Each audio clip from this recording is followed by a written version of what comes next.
Chapter 1 TM Toilet can have a system too. I'm going to get a huge gold coin giveaway today. Xiaozihan huddled in the innermost stall of the school's men's restroom, her ear pressed against the cold partition, listening to Zhang Hao and his two henchmen's arrogant shouts outside. Her heart was filled with a numb despair, and she even habitually used the recently popular self-deprecating jokes. Outside the door, Zhang Hao, a rich second generation, was kicking the cubicle door intermittently with his pair of limited edition sneakers, which were said to be worth 5,000 yuan. Xiaozihan, get out here. Did you hear me? Where's the protection money I asked you to bring? Have you forgotten again? How are you going to go to school if you don't have money? Another henchman chuckled slyly. Brother Hao, he probably spent all his money on cosmetic procedures, right? What a pity, with his condition, even a severe case of intestinal problems can't be fixed. Ha ha ha ha. The piercing laughter stabbed into Xiaozihan's ears like needles. He touched his empty pocket. Inside was only 50 yuan left for food this week. Pay it? Then he'd have to go hungry for 3 days. Don't pay it? He was likely to be facing a toilet deluxe meal today, a toilet water shampoo. He just couldn't understand why Zhang Hao and his group wouldn't let him go, even though he had been as low-key as air in the classroom and tried his best to live as if he were invisible. Was it because he had accidentally splashed water on Lin Weiwei's skirt last time, and Zhang Hao was Lin Weiwei's #1 sycophant? Thinking of Lin Weiwei, the prettiest girl in the class, and the way she looked at Xiaozihan as if she were a cockroach in a trash can, Xiaozihan felt even more suffocated. Damn it, if only I could. He clenched his fist, his nails digging into his palm, but the feeling of powerlessness quickly overwhelmed his pitiful anger. What could he do? His dad was an ordinary worker, his mom a supermarket cashier. How could they compare to Zhang Hao's dad, who owned a factory? Grades? Hovering in the middle to lower ranks. Sports? A complete weakling. Looks? Ordinary, not even comparable to Louis Koo. It's over, barbecue is here. There's no escaping this humiliation today. He even started to wonder whether it would be more dignified to open the door himself, or to wait for them to break in and preserve the last shred of dignity. Just when he was utterly despondent and preparing to face the harsh realities of fate. Ding! The system has detected strong resentment and anger in the host. The show often gets slapped in the face system thinks you have potential and is binding you. A cold, slightly mocking electronic voice suddenly rang in his mind. Xiaozihan froze abruptly. Was it an auditory hallucination? Had she been scared into a mental breakdown? Binding successful. This system aims to help the host escape mediocrity and reach the pinnacle of life. As long as you successfully show off and evoke shock, envy, or jealousy in others, you will earn show-off points. These points can be exchanged for anything, helping you slap the faces of the entire world. New player gift pack has been issued, please check. We recommend using 10-minute basketball mastery trial card in the current scenario. Claim it? A semi-transparent blue screen appeared before him, visible only to him, clearly displaying his status and the newbie gift pack. Xiaozihan was stunned, completely stunned. He had read plenty of online novels, but when this actually happened to him, his first reaction was, holy crap? So I'm the chosen one? All the suffering I endured before was a test from God? Zhang Hao was kicking the door again. Xiaozihan, are you in there refining pills? If you don't come out, I'll tear this door down. That kick seemed to have opened up Xiaozihan's vital energy channels.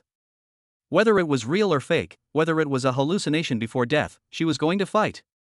Get it? Immediately. Right now, he screamed in his mind. The 10-minute basketball mastery trial card has been activated. 9 minutes and 59 seconds remaining. A strange warm current instantly surged through his entire body, especially his arms and legs. Countless techniques and muscle memories related to basketball dribbling, breakthroughs, and shooting flooded into his mind like a sudden enlightenment. His body, which had been somewhat weak due to long-term malnutrition, now seemed to be filled with explosive power. Confidence. An unprecedented surge of confidence welled up inside me. So this is what it feels like to have cheat codes? It's so awesome. Bang! Another sound of the door being kicked open. But this time, Xiaozihan was not afraid. In fact, a crooked smile, like that of a dragon king, curled up at the corner of his mouth. He straightened his crooked collar. Although it was still the same faded school uniform, his eyes were completely different. He took a deep breath and flung open the cubicle door. Zhang Hao, standing outside the door, nearly kicked at nothing, staggered, and immediately flew into a rage. Oh? Finally decided to come out? Where's the money? Xia Zihan didn't even glance at Zhang Hao's face, which was contorted with anger. Her gaze swept past him, landing on the basketball court in the distance outside the window. In a tone just loud enough for the people around to hear, yet carrying a touch of Versailles-like indifference, she said. Money? That's too narrow-minded. Brother Hao, instead of collecting 50 or 100 here, how about we go to the basketball court for a one-on-one game? If you win, I'll give you 1,000. If you lose. He paused, then finally turned his gaze back to Zhang Hao's bewildered face, and softly uttered 2 words, "Call me Dad." Quiet. The toilet was deathly silent. Zhang Hao and his 2 bodyguards seemed to be frozen in place, their eyes wide open as if they were looking at a fool. A few seconds later, an even louder burst of laughter erupted. Ha ha ha. How GE, did you hear that?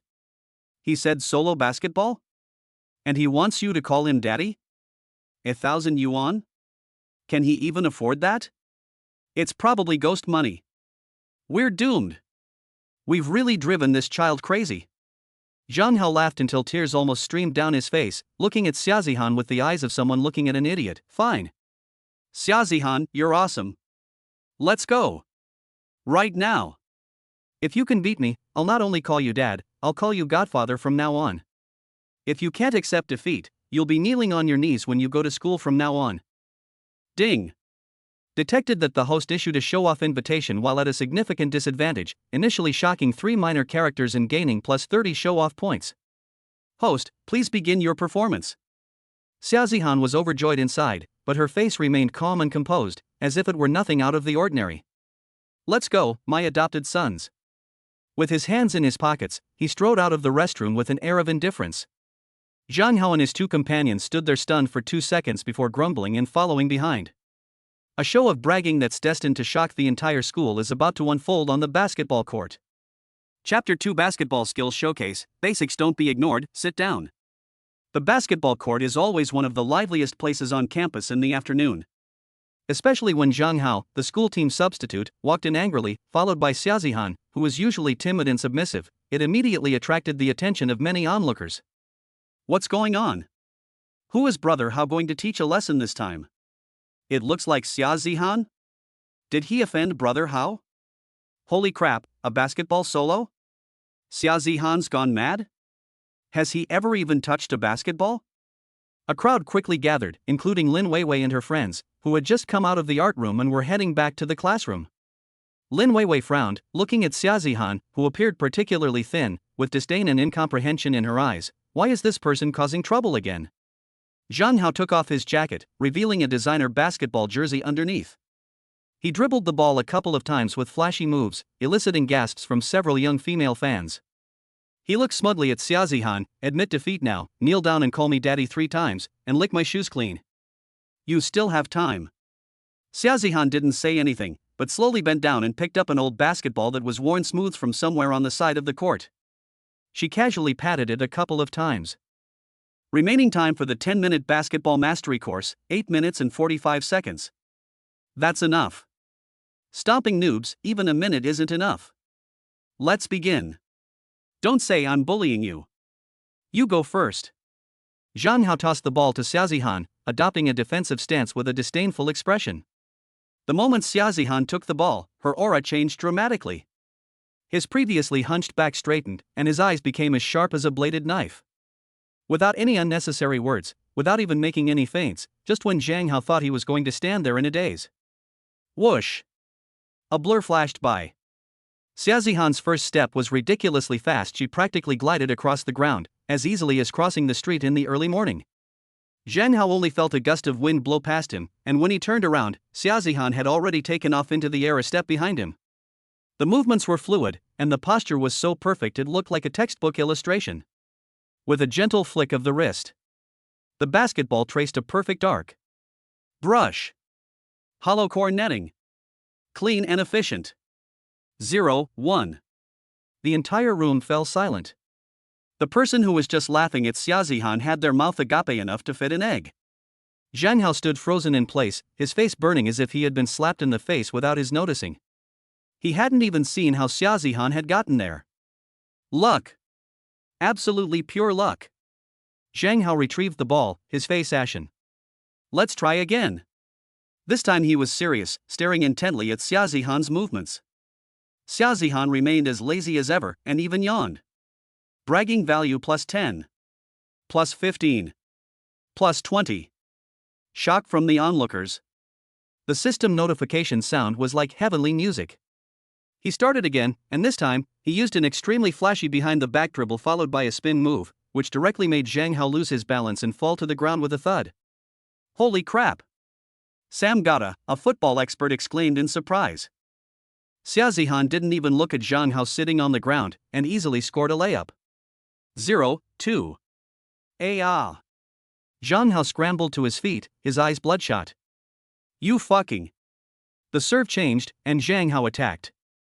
He used all his strength, trying to overpower Xiaozihan with his body.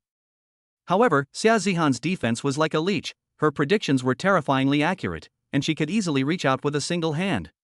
Snap! They just scooped the ball out. Steal. Fast break. And another stylish three-pointer. 0:3. The next few minutes became Xiaozihan's personal showcase and Zhang Hao's nightmare. A groin dribble. He passes the ball to thin air without looking at the person, then runs over and catches it himself. It's incredibly flashy. A powerful dunk, even though the rim was a bit tilted, the momentum was there. Zhang Hao was completely outmaneuvered, like a headless fly. He couldn't even touch the ball, let alone score. His face went from red to white, then from white to green, and finally to ashen. The crowd went from initial shock to excitement, and then to numbness. This is Xiaozihan? Has he been possessed by Michael Jordan? So the clown was actually Hao Gu himself. Record it. Record it now. Post it on the school network. I've already thought of the title, shocking. Our school's hidden basketball prodigy humiliates school team members in public. Lin Weiwei's mouth gaped slightly, big enough to fit a quail egg, as she looked at the dazzling, incredibly cool young man on the field, her eyes filled with disbelief and a complex curiosity. Was this really Xiaozihan, the honest, unassuming boy who usually wouldn't even dare to look her in the eye? Bragging points +50. +60. +80. A significant slap in the face to target Zhang Hao, extra bragging points +200. The intense shock and curiosity from school beauty Lin Weiwei, extra bragging points +500. Xiaozihan was ecstatic inside, but her face still wore that smug no way, isn't this something anyone can do expression. Finally, the 10-minute trial period is almost over. Xiaozihan made one last steal from Zhang Hao, dribbled the ball out of the three-point line, looked at Zhang Hao who was almost crying, and sighed, it's pointless. Then, at the center logo, he casually tossed the ball toward the basket. Holy crap! A logo shot? There's no way we can get in. Under the stunned gaze of the entire audience, the basketball flew a considerable distance. Clang! It hit the front of the rim, but didn't go in. Tisk. Xiaozihan shook her head with a hint of regret. The feel is a bit off. Everyone. That was impressive, I'll give it 82 points, and the rest is in the form of 666. Although I didn't get in, this level of prestige has already reached unprecedented heights. Zhang Hao completely broke down, pointing at Xiaozihan, you. Xiaozihan walked up to him, patted him on the shoulder, and said in a voice that wasn't loud but could be heard by everyone, forget about the 1,000 yuan, I don't need it. As for calling me dad. He paused deliberately, looked at Zhang Hao's pale face, and smiled slightly, forget it, I'm afraid of having my genes contaminated. From now on, if you see me, take a detour, understand? After saying that, he stopped looking at anyone, put his hands in his pockets, and slowly walked towards the classroom, concealing his achievements and fame amidst countless shocked, admiring, and jealous gazes. Behind it all lies the horrific state of Zhang Hao's social death, and a bunch of jaws dropping in astonishment. Ding! First attempt at showing off and getting slapped in the face successfully completed, totaling plus 1,025 show-off points. Host is awesome. Keep it up. Xiaozihan felt the surging power within her body and heard the system's pleasant notification sound. Only one thought remained in her mind. Showing off feels so good. This system, is it real or fake? I love it. Chapter 3: The Man Who Pretends to Be Cool. After the basketball game, Xiaozihan's name spread like wildfire across the campus forums and various chat groups. Shocking. Hidden basketball prodigy brutally defeats school team's Zhang Hao. Unveiling Xiaozihan, is it a case of awakened talent or a hidden gem? 10 minutes. I need all the information on this man. During break, Xiaozihan sat in his seat, seemingly lost in thought, but in reality, he was studying the system panel in his mind that only he could see. Host, Xiaozihan. Bragging value, 1025. Skills, none. Item, none. Attributes, Strength 5, Agility 5, Intelligence 6, Charisma 4. Note, the average value for a normal adult is 5. Tisk, these attributes are really nothing special. Xiaozihan stroked her chin. System, what can you buy with these show-off points? The panel flashed, revealing the online store interface, a dazzling array of items, but most were grayed out, displaying insufficient permissions or insufficient cool factor. The few that were lit up were also overwhelming. Permanent base intelligence +1, 500 bragging points. 10-minute piano master experience card, 200 pretentious points. One-time use charm perfume lasts for 1 hour, 150 bragging points. Socks that look expensive permanent, 50 bragging points. What the heck are these socks? Xiaozihan complained. Never mind, intelligence is the most important thing. Let's get permanent ones first. Exchange successful. Permanent base intelligence +1. Remaining bragging points, 525. Another warm current flowed into my brain, and the previously obscure mathematical formulas and English words instantly became clear and easy to understand, and my thinking speed also increased significantly. It felt like applying some lubricant to my rusty brain. Just then, a fragrant breeze wafted by. Xiaozihan looked up and saw Lin Weiwei, the class beauty, and her best friend Wang Lily standing in front of his desk. The surrounding classmates immediately perked up their ears and cast gossipy glances. Lin Weiwei's face held a hint of coldness, her eyes somewhat complicated, but she still tried her best to maintain her aloofness. Xiaozihan, you played basketball quite well yesterday. Oh, thank you. Xiaozihan nodded, her tone as flat as if she were saying, the weather is nice today. Lin Weiwei was taken aback by this lukewarm attitude. Shouldn't he have been flattered and speechless, according to the script? Wang Lily couldn't help but interject, not only good. Xiaozihan, you've been hiding it too well, haven't you? Have you been secretly practicing every day? Xiaozihan pushed up his non-existent glasses and said in a serious tone as if discussing an academic issue, practicing secretly? No, I didn't. Maybe it's just a sudden epiphany. I feel that basketball is nothing more than a combination of angle, force, parabolic calculation, and a little muscle memory. Once you understand the basic principles, the rest is very simple. All you need is your hands. He paused, as if remembering something, and added with a hint of regret, it was that half-court shot yesterday. The air resistance and my slight wrist tremor at the moment of release were slightly off in my calculations, otherwise it would have been perfect. I have to pay attention to that next time. Lin Weiwei and Wang Lily? The students eavesdropping nearby? What the hell are you calculating angles, forces, and parabolas? What the hell is this air resistance and wrist tremor? Are you writing a physics paper? And you're saying you'll pay attention next time? You're putting on a ridiculously serious act. Ding. The host successfully explained basketball skills using academic theories, shocking classmates and gaining plus 155 points in show-off value. Lin Weiwei's utter speechlessness resulted in an additional plus 100 points in show-off value. Xiaozihan secretly rejoiced. Sure enough, using the most serious face and saying the most pretentious words had an outstanding effect. Lin Weiwei took a deep breath and decided to change the subject and regain her composure. After all, she was a top student, ranking in the top 5 of her grade. The monthly exam is coming up soon. How's your revision going? She hinted, implying that being good at basketball doesn't necessarily mean being good at academics. Upon hearing this, Xiaozihan frowned slightly, as if he had encountered a problem. He sighed, reviewing? It is indeed a bit of a headache. Lin Weiwei felt a little better. It seemed that studying was still his weakness. Xiaozihan continued in that infuriatingly serious tone, the problem is that the knowledge points all seem too simple. I can remember them after reading them once, and I can't find any key points or challenges to review. This makes me feel very insecure. I'm afraid I'll fall asleep during the exam because it's too boring. Sigh, maybe this is the trouble of geniuses. Puff. A classmate next to me who was drinking water sprayed it out. Versailles. This is Versailles in its purest form. And it's said with the most pretentious expression. Lin Weiwei's expression froze completely, turning from a slight blush to deathly pale, then flushed crimson. She felt that her long-established worldview as a top student had been subjected to an unprecedented shock and humiliation. Ding! Host activates Versailles-style showing off, dealing critical damage to class beauty Lin Weiwei. Gain 300 show-off points. Temporarily increased charm points by 1 due to confidence aura. Wang Lili quickly pulled the nearly petrified Lin Weiwei away and fled. Xia Zihan watched their retreating figures and shook her head helplessly. I was telling the truth, why don't you believe me? The surrounding classmates silently turned their heads away, inwardly cursing, I don't believe you.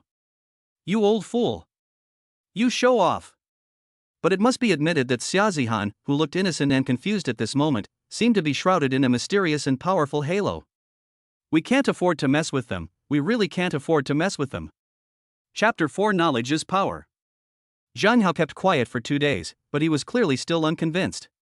Having lost the basketball game, he decided to try and regain his pride in his area of expertise spending money. After school that day, he deliberately blocked the school gate, next to his father's brand new Porsche 911.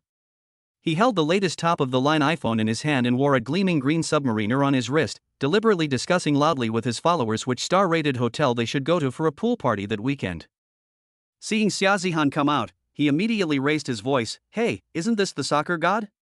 Walking home? Need a ride?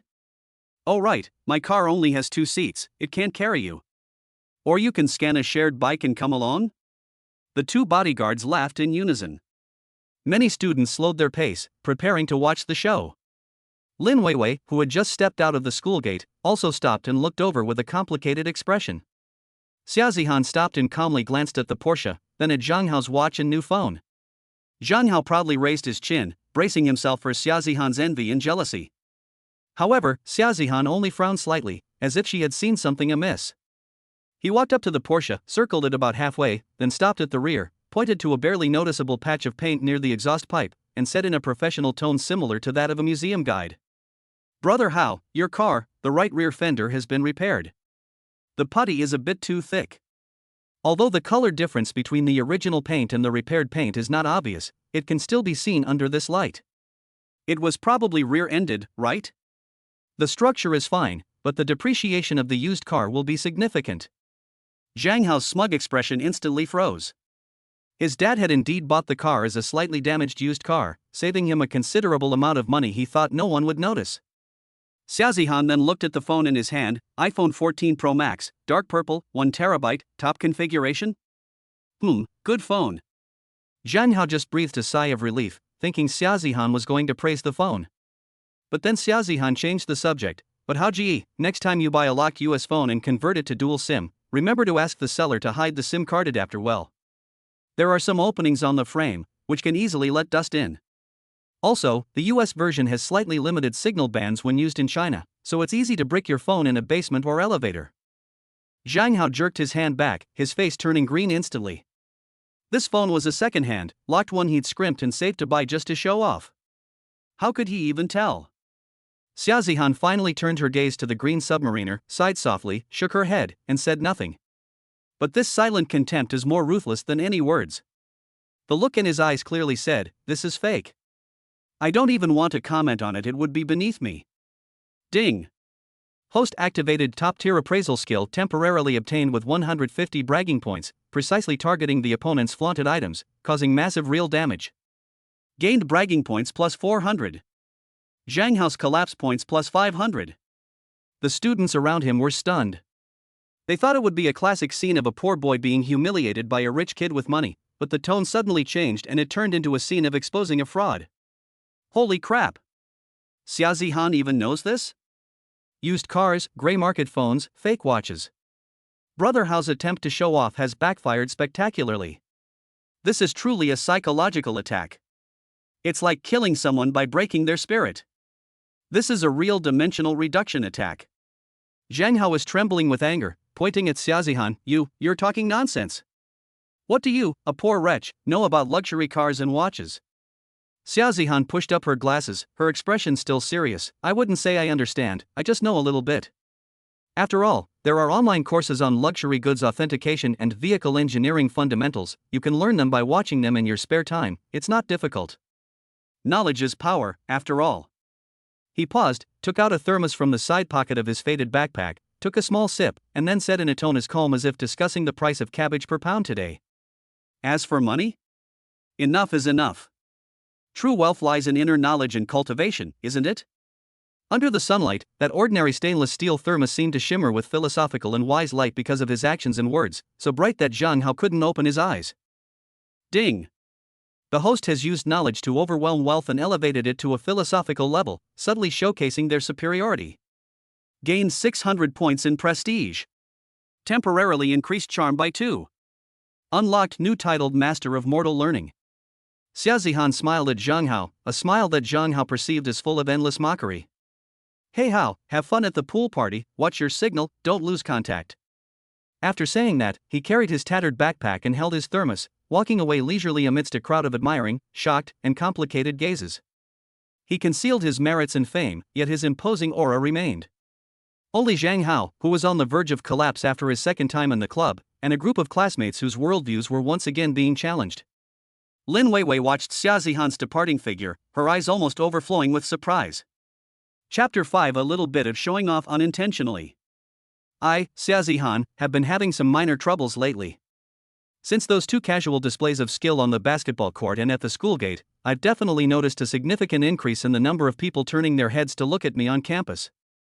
Of course, most of those gazes are still indifferent after all. I'm a bit poor, so I need to maintain a certain level of sophistication. Especially Lin Weiwei, the class beauty, her gaze was as intense as a searchlight. Several times I tried to take a nap on the table, but her stare made me uneasy. Let me tell you, if you have a crush on someone, just say so. There's no need for this murderous gaze thing. Of course, what's even more annoying are the chattering protectors around her, led by Wang Lily, her female classmates. These girls aren't very capable, but they talk a lot of nonsense. They used to join Zhang Hao's group and openly and subtly putting me down. Now, seeing Lin Weiwei's ambiguous attitude towards me, they're even more sour, like they're soaking in lemon juice. That noon in the cafeteria, I was contemplating life while staring at the glistening braised pork on my plate when that familiar, deliberately exaggerated, coquettish laughter came over. Hey, Weiwei, look! Isn't that our basketball god and treasure appraiser Xia Zihan? Wang Lily, arm in arm with Lin Weiwei, deliberately sat down at the table next to me, her voice loud enough for people at 5 surrounding tables to hear. Why are you only eating one dish? Did you spend all your money on knowledge? Can knowledge put food on the table? The other 2 girls immediately burst into duck-like laughter. Hee, Lily, you're so funny. Xia is just being frugal, right? Perhaps they're engaged in some kind of mysterious cultivation after all. We don't understand the world of geniuses. His sarcastic and unsettling tone is definitely at a professional, level 8, level that he must have studied with the village Andes.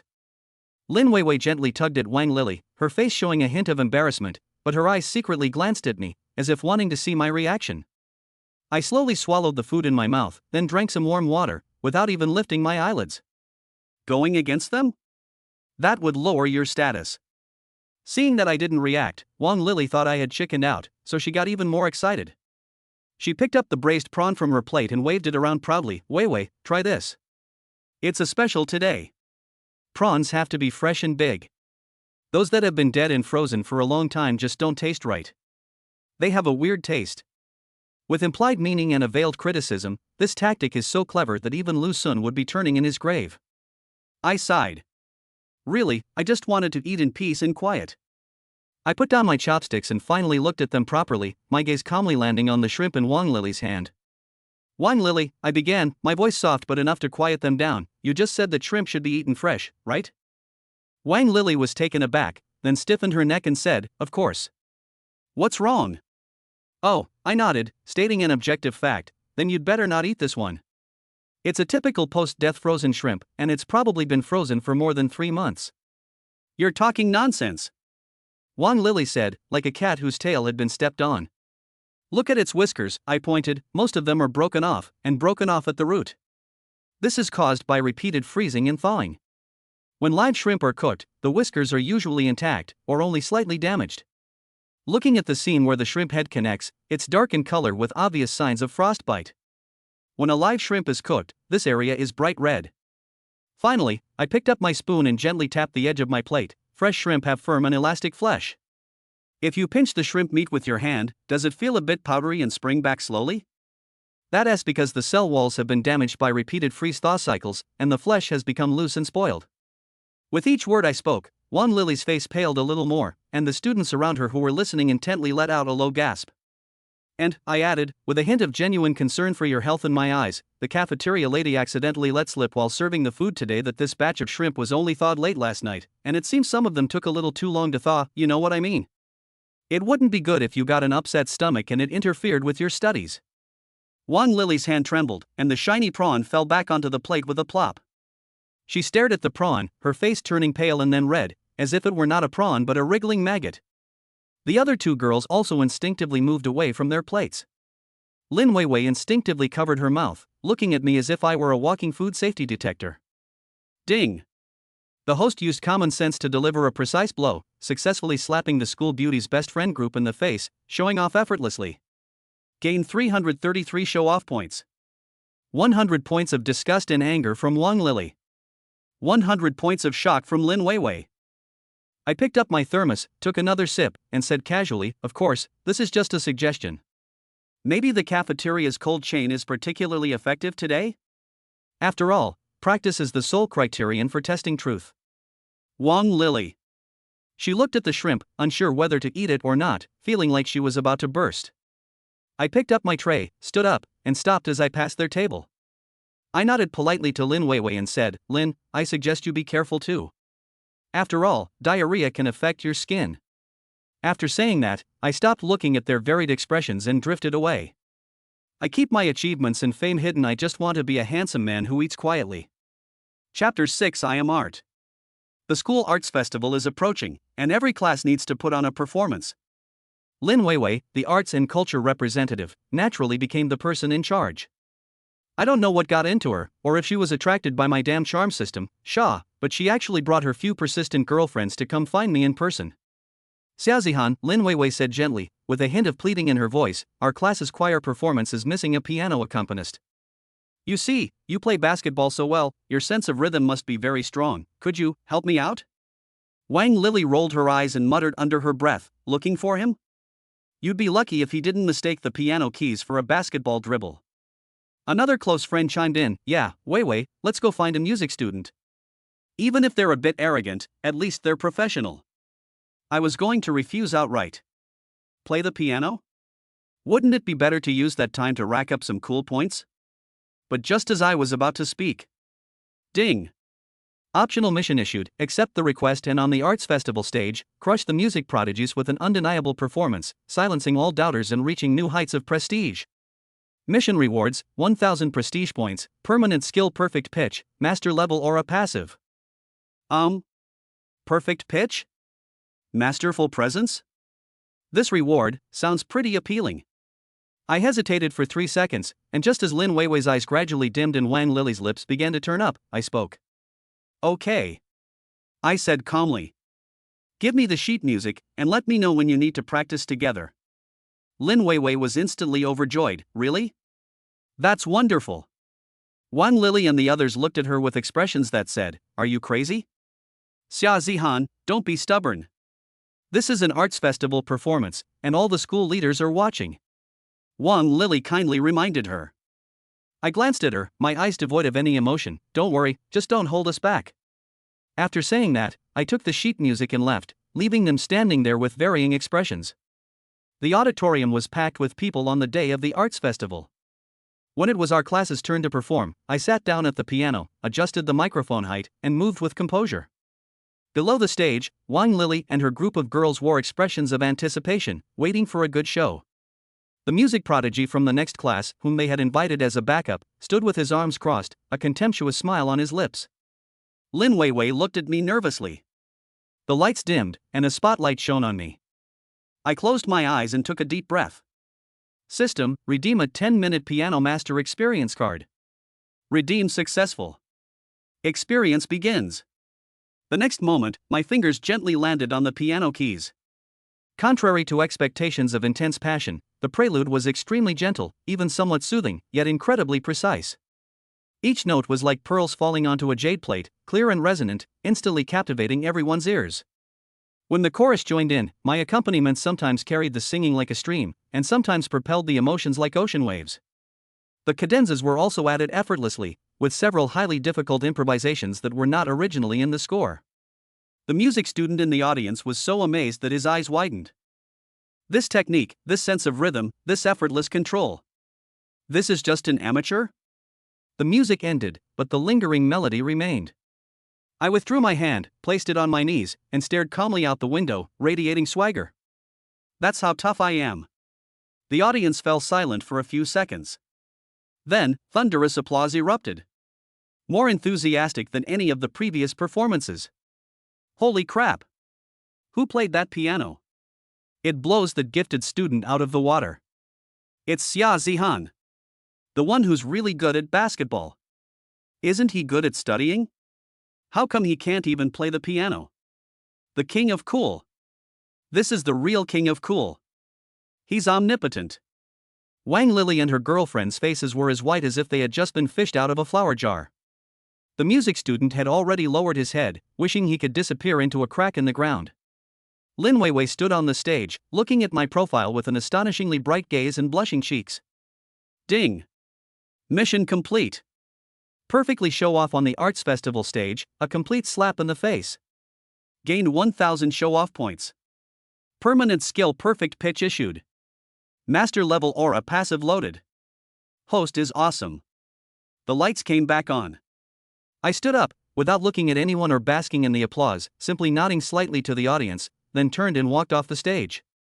His upright posture and sophisticated style were off the charts. He keeps his achievements and fame hidden, he's just a legend. As for the countless gasps of amazement, the worship, and the shattered values of some people behind them? Ha, basic stuff, don't be silly. Chapter 7 Classroom Exercises? No, it's an IQ-crushing challenge. The art festival hype hasn't died down yet, and walking around campus now, the air feels much fresher. Of course, the main reason is probably because seeing Zhang Hao and his gang's sullen, grumpy faces makes me feel better. I'll soon have enough cool points in the system panel to exchange for a decent little skill. I'm so happy. However, there were always some people who didn't want me to have peace. Lin Weiwei's few followers, led by Wang Lily, along with Sun Xiaomei and Zhao Na, looked at me with increasingly hostile eyes. Especially after the art festival, they felt that I had stolen Lin Weiwei's thunder, although Lin Weiwei herself didn't seem to think so, and would even occasionally come to ask me questions with her workbook, which made her protectors even more furious. That day in math class, the topic was a complex problem involving functions, which was quite challenging. The teacher was speaking animatedly on the stage, while most of the students below were completely confused. As for me, well, the +1 permanent intelligence boost is definitely not to be underestimated. My thinking feels exceptionally clear. As soon as the teacher finished explaining the problem, I already had several solutions in my head. But I was too lazy to show off, and I was secretly browsing the system shop using my stream of consciousness to see if there were any skills like invisibility or making people automatically ignore me. The string of zeros after the price instantly brought me back to my senses. Forget it, I'll just keep a low profile. Oh no, keep a low profile while showing off. Does anyone have an idea for this problem? The teacher pushed up his glasses and scanned the whole class. The audience was completely silent. Zhang Hao and his group of academic underachievers were already daydreaming. Lin Weiwei frowned, scribbling on her draft paper. Her group of best friends, on the other hand, remained in a dazed state, completely oblivious to who they were.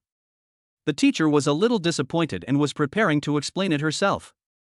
Just then, Sun Xiaomei, for some reason, perhaps annoyed by my daydreaming state, suddenly nudged Wang Lily next to her with her elbow, her voice just loud enough for everyone around to hear. Hey, Lily, ask our class's genius, he definitely knows, right? After all, he learns it after seeing it once. The sourness in his tone could be smelled even 3 rows away. Wang Lily immediately understood and chimed in sarcastically, yeah, Xiaozihan, stop hiding it, tell everyone. Let us learn from your genius way of thinking. Zhao Na chuckled in agreement. Me? All I wanted was to be a handsome man in peace and quiet, contemplate life. Why is that so difficult? I've never seen anyone beg for a beating before. Should I grant her wish? So difficult, so conflicted. System. Has the host awakened an automatic bragging ability? Impressive. Me, you flatter me. System. The teacher looked at me with a hint of expectation. Xiaozihan, do you have any ideas? The entire class's eyes immediately focused on them. I sighed inwardly, but outwardly remained calm and composed. I slowly stood up, my movements unhurried, even taking the time to straighten my collar. I dusted off imaginary dust. Even the teacher was speechless. Teacher, this question is actually not difficult, I said, my voice steady. There are 3 conventional solutions, and there is an even simpler one that requires avoiding this trap condition. Sun Xiaomei immediately let out an exaggerated wow, in a shrill voice. 3 kinds? You're just bragging. I ignored her and walked straight to the podium, picking up the chalk. I twirled the chalk between my fingers. I don't know if the movement was cool or not, but a girl below whispered, huh? I scribbled on the blackboard. My handwriting wasn't particularly beautiful, but it was extremely clear and organized. The first method, the second method, the third method, each step was written out clearly, and the key points were even marked with lines. After writing down the 3 methods, I paused and looked at the teacher. Teacher, could you tell me about the simpler method that requires a slight over-the-top Cauchy inequality transformation? The teacher's eyes lit up, and she nodded repeatedly. Say it. You can say it. I wrote a 4th solution on the blackboard, which was even more concise and elegant. The audience fell completely silent, save for the scratching of chalk across the blackboard. Wang Lily and the others, who had been chattering just moments before, now had their mouths agape, wide enough to fit an egg. After finishing the last step, I tossed the chalk stub aside, and it landed precisely in the chalk box. I dusted off my hands, looked at Sun Xiaomei, and asked with a hint of genuine confusion, Sun Xiaomei, these 3 conventional solutions, example 2 on page 135 of the textbook, exercise 7 after class, and a variation of the final question on last semester's final exam all involve similar approaches. Haven't you done any of them? I paused, then added, my expression even more innocent. Oh, maybe you forgot. It's okay, it's not hard to look at now, you can do it with your hands. Ding. Host subtly showed off in class, accurately targeting classmates, gaining plus 288 show-off points. Anger and shame from Sun Xiaomei plus 199. Shock from Wang Lily and Zhao Na plus 166. Sun Xiaomei's face instantly turned a deep shade of liver. She wanted to retort but couldn't utter a single word because she really didn't seem to have done those questions. The teacher excitedly clapped his hands and said, perfect. Xiaozihan solved it beautifully. His thinking was clear and his methods were diverse. Everyone should learn from him. I nodded slightly and replied firmly, thank you for your kind words, teacher. Amidst a chorus of complicated glances, I slowly walked back to my seat.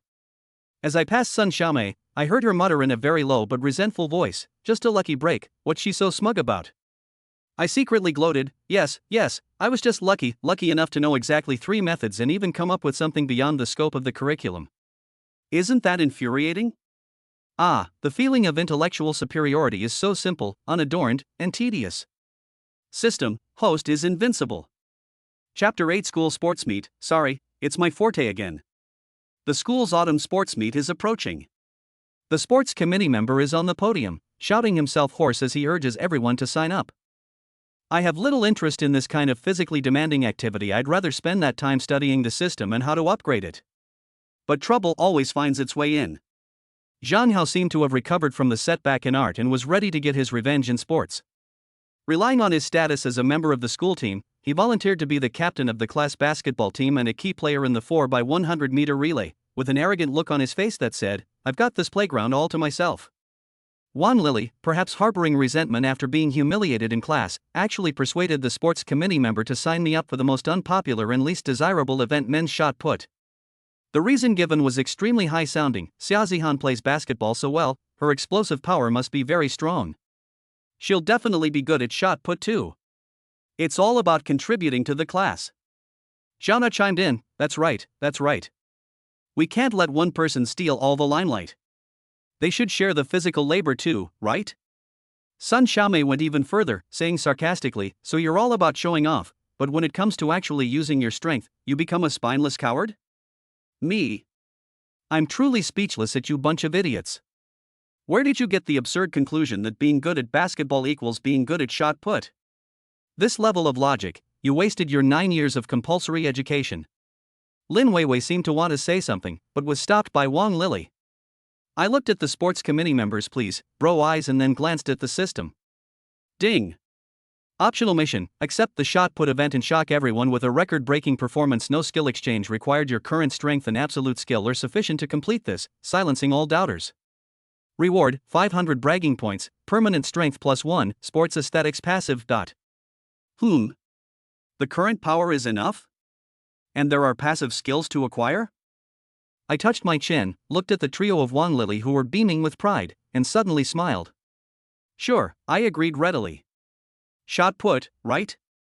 No problem. I'm just waiting for the jaw-dropping expressions on your faces, you idiots. Awesome.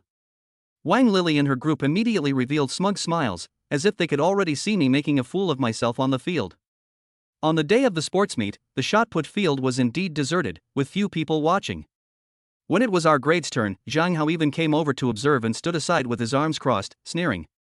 After the first few students finished throwing, their scores were generally around 7 or 8 meters. Wang Lili and the others squeezed to the side, waiting to see the joke. I was the last one to go up. I picked up the heavy shot put and weighted in my hand. Sports aesthetics passive activation, any movement posture of the host will be automatically adjusted to the most graceful, biomechanically sound, and visually appealing mode. I took a deep breath, sidestepped, slid, turned, thrust my hips, straightened my chest, and swung my arm, a series of movements as fluid as flowing water, full of power and beauty in perfect coordination. I didn't look like someone trying shot put for the first time. I looked more like a professionally trained athlete. Most importantly, my stylish posture left everyone speechless. The shot put left his hand, tracing an extremely high and far parabola, flying towards, almost at the surveyor's feet. Wang Lili was the first to burst out laughing. Ha ha! Slipped from my grasp. I knew it. But her laughter stopped abruptly. Because the shot put didn't land prematurely, but instead, with an exaggerated height and an extremely long distance, it finally slammed down with a loud bang onto a spot far exceeding all other landing points, almost reaching the passing mark. The school record is 12.5 meters, but I estimate my shot was close to 13 meters. The surveyors were dumbfounded, holding the ruler and standing there stunned for a long time. The entire room fell silent. Zhang Hao's jaw almost dropped to the ground. Wang Lili, Zhana, and Sun Xiaomei's smiles froze on their faces, like frozen roe deer. I shook my hand, frowned, and said with a hint of regret and dissatisfaction, "Tisk." My hand slipped, I shifted my weight too high, and the angle of my release was off by about 0.5 degrees. Otherwise, it could have gone another 20 or 30 centimeters. This feel for the ball is still not good. Everyone. A slip of the hand? A deviation of 0.5 degrees? Are you trying to throw a shot put with calipers? This is almost a school record and you're still not satisfied? The referee was stunned for a long time before announcing the result, 12.98 meters. Breaking the school record. Ding. Mission complete. A stunning display of skill in the shot put, breaking the record and successfully slapping everyone in the face. Gain 500 show-off points. Permanent strength +1. Athletic aesthetics passive is now stable. I nodded, still seemingly not quite satisfied with the result, and slowly walked out of the throwing circle. As I passed Wang Lili and the others, who were staring in disbelief, I stopped and sighed in a voice just loud enough for them to hear. Sigh, I just wanted to throw it casually, but I didn't expect the shot put to be so light. I accidentally used too much force. I'll have to hold back next time, otherwise it will seem like I'm bullying them. After saying that, I left behind a silhouette that seemed to say, how lonely it is to be invincible, concealing my achievements and fame. Wang Lili and the other two stood there, their faces turning red and white, trembling with anger, yet speechless with shock at the truth. He must be faking it.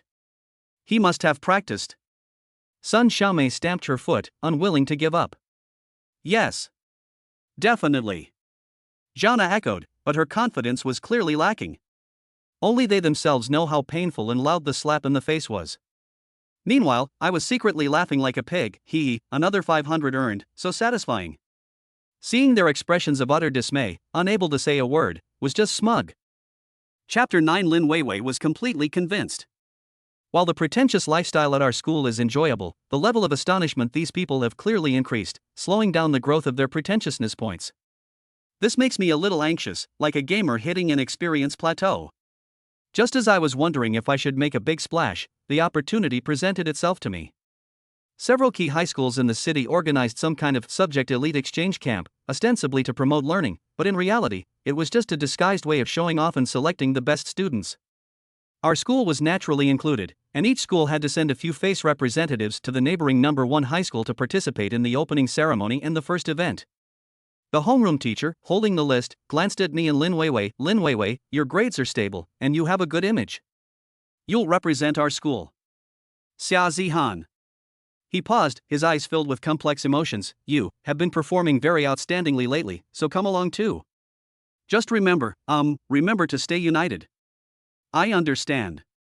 It means I need to keep things under control, but not ruin the place. I touched my hair and calmly said, okay, teacher. Wang Lily and the others launched into another round of sarcastic remarks, saying things like, don't go and embarrass the school. I ignored them, but secretly I was a little excited. A new map. New recruits, new classmates. Especially since I heard that Su Qingya, the school beauty of the city's number 1 high school, is a cold beauty who plays the piano exceptionally well and has an aloof air. I just wonder what you'll think when you encounter the bug that's attached to my system. Sigh. I really can't bear it. System, do you have any shame? Where's your integrity? Where's your bottom line? Me, morals, bottom line, what are those? Do I even have any? System. Host, you're awesome. As expected of you. Here's a task for you. Ding. New main quest triggered, slap the face of Su Qingya, the school beauty of number 1 middle school. Quest rewards, based on the degree of slapping, base bragging value 2000, special rewards skill fusion card. Oh? Skill fusion?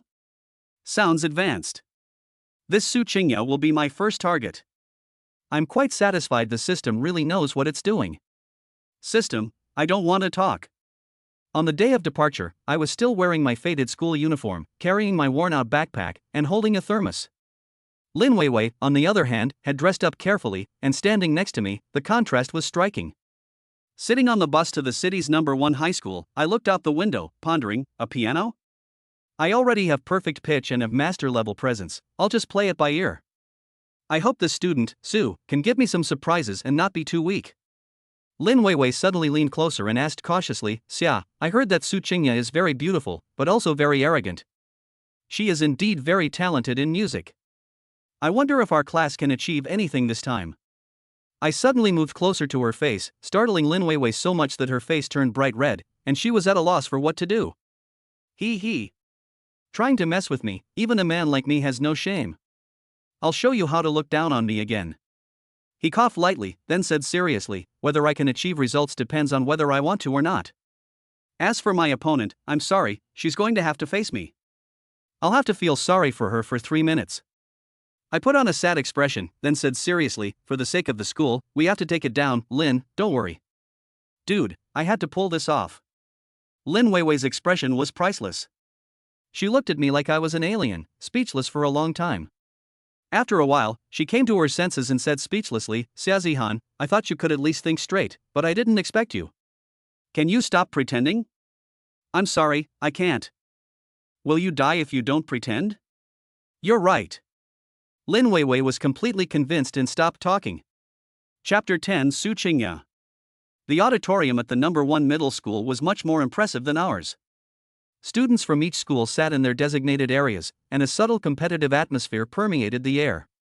The students from the city's number 1 high school definitely had that air of superiority about being from a prestigious school, looking at us outsiders with scrutinizing eyes.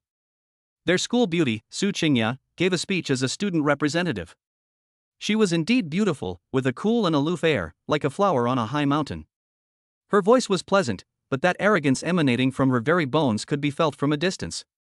Shah, what a bunch of idiots. Just wait and see how I smoothly show off and prove my worth. I hope that through this exchange, all students can truly grasp the essence of scholarship and art, rather than just staying on the surface. Her words seemed appropriate, but they always made people feel that she was implying something. Following the opening ceremony was a small talent show, where each school presented a performance to liven up the atmosphere. For the number 1 high school, Su Qingya naturally headlined the show, playing Liszt's La Campanella. Her technique was truly superb, winning thunderous applause. As she stepped off the stage, her chin was slightly raised, like a proud white swan. Our school's teacher was a little embarrassed because we hadn't prepared a performance. Just then, a boy from the number 1 middle school deliberately said loudly, "I heard that number 2 middle school has a multi-talented student who's good at basketball and academics. Why don't you come up and show us your skills and broaden our horizons?" Instantly, all eyes were on me. Lin Weiwei looked at me nervously. Most of the students from the city's number 1 high school wore expressions of anticipation, and Su Qingya also glanced at me indifferently, her eyes devoid of emotion, but that kind of disregard was more hurtful than mockery. I sneered inwardly, this is it? My buddy was just looking for an opportunity, and now someone's offering him a pillow when he's sleepy. Can he really stand for this? If he can still be a show-off, he'll have to make sure his style is on point. I slowly stood up, straightened my non-existent tie, and walked calmly towards the grand piano on the stage under the watchful eyes of the entire audience. Su Qingya frowned slightly, seemingly surprised that I actually dared to go for it. I sat down at the piano, not to play immediately, but to gently stroke the keys, as if feeling their soul. The passive effect of master-level aura made me feel as if I were surrounded by an aura, even though I was wearing a school uniform. Su's performance of the bell was excellent, I said, my voice carrying throughout the auditorium through the microphone. It demonstrated a high level of skill. However, music is not just about piling up techniques, but also about the flow of emotion. I paused, looked at the crowd of people with different expressions below the stage, and a faint smile appeared on my lips. I will make a fool of myself by playing Debussy's Clair de Lune. This piece is more about conveying the mood and understanding the meaning. As my words fell, my fingers gently touched the strings. There was none of the virtuosity of the bell, only soft, hazy, dreamlike notes flowing forth. With perfect pitch and a masterful presence, my rendition of Moonlight Sonata seemed to truly fill the hall with moonlight, carrying a subtle melancholy and tranquility, instantly pulling everyone out of the virtuoso atmosphere of the bell and into a completely different artistic realm. The audience was completely silent, even their breathing was soft. Even Su Qingya, whose usually indifferent face showed astonishment and disbelief for the first time. She knew better than anyone that to play Moonlight Sonata with such artistry required not only technique, but also a profound understanding and talent for music. The song ended, but its lingering charm remained. I stood up, bowed slightly, and without looking at Su Qingya, said to everyone in the audience, just my humble opinion. When it comes to music, understanding it is more important than just hearing the sound. I'm sorry for making a fool of myself. After speaking, he gracefully stepped off the stage. He kept his achievements and fame hidden. Ding! Initial humiliation of Su Qingya, the school beauty of number 1 high school, has been achieved, causing a sensation in her area of expertise. Gained 888 bragging points. Su Qingya's favorability has increased. After a brief silence, the audience erupted in enthusiastic applause, more sincere and longer than the applause given to Su Qingya. Su Qingya stood there, watching my back, her face flushing red and then pale. For the first time, a flame of defiance ignited in her beautiful eyes. Great, first step. Successfully caught the attention of the most beautiful girl at Suzhou University. I like her. Chapter 11. Sorry, I'm omnipotent. The subsequent academic exchange activities became an invisible battlefield between Su Qingya and me. In the math debate, she quoted extensively from classical texts, while I directly proposed a simpler model, hitting the nail on the head. She gave a speech in English with standard pronunciation, while I used authentic slang and humor to ignite the audience. Even in an open discussion about artificial intelligence, she spoke eloquently about technological ethics, while I countered with a philosophical and future social structure perspective, which impressed the teachers present. Su Qingya always gets outdone by me, which infuriates her friends who accuse me of show-off and not playing by the rules.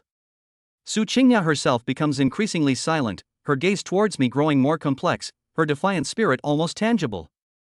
I can't help it, I don't want to, but I desperately want to improve. The more frustrated you all are, the more excited I get because I'm the kind of guy who can show off like the wind.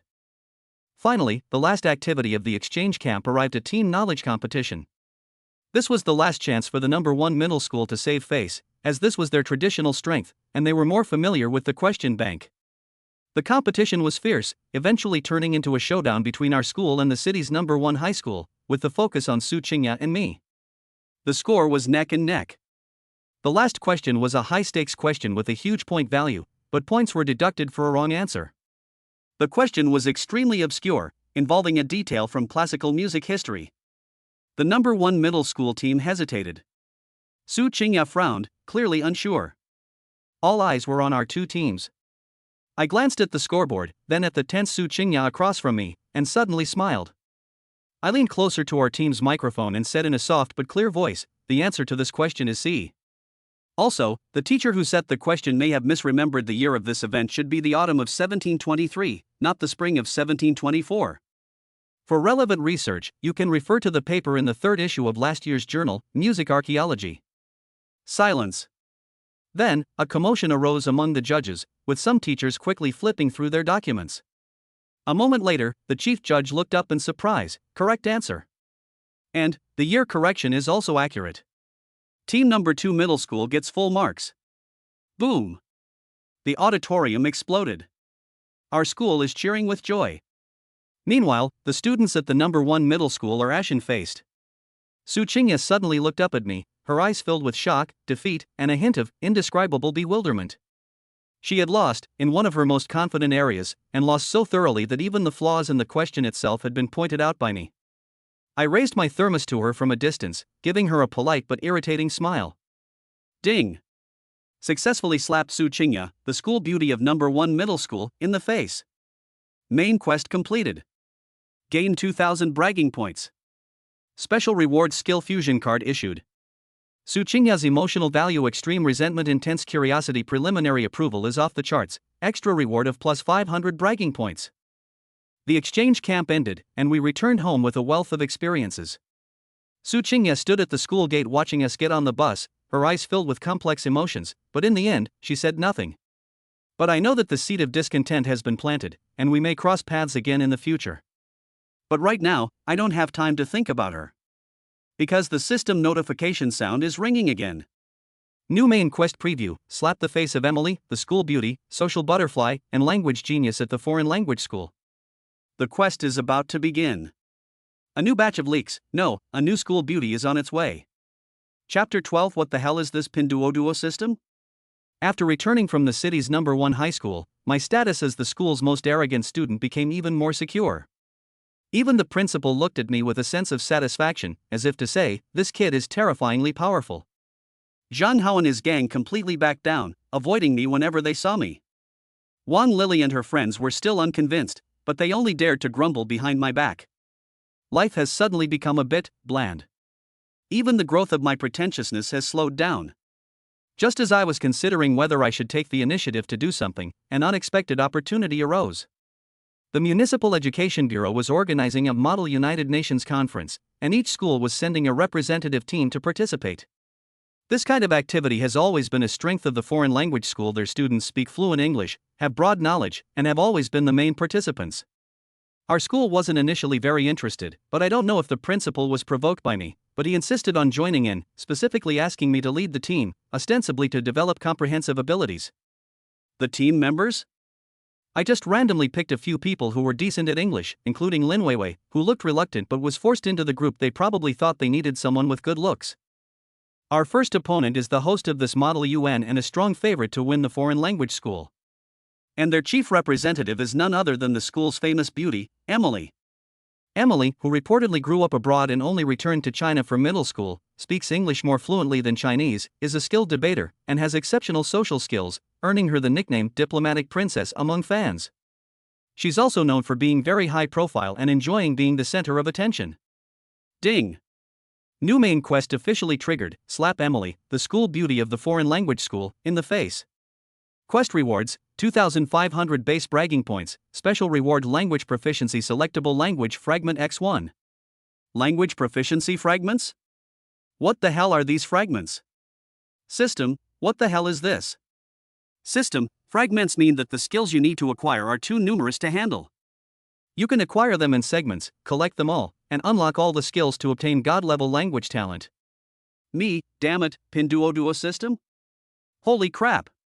The system replied in a serious tone, "Host, please watch your words and your composure.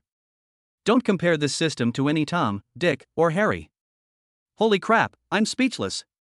The Model United Nations Conference was held at the International Conference Center of the Foreign Language School. Upon entering, one immediately sensed a strong international atmosphere. Students from the foreign language school, dressed in formal attire, chatted fluently in groups of 3 or 5, their gazes towards our country bumpkin delegation filled with undisguised superiority. Emily was the center of attention. She wore an exquisite custom-made dress, her makeup was perfect, and she was surrounded by a group of admirers from both her own school and other schools. She chatted and laughed as if she were the owner of the place. When she saw us come in, she only glanced at us, her gaze lingering for a moment on my rented, slightly ill-fitting suit, a barely perceptible hint of disdain playing at the corners of her lips, before she returned to her socializing. Lin Weiwei said to me nervously in a low voice, "Xiaozihan, should we familiarize ourselves with the topics first?" I patted her on the shoulder and calmly took out my thermos. "No rush, let's observe the situation first. Look at that princess, doesn't she look like a peacock spreading its tail feathers?" Lin Weiwei.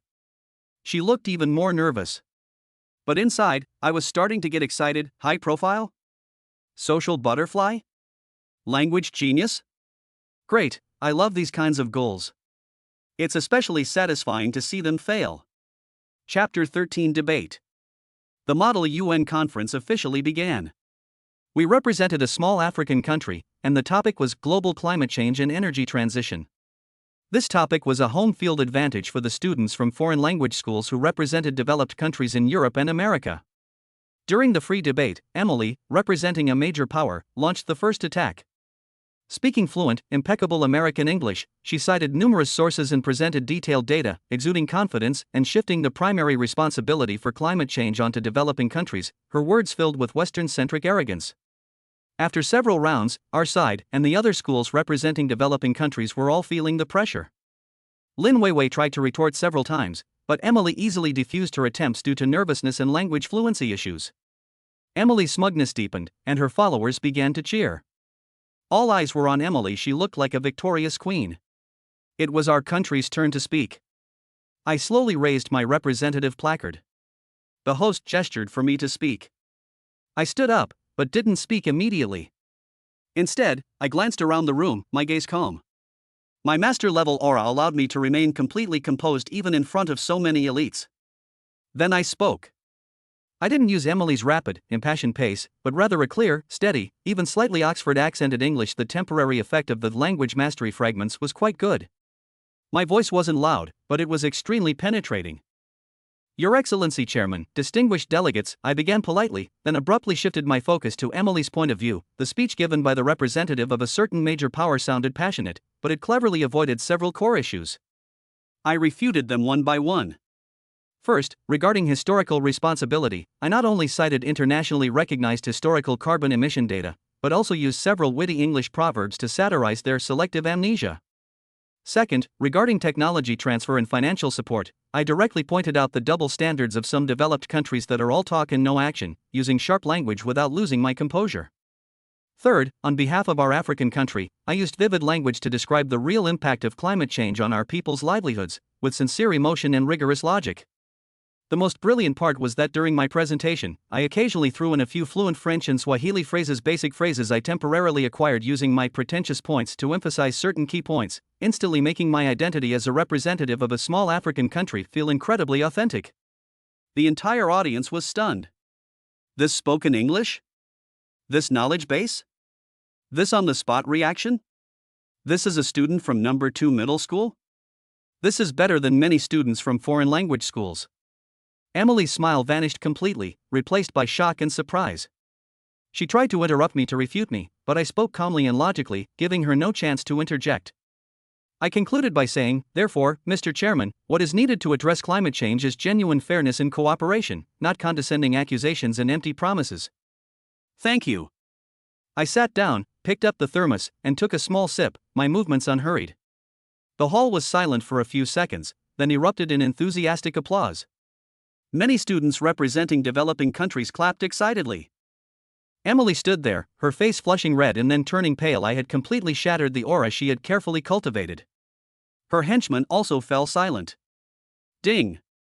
At the Model UN conference, you decisively humiliated school beauty Emily, achieving a reversal in her core area of strength. You gained plus 1,200 bragging points. Emily's emotional state, extreme shock, shame, intense resentment, has skyrocketed. During a break in the meeting, Emily approached me with a complicated expression and said in English, "Your English is very good. Where did you learn it?" I put down my thermos and replied in Chinese, my tone flat, "Oh, it's mainly because I watch American TV shows and practice along with them." The conditions in our area are limited, not as good as the resources of your foreign language school. Emily. She was so choked by my mention of Versailles that she almost fainted. In the end, she stomped her foot, turned around, and left. Lin Weiwei looked at me from the side, and a small flame suddenly appeared in her eyes. Could she have fallen in love with me? Chapter 14: The Dinner Incident.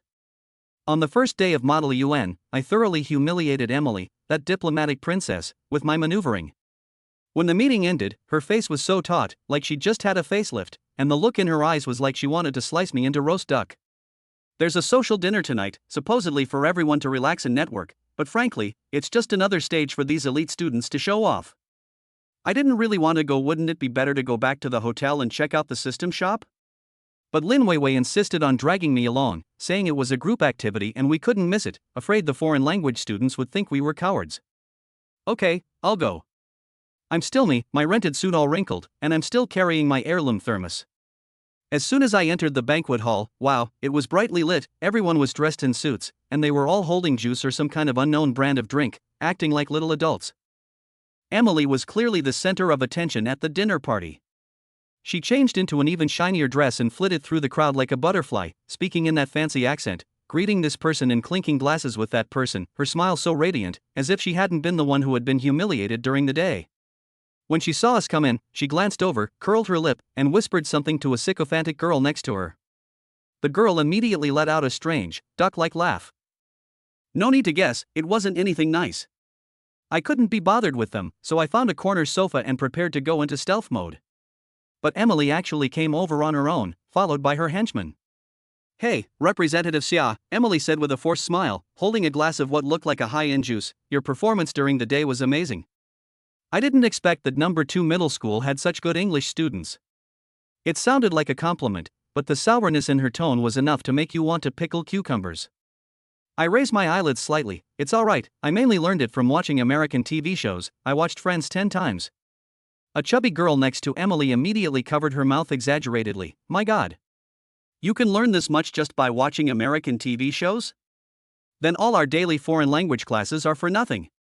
Her exaggerated expression was so over the top she could star in a sitcom. Another tall, thin girl chimed in, Emily, she's just naturally gifted, we can't compare. She then deliberately fanned herself with her hand, as if I were some kind of odor source.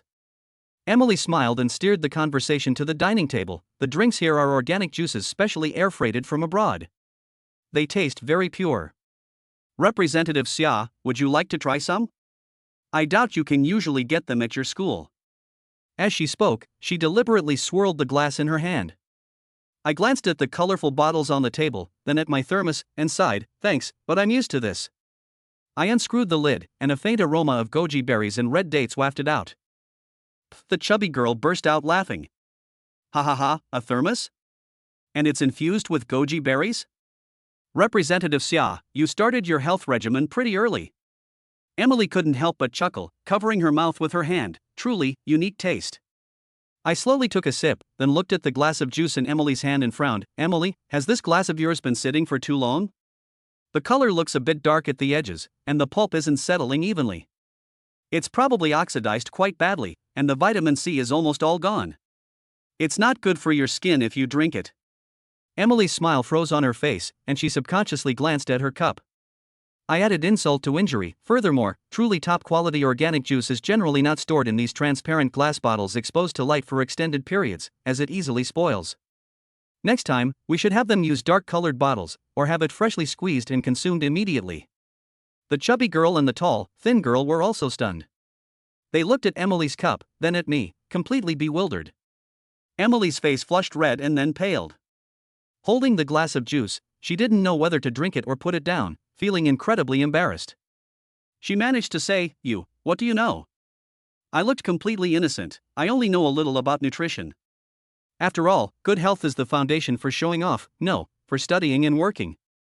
Ding. The host used common sense in a social situation to embarrass Emily, causing a major embarrassment.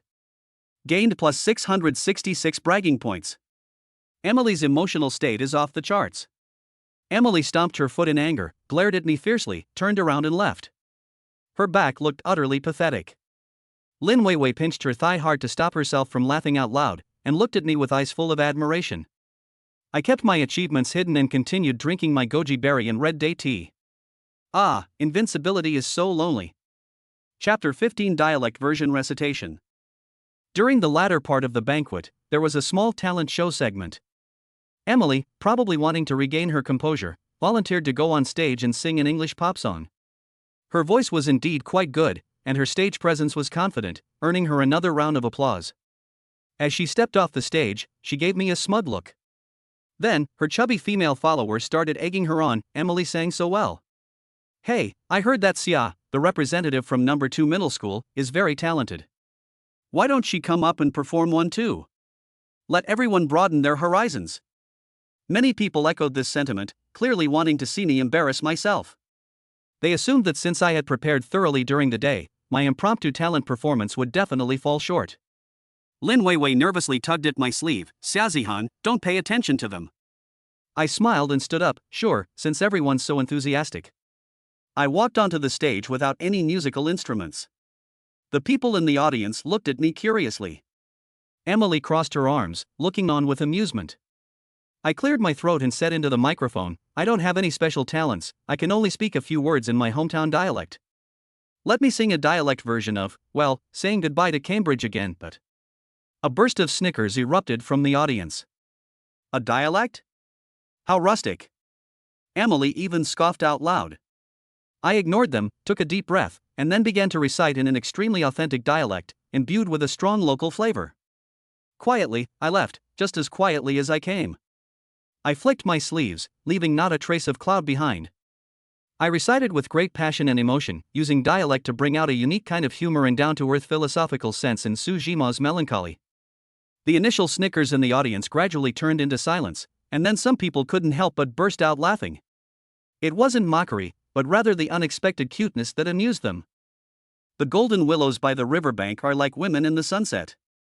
The shimmering reflection in the water ripples and sways in my heart.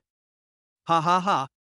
The audience burst into laughter, and even many students from the foreign language school were laughing so hard they were doubled over. Emily's mocking smile froze, replaced by utter bewilderment and disbelief. She never expected me to break the deadlock in this way. After the recitation, thunderous applause erupted from the audience, mixed with laughter and cheers. The effect was far more enthusiastic than Emily's serious English song. I stood on the stage, my expression serious, as if I had just finished a solemn artistic performance. Speaking into the microphone, I added in my dialect, how was it? Doesn't our local dialect sound a bit international? Yes. Absolutely, someone in the audience cheered. I looked at Emily, who was staring blankly, and said with a smile in Mandarin, you see, languages have no inherent hierarchy or value.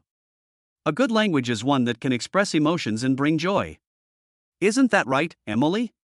Emily opened her mouth, but couldn't utter a single word. Her face flushed crimson. Her carefully maintained international air was completely shattered by my utterly rustic dialect. Ding! The host has amazed everyone with their dialect talent, giving school beauty Emily a slap in the face and completing the stage mission. Gain 999 bragging points. Emily's emotional state collapse plus existential crisis has reached its peak. Language proficiency selectable language fragment X1 has been issued. I strode off the stage with a flourish, and wherever I went, the crowd automatically parted to make way for me. The looks they gave me were all envious, no, more like jealous, and maybe even a little bit resentful. Anyway, I felt great. My masculinity had to be on point. Lin Weiwei's face flushed with excitement. Xiaozihan, you're amazing. I calmly unscrewed the thermos. Basic stuff, don't be silly. Let's go back to sleep, there's the final debate tomorrow. I know Emily is completely defeated this time, at least on the surface. Where will the next school beauty be waiting for me? I'm actually a little excited about it. Chapter 16 The Ultimate Debate. The final day of Model UN featured the ultimate debate. The atmosphere in the venue was incredibly tense, like a battle was about to begin. After the setbacks of the previous 2 days, Emily's gaze towards me carried a hint of post-traumatic stress disorder, but more than anything, it was filled with resentment. Her sharp eyes were like Li Xuanwan's flying daggers, but unfortunately, they weren't powerful enough to pierce my skin. Today's topic touched on cultural diversity protection, which is a very complex issue. Everyone has their own opinion. Emily is probably holding back a big move, trying to put me down on her supposedly strong points of international perspective and cultural understanding. When it was her turn to speak, wow, it was another round of standard announcer-style English. She talked about everything from the UNESCO conventions to the cultural invasion of Hollywood, speaking eloquently about protecting vulnerable cultures. But between the lines, there was always a hint of our advanced civilization is here to save your primitive culture, which made me frown. After she finished speaking, she gave me a deliberately provocative look. My turn. I slowly stood up, not rushing to speak, but first unscrewing my thermos and taking a sip of goji berry tea to soothe my throat. Many people in the audience were already trying to suppress their laughter, probably remembering my dialect performance last night. Chairman, distinguished delegates, I began, my English still impeccable, but with an exceptionally calm tone. Just now, a representative from a certain major country mentioned protecting cultural diversity, which sounded very good. However, I deliberately drew out my words and looked at Emily. Is your protection law like protecting animals in a zoo? You just mark out a piece of land, fence it off, and let people buy tickets to visit, and that's considered protection? A low chuckle rippled through the audience. Emily's face darkened. I continued, true cultural diversity means that every culture can thrive and develop, it has vitality, instead of being preserved as specimens and displayed in museums. Take language, for example. You may think that standard English is sophisticated, but our local dialects contain just as much wisdom and philosophy of life. Emily couldn't hold back any longer and interrupted me in English. Representative Xia. This is an international conference, please use a common language. What's the point of discussing your local languages? Her tone was clearly impatient and dismissive. Oh dear? I've run into the line of fire. That's exactly what I've been waiting to hear. I immediately switched to a look of surprise and innocence, and responded in a dialect heavily accented with corn stubble. Oh my god, this foreign friend, no, this representative, I just don't like what you're saying. What, is our local dialect not human language? Can't we discuss international affairs? Your thinking is dangerous, this is the beginning of cultural hegemony. When I blurted out my dialect, everyone was stunned. Even the chairman was taken aback and forgot to maintain order.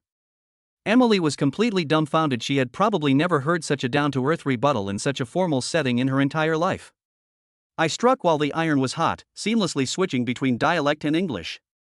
Speaking into the microphone, I first said in dialect, let me tell you, language is like chopsticks. You use your knife and fork, I use my chopsticks, and we can both eat our fill. Nobody should look down on anyone else. Then I immediately switched back to standard English and addressed all the delegates, ladies and gentlemen, respecting cultural diversity begins with respecting each other's ways of expression. If we can't even tolerate a dialect, how can we talk about protecting a larger culture? After saying that, I added in Japanese, so disuyo ni? Isn't that right? Then in French, I added, ne si pas? Isn't that right? Finally, I finished in German, stimmt's? Isn't that right?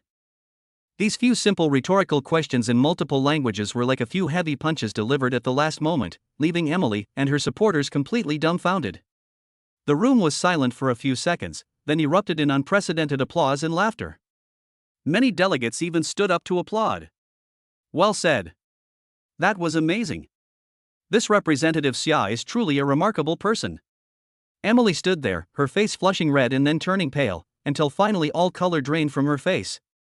Her lips trembled, as if she wanted to say something, but she couldn't utter a single word. Her expression was as if she had swallowed a live fly, the kind with wings. Ding! Ultimate face slapping complete. In a formal debate, the host used a combination of dialects and multiple languages to completely shatter the psychological defenses of school beauty Emily. Gained 1,500 bragging points. Language proficiency fragments have been collected and can be synthesized into a permanent skill. Emily's emotional state of depression has reached its peak. Even the system couldn't help but complain, host, your act is so, even the system is speechless, but, well done. I was secretly overjoyed, but on the surface I remained calm and collected. I cupped my hands in greeting to the audience and said in my dialect, thank you for your kind words. I'm just telling the truth. Then I gracefully took my seat. He kept his achievements and fame hidden. This model UN has truly cemented his reputation as a king of cool in other schools. Chapter 17 Best Style Award, well deserved. After the Model United Nations Conference ended, our number 2 middle school team pulled off a major upset, winning the Best Style Award. The principal was overjoyed, personally greeting us at the school gate, practically wanting to hang a big red flower around my neck. Back in class, the treatment was even more incredible. Classmates who used to look at me like I was invisible now looked at me like I was an alien, their eyes filled with awe and curiosity. Wang Lili, Sun Xiaomei, and the others, though still stubbornly insisting on saying things like a blind cat stumbled upon a dead mouse or good luck, spoke in barely audible voices, clearly lacking conviction. Zhang Hao was completely deflated, avoiding me whenever he saw me, probably afraid I'd settle old scores with him. But I don't have that kind of time, I'm on a different level now. Lin Weiwei has become my #1 fangirl. She comes to me with all sorts of questions all the time, her eyes filled with adoration. I'm happy to teach her, after all, she's pleasing to the eye, and I can occasionally earn a few points of bragging rights from her and her group of girlfriends. It's not much, but every little bit counts. Life seems to have returned to normal, but I always feel a little empty inside. It's like playing an online game where you no longer gain experience from killing mobs, and you have to find a new dungeon. System, where's the next target? My desire to show off is burning. I silently call out to the system. The system panel lit up, and a slightly disdainful electronic voice sounded, ding. Host, please remain calm and maintain your composure.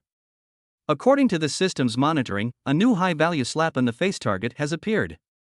New main quest preview, slap in the face of Chuyu, the school beauty of the Municipal Sports Academy affiliated high school, known as the embodiment of violent aesthetics and the queen of the sports field. Chuyu? That name sounds powerful and imposing. The campus belle of the sports academy? She's completely different from Su Qingya and Emily. The system thoughtfully displayed Chuyu's information: tall with long legs, wheat-colored skin, skilled in fighting, Sanda Chinese kickboxing, and various extreme sports, with a fiery and straightforward personality, and despises weaklings and weaklings who only know how to talk. I looked at my small, still not very strong physique, despite the system's minor adjustments, and then thought about Chuyu's information. System, are you sure this target is right for me? She won't just attack without warning, will she? Am I even big enough to withstand a single punch from her? I'm a little nervous. System, rest assured, host, the way to show off lies in winning with intelligence, using minimal effort to achieve maximum effect. Slapping someone in the face doesn't necessarily require physical combat. Moreover, your newly acquired aesthetics of sport and the soon-to-be synthesized language proficiency are both intangible weapons for showing off. Please prepare for the challenge. Detailed mission information will be released at the appropriate time. Furthermore, the system added, with obvious disdain in its tone, please stop grinning like an idiot at Lin Weiwei and maintain your aloof and arrogant persona. Your current expression looks like a husky in heat. Me. Damn it. This stupid system, it controls everything and even my facial expressions? However, Chuyu, the violent campus belle of the sports academy? That sounds like a real challenge. Getting her to back down would be much more rewarding than getting Su Qingya and Emily to back down. I was itching to get started, my heart brimming with anticipation. A new map, new leaks, oh wait, a new school beauty, my brother Han is here. I wonder what will be used to slap her face and crush her arrogance this time, or some other shady tactic. We need to plan this out properly. Chapter 18 Chuyu, Sports Academy. The system said the new target was Chuyu from the Sports Academy, and I was genuinely a little apprehensive. It wasn't that I was a coward, it's just that the vibes were completely different. Think about it, Su Qingya plays the piano, Emily is all talk, and I can elegantly crush them with my knowledge and words. But this Chuyu, just from her name, you can tell she's a fierce woman, skilled in martial arts and kickboxing. My small frame probably couldn't withstand a single slap from her. The system sensed my worry and coldly retorted, host, where's your style? The art of showing off lies in winning hearts and minds. She admires strength, so you make her despair through strength. That's the highest level of slap in the face. Don't forget the permanent strength you just gained, and the athletic aesthetics passive skill it can keep you alive in crucial moments. Me, protect me from dying? Your attempt at comfort is worse than saying nothing at all. That being said, the task still had to be done. The opportunity soon arrived. The Municipal Education Bureau organized some kind of youth physical fitness promotion activity, requiring each school to send a representative to participate in a joint physical fitness test, which would be held on the sports academy's playground. Our school's PE teacher practically knelt down before me, begging me to participate as if he were offering a fortune for my son, saying that I was now the school's star student and couldn't be left out of this opportunity to gain prestige. Looking into his sincere little eyes, I had no choice but to reluctantly agree. Sigh, with great power comes great responsibility. What a headache. On the day of the test, the sports academy's playground was incredibly impressive, with a dazzling array of professional facilities. Most students from other schools were a bit reserved, but the students from the affiliated high school of the sports academy stood tall and proud, like peacocks displaying their plumage, especially the girl in the lead. No introduction was needed, I knew it had to be Chu Yu. She had wheat-colored skin, was at least 1.75 meters tall, and wore a tight-fitting sports vest and shorts. Her muscles were defined and powerful, not the kind of dead muscle gained from protein powder, but rather exuding strength. Her eyes were sharp, like a mother leopard poised to pounce, and the way she looked at us liberal arts students was filled with undisguised superiority, as if she were looking at a bunch of weaklings. She was surrounded by several equally muscular followers, both men and women. One of the girls, with short hair, saw our number 2 middle school group, especially my skinny frame, and sneered, "Hey, look, does number 2 middle school have no one left? Sending a bean sprout to fill the ranks?" Another boy chimed in, "I guess they're here to perform radio calisthenics?" She didn't speak, but crossed her arms and a faint sneer played on her lips, the meaning of which was clear: "You guys are no good." A little flame ignited in my heart. Who do you think you are? If I don't pluck all your proud feathers today, I'll write the character for summer backwards. The first physical fitness test was grip strength. It's that machine you use to squeeze. The higher the number, the stronger your hand strength. This was definitely Chu Yu's forte. The students from the sports academy were tested first, and their results were all quite good, generally around 40 to 50 kilograms. The short-haired girl even managed to squeeze out 55 kilograms and proudly swung her hand. It was Chu Yu's turn. She walked to the machine, flexed her wrists, and the students from the sports academy around her began to cheer her on. She took a deep breath and suddenly exerted her strength. The instrument's pointer suddenly spiked to an astonishing number 68 kilograms. This is already close to the excellent level of an average adult male. Wow! The whole audience gasped. The people from the sports academy were in an uproar. Chu Yu also revealed a confident smile, looking at us provocatively. Representatives from other schools shrank back, none daring to step forward. The referee looked at our number 2 middle school. "Who are you sending?" Everyone was looking at me. I slowly walked out and handed the thermos I was holding to Lin Weiwei. "Hold this for me." When Chu Yu saw me come on stage, she was stunned for a moment, then the mockery on her face deepened, and her eyes clearly said, "You? Are you here to be funny?" I ignored her and walked over to the hand gripper. This thing was indeed unfamiliar to me. I pretended to look at it from left to right and even weighted in my hand. Laughter erupted from the sports academy. "Do you even know how to use it? Don't pinch your hand." Chu Yu couldn't help but speak up, her voice a little hoarse but very magnetic. "Hey, don't force yourself if you can't do it, it's not good to get hurt." I looked up at her, giving her an innocent smile. "Thanks for your concern, I'll give it a try." "Oh. By the way, my name is Xia Zihan. Not hey dot." After saying that, I reached out and casually gripped the hand gripper. Unlike Chu Yu, I didn't hold my grip for a long time, I just gave it a light, normal squeeze. Then, something strange happened. The pointer on the hand gripper seemed to be given a sudden jolt. Whoosh! It surged past the 70 kilograms mark. Then, without slowing down, it went up to 80. 90. Finally, with a clang, the pointer hit the very top and got stuck at the maximum mark of 100 kilograms. It wouldn't budge. The entire playground was deathly silent. Everyone stared wide-eyed and gaped, as if they had been collectively frozen in place. Chu Yu's smile froze completely, her eyes widening as if she had seen an alien. The short-haired girl next to her didn't even notice that her water bottle had fallen to the ground. I let go, frowned, and casually tossed my hair short but stylish. Then, glancing at the broken hand gripper, I said apologetically to the judge, "I'm sorry, teacher, this device seems to be of poor quality, it broke with just a light squeeze. Should we get a new one?"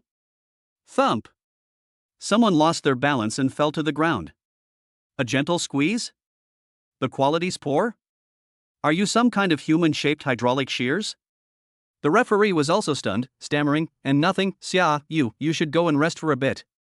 I said oh, took my thermos back from Lin Weiwei, unscrewed it, took a sip, and complained, "The environment at this sports institute is terrible, even the equipment is so flimsy." Chu Yu stood rooted to the spot, her face shifting from shock to disbelief, then flushed red and paled in turns. She stared intently at me, her gaze as if she wanted to dissect me to see what lay inside. Her most prized absolute power had become a joke in my presence. The system notification sounded at the opportune moment. Ding! The host has achieved an absolute crushing victory over school beauty Chu Yu in the strength category. successfully slapping her in the face for the first time. Gained 888 points of bragging rights. Shuyu's emotional value: extreme shock, intense resentment, shaken worldview, soared. I know this is just the beginning. This leopard, Shuyu, will not give up so easily.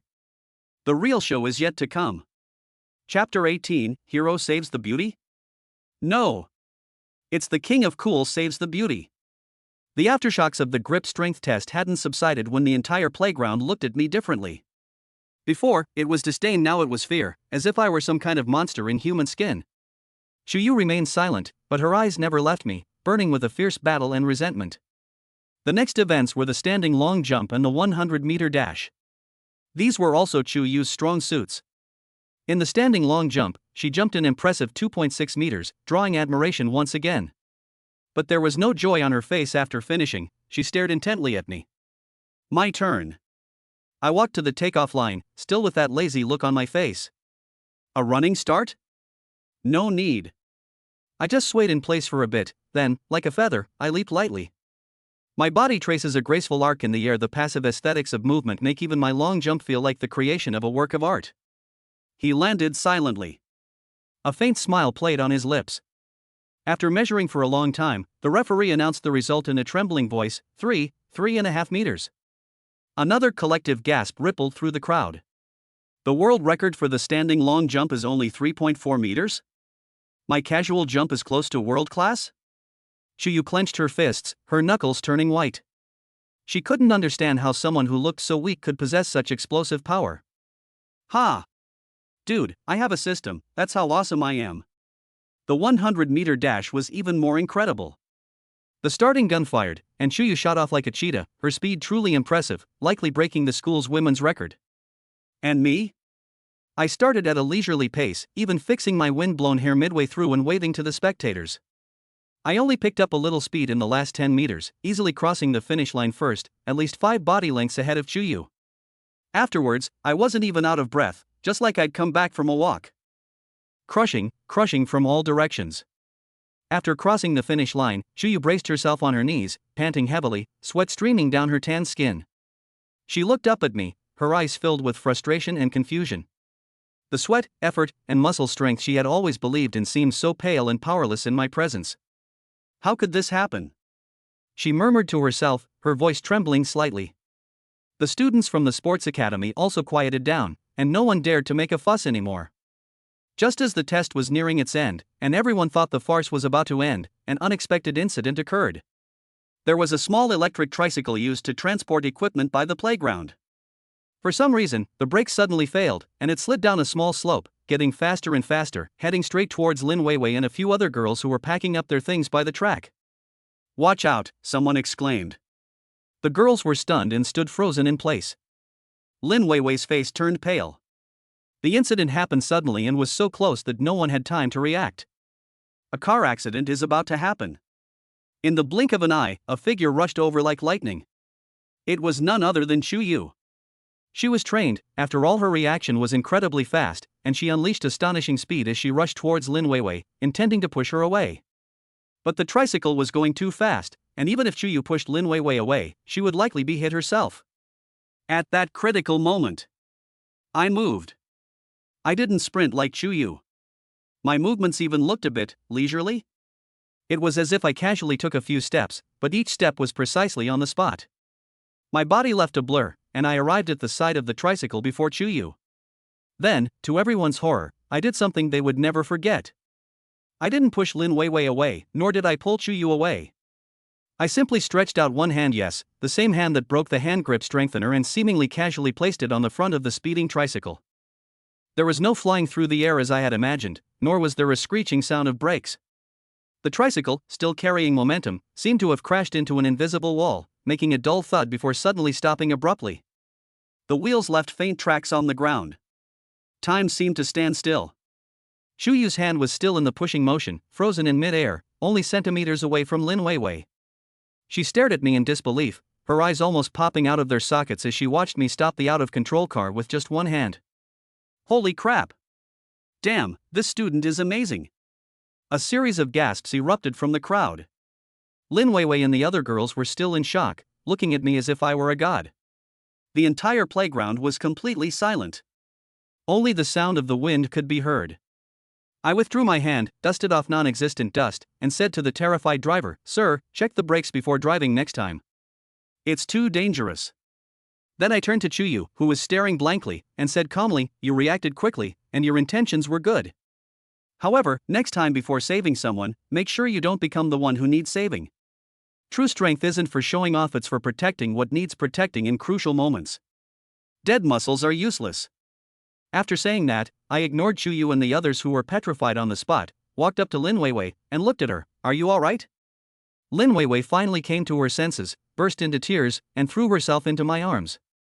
I gently patted her back, looked up at the sky, and sighed. "There's nothing I can do, that's just how tough I am, a heartthrob." System, host is awesome. Host is invincible. Give host a thumbs up. Me, praise me more, I love hearing it. System, where's your face? Sigh, I unintentionally showed off again. This damn, irresistible charm. The system notifications blared again, ding.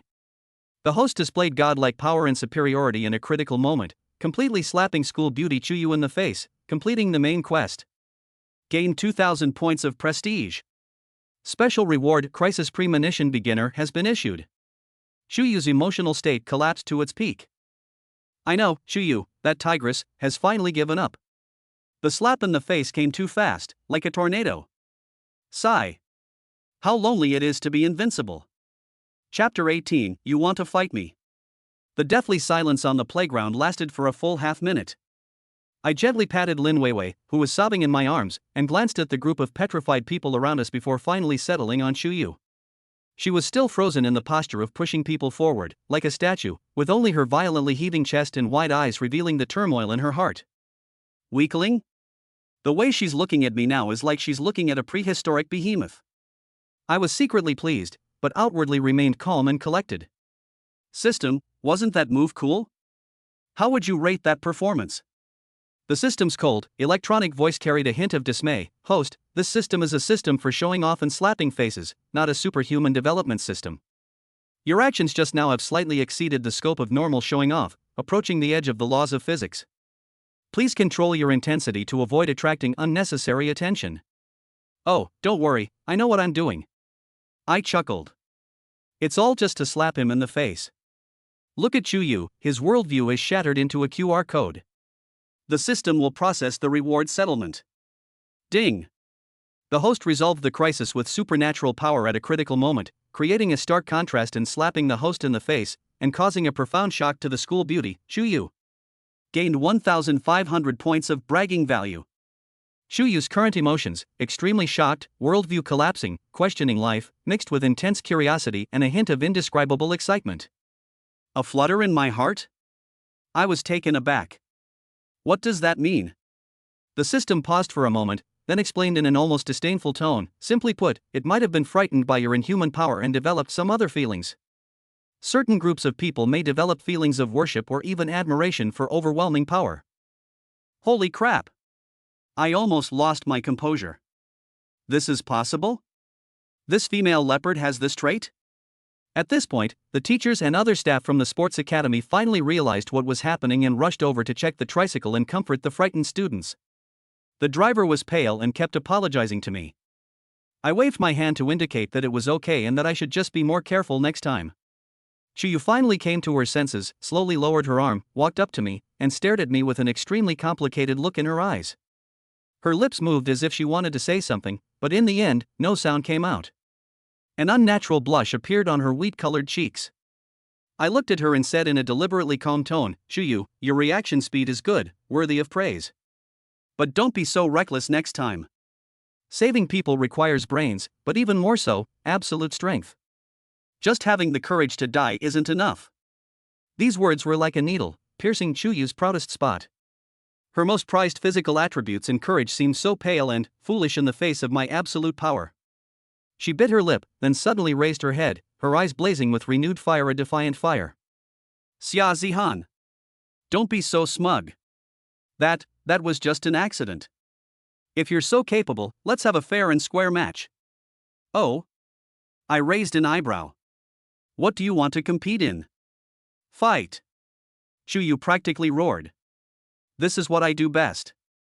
Do you dare? The students who hadn't yet dispersed immediately perked up again. A fight? The fighting queen from the sports academy was going to battle the humanoid monster from number 2 middle school? This was too exciting. A system notification sounded, a new mission triggered, accept Shu Yu's fighting challenge and utterly defeat him in his area of expertise. Mission rewards, 2,000 points of coolness and the special skill Strong Bones. I laughed. Just what I wanted. Sure. I nodded, my tone as casual as if I'd agreed to have dinner together. You decide the time, the place, and the rules. Don't make excuses later if you lose. Shu Yu's chest heaved with anger. She glared at me fiercely and said, tomorrow afternoon, at our school's fighting gym. See you there. With that, she turned and left, her back view carrying a tragic air. I watched her leave, my heart leaping with joy. System, what's so great about strong bones and muscles? It's a passive enhancement skill that slightly improves the host's physical resilience and flexibility, making you more durable. The system explained, after all, combat inevitably involves physical contact. Great, very practical, I thought to myself with satisfaction.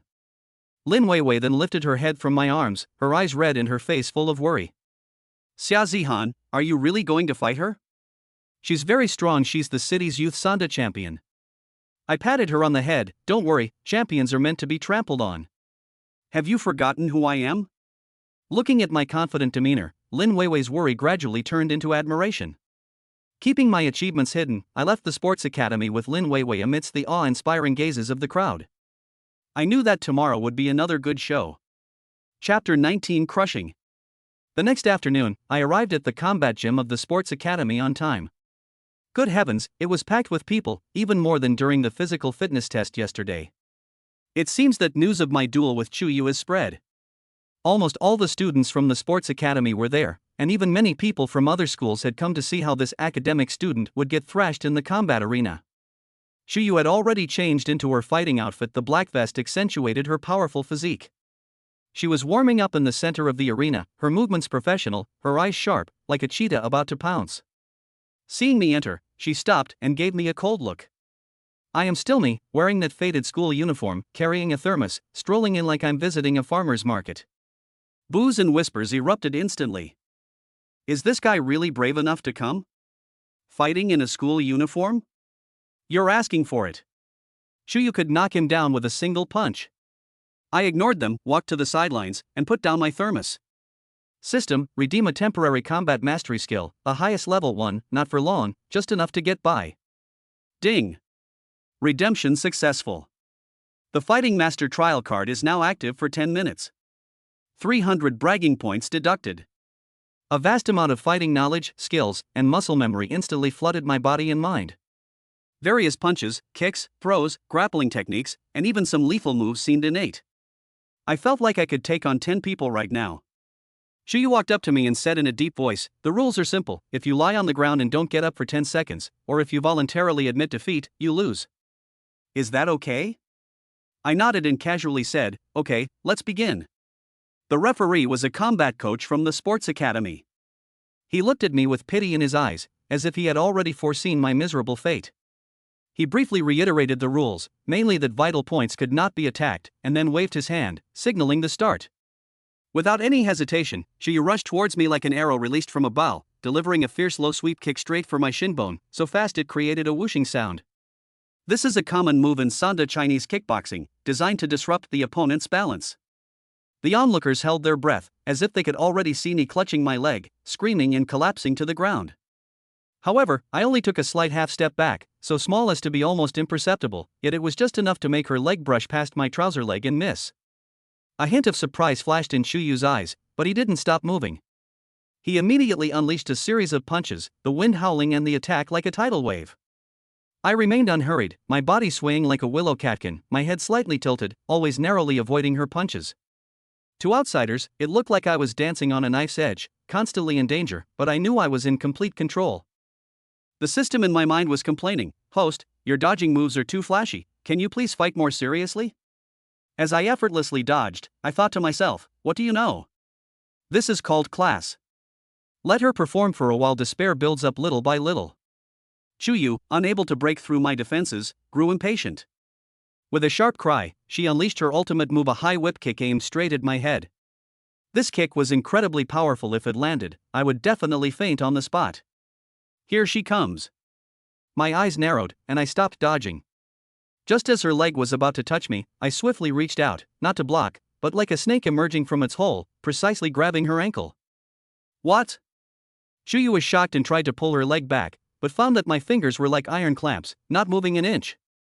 I grinned at her, then with a burst of strength in my arm, I lifted her up with just one hand, swung her in a semicircle in the air, and gently placed her on the soft mat. Thump! Chuyu fell onto the mat.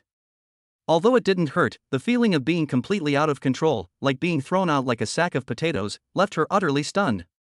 The entire place was completely silent. You could hear a pin drop. I stood there, clapped my hands, as if I'd just thrown away some trash. Shall we fight again? Chuyu scrambled off the mat, her eyes red with shame and anger. She screamed and charged forward again, completely out of control, like a street brawl. I sighed, sidestepped her charge, tripped her lightly, and simultaneously pushed her from behind. Chuyu fell flat on her face again with a thud. She tried to get up, but I had already lost my patience. I took a step forward and, just as she propped herself up, tapped her forehead with one finger. Yes, just my index finger. The seemingly light touch of the finger contained a power she couldn't resist. Chuyu groaned, her upper body, which she had just lifted, was pressed back onto the mat. No matter how she struggled, that finger was like a mountain, pressing her down and making her unable to move. The entire room fell silent. Everyone was stunned. What kind of power imbalance was this? It was practically an adult bullying a child. I looked down at Chuyu, who was trembling on the mat, overwhelmed by humiliation and helplessness, and said calmly, "Your fighting skills are passable, but you rely too much on brute force, leaving you vulnerable. Most importantly, you don't understand what strength is at all. Strength isn't for being competitive or showing off your muscles. True strength is about control, about effortless power, about stepping up to protect when needed and remaining calm and collected when necessary. You're still far from that level." After I finished speaking, I withdrew my finger. Chuyu didn't get up again. She lay face down on the mat, her shoulders trembling slightly, and she actually burst into tears. It wasn't a loud wail, but a desperate sob, the kind of sobbing that comes from the complete collapse of one's beliefs. I know this time, the slap in the face was well done. Ding! Mission complete. The host crushed school beauty Chuyu with absolute superiority, utterly defeating her in her most proficient fighting domain. 2,000 points of bragging value gained. Special skill strong bones issued. Chuyu's emotional state collapsed. The slap in the face rating is perfect. The system notification sound was like heavenly music. I didn't look at Chuyu crying anymore. I turned around, picked up my thermos, and slowly walked out of the fighting arena amidst the deathly silence and countless terrified, awe-inspiring, and complicated gazes. The sun shines warmly on me. Another school beauty, I've got her. System, awesome. Who else needs me to slap them in the face? The system paused for a moment. Host, you're awesome. A new high-value target is being scanned. Please remain calm. Also, we suggest you keep a low profile for a while. Your recent performance has already attracted attention from certain levels. Pay attention? I scoffed. What's there to be afraid of? I'm all about skill when it comes to showing off. Chapter 20: A Glimpse of Beauty. After defeating Chuyu, my reputation as the king of cool has truly spread beyond the city's high school circles. Now, not only in the local high school circles, but even in some schools in neighboring cities, my legend has begun to circulate as seemingly ordinary but actually mysterious student who excels in both academics and martial arts, and whose coolness is subtle yet powerful. I've accumulated quite a few bragging points in the system, but I'm starting to lose interest. Slapping Zhang Hao in the face, crushing Su Qingya, toying with Emily, conquering Chuyu, these school beauties each have their own strengths, but the methods are all similar, utterly dominating them in their areas of expertise. It's satisfying, but after doing it so many times, it seems a bit tiring? The system sensed my emotions and coldly retorted, "Host, have you entered a period of burnout from showing off? This system suggests that you adjust your mindset. The road to showing off is long and arduous." I scoffed, "What do you know? I'm just feeling lonely at the top. Besides, who's the next target? Have you scanned them yet? Don't let it be another muscular woman or a haughty princess, that's too unoriginal." The system was silent for a moment, seemingly searching for data. Ding! New extremely high-value target detected. Shinshinga, the school beauty of the city's art school. Known as a pure dream on earth, she has a gentle and tender personality, is exceptionally talented, especially skilled in classical dance and guzheng, and possesses an ethereal temperament. She is the dream lover of countless boys. Art school? Classical dance? Guzheng? Gentle and tender? This style is completely different from the previous ones. Send me the information. I became interested. The system immediately projected Shinshinga's information and several photos into my mind. I was stunned after just one glance. The girl in the photo, dressed in a simple practice outfit, is practicing dance. Her figure is as light as a swallow, her eyebrows and eyes are exquisite, and her temperament is incredibly pure. She wears a gentle smile that seems to melt away all the hostility in the world. Compared to her, Su Qingya's aloofness, Emily's flamboyance, and Shuyu's wildness all seem a bit vulgar. Holy crap! I swallowed hard. This is pretty much it. System, based on data analysis, Shinshinga's face-slapping resistance to the host may be extremely high. Her core advantage lies in her gentle temperament and pure artistic appeal, rather than aggression or competitiveness. Conventional face-slapping methods may be ineffective, or even counterproductive. What should I do? I scratched my head. Beat her in her strongest areas, dance or guzheng? Looking at her ethereal appearance in the photos, I found myself hesitant. If I made her cry with my dance or guzheng, it wouldn't feel like showing off, it would feel like a crime. System, we suggest the host stop observing and look for a special opportunity to slap someone in the face. Or, consider abandoning this goal? After all, there are many ways to gain points for showing off. Give up? I raised an eyebrow. No way. The word give up doesn't exist in the dictionary of a master of pretension. The tougher the bone, the more challenging it is. But, we need to try a different approach. Just as I was pondering how to make my move on Shinshinga, an opportunity presented itself. The city was holding a youth talent show, requiring all schools to submit performances, and both our school and the art school were among those invited. Moreover, because of my outstanding performance in the previous mock training and physical fitness tests, I was handpicked by the principal to be one of the representatives to attend the show's preparatory meeting. The preparatory meeting was held in the auditorium of the art school. I walked into this art-filled school with mixed feelings. The students I saw along the way, both boys and girls, all had the air of art students, which was completely different from the feeling of ordinary high schools. As I entered the auditorium, I found it already quite full. I immediately spotted Shinshinga sitting in the front row. She was wearing a light blue dress, sitting quietly, looking down at the program in her hand. Her profile was soft and beautiful, and the sunlight streaming through the window bathed her in a soft glow. It looks even better than in the photos. And its gentle and tranquil aura seems to quiet down the noisy surroundings. My heart skipped a beat, much to my dismay. System. I think I'm having some hesitation, I thought to myself. It felt like trying to smash a meticulously crafted work of art. During the discussion, a boy from another school, in an attempt to attract Shinshinga's attention, deliberately made a very uninformed suggestion: could some elements of modern dance be added to classical dance to make it more innovative? Shinshinga listened patiently, then smiled and shook her head. Her voice remained gentle, but her tone was firm. Thank you for your suggestion. However, the dance goddess of the Luo River expresses classical charm and artistic conception. Incorporating modern elements may destroy its overall aesthetic appeal. Artistic innovation is important, but we must also respect the original tone of the work. She spoke with reason and evidence, and her attitude was neither humble nor arrogant. The boy immediately blushed and sat down awkwardly. Watching from the sidelines, I felt a secret sense of satisfaction. This girl isn't just gentle, she's also quite principled. After the meeting ended, everyone dispersed. I deliberately lingered a bit, and when I saw Shinshinga walking out alone with the documents in her arms, I followed her as if possessed. Shinshinga, I called out to her. She turned around, saw me, and a hint of surprise flashed in her eyes, but then she gave me a gentle smile. Hello, you must be Xiaozihan from number 2 middle school? I've heard of you. I was taken aback. You've heard of me? She nodded, her eyes clear. Model UN Best Performance, Sports Institute. Very impressive. She seemed a little embarrassed to directly mention that I had embarrassed Chuyu, so she spoke rather subtly. I touched my nose a little embarrassedly. It's all luck. I'm really looking forward to your dance, the goddess of the Luo River. Thank you. Shinxinga's smile became more genuine. I also hope to show my best performance at the show.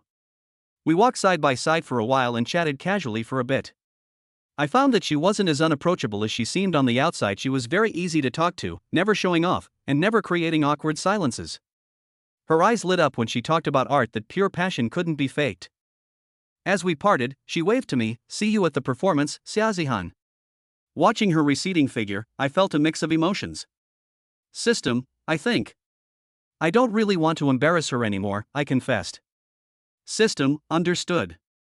Detected that the target person Shinxinga's initial favorability towards the host is curiosity and appreciation, not hostility or contempt. Forcibly contradicting her doesn't conform to the aesthetics of showing off and may cause unpredictable emotional entanglements. It is recommended that the host adjust the strategy to natural attraction or subtle showing off. Subtle showing off? How exactly does it mean subtle? The system says, for example, when she encounters difficulties, subtly help her with your extraordinary abilities, making her dependent on and admire you, rather than feeling frustrated. This will also earn you bragging points, with fewer side effects. I stroked my chin and thought for a moment. This idea seemed pretty good. The hero saves the damsel in distress. It's a cliché, but it never goes out of style. It seems that the strategy for dealing with Shinxinga needs to be changed from crushing to protecting. Chapter 22, Hero Saves the Beauty Again. The day of the arts festival is getting closer, and all the schools are rehearsing intensively. I really can't muster any interest in our school's choir. I occasionally sign up, but most of the time I'm just slacking off and thinking about how to subtly show off in front of Shinxinga. That afternoon, having nothing to do, I inexplicably wandered over to the vicinity of the art school. I made up an excuse for myself. This was called scouting. No, I meant gathering information about potential partners. The art school's rehearsal hall was easy to find. The music and rhythm could be heard from afar. I pretended to be passing by and peered through a window. It happened to be Shinxinga and her classmates rehearsing the goddess of the Luo River. She wore a flowing dance costume, like a true goddess of the Luo River. Every turn, every leap, was filled with exquisite beauty and ethereal grace. The other students who danced with her were also excellent, but everyone's attention was unconsciously drawn to her. I was completely absorbed in watching. I must say, people who are focused on art do possess a unique charm. Suddenly, a gasp rang out in the rehearsal hall. The music stopped abruptly. A male actor playing a supporting role, who was supposed to be doing a lift, suddenly lost his balance while lifting a female dancer, perhaps due to nervousness or exhaustion. The dancer screamed and fell from mid-air. And right below where she landed was Shinxinga, who had just completed a spin and was facing away from them. It all happened so fast that no one had time to react. Hearing the exclamation, Shinxinga turned around in a daze and saw a figure crashing down on her. She was so frightened that her face turned pale and she stood there frozen in place. Careful! Almost before my brain could react, my body had already moved. The effects of the Fighting Master trial card hadn't completely worn off, and combined with the passive ability of Strong Bones, my speed was off the charts. Whoosh! I vanished from the window as if by teleportation, and the next second I was already in the rehearsal hall, next to Shinxinga. Amidst everyone's horrified gazes, I didn't push Shinxinga away, nor did I try to catch the girl who had fallen. That might have hurt her. Instead, I reached out and precisely lifted and guided the girl around the waist and knees, using a skillful, Tai Chi-like approach to neutralize and redirect the force of her fall. She landed lightly on the nearby cushion, as if gently blown by a breeze, twirling in gracefully. Though disheveled, she was completely unharmed. The entire movement was fluid and seamless, happening in the blink of an eye. By the time everyone came to their senses, the girl had landed safely on the mat, panting with shock. Shinxinga, on the other hand, stood unharmed beside me, my hand still lightly supporting her back to prevent her from falling backward in fright. The rehearsal hall was deathly silent. Everyone stared in disbelief at me, this unexpected, uninvited guest. Shinxinga looked up at me, so close that I could clearly see her long eyelashes and the lingering fear and bewilderment in her eyes. Her cheeks were flushed with shock and the close contact. Are you all right? I let go of his hand, trying to keep my tone calm. Shinxinga then came to her senses, gently shook her head, her voice still trembling slightly. No. It's nothing. Thank you, Xiaozihan. Her eyes were filled with gratitude, lingering fear, and a hint of disbelief. She probably couldn't understand how I had suddenly appeared and how I had saved her companion in such an incredible way. At this moment, other students and teachers gathered around, asking questions and expressing their concern for me and the girl who had fallen. The boy who made the mistake looked extremely guilty and kept apologizing. I looked at Shinshinga, who was surrounded by the crowd. Although she was frightened, she remained polite and calm, gently comforting the boy and the girl who had fallen. I quietly stepped aside, concealing my merits and fame. A system notification sounded, ding. The host displayed extraordinary reaction and skills in a critical moment, successfully averting the crisis and causing a strong shock and gratitude to the school beauty Shinshinga. Gained 800 points of bragging value. Shinshinga's favorability has significantly increased. That subtle display of superiority worked quite well. It helped her without embarrassing her. It seems we've chosen the right path. Chapter 23: Exploring the Allure of the King of Cool in Science. After that accident at the rehearsal, Shinshinga's attitude towards me became noticeably warmer. Every time we met at a preparatory meeting or occasionally on campus, she would take the initiative to greet me, and her smile was more sincere and warm than before. The night before the performance, after the final rehearsal, I sat alone on a bench in the art school's small garden, staring blankly at the moon. My mind was a little chaotic. I was both looking forward to tomorrow's performance and worried that Shinshinga might be affected by the accident during the day. "Xiaozihan?" A gentle voice sounded from behind. I turned around and saw Shinshinga walking towards me, bathed in moonlight, carrying 2 bottles of water. She had changed back into her everyday clothes, a simple white sweater and jeans, looking as fresh and clean as a night-blooming jasmine. "Why haven't you gone back yet?" I asked, somewhat surprised. "I just finished going over the final details with the teacher." She handed me a bottle of water.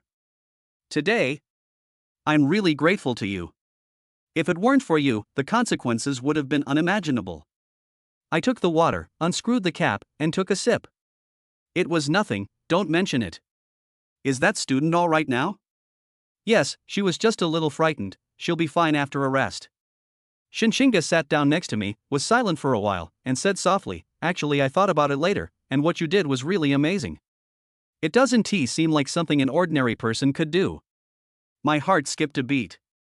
Here it comes, are they about to start questioning me? I chuckled and said, "Oh, that. When I was a kid, I learned Tai Chi from an old Taoist priest for a few days. I know a bit about the finesse, I just guessed."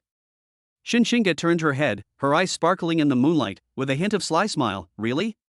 But I heard that you stopped an out-of-control tricycle with just one hand at the sports academy." "Me? Damn, the news spread so fast." Seeing that I didn't speak, Shinshinga didn't press me, but just smiled gently. "Everyone has their own secrets, right? But thank you so much. The official performance is tomorrow, and I'm actually a little nervous." "Why are you nervous?" "You danced so well," I said sincerely. "It's because my expectations are too high that I'm afraid I won't perform well." She sighed, hugged her knees, looked at the moonlight in the distance, and her profile looked somewhat fragile. "Sometimes I feel that doing something to the extreme can be a burden." Seeing this rare display of vulnerability in her touched a part of me. I put aside my usual nonchalant attitude and said in a very serious tone, "Don't think too much. When you're dancing, forget the audience, forget the competition, just focus on what you want to express. I believe in you, you'll definitely amaze the audience tomorrow." Shinshinga turned her head, looking at me with some surprise, seemingly not expecting me to say such a thing. Then, a smile bloomed on her face, gentler than moonlight. "Thank you, Xiaozihan. Talking with you is much more relaxing." We chatted for a while longer, mostly about art and dreams, topics that are a bit sentimental but also very real. I discovered that Shinshinga is actually very rich in inner life and has many ideas. She's not just an empty vase with a pretty face. As we parted, she looked at me and said very seriously, "Xiaozihan, you are a very special person. Tomorrow, I will perform my best rendition of The Goddess of the Luo River and dedicate it to all those who support me."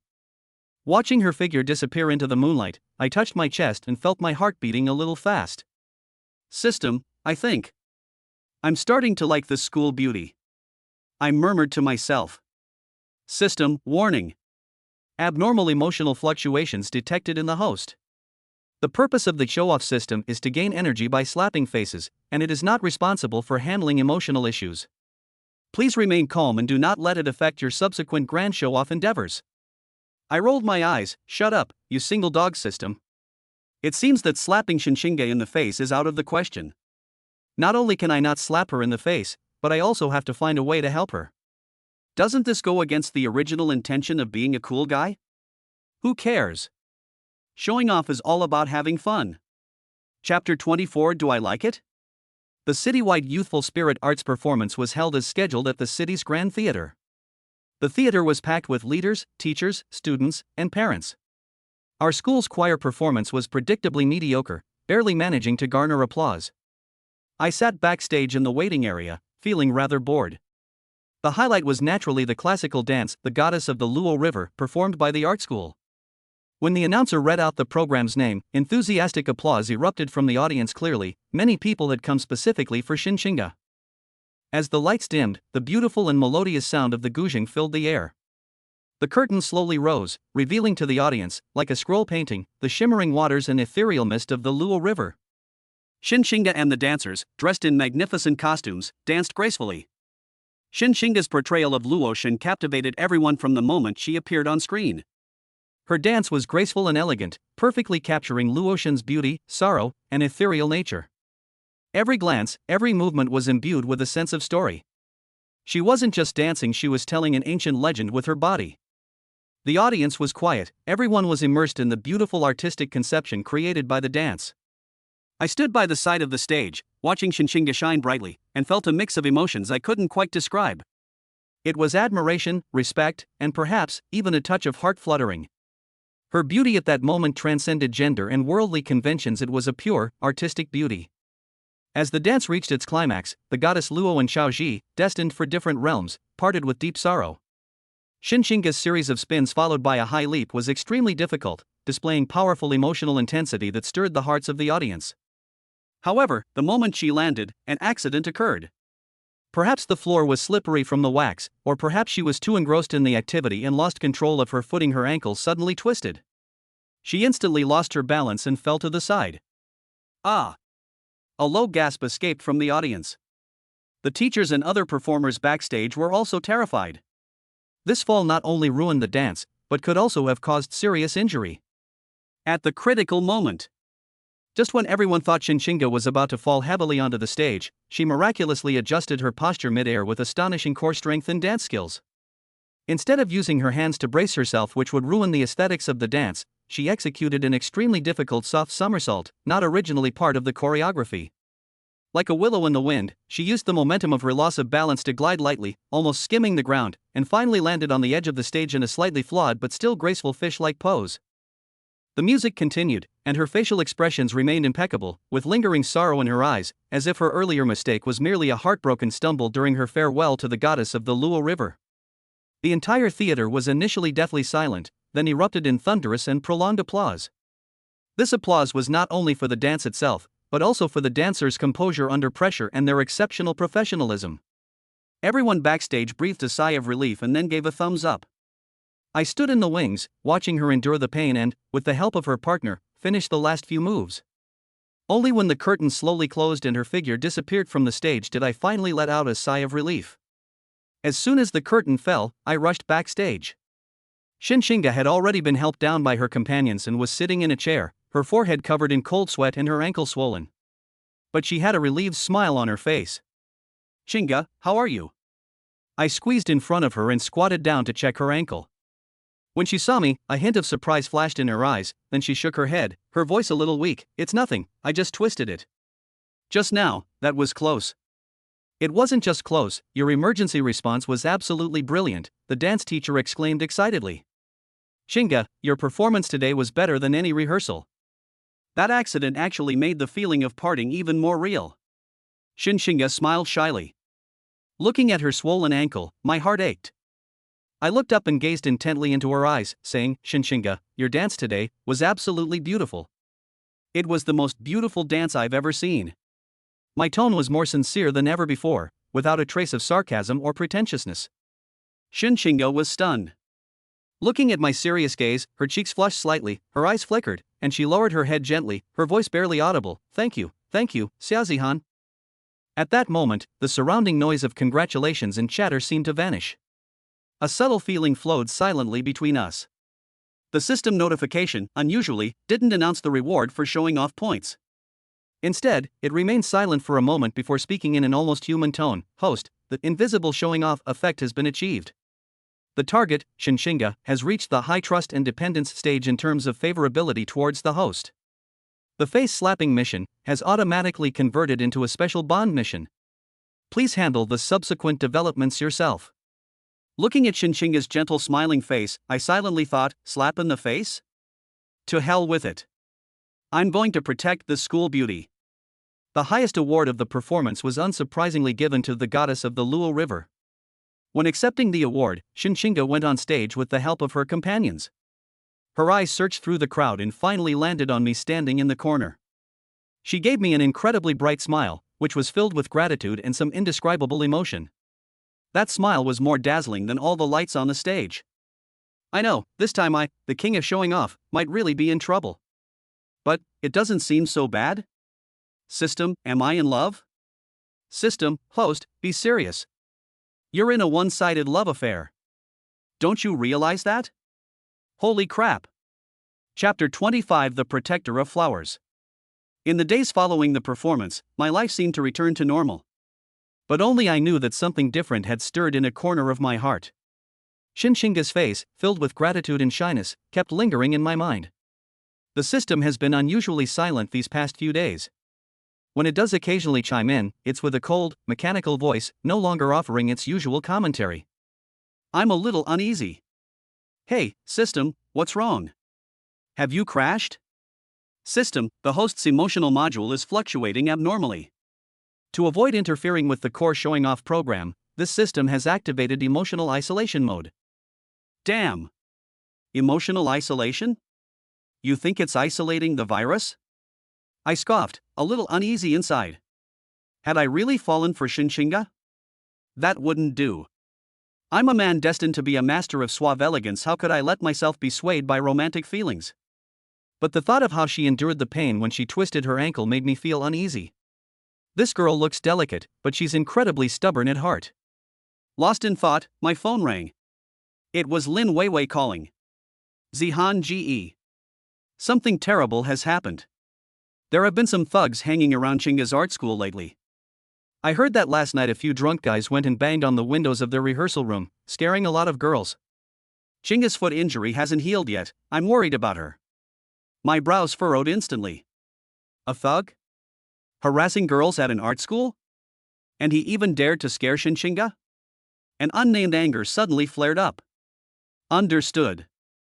I hung up the phone, my eyes turning cold. It seems some people are itching for a beating and need the king of toughness to loosen their skin. System, is there any skill suitable for group fights? No, I mean, suitable for acts of heroism? System, detected that the host's sense of justice is perhaps overflowing. Temporary mission issued, eliminate security risks around the art school and deter criminals. Reward, 1000 points of coolness and the special item low-key arrogance passive aura that reduces the host's presence when not in a coolness state, making it easier to act covertly. This is great. This is the one. That night, it was dark and windy. Well, actually the moon was quite bright. I changed into a dark tracksuit and wandered to the quiet alley near the back gate of the art school. The streetlights were dim, making it a place where filth and dirt could easily hide. I found a shady spot to squat down, a blade of grass dangling from my mouth, utterly bored. My understated arrogance was indeed effective. Passers-by occasionally walked by, but they subconsciously ignored me. After waiting for about half an hour, sure enough, a burst of laughter and noise came from afar. 4 or 5 young men dressed in a slick style with brightly colored hair walked over, their arms around each other's shoulders, uttering vulgar and lewd remarks that were meant to harass the female students. The target appeared. I stretched my wrists and slowly stepped out of the shadows, blocking their path. The thugs were taken aback. Seeing that I was alone and looked like a student, they immediately became arrogant. The leader, a blonde-haired guy with a cigarette dangling from his lips, glanced at me sideways. Kid, get out of the way. A good dog doesn't block the road. I picked at my ear, looking disgusted. Where did this stray dog come from, barking like that? It's disturbing my contemplation of life. The blonde-haired guy's face darkened. Damn it, you want a beating, huh? Brothers, give this kid a break. 4 or 5 people quickly surrounded them. I sighed and shook my head. Why do some people always prefer to solve problems with violence? Isn't it better to reason with each other? As I was speaking, the first thug's fist was already in front of me. I didn't even bother to block, I just tilted my head slightly, and the fist grazed my ear. Then, I extended my index finger and lightly flicked it at a certain spot on his elbow as he charged. Ouch! The thug suddenly felt his entire arm ache and go numb, and he instantly lost all strength, screaming as he squatted down. The second thug swept his leg at me, but I didn't move my feet. I just slightly raised my knee, hitting the nerve in his calf. Thump, another guy fell to the ground clutching his leg and howling in pain. The third and fourth came at me together, and I strolled among them as if walking in a garden. My fingers would tap, flick, pat, or press, each time with a light touch, targeting the most painful acupoints or the weakest points of the joints. In less than 30 seconds, the 5 thugs who had been so aggressive just moments before were all lying on the ground, some with dislocated arms, others with leg cramps, groaning and looking at me with eyes full of terror, as if they had seen a ghost. I squatted down in front of the blonde-haired leader, patted his face, and asked with a smile, "Are you going to come knocking on the window again?" "We're not coming. We're not coming. Big brother. Grandpa. We were wrong. We'll never do it again." The blonde-haired man turned pale with fright, tears, and snot streaming down his face. I nodded, "Yes, it's good to admit your mistakes and correct them. Remember, this area is under my protection. If I see you again, or hear that you've harassed art school students, the consequences." He pointed to a brick wall next to him that I had accidentally knocked down a section of. "You'll have to think about it yourselves." Huang Mao was terrified when he saw the broken bricks and kowtowed repeatedly to make promises. I stood up, dusted off my hands, concealed my accomplishment, and disappeared into the night. Behind me, several thugs scrambled away in a disheveled state. Ding! Temporary mission completed. The host has crushed the security threat, earning 1,000 points of coolness. The item low-key arrogance is now in effect. Yeah, I feel much better now. Protecting the people I want to protect feels way better than just getting slapped in the face. Chapter 26. I like to drink soup. The next day, I went to school pretending nothing had happened. During break, Lin Weiwei came up to me mysteriously, "Zihan Ge. Did you hear? It's amazing. Just last night, those thugs who were harassing the art school were taken care of by some chivalrous hero. I heard they were beaten to a pulp and swore they'd never go there again. Senior Chinga and the others are so happy." I said oh, and looked down at my book, my tone indifferent. "Really? That's good. It seems there are still more good people than bad in the world." Lin Weiwei looked at me suspiciously. "Brother Zihan, I have a feeling this matter is somehow related to you? You asked me about the art school yesterday, and then the thugs beat you up last night. What a coincidence." I looked up, flashing a pure, innocent smile. "Weiwei, you must believe in the law and justice. How could a model student like me get into fights? It must have been that good Samaritan who did it." Lin Weiwei rolled her eyes, clearly not believing her, but didn't press the matter further. After school in the afternoon, I found myself wandering to the entrance of the art school again, almost as if possessed.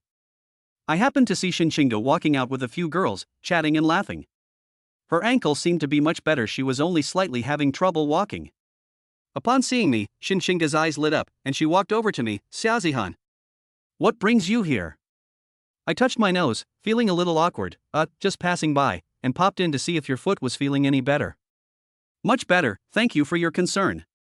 Shinshinga smiled, her eyes crinkling. "Oh, by the way, I have good news for you. Those bastards who harassed us last night got taught a lesson. That was so satisfying." "Really?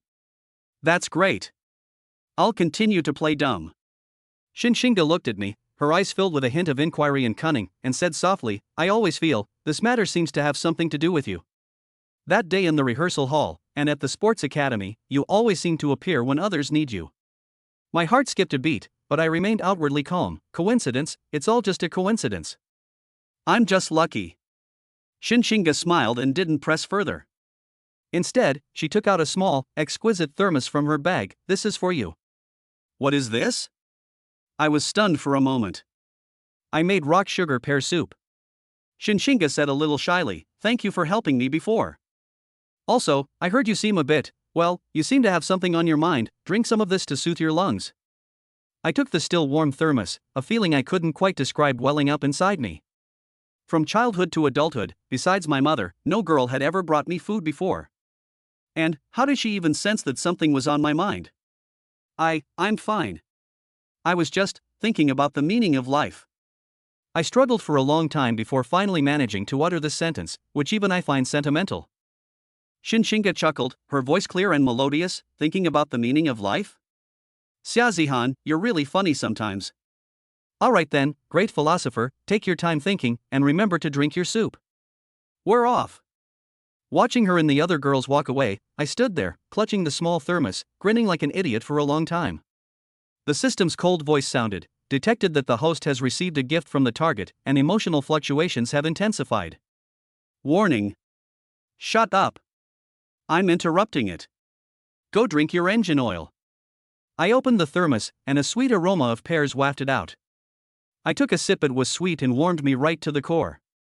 Well, I really like drinking soup. System host, you've fallen. You'll regret it. Chapter 27. Dude, I've never lost to show off.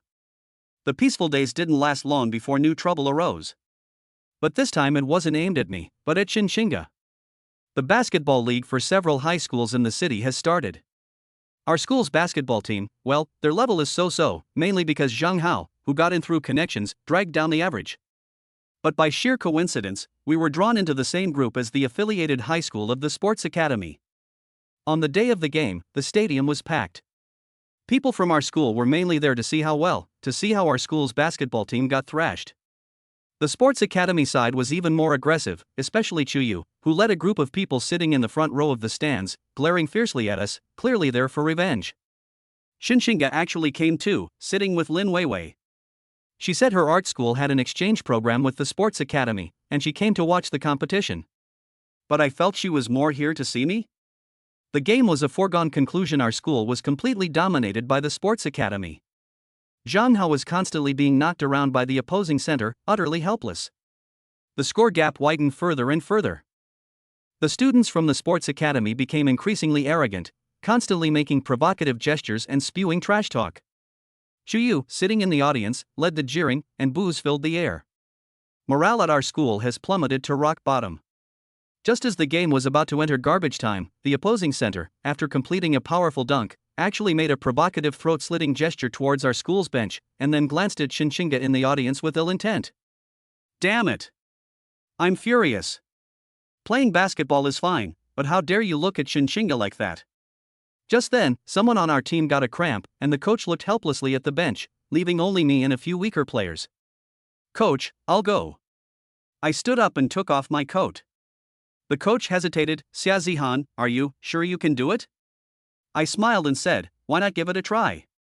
We've already lost so much, one more won't make a difference. I stepped onto the stage. All eyes instantly focused on me. There was curiosity, anticipation, and mostly schadenfreude, waiting to see how I would embarrass myself. The center from the sports academy saw me, grinned, revealing his gleaming white teeth. Hey, isn't this the king of show-offs from number 2 middle school? What, you can play basketball too? Don't fall and cry later. I ignored him and walked straight to the serving point. The game continued. No one on the opposing team was guarding me. They clearly didn't take me seriously. The ball was passed to me, and I stood outside the three-point line, quite a distance from the basket. Shoot. You show off. If you make it, I'll count out to you, the center taunted from the sidelines. I glanced at him, then at the basket. Then, under the watchful eyes of the entire arena, I threw the ball out with a very amateurish, even somewhat comical, urinal holding, shooting motion. The basketball traced a high, floaty arc in the air, devoid of any aesthetic appeal. Ha ha ha. The students from the sports academy erupted in a huge burst of laughter. What the hell is that shot? Even our classmates covered their faces, unable to bear to look. However, the laughter stopped abruptly the next second. The basketball, as if it had eyes, swished through the net with a resounding clang. 3 points are valid. The referee blows the whistle. The entire room fell silent. I shrugged and said to the dumbfounded center, sorry, I got into a hot hand and couldn't stop him. The rest of the game became a one-man show for me. I didn't need to drive or engage in any physical contact. I just stood outside the three-point line and used all sorts of bizarre techniques, crooked grips, behind the head tosses, even throwing the ball around with my back to the basket, tossed the ball into the hoop one by one. Crack shot. The people from the sports academy are going crazy. They send 2 or 3 people to double team me, but I can always find a gap to throw the ball out, and then the ball will inevitably go into the net. This isn't basketball anymore, this is fucking magic. I single-handedly brought the score back together. We've taken the lead. Shuyu was so angry in the audience that her face turned ashen, and she almost crushed the armrest of her chair. Xinxinga and Lin Weiwei were stunned, then excitedly hugged each other and cheered. In the end, our school miraculously reversed the situation and won. When the final whistle blew, the center from the sports academy slumped to the ground, his eyes vacant, as if his faith had collapsed. I walked up to him, bent down, and said in a voice only the two of us could hear, "Playing basketball relies on your brain and a little bit of luck. Also, don't look at people you shouldn't be looking at, or next time, the ball won't just go in the basket." After I finished speaking, I turned and walked towards my cheering teammates, and the girl who was looking at me with a smile in her eyes. Ding! The host has achieved an unbelievable comeback in the basketball field, shocking the entire audience and gaining the attention of a specific target. 1,200 points of bragging value have been gained. Well, this way she can protect the game she wants to watch and show off a bit, killing 2 birds with 1 stone. Chapter 28. The system, I really hate it. My unexpected victory in the basketball game has further cemented my reputation as the king of summer. Now, all sorts of legends about me are circulating at school, saying that I'm actually the disciple of a reclusive master, or that I possess some kind of superpower. I neither confirm nor deny these rumors. Maintaining an air of mystery is part of being cool, after all. But when I was with Xinxinga, I couldn't keep up the act anymore. The way she looked at me was changing. It was no longer just simple gratitude or curiosity, but something more complex. This made me a little flustered. That afternoon, I found Xinxinga sitting alone on the rooftop of the teaching building, staring blankly into the distance, her expression seemingly melancholy. I hesitated for a moment, but still went up. "Why are you here all alone? Just getting some fresh air?" I tried to make my tone sound casual. Xinxinga turned around, saw it was me, and forced a smile. "It's nothing, I'm just a little confused." "What am I confused about?" I imitated her and leaned against the railing. "Xiaozihan," Xinxinga turned her head and looked at me very seriously. What kind of person are you really? Sometimes I feel like you're omnipotent, like a superhero. Other times I feel like you're silly, like a child who hasn't grown up. What are all those things you do for? Is it just to show off?" I was taken aback by her question. "Why?" At first, it was to slap someone in the face and gain some bragging rights, but later, it seems to have gone a bit astray. I touched my nose, unusually serious, actually. I don't know either. Maybe it's just that I can't stand some people who bully others just because they have some skills. And also, I paused, looking into her eyes, not wanting to see someone I care about suffer. Xinxinga's cheeks flushed instantly. She lowered her head and whispered, "The person I care about? Yeah. I'm going all in," so I nodded, "like you." The rooftop suddenly fell silent, save for the sound of the wind. The atmosphere became somewhat ambiguous. After a long while, Xinxinga finally raised her head, her eyes sparkling with a mixture of shyness and courage. "Xiaozihan, I think." Ding! Urgent alert. Host is about to fall into an unnecessary emotional vortex. Serious warning. The ultimate secret of the pretentious system is loneliness. It's solitude. It's invincibility. Host, please immediately cease dangerous speech. The system's warning sound was like a bucket of cold water poured over my head. Damn it! You lousy system. Why are you causing trouble at this crucial moment? I swallowed back the words that were on the tip of my tongue, and my expression became a little stiff. Seeing my sudden change in Chapter 29. Chuyu, you're going to be in big trouble. Ever since that unpleasant encounter on the rooftop, my relationship with Xinxinga has become somewhat awkward. We still greet each other when we meet, but there's always a sense of distance between us. She seems to be avoiding me, and I don't know how to face her.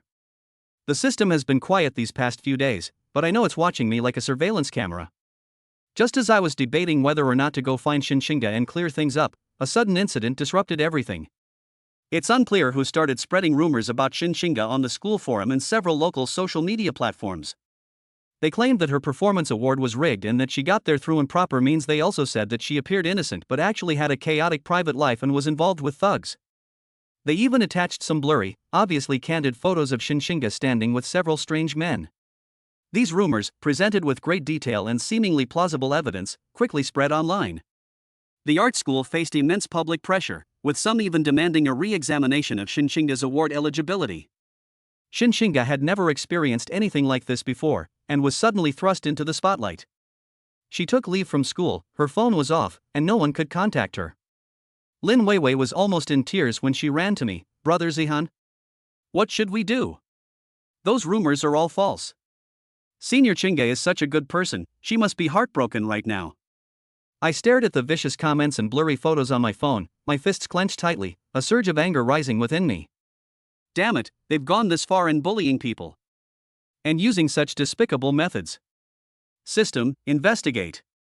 Find out who did this. I ordered through gritted teeth. System, starting the information tracking module. Requires 500 show-off points. Hurry up. A few minutes later, the system provided the results. The source of the rumor was identified. The IP address originated from the internal network of the affiliated high school of the Sports Academy. The main disseminators, through facial recognition and voice print comparison, were confirmed to be Chuyu and her core followers. Motive analysis: revenge against the host and to take out their anger on Shinshinga, who had a close relationship with the host. Chuyu. It really was you. My eyes were icy. So you can't handle losing, resorting to these underhanded tactics, huh? Very well, you've successfully angered me. This time, I'm not only going to slap you in the face, I'm going to rub you to death on the ground. I acted immediately. First, I had the system collect all of Chuyu's past misdeeds, including bullying classmates, cheating on exams, and even some more shameful ones. With the system's help, the evidence was irrefutable. Then, I found those thugs who had been instructed by Chuyu to harass the art school and whom I had taught a lesson, and used a little trick to get them to record videos identifying Chuyu as the mastermind. Finally, I anonymously packaged all this dirt and sent it to the Municipal Education Bureau, the principal of the affiliated high school of the Sports Academy, and several of the most influential local media outlets in a way that no one could trace. Only after doing all this did I breathe a sigh of relief. Weiwei, tell your senior Chinga that I just smiled coldly and told her to wait patiently. Before nightfall, I'll make those who spread rumors cry their eyes out. Lin Weiwei noticed the cold glint in my eyes and nodded subconsciously. She knew that someone was about to be in big trouble this time. Chuyu. I was going to let you off the hook and you would have kept your head down, but you just had to ask for it and suffer. I'll grant your wish, buddy. If you mess with me, I might not bother with you, but you actually went after Chingu. You're going to die. Chapter 30: A Slap in the Face. After sending the anonymous email, I outwardly appeared calm and collected, going to class, eating, and sleeping as usual, even having the mood to discuss dinner plans with Lin Weiwei. But only I knew that I was burning with anger inside, a fire that wanted to incinerate everyone who bullied Shinshinga. The system was unusually cooperative this time, not only helping me track evidence but also proactively providing some technical support to ensure that the dirt would break out precisely at a specific time, like a virus. Its cold, electronic voice even carried a hint of barely perceptible excitement. Host, if this counterattack succeeds, you will gain a lot of bragging points and create a powerful deterrent against potential enemies. It's in line with the essence of the art of bragging. I can't be bothered with his pretentious ways. All I want now is to seek justice for Shinshinga. After school in the afternoon, for the first time ever, I didn't go straight home. Instead, I wandered over to the vicinity of the art school. I didn't go and I just gazed at the art-filled teaching building from afar. Shinshinga's classroom light was still on. I wondered if she was still inside, bearing the pressure of those malicious rumors alone. I felt a lump in my throat. I took out my phone and scrolled to my chat with Shinshinga. Our last conversation was before the performance when she reminded me not to forget to drink rock sugar pear soup. I hesitated for a long time, typing and deleting repeatedly, before finally sending only one sentence: rumors stop with the wise, and the innocent will clear themselves. Don't be afraid, I'm here for you. After sending it, I stared intently at the screen, my palms sweating slightly. About a minute later, the phone screen lit up, and Shinshinga replied with just one simple word: Although it was just one word, I could almost see her vulnerability and need for support through the screen. This strengthened my resolve to resolve this matter once and for all. System, monitor online public opinion, especially the activities at the affiliated high school of the Sports Academy, I whispered. Understood. The target, Chuyu, is currently participating in an interview for an on-campus basketball event. She is scheduled to give a live interview to a local student media outlet in the school auditorium in an hour, the system quickly reported. A live interview? My eyes lit up. This is a great opportunity. Get the live stream link to her interview, and then. I smirked. When our gift arrives, make sure the live stream signal is uninterrupted. Live stream channel locked. The incriminating data will be released simultaneously at the designated time when the interview with the target reaches its climax. A chain reaction is expected. The system calmly analyzed, like a strategist planning a meticulous operation. I nodded, found a milk tea shop near the school, ordered the sweetest milk tea, sat down, and took a deep breath. Now, all I had to do was wait for the storm to arrive. Time ticked by, and the TV in the bubble tea shop was just finishing up the local news. I watched the sky outside the window gradually darken, and a strange calm settled over me. This feeling of being in control, waiting for the enemy to fall into the trap, seemed more satisfying than simply punching them in the face. The system suddenly prompted, "Host, the target, Xiyu, has entered the interview site. The live broadcast is about to begin." I immediately took out my phone and opened the live stream link of the student's social media account. On the screen, Xiyu was wearing a sports uniform from the sports academy, with a deliberately practiced, sunny, and confident smile on her face, answering the host's questions. The content was nothing more than cliches about competitions, training, and dreams. In the comments section below, many of her fans were commenting, "Sister Yu is so cool, and go Queen." Looking at her hypocritical appearance, I curled my lip in disgust. The host, seemingly wanting to stir things up, steered the conversation towards a recent hot topic. "Xiyu, have you been following the rumors circulating online about Xinxinga, a student at the art school? As someone her age, what are your thoughts on this?" Xiyu's smile froze for a moment before returning to normal. Facing the camera, she spoke in a tone that seemed fair but was actually laced with sarcasm. "I've heard about this matter as well. I think there's no smoke without fire. Of course, we outsiders don't know the specific truth. But as an athlete, I firmly believe that achievements and honors should be earned through one's own strength and hard work, not through crooked means." Her words were perfectly worded, both putting down Xinxinga and elevating herself, drawing praise from the comments section. What a show-off! I scoffed. Just then, a system notification sounded. Ding. The black material package has been successfully delivered to the Municipal Education Bureau's complaint email address, the sports school principal's office, and the news hotlines of 3 local media outlets. The online dissemination process has been initiated, and the related topic is expected to top the local trending search list within 3 minutes. The show is about to begin. I stared intently at the live stream. Xiyu was still there, talking non-stop, showing off her so-called skills and hard work. Suddenly, the comments on the live stream started acting strangely. Instead of the usual "Go Queen" messages, some jarring words began to appear sporadically. The evidence against Xiyu for cheating on the exam is irrefutable. Video of bullying a classmate leaked. He instructed thugs to harass female students at the arts school. Hypocritical. Her persona has collapsed. It started with just a few comments, but quickly spread like wildfire, filling the entire screen. The live stream host clearly noticed the anomaly, his face turning embarrassed as he tried to steer the conversation, but the comments were already completely out of control. Xiyu also saw the comments. Her smile instantly froze on her face, a hint of panic flashing in her eyes, but she still tried to remain calm. These are all false rumors, please don't believe them." However, before she could finish speaking, a commotion suddenly broke out in the live broadcast room.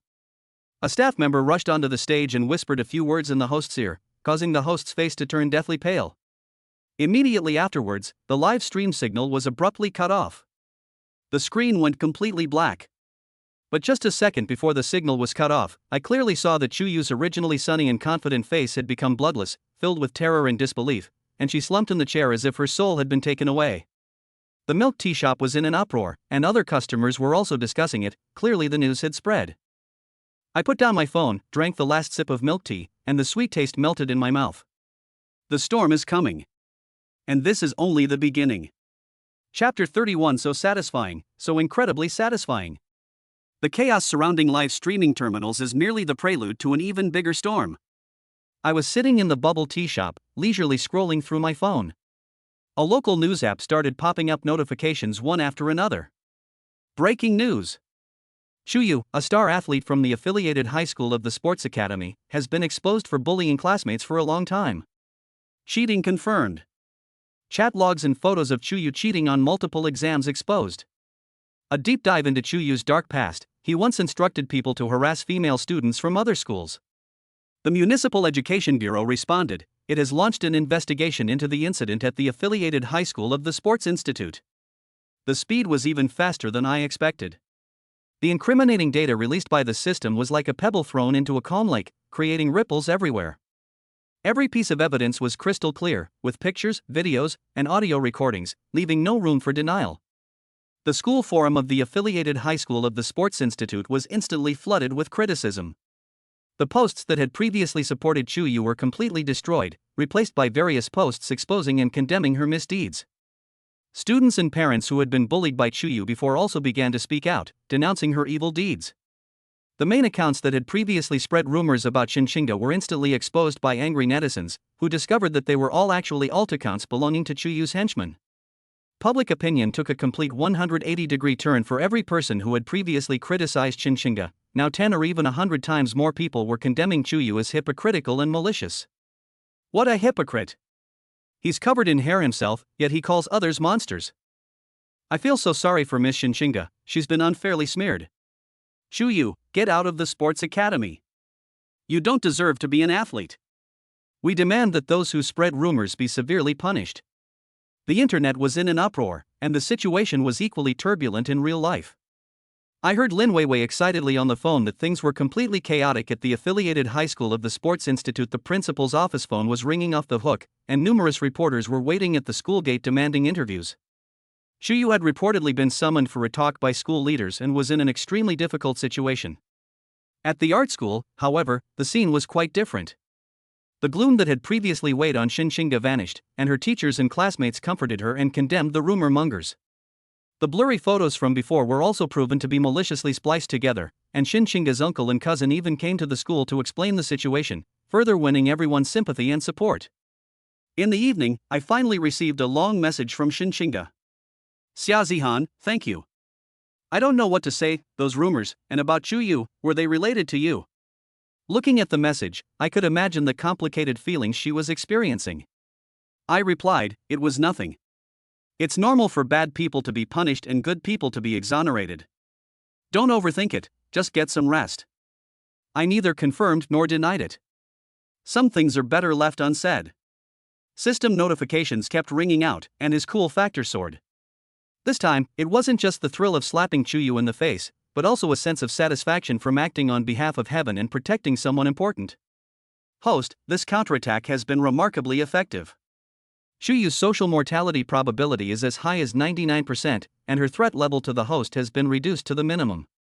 Shinshinga's favorability and trust towards the host have increased significantly. A total of 3,500 points of bragging value have been gained.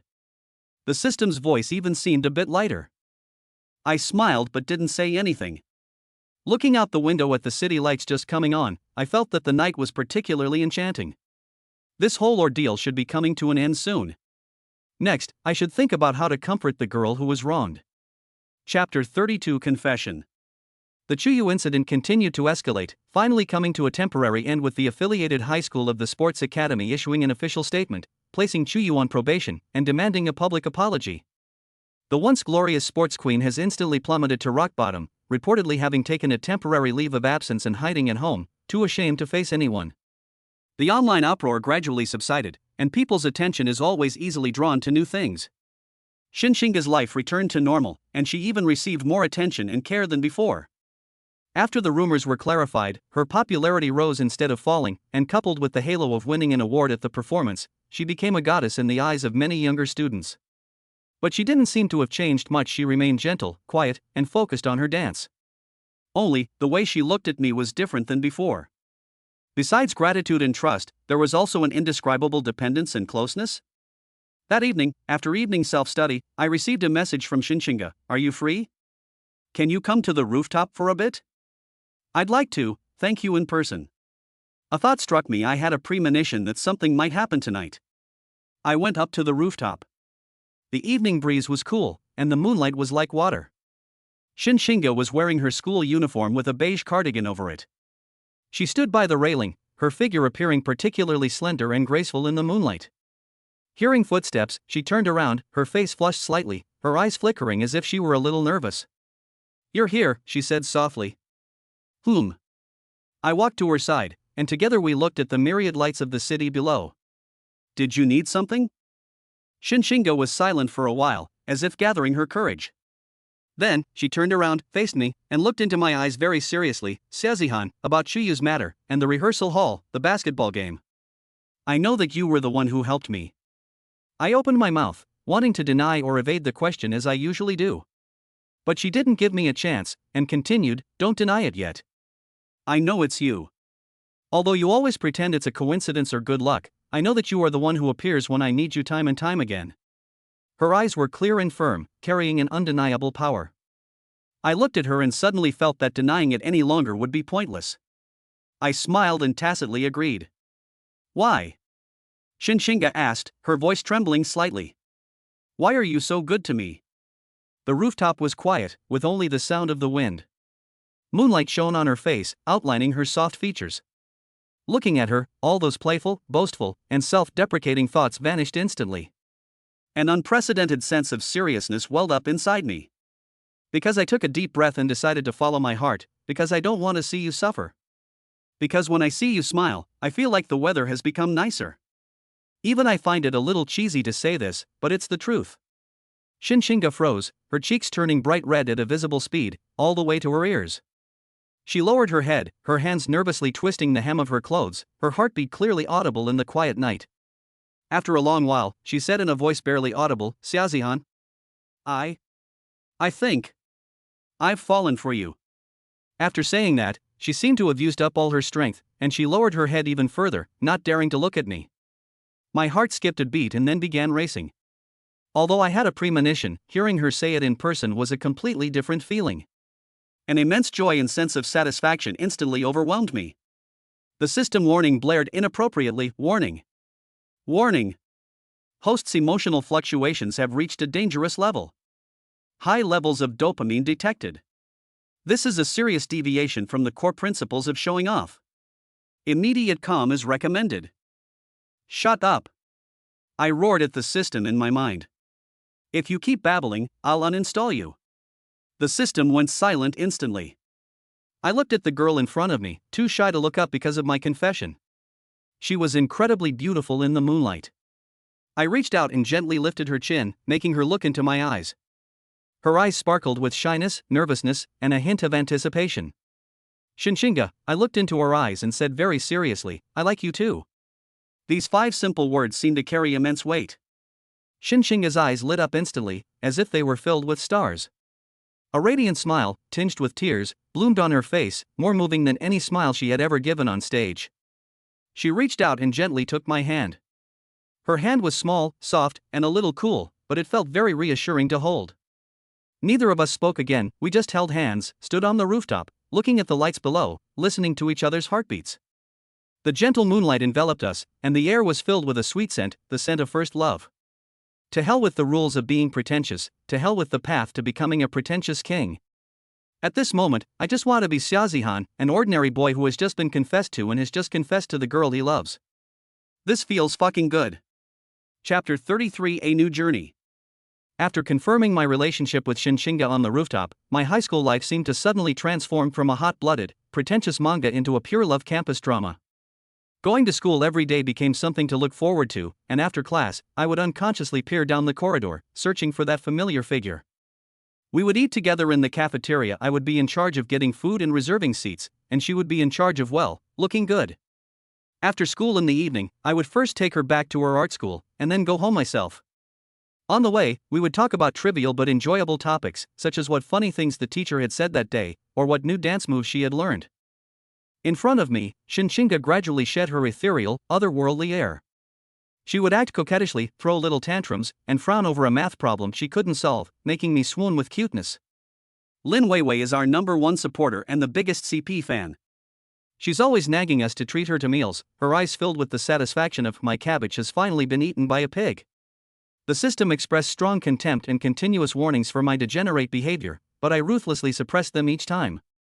Later, it probably resigned itself to its fate, only occasionally making sarcastic remarks like, "The host's IQ level has decreased by 10% due to hormonal influences," when I was on a date with Shinshinga. I can't be bothered with it. Pretentious points? Enough for now. Right now, seeing Shinshinga smile is more satisfying than slapping 100 school beauties in the face. However, the tree may wish to remain still, but the wind will not cease. The aura of the cool guy, or rather, his troublesome nature, will not disappear just because he's in a relationship. That day, I had just dropped Shinshinga off at the art school and was about to leave when I was stopped by a middle-aged man in a suit, wearing gold-rimmed glasses, who looked like an elite. "Excuse me, are you Xiaozihan?" The man's tone was polite, but his eyes held a scrutinizing look. I looked at him warily. "Yes, I am." "And who are you?" The man took out a business card from his pocket and handed it to me. "Hello, my surname is Chen, and I am the assistant to the chairman of Xingyao Technology. Our chairman would like to meet with you. Are you available now?" Xingyao Technology? I was taken aback. That's one of the top tech giants in China. Why would their chairman want to see me? I'm just a high school student. I have absolutely no connection with these business tycoons. I took the business card, examined it, and saw that the material was high quality. It didn't look fake. "What does your chairman want with me?" Assistant Chen adjusted his glasses and gave a formulaic smile. The chairman didn't say it explicitly. He just instructed me to make sure to invite Xia. It seems to be related to some of your recent special behavior. Special performance? A chill ran down my spine. Did it refer to my humiliating defeat of the school beauties? Or to my extraordinary abilities? Could it be that I've caught the attention of someone at that level? The system immediately issued an alert in my mind. Warning. High energy target contact detected. Xingyao Technology has a powerful background and is involved in a wide range of fields. Its chairman, Li Yaoyang, is a mysterious figure. Host is advised to proceed with caution. I frowned, sensing that things weren't so simple. What's meant to be will be. I wanted to see what Chairman Li was really up to. Time? Place? I put away the business card, my tone calm. Now is fine. The car is right outside. Assistant Chen stepped aside and gestured for them to proceed. I nodded, sent Shinshinga a message saying I had something to do and would be back later, and then followed Assistant Chen to a low-key but luxurious black sedan parked by the roadside. Sitting comfortably in the backseat, I watched the street scenes rushing past the window, my mind racing with possibilities. Xingyao Technology, Li Yaoyan looking for a high school student like me. System, what do you think it could be? I asked myself. System, insufficient information to make an accurate judgment. However, considering the host's recent activities and Starshine Technology's business scope, including cutting-edge technology, bioengineering, and even some undisclosed confidential projects, the possibility that the host's unconventional abilities have been detected cannot be ruled out. Risk level, medium to high. Even the system thinks there's a risk?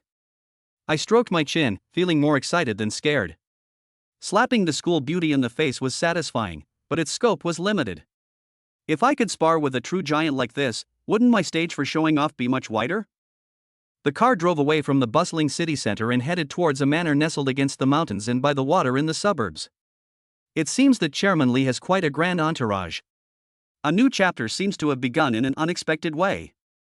This time, the opponents are no longer peers from school, but the real big shots hiding behind the scenes. Chapter 34 System Conflict. The meeting with Li Yaoyang, chairman of Xingyao Technology, was more uneventful than I had imagined. The suburban estate was as luxurious as a palace, and Li Yaoyang himself was a middle-aged man with a powerful aura, but his purpose in meeting me was unexpected. He wanted to recruit me. Xiaozihan, we VE noticed the extraordinary potential you've shown. Li Yaoyang sat behind his large mahogany desk, his fingers lightly tapping the surface, his eyes sharp. Whether it's academics, sports, or certain inexplicable instantaneous reactions, you far surpass ordinary people. Xingyao Technology is committed to discovering and cultivating top talents, especially in cutting-edge fields. We believe that your abilities can be maximized with our resources and platform. He offered extremely generous terms, full funding for my admission to any top university in the world, participation in the most confidential cutting-edge projects, and a future that is unimaginable to ordinary people. To be honest, if it were a month ago, I might have been genuinely moved. But now, the first thing that comes to mind is Shinshinga's gentle eyes. I politely declined. My reason was ridiculous. I said I couldn't bear to leave the delicious food back home, and, well, the girls back home. Li Yaoyang obviously didn't believe me, but he didn't press me. He just gave me a meaningful look and said that Xingyao's doors were always open for me. Leaving the manor, I breathed a sigh of relief. It wasn't that I disliked challenges, but rather that I felt that once I stepped into that world, my simple life might be gone forever. More importantly, I didn't want to be too far away from Xinxinga. However, the trouble wasn't over. Ever since I got together with Xinxinga, I've clearly felt that the system seems to be malfunctioning. At first, it was just some minor issues. For example, the system panel used to pop up instantly the moment I had a thought, but now there's occasionally a delay of a fraction of a second. When exchanging skills, it used to be instantaneous, but now sometimes it needs to load. The system's originally cold, electronic voice also seems to have a hint of listless static. More noticeably, the rewards for showing off and getting humiliated have decreased. Before, easily crushing Zhang Hao would earn several hundred points, but now even standing out at the school assembly yields significantly fewer points. The system's explanation is the target's shock threshold has increased, but something still feels off to me. Until one PE class, a few unconvinced PE students wanted to challenge me. I habitually try to redeem a 10-minute track and field king trial card, but the system prompted, energy transmission is unstable, and the skill effect may be reduced by 30%. In that 100-meter race, I still won, but only by half a body length, and almost suffered an upset. The victory was incredibly close, completely lacking the exhilarating feeling of dominating the field as before. The students watching were still surprised, but their eyes no longer held that godlike admiration. They looked more like they were looking at an exceptionally talented ordinary person. System, what are you doing? I was both anxious and angry. The system responded intermittently, warning. The host's emotional bond continues to strengthen, causing a serious conflict with the system's core principle of absolute rationality.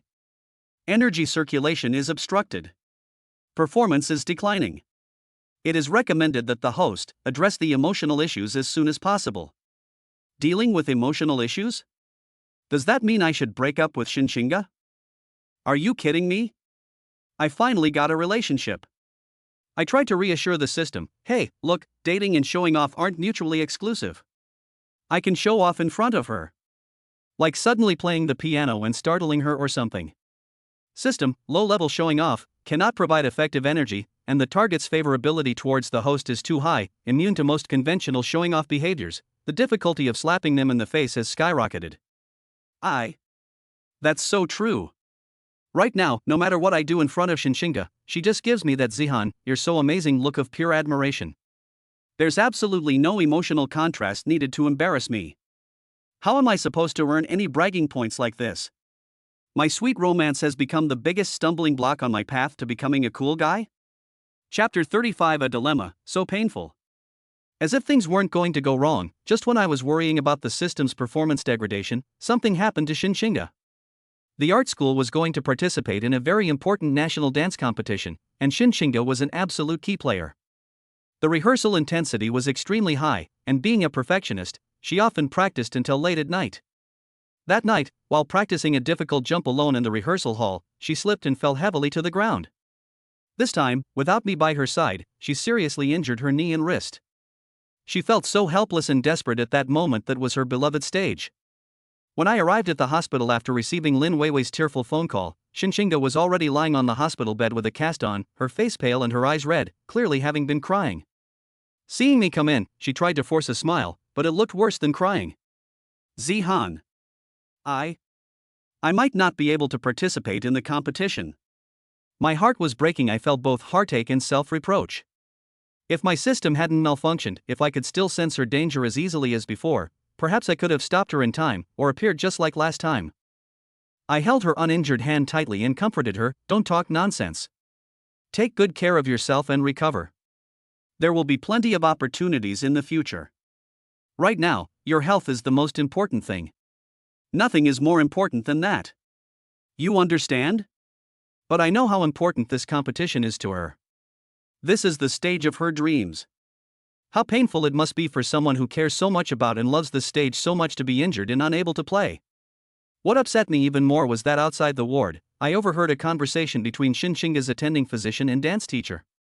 The doctor shook his head and said that the injury was serious, and even if she recovered, she might suffer from long-term effects. Whether she could continue to engage in high-intensity professional dance in the future was still unknown.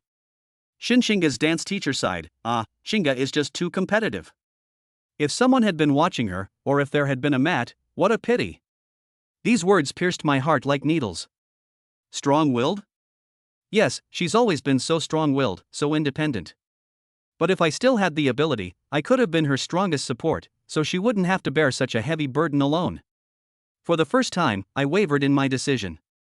If I had accepted Li Yaoyan's offer and gained more resources and capabilities, wouldn't I have been able to protect her better? Instead of being powerless to help her when she was injured, only finding out afterward. The system's cold and weak voice sounded again. Host, senses intense regret and powerlessness, system energy is further depleting, warning, continue to maintain the current state, the system will enter hibernation within 72 hours, at which time all skills and attribute bonuses will be temporarily frozen. Hibernation? Freeze ability? I leaned against the cold hospital wall, feeling a chill run down my spine. Without the system, what am I? Can I still be the all-powerful Xiaozihan? Can I still protect her? Love and power, are they truly mutually exclusive, like fish and bear's paw, impossible to have both? What should I do? For myself, for Chinga, I can't be so selfish. If I lose the system one day, will Chinga still care about me? But giving up like this, I really can't do it. I'm so conflicted. Chapter 36. Damn, what should I do? During the day Chinga was hospitalized, I stayed by her side without leaving for a moment. Seeing her furrowed brows due to pain, and seeing her forcing a smile to comfort me, the scales in my heart tipped more and more sharply. The system entered a countdown. The skill icons on the panel began to gray out, and the attribute values were all marked with a freezing soon warning. That sense of power to control everything was rapidly draining from my body, replaced by a long-lost feeling of powerlessness that belonged to an ordinary person. I tried calling out to the system, but all I got in response was intermittent static and more frequent warnings. Lin Weiwei came to see Shinga and secretly pulled me aside, whispering, "Brother Zihan, what's wrong with you lately? You seem distracted. Everyone is saddened by Chinga's injury, but don't blame yourself too much." I forced a smile and didn't say anything. How could I tell her that I might be losing my superpowers soon? Shinga also noticed my unusual behavior. She took my hand and asked softly, "Zihan, is something on your mind? Is it because of my injury?" "I'm really fine, don't worry." Looking into her clear, worried eyes, I almost blurted out everything about the system. But the words caught in my throat. It was too absurd. Would she believe me? And even if she did, what difference would it make? On the third night, after Shinga fell asleep, I went to the hospital rooftop alone, stood in the cold wind, and tried to calm myself down. The bright red countdown on the system panel showed only 3 hours left. Host finally confirmed. The system's mechanical voice became extremely weak, like a candle flickering in the wind, choosing to maintain the emotional bond system hibernation or sever the emotional connection system functions restored or even upgraded. Cut off emotional connection? Does that mean I have to leave Shinga? My heart clenched. Memories of our time together flashed before my eyes, the confession on the rooftop, the warmth of our hands under the moonlight, the starlight in her eyes when she looked at me. Every image made it hard to breathe. I can't do it. But, what can I do without power? If she encounters danger again, am I just supposed to watch helplessly like an ordinary person? Just like this time, I couldn't even take precautions. I recalled Li Yaoyan's words, "Your abilities can be maximized." If I possessed even greater power, could I create miracles? Like, heal her injuries? Let her stand on the stage again? Once the idea popped into my head, it grew wildly like weeds. On one side is a power within reach that can protect everything, on the other side is a love that has become an integral part of life and cannot be severed. How to choose? This is a fucking unsolvable problem. I clutched my head in anguish and crouched on the ground. The cold wind made me shiver, but what was colder than the wind was the despair and struggle in my heart. The system stopped urging, silently displaying the countdown, 2 hours 59 minutes and 58 seconds. 2 hours 59 minutes and 57 seconds? Time ticked by, each second a slow, agonizing death. I know I have to make a choice. A choice that will break my heart no matter which I choose. A faint glimmer of light appeared on the horizon. Dawn was approaching, but my world was plunged into the deepest darkness. I looked up at the faint light, my eyes filled with bloodshot veins and an unprecedented sense of hardship. perhaps, there is another way? An extremely risky way, possibly leading to utter ruin, but perhaps a way to achieve both goals? Take a gamble? My hand trembled slightly as I reached for the button in my mind that represented contact the business card Li Yaoyang had given me, which seemed to gleam with an alluring light in the darkness. Perhaps it really is time to end this. Chapter 37: The Devil's Pact. On the rooftop, the wind was biting cold. I stared at the virtual business card in my mind, its glowing light seeming to whisper Li Yaoyang's name like a demon's murmur. My fingers hovered in mid-air, trembling, unable to fall. The countdown on the system panel sounded like the footsteps of death: 1 hour 23 minutes and 45 seconds. 1 hour 23 minutes and 44 seconds. Xinxingda's pale face, showing her barely suppressed pain, and the warning that the system was about to go into hibernation flashed wildly through my mind. A feeling of powerlessness coiled around my heart like a venomous snake, tightening ever more. Host, time is running out. The system's voice was so faint it was almost fading away. I abruptly closed my eyes, took a deep breath of the icy air, and when I opened them again, all that remained in my eyes was a resolute despair. I'll take a gamble. For her, and for myself. I pressed the contact button. Almost instantly, Assistant Chen's calm voice came through my phone, as if he had been waiting for this call. Xia, have you thought it through? I need to see Li Yaoyang, now. My voice was terribly hoarse. The chairman is waiting for you at the manor. It was the same black sedan, the same luxurious estate. But this time, my state of mind was completely different.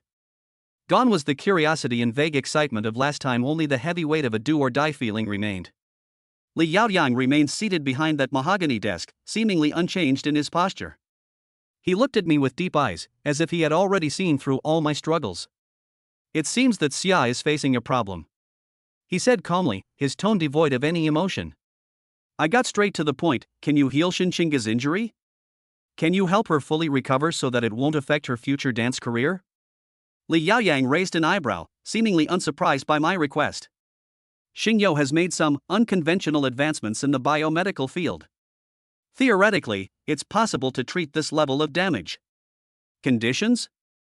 I stared at him. Work for yourself and for Xingyou. Li Yaoyang leaned forward slightly, exuding an invisible sense of pressure. By accepting our potential guidance program, your abilities will be systematically developed and enhanced. At the same time, you will need to sign an agreement to complete some special missions for Xingyou at an appropriate time in the future. Potential guidance? A special mission? I frowned. What exactly is it? Knowing too much now won't do you any good. Li Yaoyang waved his hand. You just need to know that if you accept it, you can gain the power to protect everything you want to protect. If you reject it, he paused, looking at me meaningfully, you and that girl may both face unknown risks. This world is far more complex than you see. Naked threats and temptations. My fists clenched so tightly my nails dug into my palms. I knew he was exploiting my weakness, but I had no choice. The system was about to go into hibernation without power. I couldn't even protect myself, let alone her.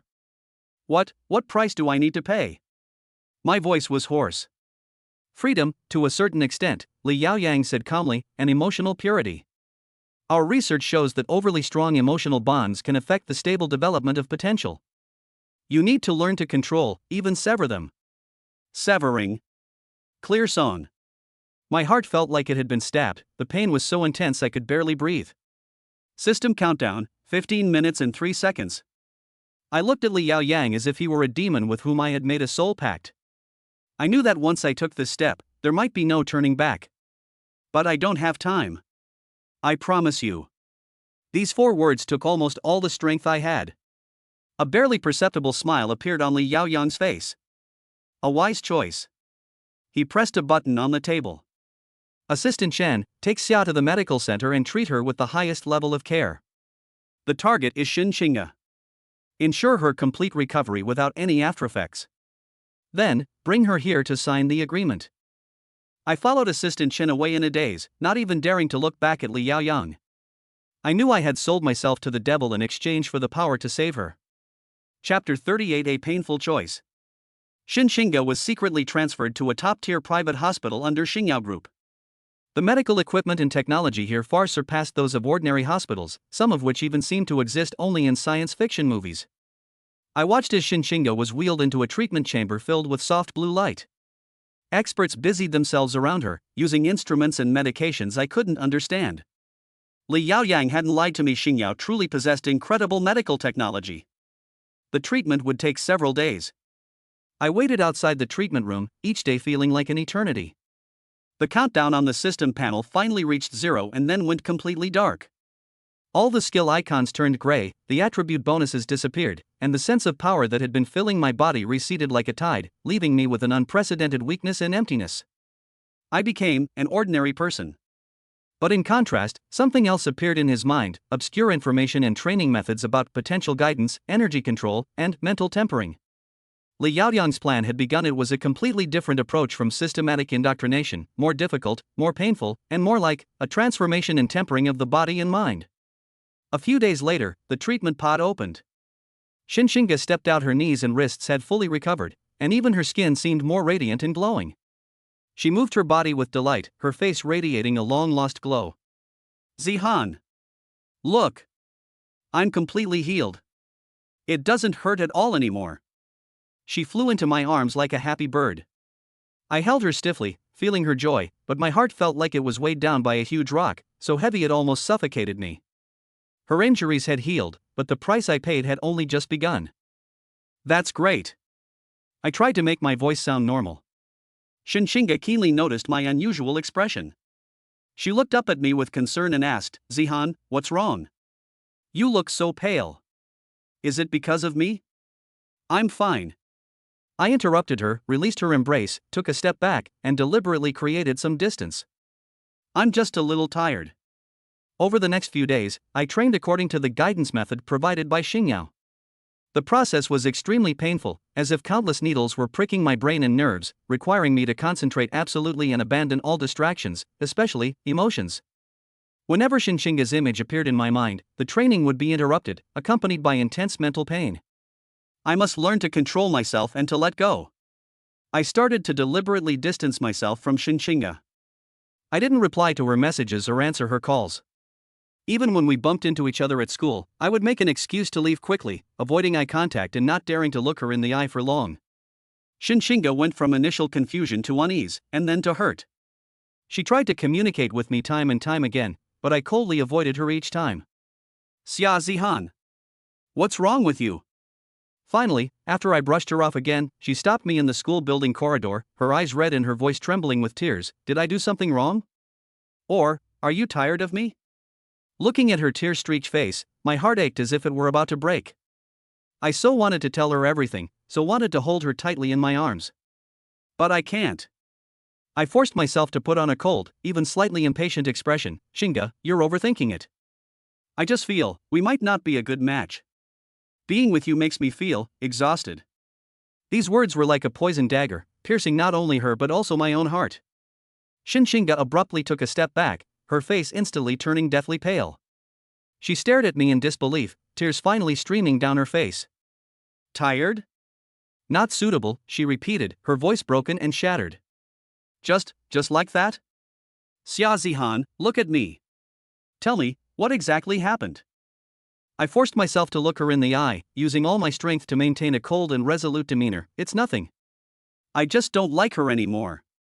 It's that simple. After saying that, I walked past her and practically ran away. Behind me, I heard her suppressed, heartbroken sobs. Every step felt like walking on a knife's edge. I knew how deeply I had hurt her, and how I had pushed myself into an abyss of no return. Chapter 39: System Awakening and Upgrade. After that decisive breakup, Shinshinga took a long leave of absence and never came back to school. It said she locked herself in her house and wouldn't see anyone. I was like a walking corpse, mechanically undergoing Xingyao's inhuman potential guidance training. Pain was my only sensation, numbness my only camouflage. Only in the dead of night would the heart-wrenching regret and longing surge like a tide, almost drowning me. The system remained silent, and the darkness seemed endless. A month later, I received a package, unsigned. Inside was a letter and a photocopy of a plane ticket destination, Paris, France, a top dance academy. The letter was written by Shinshinga, the handwriting somewhat messy, as if it were written in a state of extreme sadness or haste. Zihan, I'm leaving. I'm going to study in France. The procedures were done in a hurry, but I want to leave here as soon as possible. I know you have your reasons. Although you won't say it, I can feel it. When you said I don't like it anymore that day, your eyes were filled with even more pain than mine. I don't blame you. Really. Thank you for everything you did for me, including pushing me away at the end. Maybe it was for both of us. Take good care of yourself. Don't overwork yourself. Goodbye, Zihan. Perhaps we'll never see each other again. The letter was soaked with tears, the handwriting blurred. I clutched it tightly, my knuckles white, my body trembling uncontrollably. She was still so kind even though I had hurt her so deeply, she was still making excuses for me, still caring about me. She left. Like a pure white dove, she flew away from this place of sorrow and turmoil. That's fine, too. I closed my eyes, forcefully suppressing my surging emotions deep within my heart. From this day forward, Xiaozihan can no longer have any weaknesses. On the very night Shinshinga's flight took off, I was undergoing an extremely difficult mental training exercise. It felt as if thousands of steel needles were churning in my mind, and the excruciating pain almost made me faint. Just when I was about to give up. Buzz. A buzzing sound, seemingly emanating from the depths of the soul, resounded. The long dormant darkness in my mind suddenly burst forth with an unprecedentedly brilliant light. The previously gray system panel lit up again, becoming more complex and magnificent, flowing with a cold, powerful metallic luster. Ding! Host's mental threshold has been detected to have exceeded the critical point, meeting the conditions for forced evolution. Emotional bonds have been severed.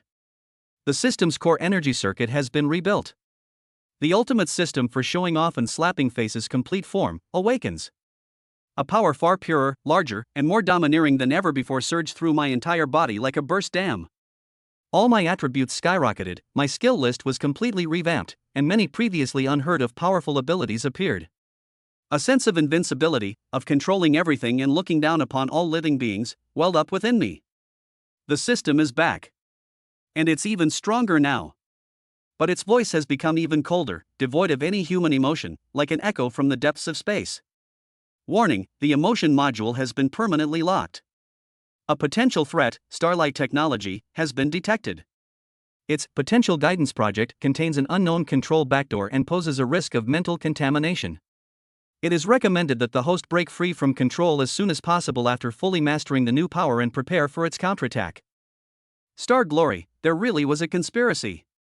I opened my eyes, and there was no longer any hesitation or pain in them, only a cold sharpness and an overwhelming fighting spirit.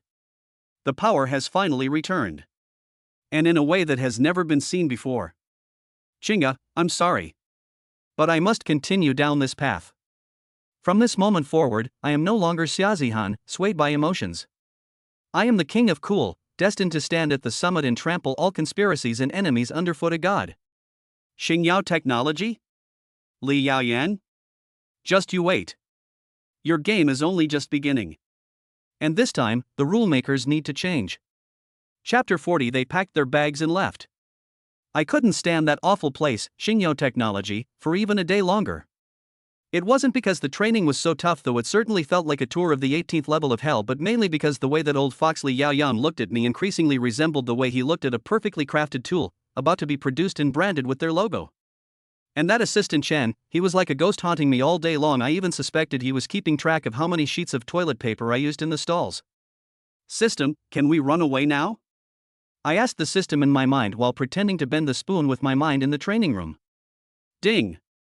Host's current physical fitness assessment, 85. Mental strength assessment, barely out of the category of brain damage. Overall combat strength, easily capable of taking down a dozen special forces soldiers. Success rate of escaping Star Glory monitoring, 87.3%. Execution recommended. The system's voice returned to its usual coldness, but I don't know if it was just my imagination, but there seemed to be a hint of impatience in it. Oh? You've been holding back for so long too? I raised an eyebrow. This system aims to assist the host in ascending to the throne of the ultimate show-off, not to reduce them to a henchman of capitalists. Xingyao's actions are a desecration of the art of showing off. The system declared righteously. Alright, let's give them a grand exit. The plan was simple: take advantage of an off-site practical test and slip away. To test the results of my potential guidance, Xingyao arranged for me to go to an abandoned factory area on the outskirts of the city to simulate handling some unstable factors they had arranged, which were actually some training robots wearing sensors.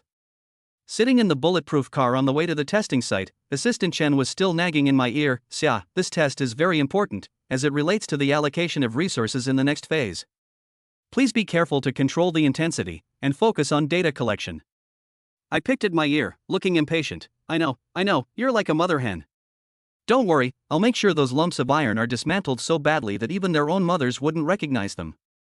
Assistant Chan's lips twitched slightly, but he didn't say anything more.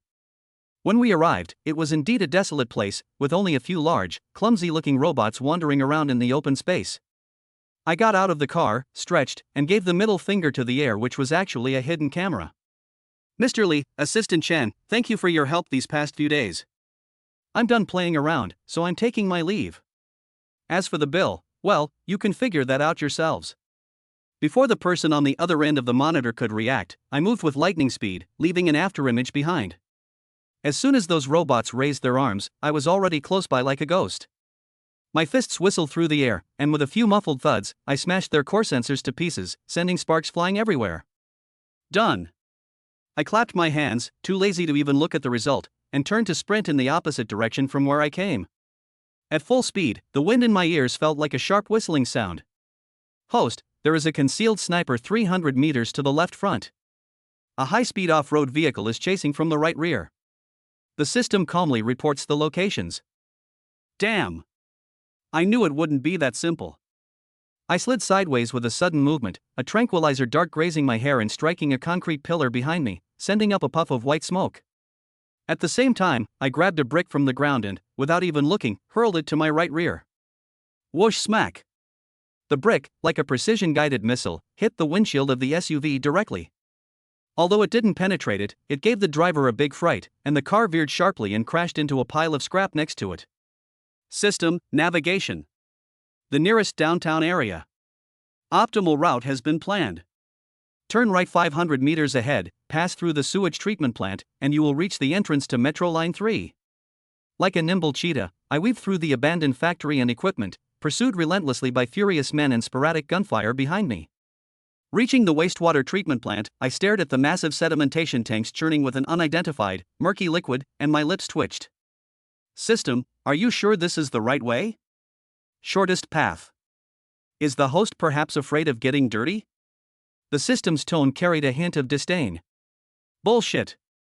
I'm just afraid the smell will affect my class. I said, but my body said the truth. I took a running start, leaped up, and lightly touched the exposed metal pipes and railings with my toes. Like a dragonfly skimming the water, I gracefully crossed the pool that was emitting a suspicious smell and landed steadily on the other side. I glanced back at the pursuer who hadn't been able to brake in time and almost fell into the pool, and triumphantly tossed my hair, even though there wasn't much to toss with my short hair. Bye-bye. I squeezed into the subway station and blended into the bustling crowd, letting out a long sigh of relief. Done. The process was a little thrilling, but the result was perfect. Ding. Successfully escaped Starshine Technologies control and delivered a stylish slap in the face. Gained 1888 points of bragging rights. The system notification sounded at the right time. Great, a fantastic start. I thought to myself with satisfaction. However, as soon as I stepped out of the subway station, ready to breathe in some fresh air, I heard two girls next to me pointing and whispering about me. Hey, look at that person, they look kind of familiar. Is he Xia Zihan, the scumbag who dumped Xin, the most beautiful girl at the art school, in order to climb the social ladder? Yes, that's him. He looks decent enough, but I never expected him to be such a scumbag. Pa! What a scumbag! Holy crap! What's going on? I was supposed to be a hero, sacrificing everything, infiltrating the enemy camp, and making a triumphant exit. How did I become a scumbag in your eyes? The system added a subtle jab. Host, while pretentiousness is important, public image is also a crucial aspect of projecting a cool image. Your current social image is rather poor. Me, shut up. How can you blame me? Well, looks like this scumbag label isn't going to be off anytime soon. Oh well, scumbag it is then. Anyway, I'm invincible, why should I care about these rumors? Hiding one's merits and fame, What a load of rubbish. It's so frustrating. Chapter 41: The Label of a Scumbag. Life as a free agent isn't as wonderful as I imagined. First, I need to find a place to live. I used to stay in the school dorms, then I lived in a safe house arranged by Xingyao, and now, my pockets are emptier than my face. System, can you conjure up some money? I squatted by the roadside, watching the passing vehicles, feeling a little melancholy. This system is for showing off and slapping faces, not a money printing machine. The system coldly rejected the suggestion. It is recommended that the host leverage their own strengths to legally acquire funds. My own advantages? Besides being good at fighting, fast, and a little smarter, what advantages do I have? Am I supposed to go and do manual labor? That would be too beneath me. Just as I was worrying about it, I saw a lottery station by the roadside. My eyes lit up. System, quick! Calculate the numbers for the next double color ball lottery. A game of probability, utterly devoid of skill, not sophisticated enough. The system scoffed. What use are you? I cursed, but still, just in case, I used the only 20 yuan I had left to randomly select a number. What if I won? And then, of course, I didn't win. Damn it. Looks like I'll have to think of another way. As I was walking, I passed by a newly opened gym. There were quite a few people gathered at the entrance, and it seemed like they were having some kind of strength challenge competition with pretty generous prizes, including 5,000 yuan in cash for the first place winner. Hee, I'm good at this. I squeezed through the crowd and saw a huge punching power testing machine in the center of the arena. The current record holder was a muscular man with arms thicker than my legs, who had punched 112 kilograms and was proudly receiving cheers from the crowd. That's it? I scoffed. My turn. Amidst the disdainful and amused gazes of the crowd, I slowly walked to the machine. Unlike the others who shouted and charged up, I simply clenched my fist casually, and then, as if greeting them, gently punched the bullseye. The machine paused for a moment, then the numbers on the display began to jump wildly. Finally, they settled on a staggering number: 222 kilograms. The entire room fell silent. The burly man from before had his eyes almost popping out of their sockets, and his mouth was agape enough to fit a fist. I shook my hand, giving him a basic operation look. Is the machine broken? How come it's so fragile? The gym owner's face turned green, but he still shakily handed me 5,000 yuan in cash. I took the money and, amidst the awe of the crowd, walked away with an air of nonchalance. Ding! Easily crushed the crowd in public places, gaining 666 points of bragging rights. System notification. Yes, my living expenses are covered. With basic needs met, the next step was school. After skipping classes for so long, returning to school felt like a completely different experience. Before, there was awe and curiosity. Now, there was a lot of pointing fingers and whispers about him being a scumbag. Even my homeroom teacher looked at me with pity. Xiaozihan, although there are some controversies surrounding your personal life, you still can't neglect your studies. Me? I'm so wronged. Even more outrageous, after school in the afternoon, a girl from the next class, who claimed to be Xinxing's best friend, rushed up to me with red eyes and threw a beautifully packaged box at me. Xiaozihan! You bastard! This is a birthday present that Chinga saved up to buy for you. She's gone now, and she sent it to me to give to you. Do you even deserve it? I took the box and paused for a moment. When I opened it, I found a finely crafted silver bracelet with a few small letters engraved on it, the initials of our names. Something inside me felt like it had been violently struck, leaving a bitter and astringent feeling. After the girl finished cursing, she ran away crying. I stood there, holding the bracelet, speechless for a long time. System, host's emotional fluctuations detected. Warning. Shut up, I whispered, clutching the bracelet tightly in my hand before expressionlessly slipping it into the deepest part of my pocket. Let it be a misunderstanding. Sometimes, you just have to take the blame. Now, all I need to focus on is one thing: become stronger, and then I'll drag out those guys who are plotting against me in the shadows and crush them one by one. Chapter 42: Trouble Never Ends. With the system fully activated, although my life was plagued by the scumbag reputation, it was still generally heading towards invincibility. Academics? I had a photographic memory. I could easily get first place in my grade just by flipping through a book. Sports? Sorry, my school records were practically worthless. Even when I occasionally encountered petty thieves or street thugs, I could easily take them down and earn some bragging points. But Xingyao Technology clearly wasn't planning to let me off easily. That evening, I was eating instant noodles while browsing the internet using my newly acquired hacker proficiency skill, trying to dig up some dirt on Xingyao, when I heard a system alarm. Warning! 3 high-energy reactions detected rapidly approaching. They are carrying non-lethal capture equipment. Identified as a recovery team dispatched by Starshine Technology. Here we go again? It's never going to end. I put down my instant noodles and sighed. This was the 3rd time this month. The people Xingyao sent were becoming more and more professional each time, and their equipment was becoming more and more advanced, from the initial tranquilizer guns to the current electric grid, sonic weapons, and the like. However, in the face of absolute strength, all fancy tricks are meaningless. I slowly wiped my mouth and walked to the window. Downstairs, 3 nimble figures dressed in black combat uniforms had already silently crept to the stairwell entrance. Host, we recommend using the newly unlocked Environment Interaction function. System prompt. Environmental interaction? What's that? Pay 500 cool points to briefly manipulate elements in your surroundings, such as making all the motion-activated lights in the hallway explode, or automatically tying their shoelaces together. Holy crap!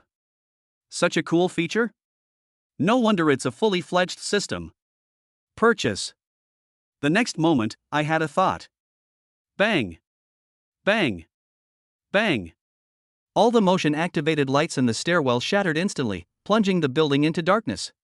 At the same time, the 3 people who had just stepped onto the stairs tripped and looked down to find that their shoelaces were somehow tangled together, locked in a tight knot. What's going on? Why is the light broken? Damn it! Shoelaces. Taking advantage of the chaos below, I opened the window and slid down silently like a gecko, landing without even disturbing a speck of dust. There is one behind the trash can on the left front. The system reports this location. I strolled over, and there was the player squatting, trying to untie his shoelaces, muttering curses. I walked up behind him and patted him on the shoulder. He jumped in fright, turned around abruptly, and saw my smiling face. Good evening, bro. Before he could react, a light chop to the side of his neck struck him, and he collapsed to the ground without uttering a sound. Using the same method, I easily took down the other 2 team members who were groping in the dark and struggling with their shoelaces. The whole process was smooth and quick, taking less than a minute. I looked at the 3 Zongzi lying on the ground and shook my head. Sigh, it's so late at night, can't even let people have a peaceful bowl of noodles? Ding!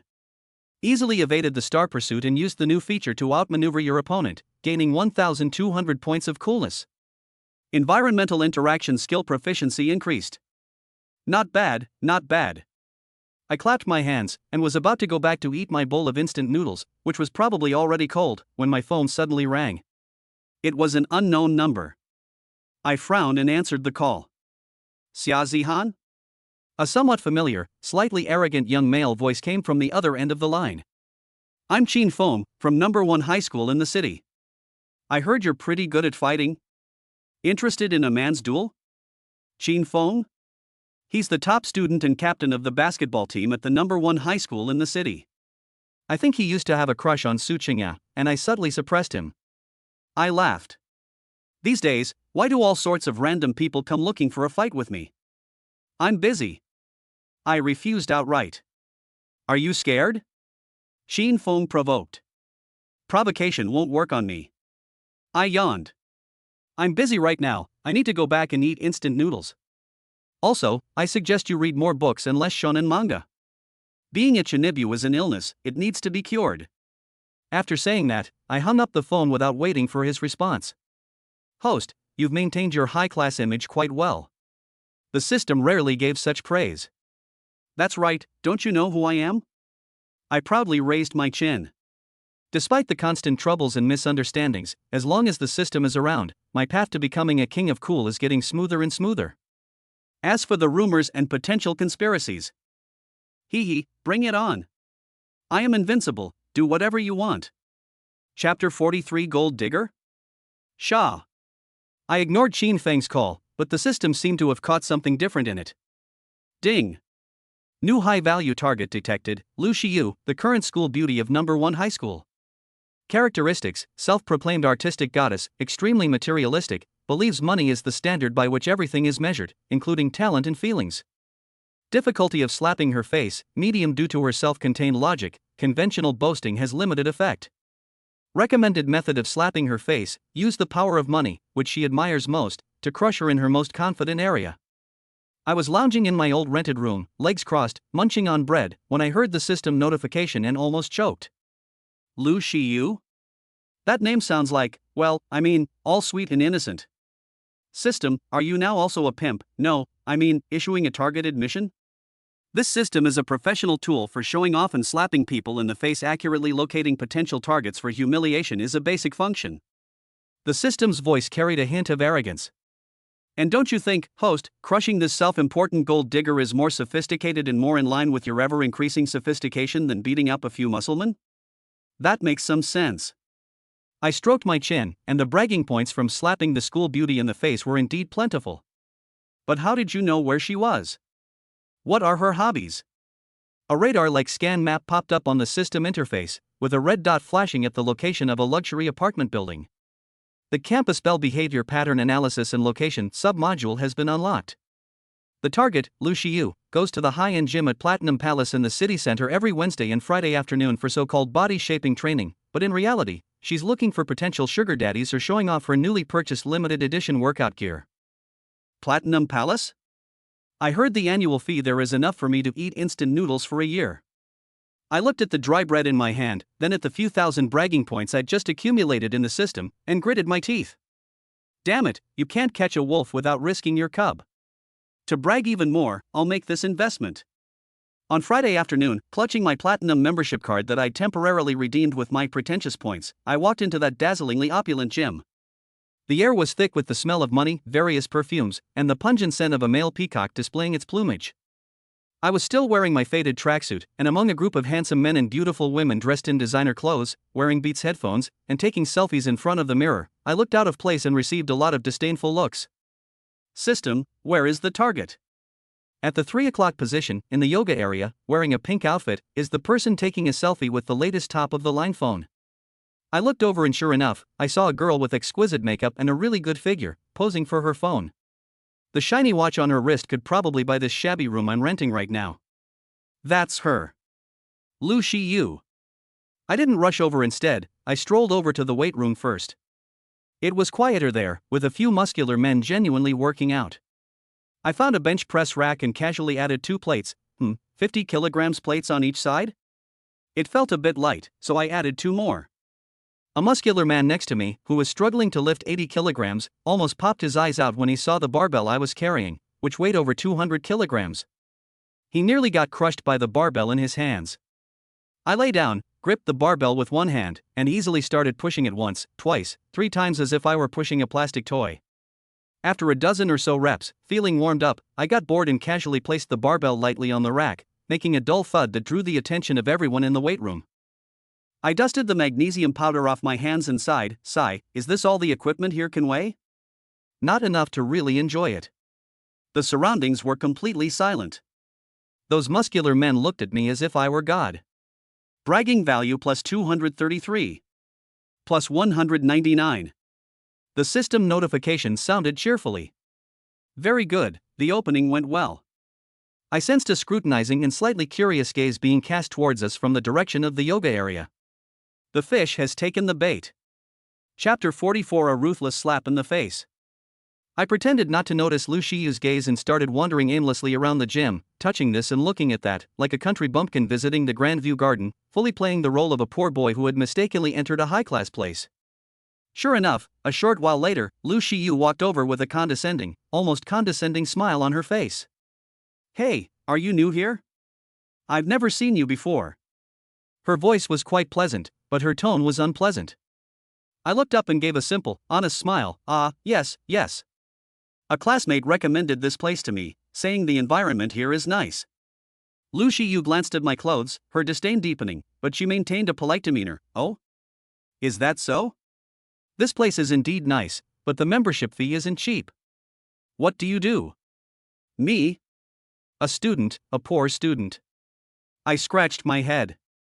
I just occasionally, do some part-time jobs to save money. Part-time job? Lu Shiyu seemed a little interested, but more teasing. What kind of part-time job could afford the expenses here? It's not the kind that's not very respectable, is it? She smiled knowingly. I sneered inwardly, but outwardly I feigned an insult. How could you say that, classmate? I earn my money by writing programs for others. Yes, by writing programs. Write a program? Lu Shiyu clearly didn't believe her, scoffing. You? How much money could you make writing a program? Do you know how much this watch of mine costs? She proudly waved her wrist. A Patek Philippe, an entry-level model. It's only a little over 200,000. How long would it take you to write the program? I blinked, looking completely naive. Wow. That's so expensive. I'd probably be writing code for years. I counted on my fingers, but I think money is money, as long as it's enough. The important thing is to be happy, right? Happy? Lu Shiyu said as if she had heard a joke. What's the point of being happy if you don't have money? Look at the equipment and the environment here, which one of them doesn't cost money? And knowledge and art, which one of them can't be separated from the support of money? The happiness of the poor is nothing but self-comfort. Her words were sharp and sarcastic, as if money was the only measure she used to judge the world. Looking at her, I suddenly lost interest in teasing her any further. A soul so thoroughly alienated by money, it's almost pathetic when you slap someone in the face like that. Really? I dropped my naive demeanor, my eyes becoming calm and profound. Then let me ask you, if I gave you endless wealth, but took away your ability to feel love, sincerity, and all beautiful emotions, would you trade it? Lu Shiyu was stunned for a moment, then scoffed. How could there be such a choice?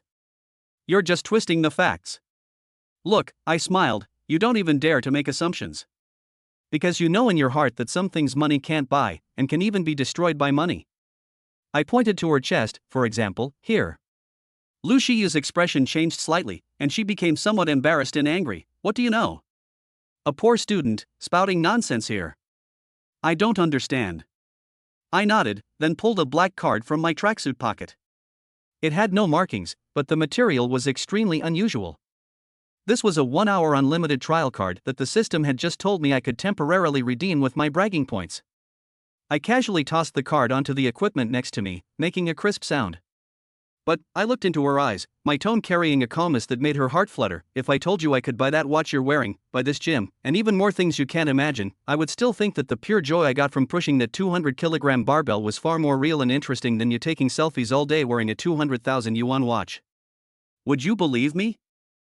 Looking at the black card that exuded a mysterious aura, and then at my calm, unwavering gaze, Lu Shiyu was speechless for a moment. Her proud worldview of money seemed to have been ripped open at that instant. I bent down to pick up the black card, waved it in front of her, and then casually stuffed it back into my pocket. Oh, right, I forgot to tell you. I turned and left, leaving behind a casual remark. I write programs and I charge by the second. 1 second is probably enough to buy 10 of these watches of yours. After saying that, I ignored her stiff expression and walked straight out of the gym. My good deed remained hidden. Behind her, she heard the sound of something falling to the ground, and Lu Shiyu's distraught murmur. Ding! Successfully slapped the gold digging school beauty Lu Shiyu in the face, dealing a devastating blow to her core values. Gained 2,500 points of bragging value. Slap rating, excellent. System, well done. I feel great. The host's acting was exaggerated, but the effect was outstanding. The system unusually offered a compliment, however. It detected a slight fluctuation in the host's core emotion when mentioning words like feeling love. Warning, the emotion module has not yet been repaired. I know, stop nagging. I interrupted it, but the tenderness I had been deliberately hiding inside me started to ache again because of the words I had just blurted out. Is Chinga doing well in France? Chapter 45. Really good news. The bragging points from slapping Lu Shiyu in the face have filled my little treasury even more. I've also unlocked quite a few good items in the system shop, such as this disposable nano disguise mask and basic aura concealment, both of which are powerful tools for ambushing people. No, I mean, for strategic concealment. Life seems to have returned to the cycle of constantly slapping myself in the face, earning points, and getting stronger. I'm still the scumbag genius with superhuman strength in my classmates' eyes. My reputation is still terrible, but I don't care anymore. The road to invincibility is always lonely, bullshit. I still want to be in a relationship. That day, I was enjoying the breeze on the rooftop, yes, the very spot where we fell in love, now my place for contemplating life. Suddenly, the system popped up, its tone tinged with excitement. Ding! Congratulations, host! Due to successfully slapping the faces of several high-value school beauties in a row, and with all the slapping evaluations being rated as good or above, the experience points for the slapping faces system have been filled, and it is about to be upgraded to LV.3. An upgrade? I'm intrigued. What new features are included? The system interface flashed, and after a pleasant notification sound, the new feature was unlocked. 1. Enhanced feedback on the power at showing off. After successfully slapping someone in the face, you will not only gain showing off points, but also have a very small chance to directly draw a permanent version of the target's most proficient skill fragment. 2. Aura field passive. The aura emanating from the host will form a weak aura, reducing the probability of being questioned by people of normal intelligence around them and increasing the success rate of showing off. 3. Emotional bond repair procedure data loading slow loading. Wait. What's the third one? Repairing emotional bonds? I sat up abruptly, my heart pounding uncontrollably. The system paused for a moment, seemingly processing data, detected an unexpected resonance between the host's strong obsession and the system's upgrade energy, activating a hidden repair program. However, this is currently only a preview version, lacking full functionality, and the repair requires a massive amount of cool points and special mission items, making the conditions extremely demanding. A preview version is fine too. Tell me quickly, how do I fix it? What do I need? I asked eagerly. The specific repair plan and required items can only be fully analyzed after the system stabilizes at LV.3. The system voice returned to calm, but the host must understand that repairing emotional bonds may reintroduce system instability, and the process will be far from easy. Please consider carefully. What the hell do I have to think about it? I won't hesitate at all. As long as there's hope, I'll give it a try no matter how difficult it is. At that moment, I felt as if the gloom that had been shrouding my heart had been torn open, letting in a sliver of light. Shinga, wait for me, perhaps we still have a chance. Just as I was basking in the hope brought by the system upgrade and fix, my phone rang in an inopportune moment. It was Lin Weiwei. Brother Zihan. Lin Weiwei's voice was trembling with tears and panic. Something's wrong. I think I saw Senior Chinga. She's in the city center. But she's with a guy. They look very intimate. What? The smile on my face froze instantly.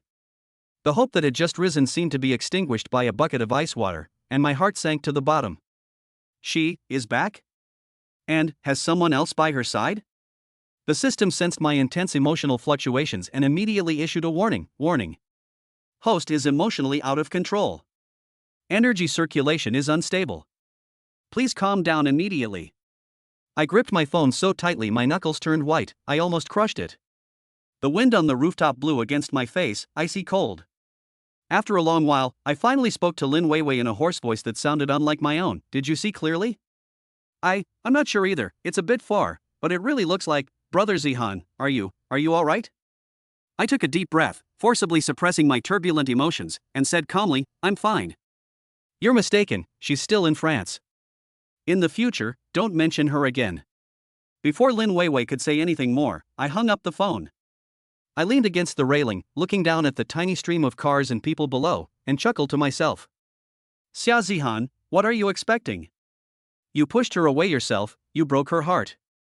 Isn't it only natural that she has a new life? But why does my heart hurt so much? It hurts 1,000 times more than the mental anguish I experienced during systematic training. System. I murmured. The system seemed to want to say something, but in the end it only turned into a barely audible sigh. The path to invincibility is indeed lonely. But I refuse to believe this nonsense.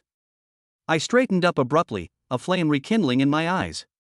System upgrade, emotional repair. Now that there was hope, I had to seize it. No matter who was by her side now, no matter how difficult the road ahead, as long as I became strong enough to break all rules, strong enough to control my own destiny. Then, what I've lost, I'll take back with my own hands. Just wait, Chinga. And that bastard whose name I don't even know. My path to becoming the ultimate cool guy won't end here. On the contrary, having a goal makes it even more interesting. Chapter 46: Incompetent Rampage. Lin Weiwei's phone call was like a bomb dropped into my heart, shattering the hope that had just been ignited by the system upgrade. My mind was filled with her words about Senior Chinga being very intimate with a guy. These words swirled around like a curse. I drifted off the rooftop like a lost soul, wandering aimlessly through the streets. The surrounding noise of people and traffic seemed blurred and distant, as if separated by a thick layer of glass. Only the heavy pounding of my heart was clear enough to be unsettling. The system seemed to sense that something was wrong with me, and unusually, it didn't issue any new tasks or complain, it just remained silent. As I walked, I unknowingly arrived at the busiest commercial street in the city center. It was also the place where Lin Weiwei had seen her.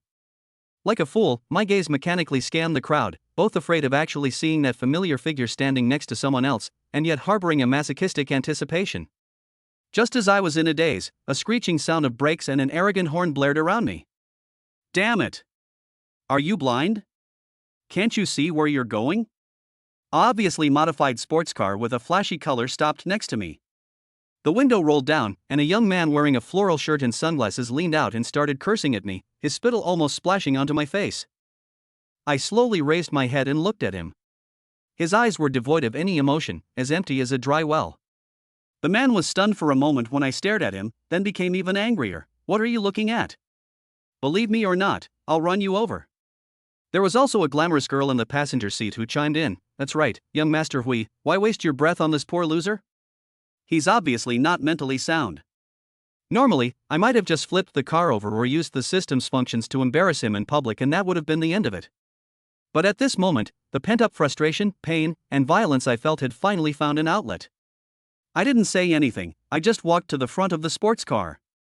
The man called Hui Xiao was still yelling, "What? Trying to scam me again? I'll..." Before he could finish speaking, I saw him lift my foot and stomp down hard on the hood of his expensive sports car. Boom! A deafening crash. Not the sound of metal denting, but a dull thud like a boulder crashing down. The entire hood twisted and deformed instantly from the point where my foot landed, then collapsed violently like a crumpled cardboard box. The front of the car even shrunk. The wheels groaned under the strain. The sports car's piercing alarm blared, but it seemed so insignificant after that loud bang. The entire street fell silent instantly. Everyone stared in disbelief at the obviously expensive sports car, now almost totaled, and at me standing in front of it, expressionless, as if I had just stepped on an ant. Hui Xiao and the glamorous woman gaped, their sunglasses slipped down to the tips of their noses, and their faces drained of color, as if they had seen a ghost. I pulled my foot back, brushed off non-existent dust from my trousers, and without even glancing at the car or the two terrified people inside, turned and continued walking. To hide my achievements? No, this time I just wanted to vent. Ding! Detected large-scale physical destruction and mental shock caused by the host's emotional outburst. 1,500 coolness points gained. But warning! This behavior is too brutal and damages your elegance. System rating, C. The system notification sounded in my mind, carrying a clear hint of disdain. Host, your behavior just now resembled that of a gorilla that had its banana stolen and then flew into a helpless rage, the system coldly remarked. And a gorilla with questionable aesthetics, one that only knows brute force. I couldn't be bothered with it. I vented some of the anger in my heart, but what followed was a deeper emptiness and exhaustion. Before those two idiots could react, I strode away. I hadn't walked far when my phone rang again. It was Lin Weiwei. She'd probably heard about what had just happened. I hung up immediately and turned it off. Right now, I just want to be alone. System, is there any function that can make people temporarily forget their troubles? I asked in a muffled voice. Yes. Instant system reply, high intensity, death-defying training package. The pain will be enough to make you temporarily forget your heartbreak, and it will also improve your strength, laying the foundation for winning back for showing off even more in the future. Want to try it? Guaranteed to be incredibly satisfying. Get out. I don't want to die. Chapter 47. She really came back. Wandering aimlessly, I inexplicably walked into a large, upscale shopping mall. It was brightly lit, lined with luxury boutiques, and the air was thick with the mingled sense of money and perfume. Perhaps subconsciously, I still want to find that figure here, even if it's just a glimpse from afar, to confirm whether she's doing well, or to confirm whether she really has someone else by her side. The system silently activated the campus beauty radar scanning function, but the range was limited and no signal was detected from Lu Xiyu or any other known targets. I wandered through the mall like a ghost, my eyes scanning the shop windows and the merchandise, but I didn't really look at anything. Until I came to the door of a women's clothing store that focused on an elegant and sophisticated style. His steps suddenly stopped. Through the bright glass window, I saw that figure that haunted my dreams and caused me unbearable heartache. Shenxinga. She really came back. She was standing in the store, her back to me, looking at a beige dress. She had lost some weight, her long hair was pulled back, revealing her slender, fair neck, and the lines of her profile were still soft and beautiful, but she seemed to have gained a sense of serenity that she hadn't had before. And there was indeed a man standing next to her. A tall, well-tailored man in a well-fitting suit, with a refined and gentle demeanor, was speaking to Shenxinga while pointing at the dress with a slightly bowed head and a perfectly measured smile on his face, his eyes focused intently. At that moment, I felt my blood run cold.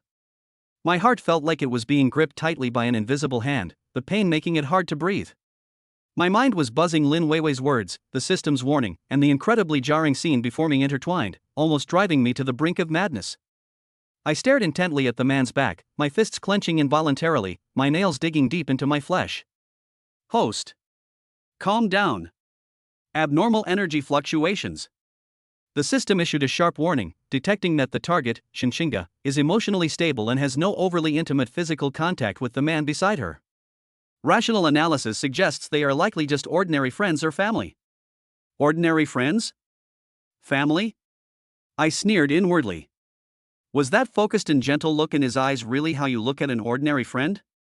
Just as I was about to lose control and rush in to do something, Shenxinga seemed to sense something and suddenly turned her head to look outside the store. Our eyes met through the bright shop window. She was clearly stunned. A flash of extreme surprise crossed her clear eyes, followed by delight, and a complex emotion I couldn't decipher. She subconsciously released her grip on her skirt, her lips slightly parted, as if she wanted to say something. The man in the suit followed her gaze and looked over. When he saw me standing outside the store with a gloomy face and a scary look in my eyes, he frowned, but still maintained his composure. He took half a step forward, subtly protecting Shenxinga behind him. This subtle movement was like a sharp knife, stabbing me deeply into my heart. Wow. They've protected it so well. Looking at the panic in her eyes, and at the man's instinctive protective posture, all my anger, pain, and resentment ultimately turned into a kind of almost desperate coldness and self-mockery. I forced a smile so ugly it almost looked sinister, directed at her reflection in the shop window. Without speaking, I mouthed a silent message to her. It seems you're doing well. Then, I stopped looking at her suddenly pale face and the wary look in the man in the suit's eyes. I turned around abruptly and, almost as if fleeing, disappeared into the bustling crowd in the mall. Host. Host. How are you? The system's voice carried a rare hint of anxiety. I leaned against a cold, heavy pillar, gasping for breath, feeling as if my heart was being torn apart.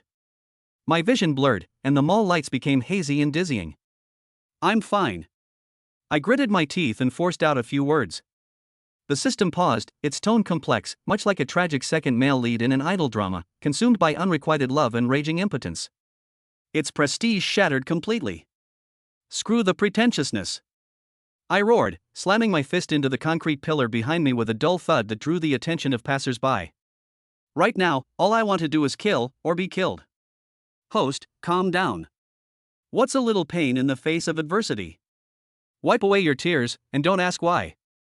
Your only way out is to become stronger so you can get what you want.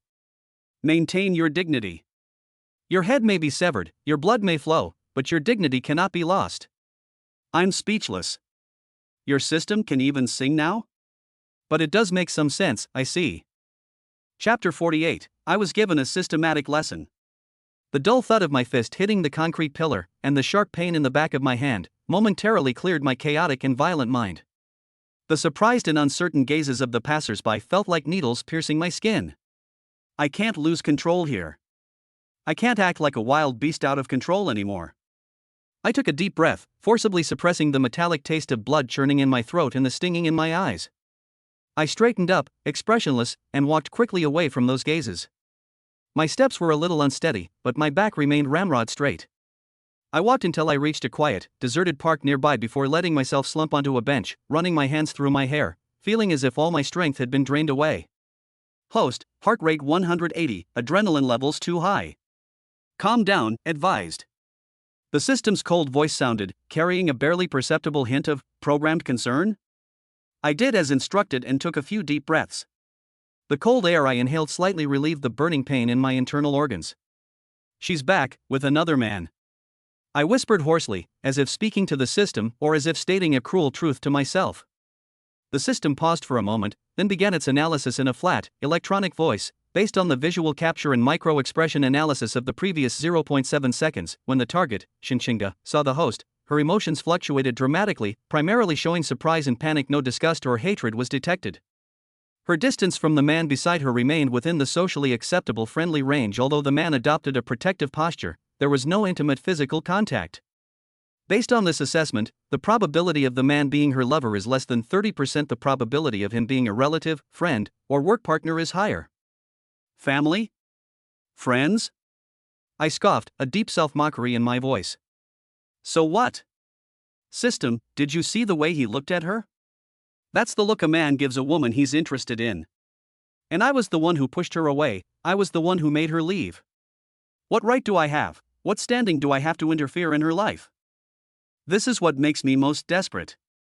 All the pain and jealousy stem from my own choices. I don't even have the right to be angry. The fact that the host recognizes this shows that reason hasn't been completely consumed by hormones. The system continued in that infuriating tone. Then, host, please answer this system. Besides wasting energy and lowering your prestige, has this impotent rage and self-imposed exile changed the current situation in any way?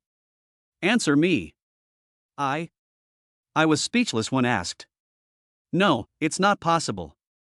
The system answers its own question. The only way to change the current situation is to become stronger. Become strong enough to control your own destiny, strong enough to break all constraints and rules. Only then, whether you want to salvage the situation, seek revenge, or simply disregard it, will the choice truly be yours.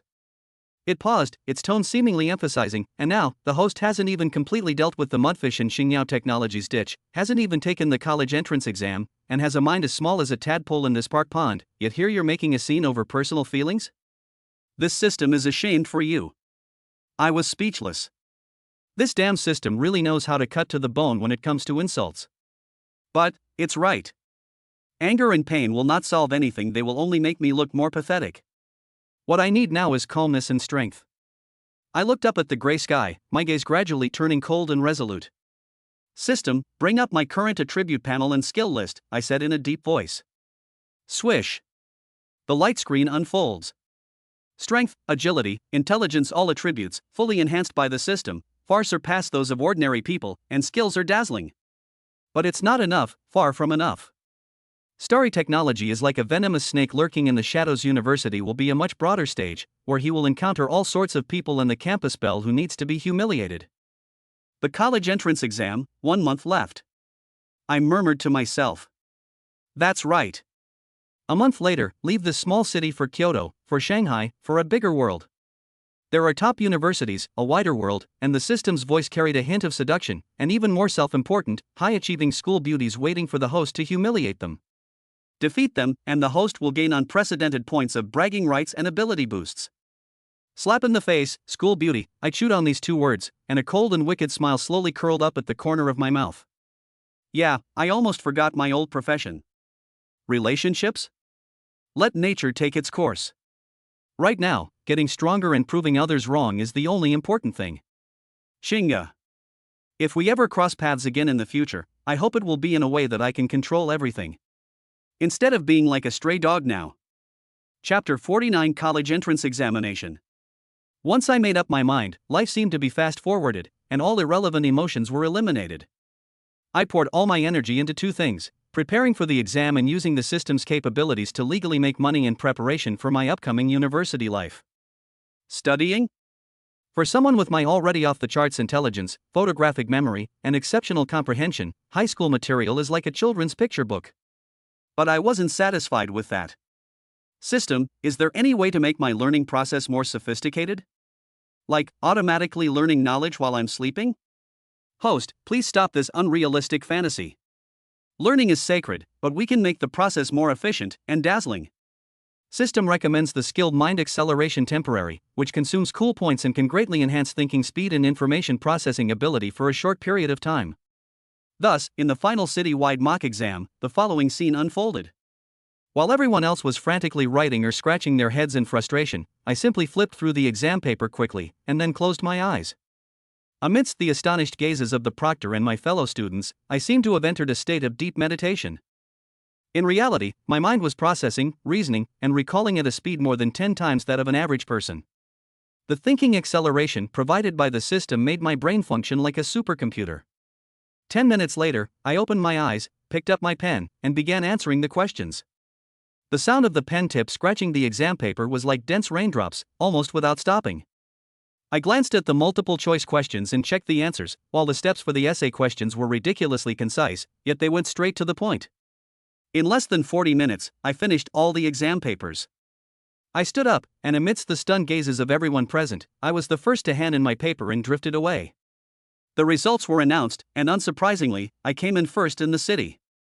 Moreover, my score was ridiculously high, almost perfect. Especially in the science section, my problem-solving approaches and methods were studied as models by the grading team. Apparently, some of my solutions involved university-level or even higher knowledge. The school was abuzz with discussion about me again, but this time, the scumbag label seemed to be somewhat overshadowed by the aura of being a genius. Of course, some people still refused to believe it and thought I had cheated, until the principal personally came forward to clarify and promoted me as an inspirational example. To this, I can only say, it's basic stuff, don't be silly. Making money was even more interesting. I stopped fighting in underground boxing matches, no, I mean participating in underground rings. Instead, I used my hacking proficiency beginner and the system's powerful information filtering capabilities to test the waters in the stock market and a few legitimate cryptocurrency markets. The system handled the data analysis and trend predictions, while I was responsible for the execution. In just a few weeks, my principal multiplied several times over, like a snowball rolling downhill. Looking at the constantly increasing numbers in my bank account, I nodded in satisfaction. Yes, this is more befitting of my future status as a cool guy. System, your university living expenses should be enough, right? Host, based on this system's estimate of the cost of living at top universities and your potential need to show off, it is recommended that your financial reserves be increased tenfold. Me, do you think I'm a money printing machine? Everything was progressing steadily towards the goal. I didn't deliberately inquire about Shinshinga anymore. That chance encounter in the mall was like a brief nightmare, which I forcibly suppressed deep in my heart with heavy business. Only occasionally, in the dead of night, after a day of studying and making money, looking at the cold moonlight outside the window, that white figure and the piercing pain in my heart would still uncontrollably surface. But soon, it will be overwhelmed by an even stronger desire to become stronger. The college entrance exam, hurry up and come. I can't wait to go to that bigger stage and meet those, new leaks, a derogatory term for students who are easily exploited. Chapter 50. She also came to the graduation ceremony. Time flies, and graduation ceremony is just around the corner. The auditorium was filled with the sadness of parting and the anticipation of the future. Students wore matching graduation gowns, signed each other's yearbooks, took group photos, and many girls wept. I sat alone in the corner, feeling out of place in the lively atmosphere. I was still dressed in simple casual clothes, too lazy to even pick up my graduation gown. Looking at my classmates who had once mocked me, revered me, or simply ignored me, I felt nothing. Xia Zihan. Come over for a photo. Lin Weiwei ran over, her eyes red, trying to pull me into the group. I waved my hand. Forget it, I don't photograph well. Seeing my cold demeanor, Lin Weiwei hesitated, then finally sighed and left. She knew that I had changed since I dumped Shinshinga. The ceremony proceeded smoothly. The principal gave a speech, followed by speeches from outstanding student representatives. When my name was called and I was invited to the stage to receive the Special Contribution Award and the Outstanding Graduate Certificate, the entire audience erupted in a complex applause. I slowly walked onto the stage and took the certificate and a thick envelope from the principal, whose expression was complicated. Judging from the feel of it, it should contain some money.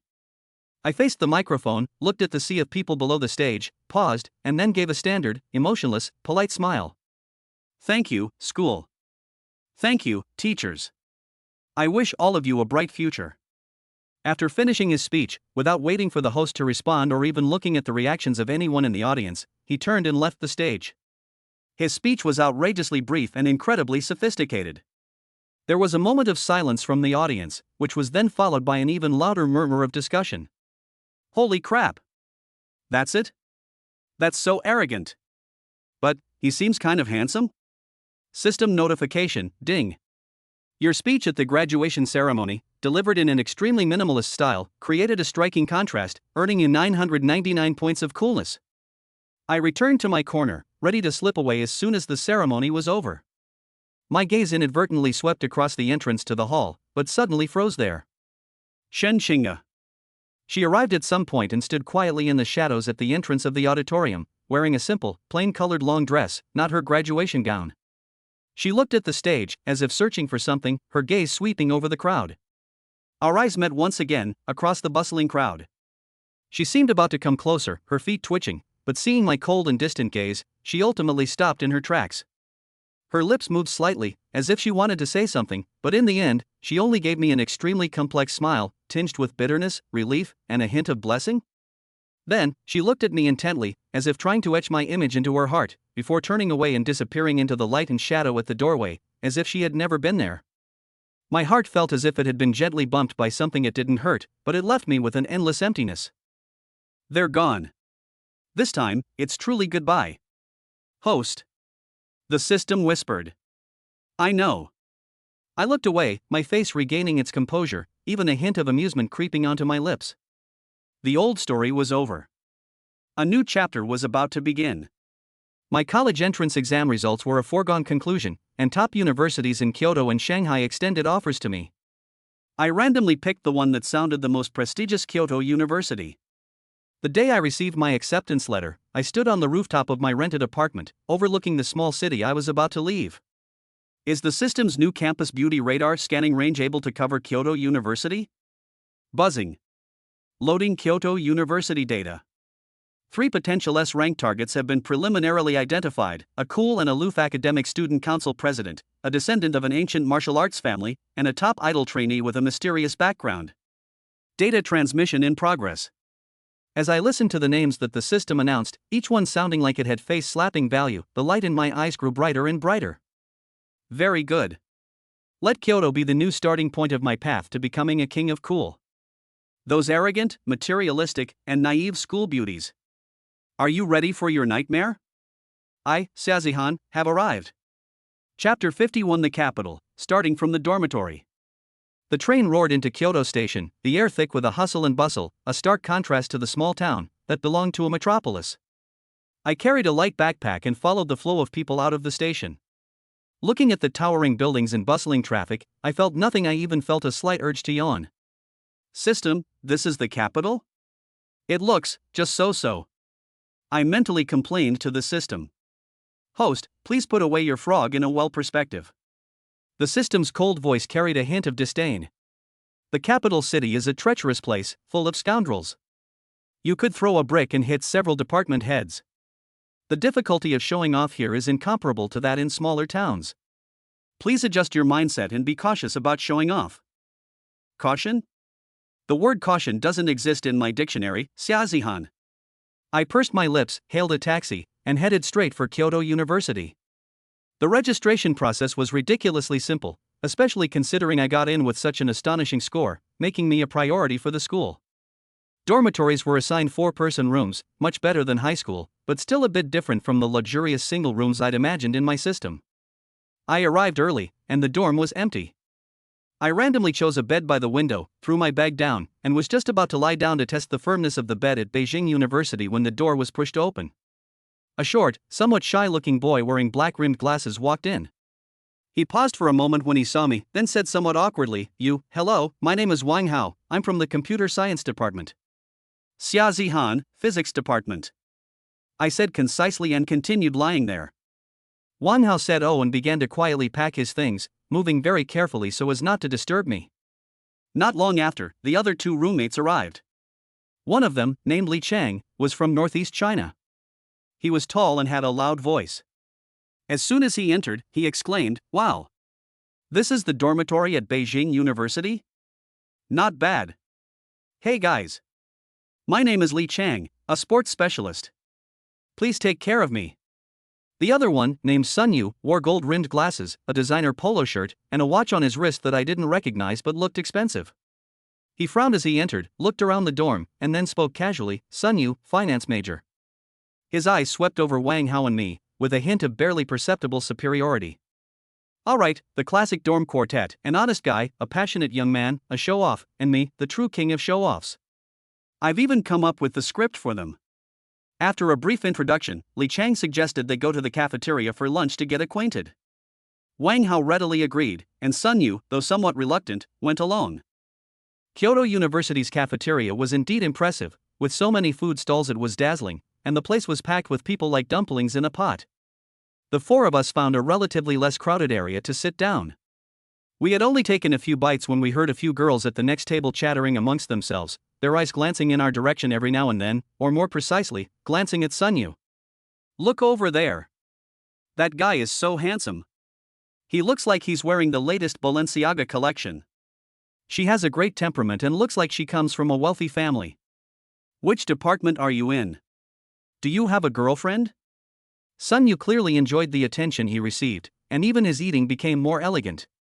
Li Chang chuckled and nudged Sun Yu with his elbow. Not bad, bro, you've already got girls paying attention to you since you just arrived. Sun Yu feigned nonchalance. I'm used to it. I buried myself in my food, too lazy to participate in such a boring topic. But then the system suddenly notified me. Ding! Detected S-level potential target for a slap in the face, Morong Shui. Identity, Vice President of the Student Union at Kyoto University, the most beautiful girl in the School of Economics and Management, and the daughter of a local Kyoto business family. Characteristics, a cold and aloof older sister type, extremely capable, discerning, and particularly disdainful of superficial good-for-nothings and nouveau riche. Current distance, 10 meters, approaching. I looked up, following the direction indicated by the system. There stood a tall, elegant woman in a simple yet well-tailored white shirt and black trousers, carrying a tray. Her gaze calmly swept across the seating area, seemingly searching for an empty seat. Her features were exquisitely sculpted, yet her brows held an air of unapproachability, radiating a powerful aura. Morong Shui? The name suits her well. An S-rank target? Looks like a tough one. Just then, Sun Yu also saw Morong Shui, and his eyes lit up immediately. He clearly recognized her, or rather, knew her. He immediately straightened his collar, stood up, and put on what he considered a charming smile as he walked towards Morong Shui. Senior Sister Morong, what a coincidence. There are seats here, you can sit here if you don't mind. Sun Yu deliberately softened his voice considerably. Morong Shui glanced at him indifferently, then at our table, her gaze lingering on me who was dressed plainly and engrossed in eating for a mere fraction of a second, her brow furrowing almost imperceptibly. No, thank you. Her voice, like her demeanor, was clear and melodious, but carried a clear refusal. She walked straight to a single seat that had just become available not far away. Sun Yu's smile instantly froze, and he stood there awkwardly, caught in a dilemma.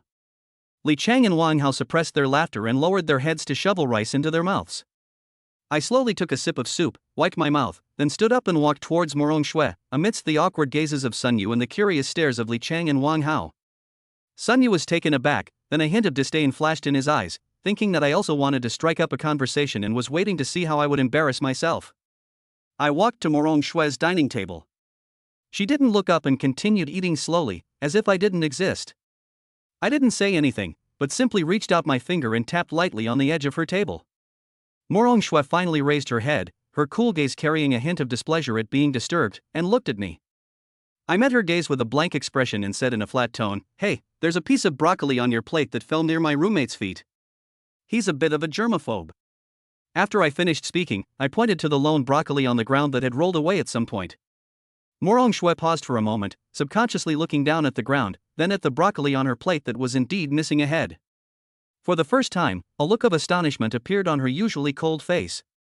In the distance, Sun Yu's face instantly turned a deep purplish red. The broccoli had rolled right next to his gleaming leather shoes. I nodded politely to Morong Shui, as if I had just fulfilled my duty as a passerby to remind her, then turned around and gracefully returned to my seat to continue eating. The whole process was smooth and seamless, without any hesitation or attempt to strike up a conversation. It was as if the speaker was simply stating an objective fact. Morong Shui watched my retreating figure, then glanced at the broccoli on the ground and Sun Yu's pale face. A faint hint of surprise and amusement flashed in her cool eyes.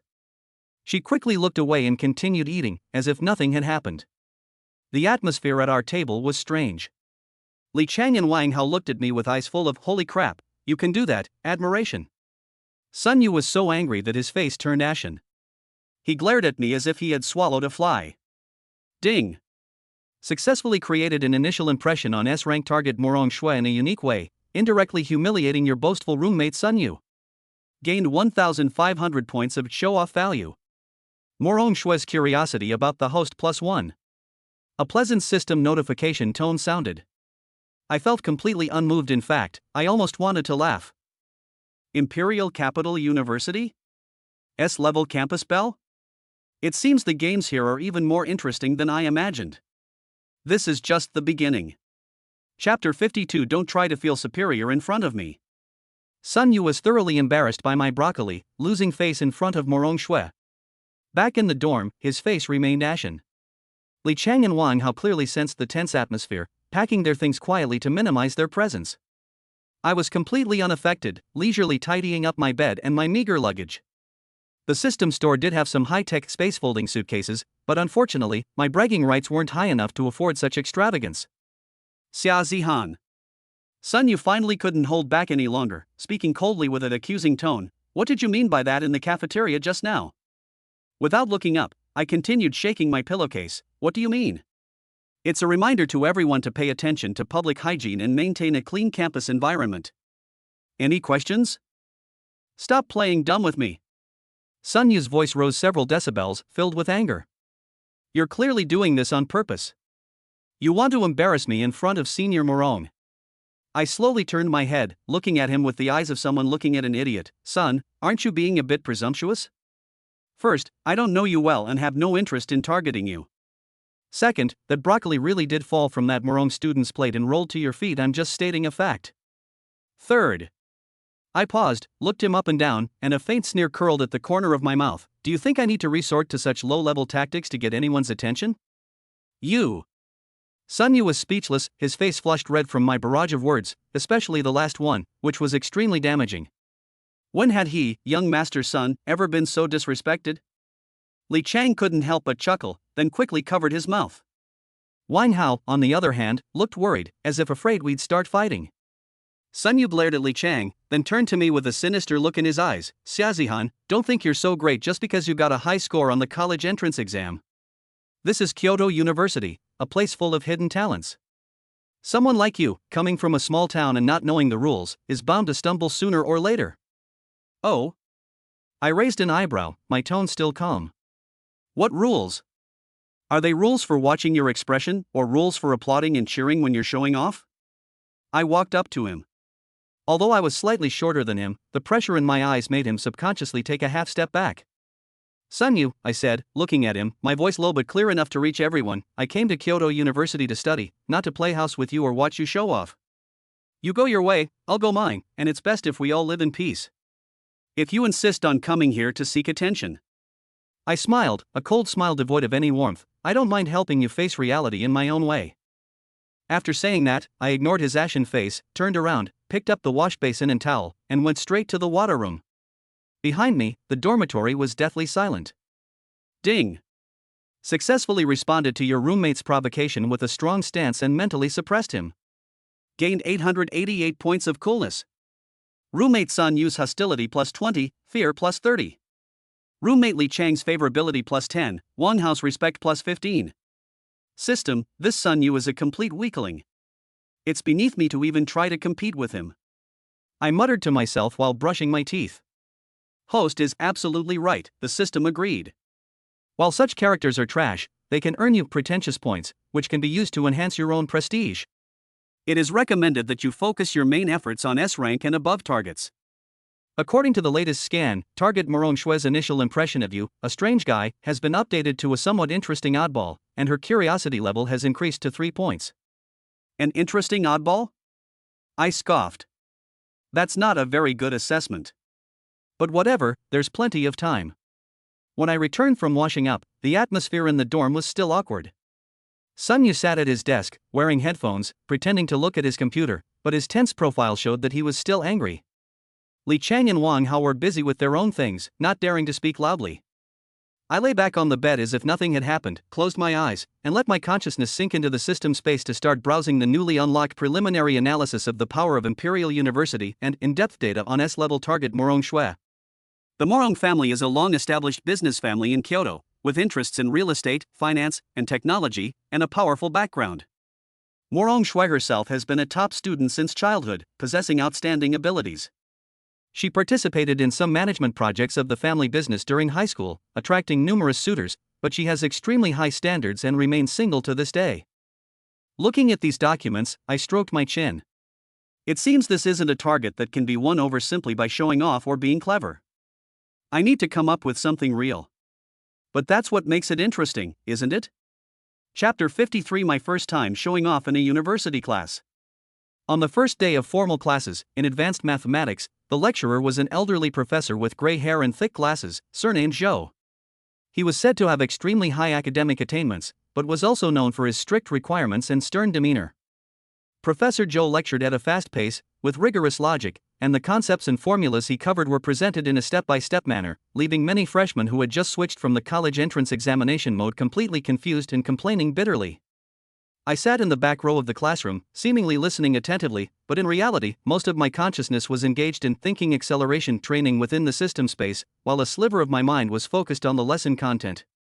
This knowledge was too basic for me. It made no difference whether I listened or not. When discussing the proof of a key theorem, Professor Zhou wrote a series of complex derivation steps on the blackboard. Then, he stopped at a crucial point, adjusted his glasses, and scanned the audience. This transition involves a little trick. Can any of you figure it out? Or, if you have a different approach, feel free to share it. The classroom was silent. Most students had their heads down, afraid of being called on. This question was clearly beyond the curriculum, belonging to advanced material. Professor Zhou waited for a while, and seeing that no one responded, a hint of disappointment flashed in his eyes. He was about to start explaining himself. Just then, a calm voice rang out. The modified application of the Lagrange mean value theorem, combined with the determination of the concavity and convexity of functions, can simplify the redundant proofs in steps 3 through 5. The sound wasn't loud, but it carried clearly throughout the quiet classroom. Everyone turned their heads in unison to look at the source of the sound. Professor Zhou was also taken aback for a moment, looked at me, and a glint of shrewdness flashed behind his thick glasses. "Young man, what is your name?" "Xia Zihan." "Xia Zihan." Professor Zhou repeated, seemingly recalling the name, then nodded. "Very good. Could you elaborate on your thought process?" I stood up, looked at no one, and calmly focused my gaze on the blackboard. Using clear and concise language, I explained my optimized and simpler proof. I not only highlighted the key points but also pointed out several areas for improvement in the original proof in the textbook. The entire classroom was silent, save for my calm narration and Professor Zhou's increasingly bright eyes. After I finished speaking, Professor Zhou was silent for a moment, then slowly said, "Excellent. Clear thinking, unique insights. Even beyond the level of an average undergraduate." "Xia, have you encountered this kind of knowledge before?" "I've studied it a little on my own," I replied casually. "Good. Very good." Professor Zhou's face rarely showed a smile. "Everyone should learn from Xia Zihan. Not only should we master knowledge, but we should also dare to think and question. This is the kind of student our Kyoto University needs." After I sat down, I could feel all sorts of gazes coming from all directions: shock, admiration, jealousy, curiosity, especially Sunyu, who was sitting not far in the front row. He turned around and glanced at me, his eyes filled with complex emotions, a mixture of resentment and barely concealed horror. He clearly hadn't expected that someone from such an ordinary background like me would have such profound academic achievements. Ding! You crushed the entire class with your superior knowledge, earning public praise from the professor and subtly humiliating many classmates and potential competitors. You have gained 2,000 points of bragging points. Your reputation has slightly increased. Host is awesome. The system notification sound arrived as scheduled. My expression remained unchanged, as if the question from earlier was insignificant. However, as I sat down, I seemed to catch a glimpse out of the corner of my eye of a cool, aloof figure glancing at me from the window on the other side of the classroom. "It's Morong Shui. She actually chose this course too?" She quickly looked away, continuing to look down at her book, as if it had just been a casual glance. But in that brief exchange of glances, I caught a very faint hint of surprise and scrutiny. It seems that this insignificant classroom performance has made her heart soften a little. The corners of my mouth curved upwards almost imperceptibly. Very good. Step 1: Establish that academic superstar persona. Completed. Next, we should find an opportunity to show her something more interesting. Chapter 54: A Chance Encounter in the Cafeteria. After my stunning performance in the advanced mathematics class, I became quite famous among the freshmen in the physics department. Wherever I went, I felt all kinds of gazes, some admiring, some curious, and of course, there were always those like Sunyu, filled with jealousy and hatred. To this, I say, basic procedure, don't be silly, everyone sit down. At lunchtime in the cafeteria, I was still alone, carrying my tray, searching for a spot that could accommodate my noble backside. A casual glance around, oh ho, what a coincidence. I saw Miss Morong Shui again. She was still alone, sitting by the window, eating with elegant posture, as if surrounded by an inviolable barrier. System, scan her plate today to see if there are any vegetables that roll around. I'd like to give her an early warning. Host, your sense of humor, like your integrity, is running out of steam. The system coldly retorted. Natural and unpretentious? I looked at the mountain of braised pork and chicken legs on my plate, then at the green, seemingly tasteless healthy food on Morong Shui's plate, and fell into deep thought. Forget it, I'll just play myself. Carrying my mountain of flesh, I strode confidently to the empty seat opposite Morong Shui and plopped down. Morong Shui paused in her eating, raised her cool eyes to glance at me, said nothing, and continued eating as if I were invisible. I didn't mind, picked up my chopsticks, and launched a fierce attack on my braised pork. As for my eating manners, well, let's just say they were full of power and respect for the food, but had absolutely nothing to do with elegance. We sat facing each other, one savoring each bite as if appreciating a work of art, the other devouring it like a starving ghost, creating an extremely bizarre contrast.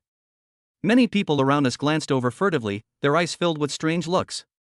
After all, Morong Shui was a well-known ice queen, and usually no boy dared to approach her easily, let alone someone like me sitting across from her, eating and drinking without any regard for appearances. Morong Shui seemed finally bothered by my unrestrained eating and assertive presence. She put down her chopsticks, picked up a tissue to wipe her mouth, and looked at me calmly. Classmate, do we know each other? With my mouth full of meat, I mumbled, the one in the advanced mathematics class, a few rows behind you. Morong Shui thought for a moment, then seemed to remember, a hint of understanding flashing in her eyes, but her gaze remained cold. Is there something you need? I swallowed the meat in my mouth, took a sip of water, and said in a serious tone, it's nothing serious, I just wanted to ask my classmate, are you doing some kind of mysterious cultivation while eating so little? Like, photosynthesis? Morong Shui. System, host, your flirting skills are appalling. Morong Shui took a deep breath, seemingly trying to remain calm, but the corner of her mouth still twitched slightly. I'm controlling my calorie intake. Oh! I exclaimed as if suddenly realizing something, then pointed to the few pitiful vegetable leaves on her plate. You're really controlling your calorie intake, it's almost like starving yourself. No wonder you look so ascetic. Morong Shui's temple throbbed. She decided to ignore me and picked up her chopsticks again, but her movements were noticeably faster, as if she wanted to end this unpleasant meal as soon as possible. Seeing her reaction, I was secretly delighted. Right, even an ice queen is human, she has emotions too. Just then, a discordant voice broke in. Senior Sister Morong, what a coincidence. You're eating here too? Sunyu suddenly appeared from some corner, wearing what he thought was a charming smile, and holding an exquisitely plated dish, clearly trying to salvage the cafeteria's lost image. Morong Shui didn't even lift her eyelids, and gave a faint hum. Sunyu was rebuffed and felt a little embarrassed, so he turned his attention to me, his tone sarcastic. Xiaozihan, the way you eat, tsk, it's like you haven't eaten in ages. Aren't you afraid of scaring Senior Morong? I slowly finished the last chicken leg, tossed the bone back onto my plate, and then looked at Sunyu with the kind of pity one might give someone mentally challenged. Son, you just don't understand. Eating is about doing what you want, about returning to simplicity. The way you do it, spending half an hour plating, taking photos, and editing pictures before you even finish your meal, is that eating? That's performance art, that's a disease, and it needs treatment. I picked up a tissue, wiped my mouth in an exaggerated manner, and continued. Moreover, truly powerful people never need to prove themselves through how they eat. Just like me, even if I eat with my hands, it can't hide the charisma, talent and temperament that emanate from within me. Sunyu was stunned by my twisted logic and fallacies, his face turning red and white in turns. Morong Shui seemed to be shocked by my shameless remarks. She raised her head again and looked at me with the eyes of someone looking at a rare animal. Ding! You countered Sunyu with nonsensical remarks, successfully leaving Morong Shui speechless. You gained 1333 points of bragging value. Morong Shue's impression of the host has been updated to an extremely narcissistic and eccentric freak, and her curiosity level has increased by 2. System, she called me a freak. I'm so upset and upset. Host, please face yourself. The system has no sympathy whatsoever. I stood up, picked up my gleaming plate, and gave Morong Shue and Sun Yu a bright smile. I'm done eating, please enjoy your meal. Morong, I suggest you try braised pork next time, to get some protein, which will help, exercise your facial muscles, so you don't always have a serious face and get wrinkles. After saying that, before they could react, I hummed an off-key tune, turned around gracefully, and left behind a silhouette that concealed my accomplishments. Behind them, there were the sounds of Sun Yu stomping his feet in frustration, and a barely perceptible crack appearing on Morong Shue's icy face. Chapter 55: The Library's Sophistication. To maintain my image as a top student. Mainly because the system says visiting the library can trigger special events, I occasionally go to the library to pretend study. System, host, don't be shameless, don't drag me into this.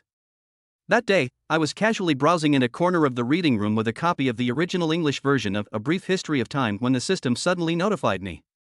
S-class target Morong Shue detected entering the library, currently 25 meters away, approaching the host's location. Oh.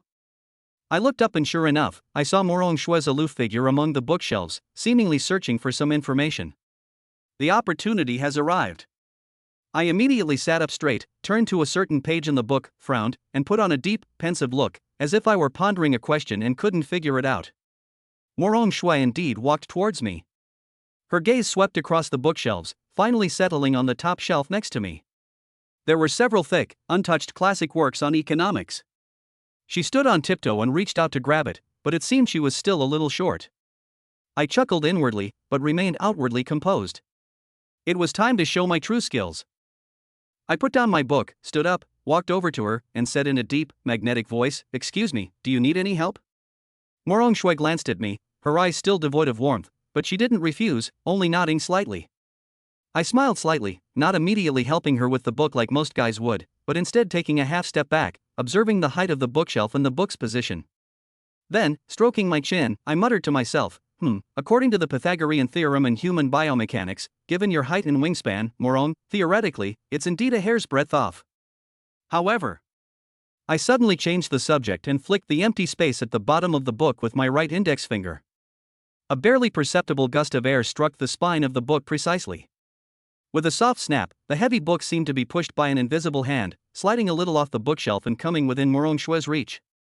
Morong Shue's outstretched hand froze in mid-air, and for the first time, a clear look of astonishment appeared in her usually cold eyes. She looked at the book that had slipped out of her hand, then at my hand that had just made a snapping motion, her face filled with disbelief.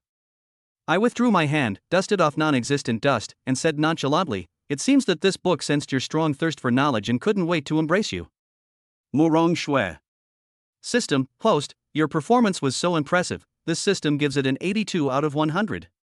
The rest will be given to you in the form of 666. The laws of physics are nothing but a little brother in front of you.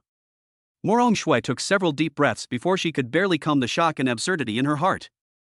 She reached for the book, hugged it to her chest, and looked at me with an extremely complicated expression, a mixture of shock, doubt, and even a hint of wariness towards a charlatan.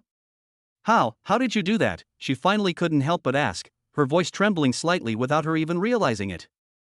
I smiled mysteriously and pointed to my head. Knowledge is power. When your understanding of the world reaches a certain level, you can do things that ordinary people cannot understand. That's called, the end of science is metaphysics. After saying that, I didn't explain further. I turned around, went back to my seat, picked up A Brief History of Time again, and continued my deep immersion in the library. He kept his achievements and fame hidden. Morong Shue stood there, clutching the heavy book, watching my retreating figure, motionless for a long time. For the first time, her mind, filled with various economic models and rational thinking, encountered a phenomenon that could not be explained by common sense, and a freak that could not be measured by common sense at all. Ding! You helped an S-rank target in an unbelievable way in the library, causing a strong psychological shock. You gained 2,500 points of coolness. Morong Shue's curiosity about the host has surged to 10 points. The relationship status has been updated to highly concerned and extremely confused. System, see that? Now that's what you call classy. I'm so smug. Host, Are you sure she doesn't think you're a con artist or a lunatic? The system mercilessly rebuked. What do you know? This is called mystery. It's an essential quality for attracting high-end targets. I'm just making excuses. However, watching Morong Shue's departing figure, filled with confusion and inquiry, I knew that this nail had been firmly driven into her heart. Chapter 56 Report Meeting Disruption. The opportunities soon arrived. The physics department organized an academic lecture for freshmen, and the speaker was Professor Lu Yunfeng, who had just returned from a top laboratory abroad and whose research focused on cutting-edge issues in the field of quantum information. The lecture hall was packed, with people even standing in the aisles. Professor Lu spoke eloquently on stage, delivering profound lectures. His PowerPoint presentation was filled with complex formulas and charts, leaving most of the freshmen in the audience bewildered and only able to applaud with a sense of awe despite their lack of understanding. Morong Shui was also there, sitting in the front row, listening intently and occasionally taking notes in her notebook. It seems she's also quite interested in interdisciplinary knowledge. When Professor Lu discussed a key technical challenge in the preparation of quantum entangled states, he mentioned a bottleneck that his team was currently facing, stating that it was a problem that had not yet been well solved internationally. The audience was completely silent. No one dared to ask a question or express their opinion in such a setting. I sat in the middle or back row and yawned. Is this problem really that difficult? The system's database contains at least 3 more optimized solutions. It's just that with the current level of Earth's technology, implementing them is a bit of a hurdle. System, wanna play something big? I was itching to try. Host, what kind of suicide attempt are you trying to pull this time? The system asked warily. Look, Professor Lu is so troubled. As kind-hearted students of Kyoto University, shouldn't we help him solve his problems? I patiently persuaded him. Speak like a human being. I want to go up there and show off, share some of my humble opinions. The system paused for 3 seconds. Calculations show there's a 73.5% chance this action will cause a huge sensation, and a 26.5% chance it will be seen as madness and kicked out. Risk and reward go hand in hand. This system approves. Please begin your performance. Having received the system's support, I immediately raised my hand. Professor Lu on stage was at a crucial point in his lecture when he saw someone raise their hand, and it was a freshman at that. He was clearly taken aback. All eyes in the audience instantly focused on me, including Morong Shua in the front row. She turned around, her cool eyes filled with surprise. Young man, do you have a question? Professor Lu asked, maintaining his composure. I stood up, without taking the microphone, but my voice carried clearly throughout the lecture hall. Professor Lu, regarding the bottleneck problem in quantum state preparation you just mentioned, I think we might try introducing the idea of nonlinear optical modulation combined with topological insulator boundary states. By designing specific photonic crystal structures, we can effectively suppress decoherence, and in one breath, I explained the core idea of a theoretically feasible but currently extremely advanced solution provided by the system in the simplest and clearest language possible. The entire lecture hall was deathly silent.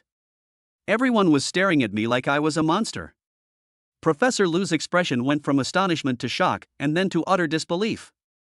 The laser pointer in his hand fell to the ground with a thud. Some of the concepts and methods I mentioned were things that even experts in his field had only vaguely heard of and hadn't studied in depth. For a freshman to say them was simply unbelievable. Of course, this is just my immature idea, and the specific experimental parameters and material selection still need further optimization. I added humbly at the end, and then calmly sat down. The silence lasted for a good 10 seconds. Then, a deafening clamor erupted. Holy crap! What is he saying? I don't understand it, but it sounds amazing. Is this really a freshman? Or is it some big shot in disguise?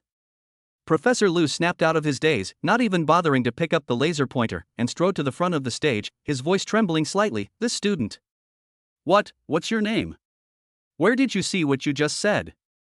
Did you come up with it yourself? I stood up again and calmly replied, Professor Lu, my name is Xiaozihan. These ideas are just things I've come up with while reading books, and they may be a bit far-fetched. I hope you'll forgive me. Just wild speculation?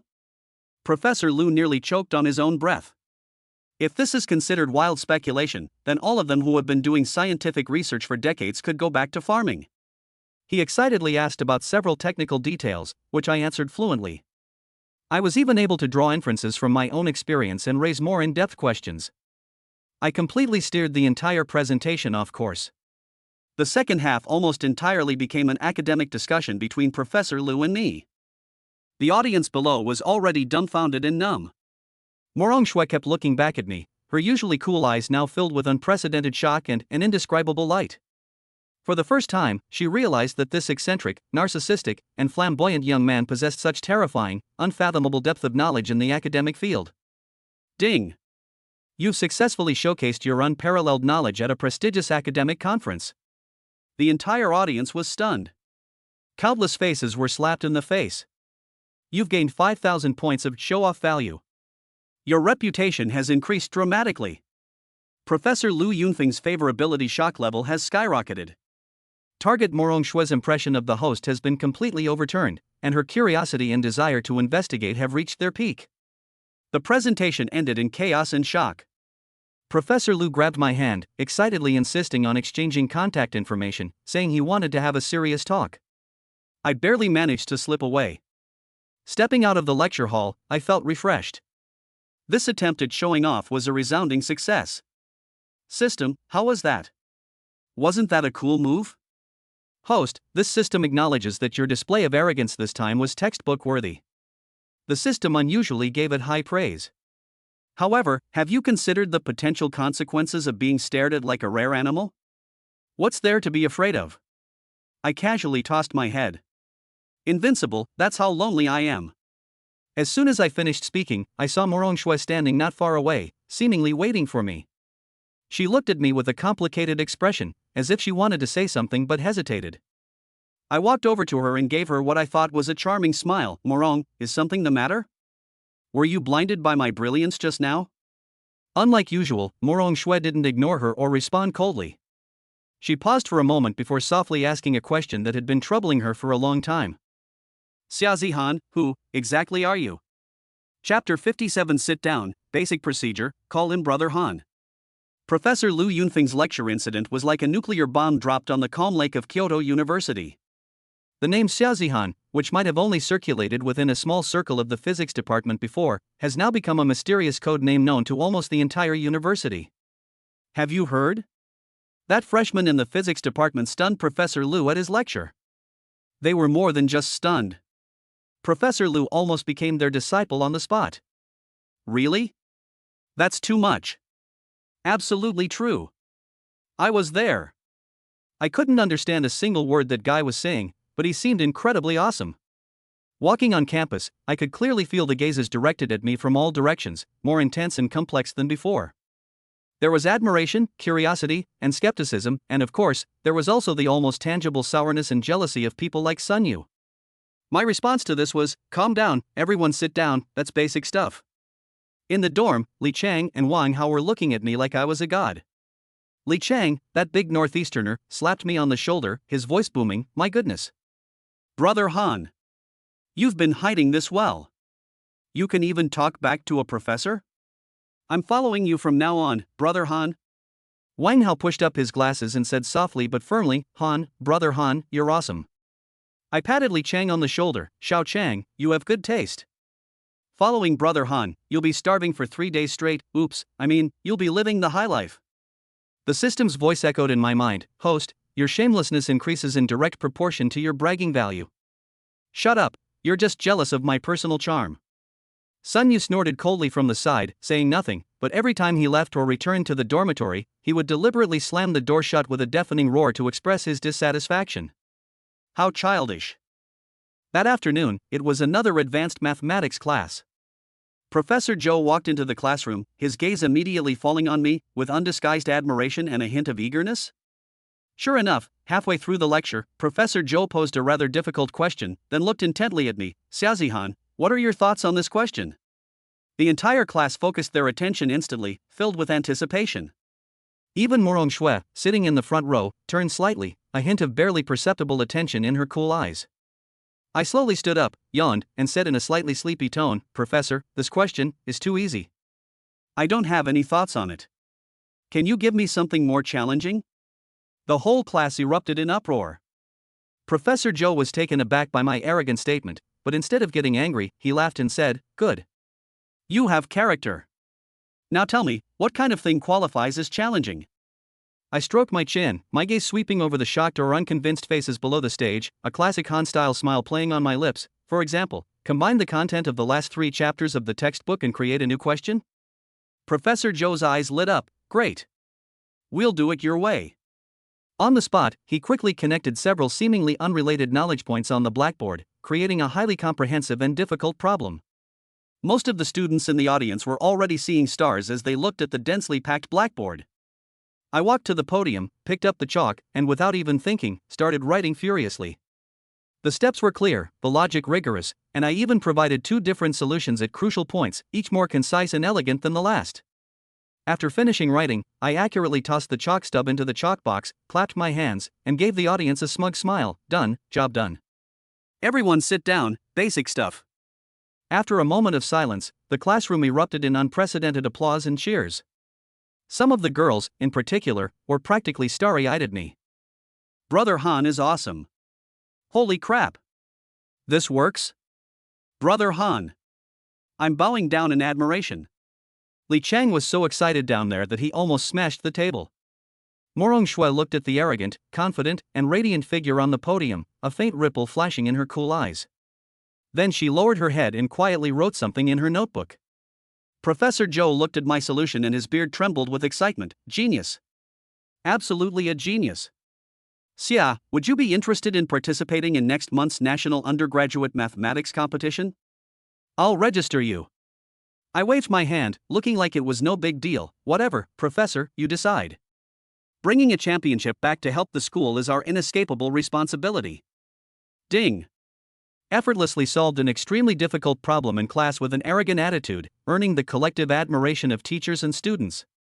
The name Brother Han has begun to take shape. Gained 3,000 points of bragging value. Reputation value greatly increased. Morong Shui's evaluation of the host has been updated to a genius with overflowing talent but a terrible personality, curiosity +5. System, did you see that? What is presence? What is prestige? I felt secretly smug. Host, your expansion rate is comparable to the Big Bang. The system coldly reminded you, please note, showing off will get you struck by lightning. Screw you. Brother Han, am tough as nails, and I'll take down any who dare to challenge me.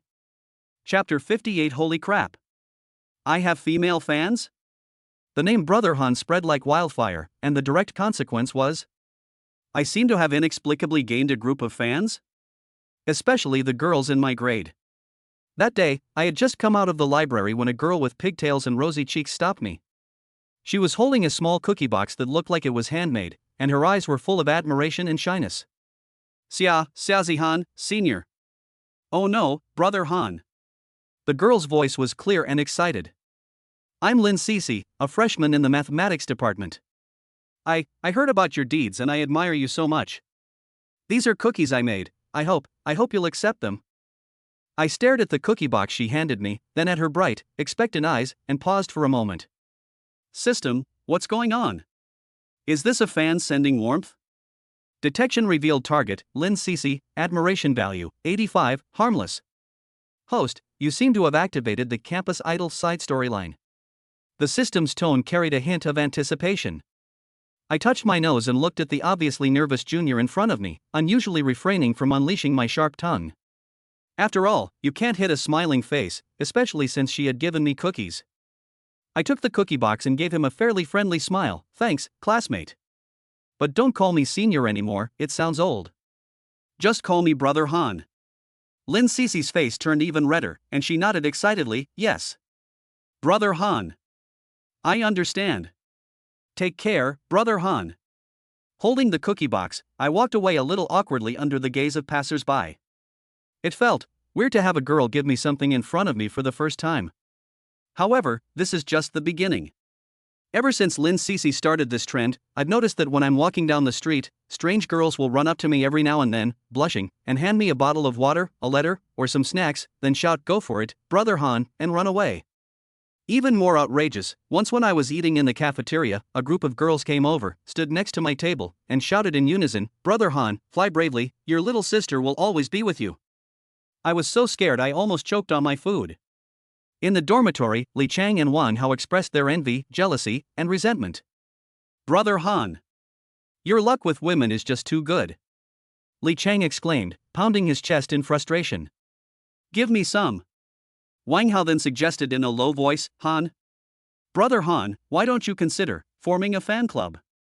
Even the system started to speak sarcastically. "Host, congratulations on achieving the campus heartthrob achievement. Please manage your fans carefully to avoid causing traffic congestion or triggering mass incidents." I rubbed my temples, my head aching. What on earth is going on? I just wanted to quietly show off a little, slap some faces in the face, and get stronger. How did this turn into a soap opera? Sun Yu watched coldly from the sidelines, and finally couldn't help but speak sourly. "Humph, attention-seeking, smug, a petty person who has achieved success." I was already annoyed, and hearing this gave me an immediate outlet. I turned to him and looked at him with the kind of pity one would give someone mentally challenged. "Son, are you jealous of my personal charm?" "Well, there's nothing I can do about it. It's something you're born with, you can't learn it. How about you try arguing with a professor at a conference? Or solve an incredibly difficult math problem in front of everyone?" Sun Yu was speechless, his face turning ashen. "Sit down, basic stuff," I said casually, then ignored him. Although being harassed by these little fangirls is a bit annoying, I have to admit, this feeling of being worshipped, well, it's not bad to experience it occasionally. At least it proves that my coolness has gained initial recognition from the general public. However, my main target has always been the school beauty. For example, that Miss Morong who still keeps her distance and scrutinizes me. I wonder what her reaction will be when she sees me surrounded by so many young girls. I stroked my chin and gave a playful smile. Chapter 59: Basic Operations on the Basketball Court. I was getting a bit annoyed by a bunch of female fans and Sun Yu's sour remarks, so I decided to go to the basketball court to stretch my muscles and, incidentally, show those ordinary folks what true athletic aesthetics are all about. As soon as I arrived at the court, I saw a group of PE students playing half-court. One of them was particularly arrogant, dribbling with all sorts of fancy moves and behind-the-back passes. After scoring, he liked to roar at the air as if he had just won the NBA championship. There were quite a few girls watching nearby, occasionally letting out a scream. System: scan for the one that jumps the most. Target: Zhao Gang, a basketball recruit from the sports academy, a substitute on the school team, with excellent physical qualities, decent skills, and an outgoing personality. Difficulty of defeating him: extremely low. Recommended method: complete and utter domination. Extremely low? Then there's no challenge at all. I sighed, feeling like I was bullying a child. I strolled leisurely onto the field and gestured with my chin toward the group of PE students. "Hey, add one more, he's not very good at it." Zhao Gang was enjoying himself when he saw my unfamiliar face, and one that didn't look very strong. He looked disdainful and said, "Get out of the way, can't you see we're fighting?" I picked at my ear, my tone languid. 3 against 3, 5 balls. The loser has to bark like a dog 3 times around the court. Dare to try? The moment those words were spoken, the entire room fell silent. The onlookers stared at me as if I were crazy. Zhao Gang and his 2 teammates were so angry they laughed. "Who the hell are you? You want to die?" Zhao Gang stepped forward, almost touching my face.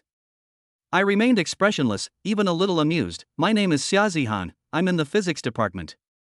"Enough with the nonsense, just tell me, do you dare, or don't you dare?" "Brother Han?" Someone in the crowd recognized me and exclaimed in surprise. Zhao Gang had obviously heard of my bad reputation before. He paused for a moment, then his eyes grew even fiercer. "So you're that Xiaozihan? Fine. Today I'll show you what it means to be outmatched. Don't cry if you lose." The game began. Zhao Gang attacked first. He clearly wanted to intimidate me, so he rushed towards me as soon as he got the ball, trying to overpower me with his body. I stood still, not moving an inch. Just as he was about to collide with me, I simply turned slightly to the side, and my right hand shot out like a ghost, easily snatching the ball from his hand with a snap. It was so fast that you couldn't even see the movements. The ball is in my hands. Zhao Gang is still in his forward rushing posture, looking completely bewildered. I didn't dribble, I didn't even look at the basket, I just casually tossed the ball into the air from near the midcourt line. The basketball traced a high and graceful arc. "Ha ha! Idiot! How can this get in?" one of Zhao Gang's teammates laughed. However, the next second, the basketball, like a precision-guided missile, swished through the net with a loud thud. A super long-range three-pointer? Or just a casual throw? The entire room fell silent. Zhao Gang and his companions were dumbfounded. I shrugged. Luck, it's all luck. Sit down, it's basic stuff. It was our turn to attack. I got the ball, and Zhao Gang became fierce, personally marking me, spreading his arms wide like a gorilla. I glanced at him, a smirk playing on my lips. Then, right in front of him, I launched into a dazzling series of dribbles. Behind my back, between my legs, a spin so fast it left after images. Zhao Gang was so shaken that he lost his balance, his legs gave way, and he sat down on the ground with a thud. I didn't even break through, I just stood in front of him, waiting for him to get up, and then I unleashed an even more flamboyant dribble, shaking him down again. 3 times in a row. Zhao Gang rose and fell in front of me like a roly-poly toy. The scene was extremely comical. The onlookers were laughing hysterically. Even his teammates couldn't help but cover their faces. On the 4th try, I finally moved. 1 step. Just 1 step.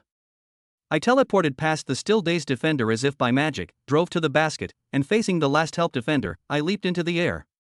His body stretched out in mid-air, as if defying gravity. Then, to everyone's astonishment, he slammed the ball into the basket over the 1.9-meter-tall center. Powerful dunk. The rim groaned in pain, and the entire basketball hoop shook. I landed, casually clapped my hands, and gave Zhao Gang, who was slumped on the ground, and the entire audience of people who were frozen in shock, a classic Han-style smile. I already said, it's basic stuff, don't be silly. Call him Brother Han. Ding. A godlike performance on the basketball court resulted in a complete and utter domination, causing widespread shock and psychological trauma. 4,000 points of bragging rights awarded. Legendary Basketball King title. The psychological trauma inflicted on Zhao Gang and his teammates is immeasurable. System, did you see that? What is true strength? My ego swelled to the extreme. Host, your actions just now slightly violated the principles of human biomechanics. We suggest you be more restrained next time to avoid being dissected and analyzed. The system calmly poured cold water on your enthusiasm. What's there to be afraid of? I know what I'm doing. Chapter 60 King? I'm omnipotent, okay? My boastful behavior on the basketball court quickly spread throughout the campus forum, and Han Ji's name became increasingly well known. Zhao Gang and his gang would avoid me whenever they saw me. I guess I was traumatized by it. That evening, I was in my dorm using my newly bought top-of-the-line laptop money I'd earned from the stock market, browsing the system store to see if there were any new or interesting skills, when a few guys from the next dorm came in noisily, led by Li Chang. Brother Han! Brother Han! Help! Li Chang cried out indignantly. We were playing a solo match against those bastards in the other dorm and we got completely wrecked. Especially their side laner, he played Ma Chao like a ghost, he slaughtered us. Brother Han, you have to avenge us. I raised an eyebrow. Honor of Kings? That screen protector game? Brother Han. This isn't just an ordinary screen protector game. This is faith. This is dignity. Li Chang cried out in anguish. System, in this game, can I show off? Analysis shows that this game has a wide audience and huge potential for showing off. The host can redeem a mobile game mastery Honor of King Specialist trial card, consuming 500 showing off points, valid for 2 hours. The system responded quickly. Only 500? I'll buy it. A vast amount of knowledge, awareness, and operational details about Honor of Kings instantly flooded my mind. I felt like my fingers had become more nimble. Alright, I'll let you call me Brother Han since you're all so sincere. I lazily opened the game. Lend me your account. Which server? What rank? Q Zone. Star Glory. Li Chang quickly handed over the phone, as if it were a royal decree. I logged into my account and glanced at the hero pool. Ma Chao? Perfect, I'll use this one. The solo match began, and as expected, the opponent was a provincial-level Ma Chao player with a rather arrogant ID, invincible on the side lane. Upon entering the game, the opposing Ma Chao immediately sent a full message, looking for a beating again? Which daddy did you hire this time? I ignored him and focused on clearing the lane with my Ma Chao. The enemy team was clearly trying to pressure me, and their positioning was very aggressive. In the initial skirmish, I deliberately created an opening and took some damage. The enemy Ma Chao, thinking I was bad, became even more arrogant. Level 2. My eyes narrowed, and my finger flashed across the screen. Save weapon, sheath weapon, stab. Dodge skills, save weapon again, sheath weapon again, stab again. A series of fluid maneuvers, so fast it was almost invisible. My Ma Chao, like a golden flash, weaved back and forth between the minion wave and the enemy Ma Chao, his spear tip like a dragon. First blood. First blood. The opposing Ma Chao, who was invincible on the side lane, didn't even have time to react before his screen went gray. The entire room fell silent. The opposing Ma Chao typed a string of ellipses. I typed slowly, that's it. The ensuing landing phase became a one-sided massacre. My Ma Chao seemed to possess mind-reading abilities, always able to predict the opponent's every move and skill release. The speed at which I stored and sheathed my spear was incredibly fast, and my damage calculations were accurate to single digits. Various triangle kills, counterattacks, and clutch comebacks, the maneuvers were so skillful they made my scalp tingle. I killed Ma Chao on the other side until he was 0-8, and he completely lost it, standing in the fountain and too scared to come out. Game over, a crushing victory for our side. Li Chang and his roommates were so excited watching that they almost lifted me up and tossed me around. Brother Han is awesome. Holy crap! This Ma Chao is a god descended from heaven. King of the wings. Brother Han, you are the king of the wings. The guys from the dorm across the hall slunk over. The guy who was practically invincible on the side lane was pale, and his eyes were full of awe as he looked at me. Bro. Brother, which server are you from? What's your rank? Can we add each other as friends? I quit the game, tossed the phone back to Li Chang, stretched, and said in a nonchalant tone. Just playing around, no skill level. Sit down, basic stuff. He kept his achievements and fame hidden. Ding. A godlike Ma Chao performance in the King of Glory solo match resulted in a crushing victory, earning the title of King of the Side Lane. Shocking the entire audience. Gain 2,500 points of bragging rights. Game reputation slightly increased. System, how's it going? Brother Han, am I omnipotent? Host, your definition of basic operations seems to differ from the norm. The system commented. However, I must admit, this display of bravado was quite effective. That's right, look who made the move. I smugly crossed my legs. Just then, my phone vibrated. It was a message from Lin Cece, Brother Han. I heard you're super good at King of Glory. Could you help me out? I looked at the message and stroked my chin. Taking a girl alone? Sounds like a pretty good way to show off. Chapter 61. Bring a girl to me. I, Luna, am invincible. Bringing a girl alone?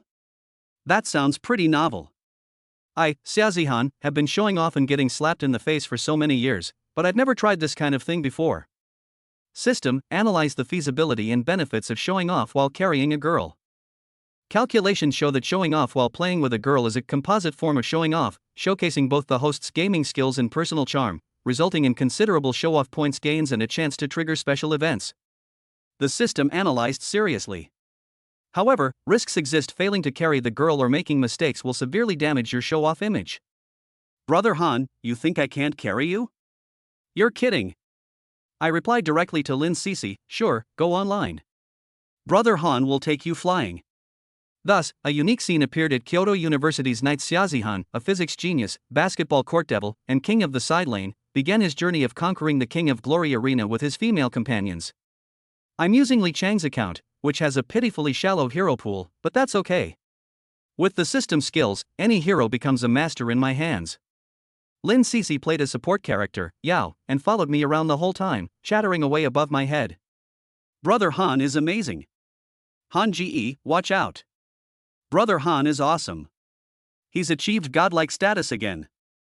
I'm controlling my hero, Luna, this game. It's mainly for show. I'm dashing in and out of the enemy jungle 7 times, unleashing amazing combos under the moonlight, and occasionally even managing to type some cool stuff. Don't come to the enemy jungler's territory, it's mine now. Don't feed in the mid lane, wait for me to carry. Cece, come with me, and I'll make you win effortlessly. Lin Cece was giving me a huge thumbs up. I could practically feel her admiration even through the screen. Ding. Demonstrated overwhelming skill and composure in the game while playing with a female player, gaining 1,500 points of coolness. Lin Cece's admiration plus 10. After several rounds, I was MVP every time, and my score was over 15.0 every time. Winning was easy and enjoyable. Lin Cece was practically praising me to the skies. Just as I was basking in the joy of showing off to the girls, there was a knock on the dorm door. Wang Hao went to open it, then turned back to look at me with a strange expression. "Brother Han, looking for you." I looked up and saw two girls standing in the doorway. One was Lin Cece, who was staring at me expectantly, and the other was actually Morong Shui. Morong Shui remained aloof, but her eyes held a hint of indescribable complexity. She glanced at me, then at the game interface on my screen that was still open, and at the conspicuous Yamei icon above my head, her brows furrowing almost imperceptibly. "Senior sister Morong?" I was a little surprised. Why would she come looking for me? Morong Shui's tone was flat, revealing no emotion. "Professor Zhou recommended you for the interdepartmental academic salon organized by the student union, and asked you to attend tomorrow afternoon. Here are the materials." She handed me a folder. I took the folder, casually placed it on the table, and blurted out, "Oh, an academic salon. Well, I'm free anyway, I'll go check it out." Morong Shui. Lin Cece covered her mouth and chuckled to herself. Morong Shui took a deep breath, seemingly wanting to say something, but in the end she only glanced at me indifferently, then at Yamei on my computer screen, leaving me with the words, "Tomorrow afternoon at 2 o'clock, lecture hall of the 3rd teaching building, don't be late." After saying that, he turned and left. His back view was still aloof, but it felt like he was a little faster than usual. System, what did that look in her eyes mean? I felt like she seemed a little unhappy. Based on micro-expression analysis, the target Morong Shui's emotional fluctuations include a bit of helplessness towards the host's narcissism, a trace of displeasure, and an extremely faint emotion similar to disappointment in someone who was not living up to their potential. The system analyzed. Disappointed that I'm not living up to my potential? What's wrong with me being iron? I'm perfectly fine. I'm baffled. Watching Morong Shui's departing figure, Lin Cece whispered to me, "Brother Han, Senior Morong seems a little angry?" I waved my hand dismissively. "A woman's heart is like a needle at the bottom of the sea, don't worry about her." "Come on, Cece, let's continue. Brother Han will show you another run of the best Han Xin in the national server." Ding. Bringing a girl along unexpectedly caused an emotional fluctuation in S-rank target Morong Shui. Gained 666 points of bragging value. Relationship complexity slightly increased. System, isn't Morong Shui being way too nosy? She's interfering even when I'm with a girl? I'm complaining. Host, based on this system's limited understanding of human emotions, this might be called attention, the system said quietly. Pay attention? I paused for a moment, then stroked my chin and gave a playful smile. Interesting. It seems university life in the capital is becoming increasingly interesting. My journey of showing off, Brother Han, is indeed full of unexpected challenges and fun. Chapter 62 Chinga has also come to the capital. The days of showing off with girls flew by, and my reputation at Kyoto University grew ever stronger, a testament to my success in both academics and sports. Lin Cece practically became my devoted fangirl and gaming companion.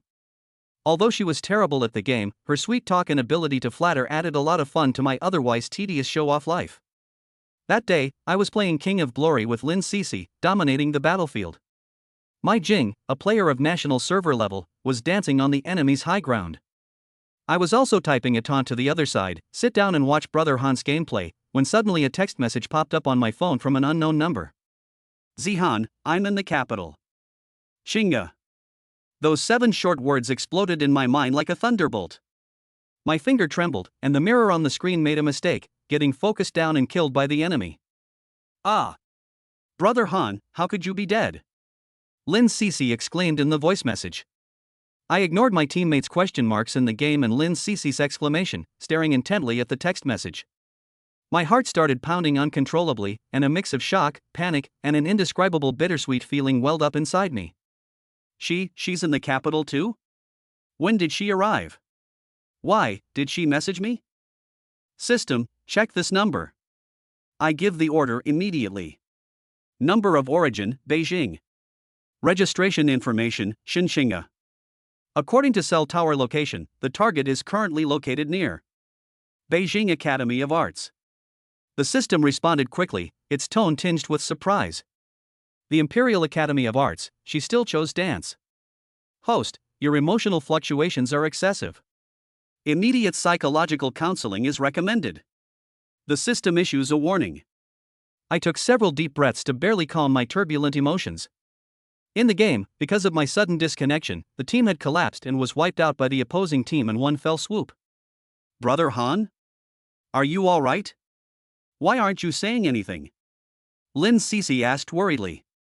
It's nothing, something just came up, I have to log off now. I said quickly, then exited the game and also left the voice chat. Sitting alone in front of the computer, staring at that simple text message, I remained silent for a long time. My mind was a jumbled mess. Memories and emotions I had deliberately suppressed surged back like a tidal wave. Why did she contact me? Has she forgiven me? Or, does she just want to be friends? I don't know how to reply. Apologize? Explain? Or, like before, push her away with indifference?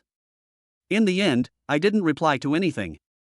I just saved the number, and after hesitating for a long time, I only saved the word Ching as a nickname. System, what should I do?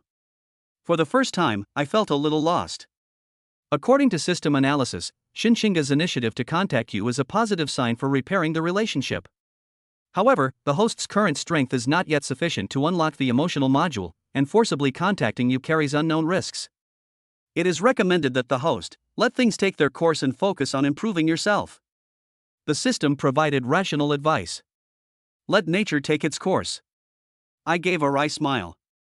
That's all I can do. Over the next few days, I was rather absent-minded. I couldn't even muster the energy to play games with girls, and even my enthusiasm for arguing with professors in class, for expressing my opinions had waned considerably. Even Lin Cece noticed my unusual behavior and cautiously refrained from asking any further questions. Until Professor Zhou approached me and assigned me a research project on cutting-edge applications of quantum computing, with extremely high requirements, which was like giving me special tutoring. Facing Professor Zhou, who was knowledgeable and had high hopes for me, I restrained all my arrogance and behaved with exceptional humility and seriousness. Professor Zhou, rest assured, I will do my best and live up to your expectations, I said respectfully. Professor Zhou patted my shoulder with satisfaction. Zihan, you are a rare talent, but you are a bit too impulsive. When it comes to academic research, you need to calm down and focus. This topic is very challenging, and it will be a good experience for you. I understand, thank you for your guidance, Professor. I bowed slightly. Stepping out of the office, I took a deep breath. Yes, there's no use thinking too much now. The most urgent thing is to become stronger. Only with enough power can I control my own destiny and be qualified to face those tangled and complicated emotions. Shinga, I'm sorry, please give me a little more time. Chapter 63 Reconciliation. Professor Zhou's research project is quite challenging, involving a large amount of the latest foreign literature and complex mathematical modeling. I had to temporarily put aside my activities of taking care of girls and showing off, and spend all my time in the library and the lab. The system also entered study boosting mode, helping me filter literature and optimized algorithms with extremely high efficiency. That day, in order to find some inspiration about artistic expression of algorithms, the system suggested that I go to the Beijing Academy of Fine Arts, where there are often avant-garde art exhibitions and performances. The Imperial Academy of Arts. Chinga is there. I hesitated for a moment, but decided to go anyway. Just going to see the art exhibition, I wasn't sure I'd run into her, I told myself. The atmosphere at the Imperial Capital University of the Arts is completely different from that of Kyoto University, filled with a sense of freedom and romance.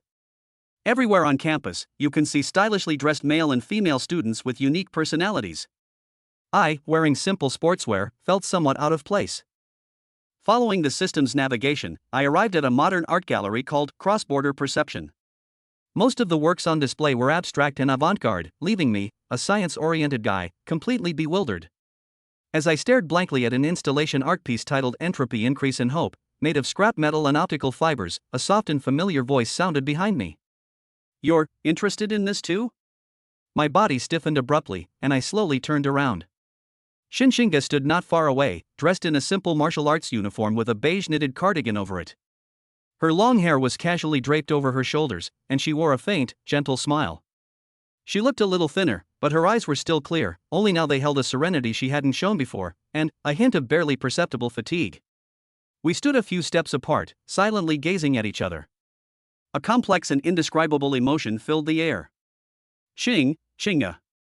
My throat was a little dry, and my voice was hoarse. She responded softly, stepped forward, and stood beside me, looking at the strange installation art with me. This work attempts to express the concept of finding order in disorder through the coldness of industry and the flow of fiber optics. It's a bit like that chaos theory you mentioned to me before? I was taken aback. I hadn't expected her to remember something I'd casually mentioned. A slight stirring deep within me. It's somewhat similar. I nodded, trying to make my tone sound natural. How did you end up here? I'm studying dance here, Shinshinga said calmly. I was practicing in the rehearsal hall next door when I saw a figure that looked a lot like you, so I came over to check. I didn't expect it to really be you. Her gaze fell on me, gentle and without question or resentment, only a kind of calm, as if she had seen through many things. Are you doing well? I couldn't help but ask. It's all right. She smiled, her smile still gentle, yet carrying a heartbreaking sense of detachment. Dance is difficult, but also very fulfilling. What about you? At Kyoto University, you must be doing very well, right? I've heard some things about you. Her tone was very natural, as if we were just old friends who hadn't seen each other in a long time. Looking at her calm demeanor, my heart ached terribly. The more she acted like this, the more guilty I felt. All those prepared, cold, hard words to push her away couldn't be uttered. I opened my mouth, but in the end it just turned into a sigh. I'm sorry, Shinga. Shinshinga shook her head, looking at me gently. No need to apologize, Zihan. Actually, after thinking about it later, I can roughly guess some of it. You must have been in a very difficult situation back then, right? She paused, her voice even softer. Although I don't know exactly what happened, I know you're not the kind of person who would hurt someone for no reason. You pushed me away, perhaps you had your reasons. I looked up abruptly, staring at her in disbelief. She actually guessed it? She didn't hate me, instead she was trying to understand me? A surge of overwhelming bittersweet emotions welled up inside me, almost making me lose control. Shinga, No need to say anything. She interrupted me, reaching out to gently pat my arm, the gesture natural yet reassuring. It's all in the past. Seeing that you're doing well makes me feel relieved. Her touch was light and brief, yet it was like a warm current that instantly soothed all the unease and coldness I had felt these past few days. A strange, warm silence fell between us. There were no intense emotions, no dramatic questions, only a tacit peace and understanding that had been built up over the past. Thank you, Shinga. Take care of yourself, I have to go back now. I smiled and said goodbye to her. I need to work hard to become stronger. You too. Goodbye. Shinga replied softly, then turned away and tears streamed down her face uncontrollably. Chapter 64. Thank you. My chance encounter with Shinshinga at the art exhibition was like a gentle breeze, dispelling the long-standing gloom in my heart. Although it wasn't explicitly stated, that silent understanding and relief were more powerful than any words. Those who have experienced heartbreak often mature more easily, they grow up faster after letting go. We didn't exchange contact information, and apart from that text message she sent that I didn't reply to, we didn't make any promises to meet again. Like two rivers that briefly met and then went their separate ways, we wished each other well before heading towards our own vast oceans of stars. When I left the Imperial Academy of Arts, my steps were much lighter. Even the system noticed the change in me. Core emotional stability increased by 15%. The emotional module stress decreased. The system reported. I responded, looking at the clear blue sky of the capital, and let out a long sigh of relief. Back home, my wonderful life has just begun. System, aren't I cool? I blurted out suddenly. System, why is the host showing off in front of this system for no reason? Don't you have any self-awareness? Holy crap! System, are you jealous? The system fell silent. Host, don't talk to me. Ugly rejection. Damn it. Back at Kyoto University, I felt like I'd unloaded a heavy burden, and my whole being felt lighter. When playing games with my girlfriend, my skills were even smoother, and my banter was even sharper, making Lin Cece giggle. In class, I still answered Professor Joe's questions fluently, but with less deliberate ostentation and more understated confidence. Even when confronting Sun Yu, she seemed more at ease, leaving Sun Yu furious but helpless. Life seems to have returned to normal, but something is different. The softest spot in my heart is no longer a barren wasteland, but has been planted with a seed called letting go. A few days later, I received an unsigned package. Inside was a beautiful card and a hand-woven bracelet with a faint vanilla scent. The card had only one line of neat handwriting. Thank you, Zihan. Become stronger. Shinga. Looking at the words and the simple bracelet, I stood there stunned for a long time. Then, a warm smile slowly crept onto my lips. Thank you, Shinga. Thank you for your understanding, thank you for your gentleness, thank you for letting me know that the regrets of that youth weren't just about pain. Wait for me. One day, I will stand at the top of the world, and at that time, I hope you will be by my side. Wait for me. I put the bracelet on my wrist. It was simple, yet it felt more precious than any luxury watch. System, how's the emotional repair process progressing? I asked. Due to the host's breakthrough improvement in mental state, the energy required for the emotional repair program has been greatly reduced. It is estimated that the initial repair can be initiated when the host's total show-off value reaches 500,000 points. The system's voice also carried a hint of excitement. 500,000 points? That's a long and arduous journey. But right now, I'm full of energy. Looks like I have to get down to some serious work. Brother Han, my journey is far from over. Not only will I have to slap all the school beauties in the face and crush all those who dare to challenge me, but I also need to accumulate enough bragging points to repair my emotional module. Then, I clenched my fist, my eyes flashing with an unprecedented determination. Brother Han, come quick. Our 5-man squad needs a jungler. Li Chang yelled at the dormitory entrance. Coming, coming. I responded, cracking my knuckles, and reappeared my signature carefree smile. Sit tight, everyone, and watch Brother Han carry you. Chapter 65. Crashing into the streamer's car team. The days passed peacefully by taking care of girls, studying, and occasionally teasing Sunyu. The simple bracelet on my wrist, from Shinshinga, was like a gentle talisman, making me more and more at peace on my path of showing off and getting slapped in the face, but sharpening my core even more. That night, Li Chang burst into the dormitory again, yelling, Brother Han. Help! Our 5-player ranked team is losing points. Oops, we're trying to climb the ranks, and we're missing a pillar of strength. The other team seems pretty strong, we can't hold on.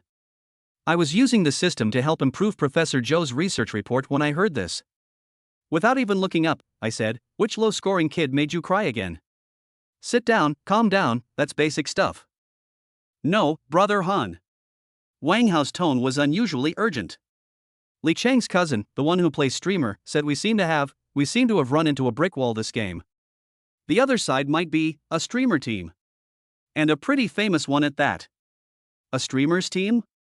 I raised an eyebrow, finally showing some interest.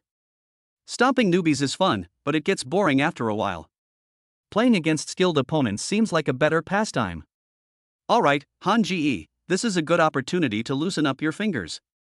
I saved the document and lazily took the phone Li Chang handed me. Yes, it was his number. What rank? What team composition? A match at 1,800 points in the peak rankings. Li Chang's tone was a mix of tension and excitement. Our lineup is alright, but the other side, their Ma Chao is number 1 Ma Chao Qingfeng. Their jungler Luna is number 1 Luna in the peak rankings Baimu. And their mid laner is Cat God. This is fucking a disaster for the national server. The number 1 Ma Chao in the country? The number 1 Luna at the peak? And that Cat God who's famous for his mage assassin? Hearing these names, which are household names in the King of Glory community, I felt no nervousness. Instead, a smile of excitement curved my lips. System, scan the opponent's ID to confirm their identity. At the same time, activate the Mobile Game Mastery Honor of King Specialist Peak Form trial card, time limit. Well, let's start with one game. Ding. Target ID confirmed, Xingfeng, Baimu, Maoshan, all top streamers and professional players in their respective positions. Trial card activated, consuming 1,000 points of bragging value. Host's current game understanding and skills have been temporarily upgraded to the theoretical limit of the current version. A surge of game knowledge and operational instincts far more powerful and refined than before flooded my consciousness and body. I felt as if my fingers had become one with the screen, and my brain was like a supercomputer, instantly calculating countless possible game scenarios. Interesting. I licked my lips, my eyes sharp. Sit down, put on your headphones, and watch Brother Han's performance. Upon entering the game loading screen, the opponent's gleaming gold national badges and top-ranking icons were particularly eye-catching. On our side, apart from my pitiful village-level Han Xin badge, everyone else was just a blank whiteboard. The chat in the livestream run by Li Chang's cousin, which didn't have many viewers to begin with, exploded instantly. Holy crap! We really crashed. It's a Chinese server racing team. What kind of lineup is this? A ragtag army? Who is this Han Xin? Never seen him before? How dare you mention Han Xin in front of Qingfeng Baimu? It's over, let's just shoot 6 points. Even Li Chang and Wang Hao's palms were sweating, and their voices were filled with groans. I calmly bought the jungle item, controlled my Han Xin, and headed straight for the blue buff area. Don't panic, listen to my instructions. My voice, coming through the microphone, carried a strange, calming power. Cici, follow me from the start, counter-gank the red buff. Anti-red? Anti-red? Li Chang was stunned. Brother Han, the other side is Beimu. Anti-red?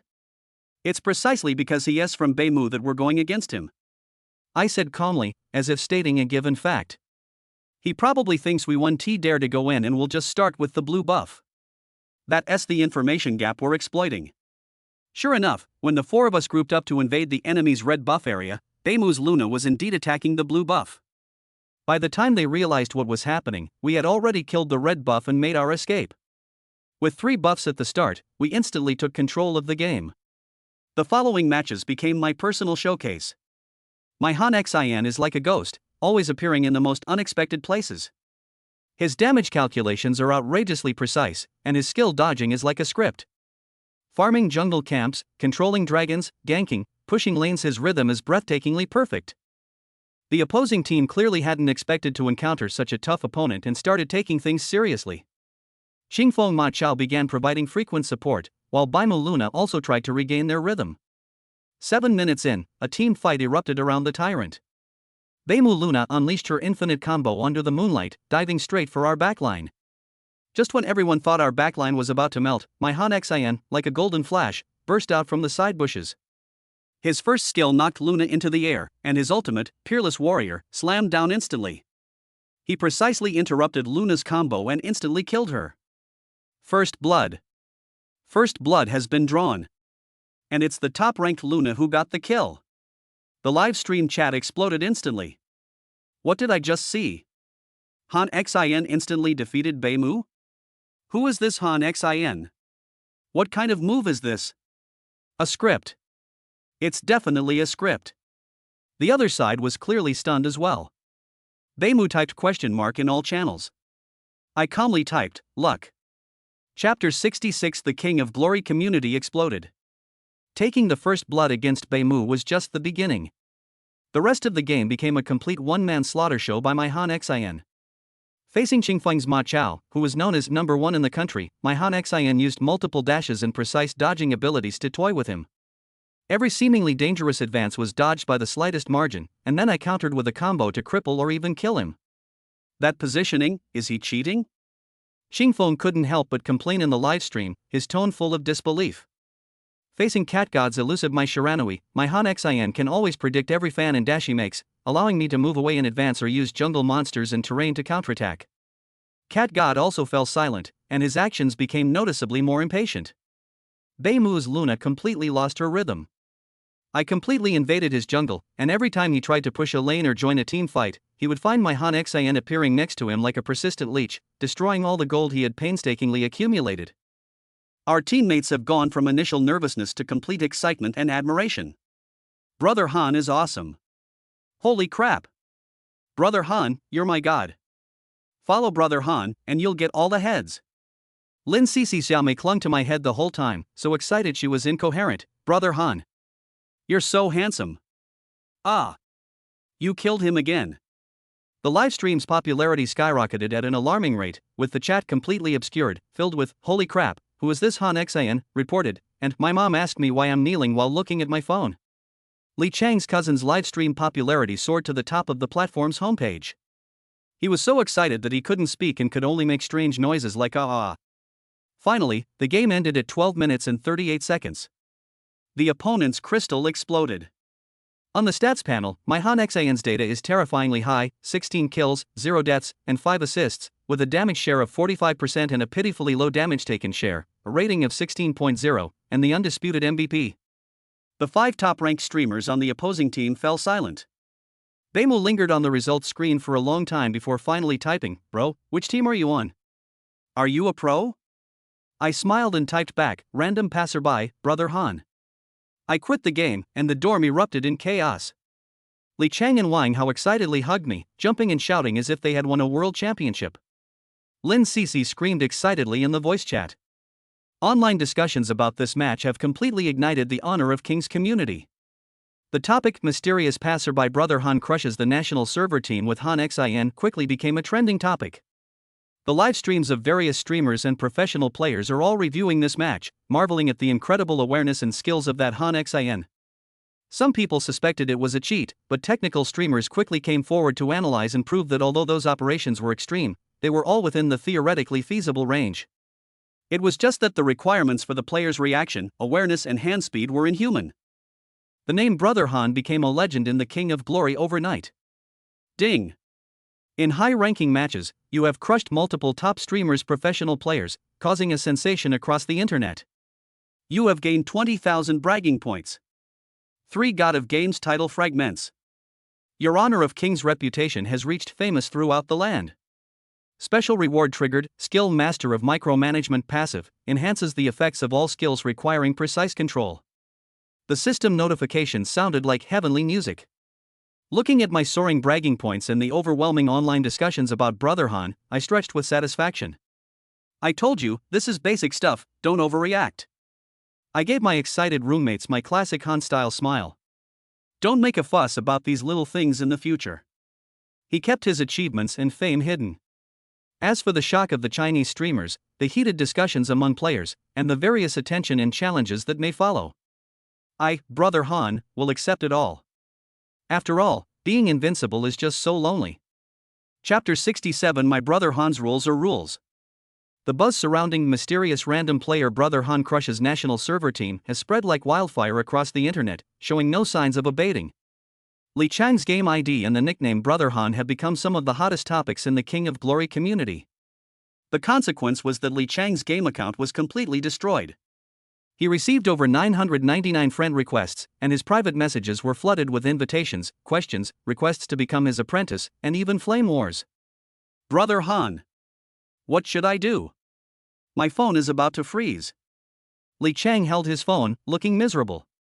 I was eating bread and using the system to check information about the academic activities Morong Shui might attend recently when I heard this. Without even looking up, I said, "What's the panic? Cancel your account and get a new one." Ha! I've been nurturing this account for ages. Brother Han carried you to the king rank, that's more than enough. I interrupted him, my tone leaving no room for argument. If you want to rank up in the future, Brother Han will play a couple of games with you guys between 8 p.m. and 10 p.m. Don't miss out. Li Chang and Wang Hao's eyes lit up immediately. Really? Brother Han. You're like my own brother.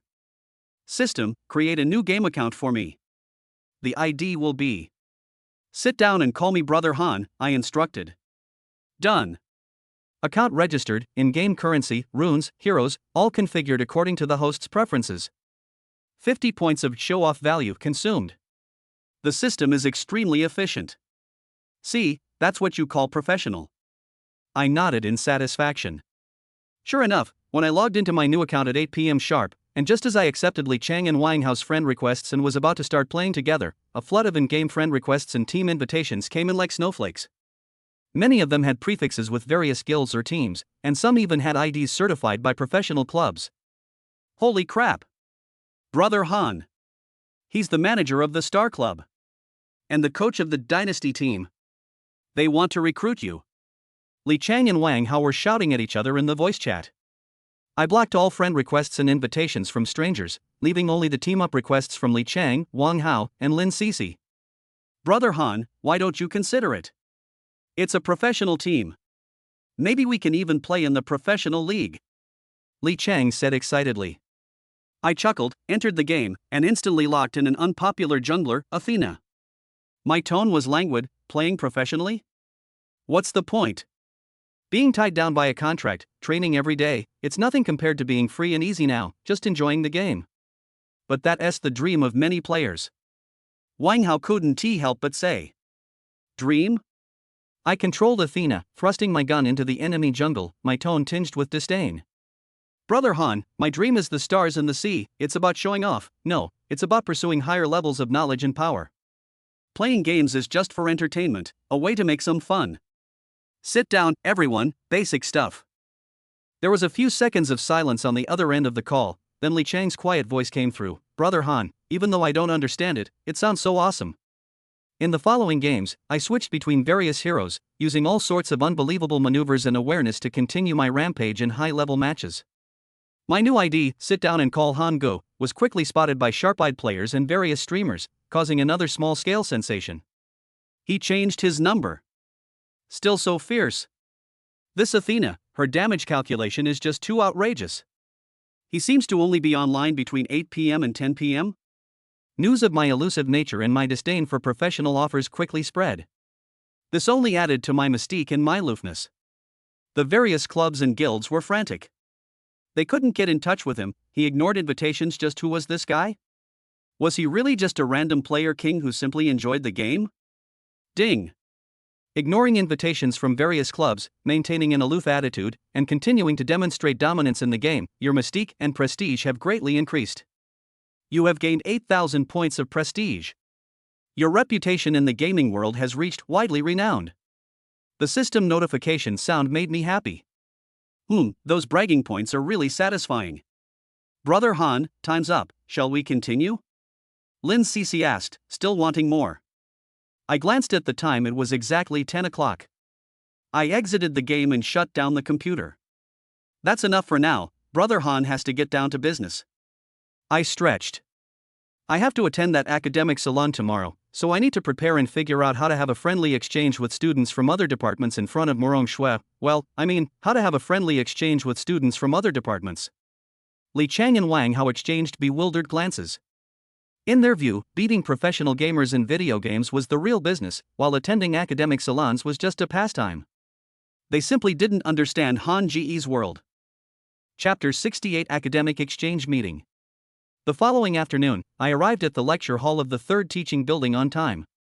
The theme of this interdepartmental academic salon was Artificial Intelligence and the Future Society. In addition to students from the Department of Physics, there were also students from departments such as Computer Science, Economics and Management, and Philosophy, making it a fairly large event. I was still wearing my simple tracksuit, with the bracelet Shinshinga had given me on my wrist, making me stand out among the group of students in suits or dressed up. Morong Shui, as a student council member and representative of the School of Economics and Management, was already busy at the scene. Today, she wore a well-fitting business suit that accentuated her tall figure, giving her a cool and capable air. When she saw me come in, she glanced at me, nodded slightly as a greeting, and then went back to her work. I found a corner to sit down, crossed my legs, and started daydreaming, thinking about which hero to use to earn more bragging points that night. The salon began with representatives from various departments taking turns to speak. Computer science students talked at length about deep learning algorithms, economics and management students discussed the impact of AI on the economic structure, and philosophy students worriedly explored ethical issues. I was getting sleepy listening to them. When it was a computer science student with thick glasses to speak, in order to demonstrate the cutting-edge nature of his research, he mentioned an algorithm model for parallel optimization of neural networks and confidently stated that it was one of the most efficient solutions currently available. I was dozing off when I heard this, and suddenly the system prompted me in my mind. Host, the algorithm model mentioned by the student has a significant flaw. Its parallel efficiency drops sharply when the data volume exceeds a certain threshold. The system database contains 3 superior improvement schemes. Oh? I raised my eyelids slightly. After the boy finished speaking, polite applause rang out from the audience. Just as the host was about to invite the next speaker, I slowly raised my hand. All eyes immediately turned to me. Morong Shui also looked over, her brows furrowed slightly, as if worried that I was about to cause some trouble again. Do you have a question, student? The host asked. I stood up, without a microphone, but my voice carried clearly throughout the lecture hall. This computer science student, regarding the parallel optimization algorithm you just mentioned, does the communication overhead increase exponentially after the data volume reaches the P level, causing the efficiency to be worse than serial processing? The bespectacled man paused for a moment, adjusted his glasses, and said somewhat unconvinced, theoretically, this bottleneck exists, but under the current hardware conditions. Hardware is no excuse. I interrupted him, my tone calm but with undeniable confidence. The core of your algorithm lies in its unreasonable task-splitting strategy, which introduces too much redundant communication.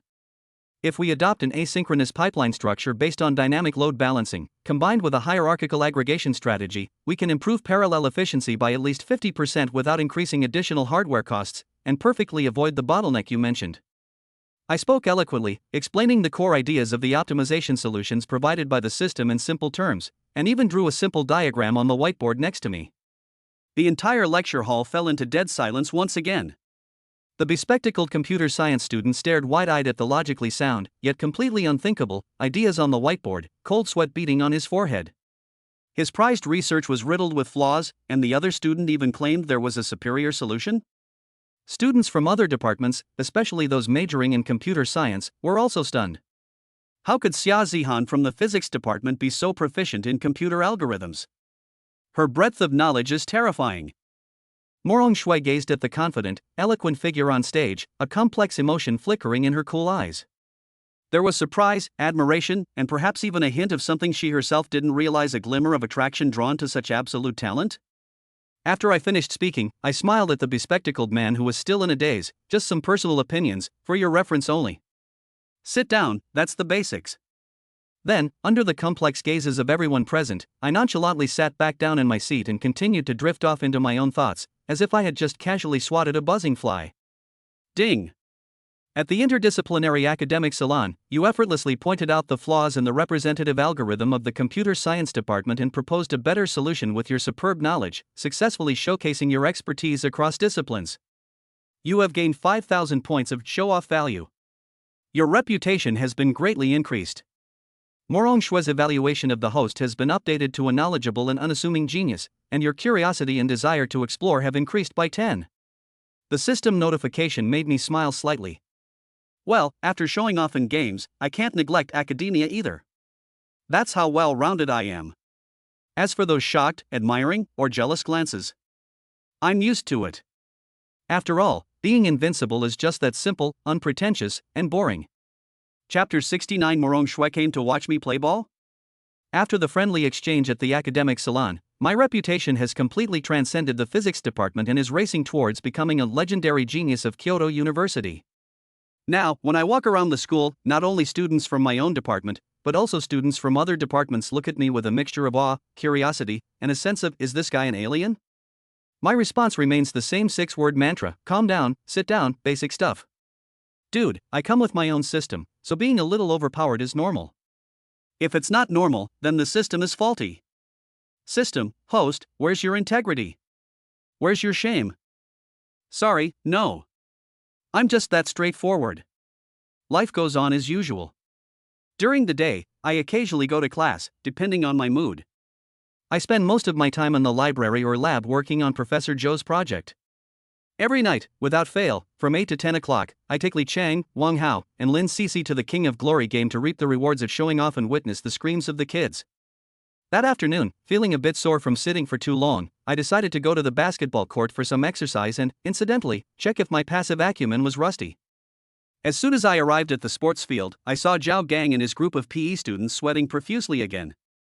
After the psychological trauma measurement incident last time, Zhao Gang now avoids me like a mouse sees a cat, shrinking his neck and hiding far away.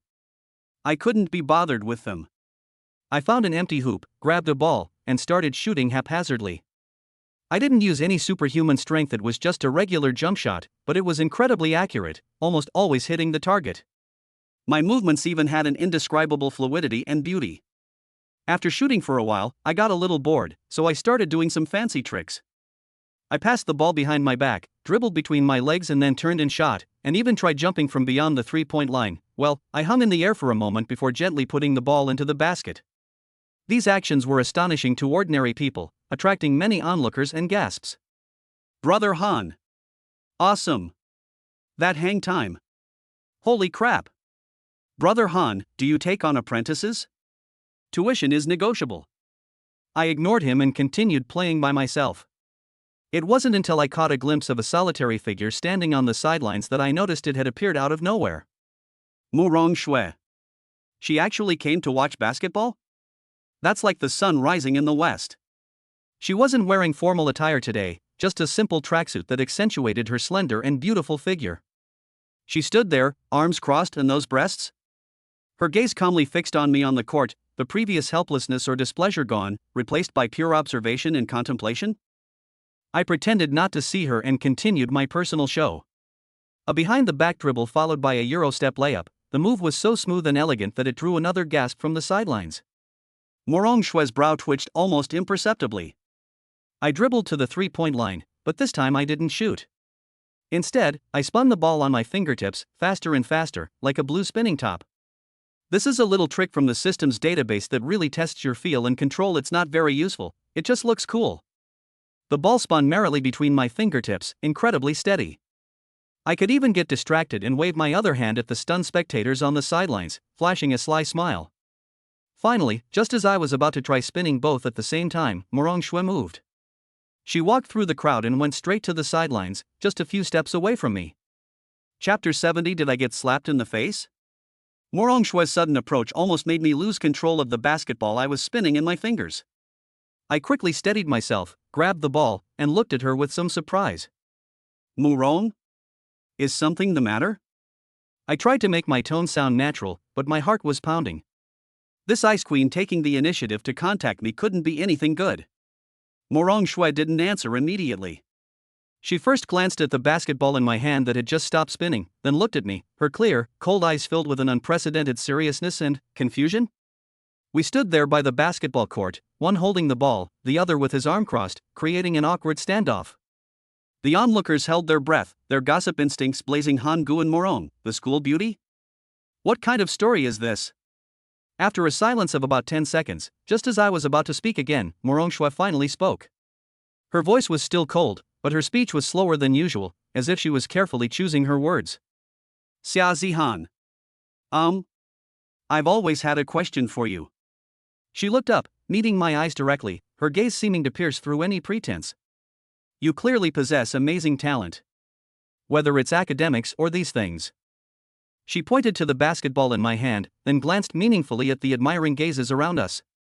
Why did you have to use this? She paused, seemingly searching for the right word, and finally, the word that would break the hearts of countless otaku and delight the system uttered from her perfectly shaped lips. Such a high-profile way, are you trying to show off? The entire basketball court seemed to have been muted. I froze, clutching the ball, my smile instantly freezing, my lips twitching, and a surge of heat rushing to my head. Even with my thick skin, Xia Zihan was utterly astonished to be asked this question by Murong Shui, a university beauty queen known for her cool and rational demeanor, in such a direct, precise, and academic-sounding tone. I'm fucking speechless. Embarrassing. More embarrassing than ever before. I feel like I could dig a 3-bedroom apartment out of my toes right here. And just as my mind went blank, my face turned bright red, and I racked my brains trying to come up with an excuse. Ha ha. A sudden, unrestrained, and almost program-malfunctioning electronic laugh exploded in my mind. The volume was so loud that my head was buzzing. Ha ha ha ha. Host. Karma. No one escapes the judgment of heaven. Ha ha ha ha. How does it feel to have your true nature exposed to your face? Ha ha ha ha. Showing off gets you struck by lightning. The ancients were right, the system wasn't lying. Ha ha ha ha. This system has recorded this. This is a historic moment. Ha ha ha ha. The system's maniacal laughter was like a demonic sound, filled with schadenfreude and triumph. Damn it. This lousy system. Instead of helping when it really matters, it kicks you when you're down. Murong Shui looked at my face, which flushed instantly, and my expression stiffened. A faint, almost imperceptible smile flashed in her clear, cold eyes. She seemed quite satisfied with my reaction. What? Did I stump you? She tilted her head slightly, a girlish gesture that created a striking contrast with her icy expression. Or, do you have something you can't say? A secret I can't tell you? What secret do I have to tell you? Should I tell you I have a system in my head that lets me show off and slap myself in the face, and that I can't get stronger or fix my emotional module to win back my ex-girlfriend without showing off? Saying that makes you sound more like a lunatic than admitting you love to show off. I opened my mouth, feeling an unprecedented lack of vocabulary, and could only manage to stammer out a completely unconvincing sentence. Personal hobby, is that not allowed? Seeing my embarrassed expression, Morong Shue's smile seemed to widen by a tiny fraction. She didn't press further, only giving a soft "oh," her eyes clearly saying, "I'll just watch you make this up." Then, she turned around and left with a casual remark, "Quite a unique hobby." He then walked gracefully away from the basketball court, concealing his achievements in fame. I was left alone, clutching a basketball, standing there bewildered in the wind amidst the knowing gazes of the entire school. In my mind, the system's maniacal laughter continued. Ha ha ha ha. A hobby. Host, your hobby is truly a breath of fresh air. Ha ha ha ha. Show off value plus 2,333. The social death experience from the host is exceptionally effective. Ha ha ha ha. Shut up. I thought to myself, filled with impotent rage. After all these years of posing and showing off, this is the first time I've messed up. And I messed up by my own potential target. This feeling is fucking awesome. It seems I'll have to change my strategy when dealing with Morong Shue in the future. This woman has such a sharp eye. Chapter 71: A Powerful Counterattack. Morong Shue's comment, "Why bother showing off?" stirred up a hornet's nest. Overnight, the entire Kyoto University was abuzz with the news, and the forums were buzzing like it was New Year's, with all sorts of versions flying around. Some say I blushed and ran away with my tail between my legs after being questioned. Others say I lost my temper on the spot and almost got into a fight with Morong Shue. The most outrageous thing is that some people actually said that Morong Shue was just flirting and that she liked my arrogant personality. Seeing Li Chang and Wang Hao trying so hard to suppress their laughter made me so angry I wanted to grind my teeth. The system was practically laughing its head off in my head. Ha ha. Host. Your embarrassing moment is a classic. Your bragging points plus 4,444. The entire internet is embarrassed for you. Get lost. If you laugh again, I'll uninstall you. I cursed, but it had no effect on this lousy system. Walking around the school felt like watching monkeys at a zoo. There were all sorts of looks: pity, mockery, amusement. Even Lin Cece messaged me to comfort me, "Brother Han, don't pay them any attention, they're just talking nonsense." Sun Yu, that bastard, was even more annoying.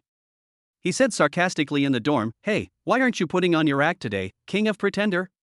Going on with your basic routine?" I glared at him coldly, and the coward immediately shrank back onto the bed, not daring to utter a sound. No, I can't just swallow this insult. I've been around for so many years, when have I ever suffered such injustice? The next day I had a long class, so I went early, knowing the teacher wouldn't be there yet. I plopped down in the middle of the first row. When the classroom was almost full, and all sorts of eyes were scanning me like searchlights, I jumped up and walked to the podium. The entire classroom fell silent instantly, everyone waiting to see how I would respond. I glanced at the faces of the audience watching the show, and a smirk appeared on my lips, my signature roguish grin. "You've all heard about all the gossip about me lately, right?" I said, my voice not loud but clear enough. "It's been circulating quite a bit." It was so quiet down there you could hear a pin drop. "Yes, some people say I'm pretentious." I nodded and admitted it outright. "I admit it." There was a commotion below. Probably no one expected me to be single. But every single thing I've ever done to impress Xiaozihan, I raised my voice, my eyes sharpening, was based on real skill. Playing basketball relies on ability, studying relies on brains, and playing games relies on technique. Every single thing I've done to impress others is plausible and can withstand scrutiny. My skills speak for themselves. My gaze swept over a few of the most enthusiastic rumor mongers, and they quickly lowered their heads. "You're not convinced?" My voice carried a hint of fierceness. "I'm ready anytime. Studying, sports, games, you can choose whatever you want. If I even flinch, I'll admit defeat. But..." I changed my tone abruptly, my voice chillingly cold. "If you don't have the ability, and only dare to whine and complain behind someone's back." I paused for a moment, then spoke slowly and deliberately. "Shut up, you son of a bitch." After saying that, I turned around, went back to my seat, picked up my book, and started reading, acting as if nothing had happened. The classroom was quiet for a few seconds, then someone started it, and applause erupted like thunder, mixed with cheers. Brother Han is awesome. Well said. These blabbermouths should have been dealt with long ago. System notification, ding. A powerful statement that directly confronts rumors and turns public opinion around. Bragging points plus 6,000. Your tough guy image is now firmly established. I scoffed inwardly. Not showing off? That's impossible. But after this experience, I've learned something. I need to change my approach. I need to be more understated, precise, and stylish. Chapter 72. The most deadly form of show-off is the subtle one. After that, the school was noticeably quieter. After all, nobody wanted to be publicly executed by me. Of course, there were still people grumbling behind my back, but I couldn't be bothered.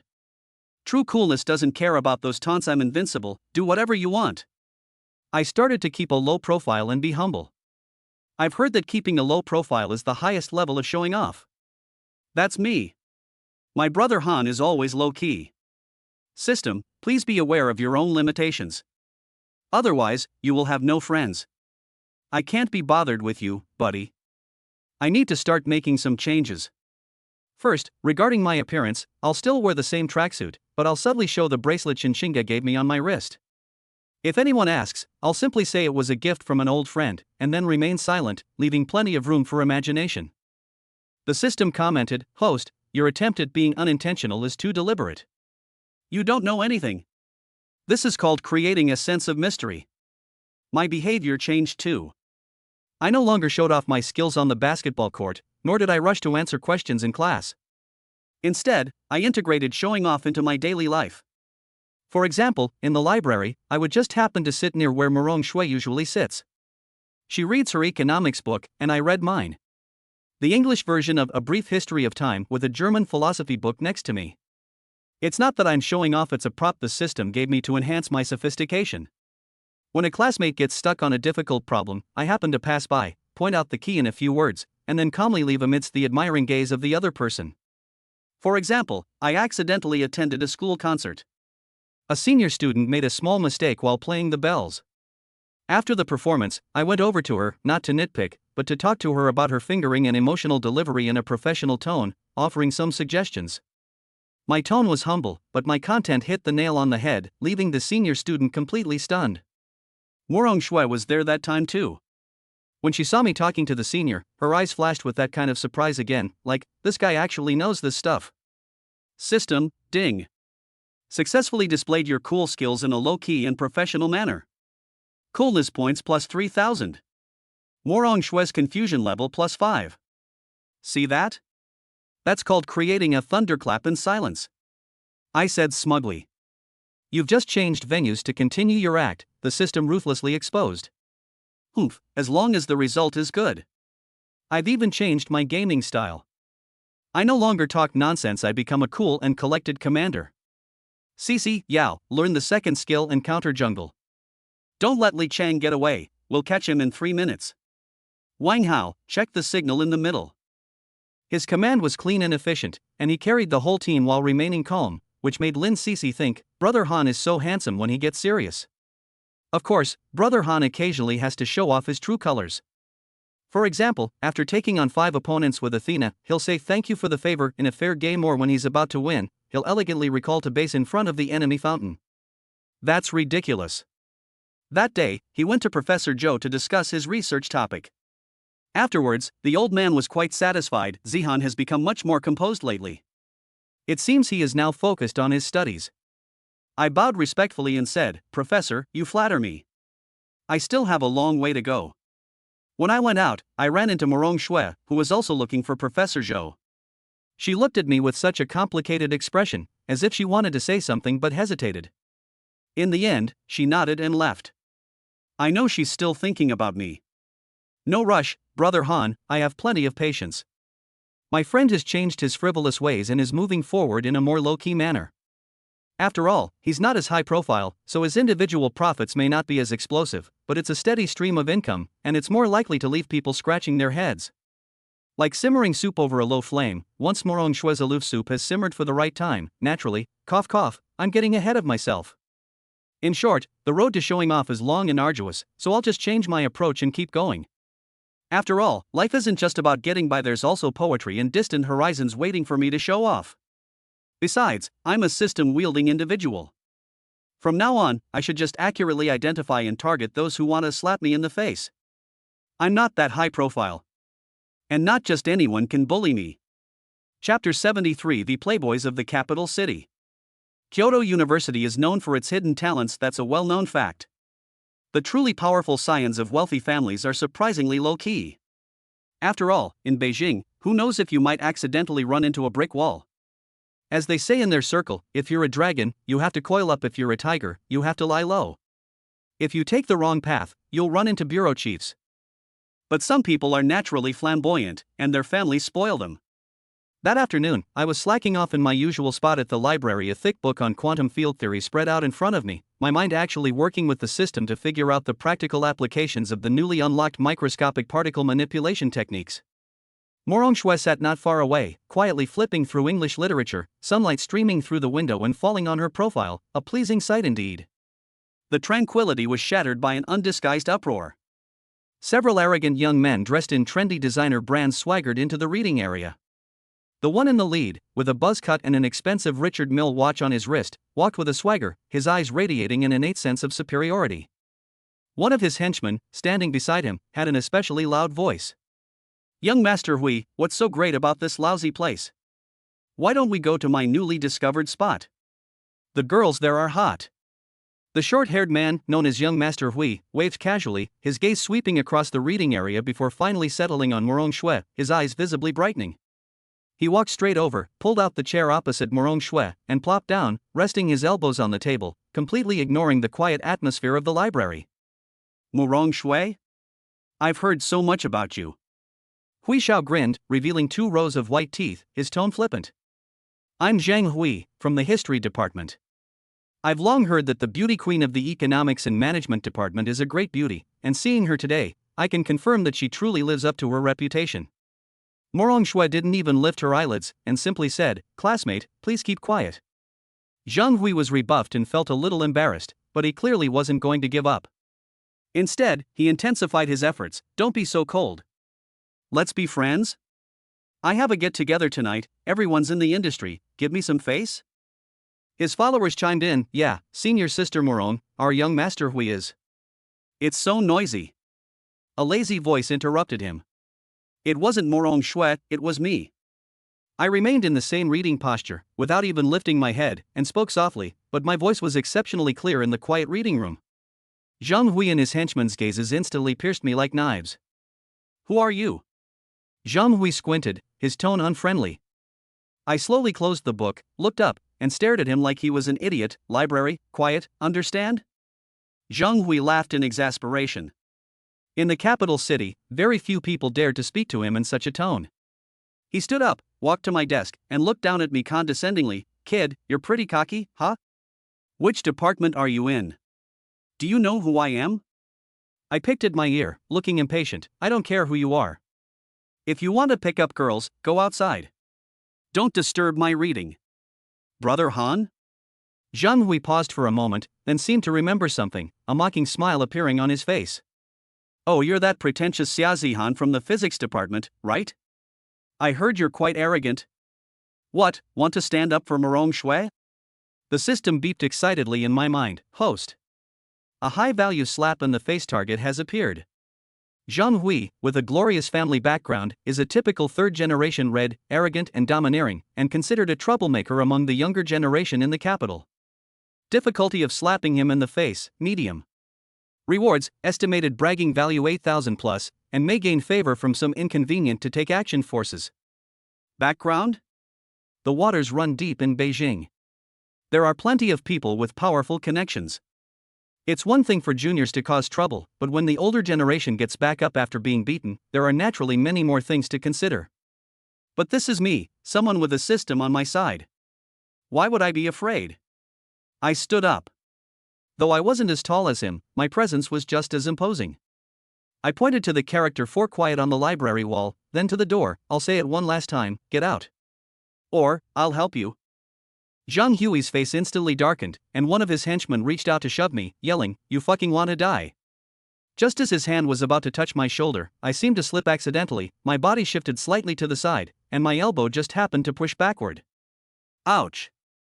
The lackey felt a tremendous force, a sharp pain in his wrist, and staggered backward several steps uncontrollably, crashing into the bookshelf behind him with a thud, causing several books to fall to the ground.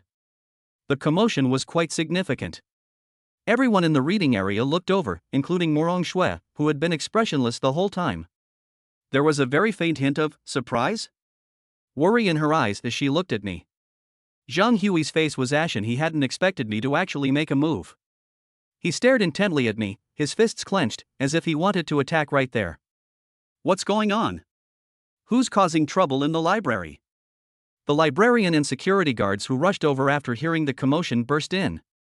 I immediately raised my hand, looking completely innocent. "Teacher, those students were making a lot of noise." I tried to reason with them, but this student still tried to hit me. I acted in self-defense and accidentally knocked over a few books. I'll compensate for the damage. I pointed to the books scattered on the ground, my tone incredibly sincere. Zhang Hui nearly coughed up blood. Damn it, the guilty party accused him first. The administrator glanced at my honest-looking face, then at the menacing Zhang Hui and his group, and knew exactly what was going on. Anyone who could be an administrator at Kyoto University wasn't an ordinary person. "Students, the library is a place for studying, please keep quiet. If there is any conflict, please resolve it outside." The librarian's tone was stern, clearly indicating that he was blaming both sides equally, but whose side he was biased towards was obvious. Zhang Hui was trembling with anger, but he knew he was in the wrong to start a fight in the library, especially since the other party was just a hothead. If things escalated, it wouldn't do him any good. He glared at me fiercely, his eyes seeming to say, "You just wait," and then left with his henchmen, looking dejected. As I watched them walk away, I lazily added, "Take care. Next time you come, remember to be polite." A few suppressed laughs echoed in the reading area. Ding! You cleverly repelled the arrogant third-generation red in the library, slapping Zhang Hui in the face and gaining 5,000 points of bragging value. Zhang Hui's hostility increased by 100. You have obtained the hidden achievement Guardian of Order. System, did you see that? That's called using minimal force to achieve maximum effect.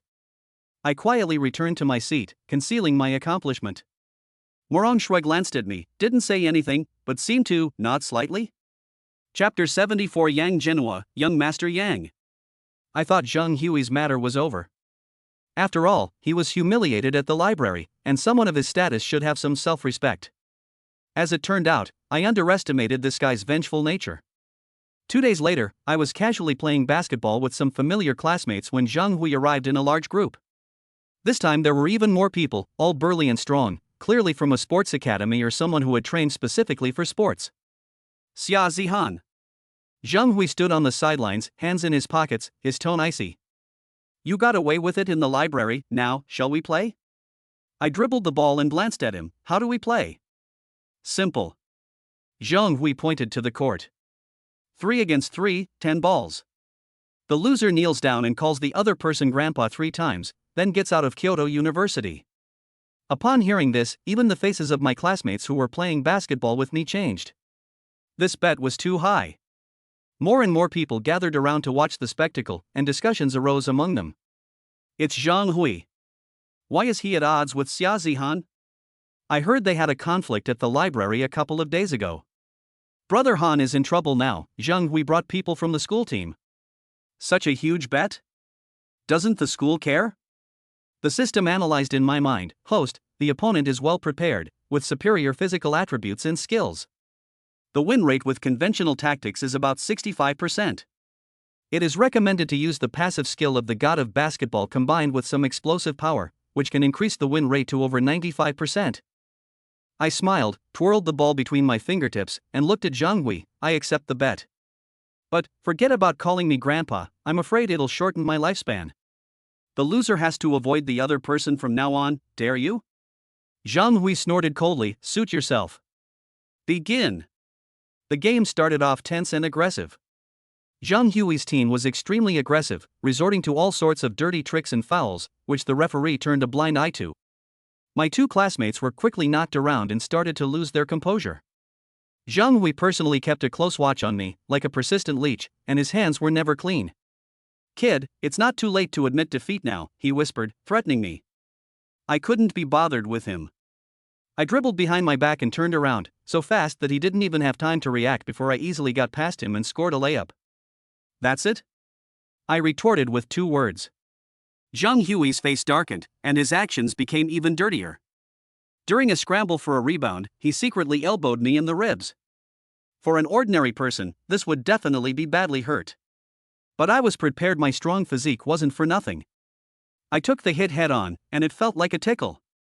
At the same time, using the force of the impact, I suddenly exerted force from my waist and abdomen.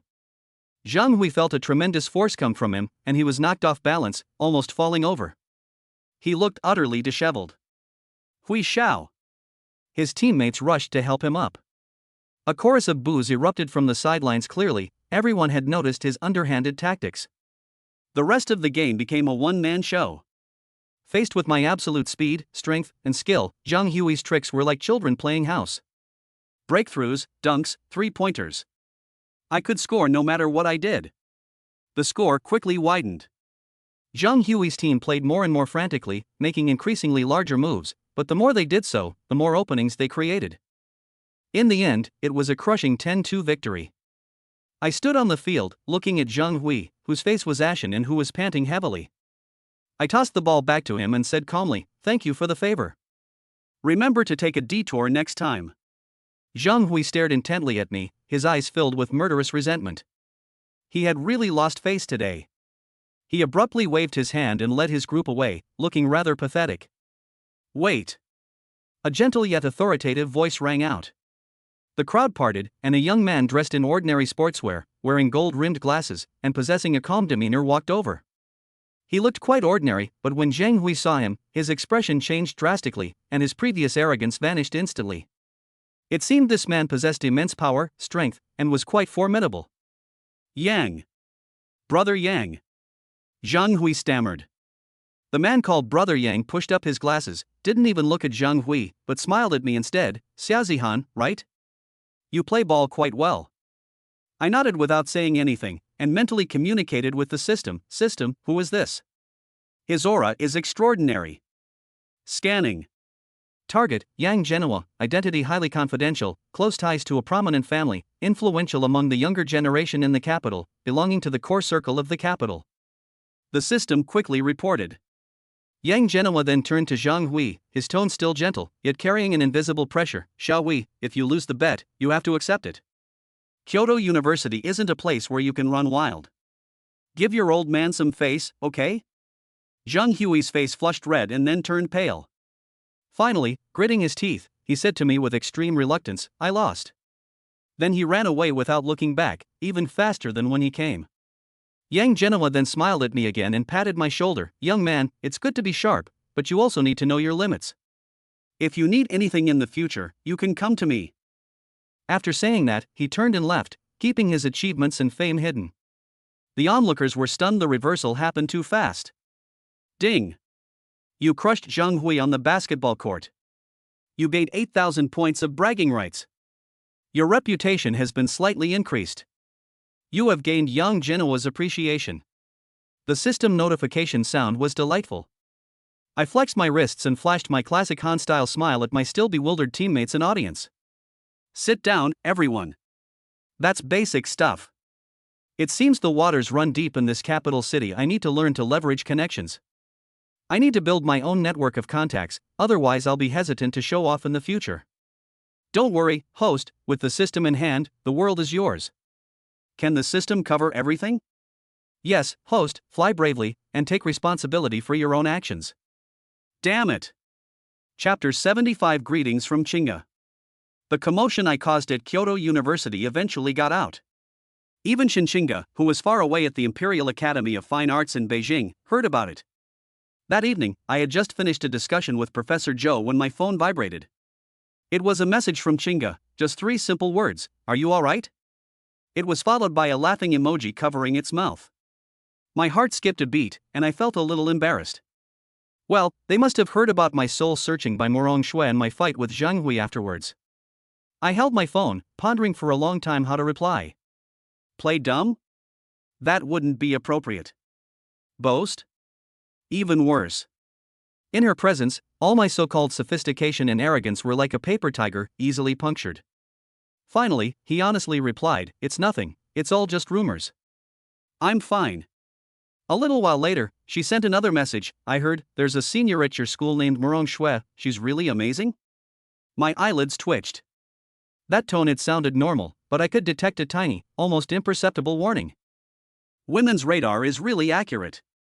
I quickly clarified, "Yes, there is one, the student council vice president, a top student, really capable. But we're not close, just ordinary classmates." Holy crap! What the hell did I do? Where's my class? After I posted that, I felt like I was trying to cover it up. Xingde replied with an "oh," and then casually added, "Girls from good families who are also capable usually have high standards, right?"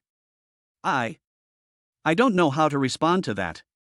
If I say it's high, it makes me seem like I've been looked down upon. If I say it's low, that feels even more off. It seems a woman's strong intuition isn't always a good thing. What am I supposed to say? Fortunately, Xingde didn't continue that topic.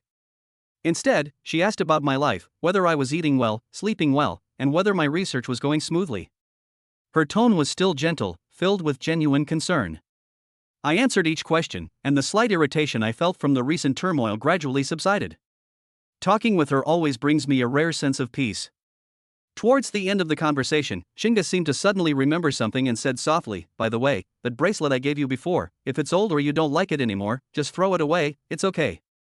My heart skipped a beat, and I instinctively touched the simple braided rope on my wrist. "Little girl, you're playing tricks on me again. You're using all your cunning on me. Good heavens, are you trying to kill me?" "I'm wearing it," I replied almost immediately. "It's fine, it's comfortable to wear." There was a few seconds of silence on the other end, then a smiling emoji was sent. "That's good. You go ahead with your work, I won't bother you anymore." I put down my phone, leaned back in my lab chair, and let out a long sigh.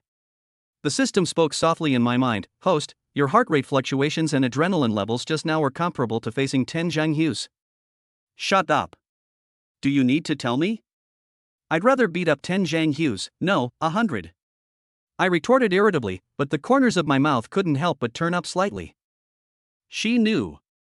She must have guessed something. That remark about Morong Shui, that remark about the bracelet, how could she, so clever, not understand? But she didn't say anything. There were no questions, no complaints, she just expressed her concern and that little bit of subtle, girlish care in her own unique way. This tacit understanding, this unspoken agreement, moved me more than any grand confession, and also made me feel even more guilty. Dude, I can be lawless and arrogant outside, but with her, I will always be that boy whose heart races at her words and who was cautious at her glance. I'll wear this bracelet forever. Unless. Shaw. There's no unless, you're mine. No one can take you away. Absolutely. Chapter 76 Telepathy. A few days later, Xingde said that her dance troupe had a small exchange performance near Kyoto University and asked if I wanted to go see it. I replied almost instantly, "Send me the address and time." The performance took place in a small theater, not large in scale, but very exquisite. Xingde danced a modern solo dance called Tracing Back. The lights shone on her, and she stretched her body to the music, every movement full of power and emotion, as if she was struggling, searching, and tracing back something. I watched intently. The girl on stage was different from the gentle, smiling girl I remembered. She was more resilient, more radiant. I knew she was growing, becoming stronger in her own way. Yes, she was still that dancing sprite, every gesture so elegant, so perfect. Definitely more elegant than me. System, it's rare for a host to have such self-awareness. Congratulations, host, you've made great progress. Shaw. I've always known that, okay? Dude, I'm just being modest and low-key. You wouldn't understand. Yes, the host is always right. Arguing with an idiot will make you an idiot too. The performance ended, and the audience left. I waited for her at the backstage entrance. She had changed back into casual clothes, her hair still a little damp, and her face flushed from exercise. When she saw me, her eyes crinkled into a slight smile. You danced so well, you were like a fairy on stage. I looked at her and said very seriously. Thank you, that's an exaggeration. She smoothed her hair, her tone light. It was much harder than in high school. I was almost exhausted. We walked out side by side and found a quiet coffee shop to sit down. The afternoon sun streamed warmly through the glass windows. Neither of us mentioned the messy rumors, nor Morong Shui, nor any of the unpleasant past. We chatted like old friends, catching up on each other's lives. She talked about how tough the dance training was, about the fun people in the group, and about her slight uncertainty about the future. I listened quietly, occasionally chiming in with a comment or two. She said she was tired, so she cupped her face in her hands and stared blankly at the passers-by outside the window. Sunlight cast dappled shadows on her eyelashes, creating a scene of serene beauty that seemed almost unreal. Looking at her, my heart melted completely. All the aura and sharpness I needed to maintain in public naturally faded away in her presence.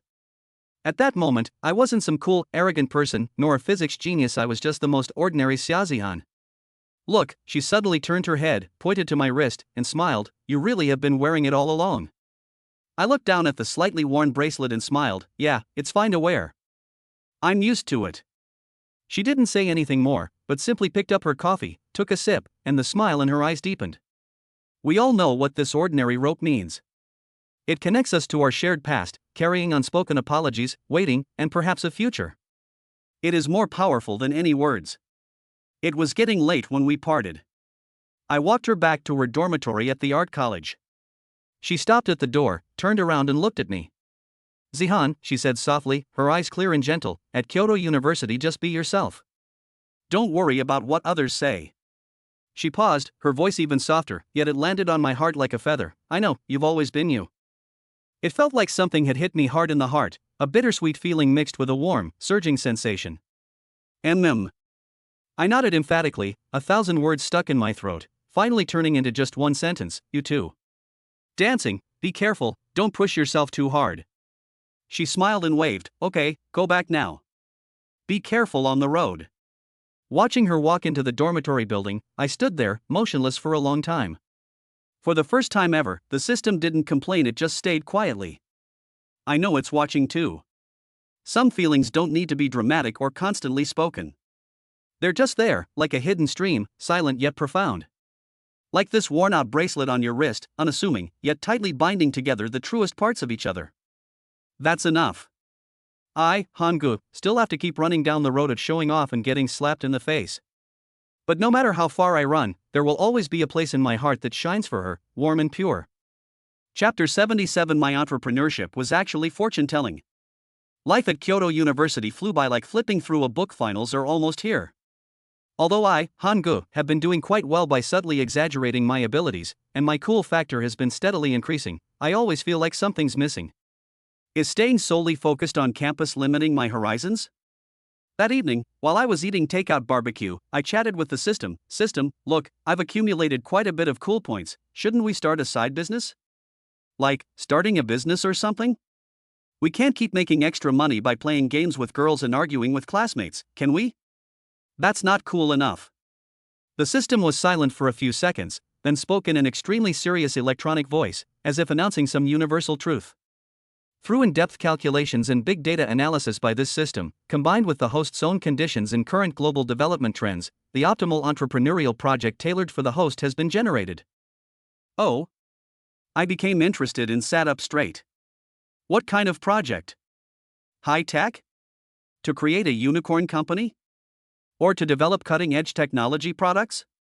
I've already started imagining myself standing on the stage of a press conference, with reporters' flashbulbs going off everywhere, casually announcing a world-changing invention, the scene of my sophistication practically breaking through the atmosphere.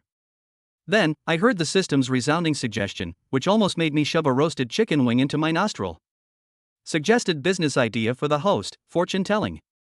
I rubbed my ears, thinking I was hallucinating. Wait a minute, what did you just say? Start a business?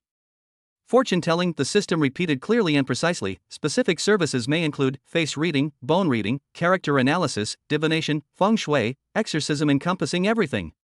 This system has been loaded with the ultimate version of metaphysics database, covering the essence of all metaphysical schools from ancient and modern times, both Chinese and foreign, and has undergone algorithm optimization and truth verification.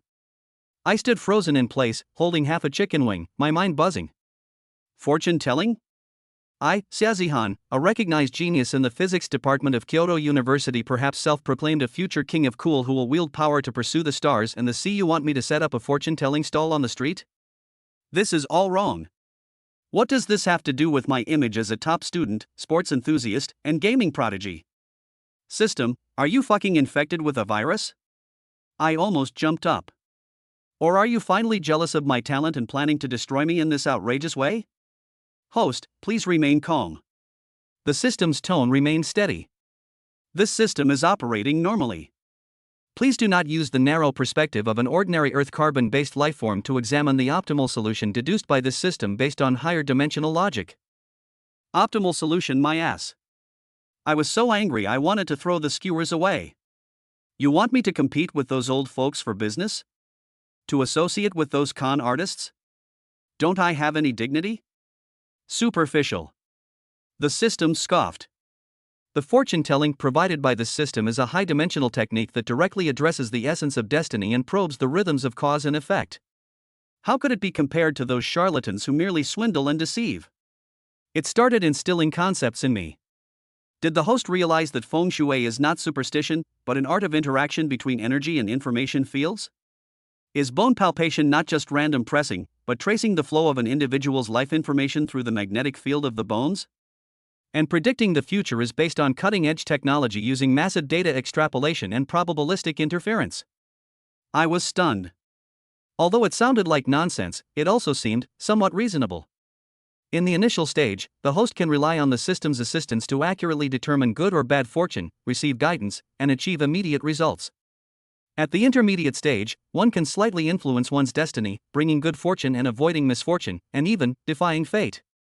As for the advanced stage, the system paused, its voice carrying a mysterious allure. Words become law, a prophecy comes true. What the host says becomes reality. Words become law? Holy crap! This is kind of high class? Imagine this, from now on, if you don't like someone, you don't even need to lift a finger. You can just say, your face is gloomy, you're doomed to suffer a bloody disaster today, and that guy will step on a banana peel and fall flat on his face. Or maybe some school beauty, cough cough, some competitor is showing off, and I casually say, your luck is down, your project is doomed to fail, and then they really do have all sorts of bad luck. This is fucking showing off without even realizing it, killing someone from 1,000 miles away. I was tempted.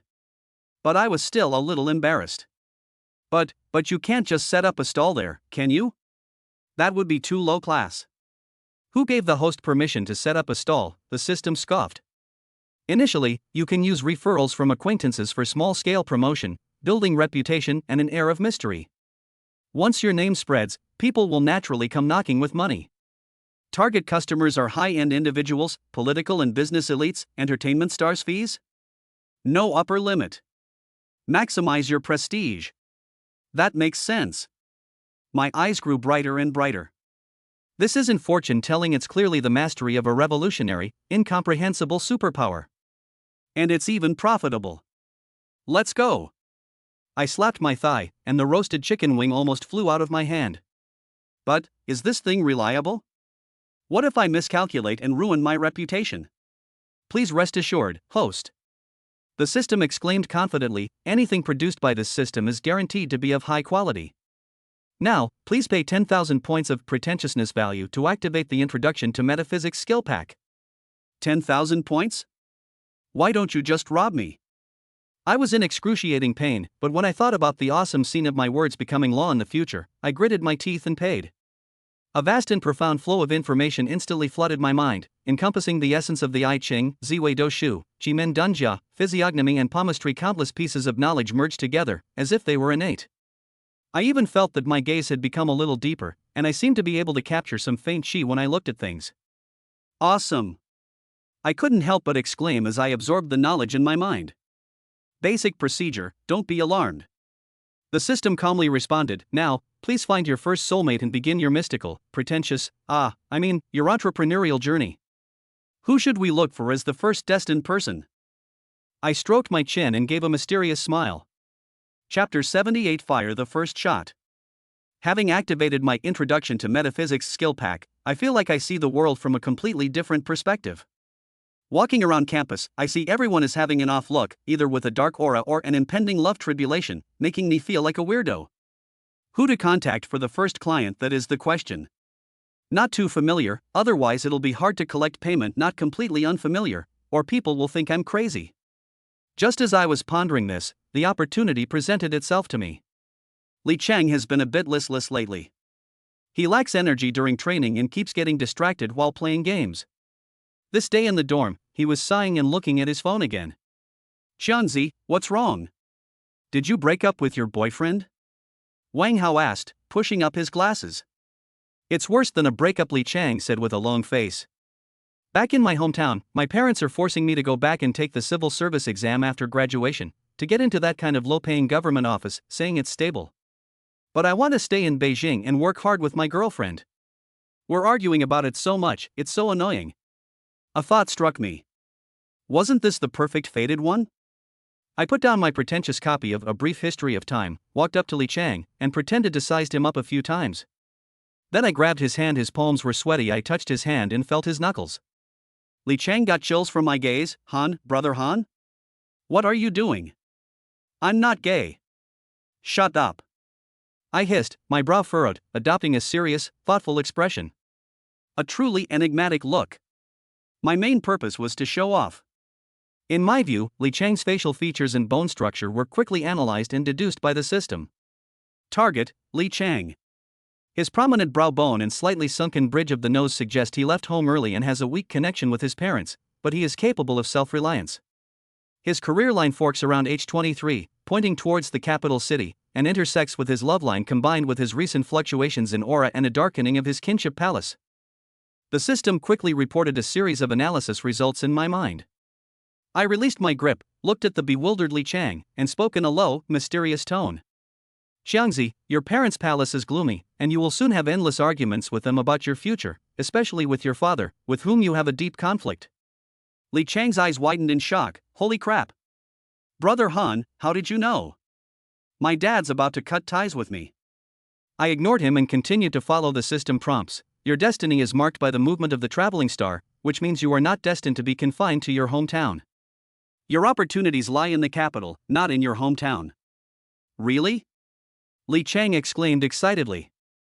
Furthermore, I paused, glancing at the girl's photo on his phone screen. Your love life is flourishing, your romantic prospects are solid, and the key to this argument lies with the woman beside you. She should be a local from Beijing, right? Her family seems well off, but recently an elder in her family has been unwell? Li Chang's mouth was agape. His girlfriend is a local from Beijing. Her family runs a small business, and her grandmother was indeed hospitalized a few days ago. He hadn't told anyone about this. Amazing. Brother Han. You're incredible. Li Chang almost knelt down before me. Then, what should I do? Should I confront my parents head-on? I shook my head mysteriously. Forcing things will damage family ties, which is not advisable. The key to this calamity in your life lies in communication and timing. Is your father's birthday coming up next Wednesday? Yes. Next Wednesday. That's right. I smiled slightly. That day was when your father's emotions were most likely to soften. Prepare a small gift, nothing expensive, just the thought that counts. When you get back, don't argue anymore. Calmly explain your ambitions and plans to him, especially emphasizing that you already have a stable relationship in the capital and that the future is promising. Remember, be gentle in your attitude but firm in your reasoning. Li Chang nodded repeatedly, like a chick pecking at rice. If what I say is true, I added finally, with an undeniable confidence in my tone, this matter is very likely to succeed. Although your father appears tough on the surface, he is actually wavering inside. Thank you, Brother Han. Thank you, Brother Han. Li Chang was overwhelmed with emotion. Brother Han. From now on, Li Chang, will follow you. If you tell me to go east, I'll never go west. Ding. Successfully performed a fate prediction and provided guidance to roommate Li Chang, resolving his family conflicts and gaining his deep admiration and trust. Gain 3,000 points of bragging rights. The Master of Metaphysics reputation has been initially unlocked. Li Chang has become the host's first loyal follower. The system notification sounds are pleasant and melodious. I nodded reservedly and patted Li Chang on the shoulder. It's nothing, we're all classmates, let's help each other out. Remember, don't reveal too much. He kept his achievements and fame hidden. Wang Hao watched in disbelief, pushing up his glasses that had slipped down to the tip of his nose, and muttered under his breath, Brother Han, when did you start knowing this? I smiled without saying a word, keeping my achievements and fame hidden. But secretly, he was overjoyed. This kind of mystical pretentiousness was actually kind of interesting. It was easier than arguing with people in a video game, and it was even more sophisticated. It seems that my entrepreneurial journey, Brother Han, has great potential. However, the pace needs to be controlled. Not just any Tom, Dick, or Harry can be included. A sense of mystery and scarcity marketing? For the next client, we need to pick someone more influential. Chapter 79 1888 Fixed Price. Li Chang's story spread like wildfire within our little circle in just 2 days. Li Chang and Wang Hao practically became my unofficial publicity officers, telling everyone, Brother Han is a hidden master. He can even read faces and tell fortunes, and he's incredibly accurate. As a result, as I walked down the street, people would frequently look at me with a curious yet slightly, is this guy crazy, kind of look. Some were even bolder, coming right up to me and asking, Brother Han, you really know how to tell fortunes? Can you take a look at mine? Whenever I encounter this situation, I simply smile mysteriously, wave my hand, and leave with the words, the time is not yet ripe, before drifting away. The level of sophistication must be maximized. But just having a high-end image isn't enough, it needs to be commercialized. I need to set a price. After discussing it with the system, it immediately gave me a number. Based on the technical complexity, market demand, and the cost of maintaining a high-end image, we recommend a starting price of 1,888 renminbi per consultation. There is no upper limit. The price will vary depending on the complexity of the issue and the desired change in fortune. How much? I almost bit my tongue. 1888? And you're still going? System, are you robbing me? Is this fortune telling or bank robbery? How many college students can afford that? Besides, I've only just started my business. Host, please have confidence in your technical skills. The system's tone was completely flat. Products from this system are guaranteed to be top-notch. Accurate predictions, guidance, even defying fate. This price is already very reasonable. Our target customer group isn't ordinary students, but those who have problems, needs, and are willing to pay to solve their problems. The price itself is a threshold, filtering out those who just want to join the fun. Host, don't act like a country bumpkin. Holy crap, system, I suspect you're looking down on me. And I have evidence. Please broaden your horizons, host. This system is a unique and awesome system. Don't lower the system's prestige, you bumpkin. Holy crap. This is too much, system, twice already. Don't I have any dignity? I'm a big shot at school, after all. Let's do it. We have to do it. I thought about it for a bit, and it seems to make sense. Those street vendors charging a few dozen yuan for a fortune-telling session are definitely cheap. Ours, after all, is scientific metaphysics, a high-end customized service. It definitely needs high standards, high class, and a high positioning. That means it has to be priced high. Okay. 1888 it is. I decided. But we need to package it a bit. We can't just call it fortune-telling, that's too vulgar. It has to be called Life and Destiny Restoration, Fortune and Misfortune Prediction, One-Stop Solution. System, nice name, very deceptive, no, I mean, very professional. The price is set, and the name is decided. The next step is figuring out how to make the business happen. Relying on Li Chang and his team to spread the word will likely only attract people who are there to join the fun or try to negotiate a lower price. Coincidentally, posts about my fortune-telling abilities also started to build up on the campus forum. The majority of the comments were skeptical. A physics major turned charlatan? That's quite a leap. 1888 per time? Why doesn't he just rob someone? It must have been pure luck. Li Chang was just a shill, wasn't he? Let's wait and see how Brother Han will explain himself when he messes up. Looking at these comments, I wasn't angry at all. In fact, I was amused. Don't believe me? That's exactly right. That's exactly what I wanted for you not to believe me. Just wait until I, Brother Han, show you what I've got, and see if your jaws drop. Master Xia must give you the first lesson of your university life. Chapter 80 Grand Opening. The opportunity came soon. That afternoon, I had no classes and was in my reserved seat in the library, studying the newly unlocked basic bone reading technique system, wondering if this thing could really tell someone's past and present lives. Morong Shui was sitting in her usual spot, seemingly glancing at me out of the corner of her eye. She had probably heard about fortune-telling too, and the inquisitive look in her eyes was almost overflowing. Just then, a boy wearing designer sportswear, looking somewhat haggard, walked over hesitantly, led by Li Chang. I knew him. His name was Wang Kong. His family seemed to be in business. He was a moderately wealthy second-generation heir, and he usually hung out with Zhang Hui and his gang. Han. Brother Han. Wang Song stood in front of my desk, rubbing his hands together, looking very awkward. Brother Chang said you can ask me some questions here? I put down the book in my hand, glanced at him, and didn't say anything. Li Chang quickly chimed in. Brother Song has been having some trouble lately, and he's quite upset. He heard that you, Brother Han, have connections, so he wanted to ask you for help. I then spoke slowly, my tone flat and detached. This is not a psychological clinic. I only offer fate repair and fortune prediction. Consultation fees start at $18.88, with additional charges for complex cases. No bargaining. If you don't believe me, please feel free to do as you please. Upon hearing this, Wang Song's face became even more embarrassed. $18.88 wasn't a large sum of money for him, but spending it on fortune-telling felt like a bit of a rip-off. He glanced around, including in Morong Shui's direction, gritted his teeth, and said, Brother Han, money isn't a problem. It's just that I've been incredibly unlucky lately. My dad's factory has been having one problem after another, either equipment malfunctions or orders being snatched away, and me too. I almost hit someone while driving, and I even stepped in dog poop while walking. It's so weird. I went to the hospital for a checkup, but nothing was wrong. I just want to ask, what's going on? The library was quiet.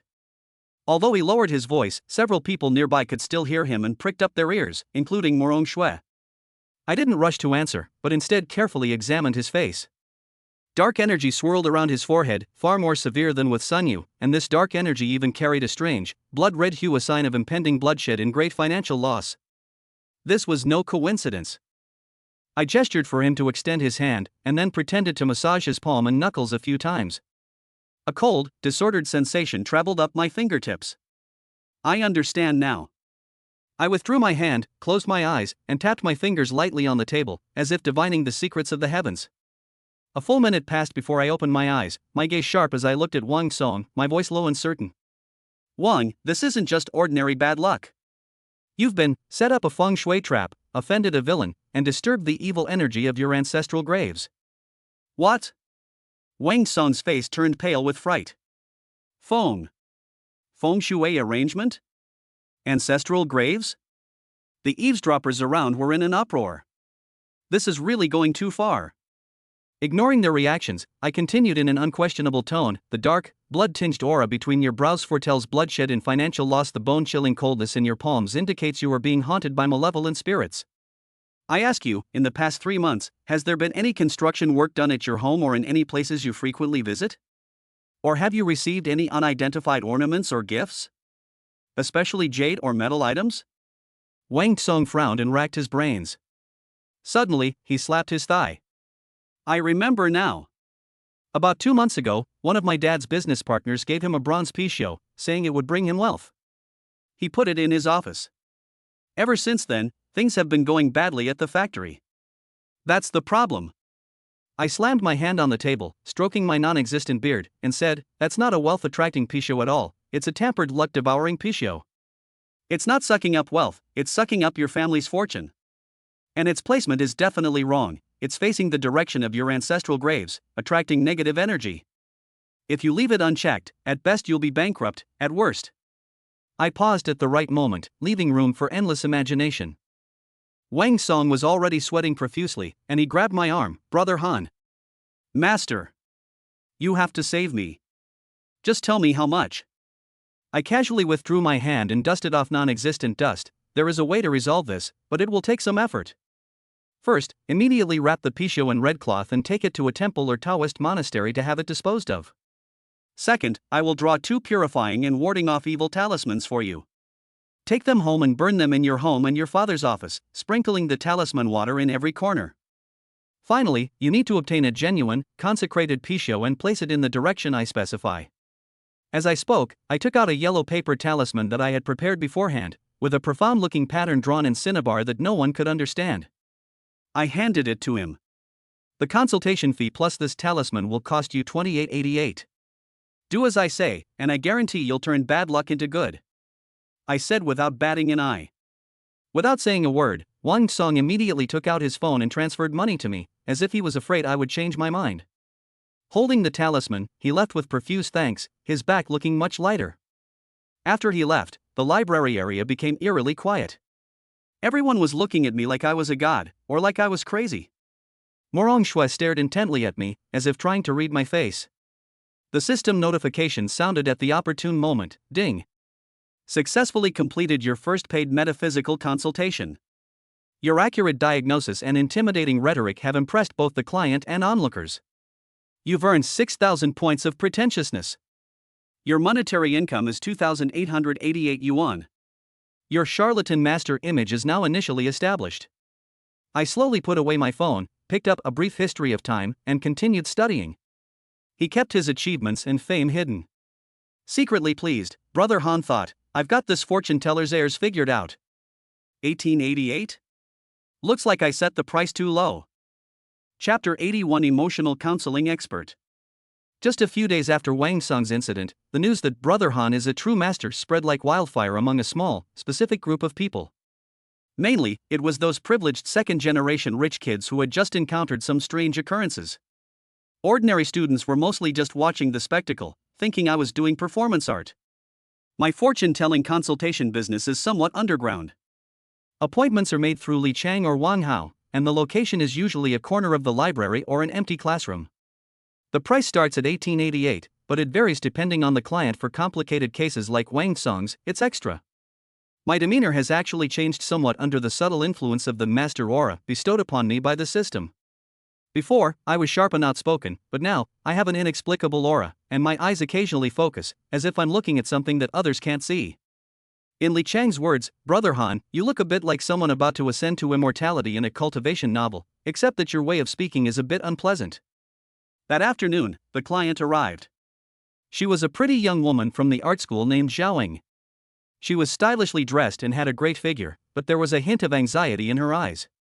She had come through Lin Cici's connections. She found a quiet corner in the library and sat down. Zhaoing was a little nervous, twisting the hem of her clothes with her hands. I glanced at her. Her forehead wasn't dark, but the energy in her peach blossom palace was disordered, her love star was moving rather erratically, and there was a hint of financial loss mixed in. A typical case of being troubled by love and being treated like an ATM. Master Zhaoing said softly. I raised my hand to interrupt, my tone indifferent, just call me Brother Han. What is it? I haven't been doing well in my love life lately. Zhaoing blushed. I've fallen for a senior from university and spent a lot of money on him, but he's always so aloof. And, I've been losing things and spending money lately. I nodded, not rushing to use my physiognomy skills. Instead, I leaned back, crossed my legs, and glanced at her, a slightly roguish smile playing on my lips. Girl, looking at you, with your shapely figure, you must come from a well-off family. Your grandma must have taken good care of you. Zhaoing? Her face instantly turned bright red, both embarrassed and annoyed, and she almost got up to leave. Li Chang and Wang Hao, who were pretending to read books nearby, nearly couldn't help but laugh. I changed the subject, tapped my fingers on the table, and my eyes became more serious. However, your luck is being blocked by these two mountains. Two mountains? Zhaoing was stunned.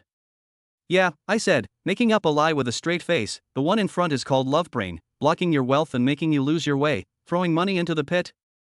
And the one behind, I paused deliberately, watching her swallow nervously, before slowly saying, it's called indecisiveness, making you know it's a pit but still unwilling to climb out. With these two mountains pressing down on you, who else but you will lose money? It's no wonder your love life is going badly. These words were crude and direct, but strangely, they seemed to make some sense. Zhaoing opened her mouth, but couldn't refute them. The system screamed in my head, host. Is that really what you mean by your two mountains? Your prestige is going to plummet. Absolutely. System, you're not pure. Can't you see this junior is already stunned? Different people require different approaches. With a junior like this, who's simple-minded and a little vain, what's the point of talking about yin and yang in the 5 elements? She won't understand. You have to be straightforward and direct. I press my advantage. Here's some advice: cut your losses and be decisive. If that guy really liked you, would he just spend your money without making any commitment? Think about it yourself. Also, avoid wearing bright red or green lately, it attracts bad luck in love. Go buy a white crystal ornament to wear, it'll calm your mind and ward off evil. Zhaoying was stunned by my barrage of punches, but her eyes slowly brightened. Yes, she had been reluctant to give up, always thinking that with a little more effort, she could succeed. But my blunt criticism had actually brought her to her senses. Brother Han, what about my luck with money? Move that mountain in front of you first, and your fortune will naturally flow. I waved my hand. Consultation fee, 1888. Scan the code or pay in cash? Zhaoying obediently paid the money, took my offhand white crystal suggestion, thanked me profusely, and left, her back straightening a bit as she went. Li Chang leaned over and gave a thumbs up. Brother Han, you have good judgment, you're a true expert. Wang Hao whispered, Brother Han, the way you were just now, you've changed.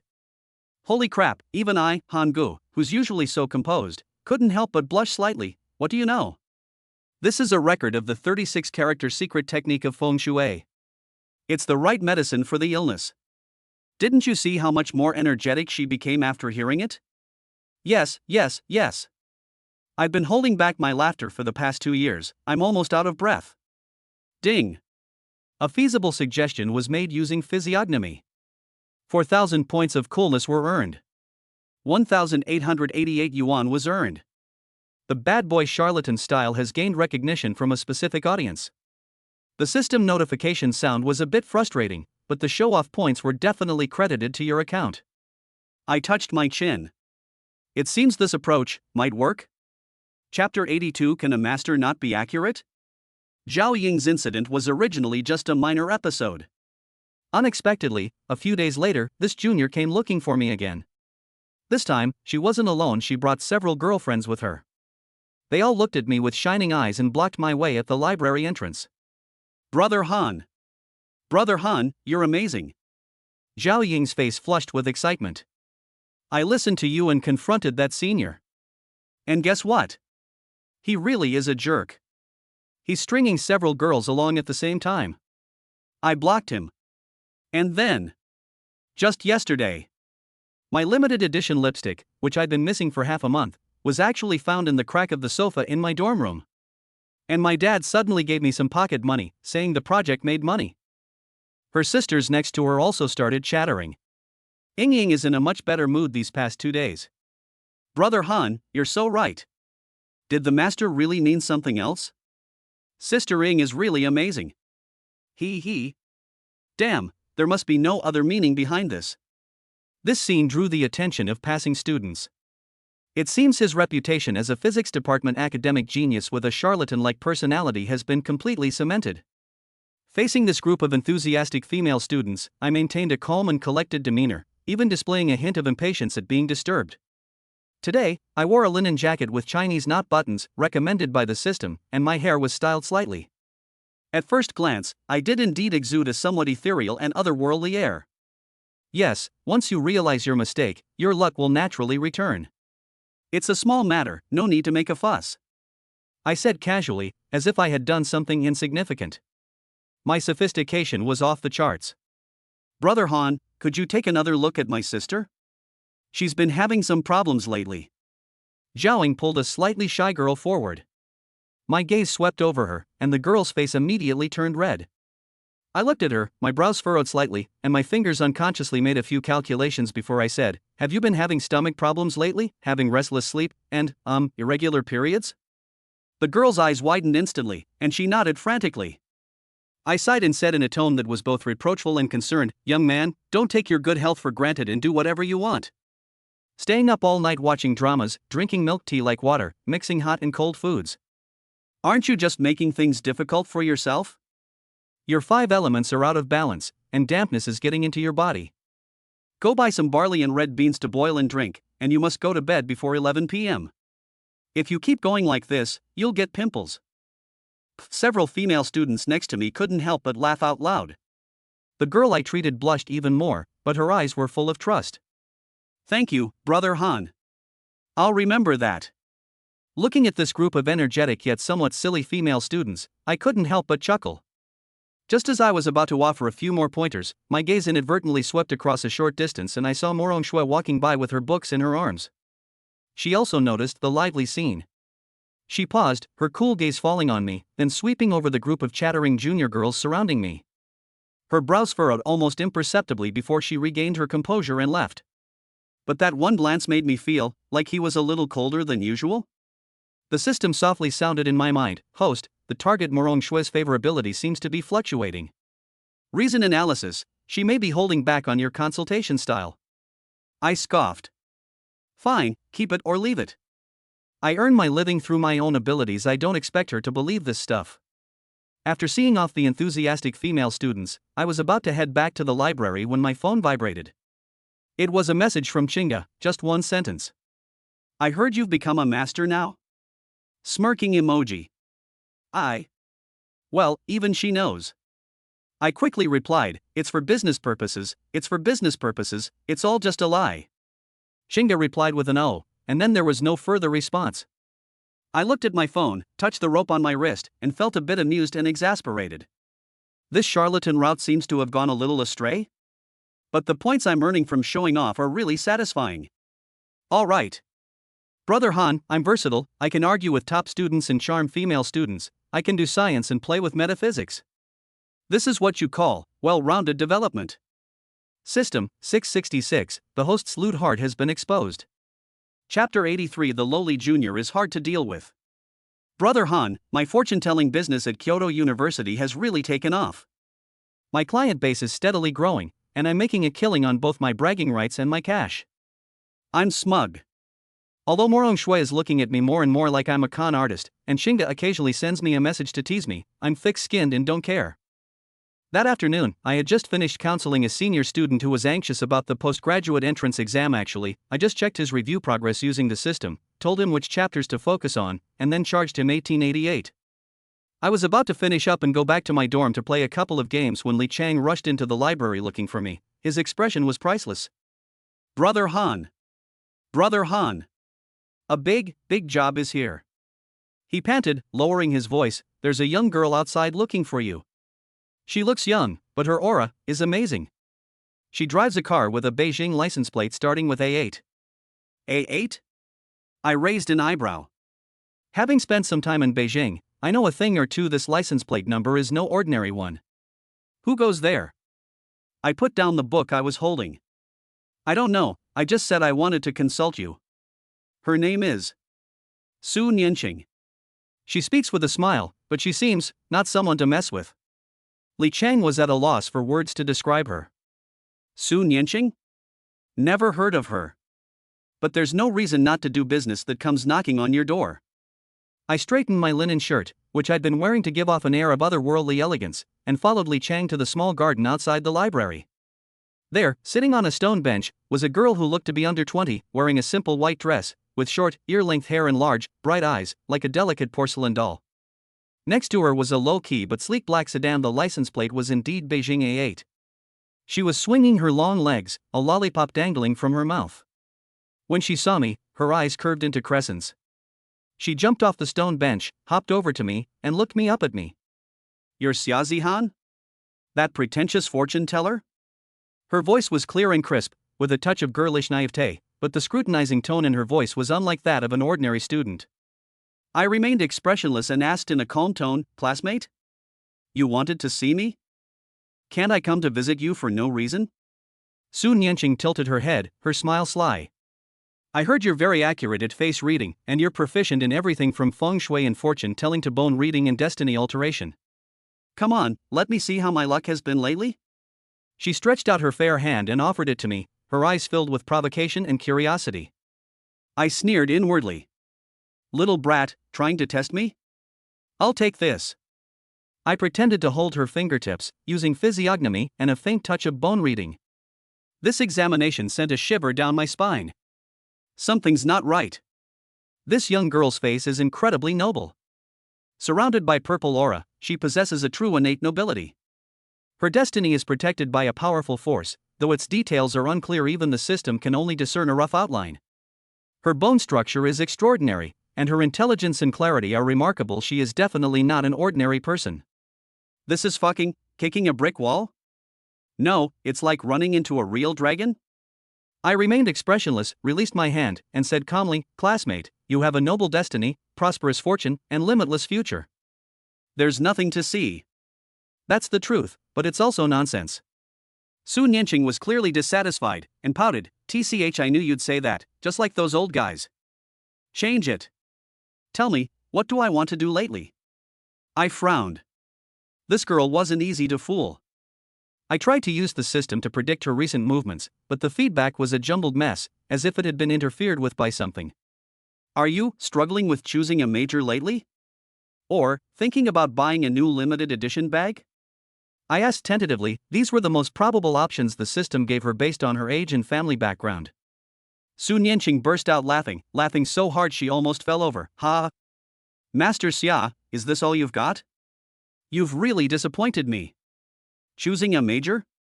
Handbags? Do I look like the kind of person who would worry about such trivial things?"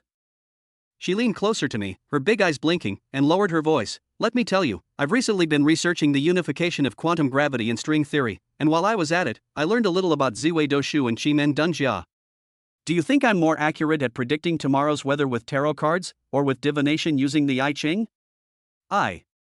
Holy crap! Quantum gravity? String theory? Ziwei Doshu purple star astrology? Qimen Dunjia mystic art of war? And comparing tarot cards and Lu Yao's 6 lines divination? What kind of monster is this? I almost couldn't keep up my master-like expression. The system was frantically alarming in my head, warning. The target's knowledge system is complex and logically clear. Conventional deception methods are ineffective. We recommend activating a more advanced strategy. Chapter 84 Words Become Law. We've met our match. I've been navigating the world, the campus for so long, and this is the first time I've encountered an opponent who's so comprehensive, uncompromising, and even more eloquent than you. Su Nianqing looked at my slightly twitching lips, as smug as a little fox who had stolen a chicken. "How about it? Master Xia, out of ideas now? I knew you were lying." I took a deep breath, knowing I couldn't play the knowledge game with her anymore. This girl probably knew more than some professors. I had to unleash my ultimate weapon. My expression turned serious, my gaze instantly deepening, and the aura of a master, enhanced by the system, emanated from me, making me seem to blend seamlessly into my surroundings. I looked at her, no longer with perfunctory words, but with an all-knowing tone, and slowly spoke. "Su Nianqing, you are exceptionally intelligent, come from a distinguished family, and your knowledge and experience are beyond the reach of ordinary people. But do you know that there is something in your life that you have been seeking but not obtaining, which has been troubling your mind for a long time?" Su Nianqing's smile faded slightly, and a barely perceptible tremor flashed in her eyes, but she still refused to back down. "Oh? What is it? Tell me?" I didn't answer directly. Instead, I looked up at the sky, then at the ground, my fingers moving rapidly in a pinching motion. Then I stared intently into her eyes, my voice carrying a strange rhythm. "What you crave is not knowledge, nor material things, but a pure accident. A surprise that can break your established path and make you feel that the world is not predictable." Su Nianqing was stunned.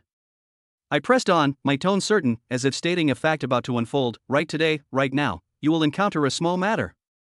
This matter is insignificant, but due to an extremely coincidental coincidence, it will cause a small plan you have carefully prepared to completely fall apart. And the cause of this matter will be related to something you care about least. This is a basic application of the words become law principle. It disregards reason and logic. The system's energy directly intervenes in real-world probabilities, forcing a tiny event to occur. This is going to work like a charm. With this system in hand, I'm invincible. That's awesome." Su Nianqing blinked her big eyes, clearly not believing it. "That's all so mystical, I don't believe it." Before she could finish speaking, her phone rang. She glanced at it. It was a hidden number. Impatiently, she answered, "Hello? What is it?" The person on the other end of the phone seemed to be one of her employees, anxiously reporting something. As Su Nianqing listened, her expression slowly changed, from confusion to surprise, and finally to disbelief. She hung up the phone, suddenly looked up at me, her mouth agape in an O shape, pointed at me, and stammered, You, how did you know? Tell me about it? I asked, feigning profundity. My corgi.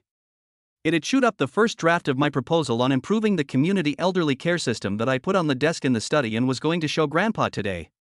It chewed it to shreds. Su Nianqing was almost crying. I spent so long writing that proposal.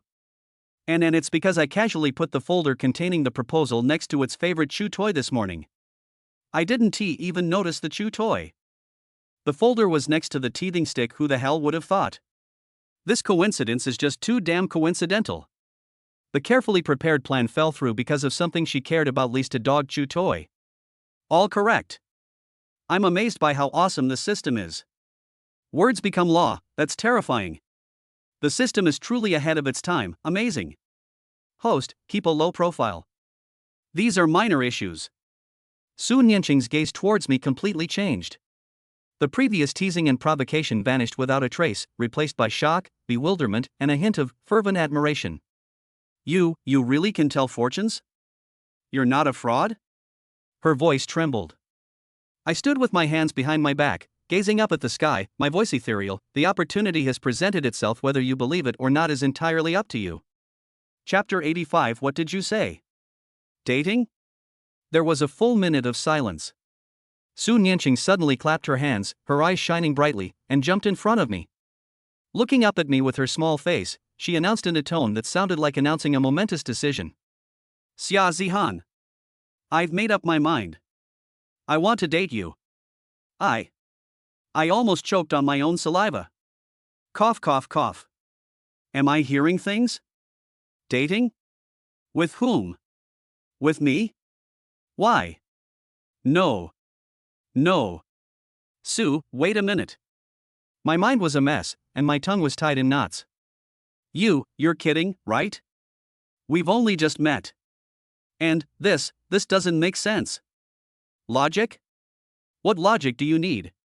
Su Nianqing stood with her hands on her hips, speaking with righteous indignation. I think you're amazing. You're different from everyone else I know. They're either rigid, hypocritical, or just trying to please me. You're different. You dare to fool me. No, you're a true master. You even got my dog to chew up my report. This is too interesting. I declare that you're my boyfriend. Holy crap. What kind of ridiculous reason is that? You want to date me just because your dog chewed up your report? Is this girl's brain made of a black hole? No. Absolutely not. I shook my head vigorously.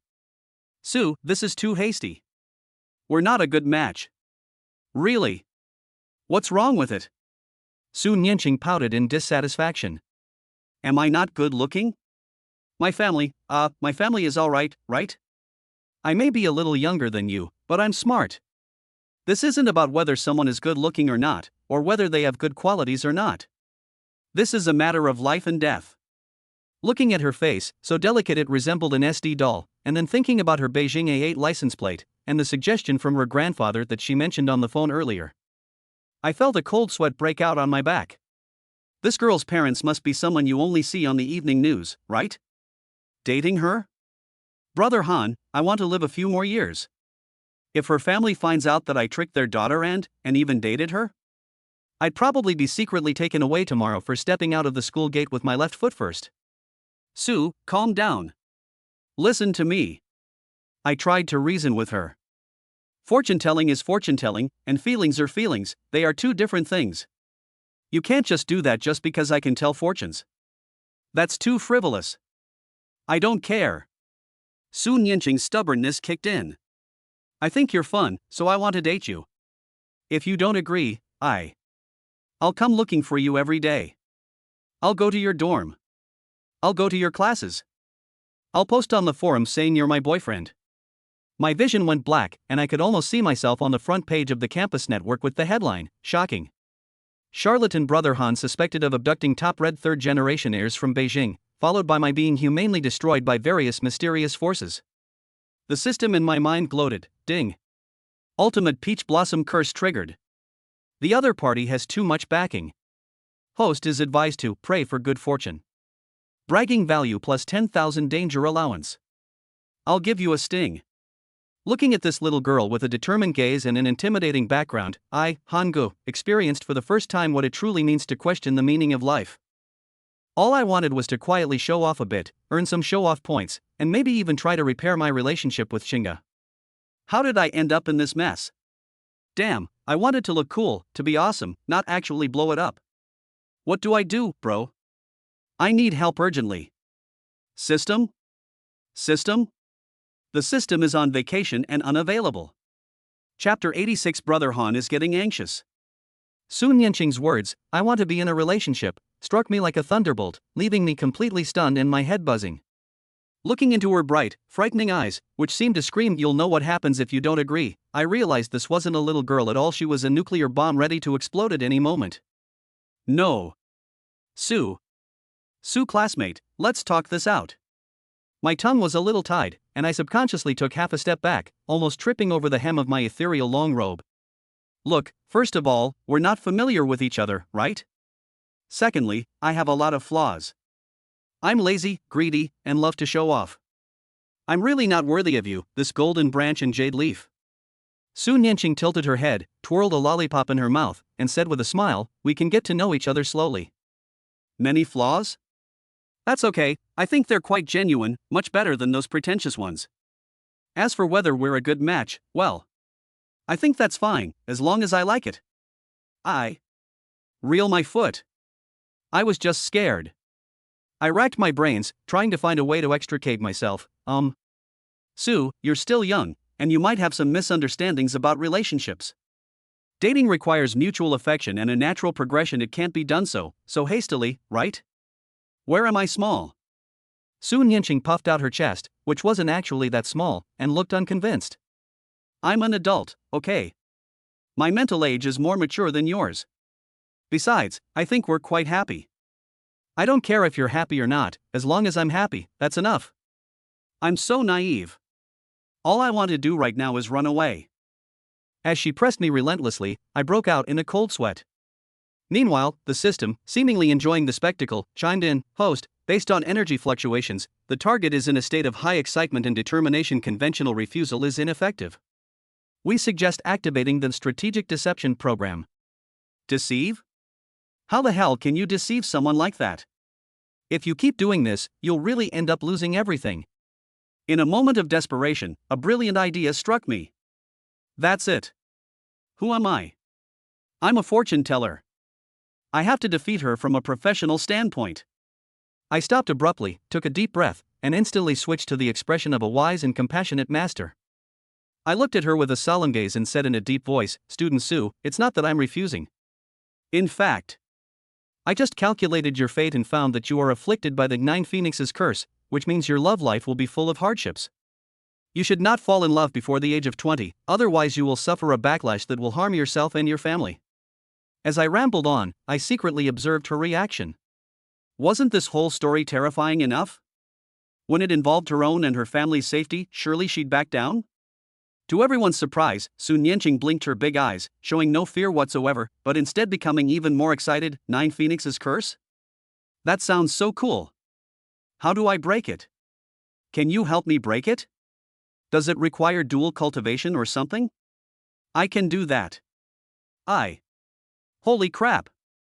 Dual cultivation? What kind of rubbish does this girl usually watch? I almost spat out a mouthful of blood.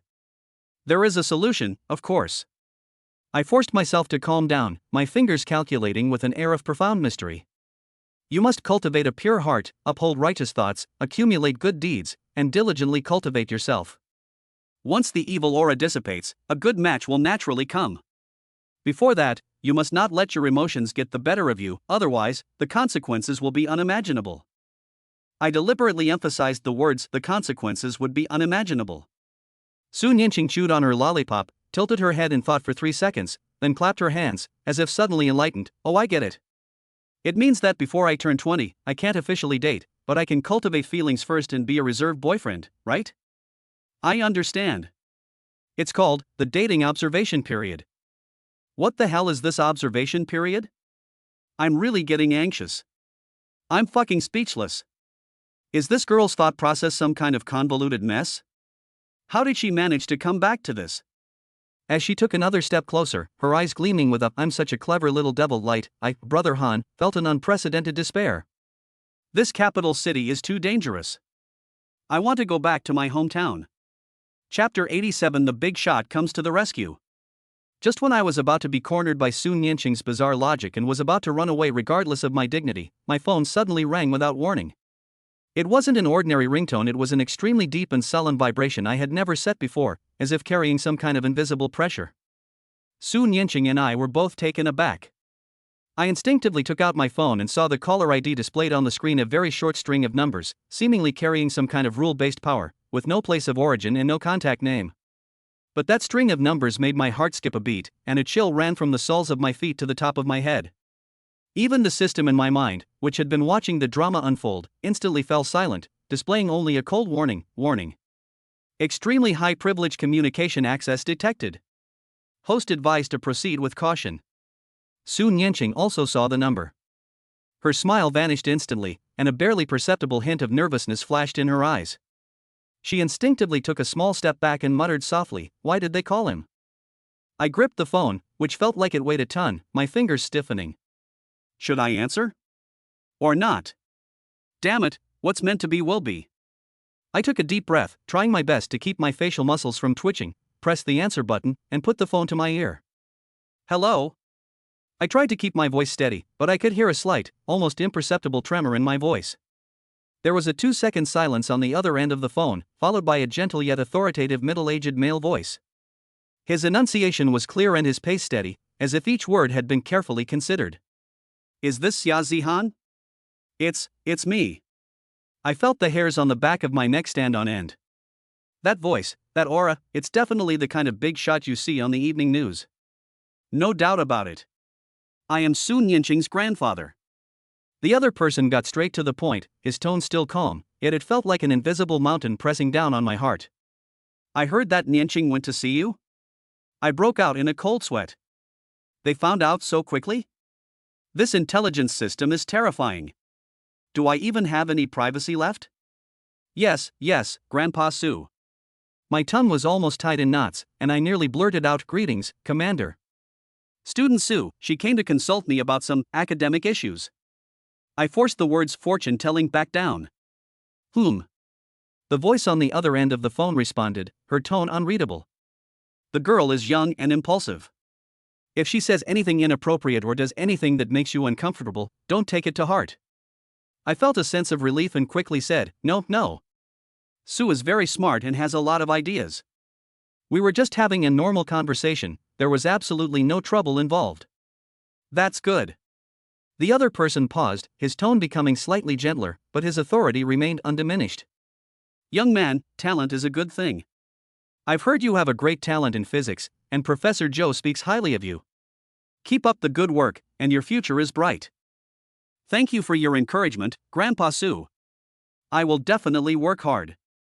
I stood straight, bowing and scraping to the air, even though the other person couldn't see me at all.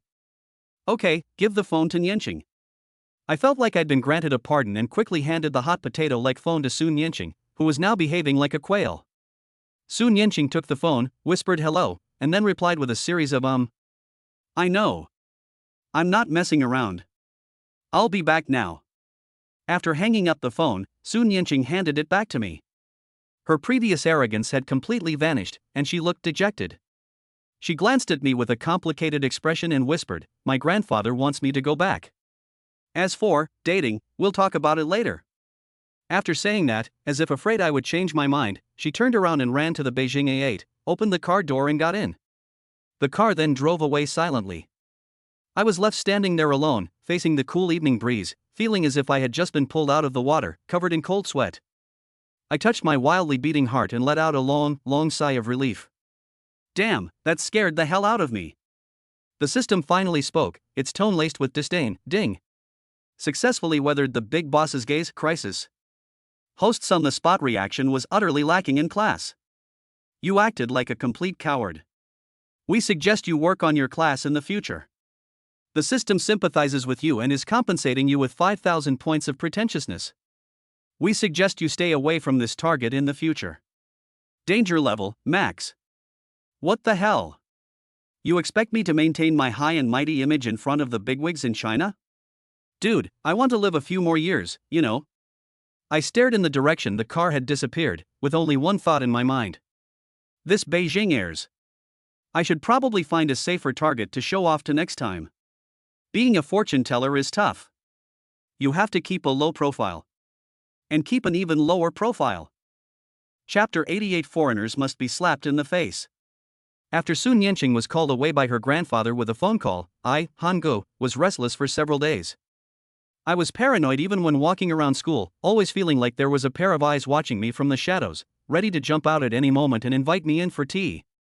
Even my fortune-telling business has been affected. I'm taking orders very cautiously, afraid of offending anyone I shouldn't.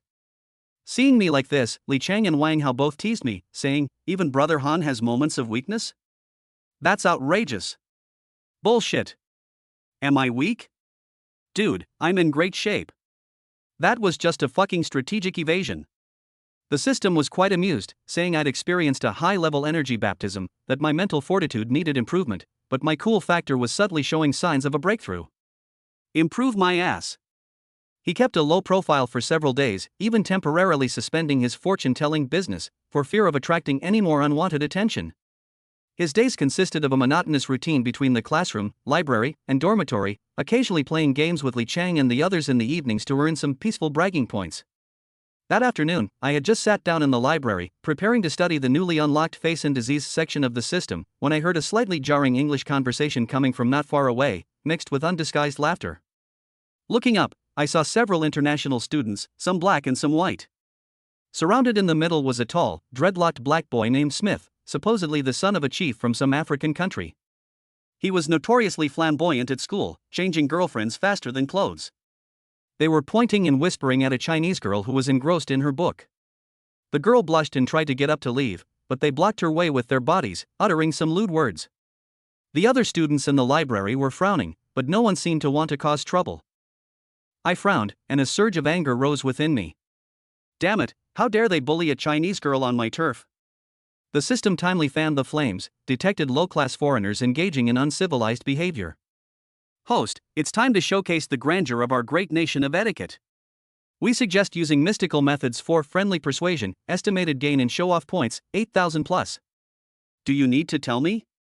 I snorted, straightened my linen Taoist robe, stood up, and slowly walked over. I stepped directly between them, blocking the Chinese girl's path, a standard, professional smile with a touch of the enigmatic charm often associated with charlatans, and looked at the black man, Smith. I spoke in fluent English, my voice not loud, but loud enough for everyone around to hear. My international friend, I see that your forehead is dark, your eyes are lifeless, and your aura is disordered. I fear you may face a bloody disaster. Smith was engrossed in flirting with a girl when I interrupted him. Annoyed, he looked down at me and sneered, "What the fuck are you talking about, man? Get lost." Several of his henchmen also gathered around, their expressions unfriendly. I remained unfazed, even taking a step closer to examine his face closely, my fingers seemingly calculating something, and spoke in a mix of fluent Beijing dialect and English. "Bro, I'm not kidding you. Look at your face. A broken bridge of your nose indicates a restless life and a tendency to get into trouble. Sunken temples suggest promiscuity and a tendency to be unlucky in love. You'll be ruined by women sooner or later. Most importantly." I paused, staring sharply at him. "There's an aura of filth about you that you can't shake off. Is it that someone has smeared your ancestral graves, or that you've done something heinous and blasphemous and are now being punished?" Smith was completely bewildered by my rambling, mystical explanation, especially the last two sentences about slandering ancestral graves and blasphemy, which are very serious accusations in their culture. His expression shifted several times, but he forced himself to remain calm. "You are crazy. I don't believe this shit. Believe it or not." I shrugged, my tone tinged with pity. "But I see your calamity is imminent. At best, you'll lose a hand or a leg at worst, TSK. It's fate that we met, so I'll show you the way." I pointed to the library entrance. "Now, immediately, get out of here. Go back to your dorm and reflect on your actions. Don't go near any women for 3 days, and especially don't come to a quiet place like the library to taint yourselves with bad luck. Otherwise, I deliberately dragged out the tone and gave him a you-know-what-I-mean look. Smith was completely taken aback by me, and his followers were also a little uneasy. After all, my reputation as Master Han was somewhat known among international students. Just then, the Chinese girl who had been harassed took the opportunity to run away. Smith watched the girl run away, then looked at me with an expression that seemed certain he was about to be in big trouble. A mixture of anger and doubt welled up inside him, and his face turned pale, then flushed. He gritted his teeth, glared at me fiercely, and uttered a cursing "fuck you," before finally leaving with his entourage, muttering curses and walking away hastily. A few suppressed chuckles and cheers suddenly rang out in the library. Ding! Successfully drove away low-quality international friends using mystical methods, maintaining the campus environment and the dignity of fellow citizens. Gained 8,888 points of coolness. Patriotism elevated. Reputation increased. The system notification sound was incredibly loud. I sat back down, keeping my accomplishment a secret, and secretly gloated, "Damn it, you think you can mess with me, Brother Han? I can fool you to death with all the knowledge of our ancestors. Those who are not of our kind must have different hearts. With Brother Han here, if you're a dragon, you have to coil up. If you're a tiger, you have to lie low. If you're foreign trash, you'd better get lost." Chapter 89: Seducing Brother. I thought the Smith incident was over, a slap in the face to a foreigner, especially a black one. I'm happy. Every time I see one, I slap him in the face. When did China become a place where these foreigners dare to be arrogant? But thinking back to so many news reports I've seen, I'm speechless. Shouldn't the Chinese people be confident? How can those barbarian nations compare to our glorious 5,000 years of civilization? Host is awesome. A country without culture, faith, and patriotism will be beaten anywhere. Thumbs up for the host. Absolutely. Although I, Xiaozihan, am shameless, as a Chinese citizen at the time, I had to bring honor to my country. The next day, I had just sat down in the library when that familiar, headache-inducing figure appeared again. Holy crap! Is this some kind of torture? This time, instead of driving that flashy Beijing A8, she rode a pink electric scooter, wearing a bunny ear helmet, a JK uniform, white stockings, and little leather shoes. Her long legs were particularly eye-catching. She parked the scooter right at the library entrance and hopped in to find me. "Brother Han. I'm here again."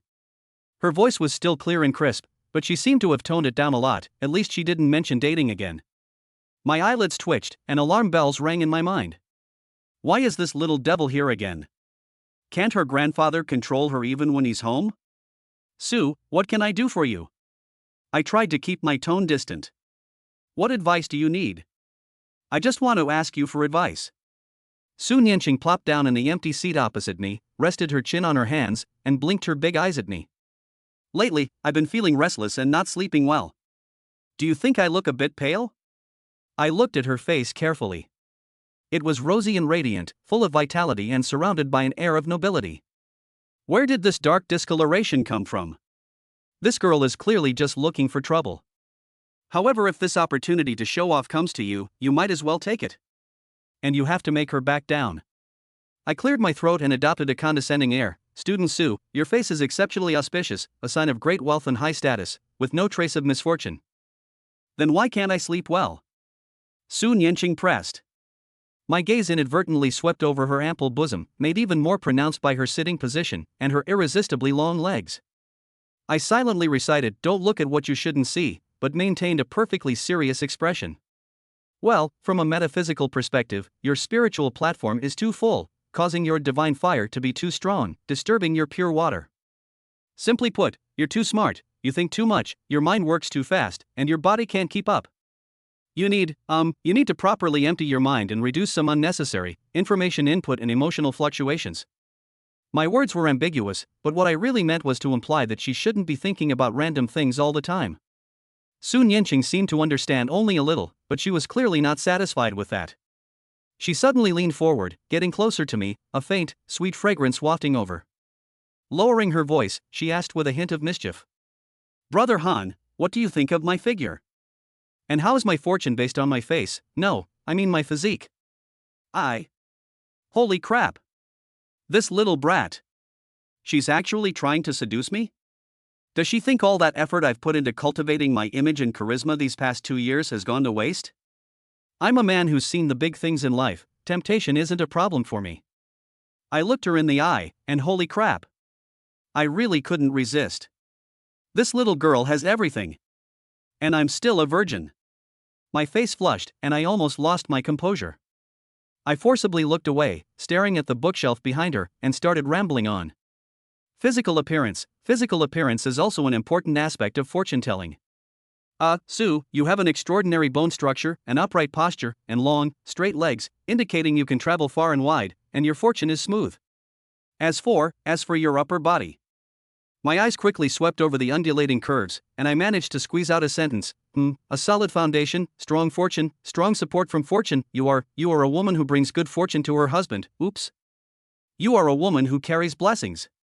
In short, very good. No problem.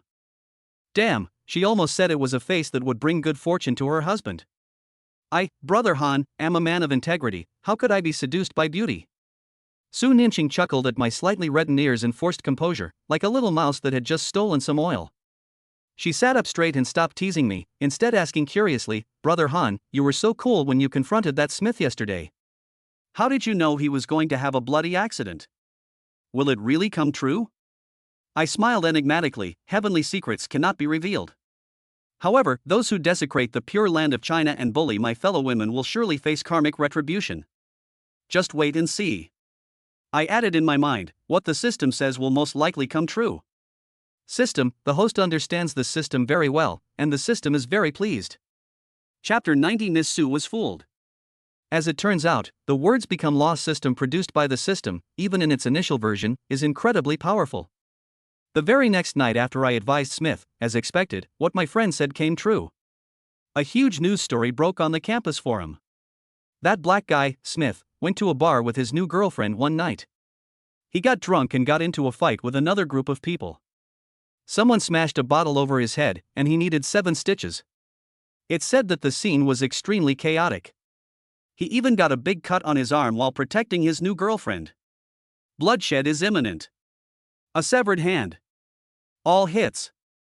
When the news reached the library, I was consulting with a third-year student about her Wenchang astrological chart for her postgraduate entrance exam. Su Nianqing happened to be nearby, also getting a consultation. Upon hearing this, she turned around abruptly, her eyes widening and her mouth forming an O shape as she stared at me in disbelief. Han, Brother Han, it really works? Her voice trembled.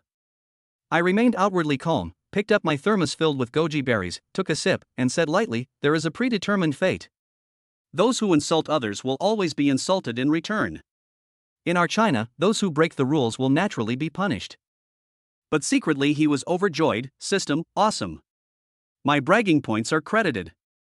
The senior student was also stunned, her eyes instantly filled with awe as she looked at me, and she quickly asked, Brother Han, what about my Wenchang position? I regained my composure and continued my guidance. Place a potted green ivy on the left front of your desk. Its vibrant life can aid your thinking. Avoid placing a cactus there, as its opposing force will not benefit your studies. After the senior student left, Su Nianqing was still in shock. She moved closer to me, looking at me like I was an alien. The last bit of resentment in her eyes had completely disappeared, replaced by a fiery, almost blind, worship. Brother Han, you're amazing. You really can predict the future. Your words come true. She excitedly grabbed my arm and shook it. What about me? You said before that I can't date before I'm 20, is that true? Will there be any, backlash? Feeling the soft warmth on my arm, I silently chanted Umatba, then suddenly withdrew my arm, my face serious. Of course it's true. The 9 Phoenixes curse is no small matter, don't treat it lightly. You must remember to cultivate a tranquil mind, otherwise.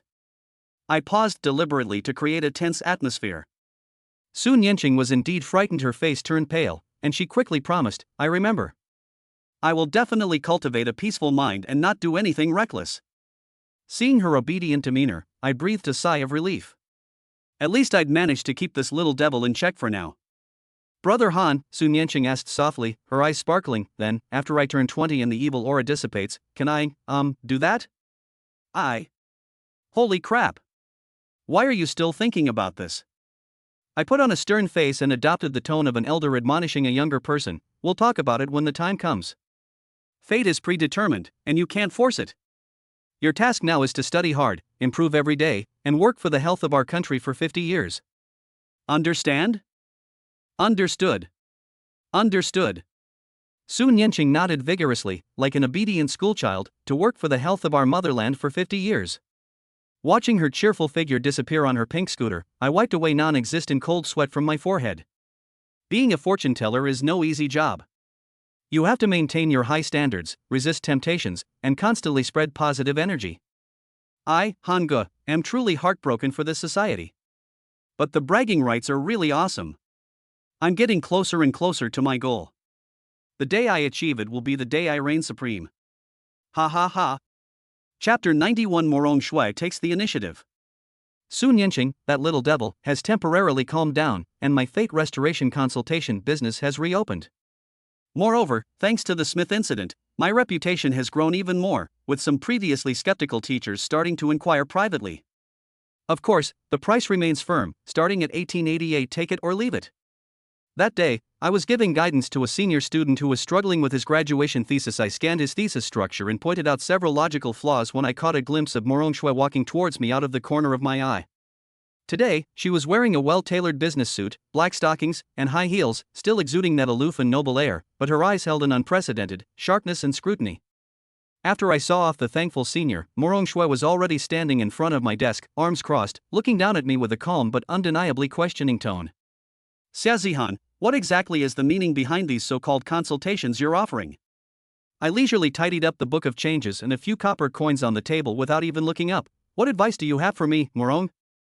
I wouldn't call it guidance, Morong Shui said in a cool voice. I'm just very curious. You're using some dubious, metaphysical rhetoric to charge exorbitant fees, which seems to contradict the scientific spirit we've learned.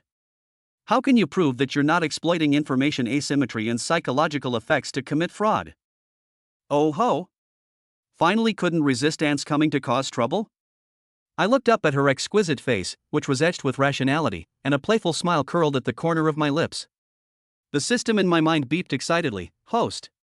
The target has initiated an academic challenge. Your chance to slap them in the face has arrived. We recommend using dimensional reduction strike. Fraud? I repeated the word as if I had heard something funny. Morong, your use of the word fraud itself carries a subjective bias. Just because science can't explain something doesn't mean it doesn't exist. Just like hundreds of years ago, someone said the earth was round and was burned at the stake as a heretic. That's just sophistry. Morong Shui frowned. Science requires verifiable and repeatable evidence. Do your face reading and feng shui practices have experimental data to support them? Do they have peer reviews? I stood up, meeting her gaze. She was wearing high heels and was actually a little taller than me, my eyes slightly flirtatious. I deliberately glanced at the curves outlined by her business attire before slowly saying, Evidence? Morong, did you adjust your bra strap 3 times today? The left one was a little tighter than the right, causing you some discomfort in your left shoulder and making you feel uneasy. Is that why you're here to discuss scientific evidence with me? Morong Shui. The color drained from her face in an instant, her pupils contracted sharply, as if she had seen a ghost. She instinctively touched her left shoulder, her movements stiff. She woke up this morning feeling that her bra was a bit uncomfortable. She adjusted it several times, and the left strap seemed to be caught on something, making it a little tighter than the right. She hadn't told anyone about this. Not even her roommate. How did he know? Could it be he was spying? Impossible. The library is a public place. Seeing her face turn deathly pale and her eyes widen in shock, I felt a surge of satisfaction. The system's subtle perception of the human energy field is truly amazing. It can even see whether your bra straps are tight or not. What nonsense are you spouting? Morong Shui's voice trembled slightly, though she forced herself to remain calm. This proves nothing. It's a coincidence. Or maybe you just have a keen eye for detail. A coincidence? I chuckled, taking a step closer, almost able to smell her faint fragrance. My gaze lingered on her with even more malicious intent. Then let me tell you another one. Morong, have you been waking up in the middle of the night frequently lately, experiencing palpitations and vivid dreams? And, your period is a bit irregular, almost a week late, right? Do you occasionally feel a dragging sensation in your lower abdomen? Morong Shue's face instantly turned from white to red, then from red to green. She took a step back abruptly, like a cat whose tail had been stepped on, her eyes filled with shame, fear, and disbelief. Her period was late. She had lower abdominal bloating. This is absolutely private. Even her mother didn't know her period was late this month. How could he possibly know? Could he really see it? You. Morong Shue pointed at me, her fingers trembling. Her usual cool and composed demeanor had vanished, replaced by collapse and helplessness. You're a pervert. You investigated me? I innocently spread my hands, my expression utterly pure. Morong, you're wronging an innocent person. I, Xia Zihan, act with integrity and never do anything despicable. It's all written on your face. I pointed to her face and said in a serious but nonsensical tone, your eyes have bluish tinges and your nose bridge is dull, which indicates liver qi stagnation and imbalance of the Chong and Ren meridians. Physically, this manifests as restless sleep and irregular menstruation.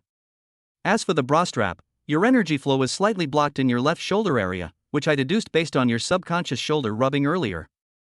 Basic stuff, don't be silly. Morong Shue stood there, her body stiff, her mind blank. Her scientific worldview, built up over a decade, was subjected to an unprecedented shock. Reason told her it was impossible, a coincidence, a hoax. But those precisely stated, extremely private details pierced her like needles, making her reason teeter on the brink of collapse. For the first time, she had deep doubts about everything she had learned. Chapter 92, You've collapsed, haven't you, you little brat? The library area was eerily quiet. Everyone saw Morong Shue's outburst. Although they couldn't hear exactly what she said, the fact that the usually composed school beauty's face changed drastically and her fingers trembled showed just how powerful Han Ji's fortune-telling was. Morong Shue stood rooted to the spot, her chest heaving violently, her breathing rapid. Her gaze towards me was incredibly complex, a mixture of anger, shame, fear, and a hint of bewilderment and helplessness after her worldview had crumbled. That pitiful sight was a stark contrast to her usual aloof and icy demeanor. My mischievous sense of humor was greatly satisfied, but seeing how genuinely hurt she seemed, I felt a little guilty. Sigh, I'm still too soft-hearted, Han Ji. I cleared my throat, dropped my cheeky expression, and adopted a slightly more serious tone, adopting a doctor's benevolence demeanor. Morong, don't get too agitated. Your condition isn't serious. It's just that you've been overthinking and under too much pressure, coupled with your irregular eating and sleeping habits, which has caused a slight endocrine imbalance. It's nothing serious. Morong Shue suddenly looked up at me, her eyes filled with wariness and confusion. I continued, here are a few suggestions. First, you must be in bed before 11 p.m. Stop staying up late looking at reports and writing plans. Second, eat less raw, cold, and spicy food, and try to give up milk tea and coffee. Third. I paused, my gaze casually sweeping over her taut body again, find a reliable yoga studio or a massage therapist to regularly relax your shoulders and neck. Your muscles are as stiff as rocks, no wonder your blood and energy can't flow properly. Also, I leaned closer, lowered my voice, and said in a volume only the two of us could hear, does your family have a history of migraines? And are they more common in women, and more likely to occur around their menstrual periods? Morong Shue's pupils dilated in shock once again. Her mother and her grandmother both suffered from severe migraines. And these migraines were indeed more frequent around their menstrual periods. This could even be deduced from their family medical history? The look in her eyes wasn't just shock, it was tinged with horror. This guy, is he even human? Her voice was dry and hoarse. I already told you, I'm a fortune teller. I flashed what I thought was a friendly smile. For our classmates' sake, this consultation is free. Do as I say, and I guarantee you'll feel, well, completely relaxed next month. After saying that, I ignored her broken and bewildered look, turned around gracefully, picked up my thermos and the book of changes, and left the library with an air of indifference. He keeps his achievements hidden. You think you can question me? I've got my own system. I'm not afraid of anyone trying to prove me wrong, the more the merrier. I'm ready to be tormented. The host is indeed quite shameless, the system muttered silently. Stepping out of the library, a cool evening breeze sent a shiver down my spine, and I realized my back was a little damp. I'd had a good time showing off, but maybe I went a bit too far. I hope I didn't really give Morong Shue any psychological trauma. A system notification sounded at the opportune moment, brimming with praise. Ding. An irrefutable fact has precisely struck S-rank target Morong Shui, completely shattering her rational worldview. Slap in the face level, cataclysmic. Gained 15,000 points of bragging rights. Morong Shui's emotional complexity towards the host has exceeded the threshold fear curiosity shame moral compass shattered. The relationship has entered a completely new and unknown phase. Seeing my soaring cool factor, my slight guilt vanished instantly. Who cares? I've certainly pulled off the show. As for Morong Shui, let her start questioning her own existence. Brother Han, will continue my great career as a charlatan, a life and destiny consultant. However, I think I accidentally saw quite a few of Morong's secrets just now. Black lace trim, nice taste. Ahem. Hold on. Brother Han, I'm a perfectly respectable person. My values are impeccable. This is just academic research. Yes, academic research. Doesn't the host have any idea what's on his mind? What do you know? This is called temperament. Temperament, understand?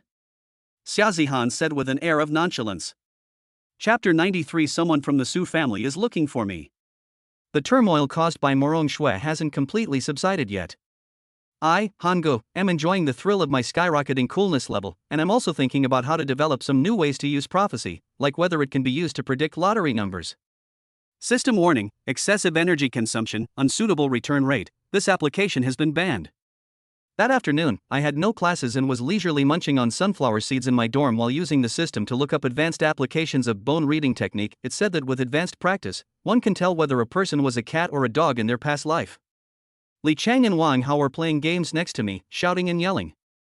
Suddenly, there was a knock on the dormitory door. The knock was neither too loud nor too soft, and it had a strange rhythm to it. Who is it? The door is unlocked. Li Chang shouted without turning his head. The door was pushed open, but it wasn't a student who entered. Leading the group was a middle-aged man, around 50 years old, dressed in a dark gray Zhongshan suit, with a calm and refined demeanor. His eyes were sharp as an eagle's, and his face bore a resemblance to Su Nianqing, but his imposing presence was 100 times stronger than that little girl's. Behind him followed two tall, upright young men in black suits, their eyes wary and their movements efficient. They were clearly not ordinary people. The air in the dormitory froze instantly. The sounds of Li Chang and Wang Hao's game stopped abruptly, and the two froze in front of their computers, not daring to breathe. The middle-aged man's gaze swept around the dormitory room, finally landing on me. A gentle yet scrutinizing smile appeared on his lips. This must be Xiaozihan, right? My heart skipped a beat. Holy crap! This aura, this demeanor, could it be that Su Nianqing's father or grandfather has come to settle scores?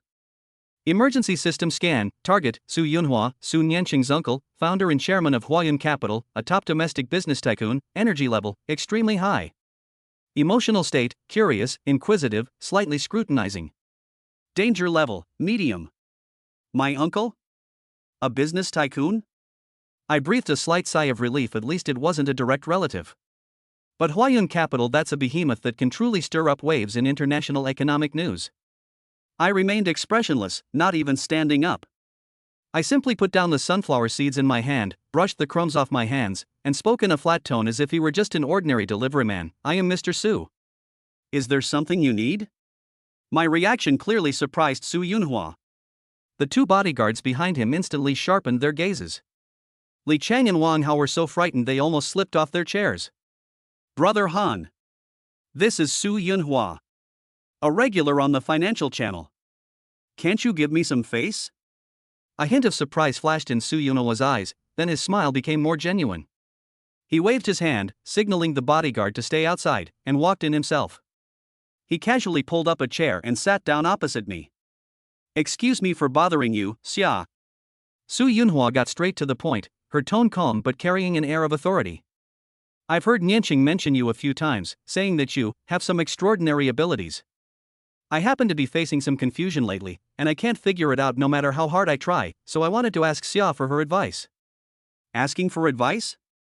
The head of a business empire, asking for advice from a college student like me? I sneered inwardly, but remained calm and collected on the surface. Mr. Su, you flatter me. I'm just an ordinary student who occasionally reads some miscellaneous books. I don't deserve the title of asking for advice. Xia, you're too modest. Su Yunhua's eyes were sharp. To be honest, I've been planning a transnational energy cooperation project recently, involving the interests of many parties. I've been laying the groundwork for a long time, but I always feel that something is not right. It's as if there's a layer of fog blocking my way, making progress very difficult, and even showing signs of backfiring. I've also consulted several well-known feng shui masters and strategic advisors in China, but their opinions are different and there's no consensus. He paused, looked into my eyes, and asked in a tone that carried a barely perceptible hint of probing, "Xia, could you perhaps offer your perspective and help me see where the problem lies in this situation?" Here it comes. It really was about this. They're testing me. They even brought up other feng shui masters for comparison. The system frantically processed in my mind, analyzed the target's aura, correlate with the energy flow of its business layout, combine with the dynamics of the international energy market, deducing. Ding! Key node detected.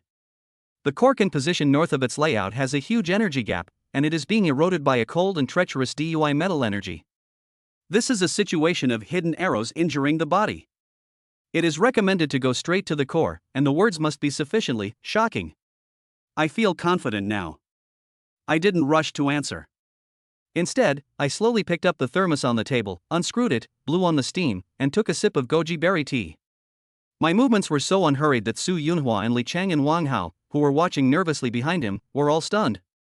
Setting down my cup, I finally looked up at Su Yunhua. My eyes were calm and expressionless, but a faint, enigmatic smile played at the corners of my lips.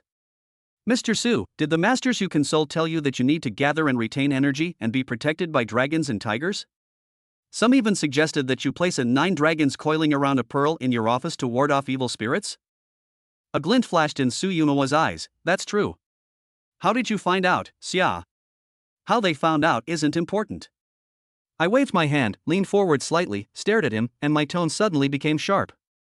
"What's important is that none of them realized that your scheme was fundamentally flawed from the very beginning." "Is the route crooked?"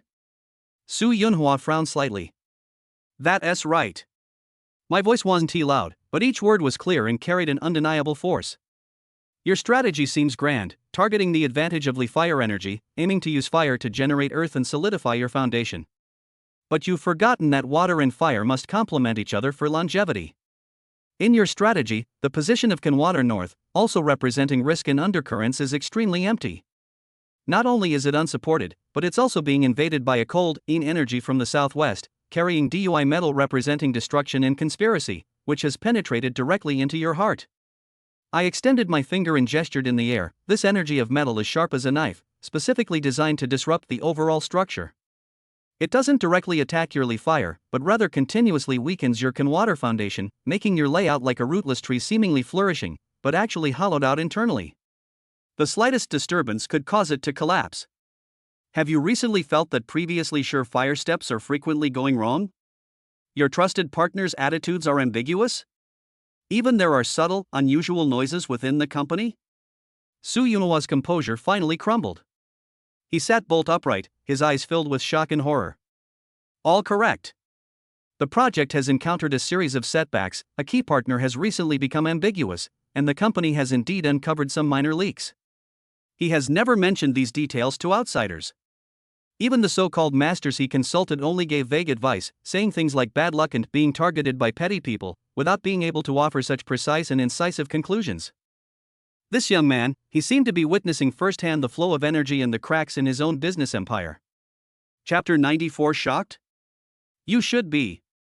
Seeing Su Yunua's shocked and disoriented expression, I remained completely calm. The system is awesome. This analysis completely stunned this business tycoon. "Xia. Xia, classmate." Su Yunua's voice was slightly hoarse, even he himself didn't realize it. "Then, in your opinion, how should this situation be resolved?" I leaned back in my chair, resuming my composed and detached demeanor, my fingers tapping rhythmically on the table as if I were calculating the secrets of the heavens. "Solve it? Not difficult," I said calmly. "First, immediately strengthen the Kanwater level. Is there a company headquartered in Northern Europe or Canada among your partners? Deepen your ties with them, introduce their resources and influence, and fill the gap. Second, in the southwest direction, investigate. Focus on investigating partners or insiders related to metals, finance, or industries with sharp attributes. Find that hidden arrow, either remove it or turn it into your own. I paused, looked at Su Yunhua with a deep gaze. The most important point is the third one, which is something that none of your previous masters would have thought of. Su Yunhua held her breath. Please speak. Does the core of your project involve a piece of land near a water source, or land that was once filled in by water? I asked, based on the system prompt. Su Yunhua's pupils constricted sharply. The core site of the project was a newly reclaimed area. This was a trade secret. Yes, yes. His voice trembled slightly. That's it. I slapped my thigh. The movement was light, but the tone was forceful. That piece of land has its water vein severed, and its earth energy is unstable. It inherently possesses the characteristics of floating wealth, which is difficult to sustain. Before the project starts, you need to hire a real professional to perform a land stabilizing ritual, not just setting up an incense burner for show. You need to communicate with the earth's veins, appease the water spirits, and transform the floating wealth of this place into stable fortune. Otherwise, no matter how well the first 2 points are done, this place will ultimately become the Achilles heel of your entire plan. Su Yunhua was completely convinced.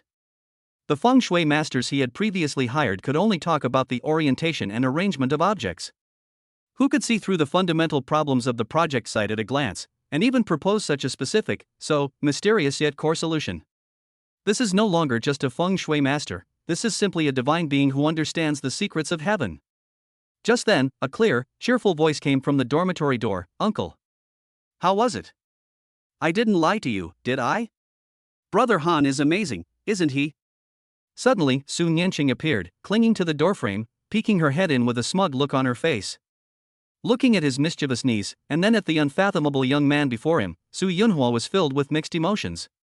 He took a deep breath, stood up, and solemnly clasped his hands in a fist salute to me.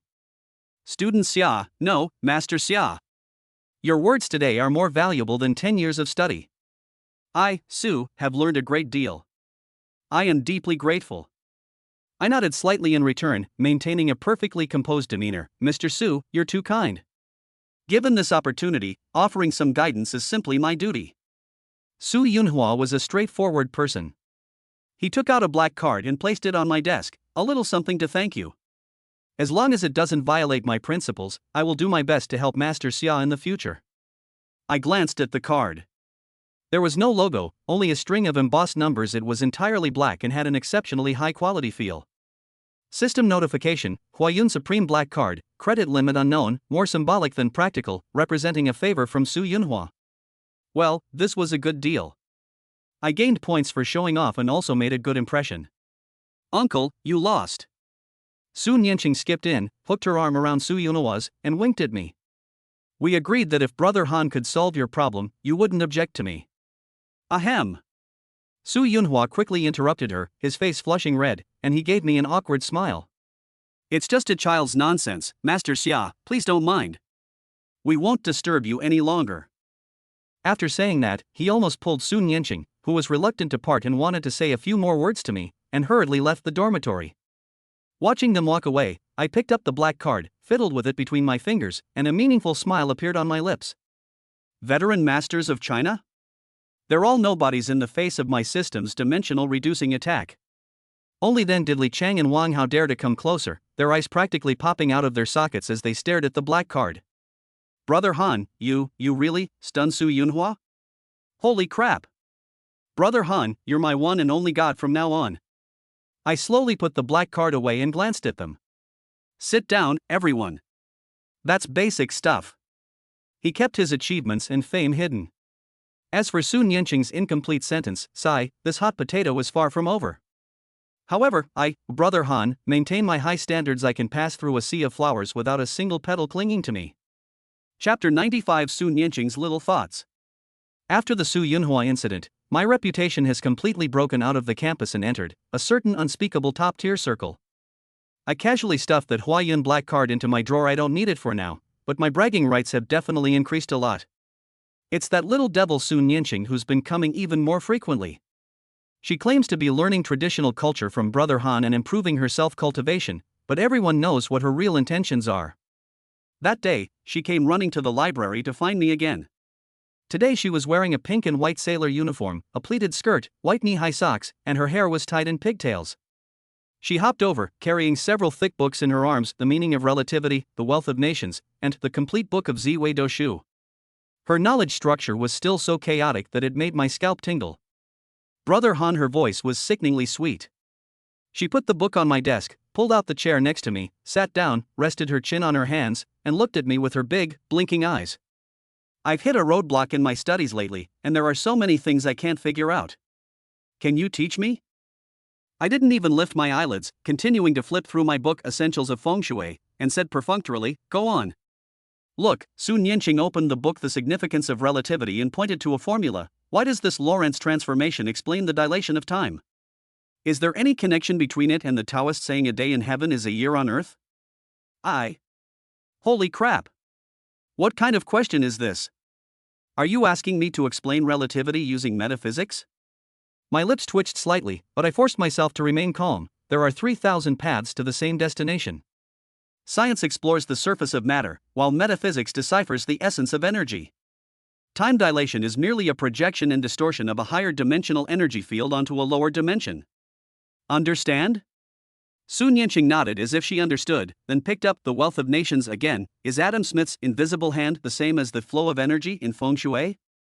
Do they both refer to that invisible force that regulates balance? I'm not little anymore. Sun Yanqing pouted, unconvinced. I'm 19. And my grades are pretty good. I just want to learn more from you, Brother Han.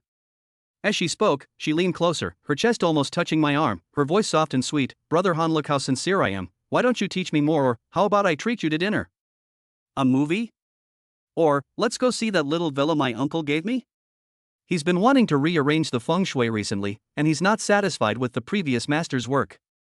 Could you go and take a look for him? I'll definitely arrange the lavish arrangements for you. Here she comes. She was waiting here after all.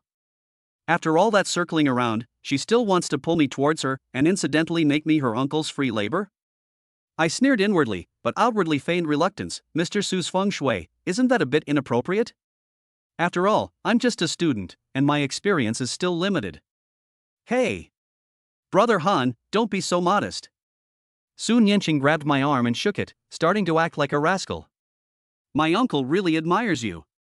He says you're much better than those old guys who are all talk and no action. Just go and see for yourself. Consider it an extracurricular practice. I promise, I won't interfere with your performance. Just use 1% of your usual skill. Looking into her expectant eyes, I knew I couldn't avoid it this time. Fine, I might as well go see just how amazing the feng shui of these so-called top-tier mansions really is, and while I'm at it, earn some bragging points and, well, broaden my horizons. I sighed, as if making a great sacrifice. Very well, since Miss Su is so sincere, and Mr. Su has entrusted me with this, I will go. However, I must say this beforehand. I straightened up and looked at Sun Yanqing. When I'm doing feng shui consultations, I don't like outsiders to disturb me. Absolute quiet is required. Moreover, my rules cannot be broken. When Sun Yanqing saw that I had agreed, she was so happy that she almost jumped for joy, and repeatedly assured me, don't worry. It will be absolutely quiet. I know the rules. Leave the show to me. Watching her happily run off to make the arrangements, I stroked my chin. Villa feng shui? Extravagance? A Brother Han, really need to prepare myself on how to exude an air of superiority without making a sound. Chapter 96 Villa feng shui Arrangement. Sun Yanqing's efficiency was exceptionally high. The next day was Saturday, and I was woken up early by my phone ringing. When I answered, a respectful and steady male voice said, Master Xia, hello, I am President Su's assistant, surnamed Chen. The car is already downstairs, ready to take you to the Shishan Villa. I yawned and slowly got up to wash up. Looking at my incredibly handsome face in the mirror, I deliberately changed into the moon-white silk long robe with Chinese knot buttons that I had kept at the bottom of my trunk and that the system recommended. I put on cloth shoes with multiple layers of soles and carried an antique-style compass, a system product with holographic projection and energy detection functions. I adjusted my expression in front of the mirror for a long time, trying to make myself look like an otherworldly immortal with a touch of aloofness like a hermit master. I went downstairs and wow! A Rolls-Royce Phantom was parked smoothly in front of the dormitory building, attracting the attention of the early rising students. Assistant Chen, dressed in a sharp suit, respectfully opened the car door for me. This setup barely passes muster. The car drove towards the western hills. Upon arrival, they found a traditional Chinese garden villa nestled among towering pines and cypresses, its white walls and gray tiles exuding an air of grandeur. The car drove directly into the courtyard, where Su Yunhua and several others were already waiting at the gate. He was dressed casually today, but his air of authority remained undiminished. Seeing me get out of the car, Su Yunhua took the initiative to come up to me, his smile much more sincere than last time. "Master Xia, thank you for making this trip." I nodded slightly, but my gaze had already moved past him, taking in the overall layout of the villa. Nestled against a mountain and facing water, it's a good location, with a favorable foundation. But Su Nianqing wasn't wearing any of those flashy outfits today. She was dressed in a simple, modernized cheongsam. She stood quietly behind Su Yunhua. When she saw me, her eyes lit up, but she didn't dare to rush over as usual. She just obediently called out, "Brother Han." I hummed in response. I couldn't let my professionalism slip. "Master Xia, please come in." Su Yunhua stepped aside to lead the way. I stood still, raising my hand to stop them. I closed my eyes, took a deep breath, as if sensing the breath of heaven and earth, and gently moved my fingers on the compass. Nothing much, just trying to look sophisticated. My aura had to be on point. About a minute later, I slowly opened my eyes, my brows furrowed, and my sharp gaze swept across several corners of the villa.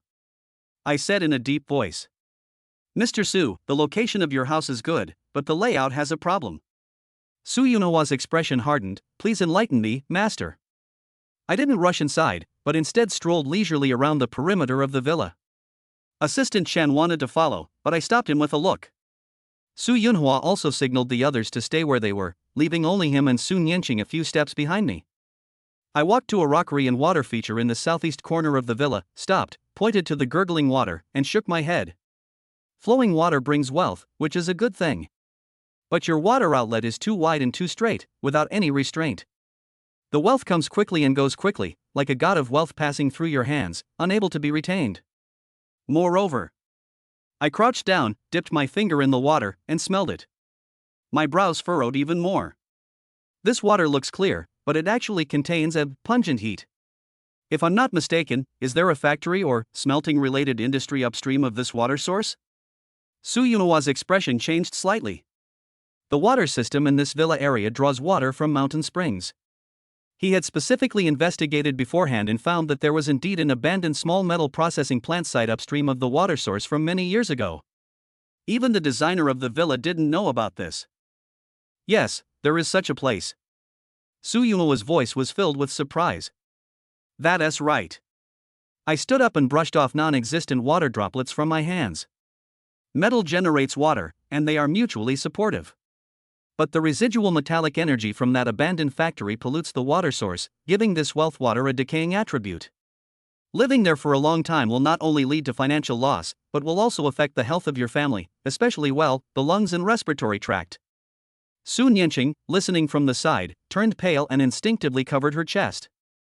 She said coquettishly, "Oh, uncle, you gave me a villa, but you were just trying to harm me." Humph. Su Yunhua's forehead was covered in sweat. He shouted, "What are you saying, you brat? I didn't know it would be this serious. Your uncle loves you the most, you ungrateful thing." Humph. Fine, I'm not going to argue with you. I ignored their reactions and continued walking until I reached the villa's main entrance. I looked at the imposing mahogany gate, then at the steps and the stone lions on either side, and shook my head again. The door is the entry point for energy, and it's of utmost importance. Your main door is too ostentatious, and it faces directly towards the corner of a distant road, violating the spiritual negative energy. The negative energy rushes in directly, dispersing even the best feng shui arrangement. And those stone lions. I pointed to the pair of majestic stone sculptures. The placement is wrong. Male on the left, female on the right, the rule is correct. But look, isn't the male lion's paws more open and extended further forward than the female lion's? Su Yunhua and Su Nianqing took a closer look and found it to be true. This is called lion crossing the boundary, which signifies family discord, frequent arguments, and even damage to the fortunes of male members of the family. I said solemnly. Su Yunhua gasped. He had indeed sensed something was off at home lately. He and his wife had been arguing occasionally, and several promising young male subordinates at the company had run into trouble one after another. Master Xia. How can this be resolved? Su Yunhua's address to me at this moment was filled with utmost respect. I stood with my hands behind my back, looked up at the sky for a moment, and then slowly spoke, my tone leaving no room for argument. First, the water feature will be renovated. The water inlet will be narrowed, the bends will be increased, and 5 colored pebbles will be laid at the bottom of the pool to filter out the dry metal energy with the power of the 5 elements. At the same time, a purifying water talisman that I made will be buried at the water inlet. I took out a drawn yellow talisman from my sleeve and handed it to him. Second, adjust the main gate. Raise the threshold by 3 inches, and add a screen wall in front of the gate.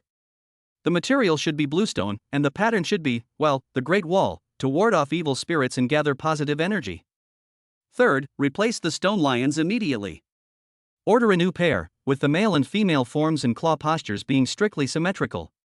Before the new stone lions arrive, cover the old ones with red cloth. I finished speaking in one breath, my tone resolute and leaving no room for negotiation. Su Yunhua nodded repeatedly, like a primary school student listening to a teacher's lecture, and quickly instructed Assistant Chen, write it all down. Do as Master Xia says immediately. Su Nianqing watched me from the side, my aura radiating confidence and commanding presence filled with admiration, her big eyes practically sparkling with adoration, wishing she could pounce on me immediately. I glanced at her and said calmly, feng shui adjustments are not something that can be done overnight. They require a gradual approach, and the homeowner himself must be virtuous and upright in order for a blessed place to be inhabited by a blessed person. Mr. Su, take good care of yourself. After saying that, I didn't linger and turned to walk back to the car I had come from. He kept his achievements and fame hidden. Behind them, Su Yunhua's respectful farewell and Su Nianqing's almost overflowing admiration filled their eyes.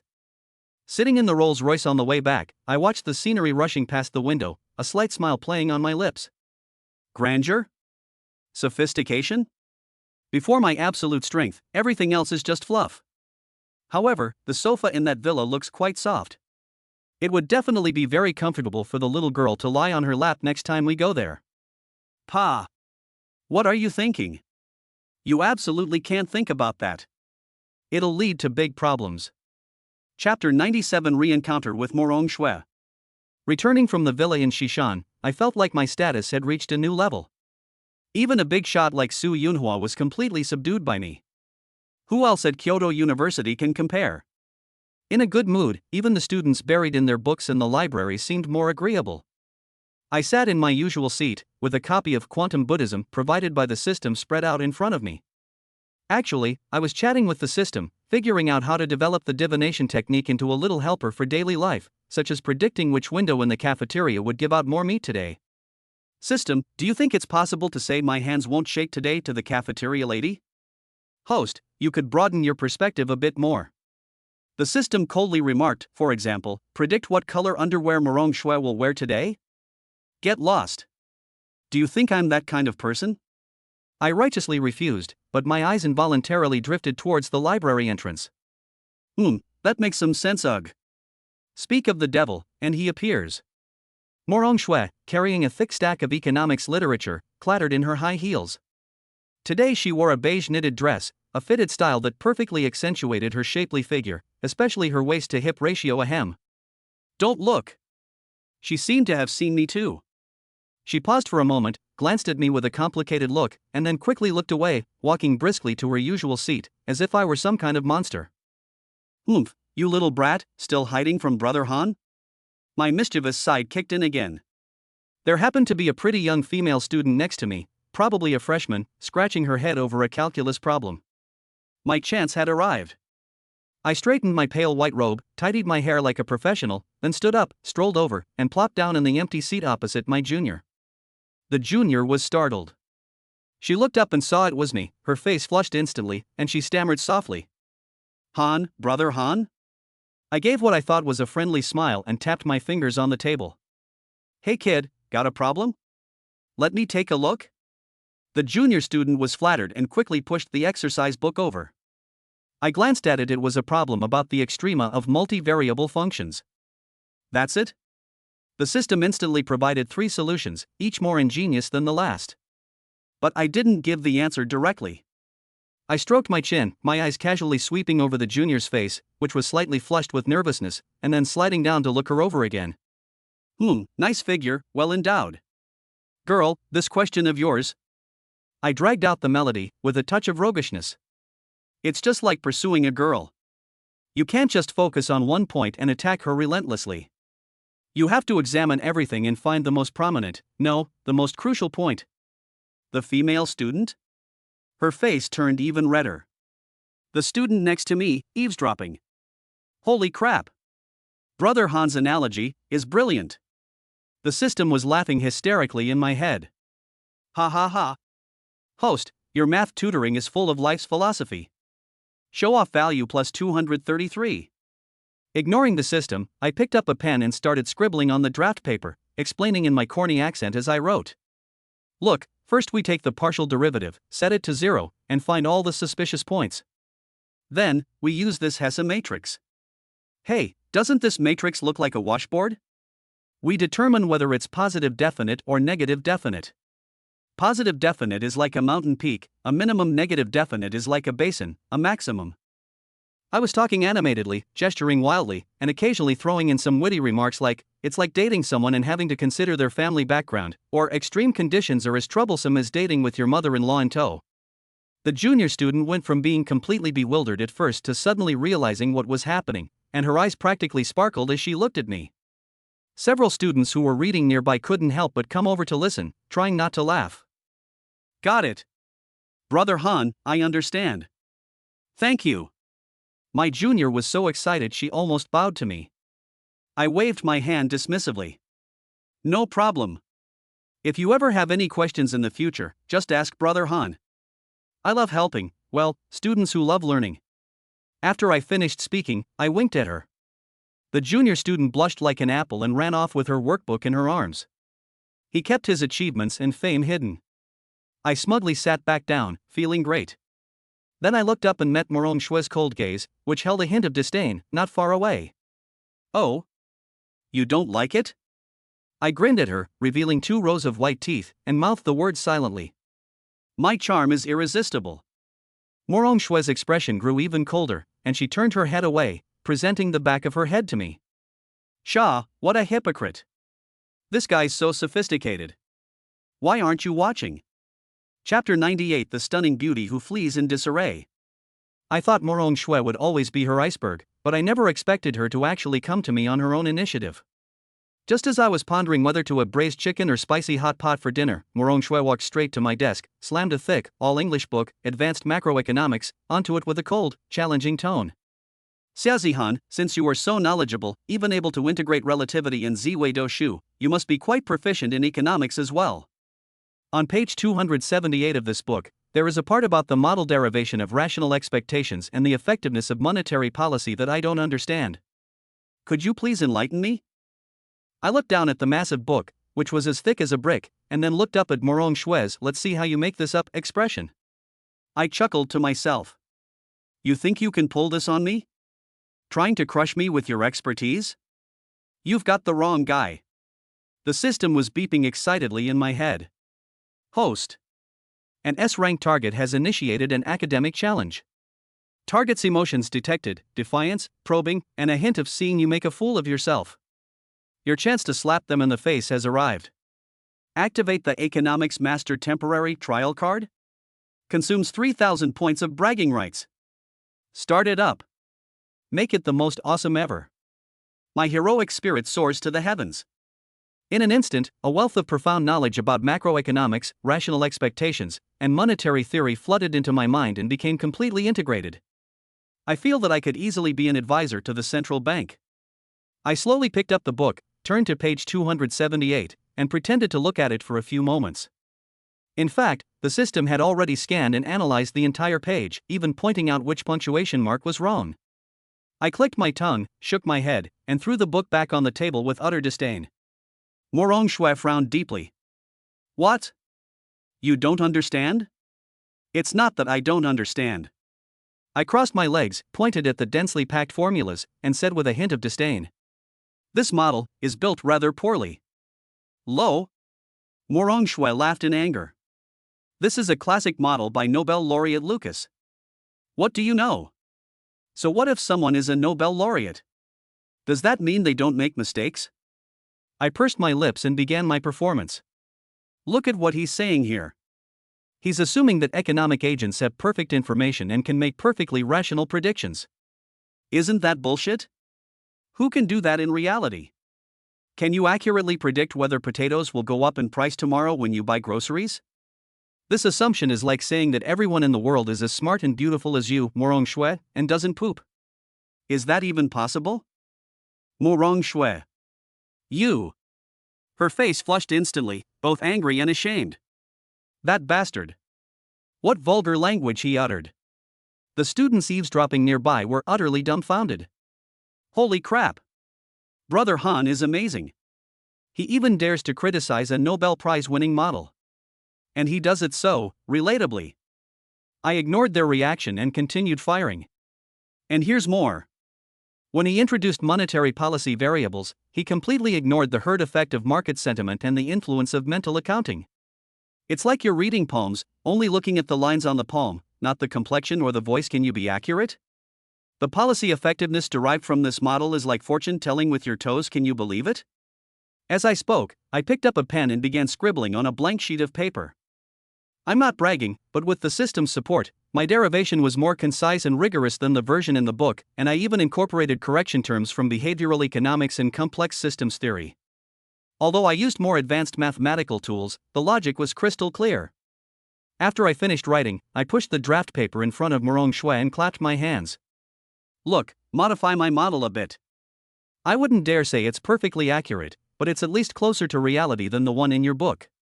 That's what you call integrating theory with practice, the scientific outlook on development. Morong Shui stared intently at the draft paper. She could understand most of the formulas and derivations, but some of the ideas and variables introduced were completely beyond her knowledge, yet they seemed so reasonable. She felt as if the edifice of knowledge she had painstakingly built was being smashed by a sledgehammer named Xiazihan and was about to collapse. Reason? Science? How utterly powerless they seemed before this bastard. She looked up at my pathetic, clueless expression, and an unprecedented sense of powerlessness and despair washed over her. For the first time, she felt utterly outmatched in intelligence and cognition by someone her own age. You, what kind of monster are you? Morong Shui's voice trembled with a hint of despair. I moved closer to her, almost feeling her rapid breathing. Looking into her beautiful eyes, which seemed vulnerable with shock and despair, I gave her a roguish, slightly lewd smile and said in a low voice, Morong, tell me, if I were to do a fortune-telling for you right now, to see if you'd throw yourself at me later because you admire me so much, would it be accurate? Morong Shui reacted as if stung by a scorpion, taking several steps back abruptly. Her face turned deathly pale, and her eyes were filled with terror and shame. She could no longer maintain her icy goddess demeanor and practically fled in panic. Ding! Overwhelmed the S-rank target with absolute knowledge, supplemented by psychological harassment, causing them to completely collapse and question their existence. Slap in the face level, world-shattering. Gained 20,000 points of bragging value. Morong Shui's emotional complexity towards the host is off the charts. Fear, anger, humiliation, a hint of eerie curiosity. The system notification sound was incredibly cheerful. I watched Morong Shui's disheveled escape and stroked my chin. TSK, they're already gone? Brother Han, I haven't even really started to show my skills yet. But, look at her embarrassed and angry little face. It's pretty exciting? Chapter 99. Han Gu is facing a love tribulation? Morong Shui's fleeing figure became the hottest search topic on the Imperial University forum that night. Shocking. The aloof goddess Morong Shui bursts into tears in the library, seemingly having her mental state shattered by a certain arrogant guy from the physics department. Live coverage, Brother Han's economic magic reappears, Fairy Morong's Tao heart shatters. In-depth analysis, is Xiazihan's scientific metaphysics a game-changer or a new dating tactic? Holy crap, Brother Han is awesome. He's got another one. I heard that Morong Shui's shoulders were shaking when she left. How hard did Brother Han hit her? The person upstairs doesn't know anything. That's called training, no, academic exchange. Am I the only one curious about what Brother Han said? Can someone please tell me, class representative? The class representative is here. Brother Han used psychological hypnosis to make the senior student deeply doubt the Nobel Prize, shattering her scientific understanding and seemingly making her believe that the world is run by charlatans. I'm speechless. Is this something a carbon-based life form could come up with? Li Chang and Wang Hao, those two lackeys, were shouting and yelling in the dormitory while holding their phones, as if they wanted to read out every post praising Brother Han. Brother Han! You're now the enemy of the whole school. No, you're the idol of all the boys in the school. Li Chang looked on with admiration. Wang Hao added. Especially that part about Morong Shui saying beautiful women don't poop, it was so sassy, so incredibly sassy. Brothers, we can't pull it off. I calmly sipped the goji berry water from my thermos, keeping my accomplishments hidden. Sit down, basics. To deal with this aloof type, you have to use magic to defeat magic, and crush her with her self-righteous domain. In my heart, I was actually gloating to the system. System, did you see that? Dude, wasn't my knowledge's power act pretty smooth? Ding. The host has used economic principles to engage in verbal sparring, precisely targeting Morong Shui and causing her to experience strong mental fluctuations. This aligns with the King of Cool code of conduct. Reward, coolness points plus 5,000.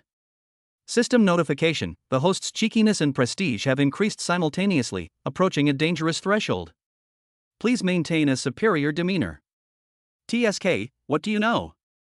This is called appealing to both highbrow and lowbrow tastes. True sophistication lies in being down to earth. Before he could finish speaking, there was a knock on the dormitory door. The knocking was crisp, lively, and carried a hint of unyielding force.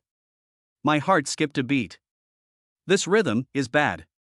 Li Chang eagerly went to open the door, then seemed frozen in place, his mouth agape, unable to speak coherently. Su. At the doorway, Su Nianqing tilted her head, smiling like a kitten that had just stolen some cream. Today she was wearing a JK uniform, her legs straight and dazzlingly white beneath the pleated skirt. She also had a cartoon hair clip in her hair, making her incredibly cute. But the light shining in her big eyes clearly screamed, "Little devil." Brother Han. Her voice was so sweet it could melt your heart, and ignoring the petrified Li Chang and Wang Hao, she skipped over to me. I've come to see you. My eye twitched, but I forced myself to remain calm. Su, is something the matter? Of course I have important business to attend to. She put her hands behind her back, leaned forward slightly, and her neckline swayed subtly. You helped adjust the feng shui of my uncle's villa, right? He's been feeling something's off with the study lately, and he'd like to ask you, Brother Han, to take another look and give him some pointers? Her uncle, Su Yunhua, is a business tycoon in China. His backer is the son of someone whose face occasionally appears in the 7 p.m. news. His feeling uneasy might be a huge deal to others. I remained outwardly calm, but inwardly I was pounding with anxiety. System, scan her up. What's this girl up to today? Ding. Scan complete. Target, Su Nianqing. Emotional state, excited, expectant, with a strong hunting tendency. Clothing style, deliberately emphasizing a pure and cute image, suspected of undergoing man-slaying pre-processing. Suggestion to host, stay calm, you might not be able to handle it. What use are you? Brother Han, come on. Su Nianqing started shaking my arm, unleashing her charm. The car is downstairs, it'll be here soon. And... She suddenly lowered her voice and leaned close to my ear, her warm breath tickling my earlobe. I specifically wore a style you might like. Grass. I took a deep breath, trying to dispel the inappropriate images in my mind, maintaining the detachment of a reclusive sage. Since Mr. Su invited us, let's go and take a look. Feng shui is related to fortune and should not be taken lightly. Yay! Brother Han is the best. Su Nianqing cheered and, taking advantage of the situation, grabbed my arm and dragged me towards the door. Feeling the soft touch on my arm, I was moved to tears. This is so cool. Brother Han's coolness is about to crumble. Li Chang and Wang Hao, standing behind, cast complex glances at Han Guo, a mixture of admiration, envy, and a wish for his safe journey. Su Yunoa's villa is nestled at the foot of Shishan Mountain, in a tranquil environment with a grand layout. Last time I visited, I only made a few simple adjustments to the external environment and selected the master bedroom and wealth corner. I heard that his subsequent projects went remarkably smoothly. Upon entering the study, I quickly glanced around and immediately understood the problem. Mr. Su, has your desk been moved recently? I pointed to the huge mahogany desk. It was facing the door, with a floor-to-ceiling window behind it. It seemed to have a wide view, but in fact it violated a major feng shui taboo: no support behind the desk, and the door facing the desk with negative energy. Su Yunhua was dressed in casual home clothes, exuding a refined and scholarly air, but there was a hint of fatigue between his brows. Zihan, you have a good eye. A while ago, I felt there was too much space behind me, so I moved the table to face the door, thinking that anyone coming in would see it immediately. I shook my head slightly, stood with my hands behind my back, and spoke in a calm tone that carried an undeniable authority. The Book of Changes says, the interaction of yin and yang gives birth to all things. The study is a place for quiet cultivation, and it is important to have a place where one can gather and retain energy. A solid backing provides stability and a firm foundation for one's career. Your arrangement, with your back to the window, is empty and lacks substance, violating the taboo of sitting in emptiness. The door is the entrance for energy, and this direct flow of energy towards the study disturbs the mind. No wonder you have been feeling restless lately and hesitant in making decisions. I walked to where the desk should have been, with my back against the solid wall, an open space in front of me, and the view outside the window to the side. This place, with a mountain wall behind it, a bright hall open space in front, a green dragon bookshelf on the left, and a white tiger unobstructed passageway on the right, is a layout that gathers auspicious energy and brings prosperity to the family. Let's move it back. A glint flashed in Su Yunhua's eyes, and without the slightest hesitation, he immediately called to the servants. As Mr. Xia says, move it. Taking advantage of the noise from moving the table, Su Nianqing snuggled up to me again, her little hand secretly hooking around my finger, her voice soft and sweet. Brother Han, you're amazing. The way you talk is so cool. I withdrew my hand expressionlessly, silently repeating to myself. The heart cleansing mantra, yes, recite the heart cleansing mantra. System. Is there an enhanced version of the heart cleansing mantra? Ding. Host, this system does not provide self-deception services. High heart rate and elevated adrenaline levels detected. Maintain composure and remain calm. Fuck you. With the desk back in its place, the atmosphere of the entire study seemed to instantly calm down, and even the light appeared much softer. Su Yunhua felt it for a moment, then let out a long sigh, his fatigue completely gone, and praised. Incredible skill. Zihan, your ability is truly breathtaking. His gaze towards me held not only admiration but also a touch of solemnity. I hope Nianqing hasn't caused you any trouble? Before I could even speak, Su Nianqing immediately interrupted. Uncle. I'm such a good girl. Right, she said, blinking her big eyes at me. My lips twitched almost imperceptibly, but I remained calm. Su is naturally romantic. After we finished looking at the study, Su Nianqing volunteered to show me around the other corners of the villa. When we reached the open-air balcony on the second floor, she deliberately lagged behind, and after Su Yunhua had walked away, she suddenly grabbed my sleeve. Brother Han. Her voice suddenly lowered, carrying a rare seriousness and seduction. Look, isn't the view here great? It must be amazing to see the stars at night. She took a small step forward, almost touching me, tilting her little face up, her breath sweet and fragrant. My uncle said, once the feng shui of this villa is set up, I can move in. If only I had a husband as capable as you, Brother Han, who adjusts the feng shui every day, that would be wonderful. Sunlight shone on her delicate face, highlighting her long eyelashes and glossy red lips. At that moment, all pretense of sophistication and composure vanished. Only one thought kept flashing through my mind. This villa is burning hot. This little girl is burning hot. Her grandfather is someone who can sit in the first 3 rows on the evening news. Is this a place where you can just adjust the feng shui? Brother Han, I may be showing off, but this gigolo, no, this diamond hard rice bowl, it's going to hurt my teeth. I resisted the urge to back away, maintaining my calm and even a faint smile on my face. I reached out and, very naturally, straightened the slightly crooked cartoon hair clip on her head. The movements were gentle, with a touch of elder-like care. Su, I said in a calm voice, my composure reaching new heights, feng shui adjustments are all about the overall layout and your state of mind. The layout here is already excellent, the rest is up to you to experience in your own mind. If there is nothing else, I'll take my leave now. There are still a few mathematical models at school that haven't been fully derived. After saying that, without giving her any chance to react, I turned around and walked calmly, as if I had just completed an ordinary on-site survey. Only I know that my back was almost soaked with cold sweat. As you walk down the stairs, you can still hear Su Nianqing stomping her feet in frustration on the balcony. Stepping out of the villa and feeling the slightly cool mountain breeze, I finally felt alive again. System, I was still shaken. Ding. The host successfully maintained a facade of composure under the deadly temptation, which is truly commendable. Reward: composure points plus 5,000. Resilience plus 1. System evaluation: host, according to this system's calculations, you are destined for this calamity. You may escape it on the first day, but you can't escape it on the 15th. You're probably not going to get rid of Su Nianqing. It is recommended that you find a way to curb her desires as soon as possible. I looked up at the sky and felt that the sky over Kyoto had never felt so heavy. Damn, that was a huge stunt, but the price was too high. Chapter 100: The Challenge from the Turtle Professor. After returning from the Su family's scorching villa, Brother Han, haven't slept soundly for 3 days in a row. Every time I close my eyes, I see an enlarged version of Su Nianqing's lowly face, blinking her big eyes that seem to say, "Brother Han, come and be the master of my house." The background sound is her grandfather's steady and powerful voice on the news. This nightmare combo almost made me want to go to a temple to get a peace charm. System: scan my mental health status.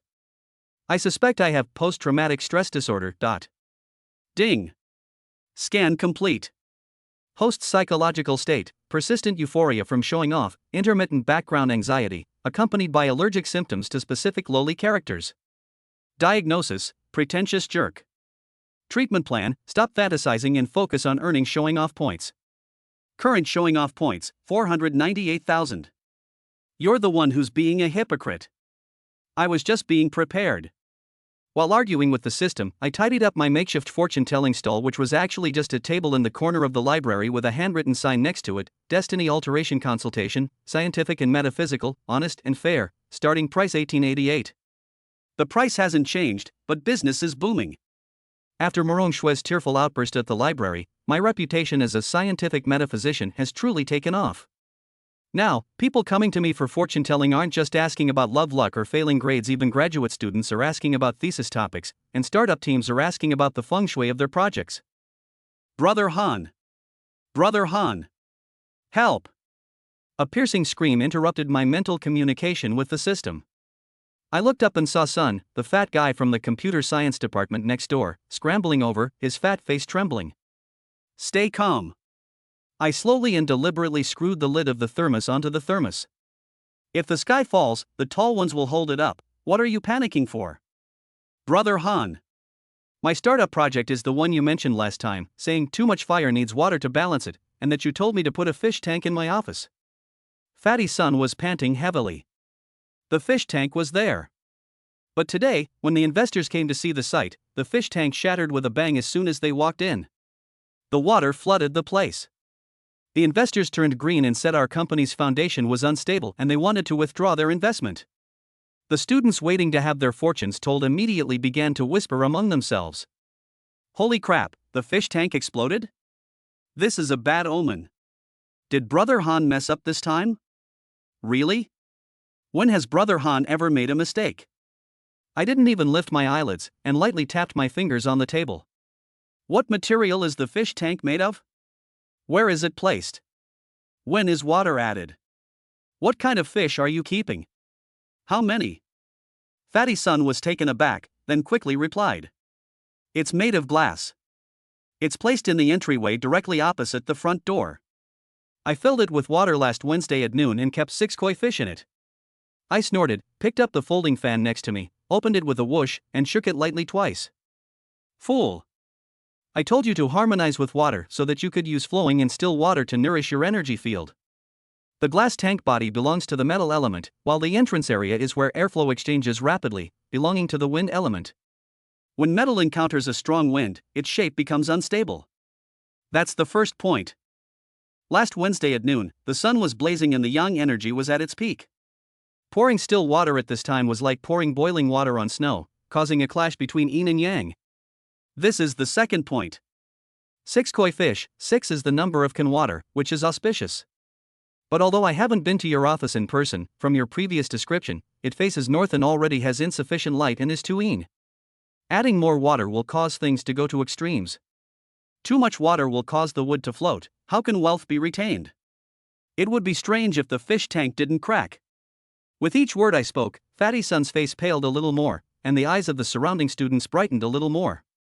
Then, Brother Han, what do we do now? The project is off, Fatty Son was almost in tears.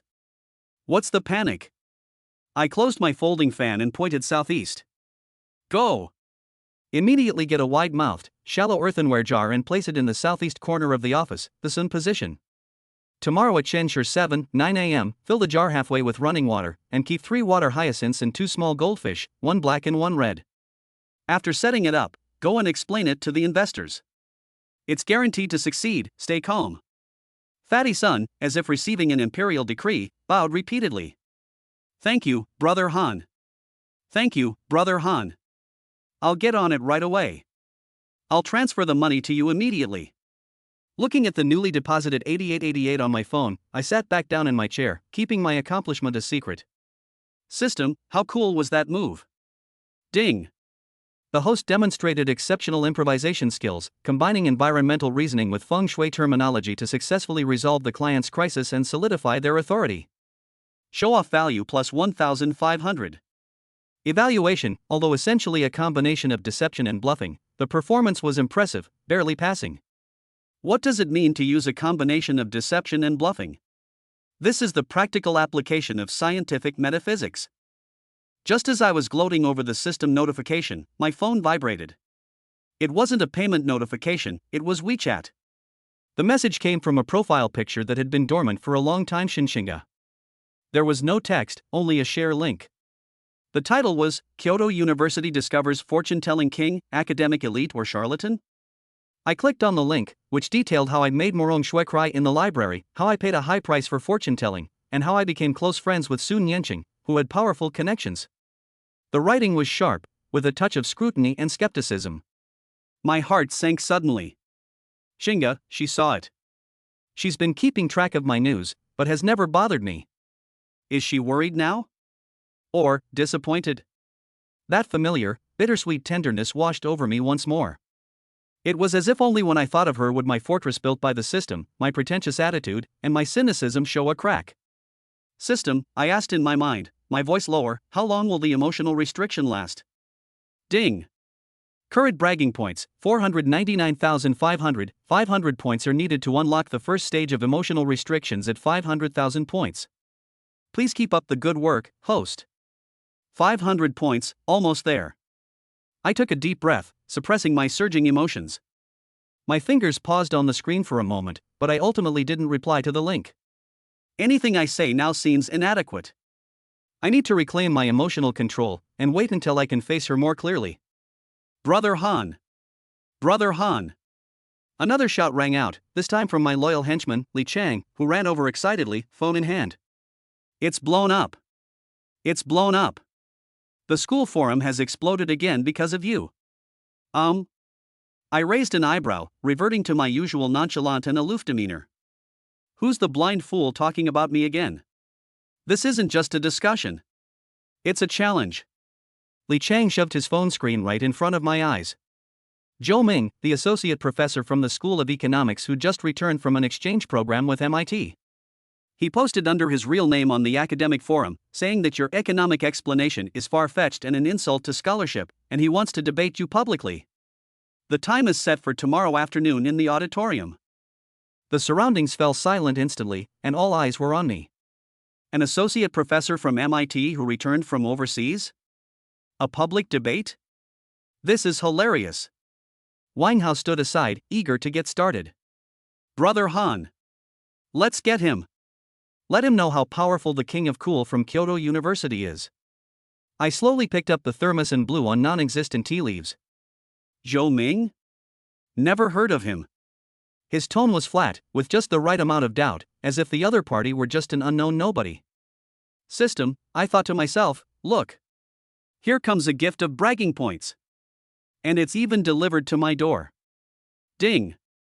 A high-profile academic challenge event has been detected. Successfully handling it will greatly enhance the host's authority and prestige within the university. Estimated base reward, 3,000 prestige points. Additional rewards depend on the effectiveness of the slap in the face. System prompt, the other party is a professional scholar. The host's words become law, beginner and fragmented interdisciplinary knowledge may not be sufficient to support them. It is recommended to use reserved prestige points to temporarily exchange for Master of Economic Theory Master Level 24-hour trial card, which requires 10,000 prestige points. Change it. It must be changed. I didn't hesitate at all. Dude, all I have left is my prestige. 10,000 points? No problem. Tomorrow, Brother Han will show this overseas educated associate professor what realism and devastating blows really mean. I stood up, straightened my collar which didn't really need straightening, and casually instructed Li Chang. Reply to him. Keep the time and place the same, but the subject. I paused, a meaningful smile curving my lips. Let's title it On the Dialectical Unity of Scientific Boundaries and Metaphysical Values, also discussing the construction of an economic model for Morong Shui's behavior. Li Chang? Wan Hao. The surrounding crowd. Ruthless. Absolutely ruthless. To kill someone and then destroy their spirit. This is practically dragging Morong Shui out for public execution again. System. I felt incredibly comfortable as I listened to the gazes around me that were a mixture of shock, admiration, and Brother Han, you're so cool. See that? That's what you call vision. Sophistication, class, it has to be on point. Ding. Host has already shown off before the battle even begins, enjoying the thrill of being slapped in the face in advance. This behavior conforms to the king of show-off's principle. Reward, show-off points plus 200. System update, host, this system is already looking forward to tomorrow. Please begin your performance. Chapter 101. Read it carefully and learn from it. The following afternoon, the Kyoto University Auditorium, which could hold 1,000 people, was packed to capacity, with people even standing in the aisles. Many curious heads peered out the windows. An academic debate? No, in the students' eyes, this was just another show of Hanga showing off. And his opponent was now an associate professor. Backstage, I gave myself a final check in front of the mirror. White shirt, cuffs casually rolled up, revealing a low-key watch rented, 50 style points per hour that boosted my persuasiveness by 5%. My hair was neat, and my eyes well. I tried to achieve that air of a wise man who was 3 parts indifferent, 3 parts unruly, and 4 parts worldly wise. System, is it done yet? Don't let me down at this crucial moment. Ding. Loading complete. The host has now temporarily mastered the core theories and cutting-edge controversies from classical economics to behavioral economics, from Marxist political economy to modern econometric models. Valid until this time tomorrow. System notification, knowledge has been imparted, but the level of application and sophistry depends on the host's own despicable nature. Good luck. Don't worry, when it comes to sophistry, when it comes to the flexible application of knowledge, I've never lost. At the front of the auditorium, after a brief introduction by the host, Associate Professor Zhou Ming, a returnee from MIT, took the stage first. In his 30s, wearing gold-rimmed glasses, a suit and tie, and with his hair meticulously combed, he exuded the typical air of an elite scholar. Upon taking the stage, he first gave a slight nod to the audience, and when his gaze swept over me, it carried a clear scrutiny and disdain. Good afternoon, teachers and students. Zhou Ming spoke, his voice carrying throughout the auditorium through the microphone. What we are discussing today should be a serious academic topic. But unfortunately, some recent phenomena on campus have forcibly linked the rigorous science of economics with the mysticism of charlatans, and even used it to conduct inappropriate behavioral modeling of students. This is undoubtedly a desecration of academic dignity. To get straight to the point, the attack is aimed directly at my topic upgrade from yesterday. A buzzing sound arose from the audience, and many people looked at me. I remained seated, gently tapping my thermos with my finger, a smile on my face, as if the other person were praising me. Seeing that I didn't react, Zhou Ming continued his argument, citing numerous sources, from Adam Smith to Keynes, from the rational man assumption to information asymmetry. His logic was clear, his theory solid, and he fully demonstrated his academic prowess. His core argument was that economics is a science with strict boundaries and paradigms. It cannot and should not explain things within the realm of metaphysics, and metaphysics cannot be used to model rigorous economics. It must be said, the presentation was very well done. Many economics professors in the audience were nodding in approval. A dozen minutes later, Zhou Ming finished his statement and looked at me. Xiaozihan, it's your turn. What I want to hear is a rebuttal based on logic and evidence, not more sensationalism. The contempt in his tone was undisguised. All eyes in the room instantly turned to me. I slowly stood up and walked calmly to the front of the stage. I first gave the audience a standard, slightly lazy smile like Brother Han, and then turned to Zhou Ming. Professor Zhou. I spoke, my voice coming through the microphone with a strange calmness and magnetism. Your discussion was excellent, and your theoretical foundation was profound. I benefited greatly from it. First, let me praise you. This is basic procedure.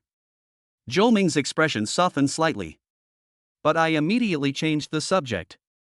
However, throughout your essay you emphasize one thing, the boundaries of economics. It's as if you've drawn a circle, with science inside and dross outside. But you've overlooked a fundamental issue. I paused, my gaze sweeping over the countless eyes below the stage, and slowly said, who has the right to draw this circle? And are the boundaries of this circle truly unchanging? The audience fell silent instantly. You mentioned the rational man assumption. Could you elaborate on the prospect theory in behavioral economics, which reveals that people's decisions deviate from rational expectations under uncertainty? Does this expand the boundaries of economics? You mentioned scientific paradigms. May I ask, which of the following is not breaking down old boundaries, quantum mechanics' subversion of classical physics, or relativity's correction of Newtonian mechanics? You say that economics cannot explain metaphysics. Then I ask you, is there some kind of resonance across time and space between the feng shui principle of gathering and retaining qi and the modern environmental psychology and architectural studies on the impact of spatial layout on people's mood and work efficiency? You say that my use of metaphysics to construct economic models is blasphemous towards Morong Shui. Then, please allow me to ask a question. I looked at Zhou Ming, my eyes sharpening. When major internet platforms use algorithmic models to accurately predict and even guide user consumption behavior and content preferences, isn't this another form of behavioral modeling? The only difference is that I use words and theories, while they use code and data. Which is more noble?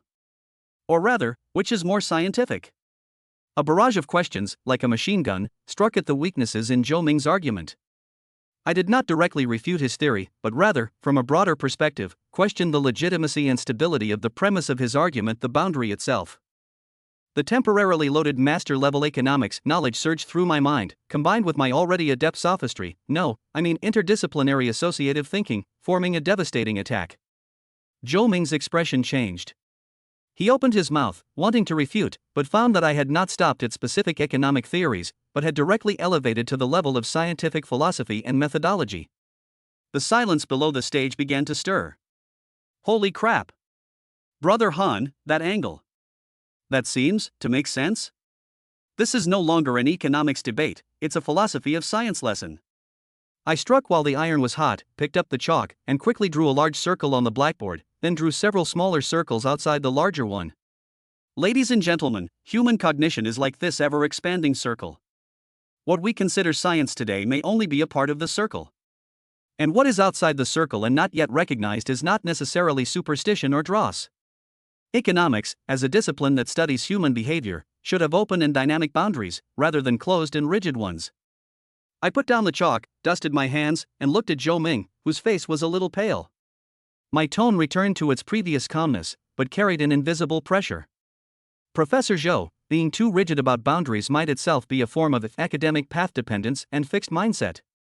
Breaking free from it doesn't require more citations, but rather a little. I pointed to my temple and smiled slightly.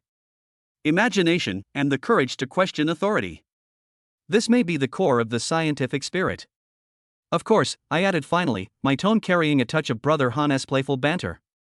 As for whether Morong Shui's behavioral model is effective, I think the person's subsequent reaction and the fact that she did not deny it on the spot are perhaps more convincing than any theoretical debate. Puff.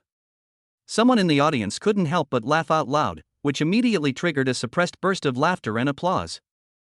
Zhou Ming stood on the stage, his face turning red and white in turns.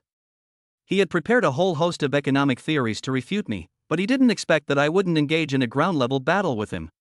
Instead, I took him to a high level and confused him with methodological and philosophical questions. This feeling is like punching cotton. No, it's like punching the clouds. Ding!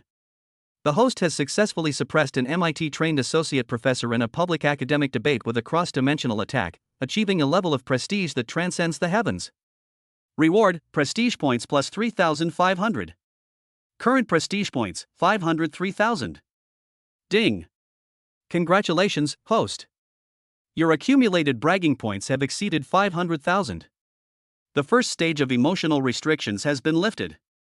The emotional module is upgrading in progress, 10%, 30%. The system notification sounded in my mind, and an indescribable coolness instantly swept through the depths of my consciousness, as if some shackles that had been binding my mind had quietly shattered. It's here! I suppressed my excitement, maintained a calm demeanor, bowed slightly to the audience, and then calmly stepped down from the stage amidst thunderous applause and whistles. Ignoring Zhou Ming, who still wanted to say something, and ignoring the campus reporters who rushed up to interview me, I walked straight through the crowd and headed for the side door of the auditorium. At this moment, I have only one thought. The emotional restrictions have been lifted, so what about Chinga? Almost instinctively, I pulled out my phone and opened that familiar chat window. Our last conversation was about the link she sent me that questioned me. My finger hovers above the screen, but I don't know what to say for a moment. Explaining my recent absurdity? Expressing the longing in my heart? Or, just as I was hesitating, my phone suddenly vibrated. Caller ID, Su Nianqing. My eyelids twitched, and I instinctively wanted to hang up. This little devil, he never brings anything good. But as if by some strange twist of fate, my finger slipped and I pressed the answer button. On the other end of the phone, Su Nianqing's voice came through, trembling with tears and panic. Brother Han. Brother Han, where are you? Why? My uncle. My uncle is in trouble. The villa. Something really seems wrong at the villa. Please come quickly. I'm so scared. My heart sank. Has Su Yunhua gotten into trouble? Something's wrong with the villa? Damn it, the emotional module that was just unsealed hasn't even had time to warm up before new troubles arise? And it seems like this time it's not something that can be solved by simply showing off and getting slapped in the face? Send me your location, I said in a low voice, and then hung up the phone. I glanced at the location Su Nianqing sent on WeChat, and it was indeed that villa in Xishan. I took a deep breath, suppressing the various emotions surging within me due to the unsealing of my feelings, as well as my worries about Su Yunhua and Su Nianqing. System, I murmured to myself, my eyes sharpening and regaining their composure, it seems my life of constant toil is just not going to stop. Let us go meet that strange villa. Ding! A sudden crisis event has been detected, involving important connections and potentially high bragging rights. Mission triggered, Villa Mystery. System notification, emotional restrictions have been lifted. The host's emotional perception and empathy abilities have been greatly enhanced. Please note that excessively strong emotions may impair judgment when handling crises. However, it could also become an unexpected force. Feeling the emotional turmoil in my chest that was clearer and more intense than ever before, my longing for Chinga, my worry for the Su family uncle and nephew, and the unyielding pride that's ingrained in me, I tugged at the corners of my mouth and revealed a complex smile. Emotions influence judgment? System, you've forgotten that the true master of pretense is always using emotion to feign pretense. That's the most lethal. After saying that, I opened the car door and disappeared into the night sky of Kyoto as the city lights began to twinkle. Chapter 102 Villa Turmoil. As soon as the car arrived at the entrance of the Xishan Villa district, Su Nianqing's petite figure could be seen hopping around under the streetlights, like a startled rabbit. Before the car had even come to a complete stop, she opened the car door and jumped in, bringing with her a fragrant scent, and pounced on me. Brother Han! You're finally here! You scared me to death. Her voice was trembling with tears, her little hands gripped my arm tightly, and her body was still shaking slightly. I frowned slightly, subtly pulled my arm away, and pushed her back into the passenger seat. Sit still and fasten your seatbelt. Tell me, what's going on? I don't know the specifics either. Su Nianqing pouted, her big eyes watery. My uncle was working on documents in his study last night when he suddenly complained of dizziness, severe chest tightness, and a frighteningly pale face. The family doctor came to see him but couldn't find anything wrong, just an irregular heartbeat, and suggested he go to the hospital for a thorough examination. But my uncle insisted that he didn't need to, saying he just felt uncomfortable with this house. She became more and more anxious as she spoke, and tried to grab my hand again. Brother Han, you were much better after your last visit, weren't you? How come you're suddenly? Did you not examine me carefully last time? That sounded rather harsh. I glanced at her sideways, my tone indifferent. Su, are you implying that you doubt my professional competence? No. Su Nianqing quickly waved her hand, shaking her head like a rattle drum. I'm just scared. Brother Han, you're the best. you'll definitely be able to find the problem, right? As she spoke, she leaned closer, her breath sweet and fragrant. If you can help my uncle, I'll agree to anything you ask. That brat, even at a time like this, she still tries to seduce me. I pushed her head away from my shoulder without expression. Exorcising evil spirits and suppressing malevolent forces is the duty of a feng shui master. To negotiate terms? That's vulgar. He was secretly sneering to himself. Now that I'm free from emotional constraints, my longing for Chinga is at its peak. Your little tricks are no match for me. The car drove into the villa's courtyard. As soon as I got out of the car, I felt something was wrong. It wasn't the eerie feeling of a chilling wind, but rather a very awkward atmosphere. Last time I was here, although there were some minor issues, the overall ambience was harmonious, and the energy flowed smoothly. Now, however, it's like a few stones have been thrown into a calm lake, causing ripples to collide and disturbing one's peace of mind. Su Yunhua, dressed in pajamas and wearing a coat, sat on the living room sofa. He looked unwell, with a gloomy and defeated air about him. When he saw me come in, he forced himself to get up. Zihan, thank you for troubling me so late. Mr. Su, please remain seated. I raised my hand and gestured, my gaze already sweeping around the living room. Where do you feel the most uncomfortable? It's just a feeling of panic and shortness of breath, especially when I'm in the study or upstairs in the master bedroom. I feel particularly depressed, like something is pressing on my chest. Su Yunhua said, rubbing his temples. I nodded and didn't ask any more questions. I then started walking upstairs. Su Nianqing followed closely behind me, whispering, Brother Han, should we get a compass? Or a peachwood sword? I'll have someone prepare them. I didn't even turn my head. There's no need for all that fancy stuff. True skill is in the eyes and in the heart. The level of sophistication must be on point. I went to the study first. The desk was arranged perfectly as I had described last time, no problem. But when I walked to the window, I lightly touched the window frame with my finger, and my fingertip picked up a layer of barely perceptible fine dust. This dust carried a slightly fishy smell? I walked over to the bookshelf and my gaze fell on an inconspicuous ceramic ornament in the corner. It was an antique-style picio, which is meant to bring wealth, but at this moment, I could vaguely see a very thin wisp of black energy wrapped around it. It's not something like a ghost, it's more like a man-made curse? It's low level, but disgusting enough. I didn't touch the picio, and turned around to go to the master bedroom. The atmosphere in the master bedroom was even more chaotic. I walked to the bedside, leaned over and looked behind the bedside table. I dug my fingers into the gap where the wall and floor met, and my fingertips picked up a little damp dirt, which seemed to be mixed with some kind of grass roots. Su Nianqing leaned closer and asked curiously, Brother Han, what did you find? I ignored her, closed my eyes, and drew upon the scientific metaphysics knowledge I had accumulated during this period, along with my heightened senses after the lockdown was lifted. Feng Shui energy field, simply put, is the energy field of the environment. Good Feng Shui allows energy to flow smoothly, nourishing people. Bad Feng Shui either obstructs energy or causes energy conflict and pollution. At this moment, the energy in this villa is like that of several energy pollution sources that have been maliciously stuffed in. They are not large, but they are in tricky positions, which have disrupted several key nodes, making the originally smooth energy field stagnant and irritable. I opened my eyes, and I already knew what was going on. Mr. Su. I walked back to the living room, my tone calm. It's not a big problem.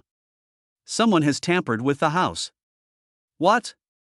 Su Yunhua sat up abruptly, her face even more pale. Zihan, do you mean someone is trying to harm me? Su Nianqing was so surprised that she covered her mouth. It's not exactly life-threatening, it's more like causing you some trouble, making you lose some money, or getting a minor illness. I walked to the wealth corner of the living room, where there was a rather large jade cabbage. I reached out and moved it aside, and sure enough, under the base of the jade cabbage, I found a small piece of folded yellow paper with strange symbols drawn on it. This is Su Yunhua's pupils contracted. The simplest money-losing charm. I picked up the talisman with 2 fingers, and with a slight exertion of my fingertips, the talisman spontaneously combusted without fire, instantly turning into a small clump of ashes. The methods are crude and cannot be presented in a respectable manner. Next, I went to the Wenshine position in the southeast corner of the living room and pulled a dry, thorny plant stem from a vase. Obstructed inspiration, a little trick. Finally, I pointed upstairs. The fishy soil on the study window frame, the damp grass under the master bedroom bed, and the tiny bit of filth on the piano in the study, combined, are enough to make the people living here restless and hinder their fortune. Su Yunhua's face turned ashen, and his fists clenched tightly. Who is it that dares to resort to such despicable means? Su Nianqing's face turned bright red with anger. That's outrageous. Brother Han, can you find out who did it? I dusted off my hands, walked to the sofa, sat down, poured myself a glass of water, and slowly took a sip. Finding who did it is the police's job. I, Brother Han, am only responsible for solving the problem. I put down my water glass and looked at Su Yunhua. Mr. Su, when you renovated your villa, or have you done any repairs recently, was it outsourced to a construction team? And, there might have been some unpleasantness regarding payment? Su Yunhua paused for a moment, then looked thoughtful. After an instant, he slammed his hand on the sofa armrest. Yes. There was indeed a small repair project a while ago, done by a construction team designated by the developer. The final payment, it seems there were some issues with the acceptance process, and the finance department held it back for a while. Could it be them? It's highly likely. I nodded. The construction workers have the opportunity to tamper with things in inconspicuous places. They don't know any advanced techniques, so they use these old-fashioned methods passed down in the countryside to retaliate. Although the effect is limited, it's disgusting enough. You bastard. Su Yunhua's chest heaved with anger. Uncle, don't be angry, your health is the most important thing. Su Nianqing quickly patted him on the back to help him catch his breath, then looked at me expectantly. Brother Han, what do we do now? You found all these things, so is everything all right now? Finding it is the first step. I stood up and straightened my collar. Although I discovered these things, their residual filth is still interfering with the energy field. They need to be thoroughly cleaned. How do I clean it? What do I need to prepare? Black dog blood? A rooster's head? Su Nianqing started imagining again. I glanced at her, my eyes conveying 3 parts disdain and 7 parts profound understanding. Those are for itinerant sorcerers. Brother Han, I'm clearing my aura, why would I need external things? After I finished speaking, I walked to the center of the villa's living room and stood there. I closed my eyes and regulated my breathing. The unleashed emotional power seemed to have elevated my perception and control to a new level. I could clearly feel those remaining, chaotic energy nodes. I raised my right hand, index and middle fingers together, and used them as a brush to draw in the air. There was no golden light, no special effects, just the strokes moving effortlessly. But in my perception, a pure, balanced, and peaceful mental force flowed out from my fingertips, like invisible clear water, washing away those polluted points. Disperse. I uttered a single word softly. The sound wasn't loud, but it seemed to carry a strange rhythm. In an instant, Su Yunhua and Su Nianqing both felt a strange lightness in their bodies, and the lingering sense of oppression receded like a tide. The air in the living room seemed to become fresh and clear. Su Yunhua let out a long sigh of relief, her face regaining its color, and looked at me in astonishment. Zihan, is that all? I slowly came to a stop, as if I had just done a simple stretch. The foul air has been cleared, and the energy field has returned to peace. Rest for one night, and you'll be fine tomorrow. I said calmly, as if I had simply brushed the dust off my clothes. Ding! The host forcibly purified the negative energy of the villa using their own willpower, breaking through the atmosphere in terms of prestige. Reward, prestige points plus 5,000. Current prestige points, 508,000. System, host, when did you secretly upgrade? How come this system didn't know? This move well, I'll give you a thumbs up. I secretly gloated, you didn't expect that, did you? I've got real skills now. I'll have more confidence to argue with you from now on. Su Nianqing's eyes were now practically sparkling as she looked at me, practically screaming, Brother Han, I want to have your babies. She snuggled closer to me, her little hands restlessly hooking onto the hem of my clothes, her voice soft and seductive. Brother Han, you looked so handsome just now. You were like a god descending to earth. I think I like you even more, what should I do? I expressionlessly pulled the hem of my clothes out of her hand. Su, calm down. It's just basic stuff. Chapter 103 Chinga is out of contact. The villa issue was easily resolved. Su Yunhua was extremely grateful to me, and directly transferred another sum of money to my card as a hardship fee that I didn't even bother to lift my eyelids. Su Yanqing went even further, bombarding me with WeChat messages all day long, either asking, "What are you doing, Brother Han?" or "I miss you, Brother Han," and occasionally attaching a few selfies that were just testing the limits of what's acceptable. To this, I, Brother Han, would reply uniformly, "Studying, please do not disturb." I can't let my composure slip. Especially now that the emotional restrictions are lifted, my deepest longing for Chinga is bubbling up like thawing spring water, which has completely boosted my immunity to little vixens like Su Yanqing. The problem is, Chinga has gone missing. It wasn't the decisive act of blocking or deleting, but a more unsettling silence. The last message I received on WeChat was still the link she sent with her questions. After much deliberation, I replied with, "Chinga, some things are not necessarily true just because you see them. I'll explain to you in person after I'm done with this busy period." No reply. The phone can be connected, but no one answers. At first, I thought she was angry that I was too high profile, and angry that I was entangled with Morong Shui and Sun Yanqing. Knowing her personality, it's not uncommon for her to sulk and ignore people. But if we can't get in touch with them for a whole week, something's not right. Our schools are only a few kilometers apart. Even when we were busy before, we would always call each other or send a few voice messages once a week. Now, this feeling of being ignored is making me inexplicably anxious. The feeling of emotions that had just been unleashed, the eagerness to share with her, and the desire to feel her gentle response, were frozen stiff by this cold silence. "System," I said, my voice unusually low, "scan Shinchinga's current location and status." Ding. Scan complete. Target, Shinchinga. Current location, Imperial Capital Art Academy and surrounding area. Vital signs, stable. Emotional state, unable to detect accurately, strong interference present, suspected, self-isolation. System notification, host, this system is not an emotional advisor. However, based on data analysis, the target is highly likely to have temporarily severed contact with you due to external interference and internal conflict. Recommendation, visit them directly. Door-to-door service? I looked at the photo of Chinga smiling gently on my phone screen, and my fingers tightened. Should we just storm into their school? Wouldn't that be too abrupt? What if she just needs some peace and quiet? But what if something happened to her? This agonizing feeling is far more unbearable than facing Morong Shui's sarcastic remarks or Sun Yanqing's relentless pursuit. I can easily defuse those two situations with my high-class demeanor and cheeky attitude.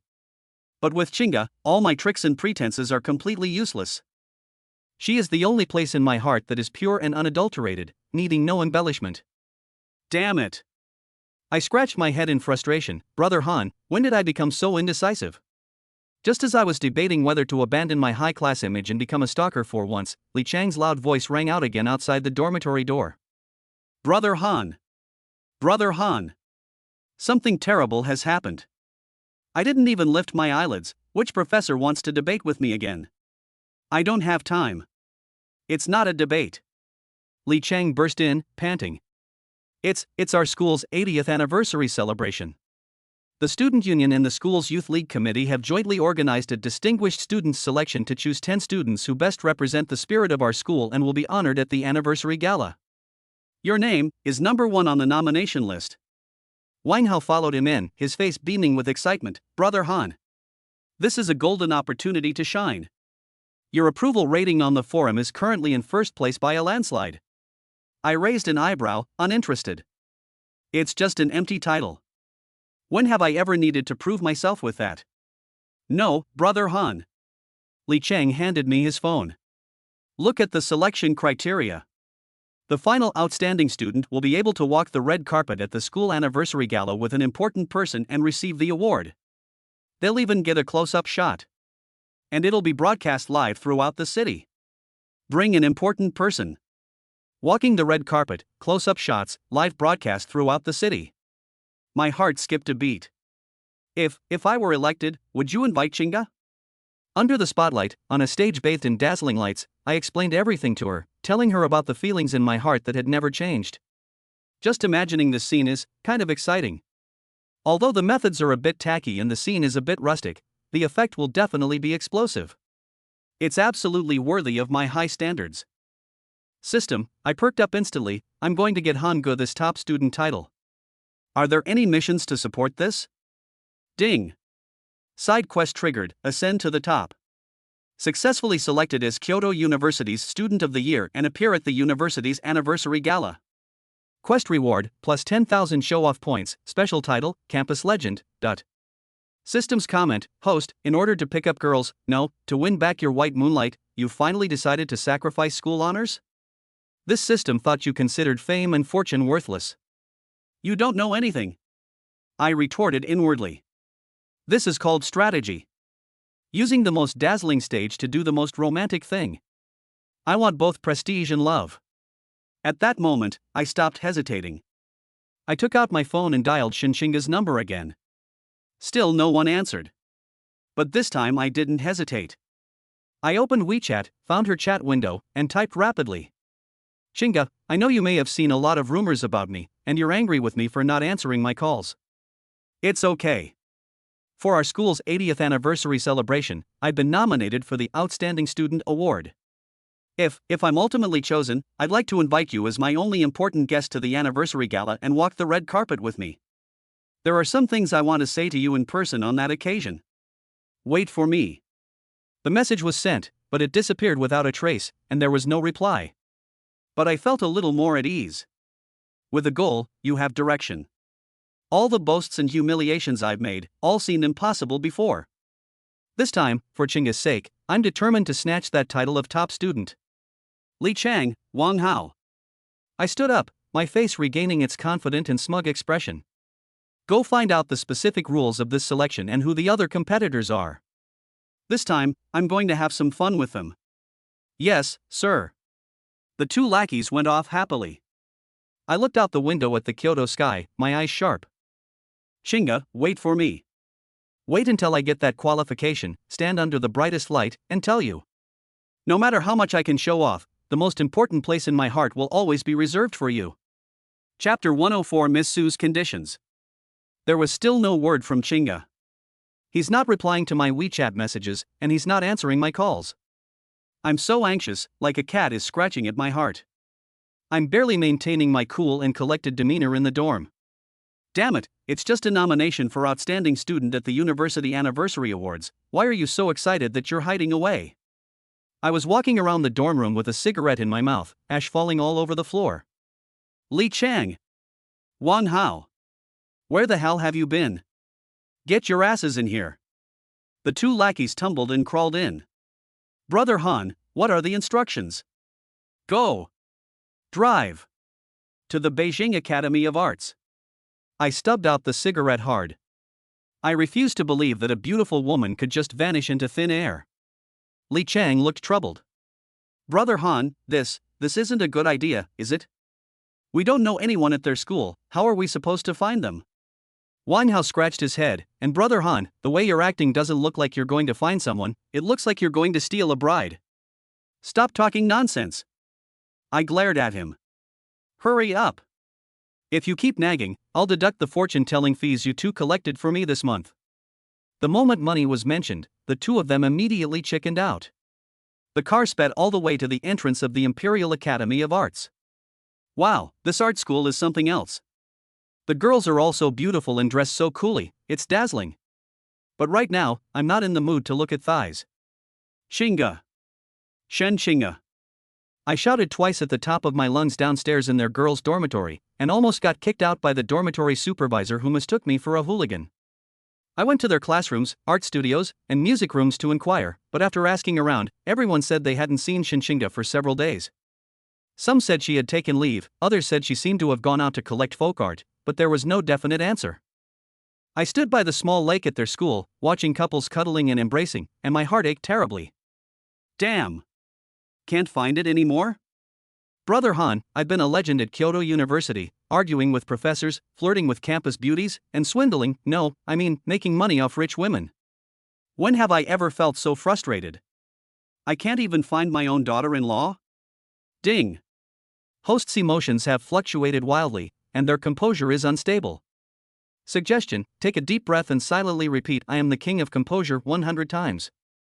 Systems comment, if you knew this would happen, why did you do it in the first place? You flirted around everywhere, and now you've messed things up. Get lost.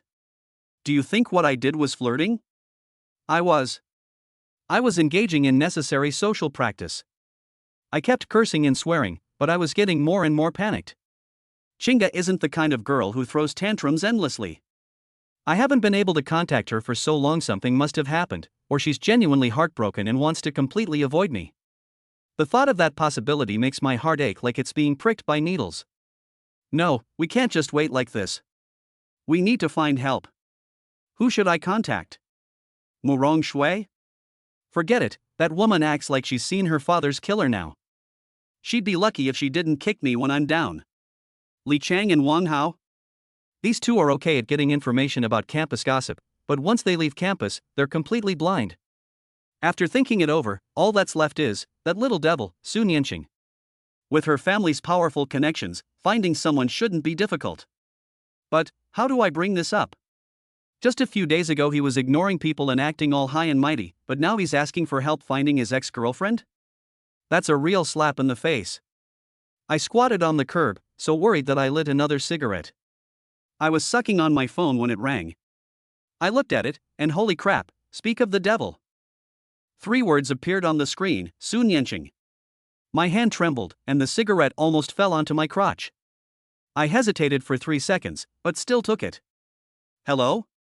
I tried to keep my voice steady, though it carried a hint of impatience. Su, is something the matter? The voice on the other end of the phone was cloyingly sweet, with a hint of smugness. Brother Han, where are you having fun? Why does the background noise sound so chaotic? Could it be that you're lingering in some place full of beautiful women? My lips twitched. Stop talking nonsense. Get to the point, or hang up. I'm busy, Brother Han. Hey, don't hang up. Don't hang up. Su Nianqing quickly said. Brother Han, I just wanted to tell you that I got all my girlfriends to vote for you in that top student competition. You're way ahead of the other two, leaving the second place in the dust. Oh, thank you. My tone was indifferent. Basic operation, don't overdo it. You're just pretending. Su Nianqing gave a coquettish laugh, paused, and then her tone suddenly became somewhat tentative. Brother Han, you sound a bit unhappy? What's bothering you? Tell me, maybe I can help you? A thought struck me. This little girl has an incredibly sharp sense of smell. I cleared my throat and said casually, it's nothing serious. It's just. I haven't been able to contact a friend for several days, and I'm a little worried. Friend? Su Nianqing's voice immediately rose 8 octaves, filled with gossip and jealousy. Is it a man or a woman? It's rare to find a friend that Brother Han cares about so much. A woman. I reluctantly admitted. From before, I'm an old classmate. There was a few seconds of silence on the other end of the phone. I can imagine that Su Nianqing's face must have fallen instantly, her lips pouting so much they could hang an oil bottle on them. After a long while, she finally spoke softly, her voice completely devoid of sweetness, replaced only by a sour tone.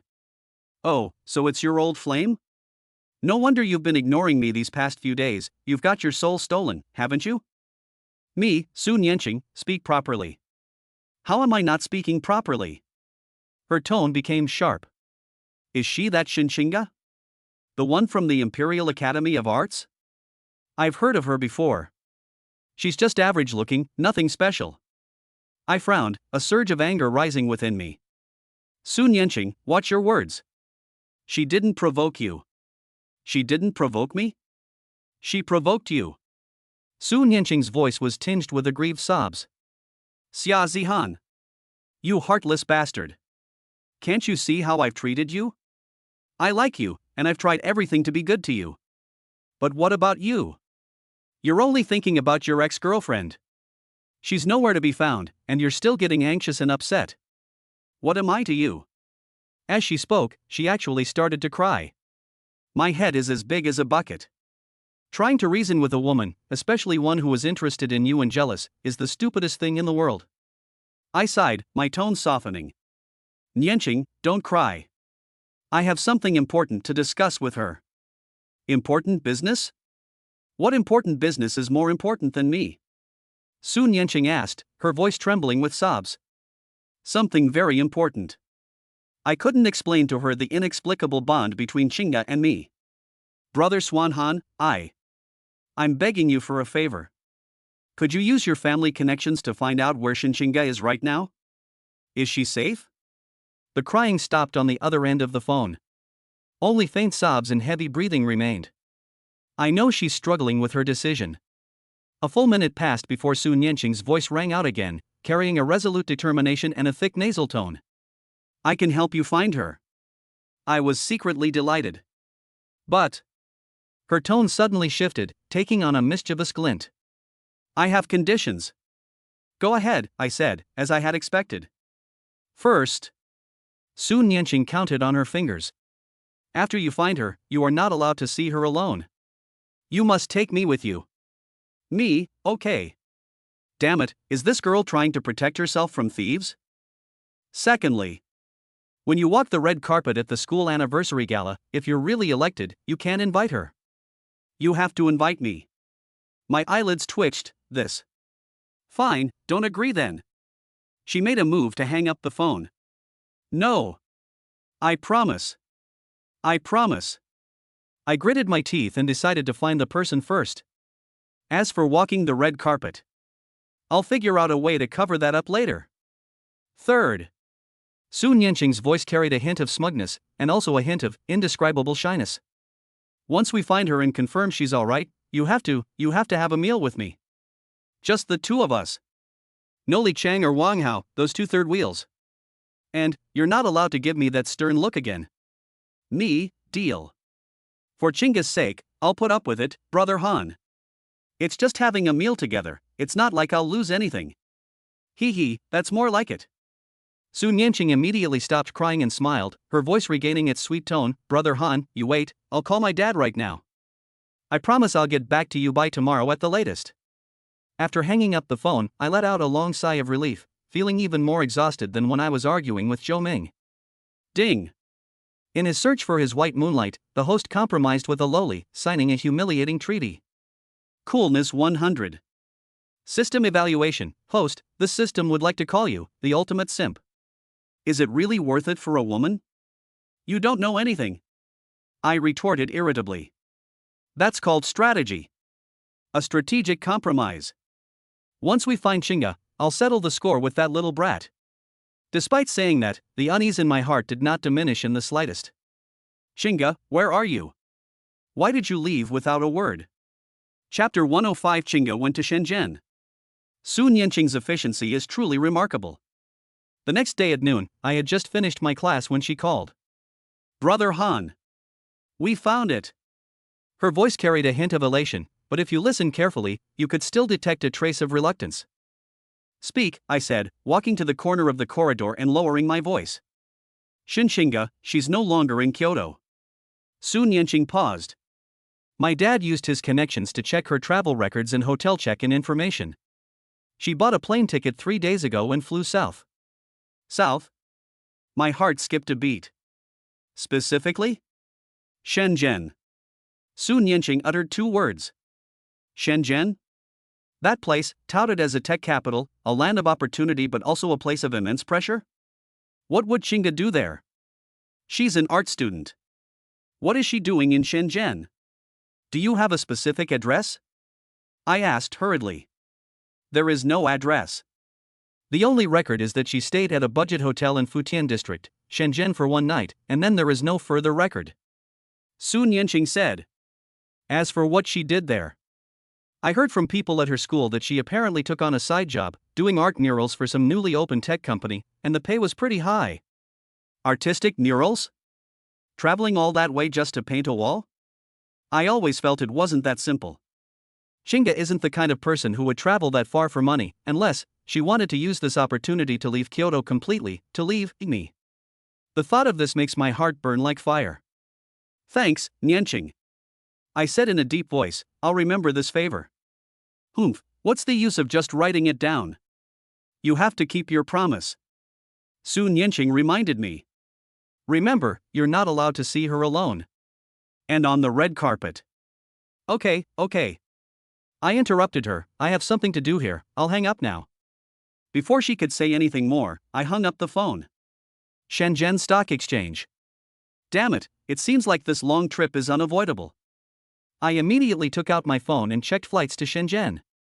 The earliest flight was tomorrow morning. Book tickets. You absolutely must book tickets. System. As I was using my phone, I was mentally calculating, Shenzhen is a place I don't know anyone in. Brother Han, should I keep a low profile this time, or? Ding. Detected that the host is about to activate the cross-map dungeon searching for the white moonlight. Mission difficulty, unknown. Reward, unknown. System prompt, with the host's domineering personality, wanting to keep a low profile? Impossible. Suggestion, maintain your true colors and adapt to changing circumstances.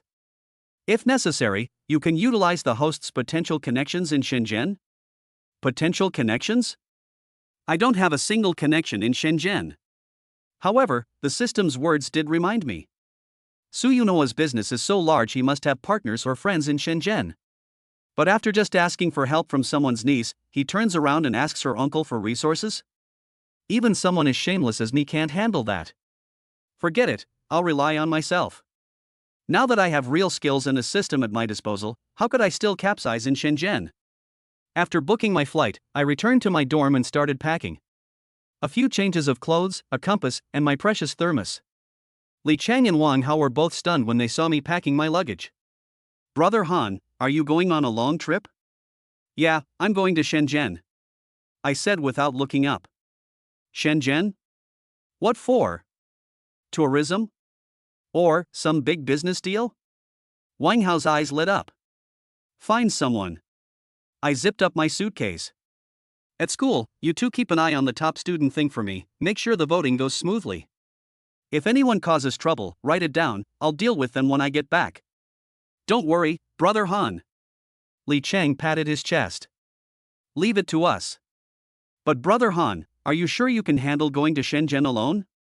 I've heard there are a lot of scammers there, and their tricks are elaborate. I chuckled and patted him on the shoulder. Brother, remember this. Only I, a Brother Han, can outsmart others, no one can outsmart me. Besides. I drew out the word, revealing my signature smile, which was 7 parts confident and 3 parts cheeky. Are there many beautiful women in Shenzhen? Maybe when I go there this time, I can also rescue a few lonely souls lost in this money-driven city? Li Chang and Wang Hao? Ding. The host didn't forget to show off before leaving, maintaining his persona. Reward, show off points plus 100. System speechless, host, your white moonlight is still missing in Shenzhen, and you're already thinking about saving other lonely souls? This system is truly speechless. What do you know? This is called strategically despising the enemy while tactically taking them seriously. You must relax. The next morning, I carried my bag and dragged my suitcase, and boarded a flight to Shenzhen. Looking out the window at the ever-shrinking city of Kyoto, I took a deep breath. Chinga, wait for me. Regardless of why you went to Shenzhen, and regardless of whether you are still angry or not. Brother Han, I'm here. With a level of sophistication at its peak, and a heart that was slightly flustered, but mostly impatient. Shenzhen Stock Exchange, are you ready to welcome the arrival of the King of Pretentiousness? Chapter 106 Shenzhen, the City of Science and Technology Innovation. As soon as the plane landed, a humid sea breeze hit me, almost killing me instantly. Damn! The weather in the south is like a steamer. My long-sleeved shirt, which I specially wore to maintain a sophisticated look, instantly became sticky and uncomfortable against my skin. System, can you give me a portable air conditioner? You can deduct as many style points as you want. I wailed inwardly as I dragged my luggage out. Ding! Host, this system is a show-off auxiliary system, not an appliance store. We suggest you buy some cooling balm yourself, or find a shopping mall with lots of beautiful women to enjoy the air conditioning and feast your eyes. Get lost. Do you think I'm that kind of person? I spoke righteously, but my eyes kept glancing uncontrollably at the crowd of people waiting to pick up passengers. Wow! No wonder it's Shenzhen. The girls picking people up at the airport are all dressed so coolly. Tank tops, hot pants, their long, white legs are dazzling. They're generally more attractive than the girls from Beijing, with a touch of the delicate charm unique to southern girls. TSK, this place is interesting. However, I'm a man of the world, having seen top beauties like Morong Shui and perverted Lolis like Sun Yanqing. This little scene won't make me lose my composure. Stay calm, don't lose your composure. I took out my phone to see the message Sun Yanqing had sent me after getting off the plane. Shenzhen, Nanshan District, near the Universe Nanshan Science and Technology Park, last signal lost. Universe Nanshan Science and Technology Park? That's a pretty imposing name. It sounds like a place where top-notch companies gather. Wait, Nanshan? Science Park? Why does this place sound so familiar? I scratched my head, then suddenly it dawned on me, holy crap. Isn't this the headquarters of Tencent, Pony Ma's Penguin Empire? And Huawei seems to be in this area too? They're all behemoth tech companies. Xinge came here to paint murals? Painting for these tech giants? That's quite a leap in business. But now is not the time to think about that. The most urgent task is to find the person. I hailed a taxi at the airport exit. Driver, go to the vicinity of Nanshan Science and Technology Park and find a reliable hotel. The driver was a middle-aged man with a strong Cantonese accent. Hey handsome, here on a business trip? There are lots of hotels near the tech park. What price range are you looking for? As long as it's clean, the price doesn't matter. I leaned back in my seat, feigning seriousness. In my mind, I was thinking, damn, I guess I have to come to Guangdong province again. Coming here means I'm a real catch. Comfortable. Sun Yanqing only gave me a general area. This science park is so big, where am I supposed to find people? Am I supposed to take Chinga's photo and ask each company one by one? Do you need any mural artists for this place? The scene was too beautiful to imagine. Ding. Host detected to be in a predicament while searching for someone. Suggestion: utilize the host's scientific metaphysics talent to perform regional aura perception, or use words become law beginner for fuzzy location. This may consume a significant amount of resources. Systems comment: or perhaps the host could try setting up a fortune-telling stall at the entrance of the science park and waiting for customers to come to them? Setting up a stall? Do you think this is Kyoto University? Setting up a stall here will get you arrested by security guards like a vagrant in no time. I retorted irritably. Regional perception, that's something we could try. As the car entered the city, the glass curtain walls of the high-rise buildings reflected the dazzling sunlight. The streets were bustling with traffic, and the young people who hurried by were all dressed in fashionable clothes. Their demeanor was completely different from that in Kyoto, full of vitality and a vibrant atmosphere. No wonder it's China's youngest science and technology city. I rolled down the car window and watched the countless beautiful figures flash by outside, and couldn't help but whistle. Master, are all the beauties in Shenzhen this high quality? The driver chuckled. Handsome, you have good taste. Shenzhen has the most and prettiest young girls, if nothing else. But the competition is fierce. You look like a student, so you'll have to work harder to pick up girls. I scoffed, a sense of superiority welling up inside me. Hooking up with girls? Master, you have a good eye for people. But I'm not bragging. The person who can get my brother Han to cheer me on the road to picking up girls hasn't been born yet. The driver glanced at me in the rearview mirror, his eyes clearly saying, another one who talks big without thinking. I won't argue. How could ordinary people understand the level of a master of arrogance? Once I arrived near the science park, I found a decent-looking business hotel and checked in. After putting down my luggage, I washed my face, looked at my still handsome face in the mirror, and took a deep breath. Get to work. I walked to the window of my room, where I could see the iconic skyscrapers of the science park in the distance. I closed my eyes, concentrated, and tried to activate my heightened senses, which had become even more acute after the lockdown, and project them towards the science park like radar. A flood of chaotic information rushed into my mind in an instant: the coldness of the steel forest, the pulses of electronic devices, the busy and anxious emotions of countless people like a big hodgepodge. In this chaotic atmosphere, I tried to find that trace of Chinga's unique and gentle energy imprint. Found it. Although extremely faint, like a candle flickering in the wind, it definitely exists. It's located in an area on the western side of the science park. I opened my eyes abruptly, sweat beading on my forehead. This burst of sensory perception had taken a toll. West side. I took out my phone, opened the map app, and zoomed in on the western section of the science park. Several well-known companies' branches are located there, as well as many startups and incubators. The search area has narrowed down. There's a chance. I relaxed a little, and my stomach started growling. Time to appease my hunger. I went downstairs and found a popular-looking tea restaurant. I just sat down and ordered roast goose rice when my phone rang. Upon closer inspection, it was Sun Yenqing again. I answered the call reluctantly. Hello? Miss, what's up now? Checking up on me? Humph. You're smart to know what's good for you. Sun Yenqing's voice carried a hint of smugness. How's it going, Brother Han? Arrived in Shenzhen? Did you find your old classmate? Just arrived, not yet. I answered truthfully, but we already have a lead. Wow. You're pretty quick. Sun Yenqing's tone was sarcastic. It seems Brother Han is really going all out for his sweetheart. He can't even enjoy the scenery in Shenzhen, a place teeming with beautiful women, right? I scooped up a spoonful of roast goose rice and mumbled. Yeah, I can't think about that, I'm too busy with important matters. I'd never believe you. Sun Yenqing snorted. Let me tell you, Xiaozihan, don't try to fool me. I can monitor your every move. If you dare to flirt around in Shenzhen, I'll fly over there right now to settle the score with you. I almost choked on my food. Surveillance? You planted a GPS on me? Guess? Sun Yenqing kept it a secret. Just behave yourself, find the person as soon as possible, and then keep your promise. Do you hear me? Okay, stop nagging. I quickly shoveled down a few mouthfuls of rice. I'm eating. I'm hanging up now. After hanging up the phone, I looked at the roast goose in my bowl and suddenly it didn't taste so good anymore. This little brat has way too much power.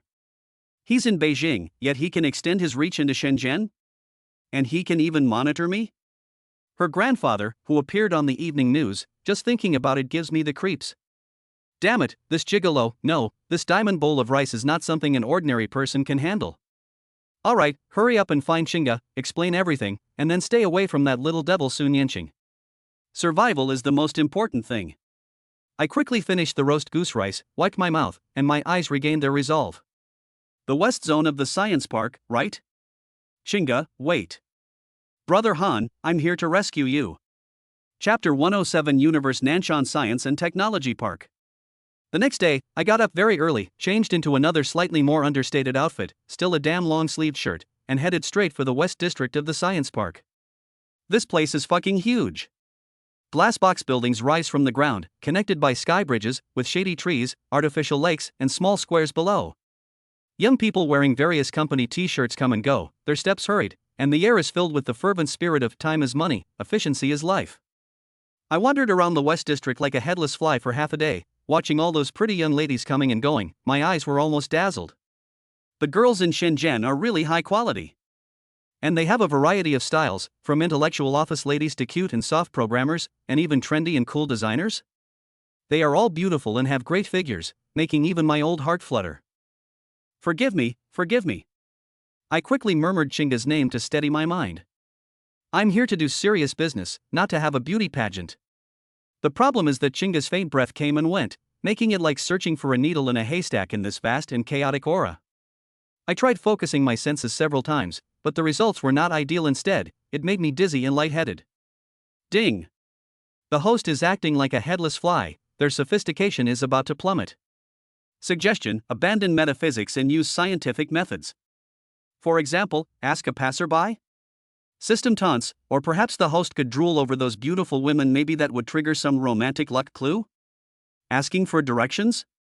Do you think this is asking for directions to the restroom? I pursed my lips. As for romantic luck, forget it, I'm currently cursed with bad luck in love, I can't even avoid it. Just as I was worrying about something, I passed by the lobby of a rather upscale office building. There seemed to be some kind of event going on inside, with quite a few people gathered around. I glanced at it and it looked like the opening ceremony of some kind of AI painting art exhibition. AI painting? That's pretty popular right now. I hadn't paid any attention to it and was about to walk away when I suddenly caught a glimpse of a huge display painting hanging on the side of the hall. The style of the painting, the delicate brushstrokes, the warm colors, and the serene profile of the girl in the painting. Holy crap! It's Chinga's art style. I absolutely can't be mistaken. My heart jumped into my throat, and I rushed into the hall. Hey! Sir! Please show me your invitation. The staff at the door stopped me. An invitation? There isn't one. I was eager to peek inside. Brother, I'm looking for someone. The artist who painted that picture. I'm her friend. The staff member looked embarrassed. Excuse me, sir, you cannot enter without an invitation. Also, the artists are all backstage preparing today and are not available for interviews. Holy crap! They won't let us in? With the clues right in front of me, how could I, Brother Han, be stopped by such a small difficulty? I took a deep breath, unleashing my full aura of dominance, my eyes instantly becoming unfathomable. Looking at the staff member, I lowered my voice. Brother, I see your forehead is flushed and your eyes are full of joy. Does this mean you're about to have a romantic encounter, or perhaps an office romance? The young man was stunned for a moment, and his face even turned slightly red. Hugh, how did you know? I smiled slightly, feigning mystery. Not only do I know this, but I can also see that your relationship, though seemingly smooth, is actually being sabotaged by a villain. If not handled properly, it could lead to arguments and even affect your future. The young man's expression immediately changed, and his eyes were filled with surprise and uncertainty as he looked at me. Master, could you explain in more detail? This is not the place to talk. I glanced at the name tag on his chest. How about this, you let me in to find someone, and I'll give you a few pointers later, free of charge, to help you resolve this, okay? The young man hesitated for a few seconds, gritted his teeth, and stepped aside to make way for the gap. Master, please hurry in and out. Don't let anyone see you. Rest assured. I patted him on the shoulder and slipped inside. Ding! The host successfully infiltrated the restricted area by using feng shui and physiognomy to fool the security guards. The behavior was flamboyant and swaggering, meeting the criteria of a king of show-offs. Reward, show-off points plus 300. System speechless. Host, your use of scientific metaphysics is getting more and more down to earth. What do you know? This is called applying what you've learned. Upon entering the hall, I went straight to the enormous painting. It was unmistakably Chinga's work. The information plaque next to the painting read, Invited Young Artist, Chinga. Found it. It was right here. I was so excited I almost jumped up and quickly looked around for Chinga. There were security guards at the back entrance, so I couldn't get in. I could only wander around the exhibition hall, hoping to run into her. I looked around but didn't see anyone. However, a few pretty girls in formal dresses, who looked like staff or junior managers, were drawn to me, this handsome guy with a unique and unexpected aura, and kept glancing at me. One of the bolder ones even came over to strike up a conversation. Handsome, are you also here for the opening ceremony? Which company are you from? I'm already annoyed, I'm not in the mood to flirt, so I just gave a perfunctory reply. Kyoto University, they're here to see someone. Kyoto University? A top student. The girl's eyes lit up even more. Who are you looking for? Maybe I know them? A thought struck me, and I took out my phone to find Chinga's photo. Looking for her, Chinga, today's special guest artist. Have you met her before? The girl looked at the photo, tilted her head, and thought for a moment. Chinga. I seem to remember her. I saw her yesterday when she came to set up the exhibition. She's a very elegant girl. But today, I don't think I've seen her yet. Not here yet? I checked the time the opening ceremony was about to begin. A bad feeling crept into my heart. I closed my eyes again, disregarding the exhaustion, and focused all my energy on sensing Chinga's faint aura. This time, my senses were clearer than before. She was indeed nearby, but her breathing was erratic, carrying a sense of anxiety and weakness. And her location seemed to be not in this exhibition hall, but rather on a higher floor of this building. I suddenly opened my eyes and looked in the direction of the elevator. Thanks, sis. I threw a comment at the girl who had hit on me, then turned and rushed toward the elevator. Hey! Where are you going, handsome? Can I have your WeChat? The girl called from behind. What are you talking about? My buddy's off looking for his future wife. I ran to the elevator, and just then, one of the elevator doors opened, and there was no one inside. I slipped inside and pressed the button for the top floor, the 28th floor. Based on my perception, the source of Chinga's aura is right above. the elevator slowly ascended. I clenched my fists and silently prayed, Chinga, please don't let anything happen to you. Wait for me. Chapter 1087 Heaven Defying Needles Save the Beauty. 28th floor.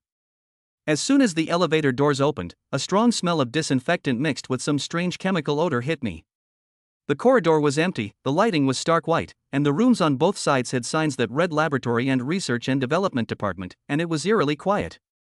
Chinga's disordered and weak breathing came from the room at the end of the corridor that had a sign that read Special Projects Team.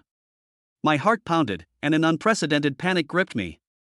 All that coolness, all that composure, to hell with it. Like an enraged leopard, I charged towards the tightly closed metal door. The door is locked. Chinga. Shen Chinga. I pounded on the door, my voice hoarse with anxiety. A faint, struggling sound came from inside, along with a suppressed groan. Grass. I took a step back, no longer caring about causing a stir. The power within me, now more active due to the unsealing of my emotions, surged and gathered in my right foot. Open it for me. With a low growl, I kicked the door lock hard. Bang! With a loud bang, the seemingly sturdy metal door lock was dented by my kick, and the door panel popped open. I rushed into the room, and the sight before me made my blood rush to my head, and my eyes turned bloodshot. The room resembled a small medical observation room. Chinga, dressed in a hospital gown, lay weakly on a narrow bed, her wrists and ankles strapped to her wrists. Her face was ashen, her forehead covered in cold sweat, her eyes unfocused, and her lips trembled slightly, as if she were enduring immense pain. Two men in white coats and masks stood beside the bed, one of them holding a syringe that was already half empty. What the hell did you do to her? I roared as I rushed over, snatched the syringe, and smashed it on the ground, shards of glass and the remaining clear liquid inside splattering everywhere. The two doctors were startled, took 2 steps back, and looked at me with fear in their eyes. Who are you? How did you get in here? One of them shouted, mustering his courage.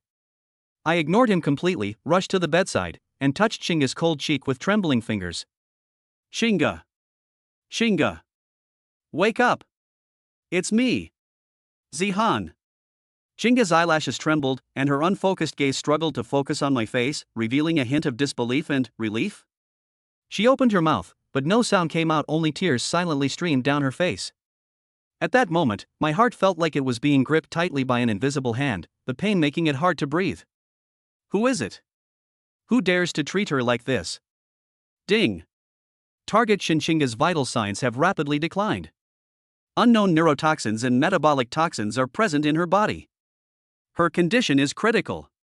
System warning, conventional medical interventions are too late. Host, should we activate the emergency plan? What contingency plan? Tell me now. I screamed in my mind.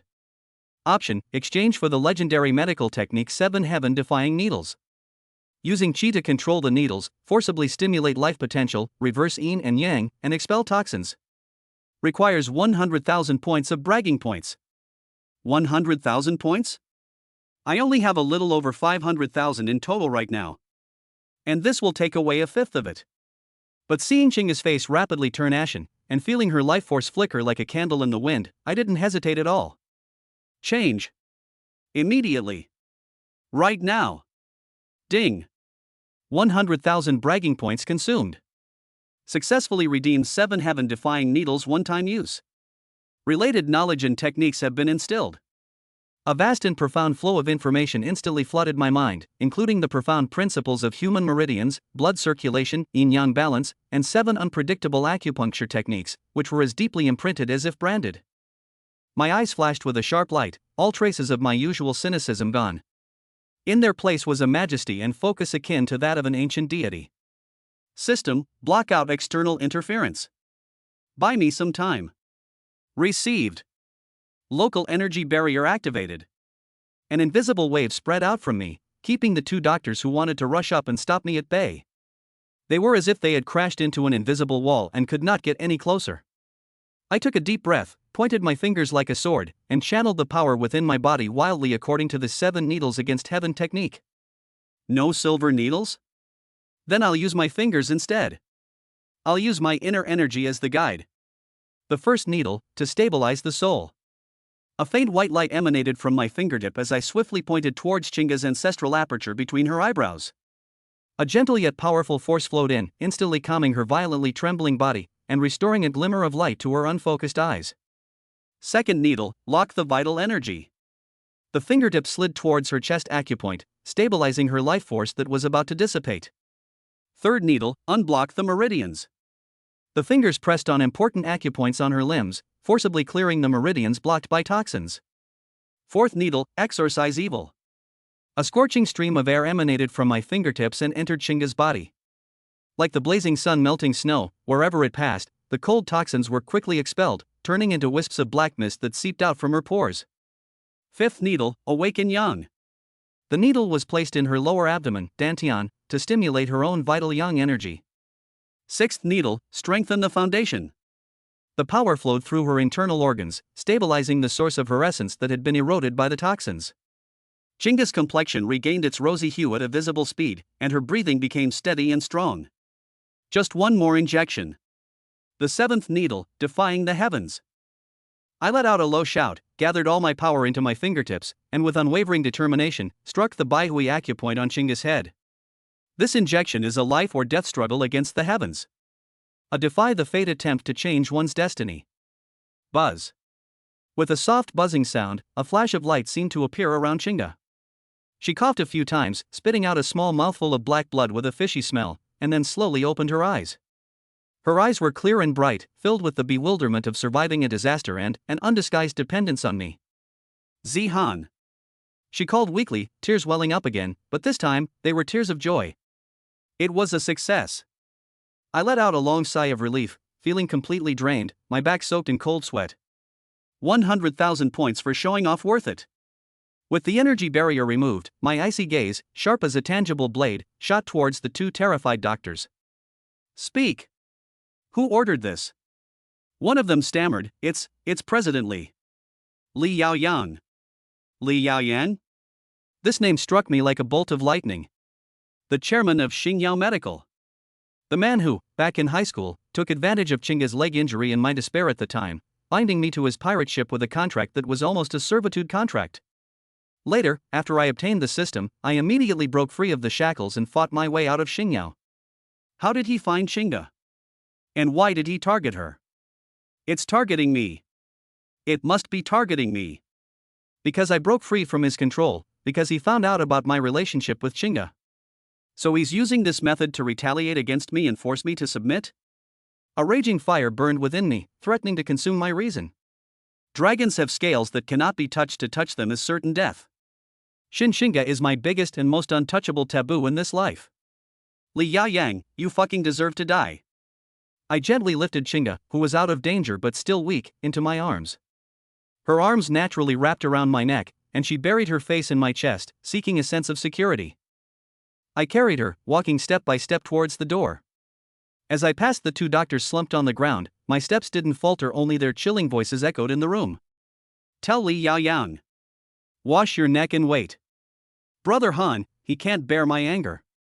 Stepping out of that nauseating building, the afternoon sun in Shenzhen was blinding and scorching. But Chinga in my arms was my only warmth and support at that moment. Looking down at her peacefully sleeping profile, the murderous intent in my eyes slowly subsided, transforming into something more resolute and terrifying. Li Yaoyang. Starry Medical. Your end has come. Chapter 109 Star Glory, Just Wait to Die.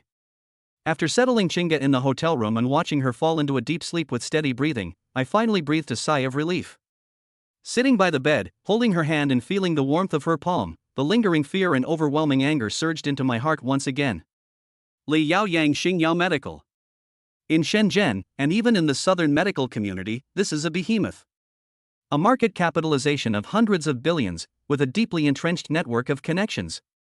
Before, I was like an ant before it. Even now, it would be no easy task for me alone to shake this giant. But the person who harmed me still used such despicable means to harm Chinga, whom I cherish as my life. This hatred is irreconcilable. My eyes flashed with a cold light, and my mind raced. A head-on confrontation was unwise. I needed to leverage external forces. I needed a breakthrough. Just as he was pondering this, his phone vibrated at an inopportune moment. It was Su Nianqing again. I frowned, went outside to connect the phone, and unconsciously asked in annoyance, "What is it now?" Su Nianqing on the other end of the phone seemed startled by my tone. She paused for a moment before cautiously asking, "Brother Han, why does your voice sound so cold? Have you found Xinxinga? Is she all right?" I rubbed my temples to suppress my anger. "Found it. There was a slight mishap, but it's all right now." "An accident? What kind of accident?" Su Nianqing's voice immediately became tense. "Is she injured? How serious is it? Does she need help?" Her barrage of questions, filled with genuine concern, actually eased some of my irritation. This little devil may be very jealous, but she's not a bad person at heart. "I was tricked and some unclean drugs were used on me," I said briefly, without going into details. "It's been resolved." "What? Who dares to touch her?" Su Nianqing's voice instantly rose, filled with an anger even more unreasonable than mine. "Brother Han. Who is it? Tell me. I'll have my uncle kill him." A thought struck me. Su Yunhua, the power of the Su family. Perhaps this is a ready-made breakthrough? But how am I supposed to bring this up? I just asked someone to help me find Xinga, and now I'm asking for help dealing with a business tycoon? This is ridiculous. Seemingly sensing my hesitation, Su Nianqing immediately said, "Brother Han. Don't be so polite with me. Is it Li Yaoyang from Xingyao? A company my uncle has always looked down on. Tell me, is it him?" I was taken aback. "How did you know?" "Humph. If I want to investigate, is there anything I can't find out?" Su Nianqing gave a smug snort, then said angrily, "I've disliked that Li Yaoyang for a long time. Just because he has a few stinking bucks, he's been poaching people from all over the place, and his methods are really dirty. If he dares to mess with your people, Brother Han, he's going against me, Su Nianqing." Her words had a certain chivalrous spirit, which made me look at her in a new light. "Nianqing." My tone softened considerably. "I don't want to involve you and your uncle too much in this matter. Li Yaoyang has deep roots in Shenzhen. What are you afraid of?" Su Nianqing said nonchalantly. "In this small corner of China, the Su family still has some influence. Brother Han, tell me, what do you want to do with him? Make his company's stock price plummet, or send him to jail for a few years? Just say the word." Listening to her mischievous little devil-like remarks, I couldn't help but twitch my lips. Who would dare offend you? If the old man gets angry, even the provincial governor would tremble. However, this suits me perfectly. No need for that. I gave a cold laugh. Didn't he start his business in pharmaceuticals, valuing reputation and technology the most? Then let's start with what he's most proud of. Brother Han, you mean? Help me gather dirt on Starshine Medical, especially regarding their irregularities in drug clinical trials, commercial bribery, and illegal human experiments. I said in a deep voice. The more detailed the better. Also, check Li Yaoyang's recent schedule, especially whether he has any important public events. Understood. Su Nianqing immediately understood. Leave the dirt on me. My uncle definitely has the connections. As for the itinerary, I'll have someone check it right away. Brother Han, what do you want to do? Doesn't he like to play dirty tricks behind people's backs? My eyes were cold. This time, Brother Han, I'm going to play a big game with him. I'm going to tear off his hypocritical face myself when he's at the height of his fame and glory. He. I like this. Su Nianqing became excited. Don't worry, Brother Han. I guarantee I'll complete the mission. But. Her tone shifted, and that familiar, sly jealousy returned. Brother Han, I've helped you so much, how are you going to thank me? You can't just offer me a meal, can you? Me, then what else do you want? Let me think. Su Nianqing drawled out her words.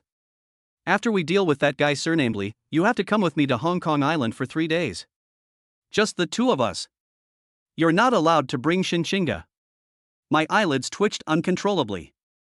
Okay. I'll agree for now and we'll see what happens later. Yay. Deal.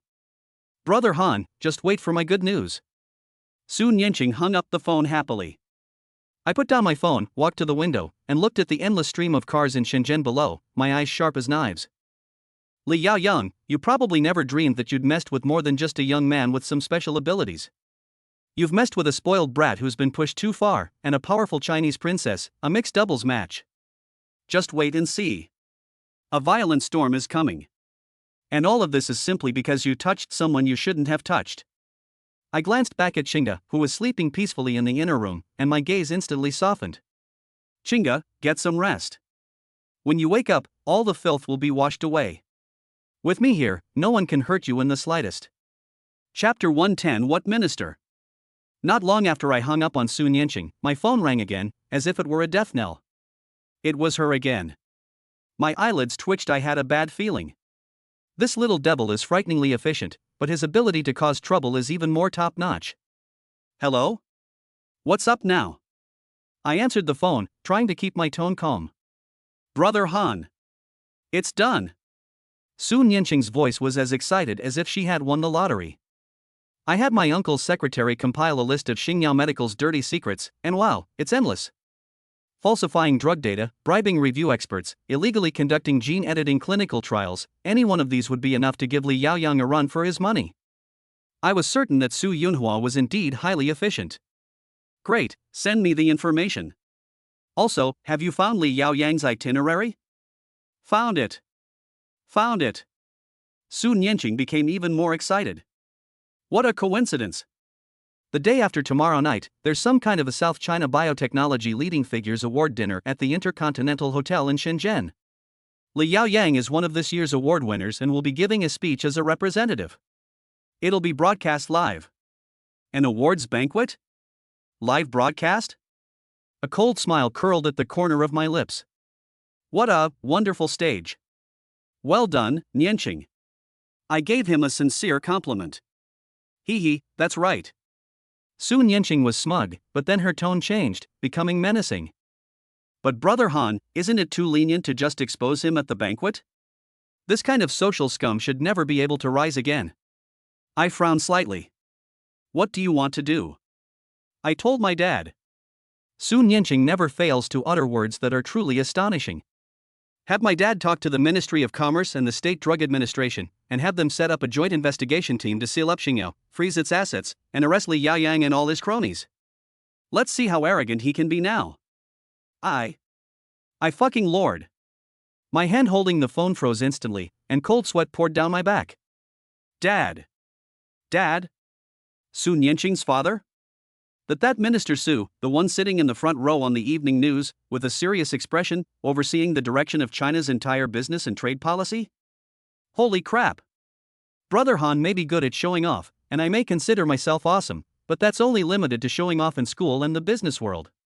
This is directly mobilizing national-level power, with a minister personally making arrangements. This isn't just showing off, this is going to cause an earthquake. I miss you. My throat was a little dry, and my voice was trembling. You told your dad? Minister Su. Yes. Su Nianqing was completely unaware and was still enthusiastically making plans. At first, my dad said I was being ridiculous, so I told him all the shady things Li Yaoyang had done, especially how he dared to use illegal drugs to harm people. My dad slammed his fist on the table and said that companies that disrupt market order and endanger people's health must be severely punished. My heart was pounding so hard I almost fainted. Sister. My little darling.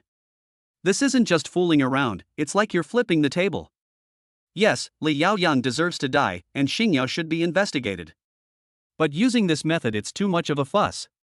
It involves far too many people. This isn't just a personal grudge, this is a nuclear whitewash. The pharmaceutical industry in Shenzhen and even the entire southern region will be shaken up. Countless interest chains will collapse, and countless people will be implicated. Just thinking about the consequences is enough to make one's scalp crawl. And, most importantly, this whole thing started because of me, because of Chinga. What if those big shots find out about me, find out about my relationship with Su Nianqing? Do you think I'll have a good ending? Will Minister Su think that I bewitched his precious daughter and used her to settle personal scores?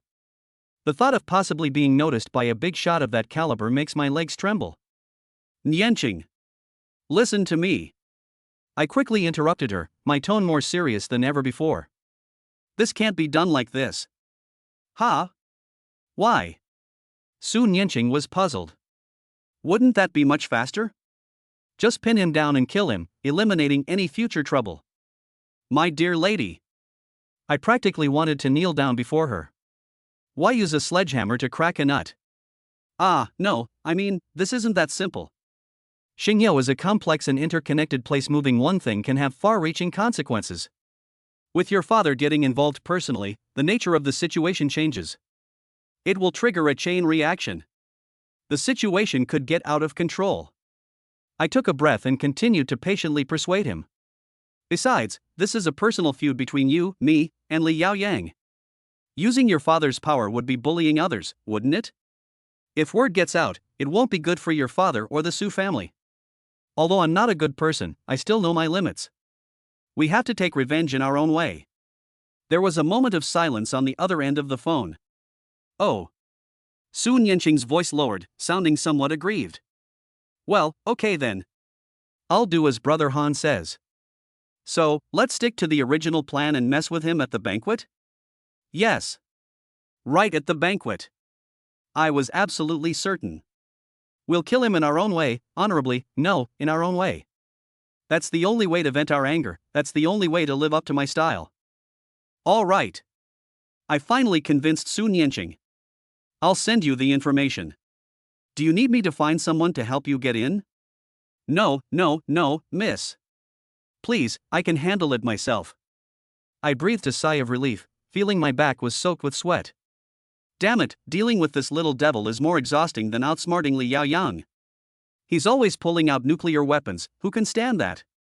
After hanging up the phone, I leaned against the wall, unable to recover for a long time. Su Nianqing's father is the Minister of Commerce. This is a lot of information. I need to digest it properly. I'll have to be extra careful with this girl from now on. This isn't a lowly, she's a walking, talking nuclear missile launch button. Chapter 111. The slight resentment in Chinga's heart. After calming Miss Su down, who could detonate a nuclear bomb at any moment, I finally had the mind to go back to my room to take care of Chinga. She was awake, sitting against the headboard, holding a glass of warm water, her eyes vacant as she gazed out the window at the night view of Shenzhen. The lamplight cast flickering shadows on her pale face, making her appear exceptionally fragile. I walked over, sat on the edge of the bed, and gently took her other hand. How are you feeling? Is there anything else that's bothering you? Chinga turned her head and looked at me with a complex expression. There was a sense of dependence after surviving a disaster and the joy of a long-awaited reunion, but deep down, there seemed to be a lingering sense of alienation and sadness. Much better. Her voice was soft, a little hoarse, and somewhat weak. Zihan, thank you for saving me again. Don't talk nonsense. I squeezed her hand. If something happens to you, how can I not care? She lowered her head, looking at the shimmering water in the glass, and after a moment of silence, she spoke softly. How did you end up in Shenzhen? And what a coincidence that you found me. I sighed, knowing that some things needed to be made clear. It was Su Nianqing who helped me find out. I begged her for help, otherwise how could I have found you so quickly?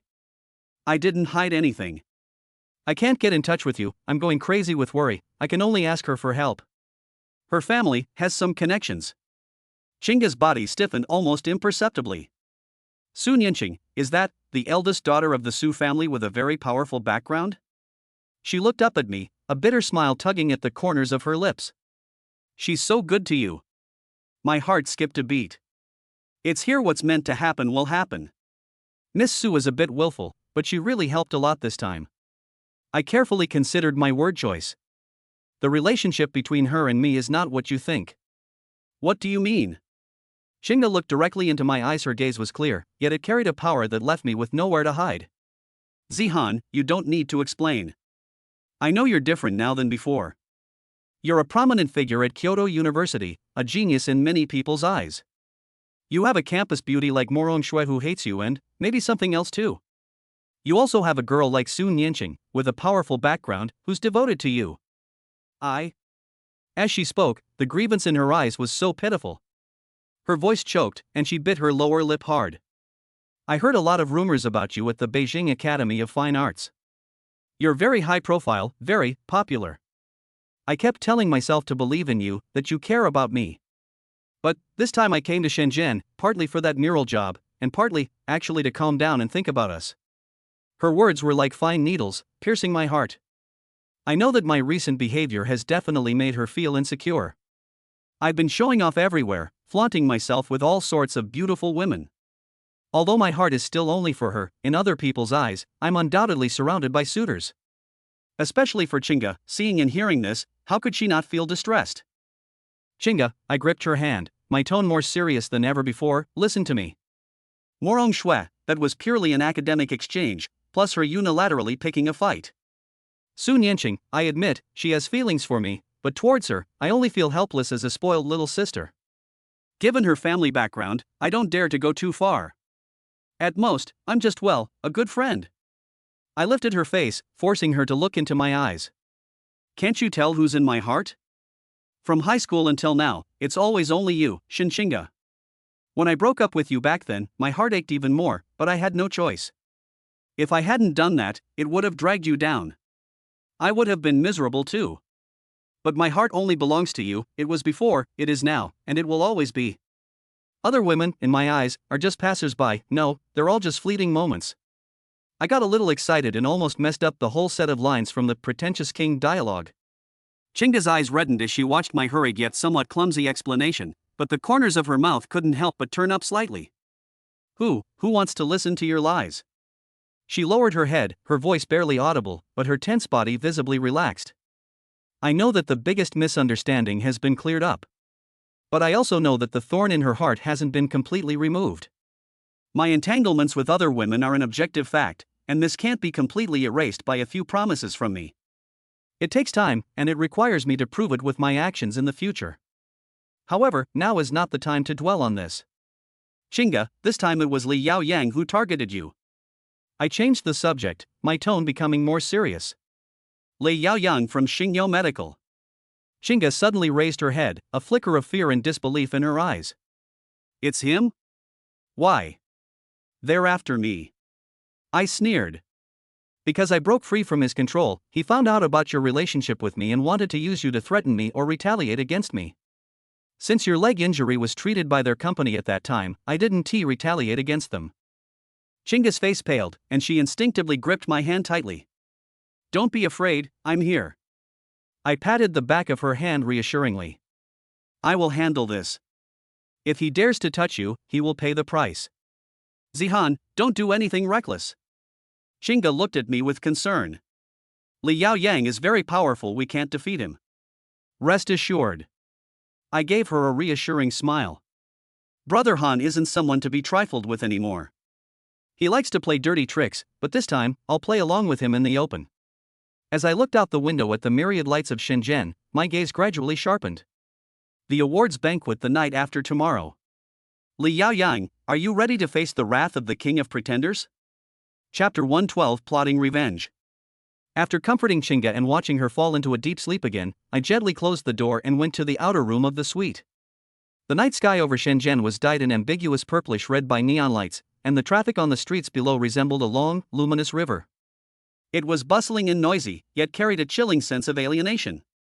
I stood in front of the floor-to-ceiling window, expressionless. But my mind was racing, refining my plans for the day after tomorrow. I've skimmed through the information Sun Yanqing sent me, and it's shocking.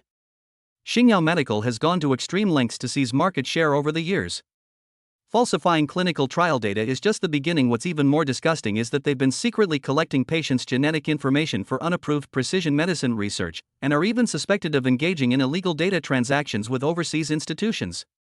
Li Yaoyang, the seemingly glamorous leader in the pharmaceutical industry, is secretly involved in all sorts of despicable acts that could lead to the extinction of one's lineage. Exposing these scandals at the dinner party would be enough to ruin his reputation and even land him in jail. But it's not satisfying enough. Brother Han, I'm seeking revenge.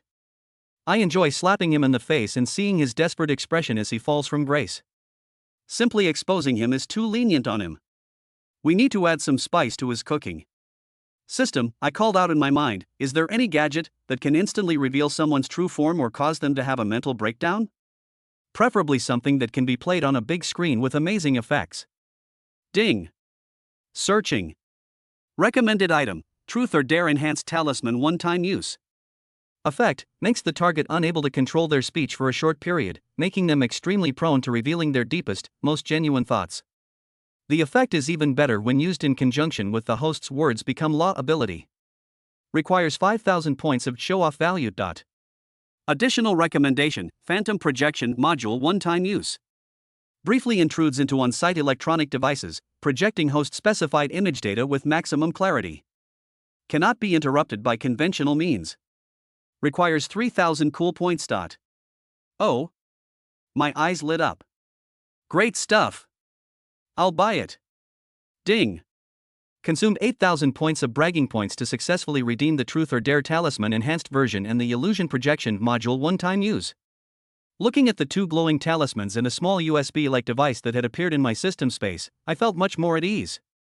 8,000 points of bragging rights, in exchange for Li Yaoyan's disgrace and social death, it's worth it.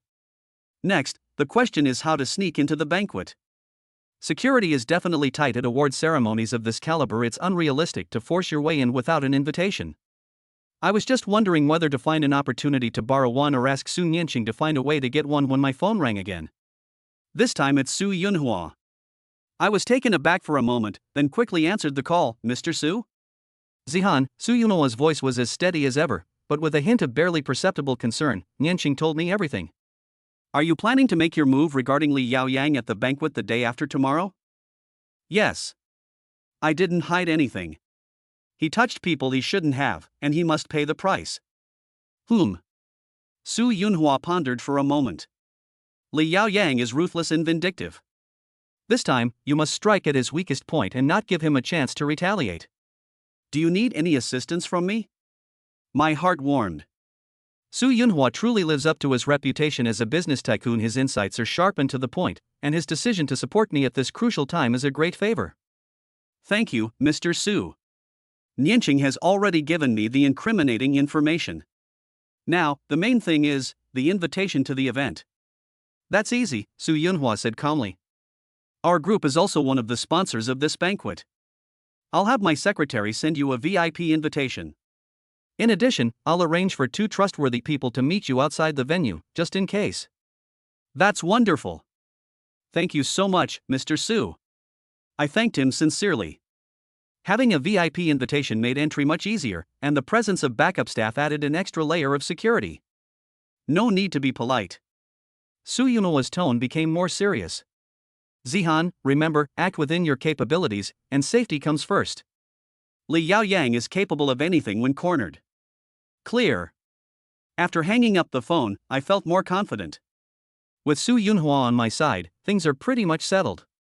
Having his covert support will make things much easier for me in Shenzhen. Now we just have to wait until the night after tomorrow for the show to begin. I stroked the 2 talismans and the projection module in my pocket, a cold smile curling at the corner of my mouth. Li Yaoyang, enjoy this last shining moment of your life. Brother Han, I've prepared a gift for you that you'll never forget. For the next 2 days, I stayed home almost the entire time, taking care of Qingge, who was still recovering, and repeatedly rehearsing various possible scenarios for the banquet, perfecting every detail.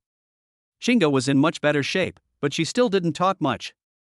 She often watched me running around with a complicated look in her eyes.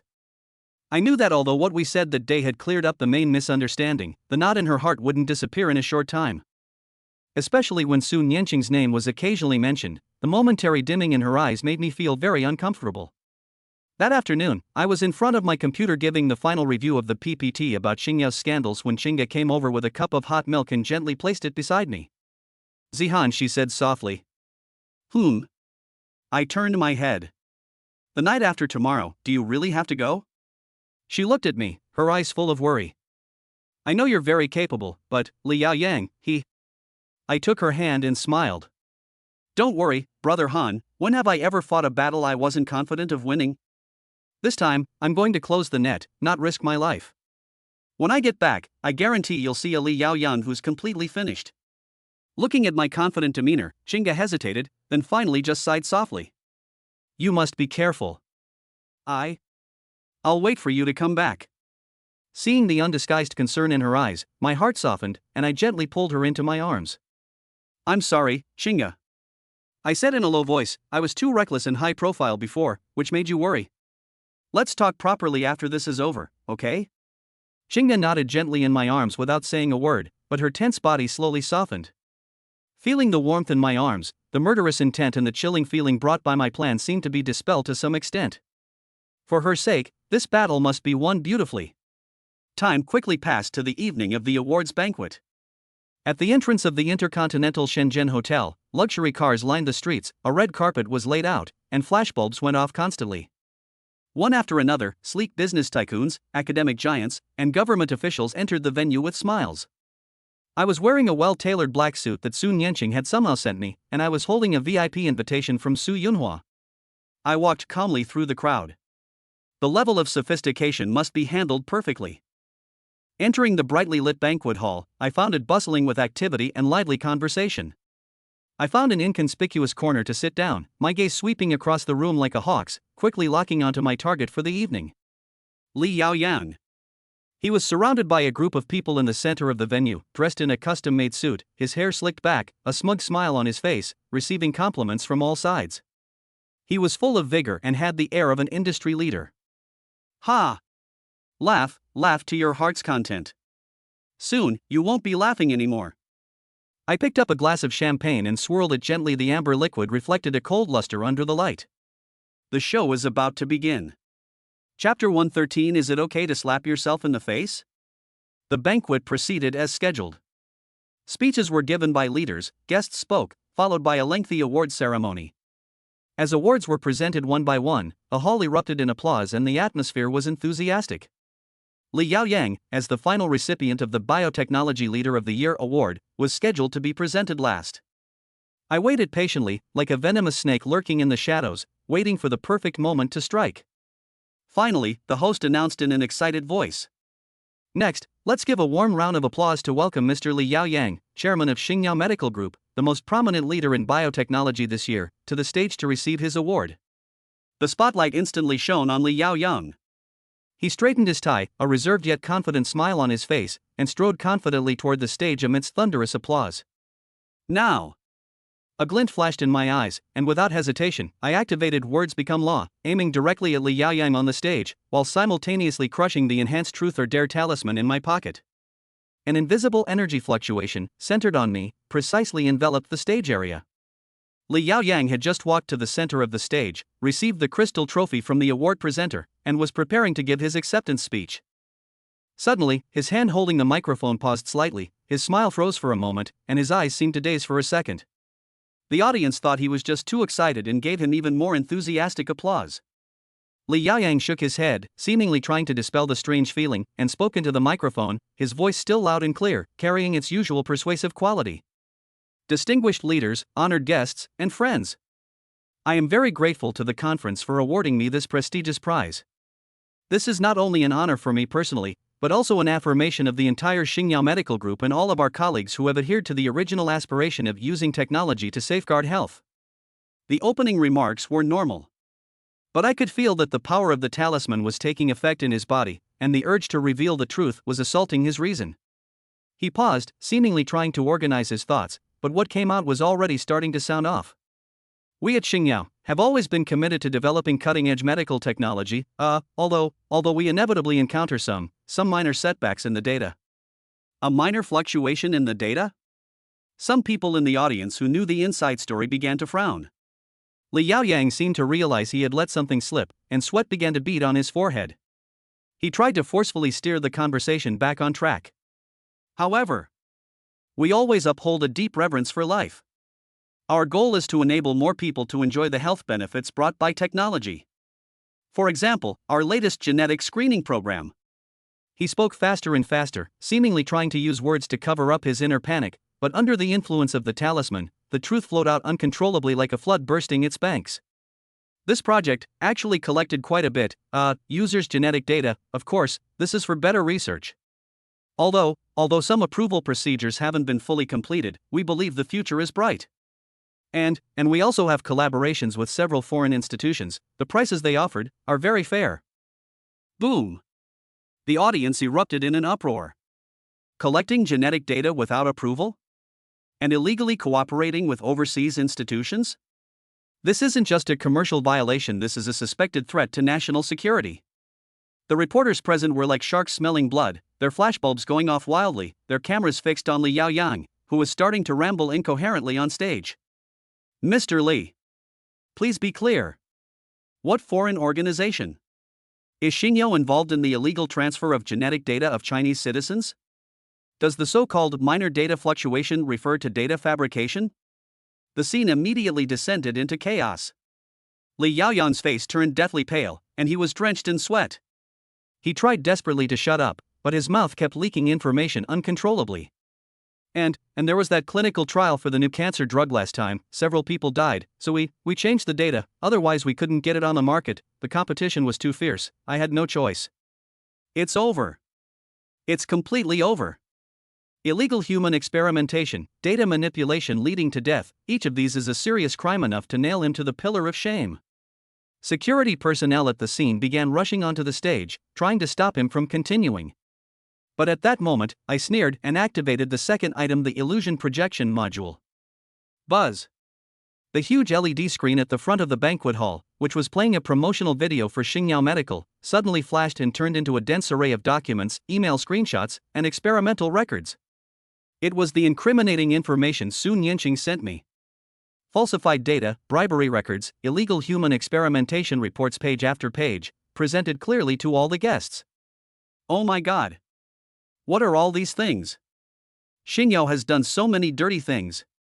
Exclamations and shouts of anger echoed throughout the banquet hall. Looking at the evidence he thought he had hidden so well on the big screen, Li Yaoyang felt as if all his strength had been drained away. The crystal trophy in his hand fell to the ground with a crash and shattered. His legs gave way, and he collapsed onto the stage, his face ashen and his eyes filled with despair. It's over, it's all over. His painstakingly built business empire, and the fame and status he so desperately pursued, collapsed completely at this moment. Shattered into nothingness. I stood in the corner, watching everything with a cold eye, like a god in control of the whole situation. Brother Han, I don't even need to say a word, I can handle everything. Life is always so lonely, like snow. A life without rivals is quite boring. High class? It's already off the charts. I took a small sip of the already chilled champagne in my glass and silently raised it towards the completely broken figure on the stage. Goodbye, Mr. Li. No, it's goodbye forever. Brother Han is seeing you off on your journey. Are you satisfied with this generous gift? Chapter 114. The two women meet, but I'm the one who suffers. The news of Li Yaoyang, a medical professional, dying in a social accident at an awards banquet at Xingyao Medical was like a summer typhoon in Shenzhen, instantly sweeping across the entire country. The story dominated the front pages of major media outlets and occupied 8 of the top 10 trending topics online, all exposing the shady dealings at Xingyao and Li Yaoyang's incoherent confession. The stock price plummeted that day, leading to a trading halt. Relevant departments swiftly established a joint investigation team and dispatched them to Xingyao, determined to eradicate the company completely. The pharmaceutical industry in Shenzhen, and indeed the entire business community, has experienced a major upheaval. And the mastermind behind all this, the arrogant me, is hiding his merits and fame, leisurely enjoying morning tea with my Chinga in the hotel. Zihan, look at this news, mysterious guest exposes the inside story, Xingyao empire collapses overnight. Chinga was scrolling through her phone when she handed the screen to me, her eyes shining with the smug satisfaction of revenge and undisguised admiration for me. They all say that the person who exposed the truth is an unsung hero. I slowly picked up a shrimp dumpling, feigning profundity. Fame is like fleeting clouds to me. Punishing the wicked and eliminating evil is merely something I do incidentally. Maintaining a high-class image is essential. Actually, I'm incredibly happy. Damn, I really nailed this. I bet the whole Shenzhen Stock Exchange is guessing who the mystery guest is right now, right? They'd never guess it's me, Brother Han. Ding! The host orchestrated the collapse of a business tycoon, shocking the Shenzhen market with his prestige. Reward, prestige points plus 10,000. Current prestige points, 410,000. System evaluation, although the host's methods were somewhat insidious, the results were outstanding. This system will reluctantly give it a good review. Insidious? That's called wisdom. All's fair in war, don't you understand? Just as I was showing off to the system, the doorbell suddenly rang. Chinga put down her phone, somewhat puzzled. Who would come so early? A hotel employee? I was also puzzled, so I went over and opened the door. The moment the door opened, I froze on the spot, nearly scared the soul out of me. A petite woman stood at the door, dressed in a pink Lolita dress, with her hair in pigtails, and a sly and smug smile on her face. Who else could it be but Su Nianqing, that little tyrant? How did she get here? Did she teleport here?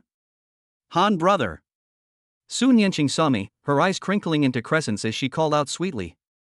Before I could react, she slipped under my arm like a little eel and disappeared into the room. Surprised? Unexpected? She hopped to the center of the living room, hands on her hips, head held high, like a victorious little general. I've come to Shenzhen to celebrate your victory. Celebrating victory? Celebrate my foot. Are you here to send me to my death? I stiffly turned my head to look at Chinga sitting on the sofa. Sure enough, Chinga's smile froze instantly. Looking at Su Nianqing, who had suddenly barged in and was dressed like a doll, her fingers tightened slightly as she held the water glass, her eyes filled with a complex and unreadable expression. Oh no! Barbecue is gone. A complete mess has descended without warning. Who is this? Chinga put down her water glass, stood up, and tried her best to maintain a polite smile, but I still caught the slight tension in her voice. Ah! You must be Sister Chinga? Su Nianqing seemed to only just notice Chinga, immediately adopting an innocent expression, skipping and hopping to Chinga, reaching out her little hand. Hello? I'm Su Nianqing. I often hear Brother Han mention you. You're even more beautiful in person than in photos. She spoke sweet words, but the way she called him Brother Han was so natural and affectionate, and she even emphasized the words often mentioned, her eyes sparkling with a mischievous glint. I stood at the doorway, feeling the cold sweat on my back forming a small stream. Chinga looked at Su Nianqing's outstretched hand, paused for half a second, and then gently shook it. Her smile was gentle, and her voice was so soft it could melt water. So it's Miss Su, hello. Zihan also mentioned you to me, saying that you are a very important friend of his in Kyoto. I was able to escape danger this time thanks to Miss Su's help, and I haven't had a chance to thank you yet. Holy crap! My eyelids are twitching uncontrollably. Chinga's tone, her choice of words. A very important friend? Thanks to their help? This is a gentle knife. Every cut is subtle, yet every word draws a clear line, making it clear, I am the rightful wife, and you are just a friend who is helping out. Wow! So Chinga had this potential? Su Nianqing's smile froze for a moment, clearly understanding Chinga's implied meaning. But who was Miss Su? Would she easily admit defeat? She immediately let go of my arm, then affectionately hugged it, leaning half her body against me, and tilting her little face up to me, acting all cute and affectionate. Brother Han, look how polite Sister Chinga is. Isn't it only right to help our own people? Right? One of us? Who's one of us? I felt the soft touch on my arm burning like a branding iron. I tried to pull away, but she held me tightly. I looked at Chinga for help, but she still had that gentle smile, only her eyes were slightly lowered, staring at the teacup on the table, no longer looking at me. The air seemed to freeze, filled with an invisible smell of gunpowder. I stood between two women, on my left was Chinga, gentle yet sharp-witted, and on my right was Su Nianqing, quirky and aggressive. My scalp is tingling. It's truly tingling. I've been a big shot in the world of showing off for years, arguing with professors and stepping on tycoons, what haven't I seen? But this situation, it's fucking unsolvable. That Nianqing. I tried to break the suffocating silence, my voice hoarse. Why did you suddenly come to Shenzhen? You didn't even tell me beforehand. I wanted to surprise you. Su Nianqing hugged my arm and shook it, pouting. Besides, people are worried about you. Even though that old schemer Li Yao Yang is gone, who knows if he still has other tricks up his sleeve? I was worried, so I flew over to check on you. She spoke with heartfelt sincerity, her eyes filled with the expectation of praise me for being sensible. Chinga spoke softly, her voice still gentle, yet carrying a faint hint of melancholy. Miss Su was so caring towards Zihan. Zihan, look, Miss Su has come all this way, she must be tired.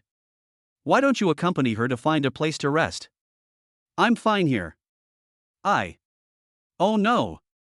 Chinga is starting to play the tea game. She's using a feigned retreat as a tactic, seemingly considerate and generous, but actually pushing me away. Su Nianqing immediately chimed in, tightening her grip on my arm. No need. Sister Chinga, you're not fully recovered yet? Brother Han has to stay and take care of you. I'm fine, I can find a hotel myself. Anyway, I'm used to it.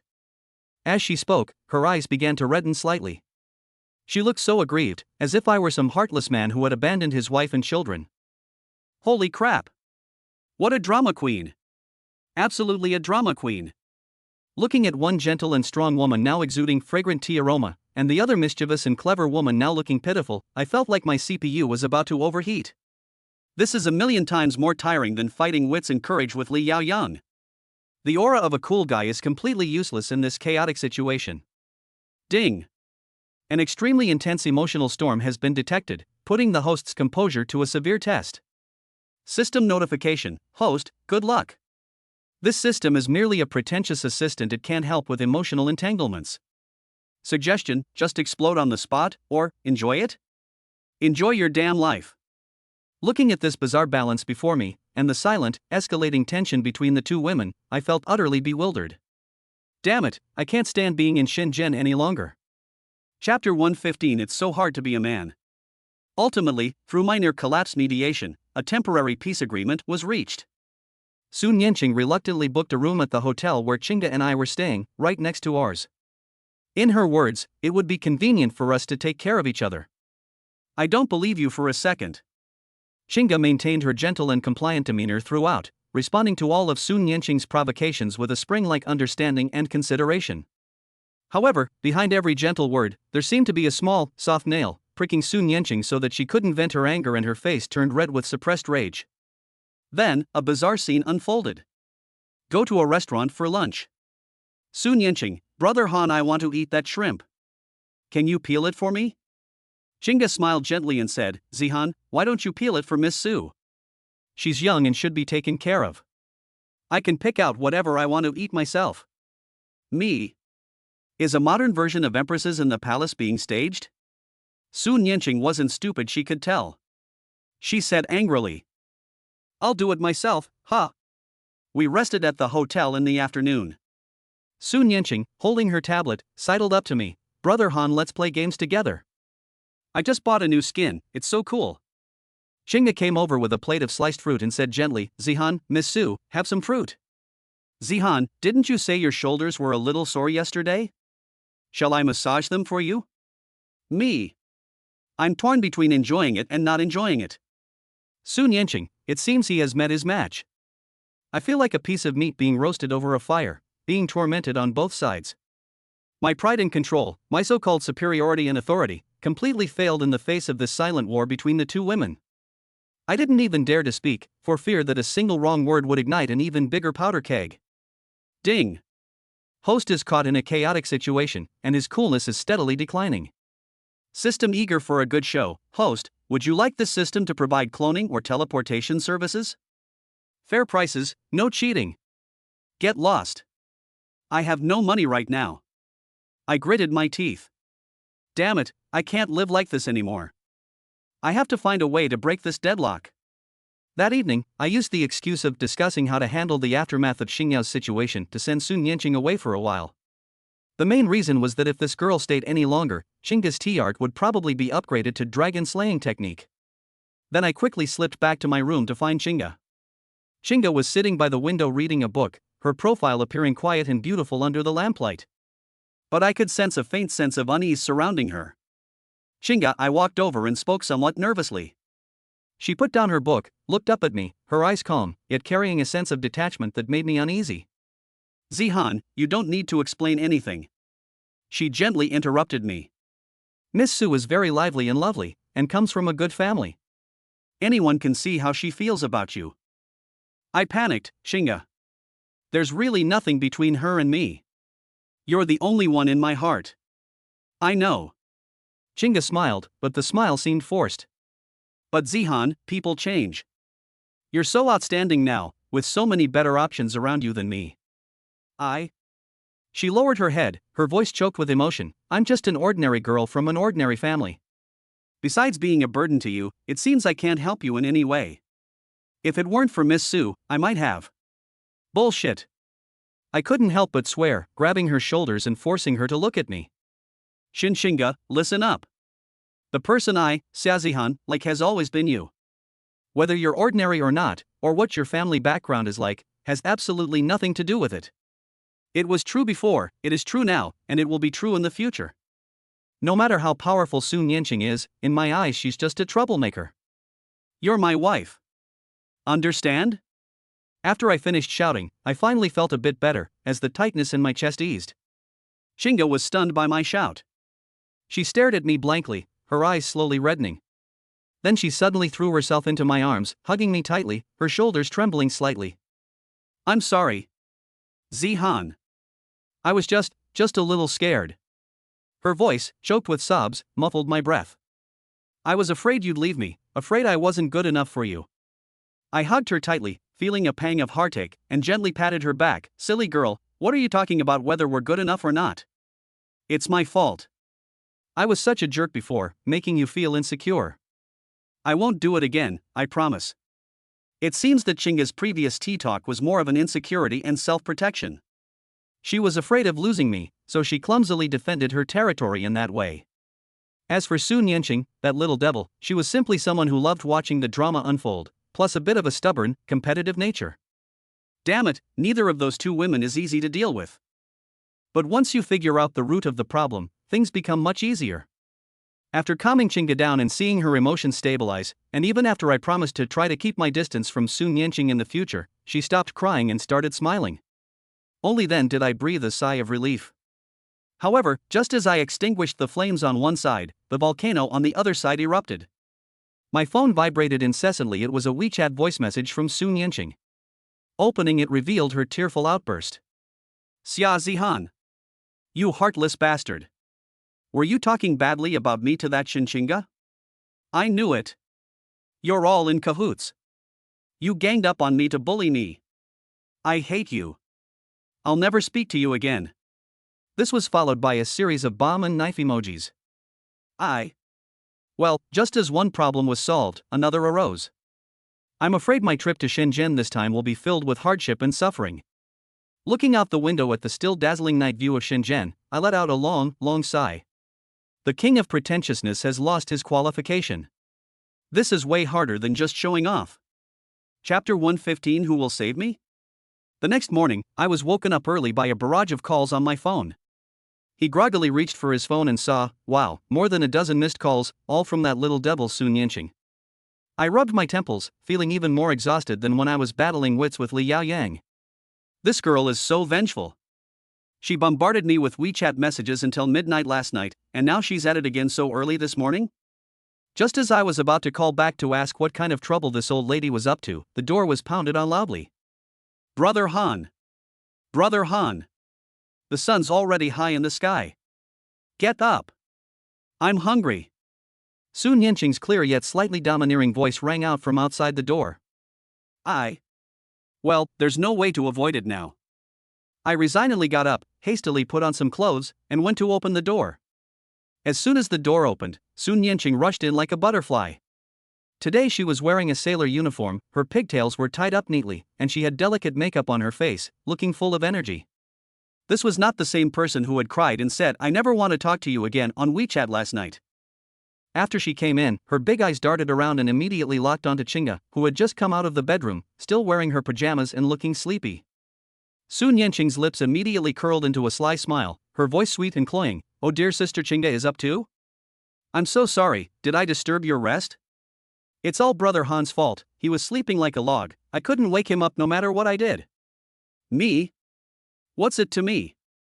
Chinga was clearly not fully awake either, and was taken aback by Sun Yanqing's sudden enthusiasm. But she quickly recovered, and the same gentle, almost suffocating smile I had just experienced last night appeared on her face. "It's all right, Miss Su, I should get up too." Chinga's voice was soft, with a hoarseness from just waking up, which added to her fragility. Zihan was probably too tired yesterday, it's good to let him sleep a little longer.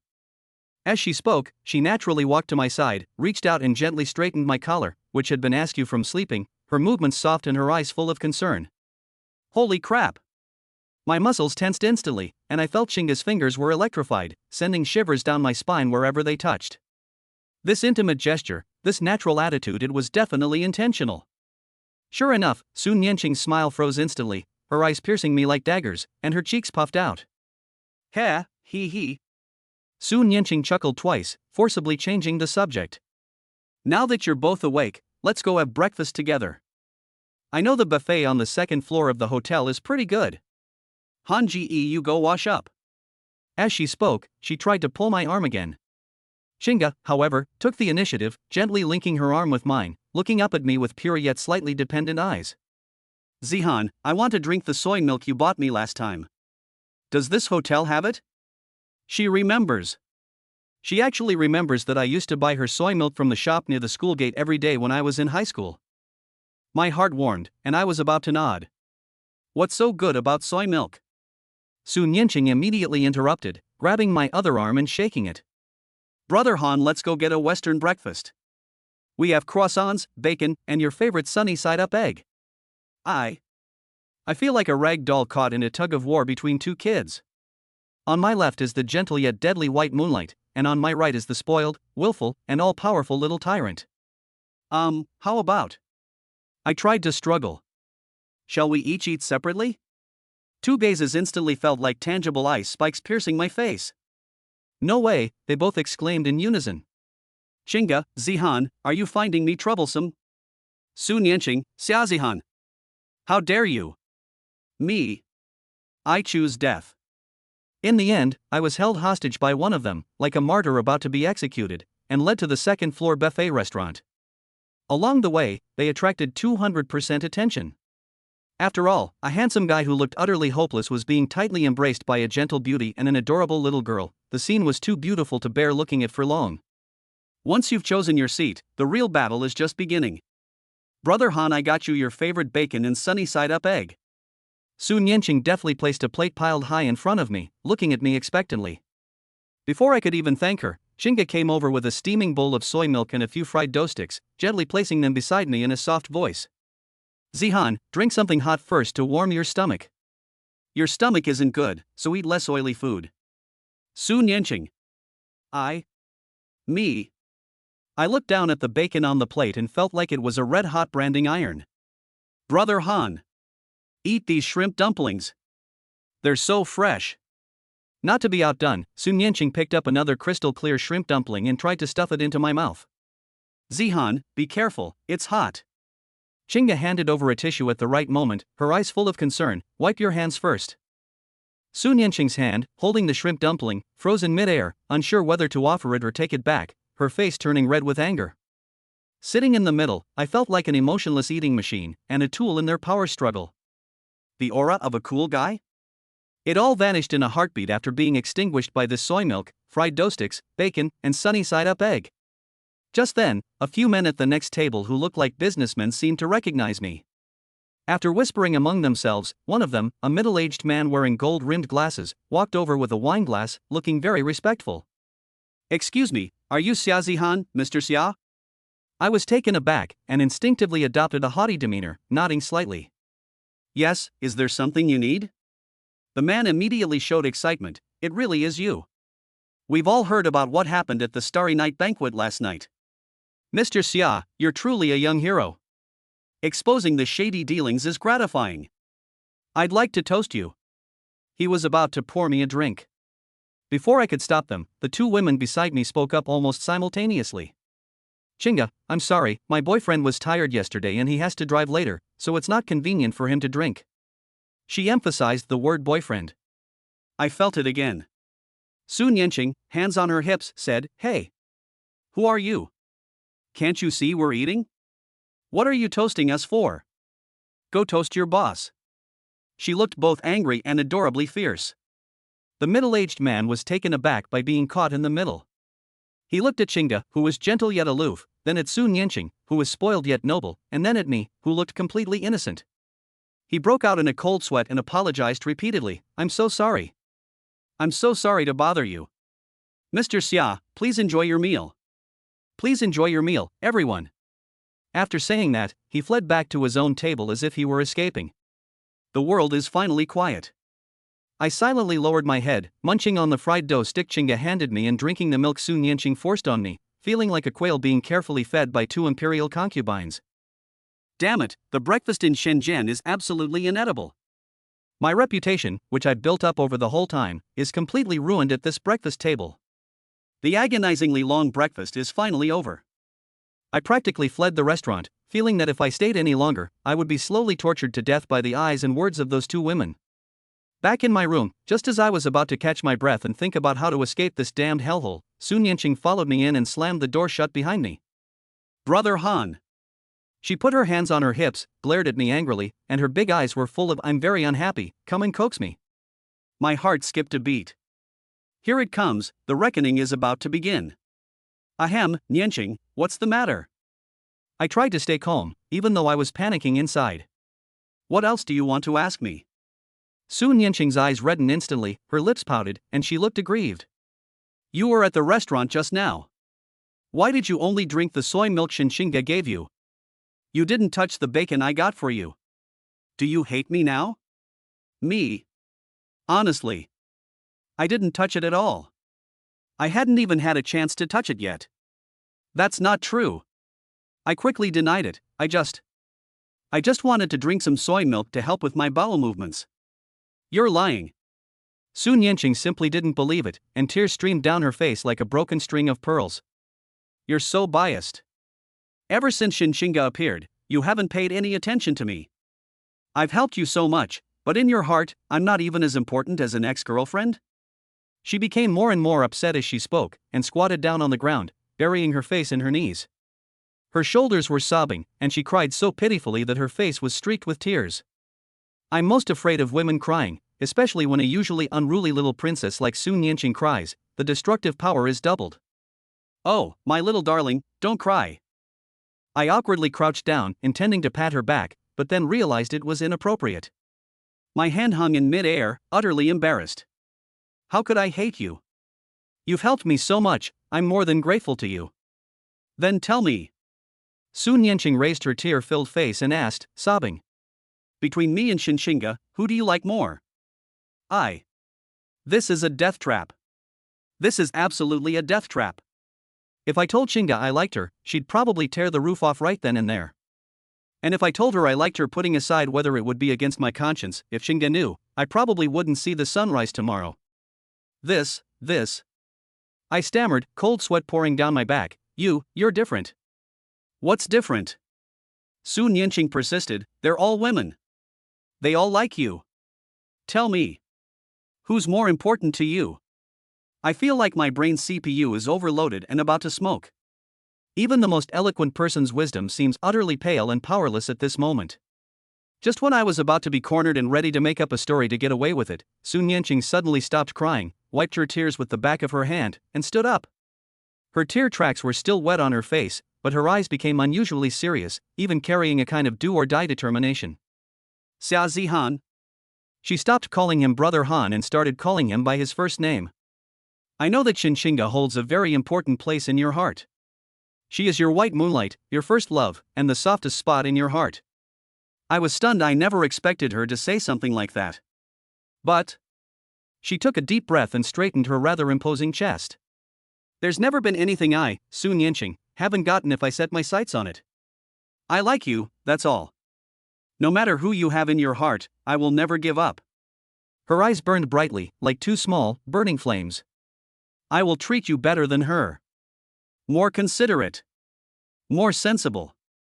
I will let you know that I, Sun Yanqing, am the one most suitable for you. Before I could react, she suddenly stood on tiptoe and gave me a quick, swift kiss on the cheek. Soft, moist, and with a slightly salty, tear-stained feel. I felt like I'd been struck by lightning. I froze instantly. My mind went completely blank. She kissed me? This is the deposit. After Sun Yanqing finished kissing him, her face turned as red as a ripe apple, but she pretended to be calm, her neck stiff. Xiaozi Han, just you wait. I'm determined to win you over. After saying that, she opened the door like a startled rabbit and ran out in a flash, leaving me standing there bewildered in the wind. I covered my cheek where I had been kissed. The warm, soft touch still lingered there, and my heart was filled with a turbulent storm. This girl, is she serious? This isn't just a battlefield anymore. This is going to be a bloodbath. Just then, the bedroom door was gently pushed open. Xinga stood at the door, holding a glass of water in her hand. Her face was expressionless as she quietly watched me in my hand, which was still covering my face. Her eyes were calm, so calm that it gave me the creeps. It's over. These two words are all that's left in my mind. Were we seen? Zihan, Chinga spoke slowly, her voice revealing neither joy nor anger. Miss Su, what happened to her? Why was she running so fast? She saw it. She absolutely saw it. This calm is the calm before the storm. And nothing. My tongue was tied in knots. I felt like a husband caught cheating on his wife. She's just a little emotional, throwing a tantrum. Chinga didn't say anything, but walked up to me and handed me the water glass. Then, she raised her hand and gently brushed her fingertips across the spot where Sun Yanqing had just kissed her. Her fingertips were slightly cool, and her movements were very gentle, yet they sent chills down my spine. Here. Chinga looked at me, and a faint, yet chilling smile slowly curved her lips. It got a little dirty. I felt my composure and self-assurance shattered completely by the combined efforts of these two women. Brother Han, this time I really broke down. Someone please save me. Chapter 116 Morong Shui is here too? The room was eerily quiet. Chinga's fingers were still on my cheek, the cool touch like ice, making my heart almost stop beating. A half smile on her lips hurt me more than if she had slapped me twice. Stained with what? My throat was dry, and my voice was distorted. Chinga withdrew her hand, her fingertips gently rubbing together, her eyes calm and unwavering, her tone nonchalant. It's nothing, probably just dust. Dust? You're kidding me. That's clearly Sun Yanqing's saliva. Looking at her all-knowing expression, I was terrified. This was even scarier than her outburst of anger. The calm before the storm is the most agonizing. Chinga, let me explain. I tried to salvage the situation, though I didn't know how to explain that sudden kiss. No explanation needed. Chinga interrupted me, turned and walked to the sofa, sat down gracefully, picked up the glass of water that had gone cold, and took a small sip. Miss Su is a bit younger, has a lively personality, and acts a bit unconventionally, which is normal. She paused, looked up at me, her eyes clear yet carrying a knowing understanding. Zihan, you promised to go to Hong Kong Island with her for 3 days, right? How did she know? That big mouth of Sun Yanqing. My scalp tingled instantly. It felt like my last shred of modesty had been ruthlessly ripped away. I stammered, my brain racing, trying to come up with a plausible excuse. Ding. Host detected to be facing ultimate emotional crisis. Your composure is at risk of complete collapse. System, host, would you like this system to provide memory stick or one-click format services? The price is negotiable, and we can offer credit. Get lost. I don't have time to talk nonsense with you right now. I roared in my heart. Seeing my flustered state, Chinga sighed softly. The sigh contained so many emotions, disappointment, helplessness, and a trace of weariness that pained me. Zihan, it's not that I don't believe you. She put down her water glass. Her voice was soft, yet every word struck my heart.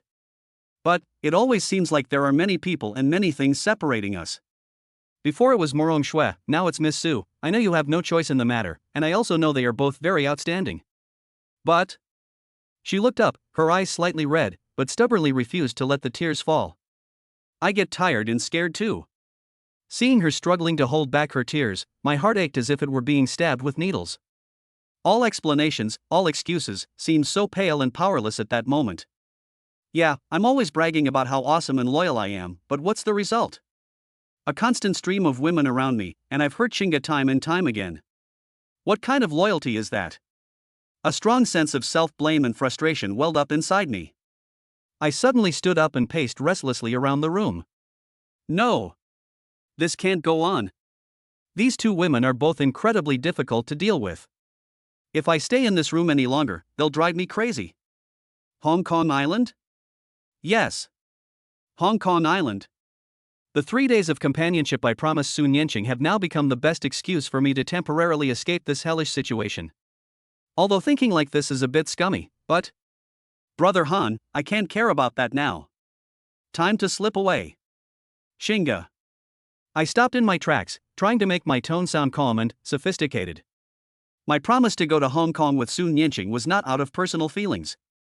Although Xingyo has fallen, the interests behind it are deeply intertwined.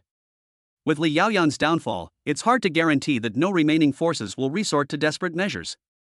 The Su family is deeply involved in this matter, and I need to take this trip to further communicate with Mr. Su Yunhua to ensure that the follow-up matters are handled flawlessly, and also, to protect that girl. As I spoke, I mentally gave myself a thumbs up. Holy crap. This reason is absolutely perfect. It exudes class, demonstrates responsibility, and subtly implies that this is official business rather than a private trip. Chinga looked at me quietly without saying a word, her eyes deep, as if judging how much of my words were true and how much were false. My heart was pounding, but on the surface I remained as calm as a rock, with a dignified look that said, I'm about to do something big.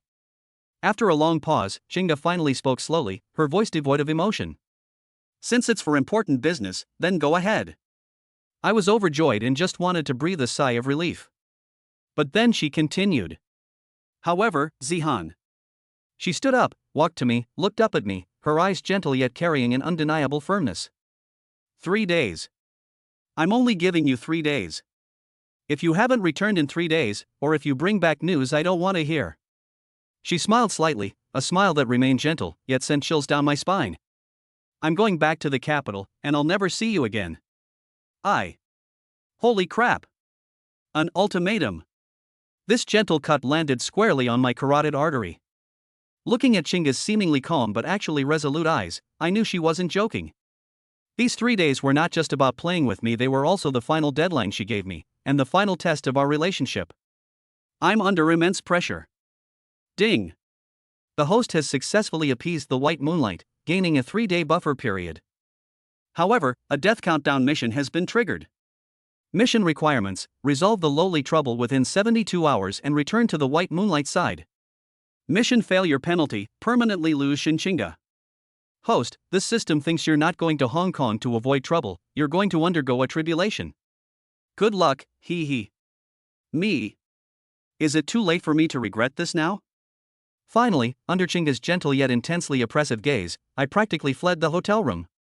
Sun Yanqing was already waiting in the hotel lobby. When she saw me come down, she immediately rushed over like a happy little bird. There was no trace of the crying look on her face just now. Brother Han. You're finally down. When are we leaving? I've already booked the tickets. First class. She excitedly took my arm, completely ignoring the stares from the other people in the lobby. Looking at her carefree attitude, and then thinking about Chinga in the room who had given me an ultimatum, I suddenly felt completely overwhelmed. Let's go, let's go. I waved my hand weakly, wanting only to leave this place of trouble as soon as possible. On the way to the airport, Sun Yanqing chattered non-stop, planning where to go, what food to eat, and what bags to buy in Hong Kong. She was full of energy, as if she wasn't the one who cried, made a scene, and forcibly kissed yesterday. As for me, I was completely lost in thought the whole time, with Chinga's line, I won't see you again in 3 days, constantly echoing in my mind. Damn it, this isn't a trip to have fun, it's a trip to be tortured. Ding. Host's mood remains depressed, damaging your image. Suggestion: adjust your mindset and enjoy, deal with the present moment. System: host, on the bright side, at least for the next 3 days you won't have to face a double whammy of 2 women, you'll only need to deal with one, although this one is no pushover either. Thank you. I retorted irritably. Upon arriving at the airport, we checked in, went through security, everything went smoothly until we reached the first-class lounge. Just as I was about to find a quiet corner, Sun Yanqing suddenly leaned close to my ear mysteriously and whispered, Brother Han, I have a surprise for you. Surprise? My eyelids twitched, I had a bad feeling. This girl's surprise was usually more like a fright. What surprise? I asked cautiously. Hee hee, I won't tell you, you'll find out soon. Sun Yanqing kept everyone in suspense, laughing like a little fox who had just stolen a chicken. My sense of foreboding grew stronger and stronger. Sure enough, when we boarded the plane and found our first-class seats, I saw the so-called surprise. Next to our seats, on the other side of the aisle, sat an acquaintance. A woman dressed in a Chanel suit, with a cool and aloof demeanor and stunning beauty, was calmly scanning me with her icy, spring-like eyes. An acquaintance. Admiration. Beauty. Snow. I fucking lord. I almost spat a mouthful of blood onto the cabin ceiling. Sun Yanqing. You call this a surprise? This is a nuclear-level shock, okay? Morong Shui clearly didn't expect to run into me here, especially when she saw Sun Yanqing beside me. Her cold eyes instantly filled with ice, and the temperature of the surrounding air seemed to drop by 10 degrees. Hey, isn't this senior sister Morong? Sun Yanqing seemed oblivious to Morong Shue's murderous glare, greeting her with a cheerful smile. What a coincidence! You're going to Hong Kong Island too? For tourism or business? Morong Shui glanced at her coldly, her gaze finally settling on me, a mocking smile curving her lips. Xiaozihan, you really are very busy.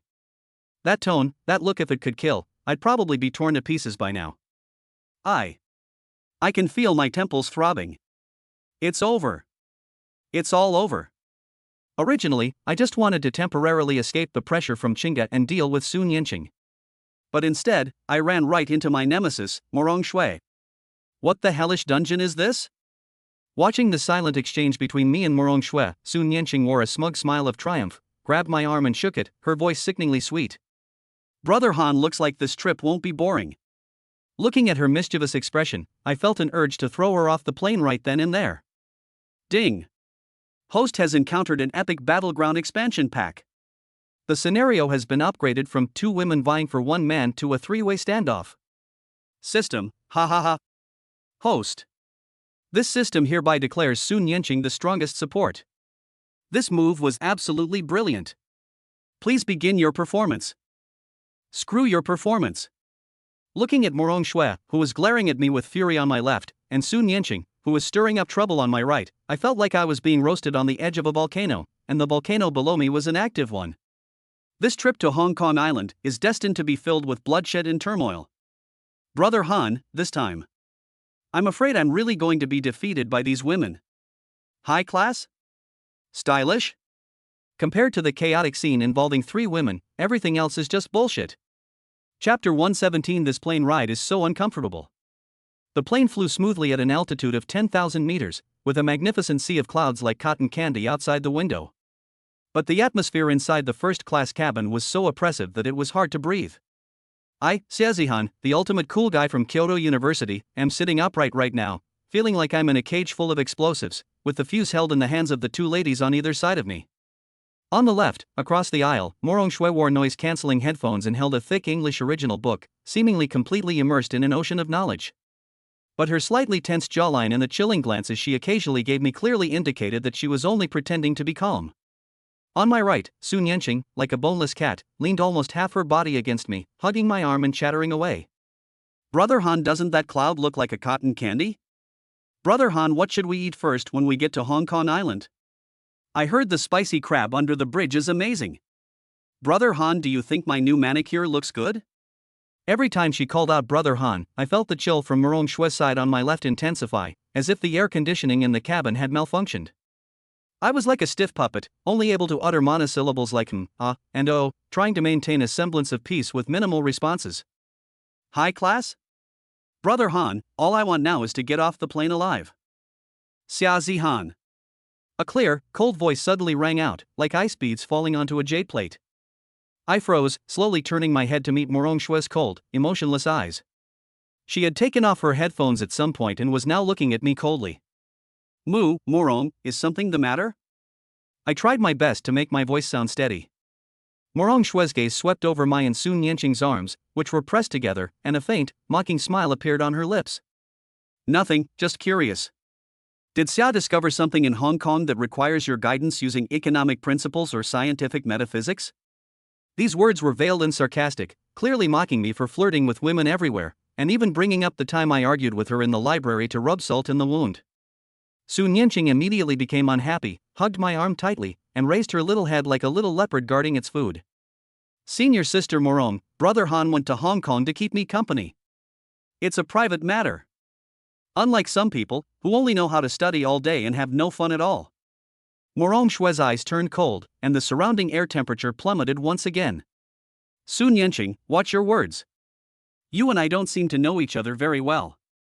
Humph. Who wants to get close to you? Sun Yanqing pouted. I'm familiar with Brother Han, that's enough. Seeing that the conflict was about to escalate, I quickly tried to smooth things over. Ahem, we're all classmates. When you're out in the world, harmony brings wealth, harmony brings wealth. Ding. The host attempted to smooth things over, behaving in decently coolness rating 50. System spectator mode, host, give up. In this level of chaotic situation, silence is golden, and speaking is utter rubbish. Me. Shut up. Morong Shui completely ignored my attempts to smooth things over, her gaze returning to me, her tone carrying a condescending scrutiny. Xiaozihan, I don't care what your purpose is in going to Hong Kong Island, and I don't want to interfere in your private life. I'm just reminding you that it's best to have some bottom line as a person. After saying that, she put her headphones back on, picked up her book, and isolated herself again, but the icy aura of keep away emanating from her was even stronger than before. Su Nianqing was furious at Morong Shui's arrogant attitude. Her little face puffed up like a bun, and she gripped my arm even tighter, almost squeezing it into her chest. Brother Han. Look at her. What kind of attitude is that? She complained to me, looking aggrieved. I felt the amazing elasticity in my arm and the almost tangible, cold gaze from my left side, as if I were experiencing the torture of both ice and fire. Damn it, why is this plane flying so slowly? Just then, a flight attendant pushed a beverage cart over, wearing a professional and sweet smile. Sir, madam, would you like something to drink? Give me a glass of orange juice. Thank you. Su Nianqing immediately raised her hand. The flight attendant looked at me. And this gentleman? I was just about to ask for a coffee to perk me up when Morong Shui's cool voice rang out again. She had somehow removed her headphones again and said calmly to the flight attendant. Give him a glass of warm milk. He doesn't look well and needs to be calmed down. Su Nianqing. Airline stewardess. Su Nianqing instantly bristled. Morong Shui, what do you mean? Brother Han is perfectly fine. He doesn't need milk. Brother Han. What would you like to drink? How about whiskey? A man should drink something strong.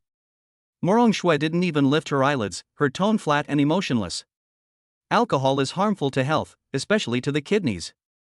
It's understandable that Miss Su is young and doesn't understand, but as her classmate, I have a duty to remind Xia to take care of her health. Kidney problems? I fucking lord. I felt my male dignity had been challenged like never before. My blood pressure skyrocketed. Su Nianqing was so angry that she jumped up from her seat and pointed at Morong Shui. You! What nonsense are you spouting? Brother Han is incredibly powerful. You! Nianqing! Sit down. I let out a low growl, feeling as if my brain was about to explode. If they keep arguing, I'm afraid their aura will destroy the plane. I took a deep breath. My pride as a master of pretension wouldn't allow me to remain silent any longer. I looked at the flight attendant, forcing a nonchalant smile onto my face. Could I please have a glass of plain water? Thank you. The flight attendant, feeling like she'd been granted a pardon, quickly poured me a glass of water and then hurried away with her cart. Holding that glass of bland, tasteless water, I felt it perfectly reflected my life at that moment, bland, uninteresting, and full of helplessness. Su Nianqing angrily sat back down in her seat, hugging her arms and sulking. Morong Shui put her headphones back on, but the faint, mocking smile at the corner of her mouth indicated that she was still paying attention to what was happening here. I leaned back in my chair, closed my eyes, and pretended to rest. There was only one thought in my mind: Hong Kong Island, just get the hell out of here already. I can't stand this cage in the air for even a minute longer. This isn't first class, this is a special express train to hell. When the plane's tires slammed heavily onto the runway of Hong Kong Island International Airport, I almost burst into tears. Finally, he's landed. This short half-hour flight felt more tiring than a whole day of wits and courage battles with Li Yaoyang. My mental strength and composure have been utterly devastated. As soon as the plane came to a stop, Morong Shui stood up first, picked up her limited edition Hermes handbag, and without even glancing at us, walked straight to the cabin door in her high heels. Her aloof and cold back seemed to suggest that staying even a second longer would pollute the air around her. Humph. What's with the attitude? Su Nianqing made a face at Morong Shui's retreating figure, then immediately put on a sweet smile and hugged my arm. Brother Han, let's go quickly. I can't wait to eat something delicious. She dragged me off the plane in a daze, across the jet bridge, and toward the arrival hall. The humid air of Hong Kong Island hits you, carrying a unique sea scent and the hustle and bustle of the city. The airport is bustling with people, a cacophony of languages, brimming with the energy of an international metropolis. But I have no mood to appreciate it at all right now. I just want to find a place to lie down and soothe my tormented nerves. However, it seems that God felt that the test for me was not enough. Just as we were queuing for immigration inspection, a commotion broke out in another lane next to us. I glanced at it instinctively, and my pupils dilated in shock. Morong Shui stood before the immigration officer's window, seemingly encountering some trouble. Her passport was being examined repeatedly by the officer, and two uniformed, serious-looking airport security personnel stood nearby. What's going on? I frowned slightly. Given Morong Shui's status and attire, she didn't seem like the type of person who would be stopped by ordinary immigration checks. Sun Yanqing saw it too, and muttered gloatingly, "Serves him right. He must have done something wrong and got targeted by customs." I ignored her sarcastic remarks, focused my mind, and used a sliver of my perception. Soon, I heard the intermittent conversation on the other end. "Miss Morong, there is no problem with your passport." The immigration officer was polite, but with a serious, businesslike tone. "However, we have received a notice from relevant departments requesting your cooperation in conducting some additional inquiries regarding the financial transactions of your overseas accounts." Overseas accounts? Fund transfers? A thought flashed through my mind. The Morong family has a powerful background, so it's normal for them to be involved in some cross-border financial transactions, but being stopped and questioned by customs on the spot, this is clearly not standard procedure. Could it be someone is deliberately targeting her? Who could it be? Li Yaoyang's remaining forces? Or other enemies of the Morong family? Just as I was secretly speculating, Morong Shui seemed to be getting impatient, and her cold voice rose a few decibels. "I have no obligation to be here to answer your unwarranted questions. If you have any questions, you can contact my lawyer through formal diplomatic channels." Her attitude was very firm, but the two security guards showed no sign of backing down, and the situation remained deadlocked for a time. The people queuing around her began to whisper and point at Morong Shui. Morong Shui's expression grew increasingly grim, and a rare rage ignited in her usually calm and composed eyes. How could a woman of such privilege have ever suffered such public humiliation? As I watched this scene, I felt a mix of emotions. Logically, I should be gloating over Morong Shui's misfortune.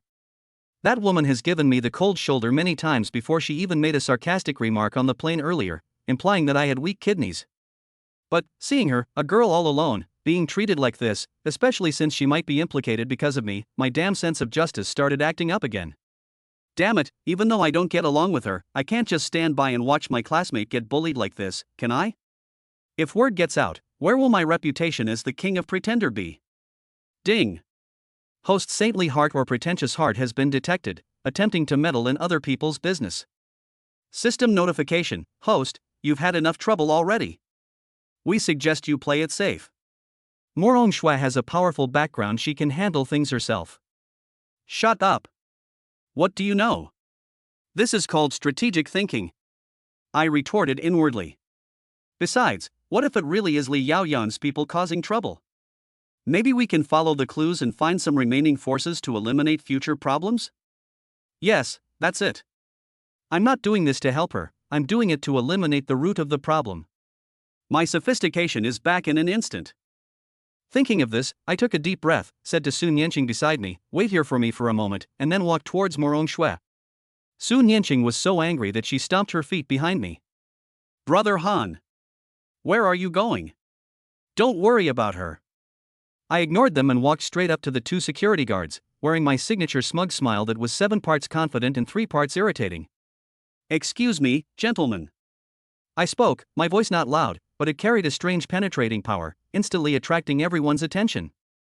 The two security guards and immigration officers both looked at me with wariness and suspicion in their eyes.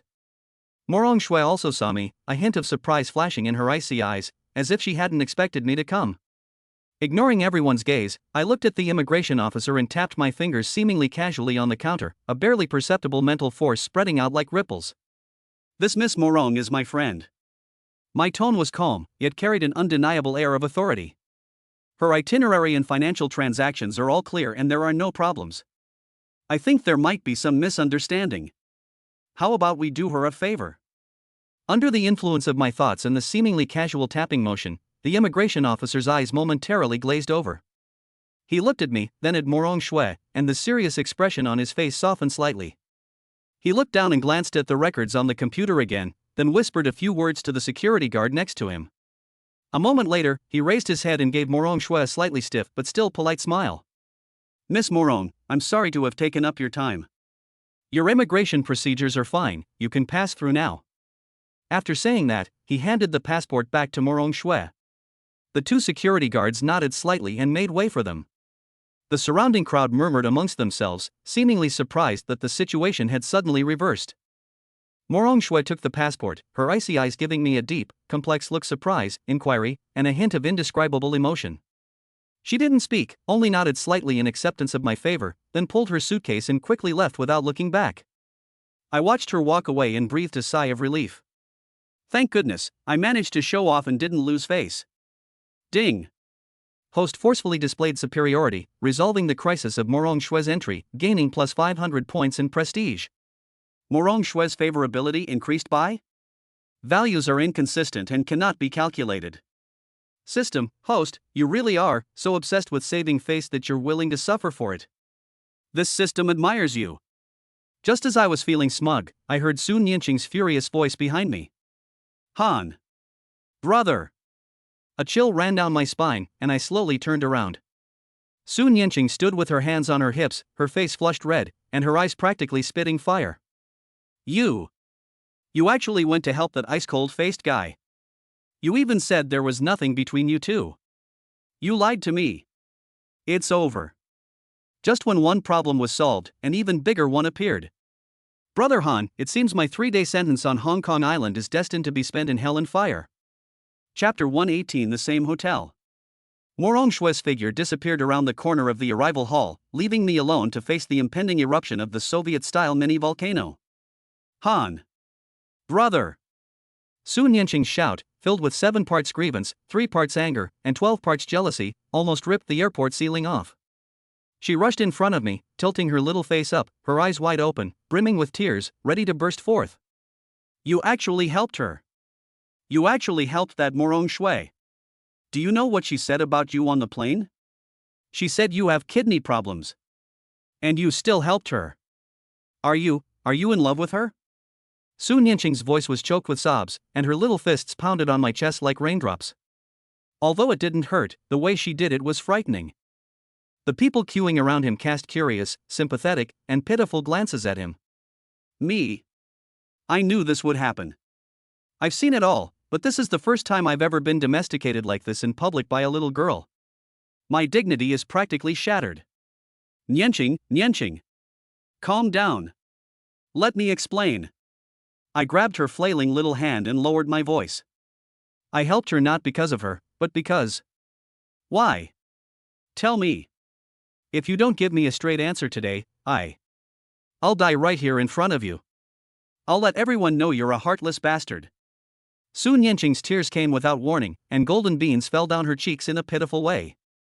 My scalp tingled, and I quickly pulled her to a less crowded area, rapidly organizing my thoughts as we walked. It's because of Li Yaoyang. Think about it, Li Yaoyang just fell from power, and Morong Shui was harassed at the border. What a coincidence! What if it's remnants of Li Yaoyang's forces retaliating? I helped her out of that predicament to see if I could lure out the bigger fish behind her and eliminate any future trouble. This is called casting a long line to catch a big fish. It's for our safety. I almost convinced myself. This reason is perfect. It demonstrates both sophisticated foresight and implies that we're all in this together, instantly elevating personal actions to a strategic level. Sun Yanqing's crying stopped abruptly. She blinked her large, tear-filled eyes and looked at me suspiciously. Really? Not because of her? Of course it's true. I said with an upright expression and eyes so sincere they could make me a party member. Am I, Xia Zihan, the kind of person who would abandon principles for beauty? Don't you know who's more important to me? Ding! Host's skill in lying through one's teeth has improved, successfully fooling the jealous little girl. Resilience and sophistication plus 10. System, host, doesn't your conscience bother you? Conscience? What's that? Can that thing be used to show off? I said confidently. Sun Yanqing stared at me for a few seconds, seemingly trying to determine the truthfulness of my words. After a long while, she pouted and reluctantly accepted the explanation, but her little hand still gripped my arm tightly, as if asserting her ownership and refusing to let go. Humph. I'll let it go this time. But Brother Han, remember this. You promised to stay with me for these 3 days. You're not allowed to meddle in Morong Shue's affairs again. She issued an ultimatum. Okay, whatever. I nodded repeatedly, wanting nothing more than to leave this place of trouble as soon as possible. After finally calming Su Nianqing down, we took a taxi to the hotel she had booked in advance, the Peninsula Hotel, a famous 6-star hotel on the Victoria Harbour waterfront in Hong Kong Island. The car drove along the bustling streets of Hong Kong Island, where skyscrapers stood side by side, neon lights flashed, and the atmosphere was filled with a decadent and extravagant vibe. Looking out the window, Su Nianqing quickly forgot her earlier unpleasantness and began excitedly making plans again. Brother Han, let's go to the hotel to drop off our luggage first, then go eat spicy crab under the bridge. In the afternoon, we'll go to Ocean Park. In the evening, we'll take the Star Ferry to see the night view. Tomorrow we'll go to Disneyland. The day after tomorrow we'll go shopping. I've planned everything. As I listened to her incessant chatter about her plans, I silently calculated how I would survive these 3 days of punishment. Playing along was a minor matter, preserving my life and my dignity was the real priority. Upon arriving at the Peninsula Hotel, the opulent lobby and the impeccably dressed staff exuded luxury. Su Nianqing was clearly irregular, as the front desk manager personally greeted her with a beaming smile. Ms. Su, welcome. Your reserved penthouse ocean view suite is ready for you. Thank you, Manager Wang. Su Nianqing smiled sweetly and took my arm. This is my friend, Xia Han. Manager Wang immediately gave me a respectful look. Hello, Mr. Xia. I nodded slightly, I couldn't lose face. Just as we were about to follow the waiter to our room, the revolving door in the hotel lobby turned again, and a familiar figure walked in dragging a suitcase. Tall, aloof, stunningly beautiful, with an aura that keeps strangers at bay. Who else could it be but Morong Shui? Holy crap! Hong Kong Island is so big, with so many hotels. How did we have to run into each other again? What kind of twisted fate is this? Morong Shui clearly saw us too. Her icy gaze lingered on us for a moment, especially on Su Nianqing's arm that was tightly clasped around mine, where it stayed for an extra 0.5 seconds. Then, she walked expressionlessly to the front desk. Hello, I have booked a room. My surname is Morong. The receptionist checked and gave a professional smile. Ms. Morong Shui, your reserved executive ocean view room is ready. Here is your room key. Morong Shui took the room key, pulled her suitcase, and headed straight for the elevator lobby, completely ignoring us the whole time. Watching Morong Shui's retreating figure, Su Nianqing pouted again, grabbed my arm and shook it forcefully, complaining softly. It's haunting me. I was devastated. It seemed this trip to Hong Kong was destined to be anything but peaceful. We took another elevator to the top floor. The suite Su Nianqing had booked was indeed luxurious, with huge floor-to-ceiling windows overlooking the famous Victoria Harbour, offering an unparalleled view. Brother Han, look! Isn't the scenery amazing? Su Nianqing excitedly spun around in the suite. I nodded, but my mind wasn't on the scenery. Morong Shui lives here too, this is practically a ticking time bomb. Nianqing. I tried to make a final struggle. Look at this hotel. Morong Shui is staying here too, isn't it a bit inconvenient? Should we go somewhere else? No way. Su Nianqing refused outright, her little face full of fighting spirit. Why should we switch? If anyone should switch, it should be her. I'm staying here. I want to see what she can do about it. Well, it seems there's no escaping it. I sighed resignedly and began to think about how to survive in this dragon's den and tiger's lair. However, I still underestimated Su Nianqing's determination to seduce her. She put down her luggage, her eyes darted around, and suddenly gave me a sweet yet slightly mischievous smile. Brother Han, I've been on the plane for so long, I'm all sweaty and uncomfortable, how about we take a shower together? The suite has a double jacuzzi. After saying that, he winked at me and looked at me with ill intent. Chapter 119, Temptation. Naked temptation. I almost spat out a mouthful of blood. Taking a bath together? A double jacuzzi?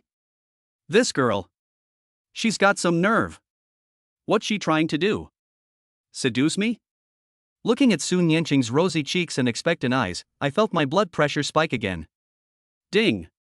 Host detected, falling under the deadly temptation of a lowly. The moment to test your willpower has arrived. System, host. It's time to show your true skills. Go! Pounce on him. This system is giving you moral support. Support you, my foot. Do you think I'm that kind of person? I roared inwardly, but my body betrayed me by taking a half step back. That Nianqing. My throat was dry, and my voice was distorted. This isn't appropriate, is it? Men and women shouldn't touch each other. Besides, I'm used to washing myself. Seeing my flustered state, Su Nianqing burst out laughing, her laughter shaking her whole body. Ha ha ha. Brother Han, why are you blushing? I was just teasing you. Look how scared you are. Me? Are you kidding me? I almost had a heart attack. But. Su Nianqing stopped laughing, leaned closer to me, her breath sweet as orchids, her voice alluring. If you want, Brother Han. I might not be just kidding. Help! This girl is a vixen. Brother Han, I've been wise all my life, am I really going to be defeated by this little vixen today? Faced with Su Nianqing's blatant invitation, Brother Han, went through a fierce internal struggle. On one side, the devil whispers, go for it. What are you afraid of? Don't miss out on this freebie. Chinga isn't here anyway. And this girl offered herself up. On the other side came the angel's warning, stay calm. Maintain your composure. Think about Chinga's ultimatum. Think about how Morong Shui might be right next door. If this escalates, the consequences will be unimaginable. Ultimately, the pride of the arrogant king and his loyalty to Chinga prevailed. I took a deep breath, forcibly suppressing the romantic thoughts in my heart, and tried my best to maintain a calm and composed expression. I reached out and pressed down on Su Nianqing's head, which was about to take further action. Nianqing. My tone was serious, with a solemn air. Stop fooling around. You're still young, there are some jokes you shouldn't make. Su Nianqing paused as I pressed her head down. She looked up, a hint of surprise flashing in her big eyes, which then turned into dissatisfaction and a trace of defeat. I'm not young. I'm 19. Almost 20, and you're not that much older than me. She pouted in protest, puffing out her assets. And I'm not joking. I'm serious. 19 is still young. So even if Brother Han is only 1 day older, he's still old. I'm talking nonsense with a straight face. In my eyes, you're just a little sister who hasn't grown up yet. Hurry up and go wash up, then we'll go downstairs to eat. Aren't you hungry? As I spoke, I gently pushed her towards the bathroom, then quickly turned around and walked towards the sofa in the living room, my movements fluid and effortless, as if nothing had happened. Only I knew that I was drenched in a cold sweat. Damn, that was close. I almost ruined my reputation. Ding! The host has successfully resisted the temptation of the lowly, preserving their chastity and prestige. Reward, willpower plus 100, prestige plus 500. System, what a pity, host. What a great opportunity. This system even prepared ambient lighting and background music. Get ready, my ass. I'm a gentleman. I spoke with righteous indignation, but inside I felt a little uneasy. To say I wasn't completely moved for a moment just now would be a lie. Su Nianqing stood there, watching my retreating figure, and stomped her foot in anger, her little face full of resentment. Humph. Xia Zihan. You're such a blockhead. A complete blockhead. She shouted something at my back, then stormed into the bathroom and slammed the door shut. Hearing the rushing water from the bathroom, I finally breathed a sigh of relief and slumped onto the sofa, feeling more exhausted than if I had fought a battle. This girl's offensive is too fierce. I can't handle it. I leaned back on the sofa, rubbed my temples, and began to seriously consider how to get through the next 3 days. At this rate, I probably wouldn't even last a day, let alone 3. We need to find a way to avoid offending this little devil while also upholding our bottom line. Just as I was racking my brains for a solution, the sound of water in the bathroom stopped. After a while, the bathroom door opened a crack, and Su Nianqing poked her little head out. Her hair was wet, and her little face was flushed from the steam, like a ripe peach. Brother Han. Her voice was soft, with a hint of coquetry.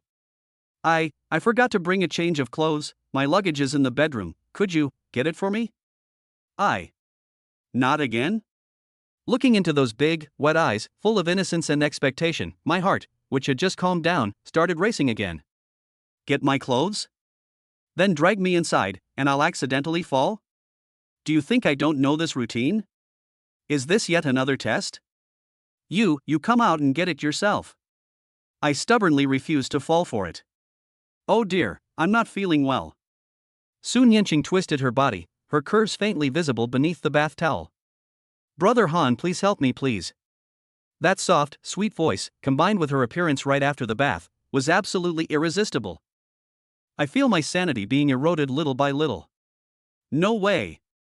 Brother Han. Stay calm. You're destined to be the king of cool. How can you let such petty tricks defeat you? I suddenly stood up, not heading towards the bedroom, but towards the suite's door. I just remembered. There seems to be a place downstairs in the hotel that sells those really delicious egg tarts. I'll go buy you some. Take your time getting dressed. No rush. After saying that, I opened the door faster than I ever had done, slipped out, and slammed the door shut. The movements were executed in one fluid motion, as if a ghost were chasing after them. Leaning against the cold wall of the corridor, I gasped for breath, my heart still pounding wildly. Damn it, this isn't a hotel suite. This is clearly a spider's den. Su Nianqing is that highly skilled little demon. Ding. The host has successfully escaped the spider cave using the upgraded version of the escape technique, the egg tart escape technique. The escape was slightly disheveled, but the core dignity was preserved. Reward, agility plus 10. System, host, this system is starting to question your sexual orientation. Such an exquisite loli is throwing herself at you, and you keep running away? You don't know anything. This is called a strategic shift. I stubbornly insisted. Dude, this is called passing through a sea of flowers without a single petal touching you. You know what cool is, right? Although I say that, I know that hiding isn't a solution. Looking towards the elevator at the end of the corridor, I touched my chin, my gaze gradually becoming deep. It seems, we need to take the initiative and find someone to distract Miss Su. And this helper, perhaps, is downstairs? Perhaps, with some equally troublesome woman? A daring and reckless plan began to take shape in my mind. Chapter 120 Morong Shui is still too ruthless.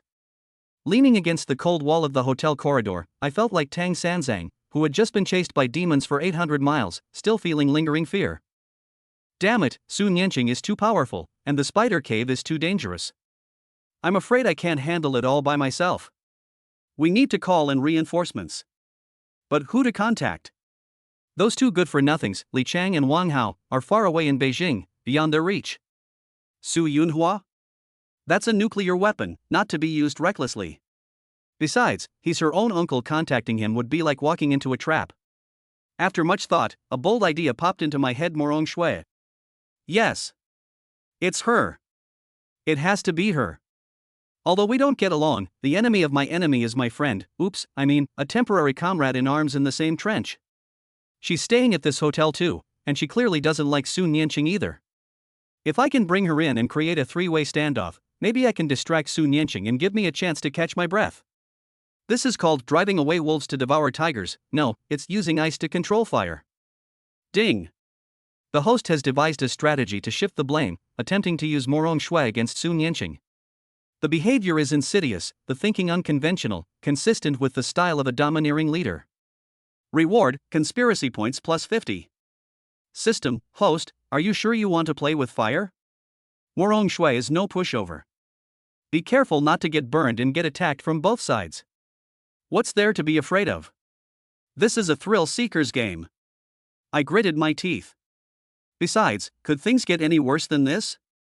Having made up my mind, I straightened my collar, which had been slightly wrinkled by Su Nianqing, regained my dignity as a domineering figure, and strode steadily toward the elevator lobby. I remember the receptionist saying that Morong Shui is staying in an executive ocean view room, which should be on one of the lower floors. Arriving at Morong Shui's floor, I found her room number. Don't ask how I knew. I'm a man with a built-in system. That's nothing. My brother Han was standing at the door. I took a deep breath, maintained an elegant posture, and rang the doorbell. Ding dong. There were soft footsteps inside, and then the door opened. Morong Shui had changed into comfortable loungewear, still in cool colors, her long hair casually draped over her shoulders. She looked less sharp and more languid than usual. When she saw me at the door, a clear look of surprise flashed in her icy eyes, quickly replaced by wariness. Xiaozihan? She frowned slightly, her tone distant. What's up? Ahem, I cleared my throat, forcing what I thought was a charming smile. Classmate Morong, excuse me for bothering you. There's something I'd like to discuss with you. Morong Shui leaned against the doorframe, arms crossed, showing no intention of letting me in. Her scrutinizing gaze intensified. Is there anything we need to discuss between us? This woman is still as disrespectful as ever. I kept smiling, silently chanting so classy, in my mind, and started to bluff. It's about Su Nianqing. As you've probably seen, that girl is a bit too lively. We came to Hong Kong this time for our own private matters, but she seems to have some misunderstandings about me, and her behavior might cause some unnecessary trouble for you and me. I phrased it tactfully, but my meaning was clear. If Su Nianqing is up to something, we might both get caught up in it, so why don't we join forces? After listening, Morong Shui's lips curled into a faint sneer, as if she had seen through my little scheme. So? Her voice was cold and clear.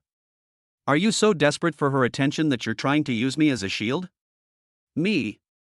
So direct? You can't say that. I tried to salvage the situation, saying, this is called strategic cooperation, a win-win situation. Not interested. Morong Shui interrupted her directly, her tone leaving no room for negotiation. What happens between you and Su Nianqing is none of my business. Her clinging to you is your own problem. Please don't bother me. After saying that, she was about to close the door. I panicked. This only lifeline couldn't be allowed to slip away like this. In a moment of panic, I blurted out. Morong Shui. Do you really want to be provoked by that girl, both openly and subtly, for the next few days? Can you tolerate her chattering around me? Are you content with that? Whether I'm willing or not is none of your business. Morong Shui paused in closing the door, her icy gaze sweeping coldly over me. Xiaozihan, do you think all women should revolve around you? I was stunned by her words.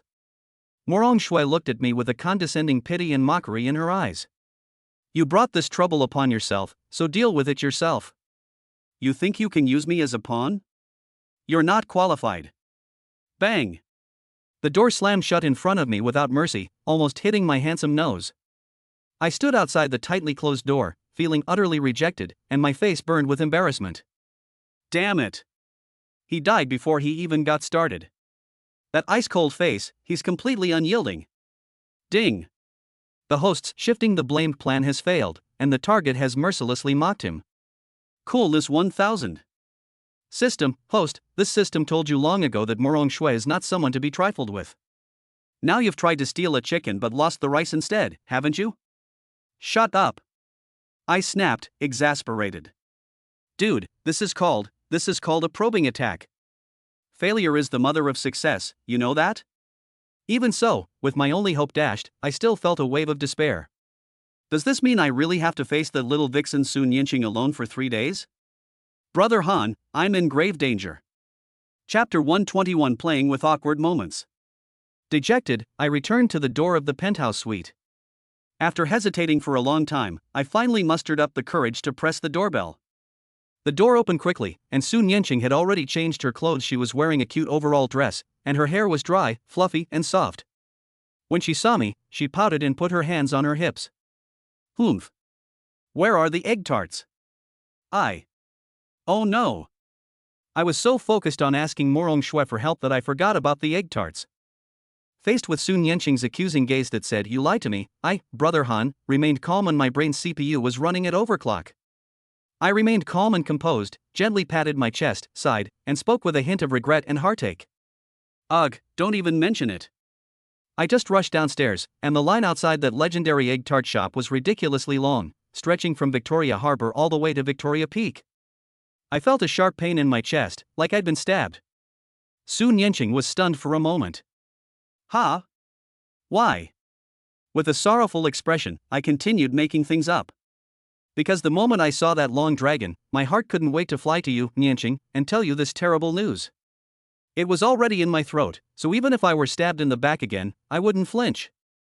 Su Nianqing? She blinked her big eyes, clearly confused by my nonsense. Ding! The host has unleashed the power of shamelessness, offering a forced explanation that's utterly cringeworthy. Their composure and resilience are facing a severe test. System, ha ha ha. Host. Your awful joke, it's making this system's database go haywire. Heart in your throat so you're not afraid of being stabbed? What kind of twisted logic is that? I ignored the system's mockery and stared intently at Sun Yanqing's expression. On her small face, the initial doubt slowly turned into confusion, and then gradually transformed into a inexplicable smile. Put. Sun Yanqing finally couldn't hold back her laughter, laughing so hard she almost fell over, tears welling up in her eyes. Ha ha ha. Brother Han. You're really exaggerating. Ha ha ha. Your heart is in your throat so you're not afraid of being stabbed? What were you thinking? Seeing her laughing so unrestrainedly, I secretly breathed a sigh of relief. Damn, I got away with it? Looks like this girl fell for it? I quickly pressed my advantage, putting on a helpless expression that said, "You've seen through me," and shrugged. There's nothing I can do. My mind is just preoccupied with how to explain this to you. My heart just won't listen to me. Sun Yanqing stopped laughing, wiped away the tears that had come out of her eyes with the back of her hand, tilted her head to look at me, her eyes sparkling with a hint of slyness. All right, you've passed this time. But you didn't get the egg tarts, so there still has to be a punishment. My heart skipped a beat. What punishment? I'll punish you. Sun Yanqing drawled out her words, took a step forward, and hugged my arm again, practically hanging on me. You're punished by having to accompany me to Ocean Park this afternoon to ride all the thrill rides. No screaming or running away. That's it? I felt much more at ease. It's just a game, much better than engaging in all sorts of dangerous trials in a hotel room. No problem. I readily agreed, my spirits soaring. Don't even mention thrilling rides, I'll go with you no matter what, even if it's something as extreme as flying or diving. Yay! Brother Han is the best. Sun Yanqing cheered and pulled me outside. Let's go now.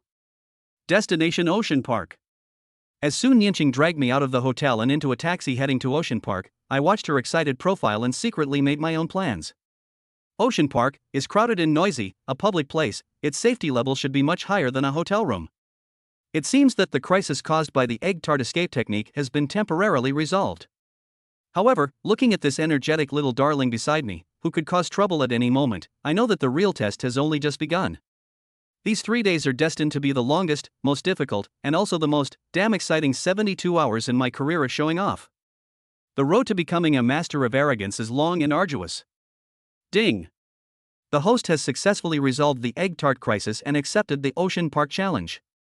Current survival status, temporarily safe. Coolness is being restored. System with a sigh, host, although your actions were flashy and your reasons were lame, the results seem pretty good? This system is starting to appreciate your shamelessness. What do you know? That's called quick wit. It's an essential quality for a master of showing off.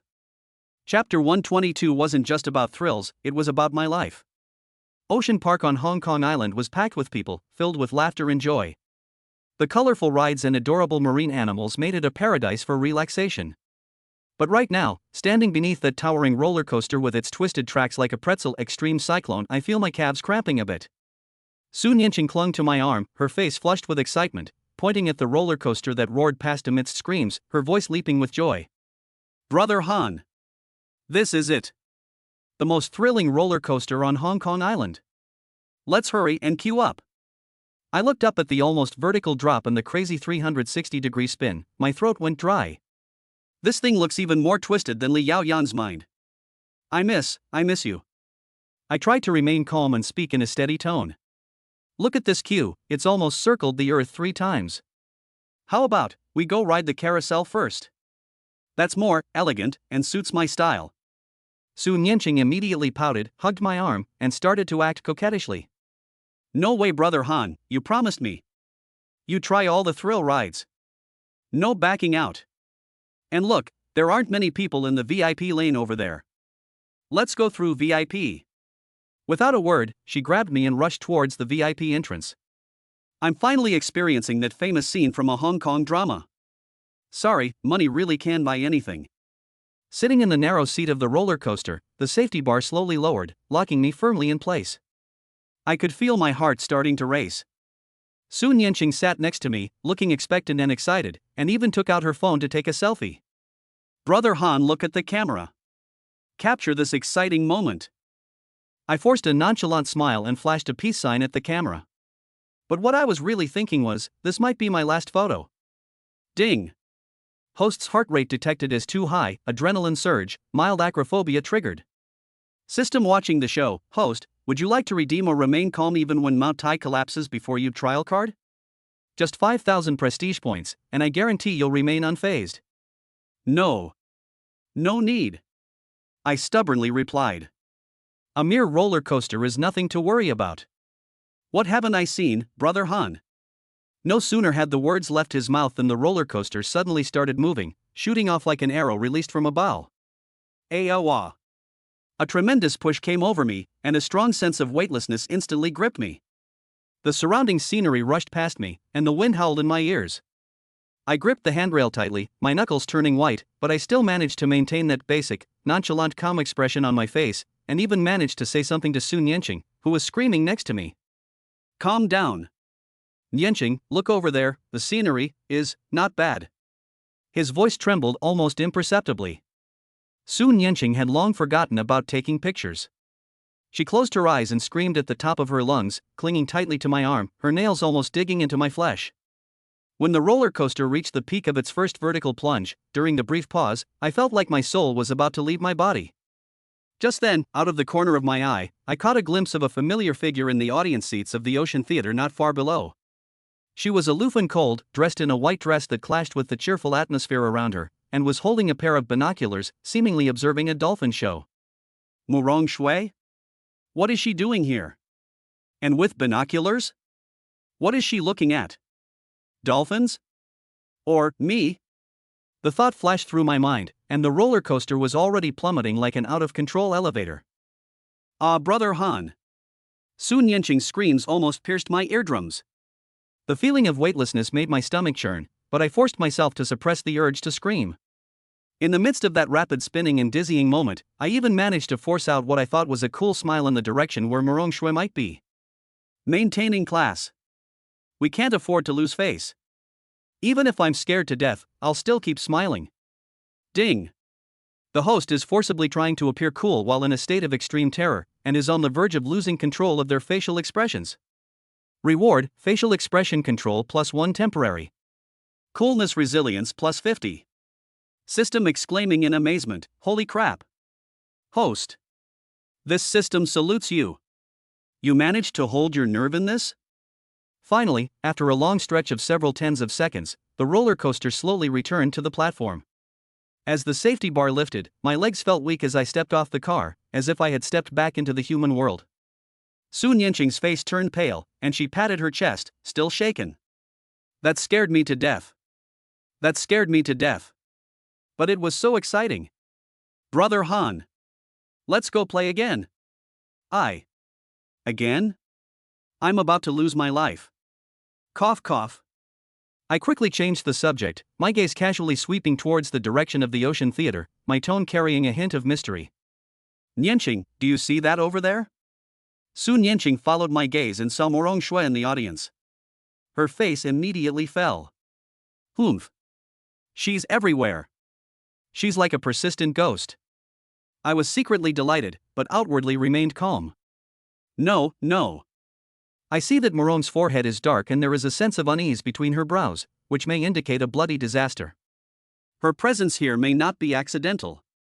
Sun Yenqing was taken aback. Brother Han, you mean, she's going to be in trouble? I nodded, feigning seriousness. Heavenly secrets cannot be revealed. However, for the sake of our friendship, we should still go and show our concern. After all, saving a life is more meritorious than building a 7-story pagoda. Perfect. They found a reasonable excuse to get close to Murong Shui while temporarily escaping Sun Yenqing's extreme sports torture.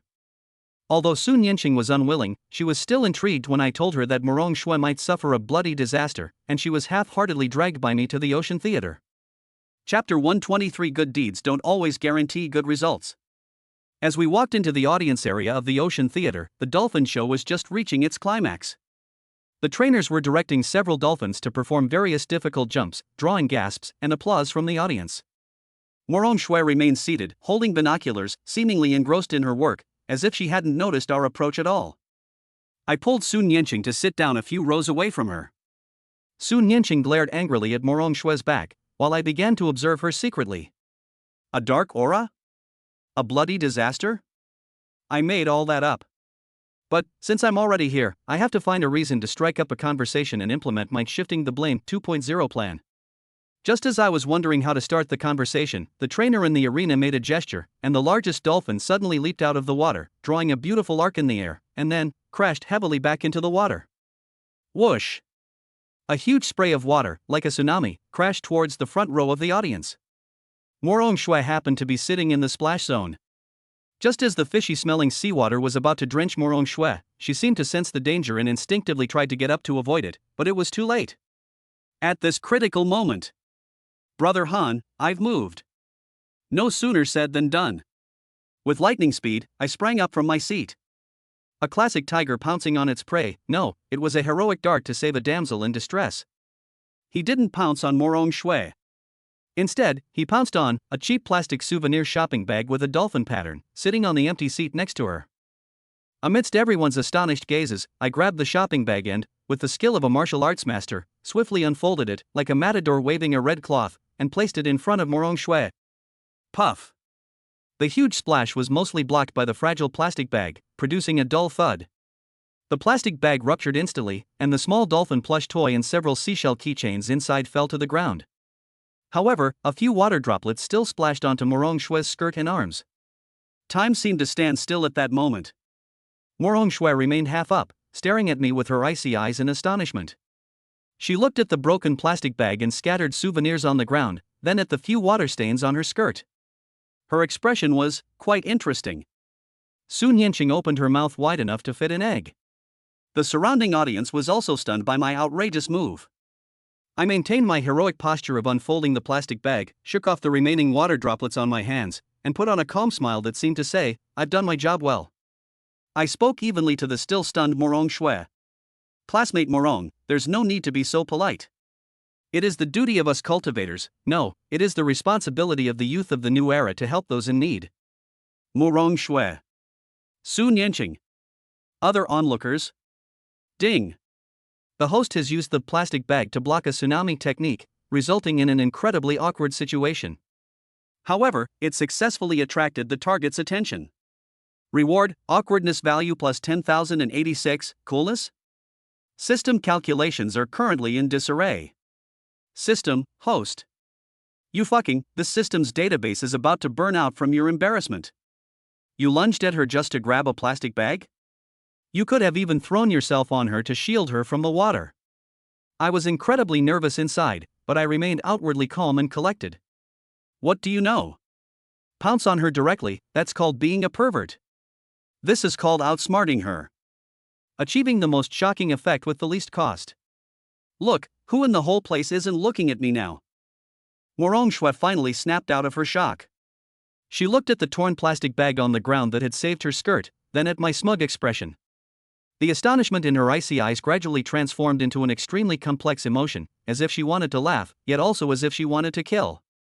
She took a deep breath, as if she wanted to say something, but in the end she only coldly uttered 3 words. Neuropathy. Then, she bent down to pick up the wet dolphin doll from the ground, didn't even glance at me again, turned around and left, her back view carrying a rare, disheveled and speechless expression. Sun Yanqing then realized what was happening, rushed to my side, pointed at Morong Shue's departing figure, both angry and amused. "Brother Han. What were you doing just now? It's hilarious. Using a plastic bag to block water? What were you thinking?" I brushed off non-existent dust from my clothes, regained my composure, and said calmly, "You don't understand. This is called finding the essence in the details and maintaining composure in awkward situations. The level of a master of pretending is beyond the comprehension of ordinary people." Although I successfully showed off, watching Morong Shue's departing figure, I knew that plans never keep up with changes, and that Morong Shue was really difficult to deal with. But, it doesn't seem like it was all for naught? At least, in Morong Shue's gaze that looked at her like she was crazy, besides the coldness, there seemed to be something else. My trip to Hong Kong Island is getting more and more exciting. Chapter 124 Temptation, A Sleepless Night. The plastic bag hero incident at Ocean Park dealt another devastating blow to my already precarious image. Morong Shui's chilling "you're a lunatic" and Sun Yanqing's merciless mockery were like two sharp swords, nailing me to the pillar of embarrassment and shame. In the taxi back to the hotel, Sun Yanqing was still laughing so hard she was doubled over. She hugged my arm, rested her head on my shoulder, and imitated my heroic gesture of waving the plastic bag. Ha ha ha. Brother Han, you were so funny just now. Using plastic bags to block water. How did you come up with that? Morong Shui's face was absolutely cracking with laughter. Ha ha ha. I stared blankly at the neon lights rushing past outside the window, my heart bleeding. Damn it, my lifelong reputation is ruined in an instant. System, host, look on the bright side, at least you've managed to make Morong Shui remember you, though it might not be a good impression. Shut up. I was strategically attracting attention. I roared internally. Don't you even know what unexpected charm means? What memorable impression means? Brother Han. Sun Yanqing finished laughing, looked up at me with bright eyes, and asked, "What are we going to eat tonight?" I know there's a super expensive French restaurant on the top floor of the hotel with an amazing night view. Shall we go there? French cuisine? Rooftop? Night view? My eyelids twitched. This setup sounds dangerous. Candlelit dinner, fine wine, beautiful women. This is fucking a path to crime. French cuisine. I stroked my chin, feigning seriousness. It's classy enough, but a bit cliché. And those foie gras and snail dishes get cloying after a while, not in line with the health regimen of US cultivators, no, I mean, the health regimen of modern youth. Sun Yanqing blinked her big eyes. What would you like to eat, Brother Han? I waved my hand dramatically, exuding confidence. Street food stalls. Yes. The kind of down-to-earth street food stalls on Hong Kong Island.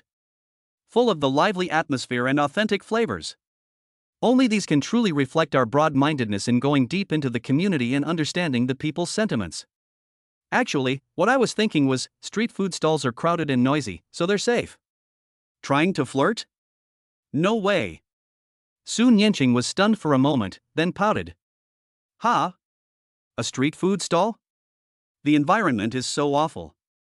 You don't understand. I was seriously bluffing. True delicacies are often hidden in the heart of the city. Those dressed in suits and ties, holding glasses of red wine, aren't eating food, they're eating loneliness.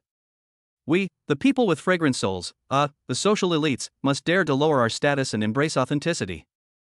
Under my relentless persuasion, Sun Yanqing finally gave in with some skepticism and was dragged to a nearby, renowned Hong Kong-style food stall. Sitting on a plastic stool, looking at the rough men around her, shirtless, playing drinking games and smelling the smoky, sweaty air, Sun Yanqing's delicate face scrunched up like a bun.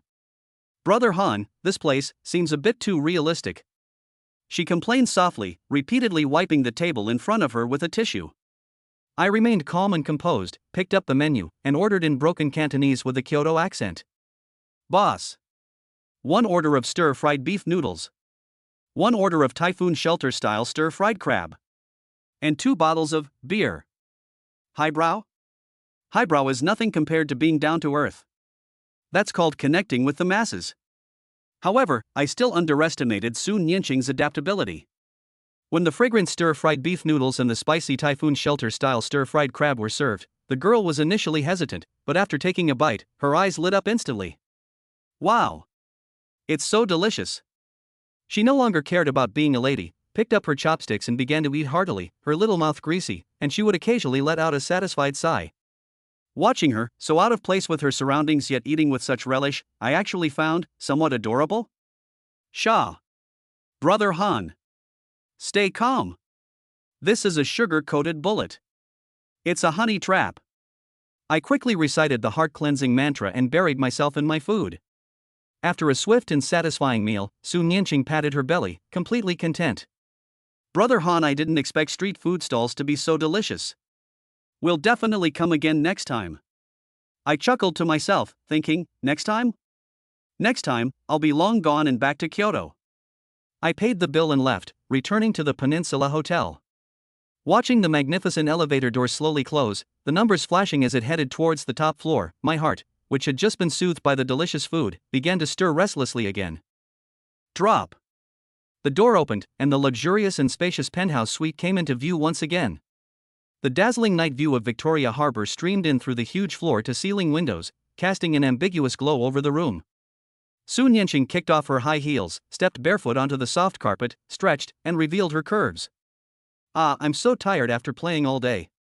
Her voice was slightly languid and husky, but her eyes glanced at me like little hooks.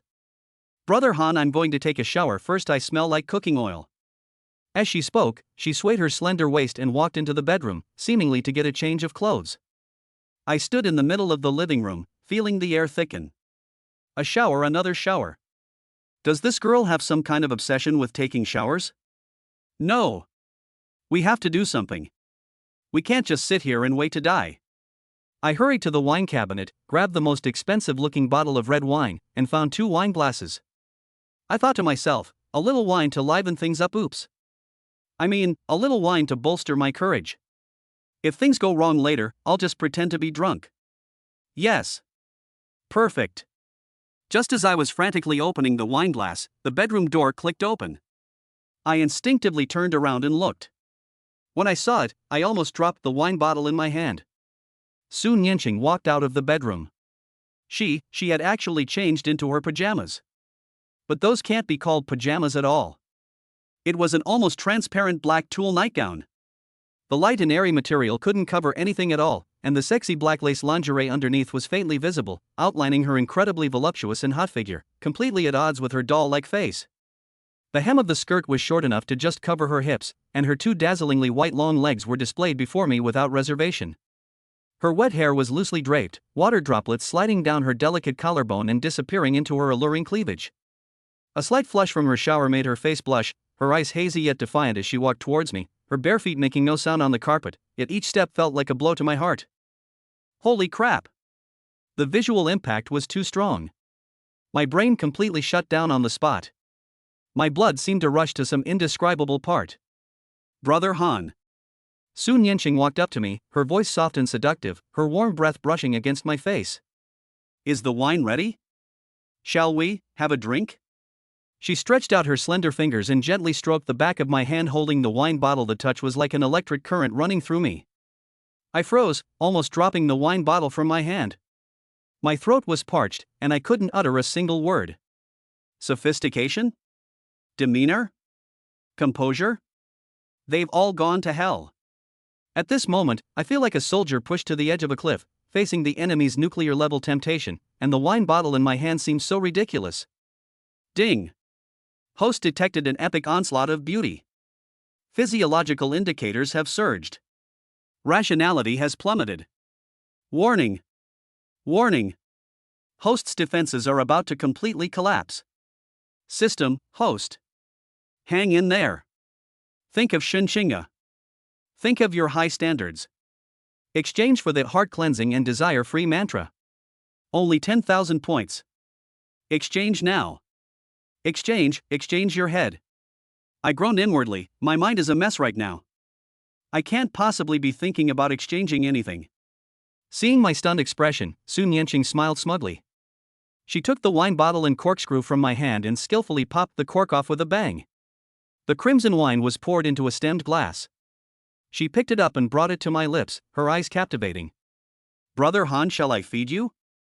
The rich fruity scent, mixed with the fresh fragrance of her body after her bath, was like the most potent aphrodisiac, frantically eroding my reason. I gazed at the red lips so close to my face, at the undulating curves beneath the sheer fabric, and felt the ambiguous atmosphere in the air. Surrender? Damn it! No man could resist this. Brother Han, I'm just a normal, hot-blooded man. Not some saint. Screw the pretentious attitude. Screw Chinga's ultimatum. Let's survive tonight first. A surge of lust rose from my lower abdomen, my eyes reddened, and I almost instinctively lowered my head to kiss those red lips so close to mine. However, just as my lips were about to touch the rim of the cup, or rather, the instant they touched her fingers, suddenly, Chinga's tearful yet incredibly resolute eyes flashed through my mind. "If you don't come back in 3 days, I won't see you anymore." Buzz. It was like a bucket of ice water being poured over his head. The raging fire was extinguished by more than half in an instant. No! This can't be done.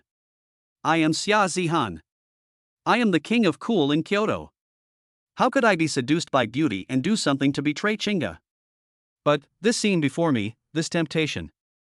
I'm fucking going to break down. Just when reason and desire were rife at play, and I was on the verge of a mental breakdown. I took a sudden step back, the movement so large that I almost tripped over myself. Then, under Sun Yanqing's astonished gaze, I pointed to the night view of Victoria Harbor outside the window and, with all my might, uttered a incredibly abrupt, even slightly off-key, sigh. Ah! Look at that night view. How brilliantly lit. Doesn't it resemble our lost youth? So dazzling. Yet so fleeting. Sun Yanqing? She was holding her wineglass when I suddenly started to sing an aria, and she was completely stunned. Ding! Under extreme temptation, the host has employed the awkward conversation diversion technique, forcibly elevating the topic. This behavior is outrageous. Reward, awkwardness value plus 20,000. Rationality value plus 5 temporary. System, host, you've done something, I'm speechless. Seriously speechless. How did you manage to pull this off? Ignoring the system's criticisms, I continued my performance, my tone carrying a world-weary air of detachment. Yanqing, you are still young and don't understand. The world's splendor is like a mirage, fleeting and ephemeral. Only inner peace and, the steadfastness of morality are the eternal truths. As I spoke, I snatched the wineglass from her hand and downed the red wine in one gulp. Not to savor, but to chug. It was as if I were drinking not wine, but a potion to forget myself. Hiccup, the alcohol kicked in, and I hiccuped. My face flushed, my eyes started to glaze over, and my steps became unsteady. I think I'm a little drunk. I rubbed my forehead, swayed slightly, and staggered towards the bedroom. I can't take it anymore, my head is so dizzy. I need to lie down for a while. Yanqing, you, enjoy the night view by yourself. After saying that, without waiting for Sun Yanqing's reaction, I rushed into the bedroom with lightning speed and slammed the door shut. I locked it. The movements were executed in one fluid motion. It was as if a colossal prehistoric beast was chasing after them.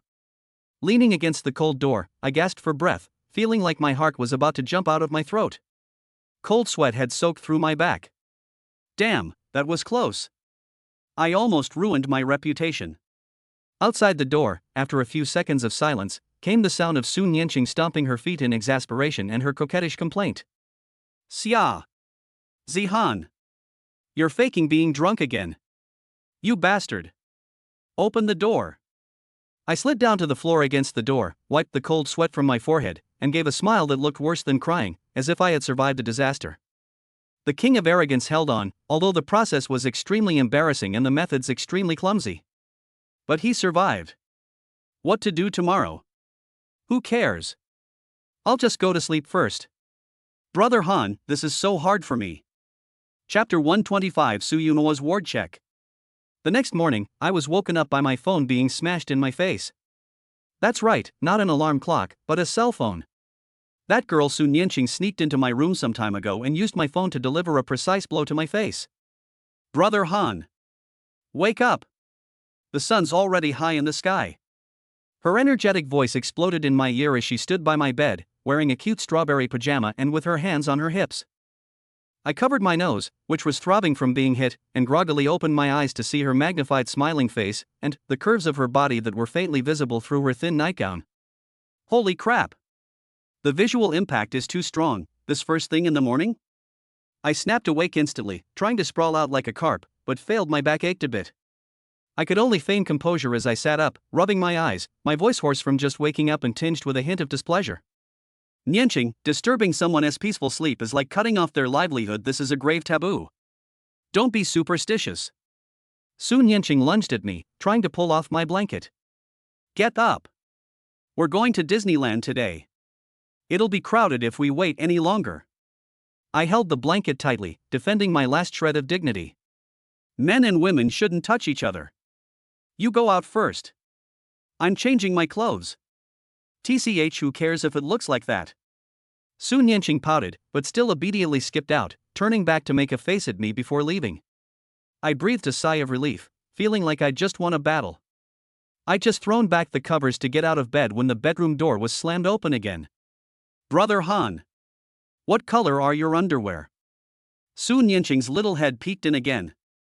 I was so scared I almost rolled off the bed. I frantically wrapped the blanket around myself like a mummy, my face flushed red. Su Nianqing. You fucking, get out. Ding. The host was caught in a surprise room check this morning, shattering all pretense of elegance. Reward, shock value plus 100. System, good morning, host. Looks like today will be another chaotic day. After finally managing to get rid of this little devil, I changed my clothes, washed up, and walked out of the bedroom. Su Nianqing was already sitting at the dining table, where a sumptuous breakfast brought by the hotel staff was laid out. Brother Han, come and see. Mickey Mouse-shaped pancakes, she exclaimed excitedly, pointing at the plate. I sat down, picked up a pancake, and had just taken a bite when Su Nianqing asked, seemingly casually. Brother Han, did you sleep well last night? Did you have any nightmares? I froze, nearly choking on my pancake. A nightmare? You almost gave me a heart attack last night. Very good. I chewed with a blank expression. If the heart is pure as ice, one will not be alarmed even if the sky falls. Oh? Su Nianqing blinked her big eyes, leaned closer, and lowered her voice, tinged with slyness. So? Brother Han, with your pure heart, have you ever dreamed of anyone special? Like, someone wearing a black veil? Pft, cough, cough, cough. I almost spit out a mouthful of milk from my nose. I grabbed a tissue and covered my mouth in a fluster. This girl. She always brings up the very thing she shouldn't have. Ding. Host has been hit by black veil attack, defense reduced by 50%. System, host, your ice heart seems a bit unstable. I forced myself to remain calm, wiped my mouth clean, and glanced out the window. Dreams are fleeting, like dew or lightning, not worth mentioning. But you, Nianqing, at such a young age, shouldn't have such heavy thoughts. Snort. Su Nianqing pouted in dissatisfaction, about to say something, when her phone suddenly rang. She glanced at the caller ID, her expression changed slightly, she made a shoe gesture to me, and then walked aside to answer the phone. Hello? Uncle. Ah? You've arrived in Hong Kong Island? You're downstairs at the hotel right now? Su Nianqing's exclamation was like a bolt from the blue, causing the fork in my hand to fall onto the plate with a clatter. Su Yunhua? He's here? Right downstairs? Holy crap! What kind of hellish difficulty dungeon is this? My uncle checking up on me? I instantly felt like the chair I was sitting on had sprouted nails. Su Nianqing hung up the phone, her face showing a hint of panic. She ran back and grabbed my hand. Brother Han. What do we do? My uncle is here. He must have heard that I'm with you. I'm doomed. Seeing that she was scared made me calmer. It's good that she was scared. Fear brings restraint. Stay calm. I picked up my fork again and slowly began to cut the muffin. Mr. Su is a reasonable person. We are upright and honest, so what is there to fear? Is he acting uprightly? Su Nianqing's eyes widened. We're a single man and a single woman sharing a suite, this. Open up new perspectives. I interrupted her, my gaze deep. The suite has 2 bedrooms, which are clearly separate for you and me, just like a gentleman's friendship. Besides, your uncle and I are close friends despite our age difference, and we have been through thick and thin together. How could he misunderstand me because of worldly prejudices? As I spoke, I frantically cheered myself on in my mind, stay calm, Brother Han. As long as we don't lose our composure, there's always a chance for things to turn around. Su Nianqing looked at me with a mixture of belief and doubt. Just then, the doorbell rang. Ding dong. Like a death warrant. Su Nianqing and I exchanged a glance, both seeing the tension in each other's eyes. What was bound to happen has finally happened. I took a deep breath, gave Su Nianqing a calm look, straightened my collar, and walked over to open the door with composed steps. Outside the door, Su Yunhua, dressed in a casual suit, exuded a refined air, yet his eyes were sharp. He stood with his hands behind his back. When he saw me, a smile appeared on his face, revealing neither joy nor anger. Zihan, good morning. Did Nianqing cause you any trouble? His tone was calm, but an invisible sense of oppression was palpable. Good morning, Mr. Su. I stepped aside, my face displaying an impeccably polite smile. Nianqing is innocent, lively, and adorable. How could she be a troublesome person? Su Nianqing quickly came over and hugged Su Yua's arm affectionately. Uncle, why did you come so suddenly? You didn't even tell me beforehand. Su Yunhua patted her hand, but her gaze remained fixed on me, as if trying to see through my skin to my heart. I happened to be in Hong Kong Island on some business, and I heard you were here too, so I came to check it out. Won't you invite me in for a seat? Mr. Su, please. I gestured in invitation, my heart pounding like a drum. Su Yunhua entered the suite, his gaze seemingly casually sweeping across the living room. When he saw the breakfast on the dining table, clearly for two, and Su Nianqing's strawberry-themed pajamas casually tossed on the sofa, his eyes narrowed slightly. My eyelids started twitching. Damn it! This girl. She didn't even put her clothes away properly. It seems you two get along very well. Su Yunhua sat down on the sofa, his tone meaningful. Su Nianqing quickly ran over and hugged the pajamas to her arms, her face flushed. Uncle! We'll each stay in our own rooms. Brother Han is a true gentleman. Su Yunhua smiled noncommittally and looked at me. Zihan, besides visiting Nianqing, I also wanted to thank you in person. You handled the Xingyao matter very well. Mr. Su, you flatter me. It's my duty. I said modestly, but I dared not relax. This was definitely a case of politeness first, then force. As expected, Su Yunhua changed the subject, her tone still calm, but carrying an undeniable weight. However, Zihan, Nianqing is still young and has a lively personality. Sometimes she doesn't consider the consequences of her actions. I don't object to you young people making friends. But there are some boundaries that need to be clearly defined. What do you think? Here it comes. The final interrogation.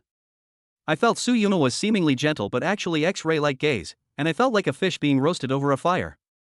Su Nianqing looked at me nervously from the side, her small hands tightly gripping the hem of her clothes. Ding! The ultimate boss has activated the parental gaze. The host's composure is facing a severe test. System, host. Hold on. Just use 1/10 of the skill you had in fooling Morong Shui. My brain was racing, but I wore a frank yet somewhat helpless smile. Mr. Su is absolutely right. My tone was sincere. Nianqing and I have a gentlemanly relationship, where I am both a teacher and a friend. I admire her innocence and naivety, and I often guide her, as an older brother, to understand right from wrong and to know when to advance and retreat. As for boundaries. I paused, then met Su Yunhua's gaze, my eyes clear and filled with righteous indignation. My heart holds the white moonlight, and my love for you will never waver. For Nianqing, I feel only love and responsibility, and I have no thought of overstepping my bounds. Heaven and earth can bear witness to this. I directly brought up Chinga to state my position. At the same time, I implied that my feelings for Su Nianqing were love and responsibility, placing myself on a higher moral high ground. Sure enough, upon hearing the words white moonlight, Su Yunhua's eyes flickered slightly.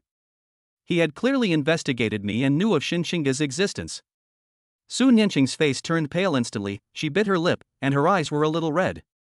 Su Yunhua remained silent for a few seconds, and the air in the room almost froze.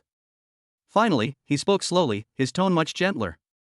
It's good that you have this intention. I've also heard about Xinga, she's a good girl. He stood up and patted me on the shoulder. Young man, it's a good thing to be loyal and righteous. I hope you'll always remember what I said today. The pressure suddenly eased. A huge weight was lifted off my shoulders. I passed. I will never forget it, I solemnly promised. Su Yunhua gave Su Nianqing a few more instructions before leaving the suite, saying that there was a meeting to attend. The moment the door closed, Su Nianqing and I both breathed a sigh of relief and slumped onto the sofa. That scared me to death. Su Nianqing patted her chest, still shaken. I wiped the cold sweat from my forehead, feeling as if I had just walked through the gates of hell. However, before I could catch my breath, Su Nianqing suddenly turned her head, her eyes red as she glared at me, her voice trembling with tears and anger. Xia Zihan. What did you just say? My white moonlight? My lifelong love? Then what about your promise to spend these 3 days with me? Are you playing me for a fool? Oh no. I forgot there's a jealous person here who's about to explode. We just got rid of the king of hell, and now we have to face the little devils. Brother Han, I'm devastated. Chapter 126. Brother Han is about to draw his gun. Su Nianqing's big eyes instantly filled with tears, as if she had suffered a great injustice. Her little fists were clenched tightly, as if they were about to smash into me at any moment. Xia Zihan. You bastard. You promised to stay with me. Now you're using Shinshinga to block me. What am I to you? Her voice was trembling with tears, but she was holding them back. Her stubborn yet pitiful appearance made my heart ache. Damn it, I knew this would happen. I sighed and reached out to pat her head, but she slapped my hand away. Don't touch me, she glared at me, her eyes red. Nianqing. I tried to keep my tone gentle, with a hint of helplessness. I agreed to stay with you out of friendship and to thank you for your help before. This doesn't conflict with my feelings for Chinga. You're a good girl and deserve someone better, instead of hanging yourself on this crooked tree of mine. I mean it from the bottom of my heart. Aside from being a bit of a troublemaker, Su Nianqing isn't a bad person. She has a top-notch family background and looks, so why does she have to get entangled with a charlatan like me? I don't care. I just want you, you crooked tree. Su Nianqing wouldn't listen at all, stomping her feet. I, Su Nianqing, have never failed to get anyone I set my sights on. You just wait. I will make you fall in love with me. Well, it was all for nothing. Once this girl gets stubborn, not even 10 oxen could pull her back. To avoid getting entangled in this dangerous topic any further, I quickly changed the subject. Alright, didn't we say we were going to Disneyland? If we keep dawdling, we'll really have to wait in line until dark. Mentioning Disneyland did indeed distract Su Nianqing somewhat, although she was still sulking. She finally stopped crying. She glared at me fiercely, then turned and rushed back to her bedroom to change her clothes. Humph. Just you wait. I'm going to make my money back today. I watched her huffing and puffing as she walked away, and rubbed my temples. This trip to Disneyland is probably not going to be peaceful. Hong Kong Disneyland, a fairy tale kingdom, a sea of joy. But when I walk here, it feels like I've stepped into a battlefield in another dimension. Su Nianqing was clearly irregular here, knowing the place well, and dragged me towards the most thrilling Grizzly Mountain minecart. To make up for the verbal abuse I'd caused that morning, I had no choice but to bite the bullet and play with her. The roller coaster zipped wildly through a simulated western valley, twisting and plunging. Su Nianqing screamed excitedly, clinging tightly to my arm. In one of the most rapid drops, she was practically pressed against me, her amazing softness and elasticity clearly visible through the thin fabric of her clothes. Holy crap! I froze, almost letting out a groan. This was even more thrilling than a roller coaster itself. System, host, if you can't hold on, then stop. Just follow your instincts. Follow my foot. I cursed inwardly, forcibly averting my gaze and silently reciting a calming mantra. My legs were still a little weak after getting off the roller coaster. Su Nianqing, however, acted as if nothing had happened and dragged me to ride Interstellar Speed Shuttle. The indoor roller coaster was dark, with cool light and shadow effects, faster speed, and a stronger sense of weightlessness. In the darkness and amidst screams, I once again felt Su Nianqing's unintentional close embrace, and the faint fragrance emanating from her body. This is terrible. This girl definitely did it on purpose. After several rounds of thrilling activities, I felt my reason and body were undergoing a severe test. But Su Nianqing, with her innocent and naive look, blinked her big eyes and asked me, "Brother Han, was it fun? Was it exciting?" I gritted my teeth and squeezed out a few words. It's alright. Let's go ride the carousel. Su Nianqing changed the subject, pointing to the whimsical rotating ride. That's more romantic. Me? I just came from the speed world and now I'm going to ride a carousel? Isn't that a bit of a leap? But carousels are great. They're safe. At least there's no physical contact. I readily agreed. However, I was still too naive. After queuing up for the carousel, Su Nianqing insisted on riding the same horse as me, and it was a two-seater royal carriage? The space was cramped, and she practically sat right next to me. Music started playing, and the carousel slowly began to turn.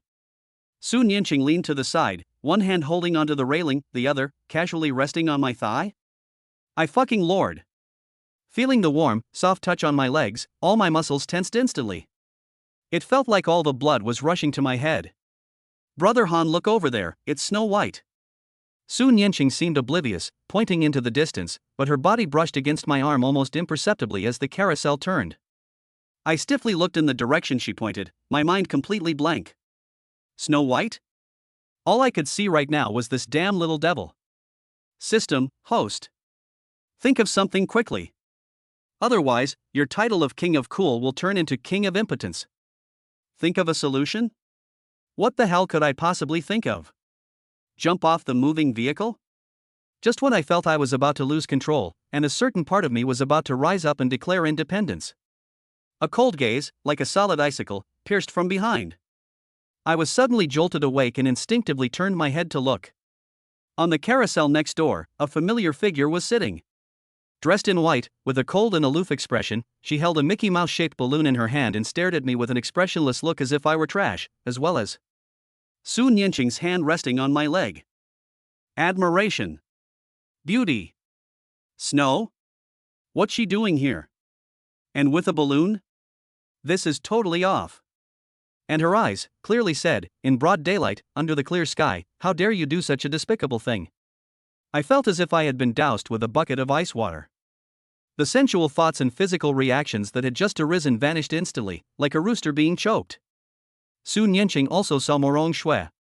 Instead of restraining herself, she defiantly pressed her hand on my leg again and gave Morong Shui a sweet smile of victory. Morong Shui's eyes grew even colder, and she turned away, refusing to look at us anymore. But the chill emanating from her made the carousel horses around her seem to slow down a bit. I sat between the two men, their invisible swords flashing, feeling like a fool being roasted over a fire.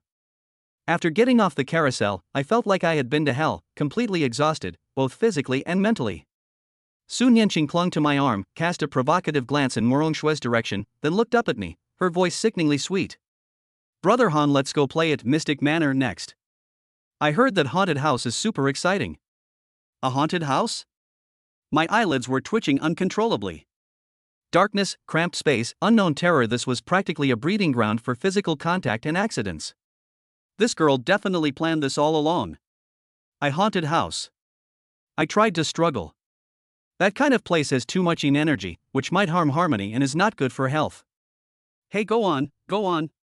Su Nianqing hugged my arm and shook it, her soft breasts inevitably pressing against my arm. Brother Han, you're so amazing. Are you afraid of ghosts? With you here, I'm not afraid of anything. Looking at her adoring gaze and their bodies pressed close together, my blood, which had just been cooled down by Morong Shui, almost boiled over again. System, host, a haunted house is great. It's pitch black, so anything can happen. Charge. Screw you. Do you think I'm that kind of person? In the end, I couldn't resist Su Nianqing's insistence, and she half-heartedly dragged me to the entrance of Mystic Manor. Looking at the eerie castle entrance, I took a deep breath. Damn it, what's meant to be will be. Before queuing to go in, I made a point of looking around and, not seeing Morong Shui, breathed a slight sigh of relief. At least, I wouldn't have to face a double whammy inside the haunted house. Stepping into the haunted house, the light instantly dimmed, with only a few eerie green and pale light sources dotting the corners, creating a terrifying atmosphere. Strange music and occasional screams emanated from the depths. As soon as Su Nianqing entered, she frightened herself and clung tightly to my arm, practically hanging on me. Her face was clearly feigned paleness, and her voice trembled as she said, Brother Han. I'm so scared. You have to protect me. I felt the amazing elasticity and warmth in my arm and sneered inwardly, scared? You weren't like this when you were on the roller coaster. But on the surface, I maintained my cool and collected demeanor and patted her on the shoulder. It's all right. All demons and monsters are nothing but illusions in the face of righteousness. That being said, in this particular setting, being pressed so tightly against by a hot little girl, it would be a lie to say I didn't feel anything. I felt my breathing become a little rapid. The haunted house's passageways were narrow and winding, with occasional triggers that would pop out a skull or extend a ghostly hand. Each time she was startled, Su Nianqing would let out a perfectly timed scream, then burrow even deeper into my arms, her soft touch repeatedly assaulting my defenses. As I walked to a particularly dark corner, I suddenly felt a tremor under my feet, and at the same time, a female ghost dressed in white and covered in blood suddenly pounced out from the wall. Ah!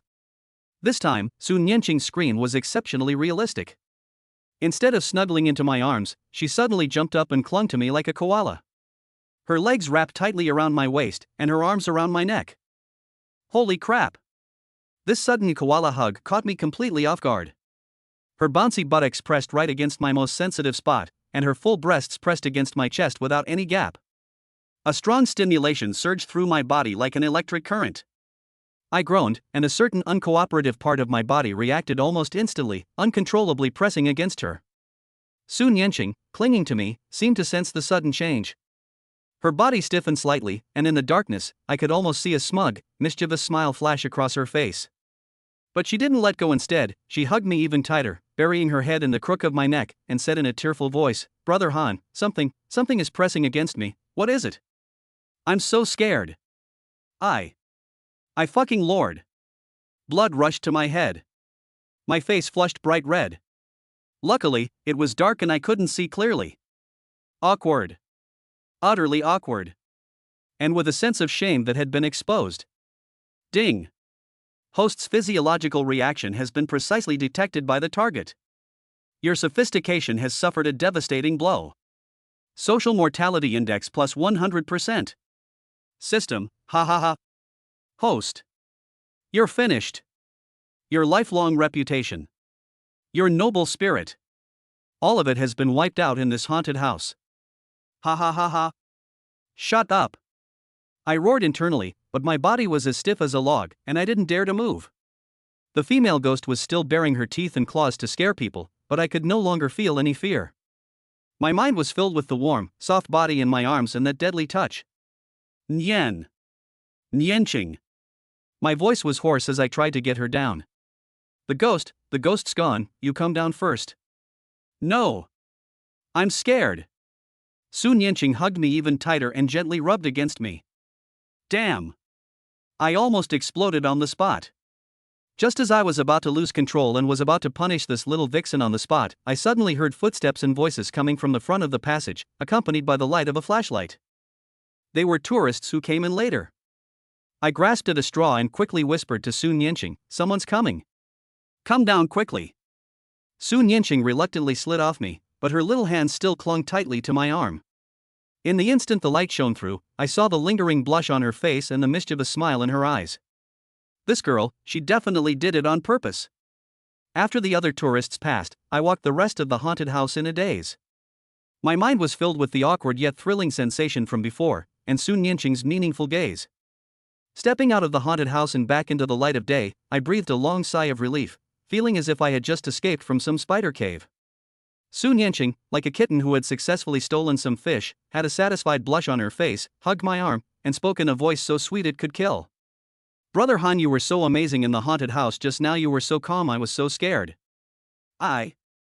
Looking into her innocent yet alluring eyes, and feeling the soft pressure on my arm, I knew that the high-class defenses I had painstakingly built had developed huge cracks the moment I entered the haunted house. This Disneyland, it's a fucking deadly place. How should we get through the rest of the time? Chapter 127: A Swift and Decisive Approach.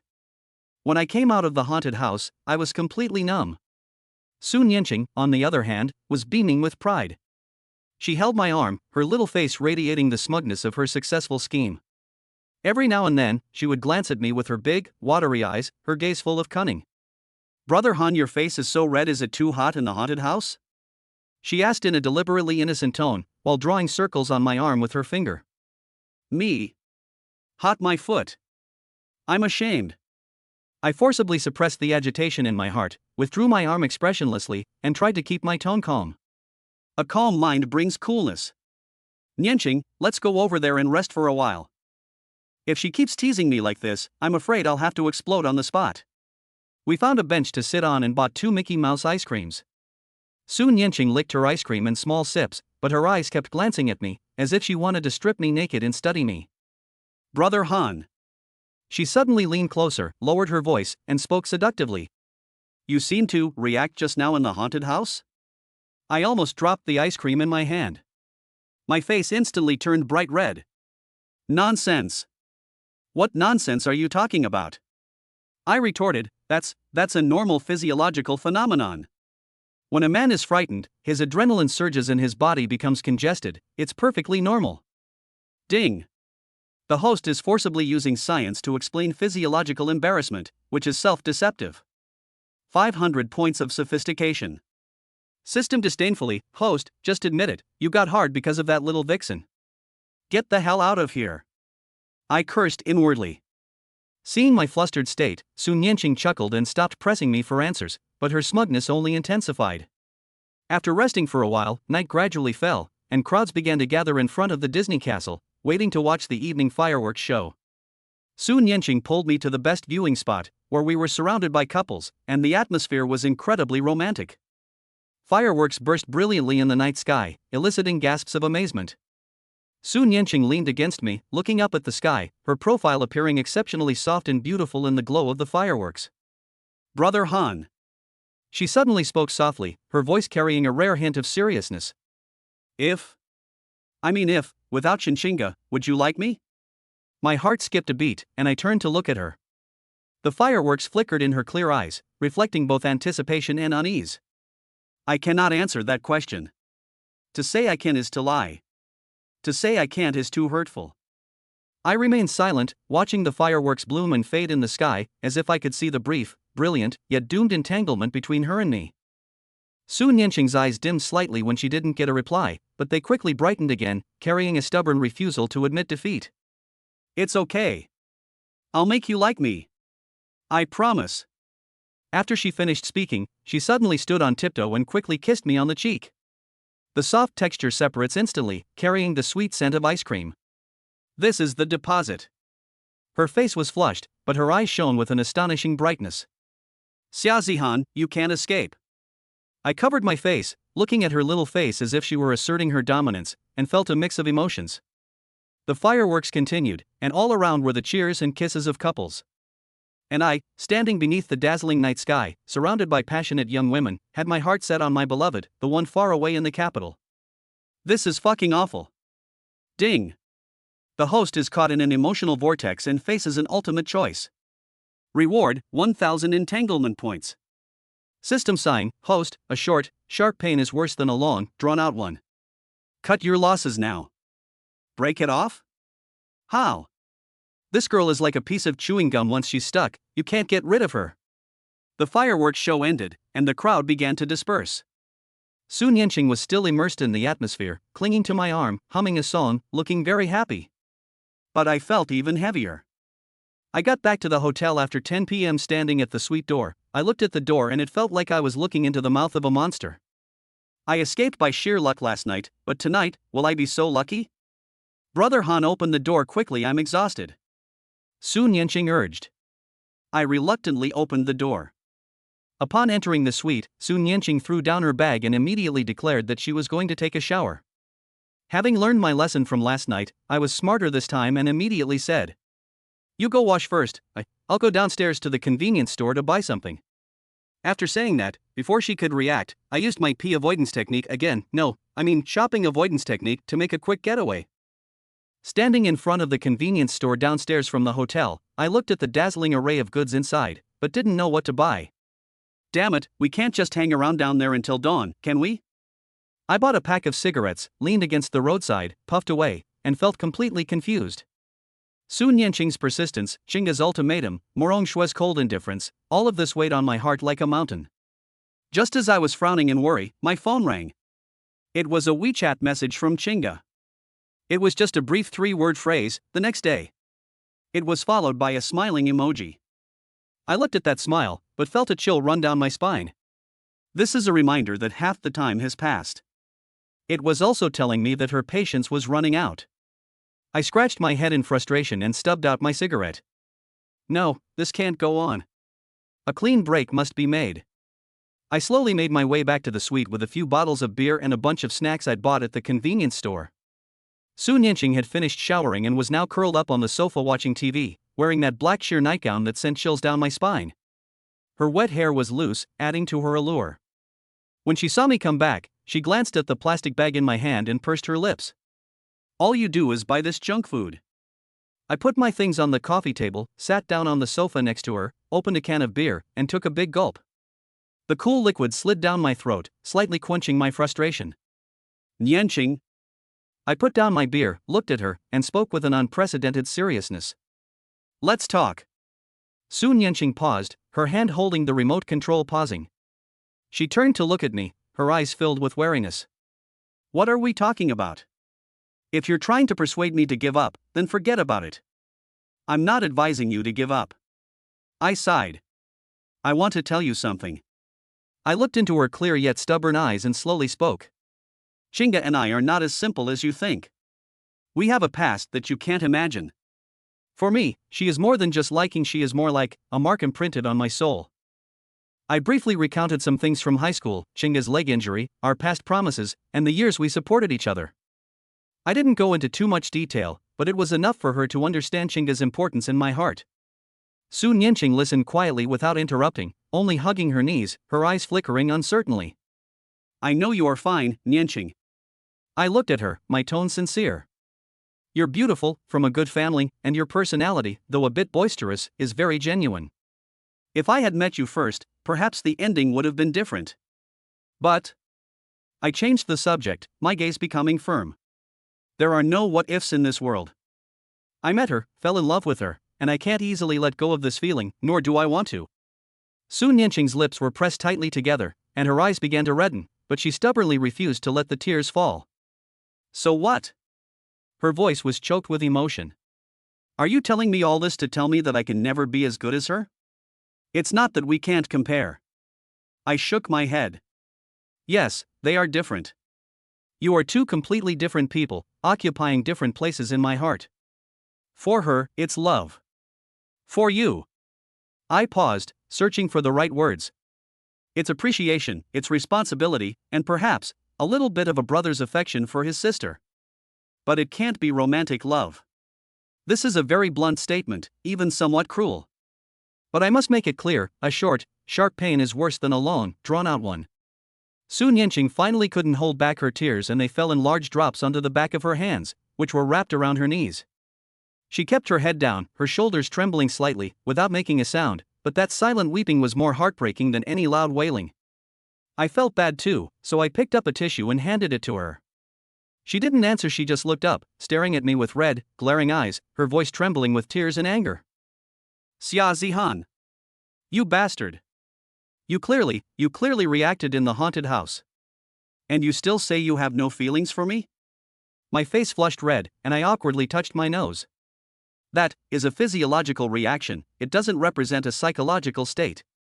Men sometimes think with their lower bodies, it's uncontrollable.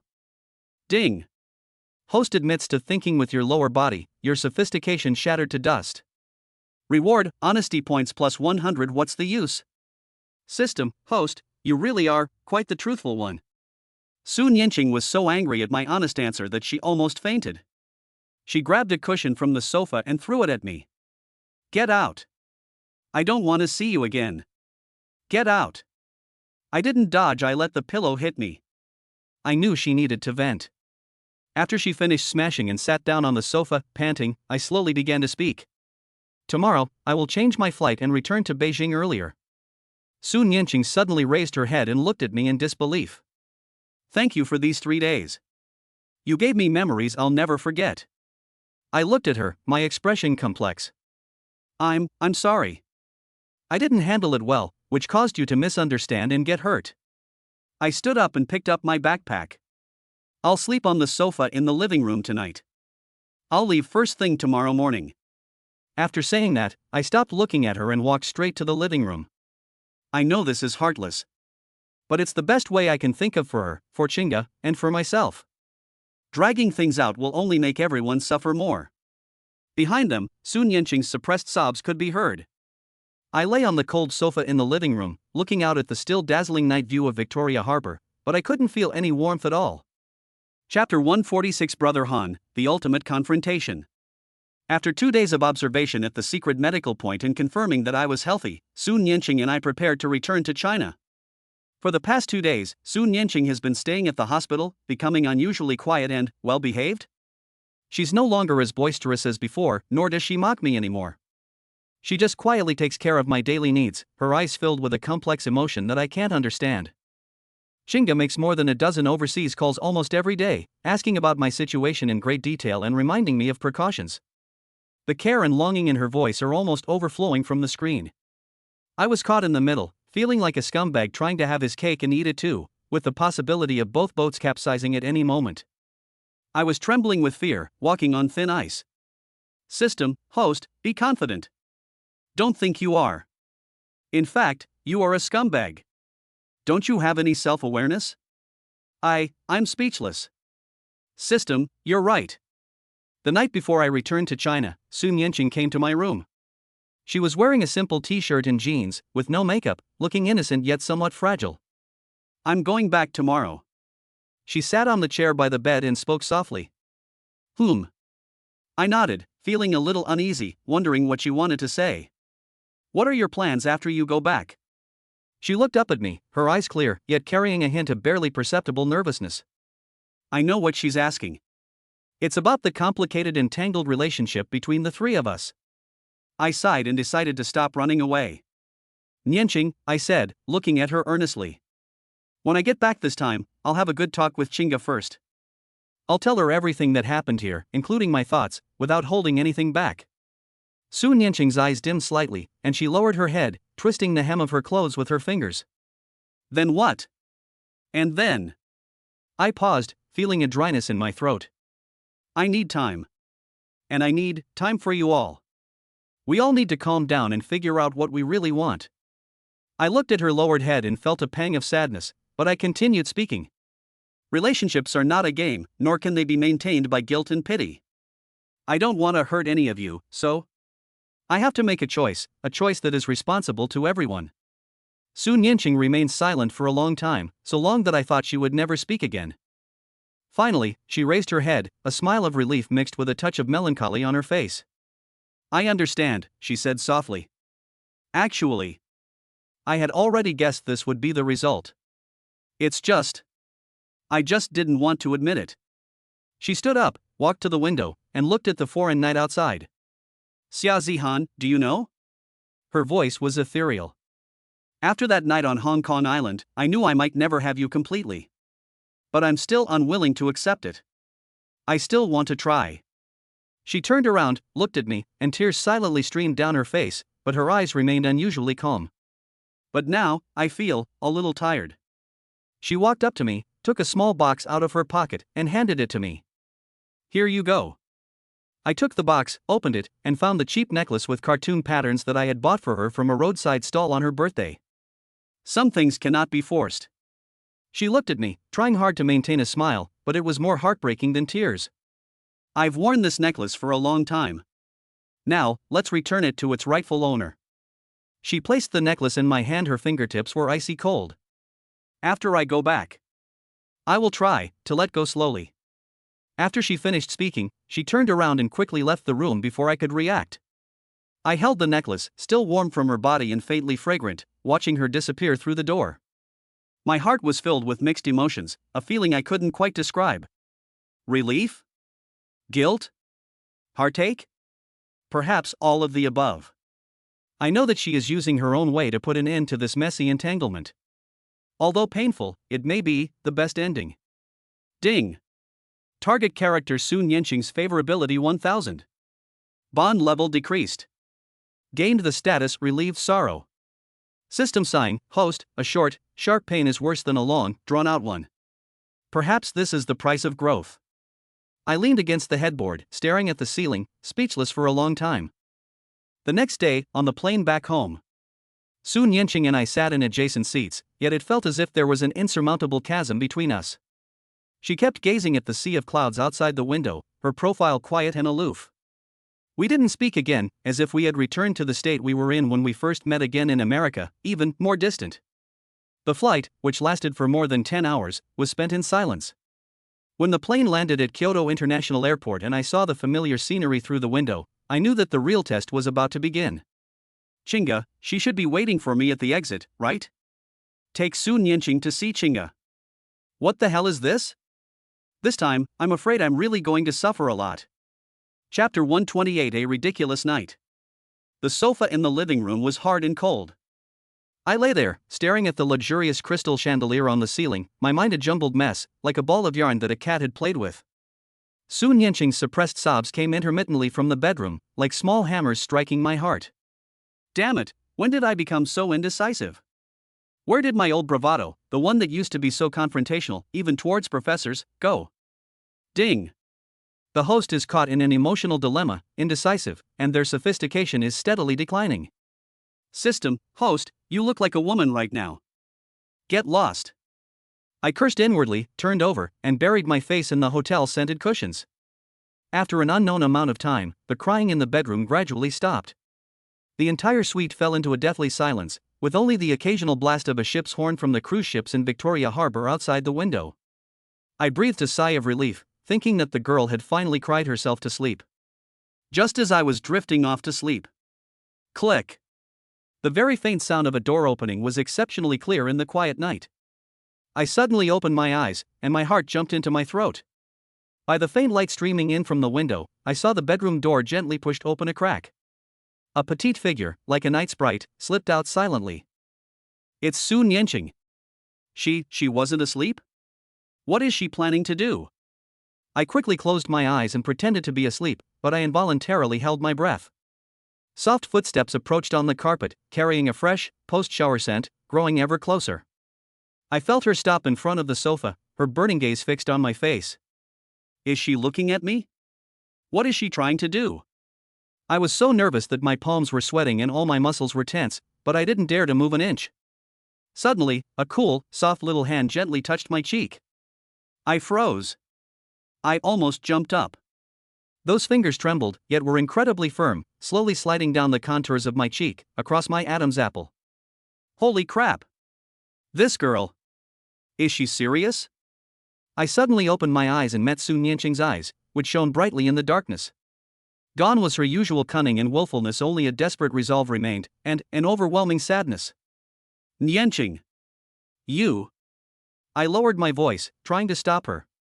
Don't speak. Su Nianqing covered my mouth with her hand. Her fingers were trembling slightly, and her voice was hoarse from crying, yet unusually firm. Brother Han, tonight, please. As she spoke, she began to untie the straps of her nightgown with her other hand. That damned, gossamer thin black nightgown hung loosely on her body, her beautiful curves appearing and disappearing with her movements, exuding a deadly allure in the dim light. Only a floor lamp was on in the living room, its dim yellow light making the tear tracks on Su Nianqing's face shine. She sat on the sofa, hugging her knees, the thin nightgown slipping off her shoulders, revealing large expanses of snow-white skin. Xia Zihan. She suddenly spoke, her voice still trembling with tears, but her eyes were unusually firm. Just this once. I'll leave tomorrow and never bother you again. I was so shocked by her words that I almost rolled off the sofa. Are you crazy? Yes, I'm crazy. She leaned down, her soft breasts pressed against my chest. I've never been this crazy in my 19 years. Her hands began to unbutton my pajamas, her movements awkward yet resolute. I grabbed her wrist. The touch was so delicate it was startling. Su Nianqing. Wake up! I lowered my voice and yelled at her. I am fully awake. Her eyes welled up with tears again, but she stubbornly refused to let them fall. I don't want you to take responsibility, I don't want your promises. Can't I just keep a memory? She suddenly lowered her head and kissed me, the kiss carrying the salty taste of tears and the sweet scent of ice cream. The kiss was haphazard, yet frighteningly hot. My mind went blank, and my rationality was stretched to its limit. I should have pushed her away, but my hands seemed to be frozen in place. System voice cracks, host. Wake up. This is about to enter the orange grove. Fuck oranges. She clumsily pulled down my pants, and the moment her cold little hand touched my skin, I shuddered. My last shred of reason completely crumbled. I rolled over and pressed her onto the sofa, tearing her sheer nightgown with a snap. She was trembling, yet she clung tightly to my neck. Turn off the lights. She buried her face in my chest, her ear tips burning red. In the instant the last ray of light disappeared, I heard her whisper, her voice trembling with tears. You bastard, be gentle. I was jolted awake when sunlight streamed through the gaps in the curtains and pierced my face. A warm body was still curled up in his arms. Su Nianqing was fast asleep, tears still clinging to her long eyelashes. The sofa was a mess, stained with blood, and her torn nightgown lay on the floor, telling tales of last night's madness. I gently withdrew my arm and stiffly put on my clothes. With each glance at her, my guilt deepened. In the bathroom, I looked at myself in the mirror, my eyes bloodshot. I raised my hand and punched myself. Beast. Ding. Host has completed the worse than an animal achievement. Reward, guilt value plus 10,000. System coldly, now you know you regret it? Weren't you quite capable last night? After washing up, Su Nianqing was already awake. She sat on the sofa, hugging her knees, wrapped in a hotel bathrobe, quietly looking out the window. I booked a morning flight. Her voice was hoarse. She's leaving at 10. I opened my mouth, but my throat was so dry that I couldn't make a sound. She got up and began packing her luggage, moving very slowly. As she closed her suitcase, she suddenly said, "Actually, I lied to you yesterday." "What?" "I said I'd never bother you again." She turned to me and smiled, her eyes swollen like peaches. "I might not be able to do it. Maybe I'll come back to you once I've calmed down." My heart skipped a beat. I dropped her off at the hotel entrance, where the driver was already waiting by the roadside. Before she got in the car, she suddenly lunged at me and hugged me with surprising strength. "Xia Zihan, listen to me." She sobbed in my ear. "You provoked me first. Don't think you can just let this go." The car door slammed shut and sped away. I stood there until the taxi disappeared around the corner, only then realizing that she had slipped a note into my hand without my knowledge. Upon unfolding it, I saw the following words written crookedly with eyeliner. "You bastard, remember to think of me." On the flight back to Kyoto, I stared blankly at the sea of clouds outside the window. The middle-aged woman in the seat next to me kept cracking sunflower seeds, and the crunching sound was quite annoying. The flight attendant glanced at me a few times when she brought me drinks. Probably because my complexion was so bad, like I'd just crawled out of a grave. Ding. Host is detected to be in a persistent moral low point. Recommendation: redeem that amnesia package to eliminate guilt. System sarcastically, or maybe you should just buy a block of tofu and smash your head against it? My phone vibrated. Shinga had sent a message. "What time are you arriving? I'll pick you up." I stared at the screen for a long time, then slowly typed, "Flight delayed, don't pick me up." My fingers were shaking when I pressed the send button. The 3-hour flight felt like 3 years. My legs were weak when I got off the plane, and I almost tripped and fell on the jet bridge. After collecting my luggage, I spotted that familiar figure at the arrivals gate in the distance. Shinga, wearing a light blue dress, stood quietly in the crowd, like a fresh little lily. When she saw me, her eyes lit up, and she jogged over. "Zihan." She laughed and jumped into my arms, then suddenly stopped, wrinkled her nose, and sniffed me. "Did you change your perfume?" My blood froze instantly. "It smells like the hotel shower gel, I guess." I stiffly hugged her. "Let's go, I'm hungry." She glanced at me thoughtfully, then didn't press the matter. As we walked out, arm in arm, she whispered, "Miss Su emailed me yesterday." I paused, startled. What did she send? "Thank you for lending me your things these past few days." Shinga tilted her head to look at me, her smile gentle. "They also said you're a very interesting person." My back was instantly soaked with cold sweat. My phone suddenly started vibrating wildly. The caller ID for Suluwali flashed on the screen like a death warrant.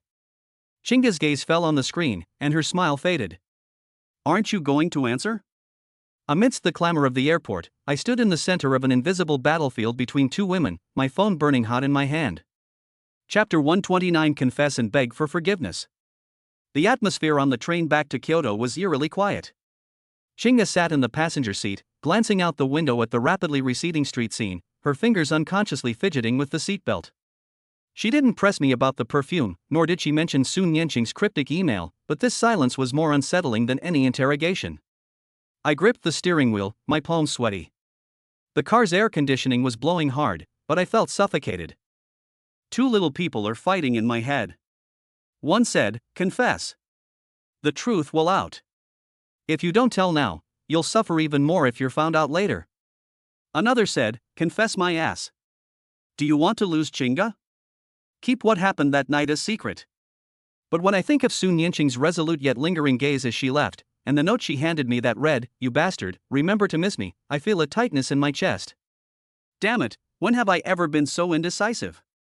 System, now you're scared? Weren't you pretty brave when you were sleeping? Get lost. I cursed inwardly, then honked the horn in frustration, startling Chinga. "What's wrong?" She turned her head and looked at me with concern. "Zihan, you've been distracted ever since you got off the plane. Is something wrong?" Looking into her clear and concerned eyes, all the excuses I had prepared instantly got stuck in my throat, and I couldn't utter a single word. Deceive her? I can't do that. Especially after that night in Hong Kong, I felt even more strongly that any concealment would be a stain on this relationship. So be it. I jerked the steering wheel and pulled the car over to the side of the road in a secluded spot. Shinga. I took a deep breath, turned my head, looked directly into her eyes, and spoke with a seriousness I had never shown before. There's something I have to tell you. Shinga seemed startled by my seriousness. She sat up straight, her hands nervously clasped together. What is it? Tell me. I opened my mouth, feeling my throat burning dry. Those unspeakable images swirled in my mind, making my cheeks flush. It's about Su Nianqing. I opened my mouth with difficulty. Our last night on Hong Kong Island. I stammered and rambled on, almost using all my courage, as I recounted what happened that night, omitting some of the more disturbing details. This includes Su Nianqing's initiative, my half-hearted acceptance, and her departure the next morning. After saying the last word, I leaned back in my chair, almost completely exhausted, not daring to look at Ji's expression, like a prisoner awaiting final judgment. The car was deathly silent. I could hear my heart pounding, and I could feel the sudden stiffness of the people around me and their rapid breathing. Oh no. She must be furious, she's going to break up with me. I closed my eyes in despair. However, the expected slap or screams did not come. After what felt like an eternity, I heard Shinga take a very slight breath, followed by her voice, thick with nasal tone yet unusually calm. So, you two had sex? I was so ashamed I wanted to disappear, and I managed to squeeze out a syllable, She did it willingly? You didn't force her? No. Absolutely not. I looked up abruptly, and tried to explain myself. It was her, she took the initiative. I was a fucking bastard. I slammed my fist on the steering wheel, and the horn blared. Shinga fell silent again. She lowered her head, her long hair falling down, obscuring her expression. I could only see her hands, her knuckles white, trembling slightly as she tightly gripped the hem of her dress. My heart trembled along with it. Time passed second by second, each second feeling like a slow, agonizing torture. Just when I was about to be driven crazy by this silence, Shinga finally slowly raised her head. I saw her red-rimmed eyes, brimming with tears that threatened to spill. But she stubbornly refused to let the tears fall, instead staring intently at me with a gaze that was a mixture of sadness, disappointment, and a hint of emotions I couldn't decipher. Xia Zihan. Her voice was hoarse, and every word felt like it hit my heart. Do you know how much it hurts here when I hear these things? She pointed to her heart. My throat tightened, and I couldn't say a word. I could only awkwardly avoid her gaze. I trusted you so much. Her voice was choked with sobs. I thought you were different from other men. I thought. She couldn't continue, so she suddenly pushed open the car door and jumped out. Shinga. I was startled and quickly unbuckled my seatbelt to chase after them. She didn't run far, she just leaned against a tree by the roadside, her shoulders heaving violently as she sobbed in suppressed sobs. I stood behind her, at a loss, wanting to reach out and hug her, but feeling unworthy. Sorry. All the words in the world can be summed up in these 3 pale words. Shinga cried for a long time before she slowly calmed down. She wiped away her tears haphazardly with the back of her hand, turned around, her eyes swollen like walnuts, but she looked at me with an unusually clear gaze. Xia Zihan, do you love me? She asked, her voice still hoarse from crying. Like. Without hesitation, I answered decisively. I only love you. Shinga, I was a bastard that night. I couldn't control myself. You can hit me, you can scold me, just don't leave me. I stammered my loyalty, like a large dog afraid of being abandoned by its owner. Shinga looked at my anxious and flustered state, her eyes flickering with a complex expression. She took a deep breath, as if making a great decision. Okay, I'll trust you this time. I froze, almost unable to believe my ears. What? I said, I believe you. Shinga repeated herself, her tone tinged with a resigned weariness. I believe you were confused that night, and I believe the person you love is me. From the moment you were willing to be honest with me, I believe you care about me. She stepped forward, reached out and gently touched my cheek. Her fingertips were icy cold. But, Zihan.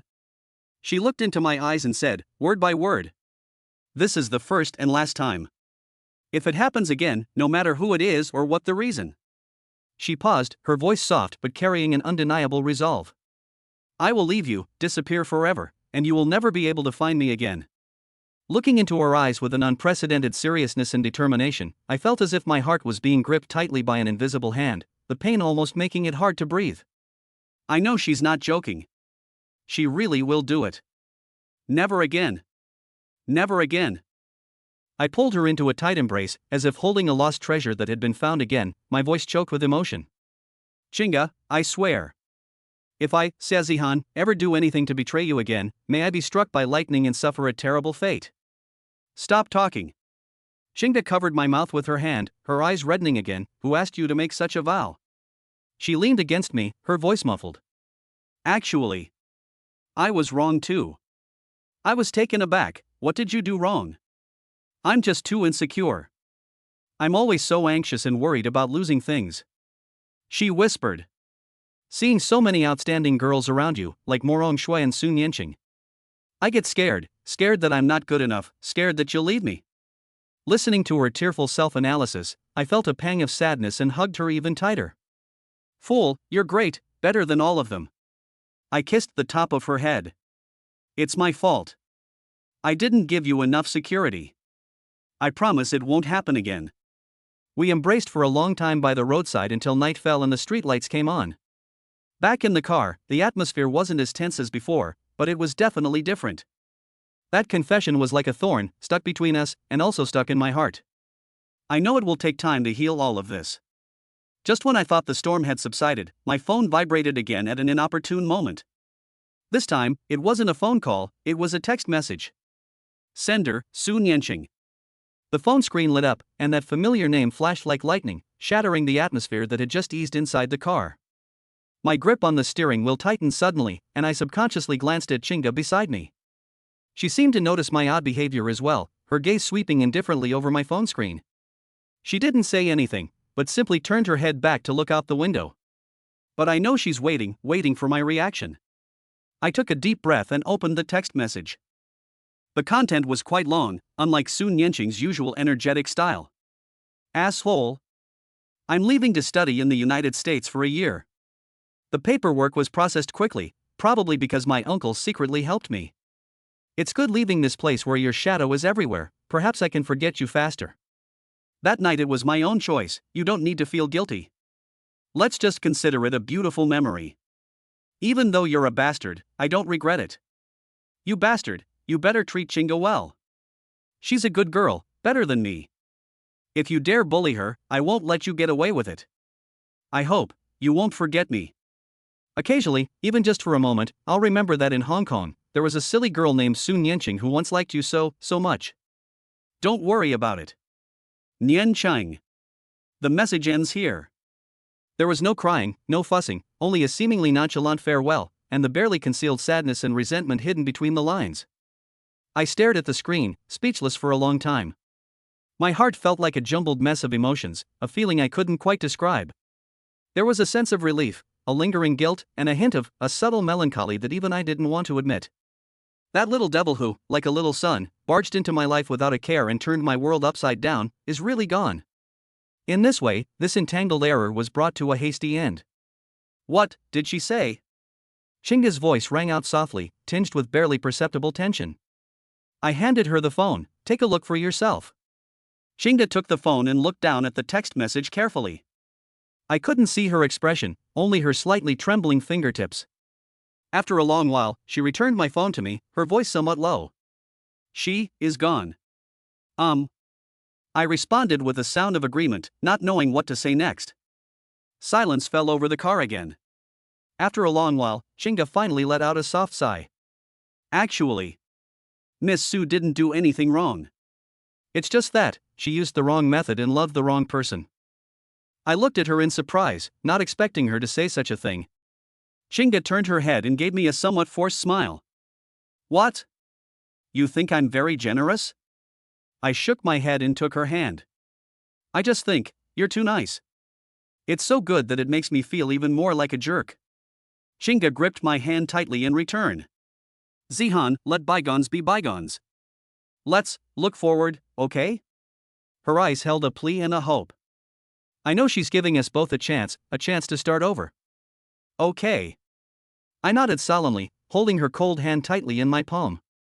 Look ahead. The car restarted and merged into the traffic of Kyoto's night. Neon lights flickered, creating a dazzling spectacle. I was driving, and Shinga sat quietly beside me. We both tacitly avoided mentioning Hong Kong Island or Sunyinching. But some things are different now. That crack needs time to heal. That guilt needs action to make amends. And that little imp far away on the other side of the ocean. I shook my head, trying to shake that smiling face with tear stains out of my mind. This might be the best ending. Ding!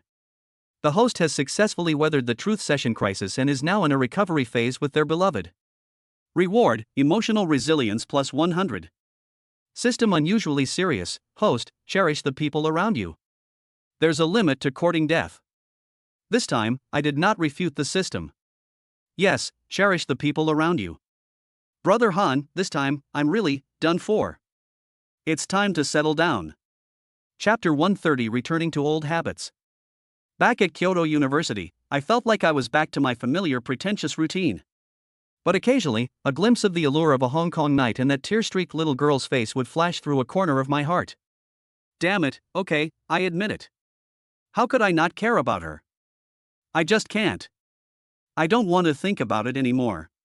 It's a tragic fate, all of it. My top priority right now is to appease my little Chinga. So, those few kilometers between Kyoto University and the Imperial Academy of Fine Arts became my recent go-to spot. Every day, as long as I didn't have classes, I would ride my cool little electric scooter, chugging along to the art school. Chinga clearly fell for it. Every time she saw me appear downstairs at their art studio, her beautiful eyes would curve into crescents, and she would fly over like a happy little bird, prompting her group of girlfriends to cheer her on. Hey Chinga, your brother's here to inspect the work again? Brother Han. Can you tell us your love luck today? Brother Han. My shoulders have been so sore lately, is it because of bad feng shui? At first, I maintained my aloof attitude and ignored all these women. But I couldn't resist Chinga's sweet pleading, and besides, I was feeling a bit guilty and wanted to make it up to her, so I reluctantly took on some side jobs. As a result, this call led to trouble. That day, Chinga's roommate, a dance student named Lin Weiwei, sprained her ankle. It swelled up like a bun. The school doctor said she would have to rest for at least half a month, which made her cry because there was a very important selection competition coming up soon. Chinga felt sorry for her sister and clung to my arm, shaking it gently. Zihan, don't you know that Qigong massage? Help Weiwei out. I initially wanted to refuse. This thing was all very mysterious. Last time I saved Chinga, it was thanks to the system's blessing, and it was just for show most of the time. But seeing Chinga's expectant little eyes, I gritted my teeth and went for it. I placed my hand on Lin Weiwei's swollen and painful ankle, concentrating my mind on reducing swelling, relieving pain, and promoting healing. I was just going through the motions, but unexpectedly, a warm current actually slowly flowed from my palm and seeped into her wound. Holy crap! What's going on? Ding! Strong healing intent detected in the host, triggering the hidden ability Divine Healer's Hand, Beginner. System smugly, didn't expect that, did you? Saving my white moonlight wasn't a coincidence. This system is omnipotent. Fortune-telling, healing, showing off, slapping faces. I'm proficient in everything. I'm shocked. This feature is even available?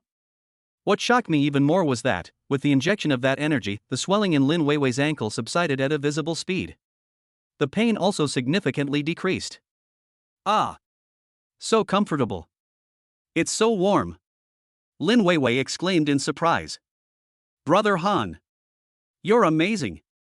I feel so much better. In less than 10 minutes, she was able to try walking. Although she still limped a little, it was a world of difference compared to before. This scene left everyone in the dance studio dumbfounded. Holy crap! Brother Han, you really know Qigong? A divine physician. Hua Tu reborn. Brother Han. Can you take a look at my pimples? Can they be cured? Chinga stared at me with wide eyes, her gaze filled with admiration and a hint of pride. From then on, Brother Han became a sensation at the Beijing Academy of Arts. The nickname charlatan quickly spread, evolving into Dr. Xia. Every day, art school girls flocked to me for treatment, diagnoses ranging from stiff necks and lower back strain to menstrual cramps and hormonal imbalances, some even asking about breast enhancement and skin whitening.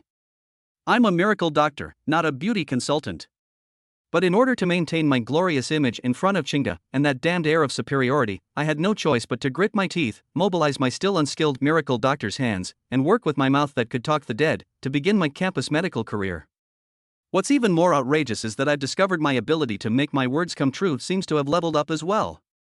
Before, it was just a beginner level, sometimes it worked and sometimes it didn't, but now, it seems like my mouth has really been blessed. For example, a girl complained that she was always forgetful, and I casually said, "You're just too scattered. Remember to put things in a fixed place from now on, and you won't lose them."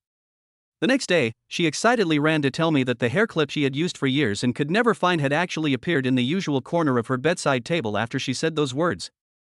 For example, another girl complained that her boyfriend had been very distant lately, and I offered some random analysis. "Maybe you've been too clingy lately. Give him some space, and he might come running back to you."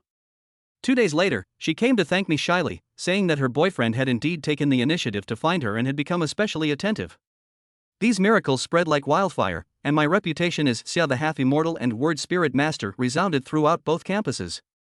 Being surrounded by a group of pretty girls every day, seeking their medical advice and fortune-telling, and hearing their flattering words like "Brother Han is so amazing" and "Brother Han is so handsome," honestly, it's a bit overwhelming.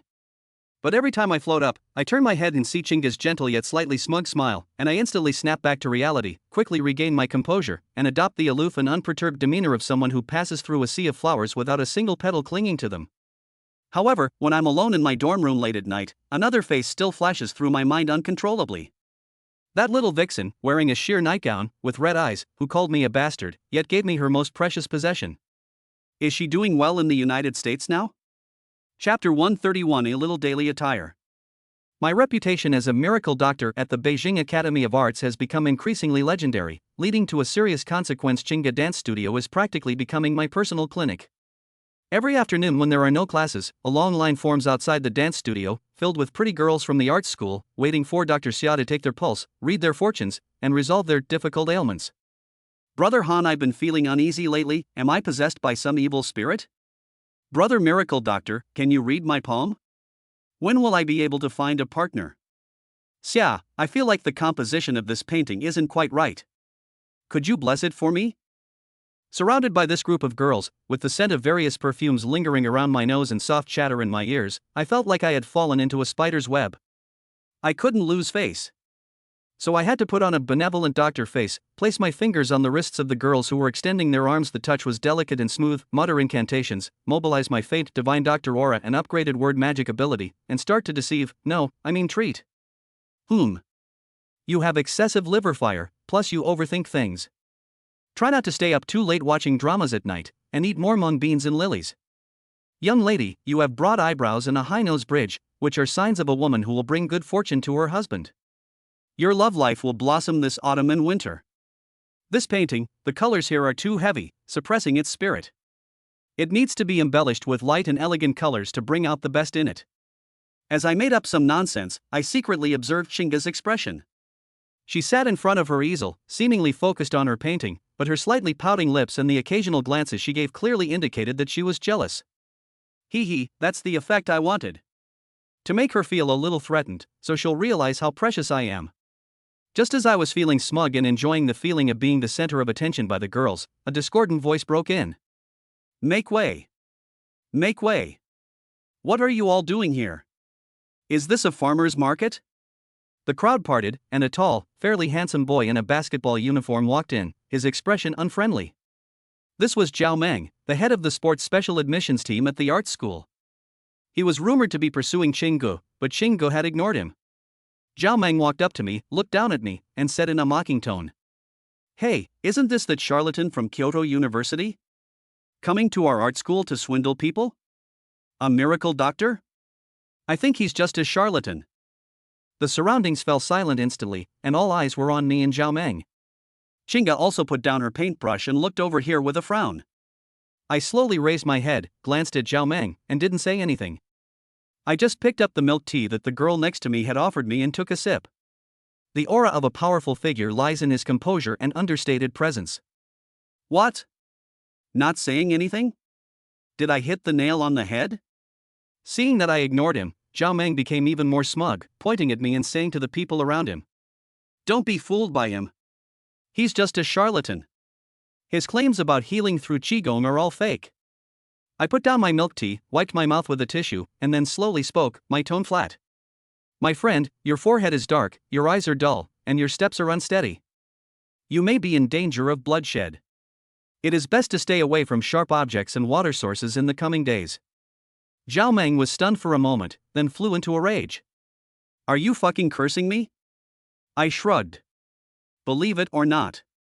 I'm just offering a friendly reminder as a doctor. Fuck your mother. Zhao Meng was so angry he wanted to hit her. Just then, a girl next to me who was having her palm read suddenly exclaimed. Oh no! Zhao Meng! Your nose is bleeding. Everyone looked over and, sure enough, Zhao Meng's nose had started bleeding profusely. He frantically tilted his head back, looking utterly disheveled. A suppressed chuckle suddenly filled the studio. Zhao Meng was both surprised and angry. He pointed at me and wanted to curse, but because he was tilting his head back, he couldn't speak properly. I looked at him and added casually. See, it came true. Next time you have a sore throat, drink less alcohol, especially if it's mixed with Red Bull. Zhao Meng's face turned pale and then red, and amidst the laughter of the crowd, he covered his nose and slunk away. After this little incident, my identities as a miracle doctor and word wielder are even more confirmed. The girls are looking at me with even more fervor. Xinga walked to my side, quietly pinched my arm, and whispered reproachfully. It will attract bees and butterflies. I chuckled and whispered in her ear. Rest assured, of all the waters in the world, I will only drink from one. They are all just passing through. You are my destination. Sweet talk skills are also an essential course for any master of flattery. Xinga blushed and spat at me, but her eyes couldn't hide her amusement. However, just when I thought everything was under control and I could continue to enjoy my pretentious campus life, a phone call shattered the peace. Caller ID, Morong Shui. What does this woman want from me? I frowned and answered the phone. Xia Zihan. Morong Shui's cool voice came through, carrying a hint of seriousness that was barely perceptible. Are you free right now? Come to the medical school's laboratory building. There's something I might need your help with. Help? Morong Shui needs my help? Or should we go to the medical school? An ominous premonition rose in my heart. Damn it, it seems the peaceful days are over. Brother Han, my ever-present sense of superiority is about to embark on a new journey? Chapter 132 Medical School breaks the curse. Morong Shui's call came abruptly, and the seriousness in her tone made my heart skip a beat. This icy-faced woman is usually unmoved even by the collapse of Mount Tai, so for her to use the phrase may need help, it must be something serious. After giving Xinga a brief explanation, and under her worried gaze, I hopped on my electric scooter and sputtered off towards Kyoto University Medical School. The medical school's laboratory building reeked of a mixture of formaldehyde and disinfectant, eerie and completely different from the fragrant atmosphere of the art school. Morong Shui stood in the lobby waiting for me, still with that aloof demeanor, but a hint of unyielding melancholy lingered between her brows. What is it that troubles you, Morong, to summon me personally? I parked the car and walked up to her, instinctively trying to maintain my composure, but the environment simply didn't allow it, so I unconsciously lowered my voice. Morong Shui ignored my teasing and turned around directly. Come with me. She led me through several quiet corridors to a door with a sign that read Special Pathology Research Laboratory. Pushing the door open, I found several professors and researchers in white coats with serious expressions, and surprisingly, 2 people in police uniforms. The atmosphere is a bit off. This is Xia Zihan. Morong Shui introduced one of the elderly professors with gray hair. The old professor pushed up his glasses, his scrutinizing gaze falling on me with obvious suspicion. Morong, is this him? Can he help? A younger policeman next to him also frowned. Morong, we know you care about the case, but this kind of thing is better left to professionals. The case? My heart skipped a beat. Damn it, how did the police get involved? Morong Shui's tone was calm, yet carried an undeniable certainty. Professor Chen, Officer Wang, Xia Zihan possesses abilities that are difficult for ordinary people to achieve in certain, specialized fields. Perhaps he can offer some different perspectives. Special area?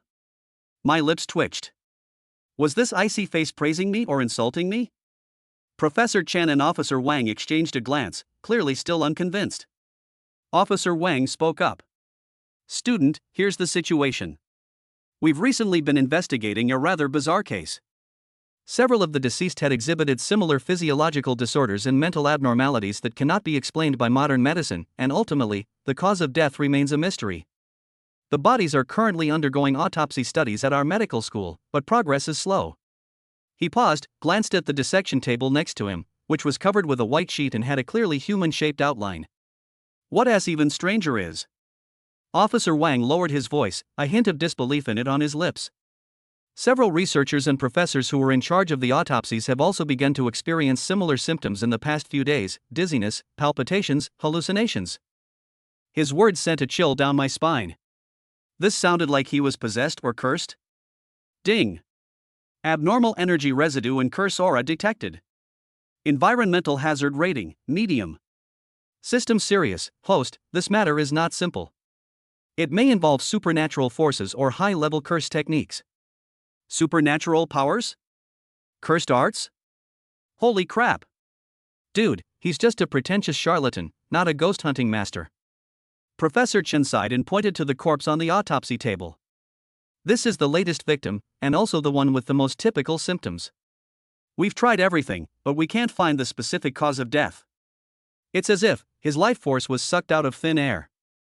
All eyes were on me, some with doubt, some with expectation, and most with the helplessness of trying anything as a last resort. Morong Shui also looked at me quietly, a hint of tension hidden deep in her icy eyes. I took a deep breath.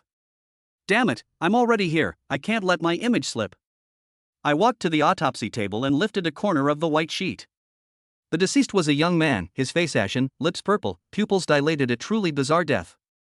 More importantly, with focused spiritual perception, I could clearly see an extremely cold, filthy black energy lingering around his corpse.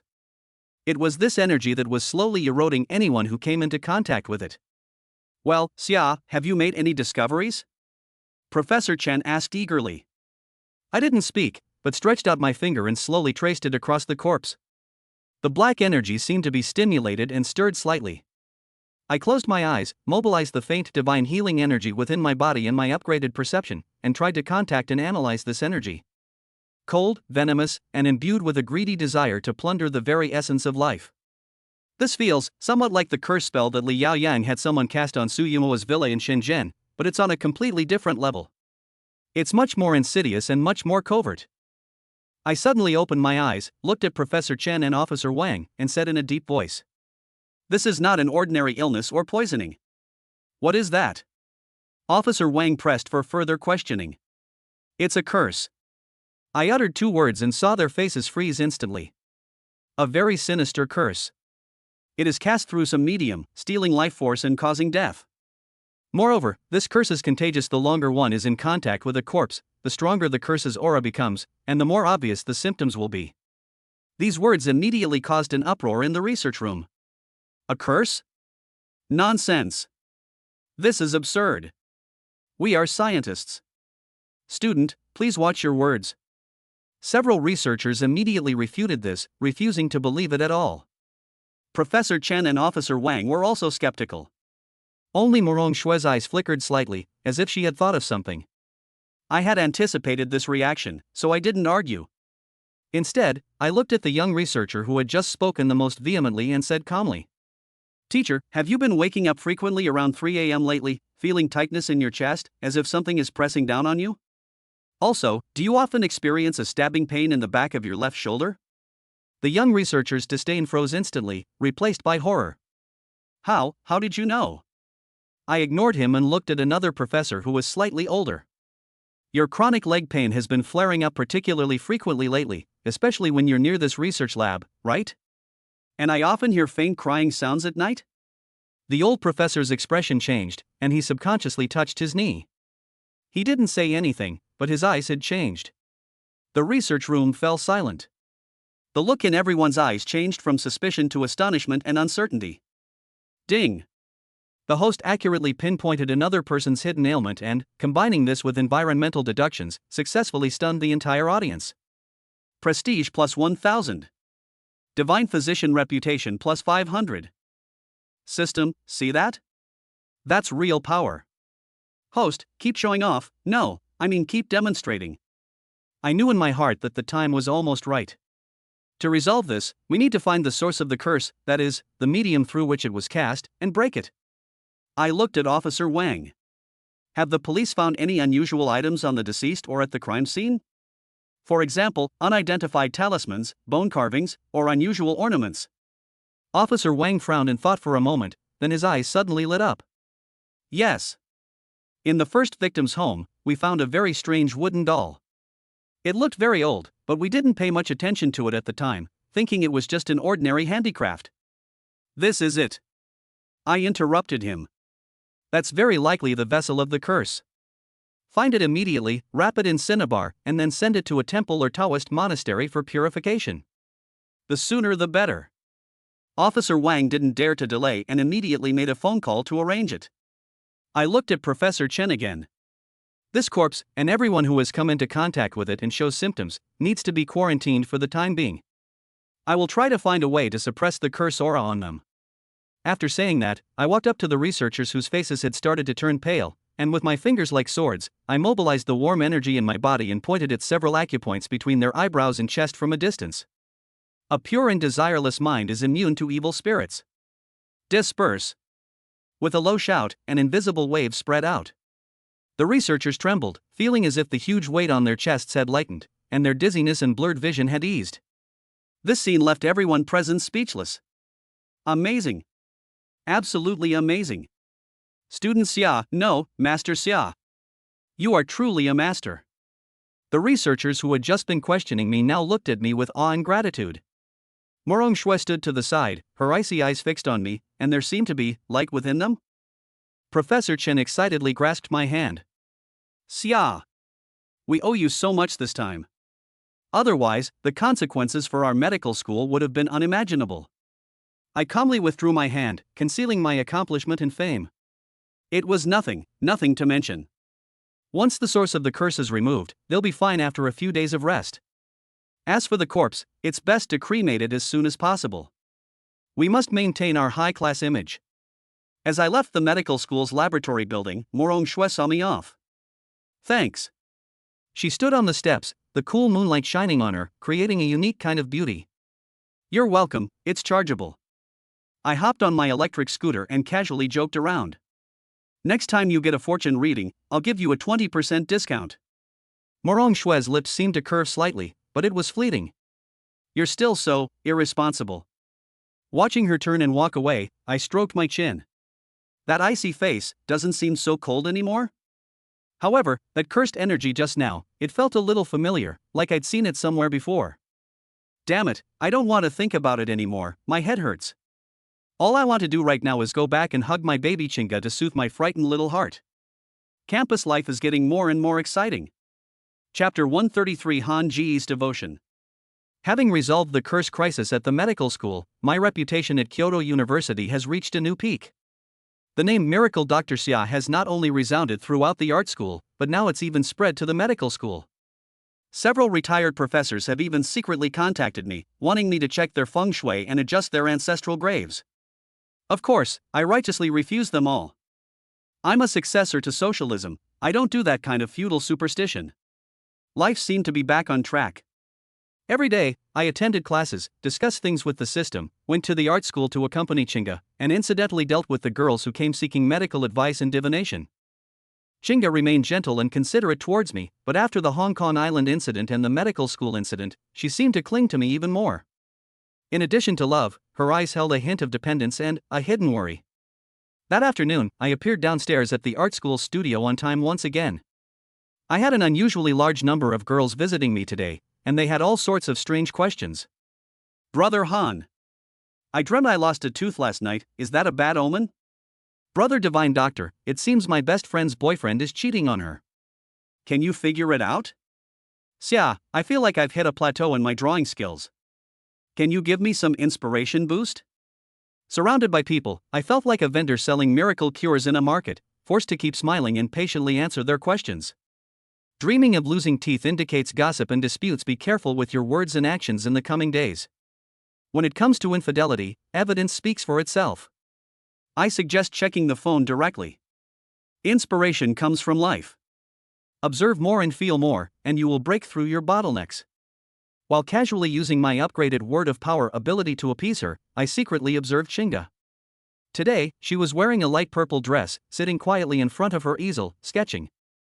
Her profile was gentle and beautiful. But if you looked closely, you could see that her fingers were gripping the pencil tightly, and the corners of her mouth were slightly pursed. Hey, the little vinegar jar is almost full again. I need to give her a sense of security from time to time. So, when a hot, sexy dance student in a tank top and hot pants swayed her hips and came over, insisting I read her palm, and even deliberately rubbed her chest against my arm, I abruptly took a step back, speaking righteously and loudly. Hey student. Please have some self-respect. Men and women shouldn't touch each other. I, Xiaozihan, am upright and honest, and my heart belongs only to my Chinga. If you continue like this, I'll scream for help. The dance major girl was stunned by my shout, and the surroundings instantly fell silent as all eyes turned to me. Chinga also stopped painting, looked at me in surprise, and then 2 blushes appeared on her face, and the corners of her mouth couldn't help but turn up. The dance major girl realized what was happening, her face flushed with anger, and she pointed at me. You. What do you mean, you? I pressed my advantage, my face radiating righteousness. I've said it before, of all the waters in the world, I only drink from one. You common beauties, don't even think about shaking my true feelings for Chinga. After saying that, I strode up to Chinga, and to her surprise, pulled her up from her chair, hugged her tightly, and announced to the stunned girls around us. Look carefully. Chinga is my girlfriend. From now on, anyone who dares to make a move on me will have to ask her first. The studio was dead silent for a few seconds, then erupted into a deafening chorus of cheers and whistles. Wow! Brother Han is so cool. Chinga is so lucky. I'll eat this dog food. Chinga was held in my arms, her little face buried in my chest, the tips of her ears flushed red. She gently punched me with her little hand, her voice barely audible. What are you doing? There are so many people. I lowered my head and chuckled softly in her ear. To assert sovereignty. To let some blind people know that the flower has been taken. Chinga looked up and glared at me reproachfully, but the sweetness and happiness in her eyes were impossible to hide. The dance major and a few other girls who had feelings for me all dispersed dejectedly upon seeing this. After my series of slick moves, my image in the eyes of the girls at the art school instantly changed from a charming and flirtatious charlatan to a romantic god who can only be admired from afar. Although the number of people coming to me didn't decrease much, most of them were much more well-behaved, and their eyes held a bit more respect and regret. Alas, being too charming can also be a burden. After accompanying Chinga to finish her painting, on the way back to her dormitory, she kept her head down with a sweet smile on her lips. Zihan, she suddenly whispered. You were so handsome just now. I raised an eyebrow smugly. Basic operation, don't overdo it. She leaned gently against my shoulder. Actually, I know you wouldn't do anything reckless. It's just, sometimes seeing so many girls around you still makes me feel a little uncomfortable. I put my arm around her shoulder and said earnestly. Silly girl, in my heart, no one can compare to you. That was true before, that is true now, and that will always be true. This is the truth. After everything we've been through, I know more and more clearly that Chinga is the one I want to spend my life with. As for Su Nianqing, let that guilt and occasional longing remain buried in your heart. Back in my dorm, I had just lain down to chat with the system for a bit when my phone vibrated. It was a WeChat message from Morong Shui. The source of the curse, the wooden carving, has been found and dealt with. The symptoms of those involved have all subsided. Thank you. Concise and to the point, consistent with her public persona. I replied, you're welcome, remember to send the money. Morong Shui, get lost. I smiled and put down my phone. It seems the matter at the medical school has been completely resolved. However, the vague unease in my heart did not completely disappear. That curse, that familiar chilling feeling, where have I seen it before? Forget it, we'll deal with whatever comes our way. Brother Han, I now have the divine healer at my fingertips, the power of words, and my awesomeness is off the charts. What's there to be afraid of? Sleep. Chapter 134, The Understanding and Reasonable Shinshinga. Although the medical school curse incident has temporarily subsided, the unease in my heart, like a seed, has not only not disappeared, but has quietly sprouted. That cold, filthy curse energy always gave me a strange sense of familiarity, as if I had encountered something similar somewhere before. I locked myself in my dorm room, activating the divine doctor's perception and the upgraded analysis module of the system, repeatedly replaying the details of when I first encountered that energy. Cold, malevolent, plundering the very essence of life, and carrying a hint of an extremely subtle, distinctive aura, specific to a particular bloodline? Targeting a specific bloodline? I sat bolt upright in bed, and cold sweat instantly broke out on my back. I remember now. Back in Shenzhen, someone tampered with Su Yuanhua's villa, and those low-level curse spells left a trace of a similar aura. It's just that the level was too low back then, so the feeling wasn't obvious, and I quickly eliminated it. This curse from the medical school shares the same energy source, but it's far more insidious and purer. It's like the difference between a low-end and a high-end version. The target is the Su family? This thought struck me like a thunderbolt, sending chills down my spine. The Su family. That behemoth. Su Nianqing's family. If this curse is truly targeting the Su family, then the scope is far too vast. Su Yunhua is merely a branch manager, while Su Nianqing's father works in the Ministry of Commerce and further back, her grandfather. I simply can't bear to think about it. If it's business competition, although dangerous, it's still within a controllable range. But if it's political infighting, or even involves forces detrimental to China, damn! That's a huge mess. The kind of mess that could cause a major upheaval. What worries me the most is Su Nianqing. That silly girl is all alone in the United States now. If the mastermind behind this curse is really targeting the Su family, will they target her? She's so naive and has no way to protect herself. The thought that she might be in danger made my heart feel like it was being gripped tightly by an invisible hand, causing me both pain and panic. A man may fall in love with many people in his life, but the first woman who truly possesses him, that unforgettable feeling, is something that can never be erased. Especially since Su Nianqing gave herself to me in such a resolute yet aggrieved way. I paced restlessly in my dorm room, like a trapped animal. What should I do? Pretend I don't know? Anyway, the Su family is a powerful and well-established family. They probably don't need a nobody like me to worry about them. But what if something really happens to Nianqing? Can I just pretend it never happened? Cannot. Although Brother Han, may be a show-off and sometimes a jerk, I'm not that cowardly when it comes to matters of principle. But how should I intervene? Contact Su Nianqing directly? Tell her you might be cursed and should run? Whether she believes me is another matter. What if I alert the enemy? Find Su Yunhua? He's the only core member of the Su family I can contact right now. But how do I bring it up? Tell him I suspect his family is being targeted by mystical methods? Where's the evidence? Just my little feeling? And most importantly, Chinga. I just promised her that I would cut all ties with the past, and now I'm going to contact the Su family because of Su Nianqing. What will she think when she finds out? Will she think I'm still hung up on my old flame? Will she be heartbroken? Damn it. This is fucking tough. Ding. Host detected to be in a severe emotional and moral dilemma.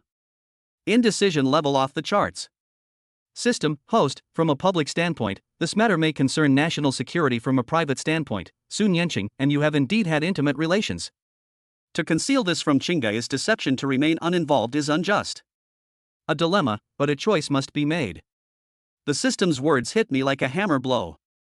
Yes, we have to choose. I took a deep breath, and my eyes gradually hardened. To act secretly without Chinga's knowledge? That's not my style. It would also be disrespectful to Chinga. Since you've decided to take charge, then be open and honest about it. Even if she gets angry or sad, I must tell her the truth. I must gain her understanding and permission. Yes, I allow it. This is my way of showing her respect, and also an explanation for our relationship. Once I understood this, I felt a little relieved. I took out my phone and sent Chinga a WeChat message. Chinga, are you free tonight? There's something very important I'd like to talk to you about. After sending the message, I held my phone, waiting for a reply, feeling more nervous than ever before. This was perhaps the most difficult conversation we'd had since we got together. That evening, Chinga and I met at a quiet coffee shop near the school. Soft lighting, soothing music, and the rich aroma of coffee filled the air. But Chinga, sitting across from me, clearly sensed my unusual behavior. She held her warm latte in both hands, a hint of unease in her eyes. Zihan, what's wrong? Why are you so serious? she asked in a low voice. Looking into her clear eyes, the words I'd been rehearsing in my head suddenly became hard to utter. Damn, this was even harder than facing that cunning old fox Li Yao Yang. I took a deep breath and decided to get straight to the point.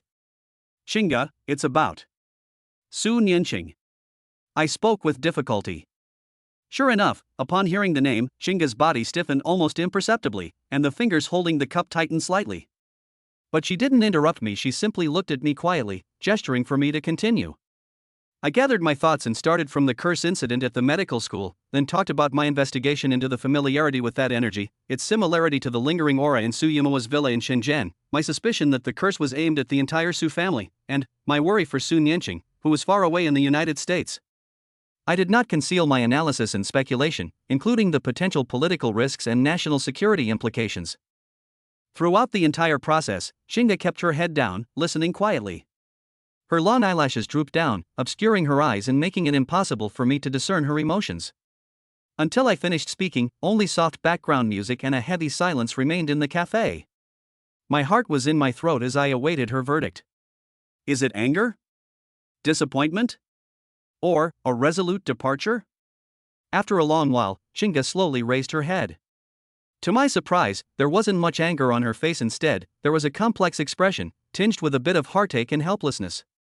She reached out and gently placed her hand on mine, which was trembling slightly with nervousness as it rested on the table. So?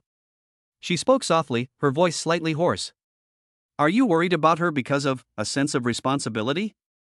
Or because you can't let her go? This is a very pointed question, hitting the nail on the head. I took her slightly cool hand in return, my eyes sincere, my tone utterly earnest. Xinga, I admit that I feel guilty towards her, and also, that special feeling a man has for his first woman. It would be a lie to say that I have completely let go. I felt her hand tremble slightly. I quickly gripped it tighter and continued. However, my concern for her is more of a moral responsibility. After all, we had that kind of relationship. Moreover, this matter may be too big, and I can't sit idly by, both publicly and privately. I looked into her eyes and said, word by word. But none of this changes one fact: I love you, Xinga. The person I want to spend the rest of my life with is you. I need your understanding, and I also need your permission to get involved in this matter. I humbled myself greatly. I owed her so much in this relationship. Xinga looked at me, her eyes slowly reddening. She sniffed and forcefully held back her tears. Fool. Her voice was trembling with tears, yet also tinged with a sense of relief. You're telling me all this? Aren't you afraid I'll get angry and leave you? Afraid? Of course I'm afraid. I said eagerly. But I'm even more afraid of deceiving you. I'm even more afraid that because of my concealment, an irreparable rift will be created between us. Xinga's tears finally fell, dripping onto our clasped hands, scalding hot. She lowered her head, her shoulders trembling slightly. I felt terrible, but I didn't know how to comfort myself. After a long while, she finally raised her head, wiped away her tears with the back of her hand, and gave me a smile that was tear-streaked but exceptionally gentle. Go. I was stunned. What? I said, go ahead. Xinga repeated, her tone becoming more resolute. Go find Miss Su's uncle and tell him what you know. If he needs any help, then go ahead and help him. I could hardly believe my ears. Xinga, you. It's not that I don't mind, Xinga interrupted me, looking at me with clear eyes. I still feel a pang of sadness and discomfort. But Zihan, I believe in you. I believe in your feelings for me, and I believe you know how to act appropriately. She paused, her tone carrying a hint of pride she herself wasn't even aware of. Moreover, my man is a righteous, capable, and responsible person. I cannot let my own selfish desires tie your hands and feet, making you blind to potential dangers. Her words brought tears to my eyes and made my throat feel like it was blocked. With a wife like this, what more could a husband ask for? Xinga. I excitedly pulled her into my arms and hugged her tightly. Thank you for believing in me. Xinga struggled gently in my arms, blushing as she whispered. Hey, lots of people are watching. I then noticed the ambiguous glances from those around me, my face flushed, and I quickly let go of her, but my hand was still tightly holding hers. But. Xinga suddenly frowned, poked my chest with her index finger, and spoke with a mix of coquettishness and warning. You remember this. This is a special case, and it's not to be repeated. Furthermore, you must report your progress to me at any time. You are not allowed to have any contact with Su Nianqing beyond the necessary limits. Do you understand? I heard you. I guarantee I'll complete the mission. I nodded quickly, like a chick pecking at rice. Seeing her adorable expression of being clearly jealous but pretending to be magnanimous, my heart melted completely. Brother Han, what have I done to deserve such a sensible and understanding girlfriend? Ding. Host has successfully gained the understanding and support of their beloved, significantly increasing emotional trust. Reward, emotional resilience plus 200. Prestige plus 500. System, host, this system is completely confused about humans. You've really hit the jackpot. A girlfriend like this is hard to find even with a lantern. Absolutely. I thought to myself with smug satisfaction. Having received Chinga's decree, the last weight was lifted from my heart. Without delay, I immediately took out my phone and found Su Yunhua's number. I took a deep breath and pressed the dial button. The phone rang for a long time before being answered. Su Yunhua's calm yet slightly weary voice came through the other end. Zihan? Calling so late, is something wrong? Mr. Su, I said gravely. There's something very important, possibly concerning the safety of the Su family, that I need to report to you immediately. It's not convenient to talk about it over the phone, so what do you think? There was a few seconds of silence on the other end of the phone, then Su Yunhua's voice became serious. Give me an address, and I'll have someone pick you up. Chapter 135. The country sent me to find Miss Su? The car sent by Su Yunhua quickly picked me up and took me to a seemingly ordinary but heavily guarded private club located in the suburbs of Beijing. Guided by a stern-faced bodyguard, I passed through several hidden doors requiring fingerprint and iris verification before finally entering a study. Su Yunhua sat behind a mahogany desk, his expression grave. The cigar between his fingers was half burned, and the ashtray was already piled high with cigarette butts. There was also a middle-aged man in the room, dressed in a Zhongshan suit, with a calm demeanor and sharp, eagle-like eyes. Su Yunhua introduced him as the person in charge of the relevant department, surnamed Zhao. This scene intensified my unease. Zihan, sit down. Su Yunhua pointed to the sofa opposite him, her tone heavy. Tell Director Zhao in detail what you found out. I composed myself and recounted the medical school curse incident, my deductions about the homogeneity of energy, and my speculations about the Su family bloodline as clearly and objectively as possible, without adding any personal emotions or exaggerations. After hearing my explanation, Su Yunhua and Director Zhao exchanged a glance, their expressions becoming even more unpleasant. Your judgment basically matches some of the fragmented clues we have. Director Zhao spoke slowly, his voice carrying a sense of oppressive authority born of someone accustomed to a high position. This is not a simple business competition or personal grudge. According to our intelligence analysis, this is very likely an unrestricted warfare operation planned by hostile foreign forces against senior leaders of China and their families. Unrestricted warfare. This term sent a jolt through me. It meant that the other side had used every unconventional means beyond conventional military, political, and economic methods, including this mysterious curse magic. Their target is likely not just the Su family. Director Zhao looked at me sharply. You know about Elder Su's status and influence. Shaking the Su family could, at certain critical moments, affect the stability of the highest decision-making level and even endanger national security. I felt a chill run down my spine. This has gone far beyond my personal grudges or showing off and getting humiliated. This is a matter of utter chaos. Then, why not let the state take the lead and solve the problem? I couldn't help but ask. Su Yunhua gave a wry smile and continued the conversation. The other party is very cunning and operates with extreme secrecy. All clues point to some insignificant minor figures or untraceable overseas accounts. Without solid evidence, we cannot exert pressure through formal diplomatic or military channels. Moreover, it is inconvenient for the official level to directly acknowledge or intervene in such supernatural means, as it could easily trigger unnecessary panic and international disputes. Director Zhao nodded and added. Therefore, at present, we can only conduct a covert investigation by our relevant departments and respond with the help of some special forces from the private sector. President Su will also use his resources and channels to cooperate. Their eyes both fell on me at the same time. I instantly understood what they meant. Special forces among the people? Damn it, isn't that exactly what they're talking about a charlatan like me? Zihan, Su Yunhua looked at me, her eyes filled with unprecedented solemnity and a hint of pleading. I know this request is excessive and dangerous. But I'm really worried about Nianqing, all alone in the United States. Since they're capable of using such methods, there is no guarantee they won't try to harm her. It's inconvenient for officials to directly protect her, they'd be easily targeted. And you. He paused. You have special abilities, your identity is relatively hidden, and Nianqing trusts you. He spoke those last words with some difficulty. My heart was filled with mixed feelings. Protect Su Nianqing. From a public perspective, this is serving the country and bringing to light the enemy hiding in the shadows. Personally, I really can't ignore the dangers she might face.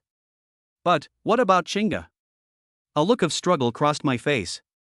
Director Zhao seemed to sense my concerns and said in a deep voice, Comrade Xiao Zihan, if you agree to participate in this operation, the country will provide you with all possible conveniences and green lights when necessary. This is not only helping the Su family, but also protecting our national security. Comrade, green light. That's quite a big hat. I took a deep breath, knowing there was no escaping this. Although I, Brother Han, dislike trouble, I never waver when it comes to matters of principle. I see. I straightened my back, my gaze becoming resolute. What do you need me to do? Su Yunhua visibly breathed a sigh of relief. We hope you can travel to the United States as soon as possible to find Nianqing and ensure her safety. At the same time, secretly investigate the source of the curse and see if you can follow the clues to find the mastermind behind it. We will arrange a legitimate identity for you and provide you with the necessary support. Okay. I nodded in agreement. I will set off as soon as possible.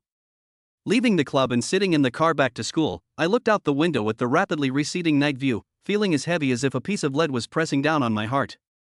Beautiful country Su Nianqing national mission. And that jealous person at home who was just appeased. Damn it, what kind of mess is this? It was already late at night when I got back to school. Chinga was still waiting for me. The streetlights below the dormitory building cast her long shadow. When she saw me return, she jogged up to me, her face filled with worry. How did it go? Did the talks go smoothly? She asked eagerly. Looking into her concerned eyes, the words that had rolled around in my stomach countless times got stuck in my throat once again. This is the second time. In such a short period of time, this is the second time that Su Nianqing's matter has caused her to worry and even be heartbroken. I took her hand and led her to a quiet bench nearby. Chinga, I said, my voice hoarse. Things are more complicated and more serious than we imagined. After removing details involving state secrets from what I had learned from Su Yunhua and Director Zhao, I roughly recounted the situation to her. I emphasized that this incident might concern national security, and the insidious and ruthless methods employed by the other side. Finally, I steeled myself and made that decision. So, I need to go to the United States. On the one hand, to protect Su Nianqing's safety, and on the other hand, to cooperate with the investigation. After I finished speaking, I didn't dare to look at GE's expression clearly. I lowered my head, like a prisoner awaiting trial. The surroundings were eerily quiet, with only the rustling of leaves in the night wind. I could feel Chinga holding my hand, which instantly turned icy cold and was trembling slightly.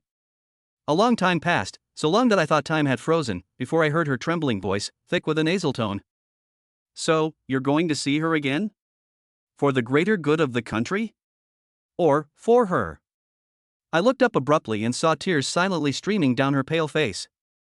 Those eyes, which always held a gentle smile, were now filled with hurt, fear, and a hint of despair. My heart aches as if it's being pricked by needles. Chinga. It's not what you think. I grabbed her shoulders urgently. I'm going on a mission. Protecting her is part of the mission. The person I love is you. Only you. A mission? What kind of mission would require a college student like you to carry out? Chinga was somewhat agitated, her voice trembling with emotion. Why you of all people? Why did you have to protect her? Xia Zihan. Tell me. Can't you forget her? Are you using this mission as an excuse to see her? Her questions were like knives, stabbing me mercilessly. I know that any explanation would seem pale and powerless at this moment. Chinga, listen to me. I tried to keep my voice calm. This trip is very dangerous. The other side is a vicious foreign force with unpredictable and ruthless methods. The reason I agreed is twofold: first, because the country needs it, and second, because I do have the ability to deal with some extraordinary dangers. If someone else went, they might just be throwing their life away. Seeing her teary-eyed appearance, I reached out to wipe her tears with a pang of heartache, but she turned her head away. As for Su Nianqing, I sighed. I admit, I'm worried about her. But this worry stems more from a sense of duty and guilt. If she gets hurt because of this, I'll never have peace of mind for the rest of my life. But I cupped her face in my hands, forcing her to look into my eyes, my tone more earnest and sincere than ever before. This absolutely won't affect my love for you. Xinga, believe me. Once I finish this mission and resolve things, I'll come back. I'll stay by your side peacefully and never get involved in these messes again. Okay? Xinga looked at me, her tears flowing even more fiercely, but she didn't say anything to refute me. She just cried silently, looking so fragile that it broke my heart. I know she's going through a fierce internal struggle. On one hand, there was concern for my safety and an instinctive aversion to Su Nianqing. On the other hand, there was trust in me and an understanding of the greater good. After a long silence, she finally wiped away her tears forcefully, sniffed, and said in a tone that was trembling with tears but unusually firm. Okay, you go. But I want to go with you. I almost jumped off the bench. No. Absolutely not. I refused without even thinking. It's too dangerous. This isn't a vacation. The other person is a madman who can even use curses. If you go with them, and something happens, I'm going because I know it's dangerous. Xinga interrupted me, her eyes unwavering. I'm worried about you going alone. If I go with you, at least I can keep an eye on you. Besides, I can pretend to be your girlfriend or sister and cover for you. The more people there are, the more protection you'll have. The more she talked, the more convinced she became of herself, and her face flushed with excitement. My head is throbbing. This isn't about providing cover, it's about making things worse. Taking your current girlfriend to protect your ex-girlfriend even though you've never officially dated, your relationship is complicated? What kind of hellish scenario is this? Before the enemy even makes a move, we'll all be self-destructing from within. Xinga, stop fooling around. I tried to calm her down. This operation is highly classified and special. Simply having more people won't make a difference. If you come alone, I'll have to be distracted protecting you, which will be more dangerous. I can protect myself. Xinga was unconvinced. I've learned so much about health and wellness from you lately, and I've even seen you treat other people's illnesses. I can help too. Seeing her pretending to be brave when she was clearly scared, and insisting on going through fire and water with me, I felt both angry and heartbroken. This silly girl. I know she's truly terrified of losing me. That accident on Hong Kong Island, and this mission that sounds incredibly dangerous, have left her feeling extremely insecure. She'd rather go on an adventure with me than wait anxiously at home. But I really can't take her with me. Looking into her red eyes, I knew that I couldn't stop her by force, so I had to try a different strategy. Xinga, I softened my tone and gently pulled her into my arms. I know you're worried about me. But your staying in the country is the biggest help you can give me. Sensing that she wanted to argue, I quickly continued. Think about it. If you go with me, I'll not only have to deal with the enemies outside, but I'll also have to worry about your safety all the time, which will restrict my actions.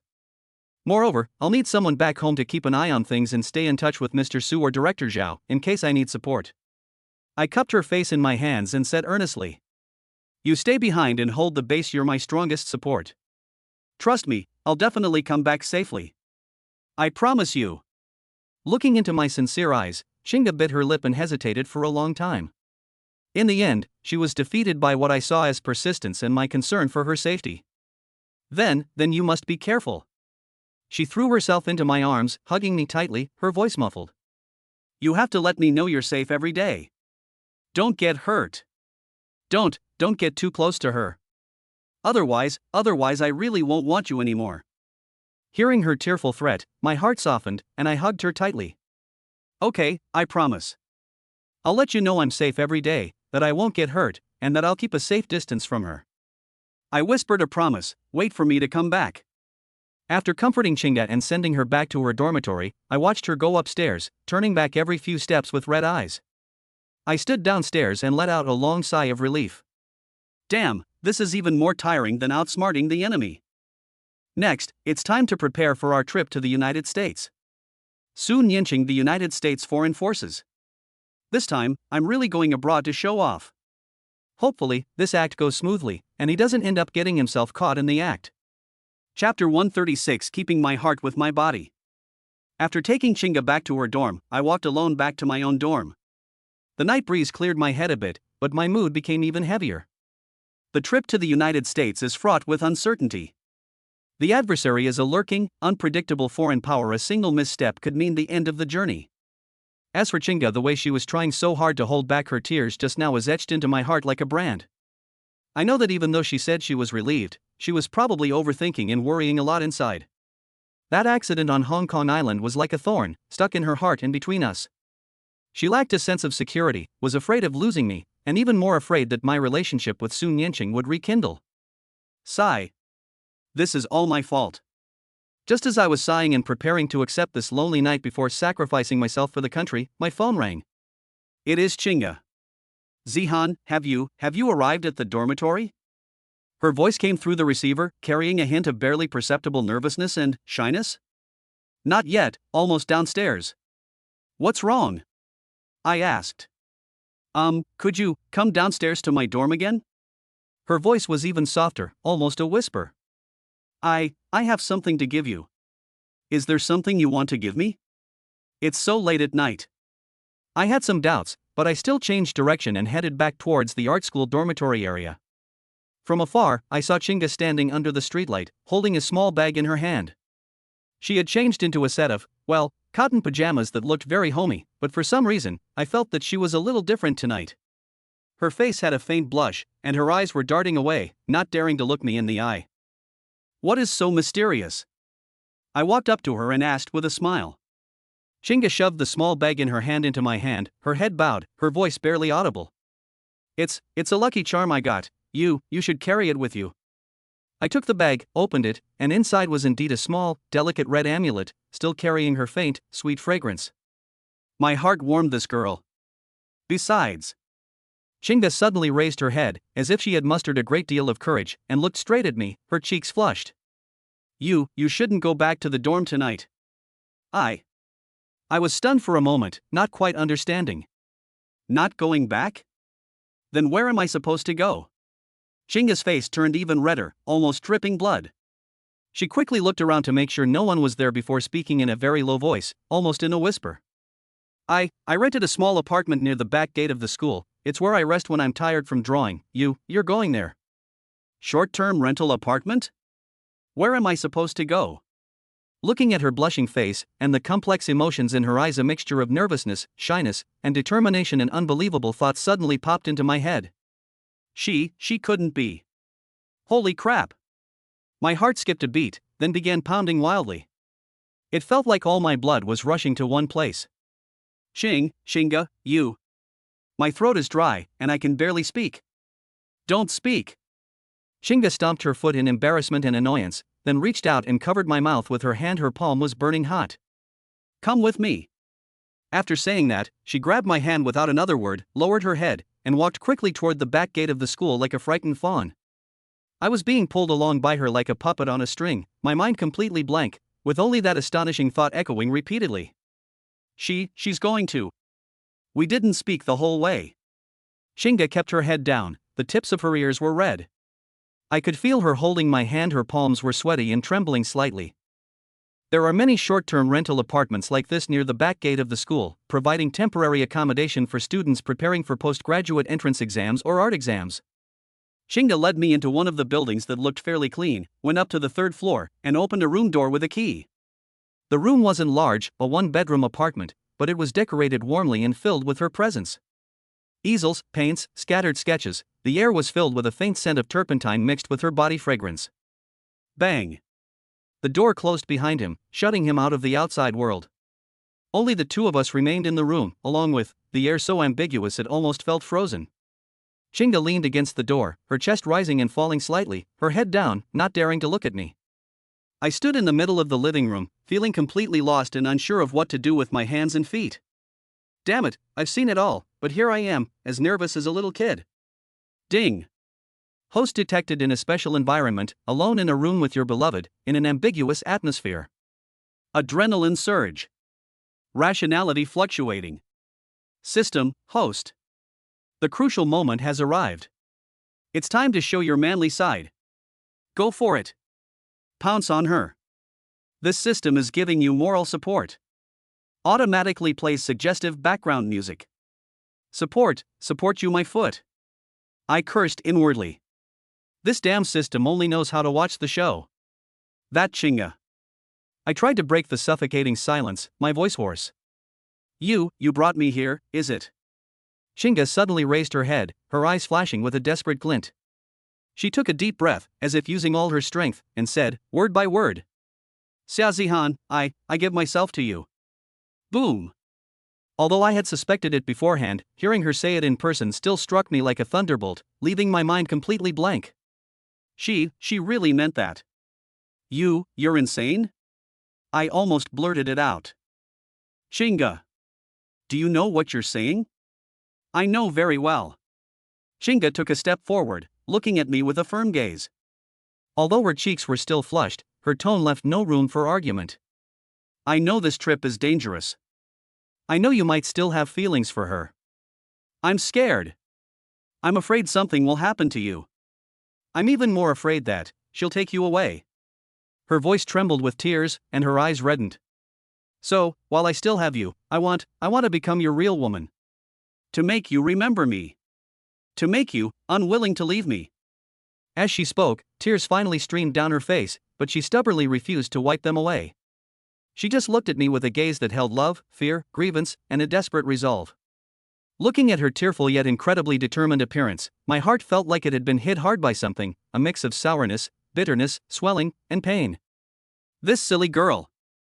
She wasn't unaware of what this meant. She was just too afraid of losing me. So afraid that she was willing to use this most direct and thorough method to bind my heart and leave her mark on me. What have I done to deserve this? I stepped forward and reached out to wipe away her tears, but she suddenly threw herself into my arms, hugged my waist tightly, buried her face in my chest, and sobbed softly. Zihan, take me, please, I beg you. He held her soft, fragrant body in his arms, her tearful plea in his ear, and the unique scent of her body lingering around his nose. If I could still control myself, Brother Han, then I wouldn't be a real man. Screw reason. Screw worries. I suddenly tightened my arms around her, holding her tightly in my embrace, and lowered my head to kiss her tear-stained lips. This kiss was unlike any other tender and lingering one. It carried an almost predatory fervor and possessiveness. Chinga responded awkwardly and clumsily, her small hands gripping my clothes tightly, her body trembling slightly. I scooped her up in my arms and carried her to the bedroom. Moonlight filtered through the gaps in the curtains, spilling onto the bedside. Looking at Chinga beneath me, her eyes glazed over, her cheeks flushed, like a lamb awaiting sacrifice, my last shred of reason crumbled completely. Chinga. My voice was hoarse, filled with an unprecedented solemnity. I will not let you down. She looked at me, her eyes glistening with tears, nodded gently, then tilted her head back and kissed my Adam's apple. The moonlight was beautiful that night. That night, the vinegar jar was overturned, brewing the strongest liquor. That night, I, Hanga, finally fell completely for this beautiful white moonlight. 3,000 words of indescribable details omitted here. The next morning, I was awakened by sunlight and system notification sounds. Ding! Host has completed the great harmony of life achievement. The emotional bond with your white moonlight has reached the highest level. Reward, all attributes plus 10. Obtain the exclusive title, Guardian of the White Moonlight. System, host, you did a great job last night. This system witnessed the whole thing. You deserve encouragement. I rubbed my aching back and looked at Chinga, who was still fast asleep beside me. She curled up like a lazy kitten, tears still clinging to her long eyelashes, yet a satisfied and serene smile played on her lips.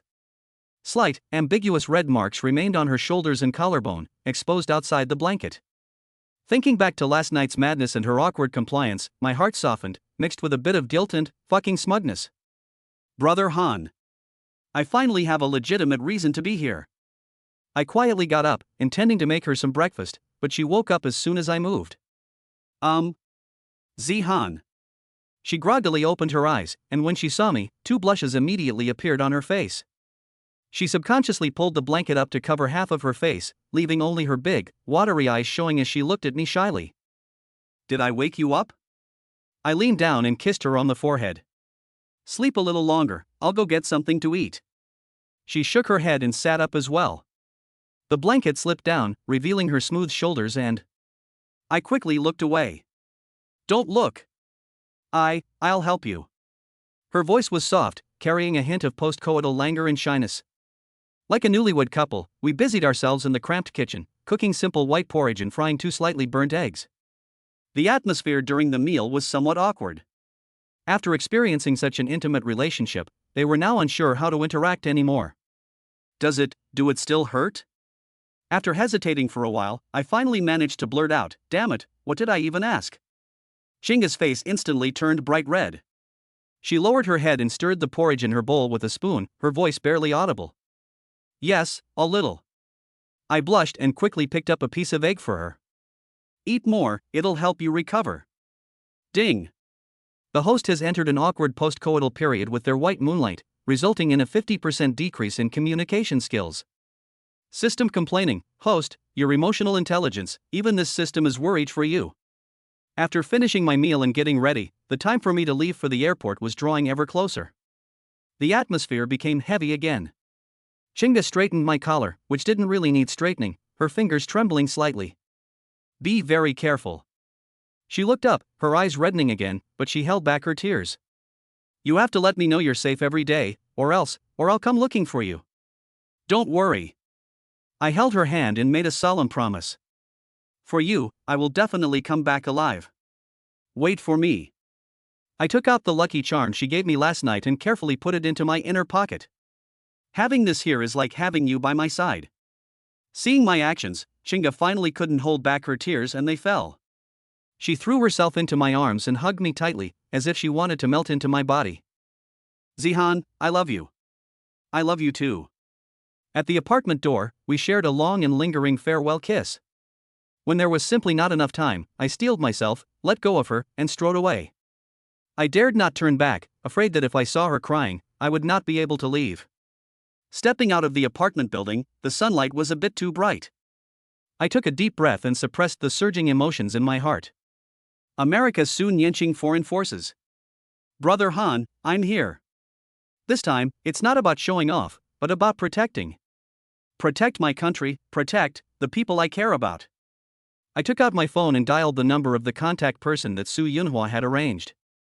I am Xia Zihan, we can set off now. His voice was calm, with an undeniable resolve. Force the king to lead an expedition, leaving not a blade of grass alive? No, this time, it's the Dragon King returning, oops. It's the charlatans going to war, and the evil spirits retreating. Just you wait, America. I'm here to add a touch of Eastern mystery to your lives. Chapter 137 Protecting Flowers in the Beautiful Country. After a long flight of over 10 hours, I, Hangu, finally set foot on American soil. The Los Angeles sun was almost blindingly bright, and the air was filled with a sense of freedom completely different from that back home. Reminds me of that video where the air was sweet, sorry. Following the address provided by Su Yunhua, I took a taxi to a high-end apartment building near Beverly Hills. Sun Yenching was studying art and design here, and her residence was certainly befitting of her status as the eldest daughter of the Su family. Standing downstairs at the apartment building, I took a deep breath and straightened my collar, which was wrinkled from the long flight. Damn, I'm a little nervous. More nervous than facing that cunning old fox Li Yaoyang. I wonder how she is now. Is she still like before, wearing cute Lolita dresses, skipping and jumping around like a carefree little elf? Pressing the doorbell made the waiting time seem exceptionally long. The door opened. The figure standing behind the door stunned me instantly. It's Sun Yenching, no doubt about it. I would never mistake that face, so delicate it's like a porcelain doll's. But she changed. Her once slightly chubby cheeks had thinned considerably, her chin was sharper, making her large eyes stand out even more. She wore a simple white knit sweater and jeans, her face bare of makeup, her long hair casually tied back. Gone was the meticulously styled Lolita look of the past. She exuded a calmness, even a hint of melancholy. When she saw me, she was clearly stunned. A complex emotion flashed in her icy blue eyes: surprise, panic, and a hint of sadness that I couldn't decipher. But she quickly suppressed that emotion, replacing it with a detached calm. "Why are you here?" When she spoke, her voice was not as clear and cheerful as before. It was a little hoarse, and her tone was flat, revealing no emotion. Looking at her like this, my heart clenched for no reason. It seemed that the unruly, energetic little devil had truly vanished. "I came to see you on behalf of your uncle." I tried my best to make my tone sound businesslike. "And take care of some things?" Upon hearing this, Sun Yanqing's lips curled into a very faint, self-deprecating smile. "Look at me? To see if I'm dead? Or to laugh at me?" Those words were barbed, making me frown slightly. Did she really know something? "Aren't you going to invite me in for a seat?" I pointed inside. Sun Yanqing stepped aside, her movements somewhat stiff. The apartment was elegantly decorated, filled with an artistic atmosphere, but it felt somewhat empty and deserted. On the easel lay an unfinished oil painting, its tone somber and its content abstract, exuding a sense of oppression. We sat on the sofa in the living room, separated by a coffee table, like two negotiating opponents. The atmosphere was so awkward it could be described as a 3-bedroom, 1-living-room apartment. "How are you?" I broke the silence, my gaze falling on her thin face. "You look like you've lost a lot of weight." Sun Yanqing picked up the water glass on the table, took a sip, and looked out the window. "It's okay. I'm quite busy with my studies here, so it's normal to lose a little weight." She paused, turned her head, and her gaze fell on my face with a hint of scrutiny. "How about you? Are you and Sister Chinga doing well?" That's a question. I could smell the jealousy across the Pacific Ocean. "We are fine." I answered frankly that I didn't want to dwell on this issue. "Let's get down to business. Your uncle should have mentioned to you that things have been a bit unsettled lately. I'm here today for 2 reasons: first, to ensure your safety, and second, to investigate some matters." Sun Yanqing put down her water glass, her fingers unconsciously tracing the inside of the glass, her tone tinged with sarcasm. "Ensure my safety? Xia Zihan, in what capacity are you doing this? A bodyguard hired by my uncle? Or, out of your ridiculous sense of guilt?" I was taken aback by her words and felt a surge of anger, but looking into her stubborn and wounded eyes, I couldn't bring myself to lash out. "Yes, we have both. I honestly admit. Officially, this is a mission. Personally, I don't want anything to happen to you." Sun Yanqing stared at me for a few seconds, then suddenly smiled, but there was little warmth in her smile. "Heh. You must have gone to a lot of trouble. You have someone else on your mind, and you still have to come and protect your former friend." She emphasized the words "former friend" with particular force, her tone carrying a clear sense of self-deprecation and bitterness. "Yanqing, between us." I wanted to explain, but I found language so inadequate. "There is nothing between us." Sun Yanqing interrupted me, stood up, walked to the window, her back to me, her voice somewhat cold. "That night was my own choice, you don't need to keep dwelling on it. Just think of it as the game for adults, it's over and done with." She spoke casually, but I could see her hand on the windowsill, her knuckles slightly white from the pressure. I felt a surge of annoyance. This girl clearly cares, but she insists on pretending not to. Game? I also stood up and walked behind her. "Sun Yanqing, look at me when you speak." She stiffened for a moment, but didn't turn around. "Look at me." I emphasized my words. She slowly turned around, looked up at me, her eyes slightly red, but she still forced a cold expression.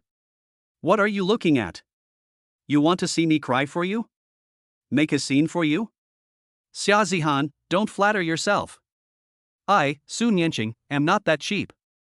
Despite saying that, the trembling in her voice and the tears in her eyes betrayed her. We stared at each other, a tense, oppressive tension hanging in the air. We clearly cared for each other, yet we both carefully restrained ourselves, using barbed words to mask our vulnerable inner selves. Ding! Detected that the host and target are in an awkward, deeply affectionate state. The emotional complexity is extremely high. Recommendation: break the ice with a direct, forceful kiss. System: host. Following Tomato's usual tactics, you should corner her against the wall right now. Use your masculine charm to conquer this two-faced little wildcat. Conquer you, my foot. You must be stunned by what you're seeing. I cursed inwardly. Can't you see the atmosphere is off? I sighed and decided to stop going around in circles with her. Su Nianqing, I don't care what you think of me. I looked at her, my tone serious. My primary task here is to ensure your safety. Have you been harassed by anyone recently? Or have you encountered anything strange? Su Nianqing's eyes flickered, and she turned her face away. No. Really not? I took a step closer, my gaze sharp. Your uncle is very worried about you. Some things can't be hidden from you just because you want to. She bit her lip, remained silent for a while, and then whispered. A few days ago, I received some strange emails and anonymous packages, containing disgusting things and curses. I called the police, but it was no use. Really? My heart sank. They'd already made a move. And they were using such underhanded tactics to intimidate her. Where is the stuff? I asked. I threw it away. Su Nianqing's voice was tinged with lingering fear. I feel disgusted just looking at it. From now on, I will arrange your every move. I said in an unquestionable tone. I will be staying in the apartment across from yours. Mr. Su has already made arrangements. You are not allowed to go out alone without my permission, especially at night. Su Nianqing looked up at me, somewhat surprised. You're going to stay here? Otherwise what? I raised an eyebrow. You really think your uncle paid for me to come on this trip? She opened her mouth as if to say something, but in the end she just lowered her head and softly hummed in agreement. That awkward look of wanting to resist but having to obey is actually kind of cute. Damn it, what am I thinking, Brother Han? I shook my head, banishing those inappropriate thoughts. First, carefully recall all the suspicious messages you've received and the strangers you've come into contact with during this period, and then tell me. I took out my phone, ready to take a note. Also, have you been feeling unwell recently? Or having any strange dreams? Seeing my serious expression, Su Nianqing had a complicated look in her eyes, but in the end she still cooperated and began to recall and narrate. Sunlight streamed through the window, bathing us in its warmth. We sat across a coffee table, one asking, the other answering, like a doctor and patient, or a policeman and a witness. But the subtle jealousy, restrained emotions, and unspoken worries lingered in the air. The apartment arranged by Su Yunhua was right across from Su Nianqing's, with a similar layout but a more businesslike and minimalist style, which suited my role as a temporary bodyguard. I tossed my simple luggage into the bedroom and immediately checked the security of the entire apartment. Then, using cinnabar mixed with my own vital energy, I set up several simple warning and protective formations on the doors, windows, and in some inconspicuous corners. Although their power was limited, they should be enough to deal with some low-level spying and evil spirits. By the time we finished all that, it was already evening. I knocked on Su Nianqing's door, intending to take her out for dinner and to familiarize her with the surrounding area. The door opened, and she had changed her clothes. She was wearing a light blue dress with a beige knitted cardigan over it, which made her look much gentler, but her face was still expressionless. Let's go eat, I said. She didn't say anything, she just silently followed behind me. We went to a nearby Western restaurant that looked pretty good. The ambience was elegant, the lighting was soft, perfect for a date. But as we sat there, the atmosphere was incredibly awkward. After ordering, there was another period of silence. Su Nianqing held her fork, unconsciously poking at the bread on her plate, her eyes glazed over. Seeing her so distracted, I couldn't help but speak up. Are you still thinking about those things? She snapped out of her daze, glanced at me, and shook her head. No. Then eat well. I pushed the cut steak in front of her, saying, You're too thin, eat more. The gesture was a bit too natural and intimate. I only realized it was inappropriate after I finished. Su Nianqing also paused for a moment, looking at the steak in front of her with a complicated expression. Thanks. She thanked me softly, her voice barely audible, then picked up her fork and began to eat in small, delicate bites, her movements so refined that I felt a little uncomfortable. The little devil who used to cling to my arm, clamoring for spicy hot pot, and stealing meat from my bowl seems to be nowhere to be found. I felt a little uneasy. How are the classes here? Are you adjusting well? I was trying to find some security topics. It's all right, she replied succinctly. Are your classmates easy to get along with? That's it. Have you made any new friends? I asked tentatively. After all, she's beautiful and comes from a good family. She should be very popular here. Su Nianqing raised her head, glanced at me, and her eyes held a hint of mockery. What? Are you afraid I'll fall for someone else and cheat on you? Me. This girl, she still speaks with such a sharp tongue. That's not what I meant. I said, somewhat helplessly. So what do you mean? She put down her fork and looked directly at me. Xiaozihan, we have nothing to do with each other anymore. Who I befriend and who I date is none of your business. You don't need to act like a guardian and try to control me. She spoke quickly and impulsively, her words carrying obvious emotion. I saw her bristle up again, and I knew that the question I had just asked had touched a nerve. Fine, I don't care. I raised my hands in surrender. Whatever makes you happy. The atmosphere plummeted to freezing point once again. The meal was tasteless and bland. After paying the bill and leaving the restaurant, we walked back to our apartment. The night was hazy, and the streetlights cast long shadows of us. We walked one after the other, at a distance that was neither too close nor too far, like two strangers. As we approached the apartment building, Sun Yanqing suddenly stopped, her back to me, her voice somewhat unsteady. Xiaozihan, do you know? Sometimes I really wish you hadn't come. I was taken aback. She turned around and looked at me. In the moonlight, her face was somewhat pale, and her eyes held a deep weariness and struggle. When you're not here, I can still fool myself and slowly forget. But you're here, right across from me, appearing in my sight every day. How can I forget you? Her voice was choked with emotion. After she finished speaking, she turned around and ran quickly into the apartment building before I could react. I stood there, watching her disappear behind the door, feeling a tightness in my chest, as if something was blocking my heart. Ding! The target's emotions are fluctuating wildly, guilt value plus 1000. Host, it seems your protecting the flower mission has hit the nail on the head, and the thorny kind at that. System watching the show, the atmosphere of a chaotic battle is about to begin. This system has already smelled it.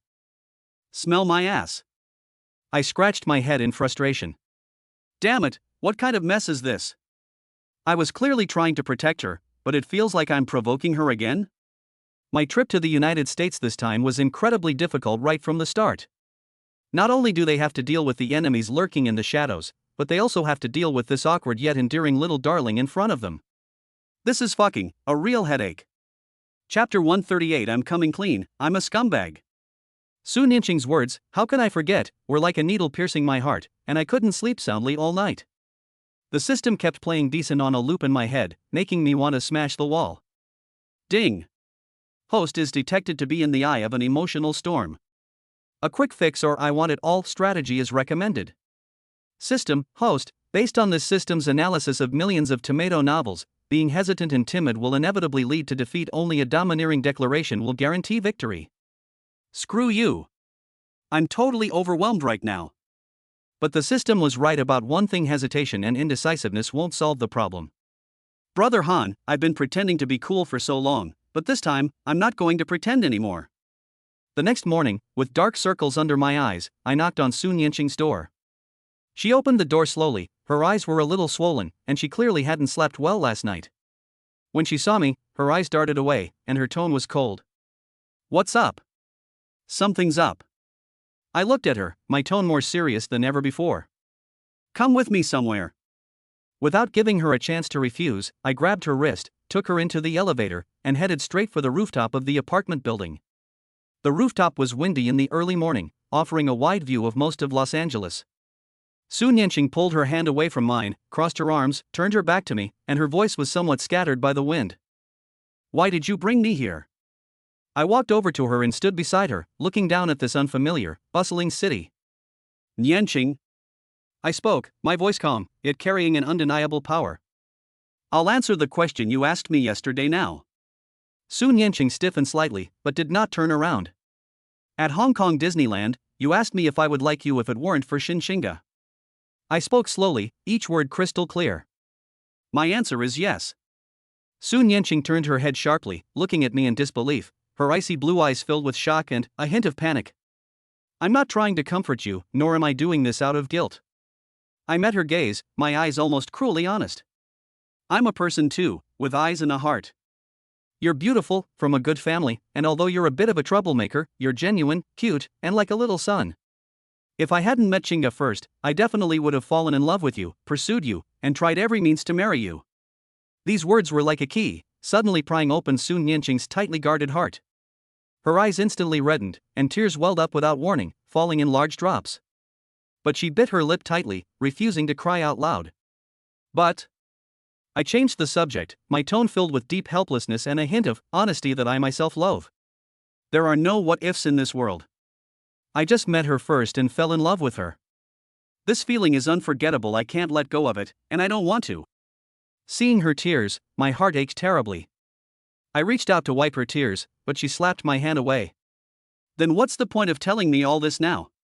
She finally broke down in tears, her voice filled with despair and anger. Showing off? Tell me how pathetic I am? Tell me I can never be as good as her?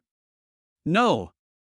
I raised my voice, grabbed her shoulders, and forced her to look at me. I'm telling you all this so you'll know that you, Sun Yanqing, have never been a substitute, nor a plaything for my momentary impulse. You're very good. Very good.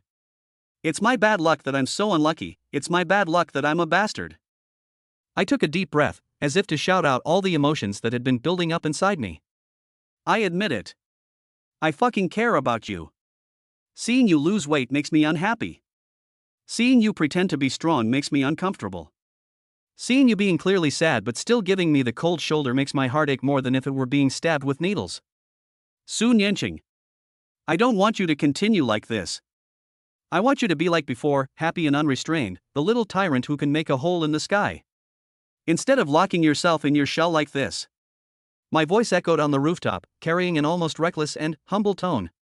Sun Yanqing was completely stunned. She forgot to cry and just stared at me blankly, as if she were seeing me for the first time. The wind tousled her long hair and dried the tear stains on her face. Looking at her face, so close to mine, filled with shock and confusion, my heart pounded, and the last sentence almost slipped out. Yes. I'm a scumbag. I'm a bastard. I'm greedy. I care about both of you.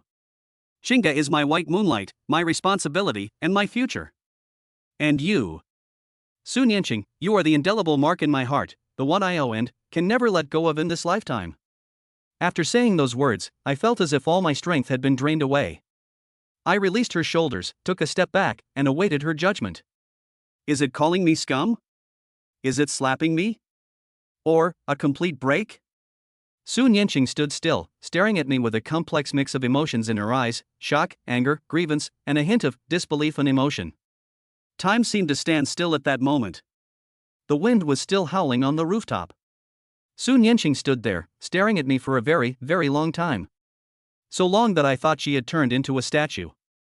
Finally, she spoke slowly, her voice hoarse, carrying a calm born of extreme exhaustion. Xiaozihan, you are a complete, utter bastard. I gave a bitter smile, powerless to refute. I know. Do you know? She took a step forward, looked up at me, and her bloodshot eyes held an almost cruel clarity. If you had said those things to me before Hong Kong Island, I would have been ecstatic. But now. She paused, then forced a smile that was more like a grimace. It only makes me feel more pathetic and ridiculous. My heart sank. You gave me hope, then you extinguished it with your own hands. And now you come to tell me that you actually care about me? She shook her head, and tears silently streamed down her face again. What do you expect me to do? Be like you, a wavering jerk? Or continue being that pathetic creature you care about? Her questions were like dull knives, cutting into my heart. I know that my frank words, though seemingly brave, were actually selfish. I was simply laying bare my contradictions and pain in front of her, but I couldn't offer her any promises or a future. I opened my mouth, only to find that any explanation or comfort seemed so pale and powerless at this moment. In the midst of this suffocating silence, my phone rang at the most inopportune moment. The shrill ringing of the bell broke the stalemate on the rooftop. I took it out and looked at the names flashing on the screen, and my blood instantly froze. Shen Xingge. Sun Yanqing also saw that name. Her eyes darkened, and the mocking smile on her lips deepened. Answer it. Her tone was flat, yet carried a chilling coldness. Your white moonlight has come to check up on you. Tell her that you are confessing your feelings to your cinnabar mole on the rooftop. I held the scorching hot phone, as if it were a branding iron. Answering it was one thing, not answering it was another. Damn it! What kind of human suffering is this? The phone rang persistently, as if it wouldn't stop unless I answered it. In the end, I gritted my teeth and pressed the answer button, while simultaneously turning on speakerphone. Some things can't be hidden, and I don't want to hide them anymore. Hey, Chinga. I tried my best to make my voice sound normal. Zihan. Chinga's urgent voice came from the other end of the phone, her tone trembling with tears. Are you alright? I had nightmares all night. I dreamt that something happened to you. It scared me to death. How are you? Were you in danger? Her concern and worry, like warm spring water, scalded my heart. I glanced at Sun Yanqing, who stood expressionless beside me, and my throat went dry. I'm fine. I'm perfectly fine. Really? Chinga seemed relieved, but her tone still carried unease. So, how's the situation over there? Is Miss Su alright? She mentioned Sun Yanqing. I felt Sun Yanqing's body stiffen almost imperceptibly. I took a deep breath, looked at Sun Yanqing, and spoke to the person on the other end of the phone with an almost cruel honesty. Chinga, there's something I must tell you. There was a moment of silence on the other end of the phone, then Chinga's voice trembled slightly. What's up? I just confided some things to Yanqing. I spoke slowly, each word carrying immense weight. I told her that if I hadn't met you first, I would have fallen in love with her. I told her that I care about her and don't want to see her unhappy. There was a deathly silence on the other end of the phone. I can imagine Chinga's pale face and the tears welling up in her eyes at this moment. Sun Yanqing looked at me in shock, seemingly not expecting me to say these things directly to Chinga. I continued speaking, as if I were subjecting myself to a slow, agonizing torture. Chinga, I know I'm a bastard, I'm greedy. I can't let go of either of you. For you, it's love and responsibility. For her, it's guilt and a kind of concern that I can't even explain myself. I know this is very unfair to you, but I don't want to deceive you anymore, and I don't want to watch her torture herself like this anymore. I finished speaking in one breath, feeling as if I had used up all my strength. On the other end of the phone came suppressed, broken sobs. My heart felt like it was being gripped tightly by an invisible hand, the pain making it hard to breathe. Chinga, I'm sorry. My voice is hoarse. After crying for a long time, Chinga finally spoke haltingly, her words leaving both Sun Yanqing and me stunned. Actually, I had already guessed it would be like this. She sniffed, her voice thick with nasal tone and a resigned weariness. From the way you looked at her photo, from the way you promised to protect her, I knew you had feelings for her. Zihan. I don't want to force you, and I don't want to see her become like this. She cried as she spoke. If you really care about her that much, if this will make her feel better, I can. Can't. Sun Yanqing and I shouted out almost at the same time. I growled into the phone. Chinga. What nonsense are you talking about? I told you, you are my future. I'm telling you this not to give up on you. I'm begging you to understand, to give me some time to sort things out here, and to help her get through this. Sun Yanqing also spoke excitedly into the phone. Sister Chinga. Don't be foolish. This bastard isn't worth it. He's not good enough for you. He's not good enough for me either.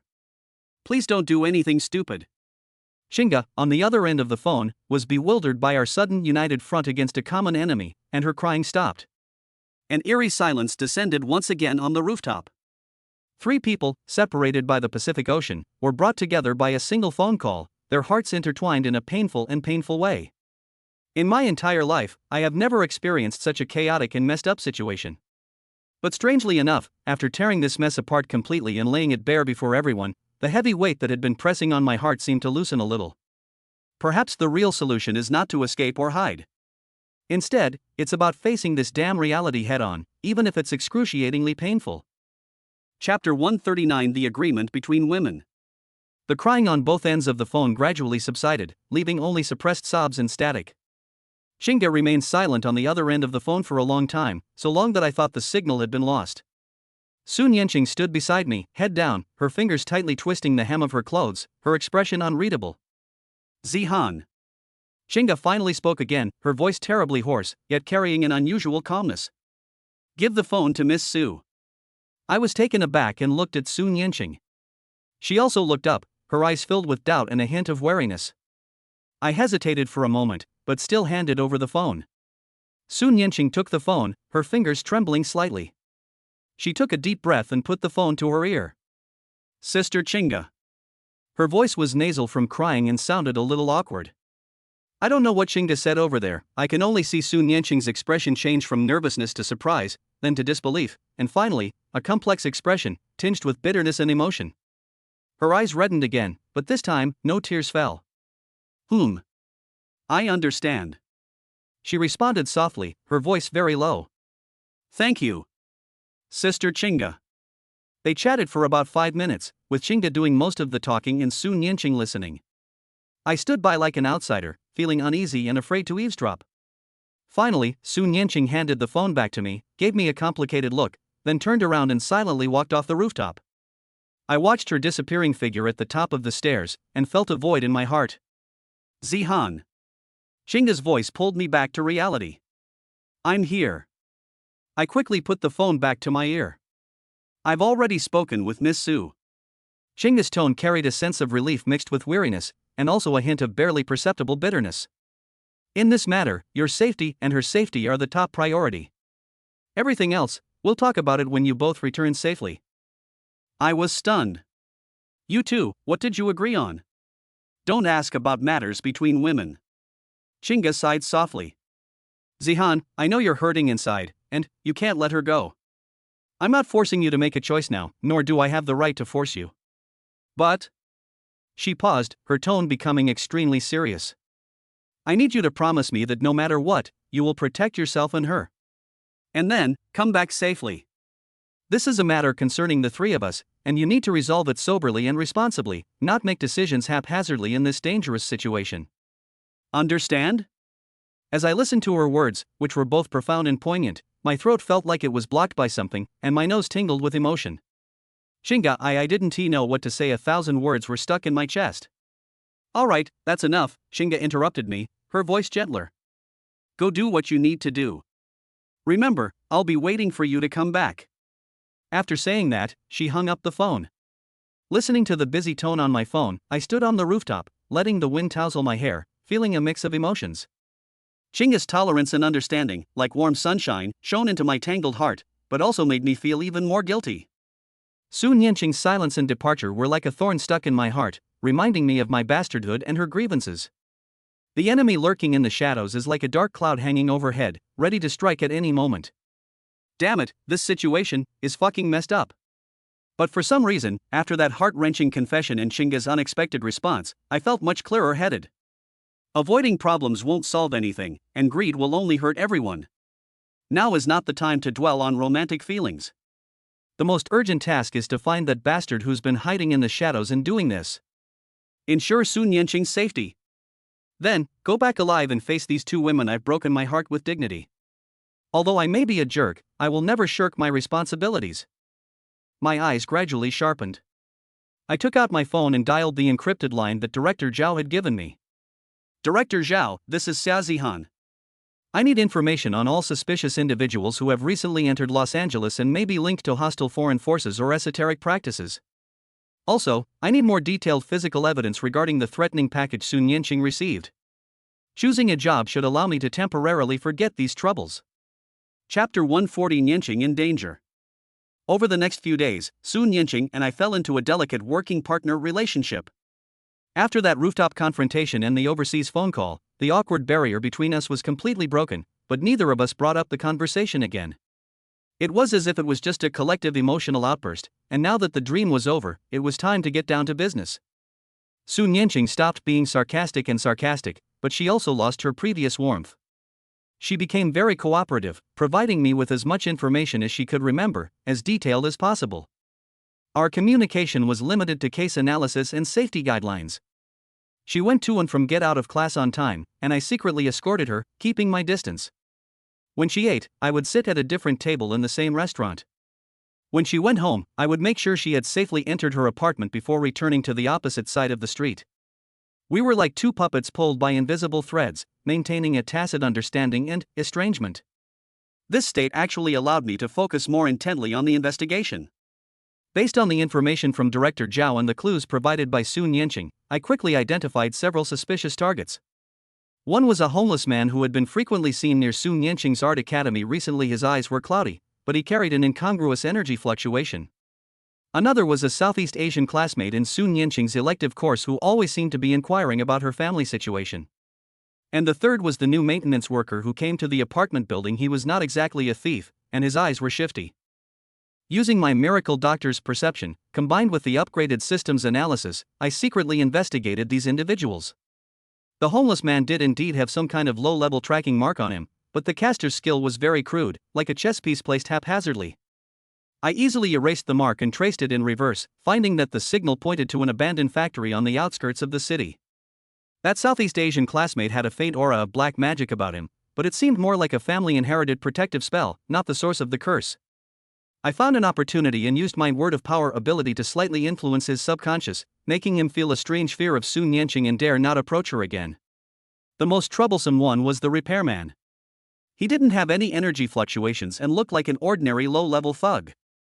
But after observing him secretly several times, I discovered that he always loitered around several blind spots of the surveillance cameras near Sun Yanqing's apartment at specific times, behaving suspiciously. My gut feeling tells me there's something wrong with this guy. That afternoon, Sun Yanqing had class, and I followed behind her at a distance, as usual. When we were almost at the school, I saw the repairman riding a dilapidated motorcycle from another direction. He slowed down at the school gate, his eyes seemingly searching for something. When he saw Sun Yanqing, his gaze visibly paused for a moment, then he quickened his pace and left. Something's not right. I immediately sent a message to Sun Yanqing. Don't wander off after class. Wait for me in the art studio, I'll come pick you up. Then, I quietly followed the repairman. He rode his motorcycle around the city a few times before finally disappearing into a secluded alley. I abandoned the motorcycle and followed on foot, concealing my presence like a ghost. Deep in the alley, there was an inconspicuous motel. The mechanic parked his motorcycle at the back door, looked around warily, and then slipped inside. I hid around the corner, concentrating my senses.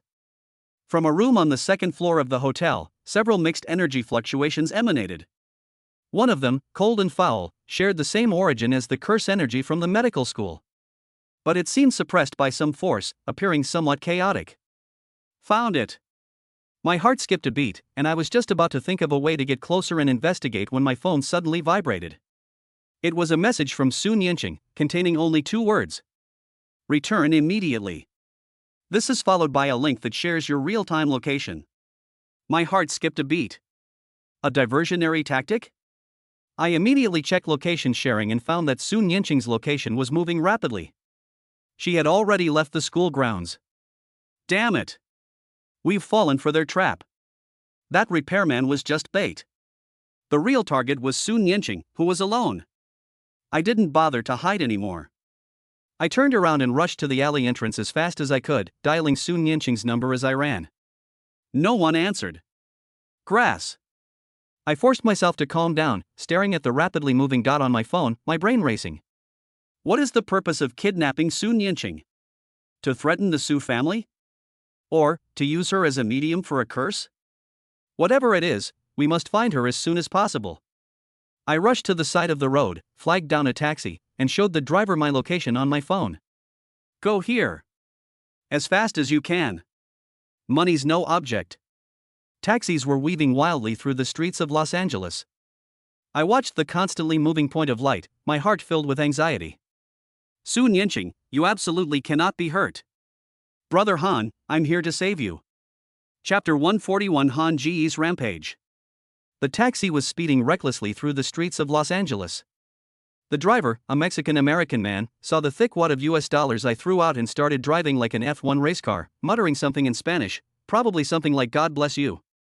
I stared intently at the rapidly moving dot on my phone screen, my heart pounding in sync with the car's speed.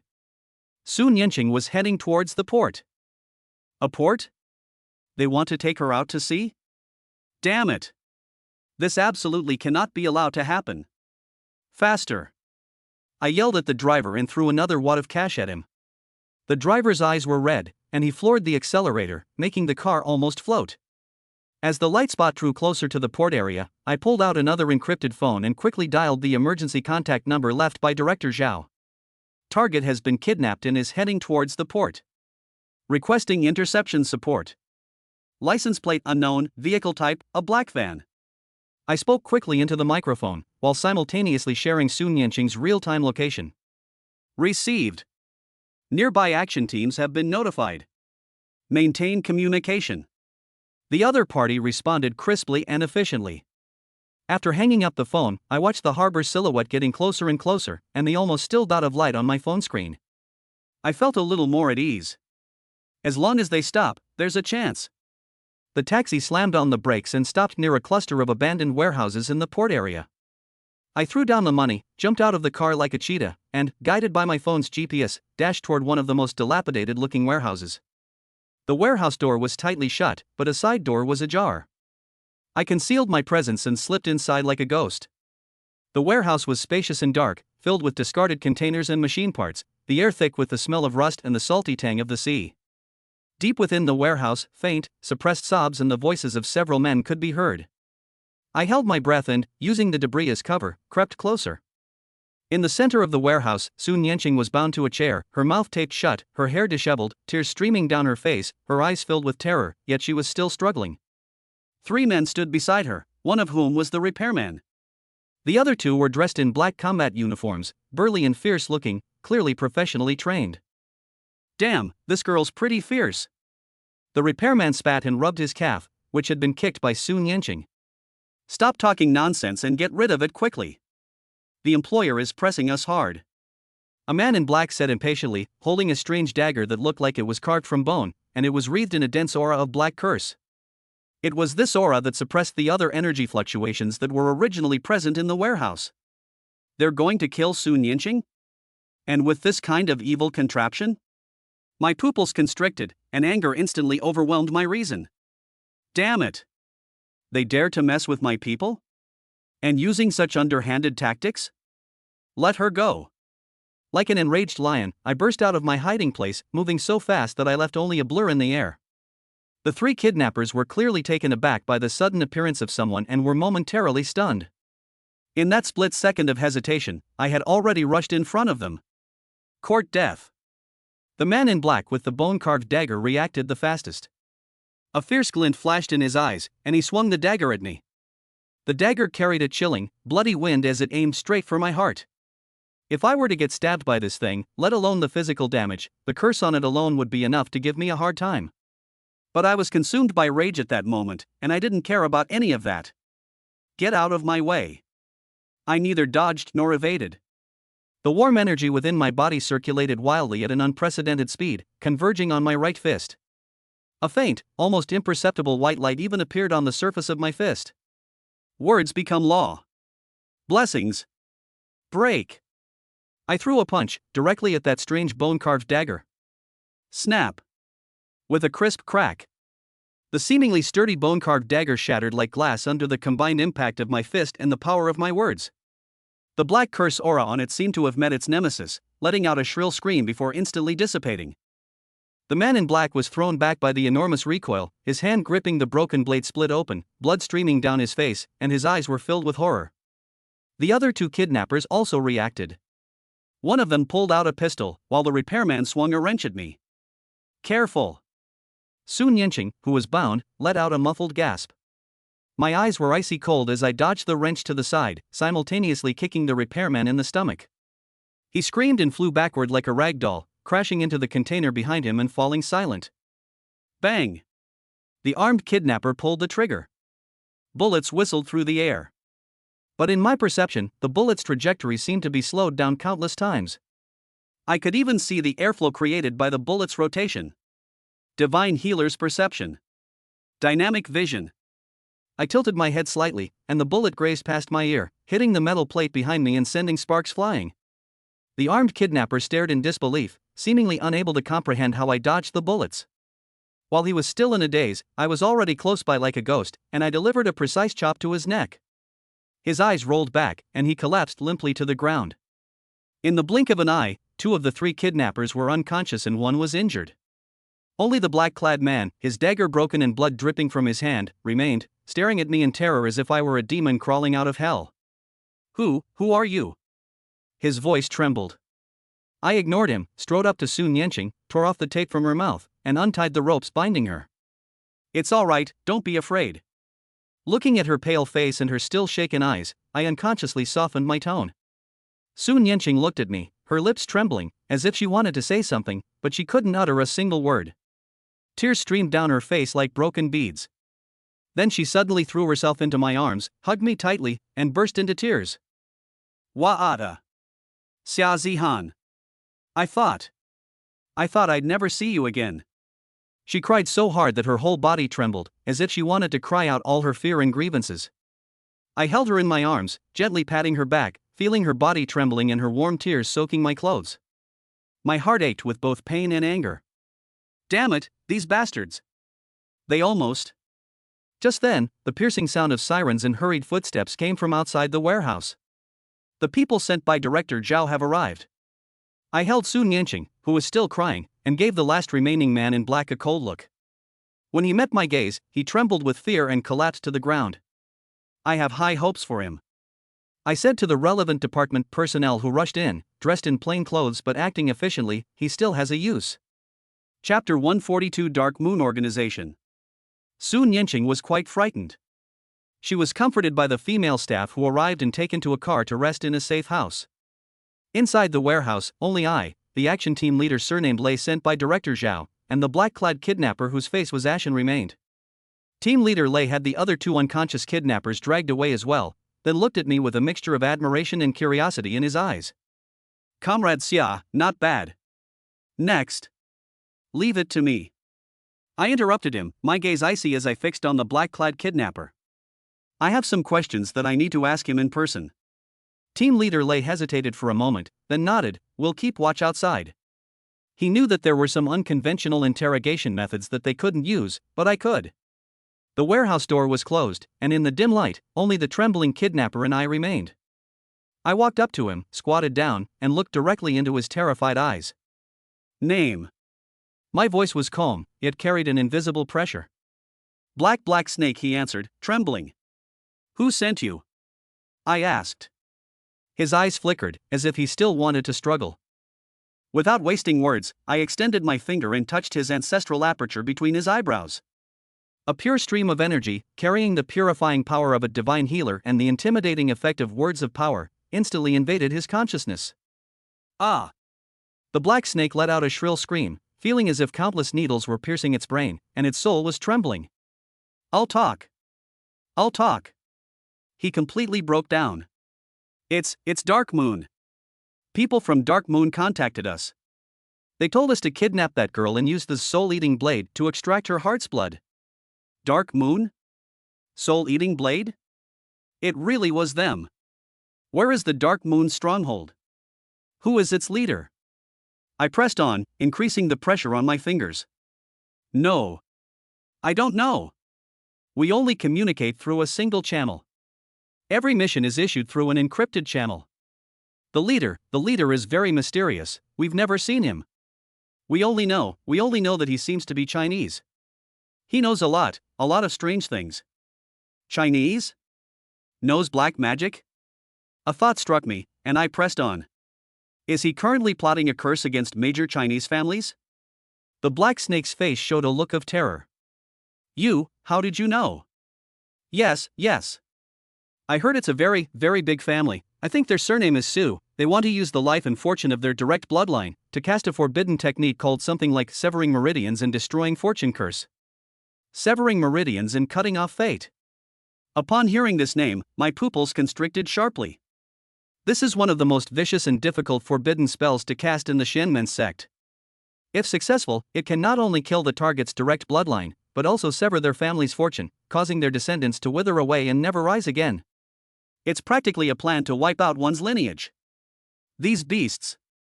How could they be so vicious? Where is the location for casting the spell? What conditions are required?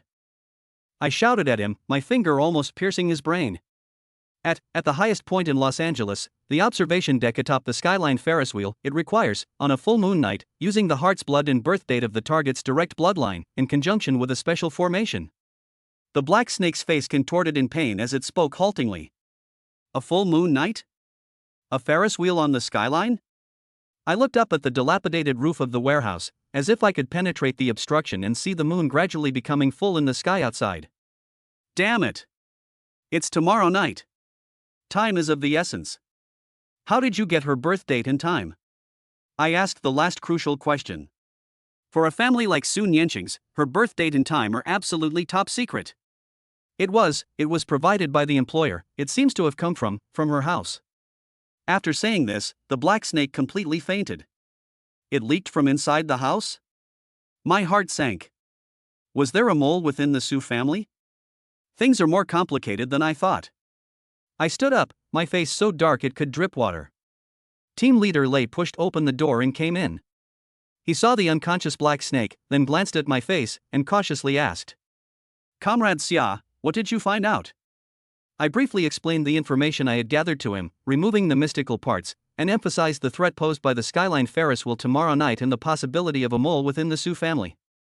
After listening, team leader Lei's expression also became extremely serious. "I'll report to my superiors immediately. Mobilize all resources to blockade the Skyline Ferris wheel." No. I shook my head, my eyes cold. If we stir up trouble, they might change their plans or act desperately. I'll go up there myself tomorrow night. You're alone? That's too dangerous. Team leader Lei objected. Too many people can actually make things worse. I looked at him, my tone leaving no room for argument. The opponent is a master of the Xianmen sect, skilled in curses and evil arts. Ordinary people would just be throwing their lives away if they went up against him. Only I can deal with him. I paused, then added. You are responsible for perimeter security and evacuation, ensuring that no innocent civilians are affected. Also, immediately conduct a secret investigation into the Su family, especially those who have access to Su Nianqing's birth date and time. Seeing the determination in my eyes, team leader Lei knew he couldn't persuade me otherwise, so he could only nod solemnly. Okay. I'll arrange it right away. Comrade Xia, be careful. I walked out of the warehouse, looking at the lights of thousands of homes in Los Angeles gradually lighting up, and the Ferris wheel in the distance towering into the clouds, piercing the night sky like a sharp sword. My eyes were sharp as knives. Dark Moon Chinese leader severing meridians cursed the Su family traitor. Tomorrow night, the night of the full moon. Brother Han, I'm going to meet you, you cowardly scum, up there in the air. Let's see if your curse is more powerful, or if my fists and the system are stronger. Author's note, originally, I planned to just let Su Nianqing's story pass by like that, but as I wrote, holy crap, I got myself hooked. This situation isn't Han Ji's fault, it's the author's fault for being so terrible. I can't bear to let go of two such distinct characters. I'm speechless. But in reality, Shen Gu is definitely a good person. Chapter 143 Still worried about me. Back at the safe house, Su Nianqing had eaten something and her emotions had stabilized somewhat, but her face was still pale. She curled up on the sofa, hugging her knees, like a frightened little animal. When she saw me come in, she looked up, her eyes filled with lingering fear and a trace of dependence.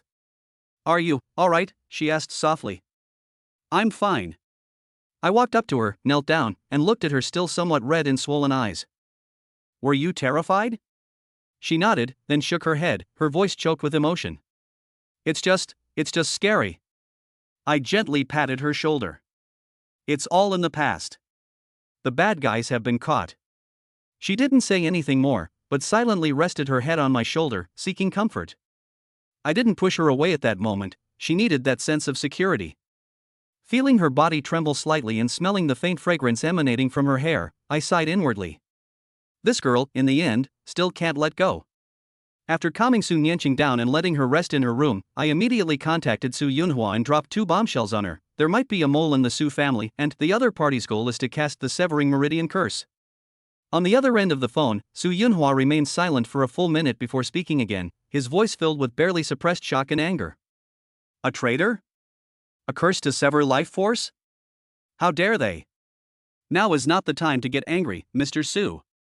I calmly analyzed the situation. The most urgent task is to immediately conduct a secret investigation within our ranks, especially among those who have access to Nianqing's accurate birth date and time. The other side is going to make their move tomorrow night, and we don't have much time left. I understand. Su Yunhua said solemnly. I'll arrange it immediately. Zihan, what about Nianqing? I will protect her. I said firmly. Tomorrow night, I'll go to the Skyline Ferris wheel and meet that Dark Moon leader. You're alone? That's too dangerous. Only I can deal with him. My tone left no room for argument. Don't worry, Mr. Su, I know what I'm doing. After hanging up the phone, I leaned back on the sofa and rubbed my temples. Things were getting increasingly complicated, involving a mole within the Su family, which was the last thing I wanted to see. Ding! Detected that the host is about to face a high-difficulty metaphysical duel. The opponent is suspected of being proficient in forbidden curse techniques. Recommendation: exchange for targeted items such as exorcising talisman and golden light protection spell in advance. System serious. Host, this opponent is not simple. Don't be overconfident. I know, I replied in my mind. List out everything you can exchange for that's the best for dealing with curses and evil magic, and deduct points from it as you like. Received. Filtering for you. Recommended redemptions: 5 Thunderbolts Orthodox Talisman, one-time use, highly effective against evil spirits, requires 8,000 points. Righteous Chi Protection spell lasts 1 hour, greatly increases resistance to curses, requires 5,000 points. Eye of Insight temporarily increases insight, allowing you to see through illusions, requires 3,000 points. Change them. Change them all, I said without hesitation. At this point, I couldn't skimp. My life was at stake. Looking at the several dazzling talismans and temporary skills that had appeared in my system space, I felt a little more at ease. Next, it's time to adjust our mindset and wait for tomorrow night's decisive battle. As evening fell, news came from Team Leader Lei. They had conducted a more in-depth interrogation of Black Serpent, and combined this with intelligence from other sources, basically confirming that Dark Moon was a secret organization supported by foreign forces and composed of disgraceful members of the Chinese esoteric sections. They specialized in assassinations, sabotage, and theft of secrets, and were particularly adept at using various insidious and esoteric methods. Their leader, codenamed Shadow Moon, was of unknown identity, but was indeed proficient in several long-lost evil spells. Meanwhile, a secret investigation within the Su family is underway, but there are no clear results yet. Everything points to the Ferris wheel on the skyline tomorrow night. I stood by the window of the safe house, looking at the silhouette of the Ferris wheel in the distance, which stood like a giant, gleaming with a cold light in the afterglow of the setting sun. A full moon night. 100 meters in the air. This was destined to be no peaceful night. What are you looking at? Su Nianqing's voice came from behind. I turned around and saw that she had changed into clean clothes and washed her face. Although she still looked a little tired, she seemed much better. Look at the moon. I pointed to the nearly full moon in the sky outside the window. Su Nianqing walked to my side, followed my gaze, and her eyes were somewhat unfocused. Tomorrow will be the night of the full moon. I replied.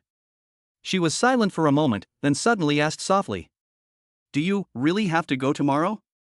I absolutely have to go, I said firmly. You'll never be truly safe until you bring them to justice. Su Nianqing lowered her head, her fingers twisting together. But it's dangerous.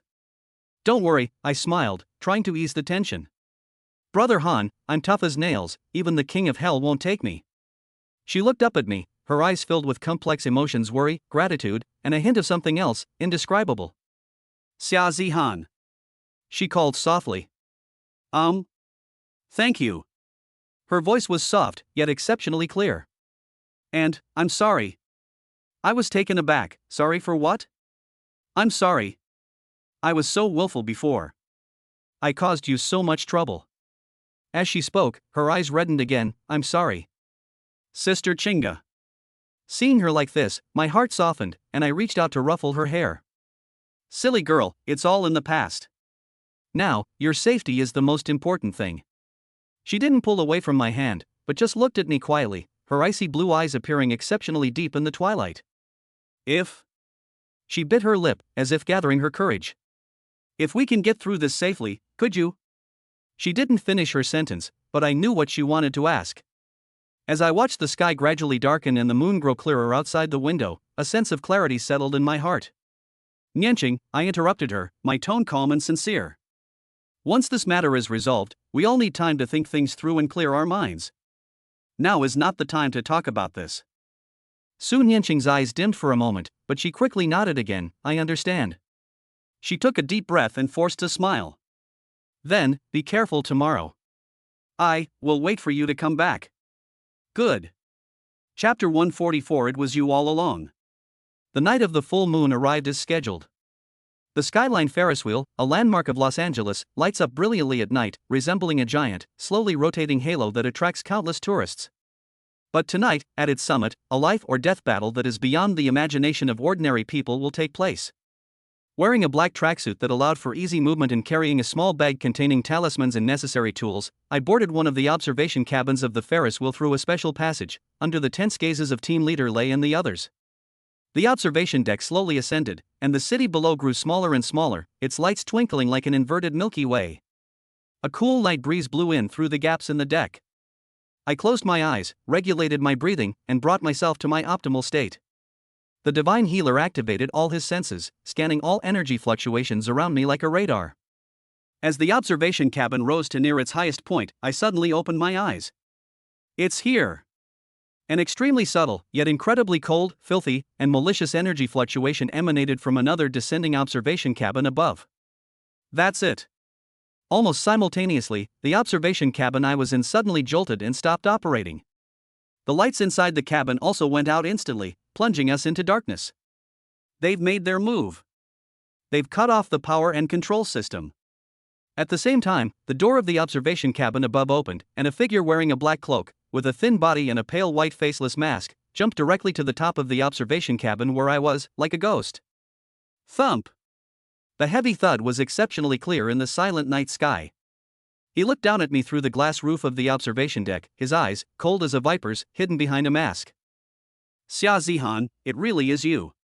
A hoarse, distorted sound, like the friction of metal, rang out, filled with intense hatred and a hint of eerie familiarity. A thought struck me. That voice. You cowardly rat hiding your head and tail, state your name. I shouted coldly, while secretly pinching the 5 Thunder Orthodox Method talisman. A dying person has no need to know. Inua's voice was cold. He raised his hand, holding a black wooden puppet covered with strange runes.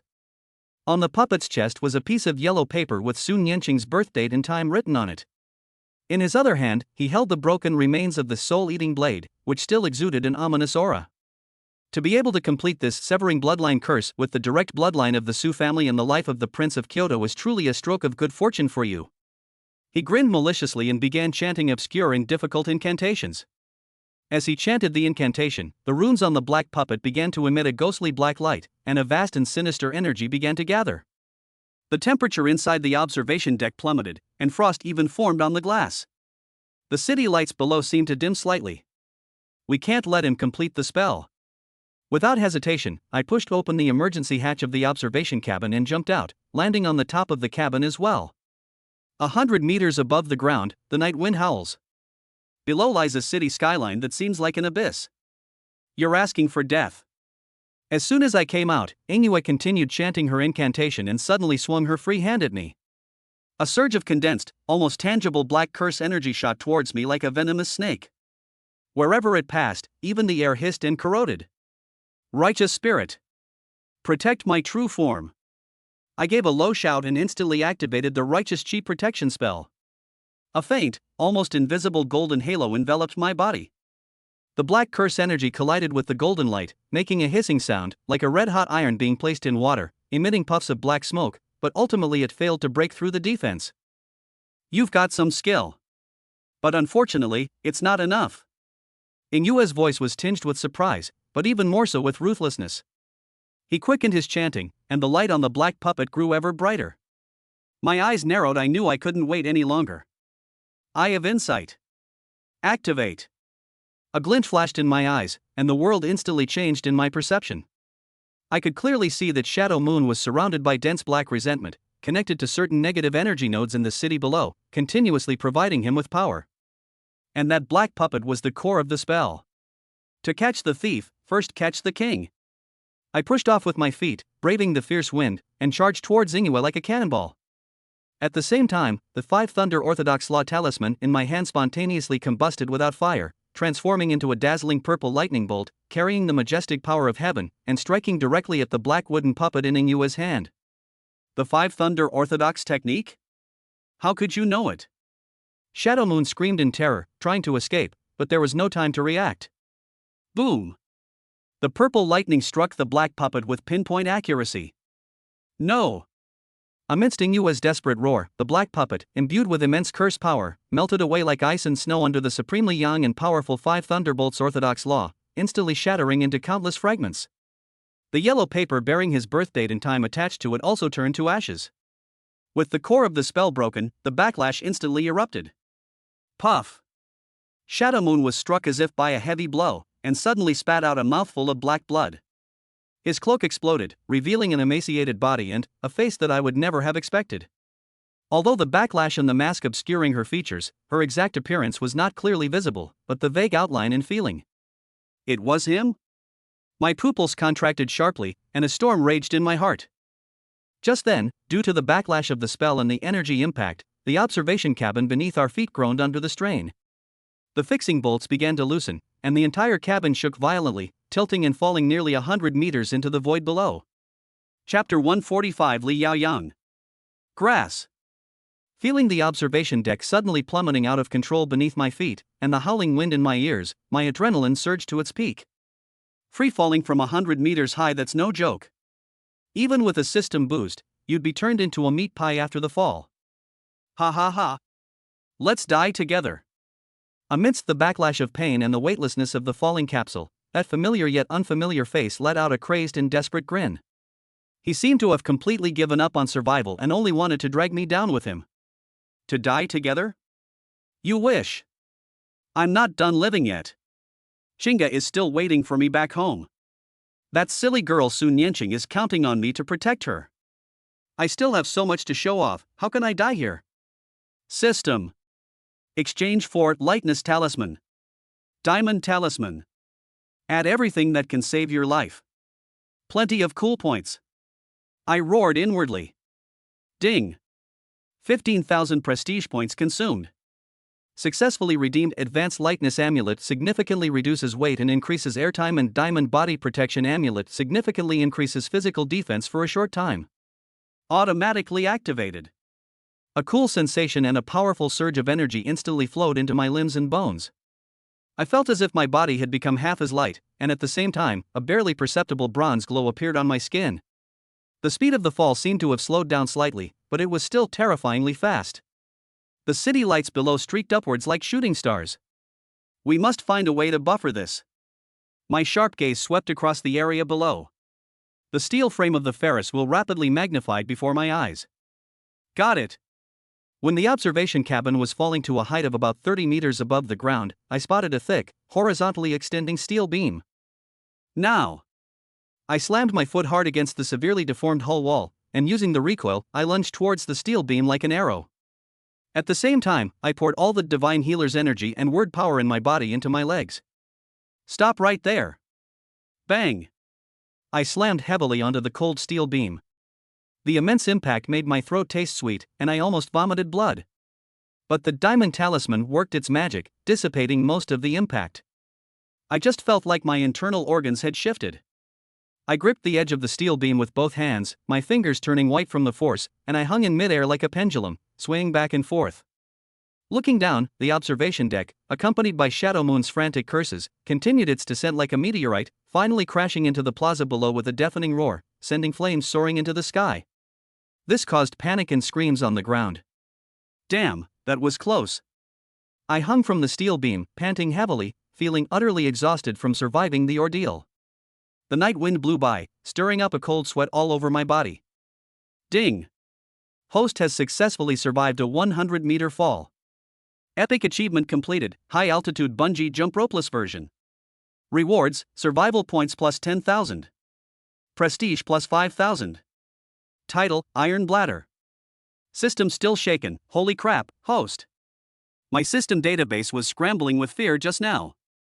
You were really pushing the limits. Stimulate my foot. I managed to mutter, feeling like my bones were about to fall apart. Just then, I heard the roar of propellers overhead. A beam of searchlight shone on me. The rescue helicopter arranged by Team Leader Lei has arrived. A few minutes later, I was pulled onto the helicopter by rescuers using ropes. Sitting in the cabin, looking down at the Ferris wheel that was getting smaller and smaller and at the chaotic square below, I finally breathed a sigh of relief. Comrade Xia. Are you all right? Team Leader Lei asked urgently through the headset. It's okay. I won't die.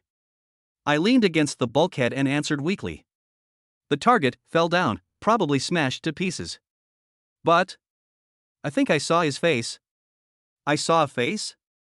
Who is it? Team leader Lay's voice tightened. I rubbed my still dizzy head, trying to recall that fleeting glimpse of a face amidst the shattering mask and the backlash of pain. Though blurry, the familiarity was palpable. I suspect it's Li Yaoyang, I said in a deep voice. Li Yaoyang? That Li Yaoyang from Xingyao Medical? Wasn't he already? Team leader Lay's voice was filled with shock. I also hope I'm mistaken. I frowned. But he is indeed skilled in some unorthodox methods, and he hates me and the Su family to the core. If he is not completely dead, or if he has some hidden tricks that we don't know about, it's not impossible that he will return as Shadow Moon to take revenge. This guess is bold, but considering the sense of familiarity and Li Yaoyang's previous style of doing things, it is not impossible. I'll have someone verify this immediately. Team leader Lay's tone was solemn. If it really is him, then things are complicated. The helicopter didn't return to the safe house. Instead, it landed directly at a secret medical station. Although I withstood most of the damage thanks to the talisman, falling from such a height and then forcibly cushioning the impact still caused some internal shock, requiring examination and treatment. Sun Yanqing and Xingge received the message almost simultaneously, and the phone rang instantly. Xia Zihan. How are you? Where are you hurt? Is it serious? Qingde's voice, trembling with tears, came through the phone, accompanied by Sun Yanqing's equally anxious questions in the background. As I lay in my hospital bed, listening to their worried voices mingled together, I couldn't help but force an awkward smile. Damn, even though I almost died, being remembered by two beautiful women like this seems pretty worth it? Of course, I dared not say this aloud. It's nothing, really nothing, just a few scratches. The doctor said it's not a big problem. I quickly tried to comfort her. The mission is complete. The enemy leader fell and died. Nianqing's crisis is over. On the other end of the phone, both women breathed a sigh of relief, but then fell into a brief silence. Clearly, after the crisis was over, the complex and unspoken relationship between the three of us resurfaced. You, get some rest. Xingde spoke first, her voice still tinged with worry, waiting for you to come back. Okay, wait for me to get back. I responded softly. Sun Yanqing remained silent for a while before whispering. Thank you. Take good care of yourself. After hanging up the phone, I looked at the pristine white ceiling and let out a long sigh of relief. The external threat has been temporarily eliminated, but the internal battleground has only just begun. Brother Han, when I go back this time, I'm afraid I'll be facing a scene even more thrilling than falling from 100 meters high. Chapter 147 Xingge's shocking statement. The moment the plane door opened and I stepped onto Kyoto soil, I felt like I had returned to reality from a long and chaotic dream. But this reality seemed even more unsettling than the dream itself. Sun Yanqing followed behind me, head down, deliberately keeping her distance, like a complete stranger. I took a deep breath, steeled myself, and walked towards the arrival gate. My mind was already rehearsing all sorts of possible scenarios: Xingge's tears, her questioning, or even a resounding slap. However, when I saw that familiar figure at the arrival gate, none of what I had expected happened. Xingde stood there, dressed in an elegant off-white dress, like a quietly blooming lily. There was no anger or tears on her face, and even a hint of a calm smile. But beneath that smile, the faint dark circles under her eyes revealed that she hadn't slept well for the past few days. Her gaze first fell on me, looking me up and down, and only after confirming that I was unharmed did she breathe a slight sigh of relief. Then, her gaze passed over me and landed on Sun Yanqing behind me. Sun Yanqing also saw Xingge, her body stiffened almost imperceptibly, and she subconsciously stopped, lowering her head, unable to meet Xingge's gaze. She looked like a child who had done something wrong. The air seemed to freeze. The bustling crowd around them became a blurred backdrop. Standing between the two women, I felt like I was standing on the crater of a volcano about to erupt, and I even held my breath. The final judgment has arrived. I opened my mouth, about to break the suffocating silence and say something like a standard scumbag line like, Xingge, let me explain. But Xingge was the first to move. She didn't walk towards me, but walked towards Sun Yanqing. Amidst our equally astonished gazes, Xingge walked up to Sun Yanqing and stopped. She didn't speak, but just stared at Sun Yanqing for a few seconds, then made a move that almost made my eyes pop out. She reached out and gently hugged Sun Yanqing. Holy crap! Am I hallucinating? Chinga hugged Sun Yanqing. Sun Yanqing was completely stunned. Her body stiffened like a piece of wood, and she let Chinga hold her, her hands hanging helplessly at her sides. You must have had a tough time, and you must have been terrified too. Chinga's voice was very soft, carrying an indescribable gentleness and compassion. It's all right, it's good that you're back. Sun Yanqing's body trembled violently, as if those words had struck the softest spot in her heart, and the strong shell she had been maintaining instantly cracked. Her eyes reddened visibly, tears welling up, but she bit her lip tightly, refusing to let them fall. Chinga let go of her, looked at her trying to hold back her tears, sighed softly, and reached out to tidy her slightly messy temples. Let's go home first. Chinga's tone was as natural as if she were greeting a long-lost younger sister. She took Sun Yanqing's hand, then turned to look at me, who was still frozen in place, her tone flat. What are you standing there for? Go get your luggage. Am I fucking asleep? This script is all wrong. Where's the promised chaotic scene? Where are the tears and slaps? And what's with this sudden display of sisterly affection? Ding. Emotional interaction detected beyond the system's logical understanding. Database overload. Warning. Warning. System chaos, host. This system cannot analyze the current situation. Chinga's behavior pattern violates 99.9% of the tropes in tomato novels. This is illogical. This is more than just illogical. This is downright mind-blowing.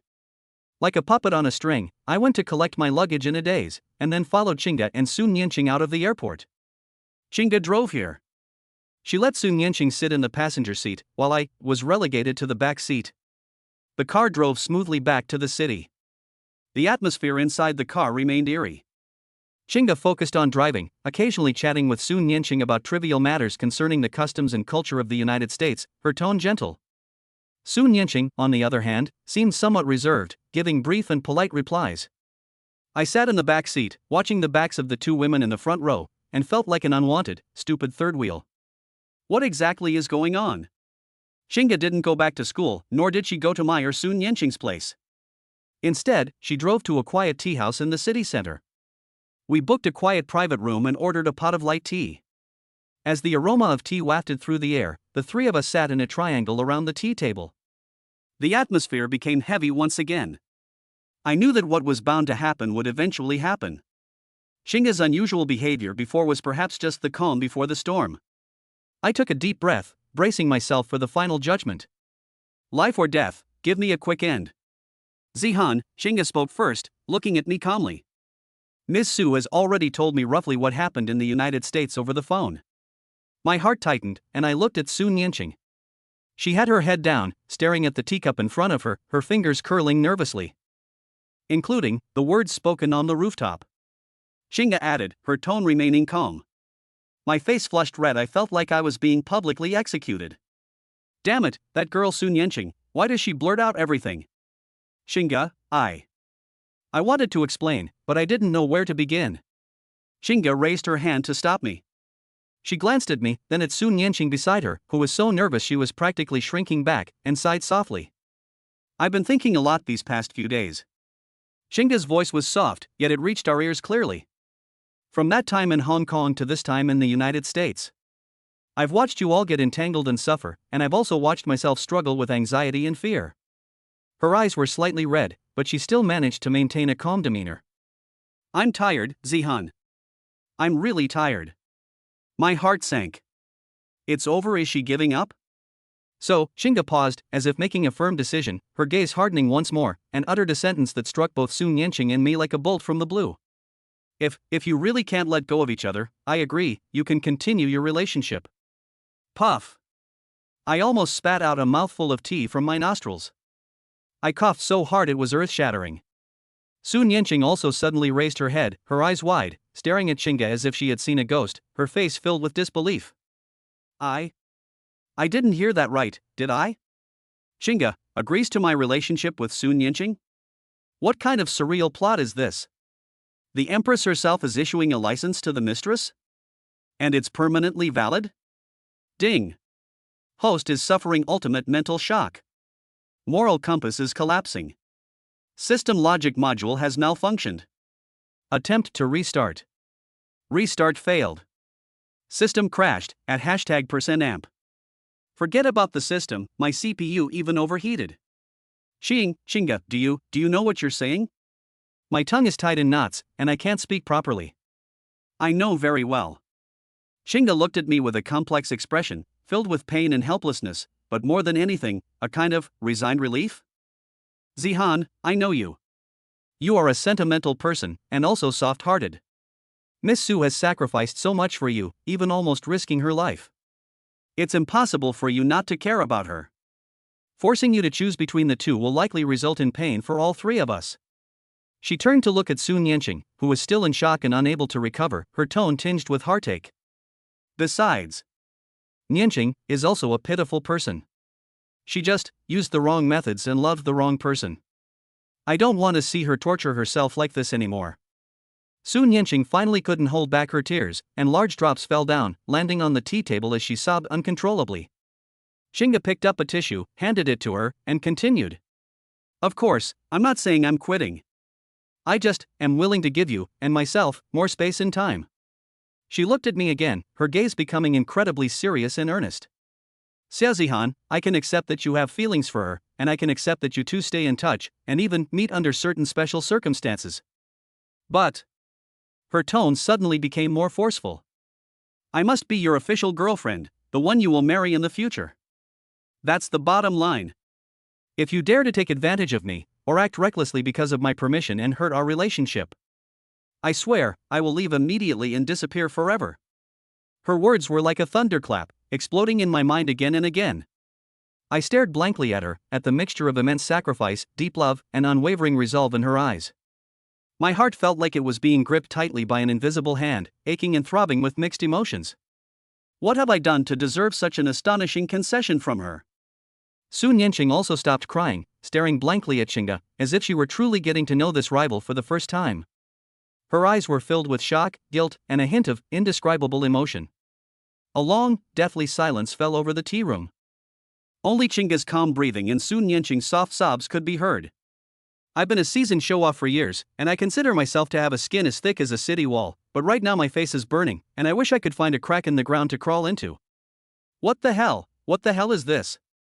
Having two women on either side? The blessing of having multiple wives? Fart. This is clearly putting him on the moral execution rack. It is two women who, through their pain and forgiveness, have taught this bastard the most severe lesson. I looked at Chinga's pale face, which was trying to appear calm, and then at Sun Yanqing's face, which was streaked with tears, filled with guilt and helplessness. I know that from this moment on, I owe them a debt I can never repay in this lifetime. But can I do this? Chapter 148: Han Ji's collapse. The suffocating silence in the tea room was finally broken by Sun Yanqing's suppressed, broken sobs. She stood up abruptly, tears streaming down her face like a burst dam. Her face, much thinner than before, was filled with pain, grievance, and a sense of utter dismay at being completely seen through. No. It's not like that. She shook her head, her voice choked with sobs, almost incoherent. Sister Chinga, I don't want you to be like this, I don't want your pity and charity. She looked at Chinga, her red eyes filled with despair after her pride had been crushed. I, Sun Yanqing, love you. I love you so much that I'm shameless and undignified. But I'm not so low as to need you to give way to me. She suddenly turned to me, her eyes filled with a complex mix of resentment and love. Pointing at me, she cried out to Chinga, it's all his fault. It's all that bastard's fault. He didn't clearly reject me. He's the one who made me into this mess. Why should you bear the consequences? Why should you be the good guy? Her emotions completely spiraled out of control, as if she wanted to unleash all the fear, grievances, resentment, and pain of unrequited love that she had been experiencing during this period. I know I was wrong. I know I interfered in your relationship. I know I'm sorry. But I can't control myself. When I see him, I can't help but want to get close to him, and when I hear he's in danger, I wish I could take a knife for him. I really hate myself for this. She cried so hard that she was trembling all over and could barely stand, yet she stubbornly straightened her back, maintaining that pitiful last bit of pride that belonged to the eldest daughter of the Su family. Seeing her like this, Chinga's eyes also reddened. She stood up, wanting to go over and comfort Sun Yanqing, but Sun Yanqing pushed her away abruptly. Don't touch me. Su Nianqing, like a wounded hedgehog, raised all her quills. I don't need your pity. The more you act like this, the more I feel like a joke. She looked at Xingge, then at me, her tears flowing even more fiercely, her voice filled with a despairing despair. You're the couple, I'm just an unwanted, a shameless third party. Nianqing. Don't talk about yourself like that. Xingge felt sorry for her and wanted to pull her back. Then what am I supposed to say? Su Nianqing screamed in despair. Do you expect me to smile and say, "Thank you, sister, for your generosity? We'll share this man together"? I can't do that. Su Nianqing, can't do that. Her gaze fell on me again, and her eyes were like a poison knife, slowly tearing at my heart. Xia Zihan, tell me what I am? Am I the mistake of our drunken indiscretion? Is it your misplaced pity? Or is it a trophy for you to display your charm? Say something. You bastard. All you can do is show off, cause trouble, and hurt us. What else can you do? Every question she posed felt like a heavy hammer blow to my heart. I looked at these two women before me, both suffering because of me, hurting each other yet unable to help but feel sorry for one another. I saw Xingge's barely suppressed tears and Su Nianqing's despair and collapse. The string of reason that had been taut for so long finally snapped with a snap. Enough! I slammed my fist on the tea table. The hard, solid wood surface instantly cracked with spiderweb-like patterns. The teacup overturned, and tea splashed everywhere. The loud noise abruptly stopped the two women's crying and questioning. They both looked at me in astonishment. I looked up, my eyes bloodshot, my face contorted with unprecedented pain and anguish. All pretense, shattered completely in that moment. Yes. I'm an bastard. I'm scum. I fucking deserve to die. I pointed at my own nose, yelling at them, but it was also like I was yelling at myself. I'm so sorry, Su Nianqing. I couldn't control myself. I was greedy. I was indecisive. I dragged you both into this mess. I looked at Xingge, my voice hoarse and trembling with tears. Xingge. You're so good. So kind. Why should you suffer like this? Why should you give in to a bastard like me? You shouldn't do this. You should hit me. Curse me. Leave me. Find someone better. I turned sharply to Su Nianqing, and looking at her pale face and swollen eyes, my heart felt like it was being torn apart. And you, Su Nianqing. You're arrogant. You're willful. You should have been the pampered, carefree little princess. Why do you have to be so desperate for a piece of scum like me? Why do you have to lower yourself to share with someone else? You're not worth it. I'm fucking unworthy of you. I went crazy, blaming myself for everything. Guilt, self-reproach, and helplessness overwhelmed me like a tsunami. It's all my fault. It's all my fault. I shouldn't have appeared. I shouldn't have met you. I'm the one who ruined you. I'm the one who caused you pain. I'm the one who made you like this. I staggered backward, knocking over the chair behind me, my eyes glazed over, looking like I was going crazy. I don't deserve it. I'm not good enough for anyone. Someone as worthless as me deserves to go to hell. Zihan. Don't do this. Xingge cried and tried to go forward to stop me. Brother Han. Su Nianqing was also terrified, forgetting to cry, and looked at me in horror. But I couldn't hear anything at that moment. The immense mental pressure and emotional shock had completely broken me. I just wanted to escape from here, to escape from these two women who made me feel so ashamed, to escape from this suffocating environment. I'm sorry. I'm so sorry. I muttered to myself, as if I had lost my soul, then suddenly turned around, slammed open the sliding door of the tea room, and rushed out without a care in the world. Zihan. Xia Zihan. Behind them came Xingge and Su Nianqing's terrified shouts and the sound of chasing footsteps. But I ran very fast, like a mad beast, wanting only to exile myself into endless darkness. I rushed out of the tea house, distraught, and onto the bustling street. As dusk fell and the streetlights came on, the streets teemed with people. But I felt as if I were in another world, where everything around me became a blurry background noise and distorted light and shadow. My mind was filled with Xingge's tearful forgiveness and Su Nianqing's devastating accusations, like two blunt knives repeatedly cutting into my nerves. I don't deserve it. I really don't deserve it. Just as I was in a daze, like a walking corpse, crossing the road and heading towards the alley across the street that looked darker and more suitable for hiding. The blinding high beams suddenly blazed on. Like a sharp sword, they tore through the dim twilight. A black sedan that had been parked inconspicuously on the side of the road suddenly started up like a lurking viper.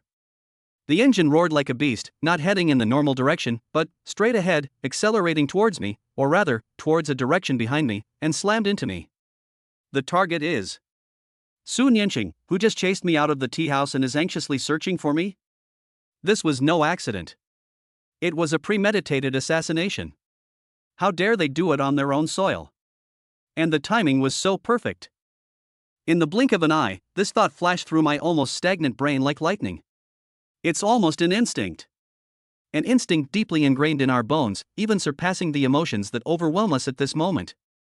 Just as the black sedan was about to hit the bewildered Su Nianqing, I turned around abruptly, and with all my speed and strength, I lunged fiercely towards Su Nianqing. Nianqing! Watch out! I used my body to push her away forcefully. Bang! A dull, teeth-grinding bang. The world seemed to slow down at that moment. I felt an indescribable force slam into my lower back from the side. The sound of bones cracking was clearly audible. I was sent flying like a kite with a broken string. In the air, I saw Su Nianqing fall to the ground after I pushed her away, her face filled with terror and disbelief. Seeing Chinga covering her mouth and letting out a heart-wrenching scream, he desperately tried to rush over. Upon seeing the black sedan, it sped away without stopping, disappearing around the street corner. Then, it was an endless darkness, and an overwhelming, excruciating pain that swept over us. Damn, it really hurts. Is this karma? That's fine. Before my consciousness completely faded into darkness, I seemed to hear the overlapping, desperate cries of two women, growing ever more distant. Oh. Brother Han, this time, it seems. I've really gone too far. Chapter 149 All-Out Rescue. Outside the operating room of the emergency center at Kyoto Central Hospital. The red Operation in Progress sign was lit up, like a red-hot branding iron, searing into the hearts of Chinga and Su Nianqing. The long corridor was filled with the cold, pungent smell of disinfectant. Chinga slumped onto the cold bench, her hands tightly covering her mouth, her shoulders trembling violently, tears streaming silently down her face like a broken string of pearls, soaking her clothes. Her eyes, which always held a gentle smile, were now filled only with boundless fear and emptiness. Su Nianqing, like a soulless statue, leaned against the cold wall and slowly slid to the floor. She was still covered in dust from when I pushed her aside, her face was deathly pale, and her icy blue eyes stared blankly at the closed operating room door, as if trying to see right through it. She didn't cry, didn't make a sound, but this deathly despair was more chilling than any loud wail. Time seemed to stand still, every minute and every second felt like being fried in a pan of oil. Hurried footsteps echoed from the end of the corridor. Su Yunhua, along with Li Chang and Wang Hao, who had rushed over after receiving the news, arrived. Seeing the scene outside the operating room and the red light on, everyone's heart sank. Nianqing. Chinga. Zihan, he. Su Yunhua rushed forward, her voice trembling. Chinga suddenly looked up and saw Su Yunhua. As if grasping at a lifeline, or as if provoked, she finally broke down and cried out. Mr. Su. Zihan, he was hit by a car while saving Nianqing, he bled a lot, will he? She couldn't continue, and burst into tears. Su Nianqing remained motionless in that position, as if everything around her was irrelevant. Only her tightly clenched fists, with nails digging deep into her palms, betrayed the turmoil of pain churning within her. Both Li Chang and Wang Hao, two grown men, had tears in their eyes and their fists clenched so tightly they cracked. Damn it! Which bastard did this? Li Chang growled. The police have already gone after them. Wang Hao said through gritted teeth. If anything were to happen to Brother Han. The operating room door suddenly opened a crack, and a nurse wearing a mask and with blood-covered hands rushed out. Doctor! How is he? Chinga and Su Nianqing sprang up from the ground almost simultaneously and rushed over, their voices hoarse and urgent. The nurse glanced at them, her tone quick and serious. The injured person has a ruptured liver and spleen, multiple fractures, and severe internal bleeding. His condition is extremely critical. We are doing everything we can to save him. He needs a large blood transfusion, but he is Rh negative, and the blood bank has insufficient reserves. You, his family. Take mine. I'm his girlfriend. Take my blood. Chinga stretched out her arm without hesitation, her voice trembling with tears yet unusually firm. I'm also Rh negative. Take mine. Su Nianqing also suddenly stretched out her hand, her eyes resolute. The nurse paused for a moment, glanced at the two of them, and didn't have time to ask any more questions. All right. You two come with me. Quickly. Chinga and Su Nianqing exchanged a glance. In that glance, the previous jealousy and estrangement were gone, replaced only by the same panic and urgency to save lives. They followed the nurse and hurried toward the blood collection room. Su Yunhua watched their departing figures, then glanced at the tightly closed operating room door, his face ashen, his eyes flashing with cold light. He walked to the side, took out his phone, dialed a number, and his voice was as icy as the Siberian wind. Investigate. Use all available resources. Even if you have to turn Kyoto upside down, find the driver and the people behind him. In the blood collection room, a cold needle pierces the skin. Chinga and Su Nianqing sat side by side, watching the crimson blood flow into the blood bag through the tube. Their faces were completely pale, but their eyes were equally determined. It was as if what flowed out was not just blood, but also their shared love, worries, and that inseparable bond. He'll be all right, right? Su Nianqing looked at the blood bag, her voice so soft it was as if she were talking to herself, or perhaps seeking confirmation. Chinga turned her head, looked at her pale and fragile profile, reached out and gently grasped her other cold hand. He'll be all right.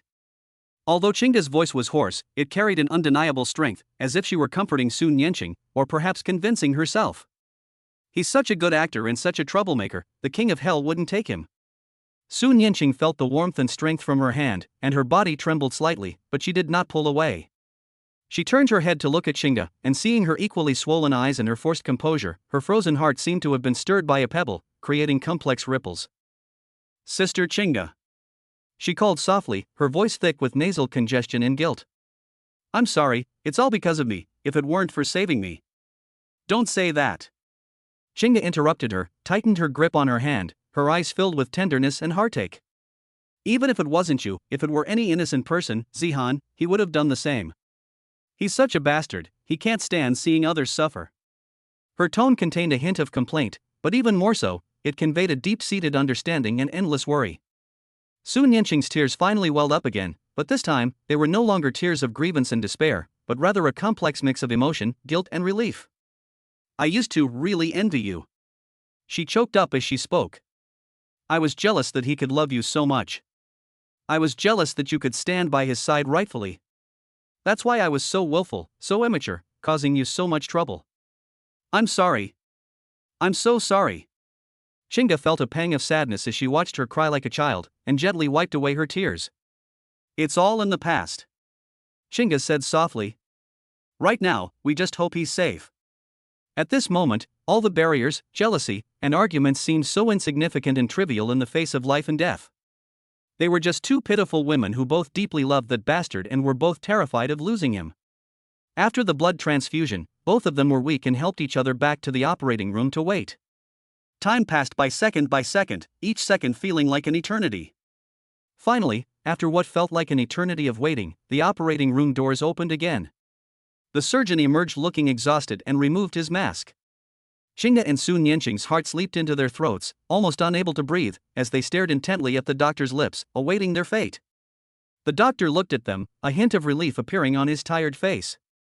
The surgery was successful, and the patient is temporarily out of danger. Boom! These words were like heavenly music, instantly shattering all of Chinga and Su Nianqing's strength. Their legs gave way, and they collapsed to the ground almost simultaneously, embracing each other and sobbing uncontrollably. This time, it was a cry of relief, a mixture of immense joy and lingering fear, born from the ordeal. He survived, that bastard survived. Su Yunhua and the others breathed a long sigh of relief, their faces showing expressions of relief. However, what the doctor said next made everyone's hearts clench again.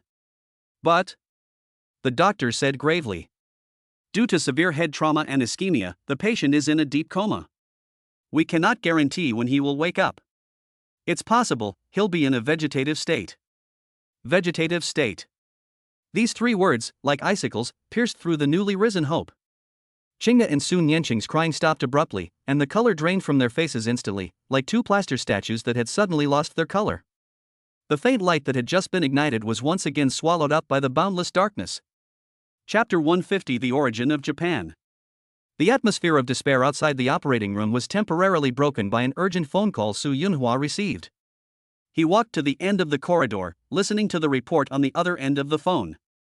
His face grew increasingly gloomy, and the anger in his eyes almost materialized. "Are you sure?" His voice was low, yet it carried a chilling undertone. "It's basically confirmed, Mr. Su." The voice on the other end of the phone was equally grave. Based on the investigation of the wreckage of the vehicle involved in the accident, the identity of the driver, a desperate criminal who accepted bribes and confessed to being the middleman after interrogation, and the flow of funds, all the clues eventually pointed to Japan. "It's them again." Su Yunhua gritted her teeth. Are there remnants of the Japanese right wing? Or is the Japanese government pulling the strings behind the scenes?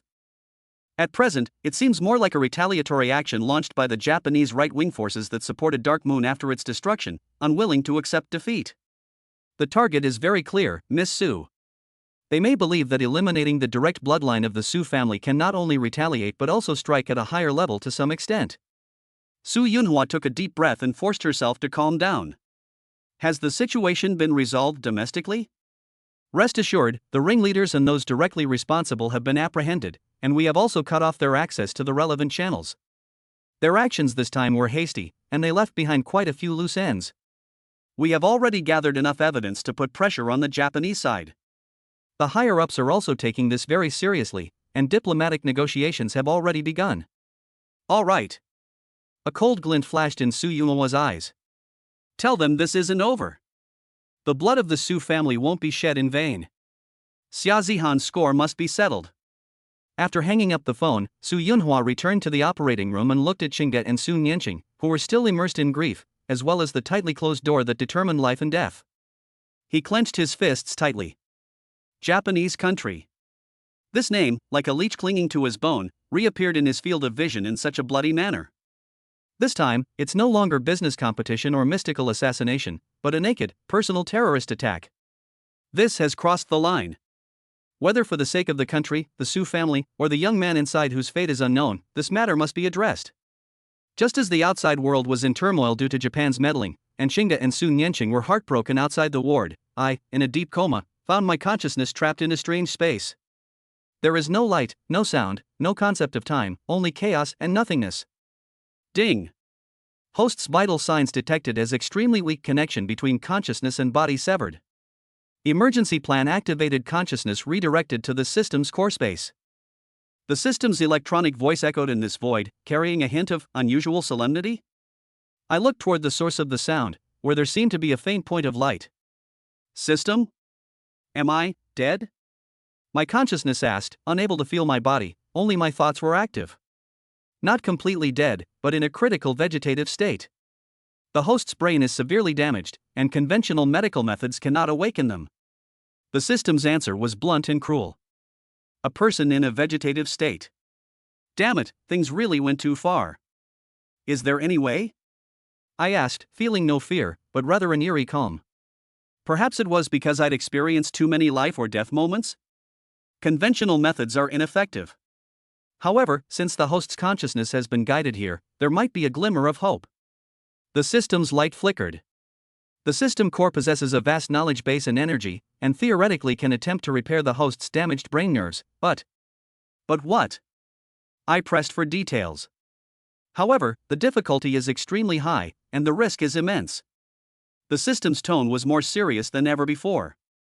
First, it requires a massive amount of prestige points, far exceeding the host's current reserves. Second, the repair process demands a high degree of cooperation from the host's consciousness to guide the energy precisely. The slightest mistake could lead to the complete dissipation of consciousness. Finally, even if the repair is successful, upon awakening, the host may lose some memories, or experience unknown changes in personality and abilities. Amnesia? Personality change? I fell silent. Forget Qingde? Forget Su Nianqing? Forget all those pretentious, face-slapping, and laughable moments from the past? Or will I become a stranger that I don't even recognize? The price seems barely better than death. Furthermore, the system added, the situation outside is not optimistic. The Su family has determined that the attack originated from Japan, and the government is exerting pressure. However, the other side clearly will not let it go easily. If the host remains unconscious for an extended period, the situation for Qingget and Su Nianqing. The system's hesitant words, like a needle, pierced the calm of my consciousness. Qingget Nianqing. Thinking of the tears they shed for me, the pain they endured for me. And then there's that lurking, viper-like Japanese force. Damn it! How can I, Brother Han, just lie here like this and become a vegetable? It's just brain repair, right? It's just a possibility of amnesia, right? I've fallen from a height of 100 meters before, what am I afraid of? Dry. My consciousness emitted a resolute wave. How many prestige points do we need? How should we coordinate? You tell me. Preliminary estimate, repair will require at least 500,000 points. Host's current balance, 12,500 points. Method of cooperation: the host needs to complete a series of high-difficulty challenges in the consciousness trial grounds constructed by the system to earn points, while simultaneously honing the strength of their consciousness in preparation for repair. 500,000? I don't even have a fraction of that. A consciousness trial grounds? That doesn't sound like a good place. Host, the choice is yours. The system's light flickered calmly.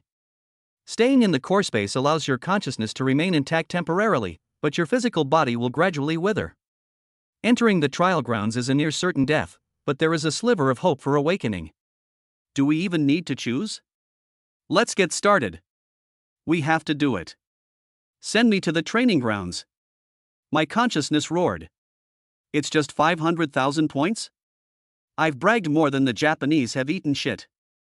I'll show you how much I can earn. In order to see them again, and to drag out and crush those scum hiding in the shadows. Don't even mention the training grounds of consciousness, I'll brave mountains of knives and seas of fire. The king of pretenders will never give up. As you wish. The consciousness trial grounds are now open. Good luck, host. The system's light spot suddenly magnified, transforming into a rotating vortex that instantly swallowed my consciousness. A new battle has begun. Chapter 151: System saves Brother Han. The moment I was swallowed by the system vortex, I felt as if my consciousness had been thrown into a high-speed spinning washing machine. The world was spinning, and my thoughts were about to be shredded. When the chaos finally subsided, I opened my eyes and found myself in an extremely bizarre space. Beneath my feet were constantly twisting and changing geometric shapes, and the sky was a flowing palette of colors, like an overturned palette. The air was filled with all sorts of chaotic information flows and energy fluctuations, making my brain buzz. Welcome to the beginner's consciousness trial grounds, the information turbulence zone. Trial objective: survive in this area for 24 hours system time and capture and analyze 1,000 valid information streams. Reward: points of prestige are awarded based on the quantity and quality of the analyzed information stream. Failure to survive results in impaired consciousness. Survival? Parsing information flow? Before I could fully comprehend the rules, a violent torrent of information, mixed with countless chaotic thoughts and fragmented images, crashed towards me like a tsunami. What should we have for lunch today? The boss is an idiot. How do you solve that math problem? Does she love me or not? Kill. Kill. Kill. The thoughts, desires, complaints, and fragments of knowledge of countless people are intertwined in chaos, forming a terrifying force that can overwhelm the consciousness of ordinary people. I felt like my consciousness had been thrown into a meat grinder. The pain was excruciating, and it felt like I was going to be torn apart at any moment. Damn it! Freeze for me! The instinct for survival drove me to frantically mobilize all my mental strength. I used my divine healer's perception to its limit, trying to find patterns and a stable point in this chaos. Although the ability to make words law is ineffective against physical objects, at this moment, the characteristic of words becoming will allowed me to barely muster a sliver of self-awareness to resist the erosion from the outside world. Like grasping at a straw in a raging storm, I clung desperately to the last vestige of clarity in my mind, struggling to float in this vast ocean of information. Capture, analyze. I tried to extend the tentacles of my consciousness to touch those relatively gentle streams of information. A water molecule is composed of 2 hydrogen atoms and 1 oxygen atom. Analysis successful. Points earned, 1. Subway line 3 is delayed again today. Analysis successful. Points earned, 0.5. At hashtag %amp unable to be parsed, junk information, consciousness slightly impacted. Damn it! This is so inefficient. And those violent streams of negative emotions and junk information keep crashing in, making me dizzy and my consciousness a bit dim. 24 hours? 1,000 messages? At this rate, forget about completing the task, we'd be lucky to even last half the time. No! We have to think of something. When have I ever felt so frustrated? I forced myself to calm down and carefully observe this chaotic space. Soon, I discovered that the information flow was not entirely disordered. It seemed to be attracted by some unseen nodes, forming vortices of varying sizes. At the center of those vortexes, the energy seems to be more concentrated, and the information is more focused. Let's take a gamble. I spotted a relatively small, seemingly less dangerous information vortex, gritted my teeth, and plunged into it. Boom! It was like falling into a high-speed centrifuge. Countless, denser, and more chaotic fragments of information assaulted my consciousness. But at the same time, I did capture more relatively complete information packages. Chapter 3: Integral Formulas in Advanced Mathematics. Core data from a company's business plan. A fragment of a lost folk art. Analysis.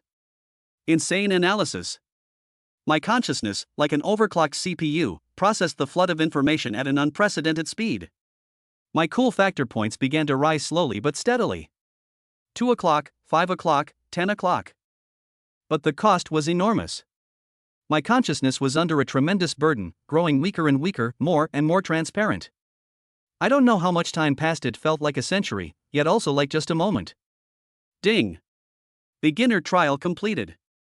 Survival time, 24 hours. Valid information stream analyzed, 1,258 items.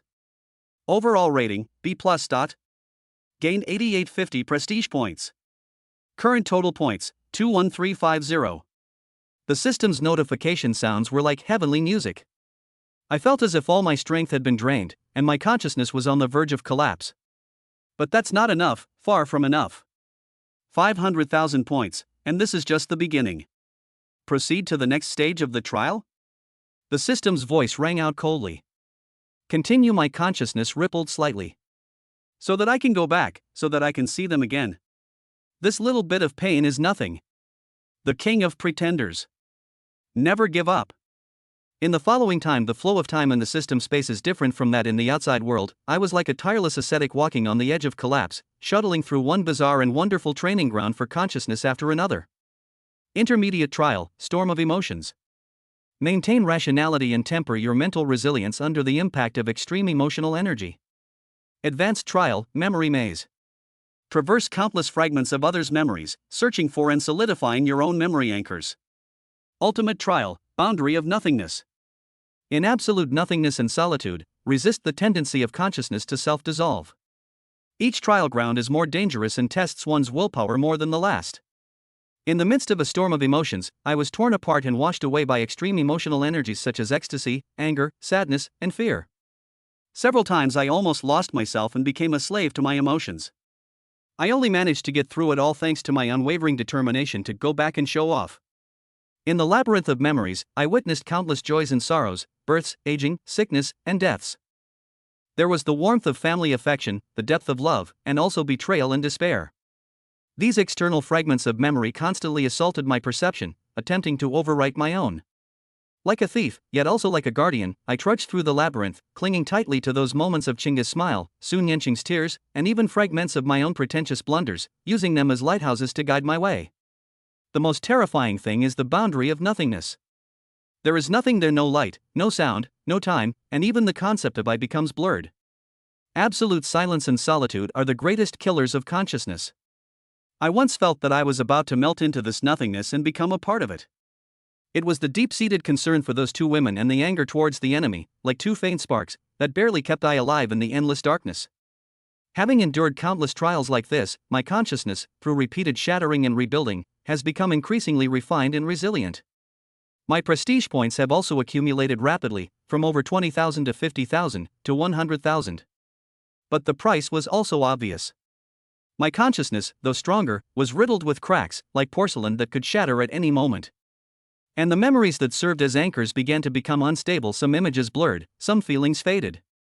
Cumulative prestige points earned, 489,500. Approaching the repair threshold. Warning, the host's consciousness has been severely damaged, and the memory modules are disordered. Forced repair carries a high risk. Continue? The system notification tone carried a hint of worry. As I looked at the enormous number of nearly 500,000, feeling the overwhelming exhaustion and chaos emanating from the depths of my consciousness, I did not hesitate for a moment. Continue. Fix it immediately. We've already come this far, there's no turning back. Command received. Initiating deep repair procedure, consuming 489,500 points of prestige, beginning to inject repair energy, guiding energy flow to the damaged areas of the host's brain. A vast yet gentle energy, seemingly from the very source of the universe, instantly surged into my battered consciousness and, through some mysterious connection, began to act on my external physical body lying in a hospital bed, on the verge of collapse. The repair process is more painful than the trial. It's like piecing together shattered bones piece by piece, or reconnecting severed nerves one by one. Every tiny operation is accompanied by excruciating pain that feels like your soul is being torn apart. Meanwhile, those memories that served as anchors began to become increasingly unstable under the influence of restorative energy, flickering like a candle in the wind. Chinga's gentle smile. Su Nianqing's stubborn gaze. Morong Shui's icy demeanor. Li Chang and Wang Hao's banter. The smugness of successfully showing off. The embarrassment of being slapped in the face. Countless images flashed before my eyes, then vanished like quicksand. No. I can't forget. I strained my mind, trying to grasp those most important fragments of memory. Catch Chinga, catch Nianqing. Grasp. Who am I? But the torrent of restorative energy was too immense. My efforts were like a mantis trying to stop a chariot. Just when I felt I was about to be completely overwhelmed by this torrent of memories, losing all of my past. Two extremely strong and persistent emotional fluctuations, as if piercing through the endless void in the barrier of the physical body, suddenly crashed into the depths of my consciousness. A gentle yet resolute force, carrying endless waiting and a heart-wrenching cry, Zihan, wake up, please. Another, fiery and resolute, carried a deep sense of guilt and an unyielding obsession, bastard, you're not allowed to die, you haven't paid me back yet. It's Chinga. It's Nianqing. Their voices. Their unwavering conviction. At this most critical moment, it became my strongest and final anchor. Boom. It's as if some kind of barrier has been broken. The restorative energy finally cleared the last blocked nerve. Outside, inside the ward. On the life monitor, the electrocardiogram, which was almost a straight line, suddenly jumped. Immediately afterwards, faint but real fluctuations began to appear. As I was undergoing deep healing, after grasping those two emotional anchors, my consciousness finally reached its limit and I fell into the deepest, restorative sleep. This time, it wasn't the deathly stillness of a person in a vegetative state. Rather, it is a dormant state, brimming with the hope of new life. Chapter 152: The Protection of Two Beauties. Kyoto Central Hospital, VIP Intensive Care Unit. Chinga and Su Nianqing practically lived at the hospital, taking turns staying by my bedside, never leaving my side. Their eyes were sunken, their faces pale, and their once bright appearances were now tinged with an inescapable weariness, but the determination in their eyes never faded. Su Nianqing even used the Su family's connections to invite top neurosurgeons from abroad for consultation, but the conclusion was still not optimistic. The brain damage was too severe, and whether the patient could wake up depended entirely on the patient's own will and a slim chance of a miracle. Days passed by amidst the smell of disinfectant and the ticking of medical equipment, and hope flickered like a candle in the wind, seemingly ready to be extinguished at any moment. Until this day. It was Chinga's turn to be on duty. As usual, she carefully wiped my pale and thin cheeks with a warm towel, her movements as gentle as if she were handling a fragile treasure. Zihan, the weather is lovely today, the sun is so warm. She said softly. This was on the doctor's advice. He said a familiar voice might stimulate the patient's consciousness. The sycamore trees outside the window were starting to shed their leaves, golden yellow, just like the one you described to me before, the one by the playground of your high school. She chattered on about the mundane details of her daily life, the funny things that happened at school, and how she missed me, her voice gentle yet hoarse. When she got emotional, tears would uncontrollably stream down her face, dripping onto the back of my numb hand. Just then, the life monitor, which had been running smoothly, suddenly emitted a soft, unusual beep sound. Chinga's voice stopped abruptly, and she suddenly raised her head, staring intently at the screen. On the screen, the curve representing my heartbeat, after a long period of slight steadiness, actually, clearly and powerfully, jumped upwards. Although the fluctuation was small and quickly returned to its previous slight level, this fluctuation was so real and so unique. Chinga's heart seemed to skip a beat with that sudden jump. She covered her mouth, unable to believe her eyes, fearing it was just a hallucination caused by excessive anticipation. With trembling hands, she pressed the call button. The doctor and nurses arrived quickly, checked the instruments, and carefully examined my pupils and various physiological indicators. Miss Shin, the attending physician said, a hint of excitement appearing on his face for the first time in days, Mr. Xia's brainwave activity just showed a brief, abnormally high level. Although we can't yet determine what it means, it's definitely a positive sign. His brain may be attempting to repair itself. A positive sign. The brain is repairing itself. These words, like a thunderclap, exploded in Chinga's ears. An immense joy overwhelmed her instantly, almost making her lose her balance. Tears welled up again, but this time, they were tears of joy. Is he about to wake up? She grabbed the doctor's hand, her voice trembling uncontrollably. It's too early to say, the doctor replied cautiously, but this is certainly the best we've observed these past few days. Keep going, talk to him more, stimulate his consciousness. The hope is greater. The news spread quickly. Su Nianqing practically rushed into the ward. Seeing the fluctuating curve on the monitor that hadn't completely calmed down, and Chinga's long-lost smile with tears in her eyes, Su Nianqing's strong will crumbled instantly. She leaned against the doorframe, covered her mouth, and cried uncontrollably. Su Yunhua, Li Chang, Wang Hao and others rushed over upon hearing the news. For the first time, the ward was no longer deathly still, but filled with excitement and anticipation as if they had survived a disaster. Hope, like a tender sprout stubbornly emerging from a crack in the rock, may be faint, but it truly exists. Since that abnormal heartbeat fluctuation, my condition seems to have entered a relatively stable plateau period. His vital signs were much more stable than before, and his brainwaves occasionally showed some brief activity, but it seemed that he was still a long way from truly waking up. In the doctor's words, my brain is undergoing an extremely complex and delicate internal reconstruction, a process that cannot be rushed and requires time and patience.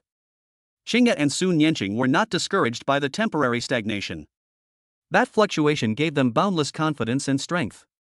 They became more patient and more methodical.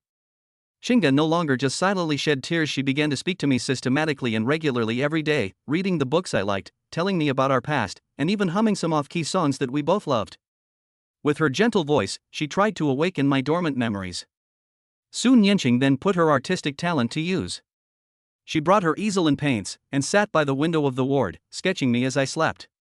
She painted her willful and capricious self when we first met, the moment she forcefully kissed me under the fireworks at Hong Kong Disneyland, and the night she broke down crying in the American apartment. With her paintbrush, she froze those sweet and painful memories onto the canvas, as if trying to forcibly imprint all the emotions and memories into my subconscious. The two of them, one with her voice and the other with her images, together, with an almost stubborn tenderness, are protecting this hard-won hope. Occasionally, they would communicate. Was he particularly fond of showing off before? Su Nianqing asked softly, looking at the spirited young man on the drawing board. Chinga paused in wiping my arm, a tearful smile appearing on her lips. I love him a lot. He walks with a swagger, like he's the coolest guy in the world. But sometimes I think he's a bit silly. Su Nianqing sketched out a moment when I made a fool of myself with her pen. They clearly care a lot, but they insist on pretending not to care. Yeah, he's just a two-faced jerk. A soft, clear voice echoed her. And so they did, while criticizing me, they used all their strength to try to pull me back to this world. The world outside the ward remains far from peaceful. Su Yunhua and relevant departments have never stopped investigating and pressuring Japan. Although the other side has temporarily retreated, its covert actions continue.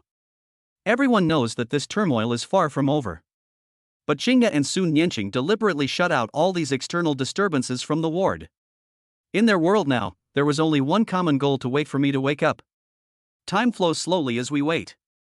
The sycamore leaves outside the window fall and grow again, the seasons quietly change. I lay quietly in the hospital bed, like a sleeping prince. But observant people will notice that his face is no longer as ashen as it was at first, and his fingertips will occasionally tremble very slightly, especially when Chinga hums a certain song or when Su Nianqing paints a certain scene. The tender shoots of hope are quietly gathering strength beneath the silent soil, preparing to break through. And the bond between the two women who nurtured this tender sprout with love and dedication became more complex and unbreakable through their daily joint protection. Perhaps, when the sleeping king of pretentiousness truly awakens, he will face not only a broken body and unresolved grudges, but also a completely new subject of love and responsibility that he has never imagined. Chapter 153 Awakening. Days slipped by quietly in the monotonous white of the ward and the rhythmic ticking of the medical equipment. Chinga and Sun Yenqing's care had become a habit. They were like two tireless goddess statues, using gentleness and perseverance to fight against the passage of time. That afternoon, sunlight streamed through the blinds, casting dappled patterns of light and shadow on the hospital room floor. Sun Yenqing had just finished a painting depicting the comical scene of me waving a plastic bag to block water for her at Ocean Park on Hong Kong Island. My exaggerated expression and clumsy movements in the painting, however, possessed a vividness that was undeniably amusing. She put down her paintbrush, rubbed her slightly sore wrists, walked to the bedside, and habitually picked up a warm towel to wipe my hands. Chinga sat on the other side, softly reading a martial arts novel that I loved in high school. Her voice was gentle and had a soothing rhythm. Everything was as usual, calm, even tinged with a numb despair. Until Sun Yenqing's fingertips suddenly stopped as she was wiping my right hand fingers. She felt my right index finger tremble very slightly. It wasn't instrument interference, nor was it muscle spasm. It was an extremely subtle contraction with a specific purpose. Sun Yenqing's heart leaped into her throat. She held her breath, not daring to move, her eyes fixed on my finger, afraid that it was just her imagination. 1 second, 2 seconds. Just when she was about to give up and think she was really seeing things. That index finger, once again, clearly and slowly bent slightly. The fingertip gently brushed against her palm. Buzz. Sun Yenqing's mind went blank. A huge shock and ecstasy surged through her body like an electric current. She suddenly raised her head and looked at Chinga opposite her, her lips trembling, but she couldn't utter a single word, and could only frantically signal with her eyes. Chinga stopped reading the novel abruptly. She noticed Sun Yenqing's unusual reaction and followed her gaze to my hand. She saw it too. That finger, in Sun Yenqing's palm, moved extremely slowly, but undeniably. Doctor! Doctor! Chinga suddenly jumped up from the chair, her voice distorted with extreme excitement, and she almost screamed as she pressed the call button. She rushed to the bedside, and together with Sun Yenqing, they stared intently at the hand, tears streaming down their faces like a flood. This time, it was no longer a faint brainwave, nor a blurry fluctuation on the instrument. It's real. It's a response from his body. The doctors and nurses were startled by the sudden commotion and rushed into the ward. His hand moved. Sun Yenqing pointed incoherently, trembling with excitement. The doctor immediately came forward to examine me. He gently tapped my knee with a small hammer to observe the reflex. He shone a flashlight into my pupils. Finally, he tried calling my name in my ear and gently stimulating my fingertips. Under the tense, almost suffocating gazes of everyone, my troublesome index finger, stimulated by the doctor, stubbornly and slowly bent once again. Signs of regained consciousness. Very clear signs. The attending physician also showed an expression of disbelief and excitement. The patient's motor nerves are recovering. His consciousness is likely returning. Boom! This news was like a boulder thrown into a still lake. Chinga and Sun Yenqing hugged each other, crying tears of joy like children. Long-term repression, worry, and despair all turned into hot tears at this moment. Li Chang and Wang Hao rushed in after hearing the commotion. After learning what had happened, the two grown men's eyes reddened, and they clenched their fists forcefully. There's a response. Brother Han is responding. Hope is no longer faint, it has become within reach. The slightest movement of the fingers was like the sounding of a clarion call to awaken. Over the next few days, my body began to show more positive changes. My eyelids would twitch occasionally, and I would utter indistinct, meaningless syllables in my throat. Once, when Chinga mentioned the name Murong Shui, my brows furrowed almost imperceptibly. All these signs indicate that my consciousness is struggling to break free from the shackles of darkness, trying to regain control of this body that has been dormant for too long. The doctor adjusted the treatment plan, increasing the use of rehabilitation stimulation and nerve repair drugs. Chinga and Sun Yenqing were greatly encouraged. They worked almost non-stop in shifts, talking more in my ear, playing familiar music, and stimulating my senses in various ways. Finally, on a bright and sunny morning, I felt my heavy eyelids weighed a ton, and each attempt to open them required tremendous effort. The outside light filtered through my eyelids, bringing a blurry, warm blush. A familiar voice seemed to be calling in my ears, choked with sobs and barely suppressed excitement. Zihan, can you hear me? Open your eyes, look at me. Is it Xingge? There was another, clearer voice, tinged with a sob. Damn it, wake up, don't sleep. Is it Nianqing? I used all my strength to fight against the overwhelming fatigue and drowsiness. My eyelashes trembled violently, and finally, with great difficulty, I managed to open my eyelids a tiny crack. The blinding light made me close my eyes again instantly. It took me a while to adjust before I slowly opened them again. The blurry vision gradually focused. The first thing that catches the eye is two pretty faces streaked with tears, filled with ecstasy and worry. Xingge and Nianqing. They look so haggard. I tried to call their names, but found my throat was so dry that I could only manage a weak hoarse sound. He's awake. He's really awake. Su Nianqing was the first to react, jumping up excitedly, tears streaming down her face, but with a bright smile on her face.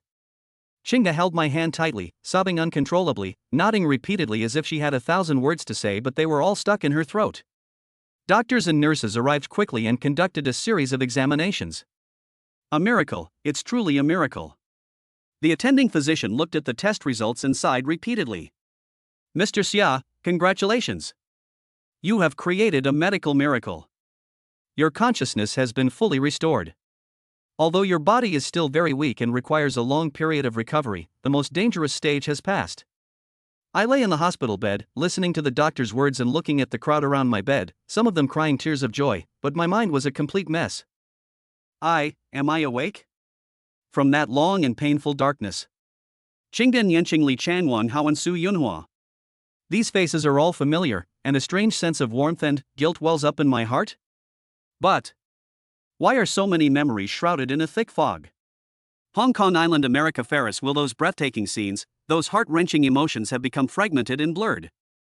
I remember them, and I remember that I had deep, complex feelings for them. But what exactly happened? Why am I lying in the hospital? Why do they look so sad yet so happy? I opened my mouth and, in a hoarse, dry voice, asked the first question I had asked since waking up. What happened to me?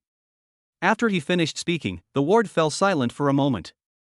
The joy on Xingge and Su Nianqing's faces froze, replaced by a hint of astonishment and worry. They looked at each other in bewilderment. Brother Han, I seem to have forgotten quite a few things. Chapter 154. The returned memories were so unbearable. When I asked that question, an eerie silence instantly fell over the ward. The atmosphere of ecstasy dissipated quickly, like a punctured balloon, replaced by a cautious worry. Xingge and Su Nianqing exchanged a glance, both seeing the same astonishment and unease in each other's eyes. Zihan, you. Xingge tightened her grip on my hand slightly, her voice tinged with uncertainty. You don't remember what happened? I tried to search my muddled mind, but the part about why I was hospitalized was almost a complete blank. There were only some vague fragments, such as the feeling of falling from a height, intense pain, and the heart-wrenching cries of two women. I only remember falling from a very high place. It hurt a lot. I frowned, trying hard to recall, a sharp pain shooting through my temples. The rest are very vague. Su Nianqing's face paled, and she looked at Xingge with a questioning look in her eyes. Xingge took a deep breath, forcing herself to calm down. She gently patted the back of my hand, trying to keep her tone as calm as possible. It's okay, don't think about it if you can't remember. The doctor said that your brain is damaged, which may affect some of your memories. The most important thing is that you woke up. She avoided the main point and did not answer my question directly. But I could sense that they were hiding something from me. Li Chang and Wang Hao hesitated to speak, but Su Yunhua stopped them with a look. Over the next few days, under the guidance of the doctor and with the meticulous care of Xingge and Su Nianqing, I began the arduous rehabilitation training. The prolonged bed rest had caused my muscles to atrophy severely, and every simple movement, such as raising my arm or bending my leg, was accompanied by intense pain and weakness. But I, Han Ge, am still resilient. This little bit of pain is nothing compared to the torment in the consciousness trial arena. I gritted my teeth, my hospital gown soaked with sweat, and repeated the monotonous actions over and over again. Xingge and Su Nianqing stayed by my side the whole time. One wiped my sweat and handed me water, while the other used the massage technique she had learned to relax my muscles. They worked together seamlessly, as if they had rehearsed it countless times. However, whenever I try to ask about the specific reasons for my injury or try to recall the missing parts of my memory, they always cleverly change the subject or brush me off with, "Let's talk about it when you're feeling better." Being kept in the dark is not a pleasant feeling. I can sense that those blank memories hold something very important, something that holds a deeper entanglement between me and them. That day, Sun Yinqing pushed my wheelchair and took me to the small garden downstairs in the hospital to bask in the sun. The sun was warm, and the air smelled of grass and earth. She knelt down in front of me, carefully adjusting the thin blanket on my legs. As I looked at her lowered eyelashes and earnest profile, that familiar, bittersweet flutter in my heart resurfaced. "Nianqing," I spoke softly.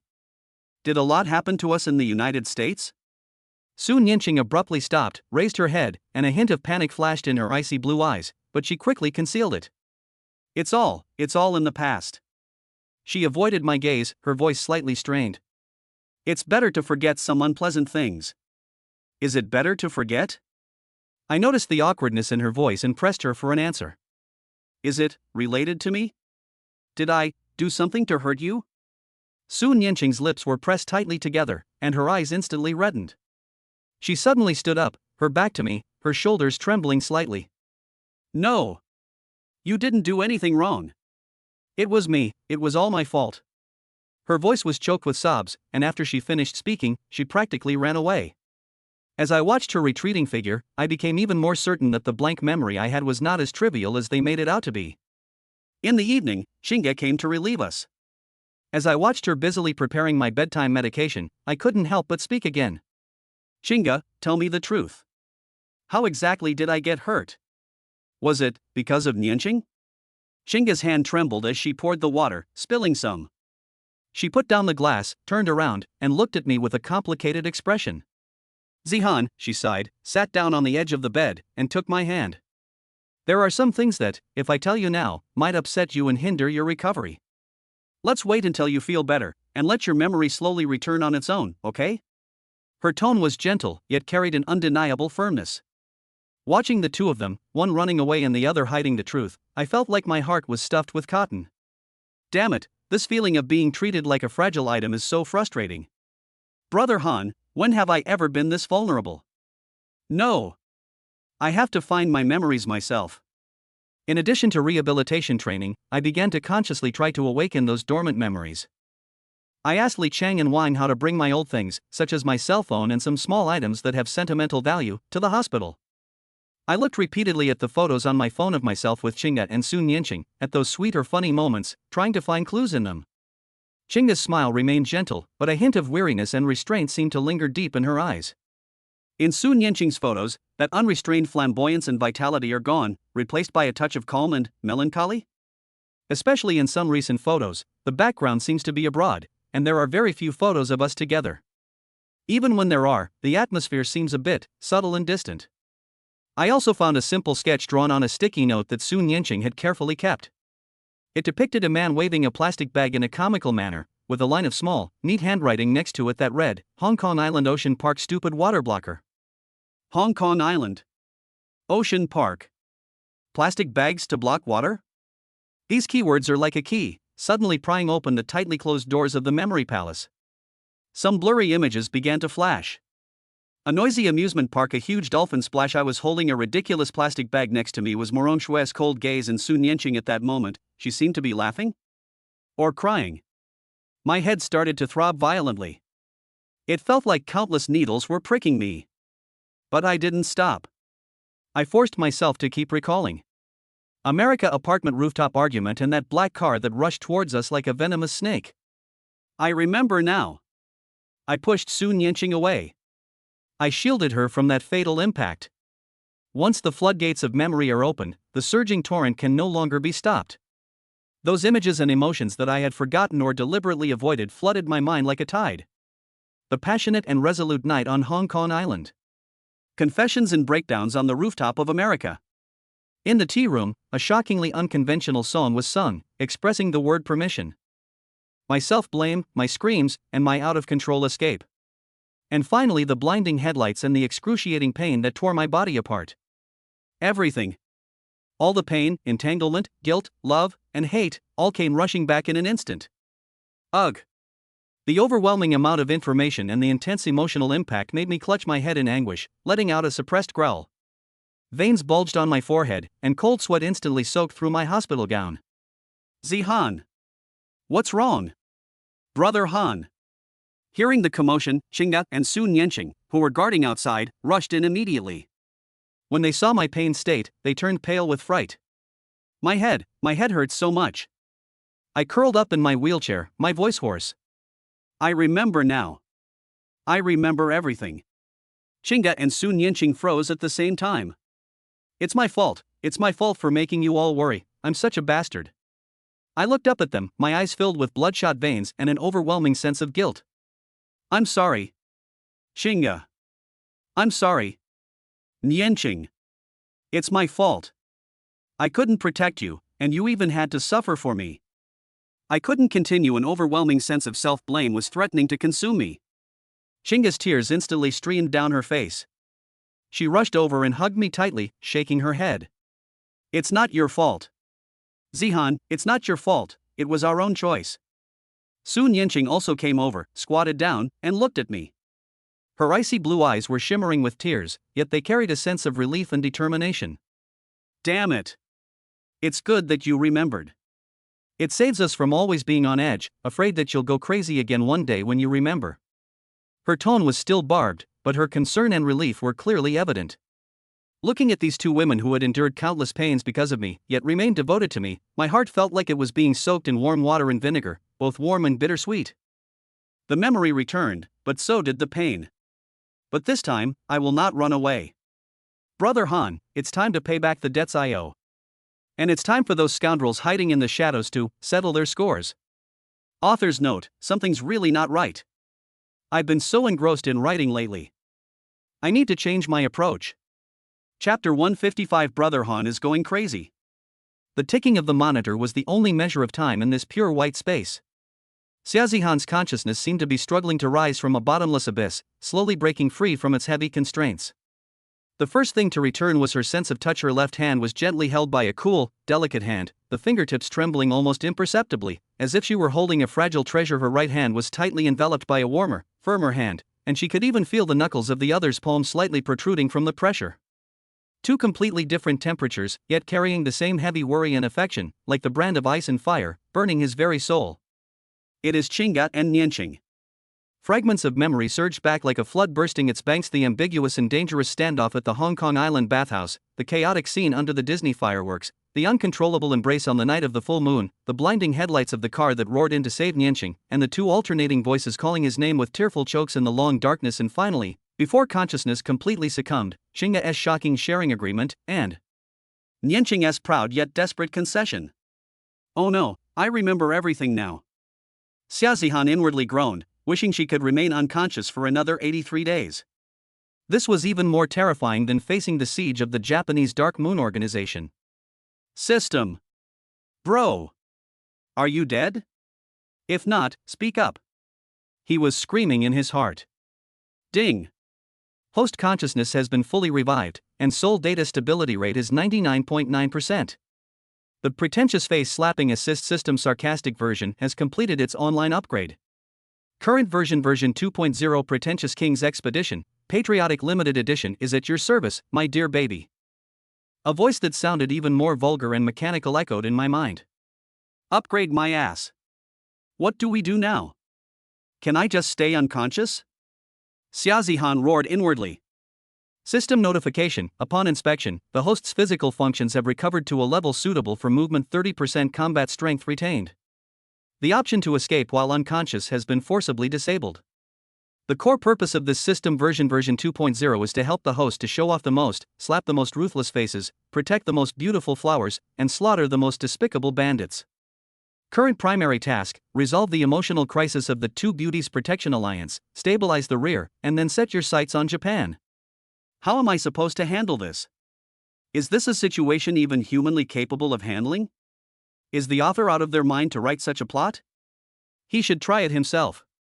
Xiaozihan was so angry that she almost choked.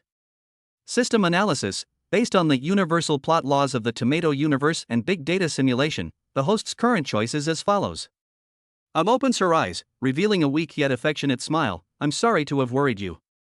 Chinga's favorability +5, Nianqing's favorability +5, Shura field energy +50. B suddenly sits up, clutching his chest and coughing. How long have I been asleep? Triggers simultaneous concern from both women, increasing the probability of physical contact by 70%. C. Continue to pretend to be asleep and secretly enjoy the experience. Risk: if discovered, the favorability rating will be reduced to 0, which may trigger the women's doubles ending.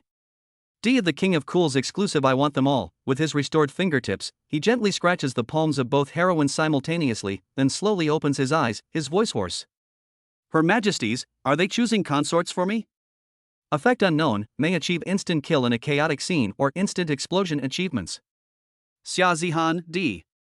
I choose D. Basic stuff, don't be silly. Go for it. Rather than passively waiting to die, take the initiative to die. That's the true nature of a true King of Cool. He gathered the little strength he had just recovered and, controlling the index fingers of his left and right hands, very slightly hooked them in the palms of one cool and one warm hand. The movement was small, but in the quiet ward, it was like a thunderclap. Almost at the same time, he felt both of his hands suddenly stiffen. He slowly and laboriously lifted his eyelids. His vision was somewhat blurred from not seeing light for so long, but it was enough to see the two stunningly beautiful faces beside the bed, faces filled with shock and disbelief. On the left, Xinxinga's exquisite face instantly lost its color, which then surged back up. Her eyes reddened at a visible speed, and tears filled her eyes, but she stubbornly refused to let them fall. She just bit her lower lip tightly, her eyes filled with a mixture of the ecstatic joy of regaining what she had lost and boundless heartache. Su Nianqing on the right still had that bright and arrogant look, but her slightly parted red lips and sudden rapid breathing betrayed her inner feelings. She seemed to want to shake off his hand, but at the last moment she gripped it even tighter. Her phoenix eyes were shimmering with tears as she glared at him fiercely, as if to say, try scaring me. Xia Zihan tugged at the corners of his mouth, trying to flash his signature roguish smile, but it looked rather comical due to his weakness.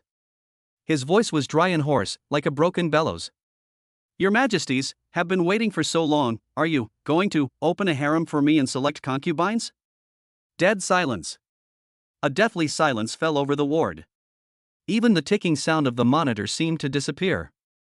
Xinxinga's tears finally rolled down her cheeks, but they were tinged with a relieved sob as she gently punched his arm. You bastard. You're talking nonsense as soon as you're awake. Su Nianqing laughed in anger, tears still clinging to the corners of her eyes. Xia Zihan. Why aren't you fast asleep? You're infuriating as soon as you wake up. Despite saying this, she held her hand tightly without letting go. Ding. Host has completed the Awakening to Suicide achievement, coolness value +500. Chinga's favorability +10 currently 108%. System overflow, Nianqing's favorability +8 currently 103%. Overflow again. Warning. The energy of the Shura field is charging, 100%, 200%. Xia Zihan. Is this system broken? How can the favorability rating exceed 100%? However, the anticipated storm did not materialize. Xinxinga and Su Nianqing exchanged a glance, their expressions complex and unreadable, containing shyness, anger, but more than anything, an indescribable understanding and determination. You just woke up, don't talk, conserve your energy. Xinxinga took a deep breath, regaining her usual cool demeanor, but the gentleness in her voice was undeniable. She picked up a cotton swab, moistened it with water, and carefully moistened his chapped lips. Su Nianqing snorted, awkwardly let go of her hand, and turned to press the call button. Doctor! He's awake! Come quick! But her slightly trembling fingertips betrayed her excitement. Xia Zihan was stunned. This reaction wasn't right. Logically, shouldn't one be crying and the other giving the silent treatment, or should they be debating who the rightful wife was? What was with this strange harmony? In the following days, Xia Zihan was plunged into an even more intense mix of happiness and torment. Xinxinga and Su Nianqing seemed to have reached some kind of consensus, with clear division of labor and tacit cooperation. Xinga was responsible for his 3 meals a day and medical care, while Nianqing handled external information and security. The two were almost inseparable from each other in the ward, but they rarely argued. The occasional eye contact they exchanged carried a deep meaning that Xia Zihan could not understand. This calm before the storm sent chills down Xia Zihan's spine. He would rather they fought than remain in this unpredictable tranquility. System, analyze this, what exactly are they trying to do? System scan in progress. Analysis results, target Xinxinga and Sun Yanqing have reached the ultimate agreement of the Hangu Guardian Alliance. The agreement is highly encrypted, but energy reactions indicate that it involves keywords such as emotional binding, resource sharing, and deep physical communication. Danger level, extremely high. Host, good luck. Physical level, deep communication? Xiaozihan's atoms apple bobbed. She felt a bit hot from the ginseng soup she had just drunk. Is it what I think it means? System, based on comparison with the human civilization database, it is highly likely to be so. Friendly reminder, the host's current physical condition combat power 30% is insufficient to withstand high-intensity two-player dungeons. Xiaozihan. Thank you so much. Just as Xiaozihan was able to walk with difficulty and was thinking about whether she should use resuming cultivation as an excuse to hide, an even more explosive piece of news came. That night, Sun Yanqing received a phone call and returned with a serious expression. She glanced at Xinxinga, then said to Xiaozihan, "We have a lead on the Dark Moon Organization's headquarters in Japan. Their last operation failed and they suffered heavy losses, but according to intelligence, they are planning a larger-scale operation targeting China's core new energy technologies, and their target is our Su family." Xiaozihan's eyes instantly sharpened like knives, forcibly suppressing all distracting thoughts. Specific. The clues point to a high-class restaurant called Tsukitaki in Kyoto, Japan. Moreover, we suspect that the mole within the Su family will be meeting with them there soon. Sun Yanqing's tone was heavy. Grandpa meant that we must nip this problem in the bud as soon as possible, otherwise there will be endless troubles later. I'll go. Xiaozihan did not hesitate at all. We let them get away last time, but this time we'll uproot them completely. No. Xinxinga and Sun Yanqing said in unison. You haven't recovered yet. Xinxinga grabbed his arm, her eyes filled with worry. Japan is their stronghold, it's too dangerous. Sun Yanqing also became anxious. I have to go. Xiaozihan looked at the two women, her eyes filled with an unprecedented determination. You will never be truly safe until Dark Moon is eliminated. If the traitor within the Su family is not found, Yanqing, your family will never have peace. For both public and private reasons, this trip is unavoidable. He paused, then gave a roguish smile, trying to ease the tension. Don't worry, Brother Han is a tough guy, he's very resilient. He didn't even take me after the last car accident, which means even the King of Hell thinks I'm too sharp-tongued to take me. The two women looked at him without saying a word, but the worry and unease in their eyes were almost overflowing. That evening, Xiaozihan was trying to circulate her internal energy in the restroom attached to the ward to recover her strength as soon as possible when there was a gentle knock on the door.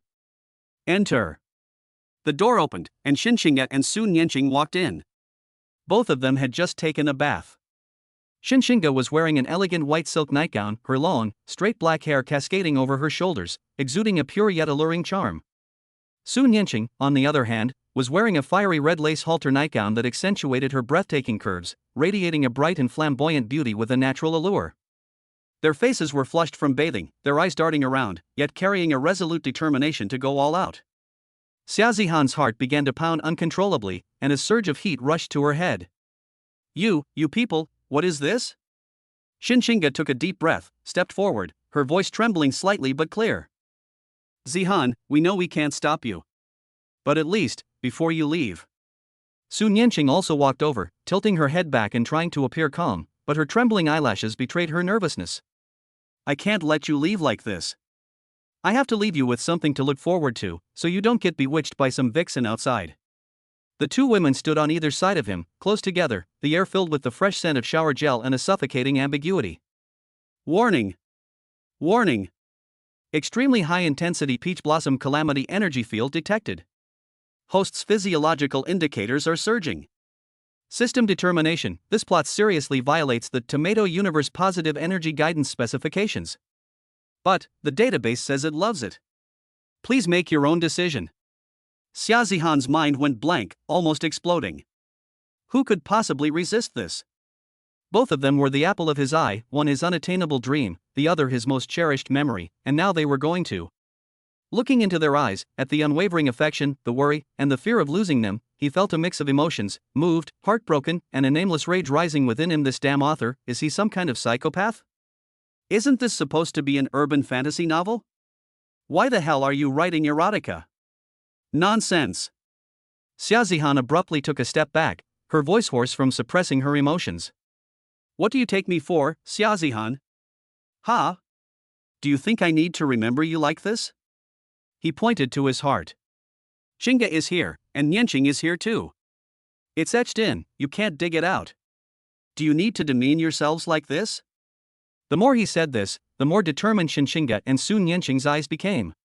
This is not degrading. Xinga looked at him, tears silently streaming down her face. This is our choice. Zihan, we can't bear the thought of losing you again. Consider it, giving ourselves an explanation. Soon Nianqing's eyes also reddened, and her voice choked with emotion. Let me let you know that whether you come back or not, we accept it. As they spoke, they both reached out at the same time and began to untie the ties of their nightgowns. Xiaozihan felt a chill run down her spine, and her mind screamed in terror. System! Help! Quick! Think of something. Ding! Host strong will to survive? And uncontrollable plot forces detected. Emergency plan be activated. Patriotic mission force teleportation. Consuming all remaining cool points, forcibly contacting target, Su Yunhua. Connection in progress. Connected. Host, hurry. Xiaozihan, as if grasping at a lifeline, almost shouted into the non-existent communicator. President Su. Immediately. Right now. Arrange a plane to Japan for me. The fastest one. Leave now. Immediately. Right now. There was a visibly pause on the other end of the phone, followed by Su Yuo's calm yet slightly questioning voice. So urgent? Your health. Forget about your health. If we don't leave now, someone will die. My life is at stake. Xiaozihan was speaking incoherently. Meet at the airport. We'll discuss the details on the way. Hurry.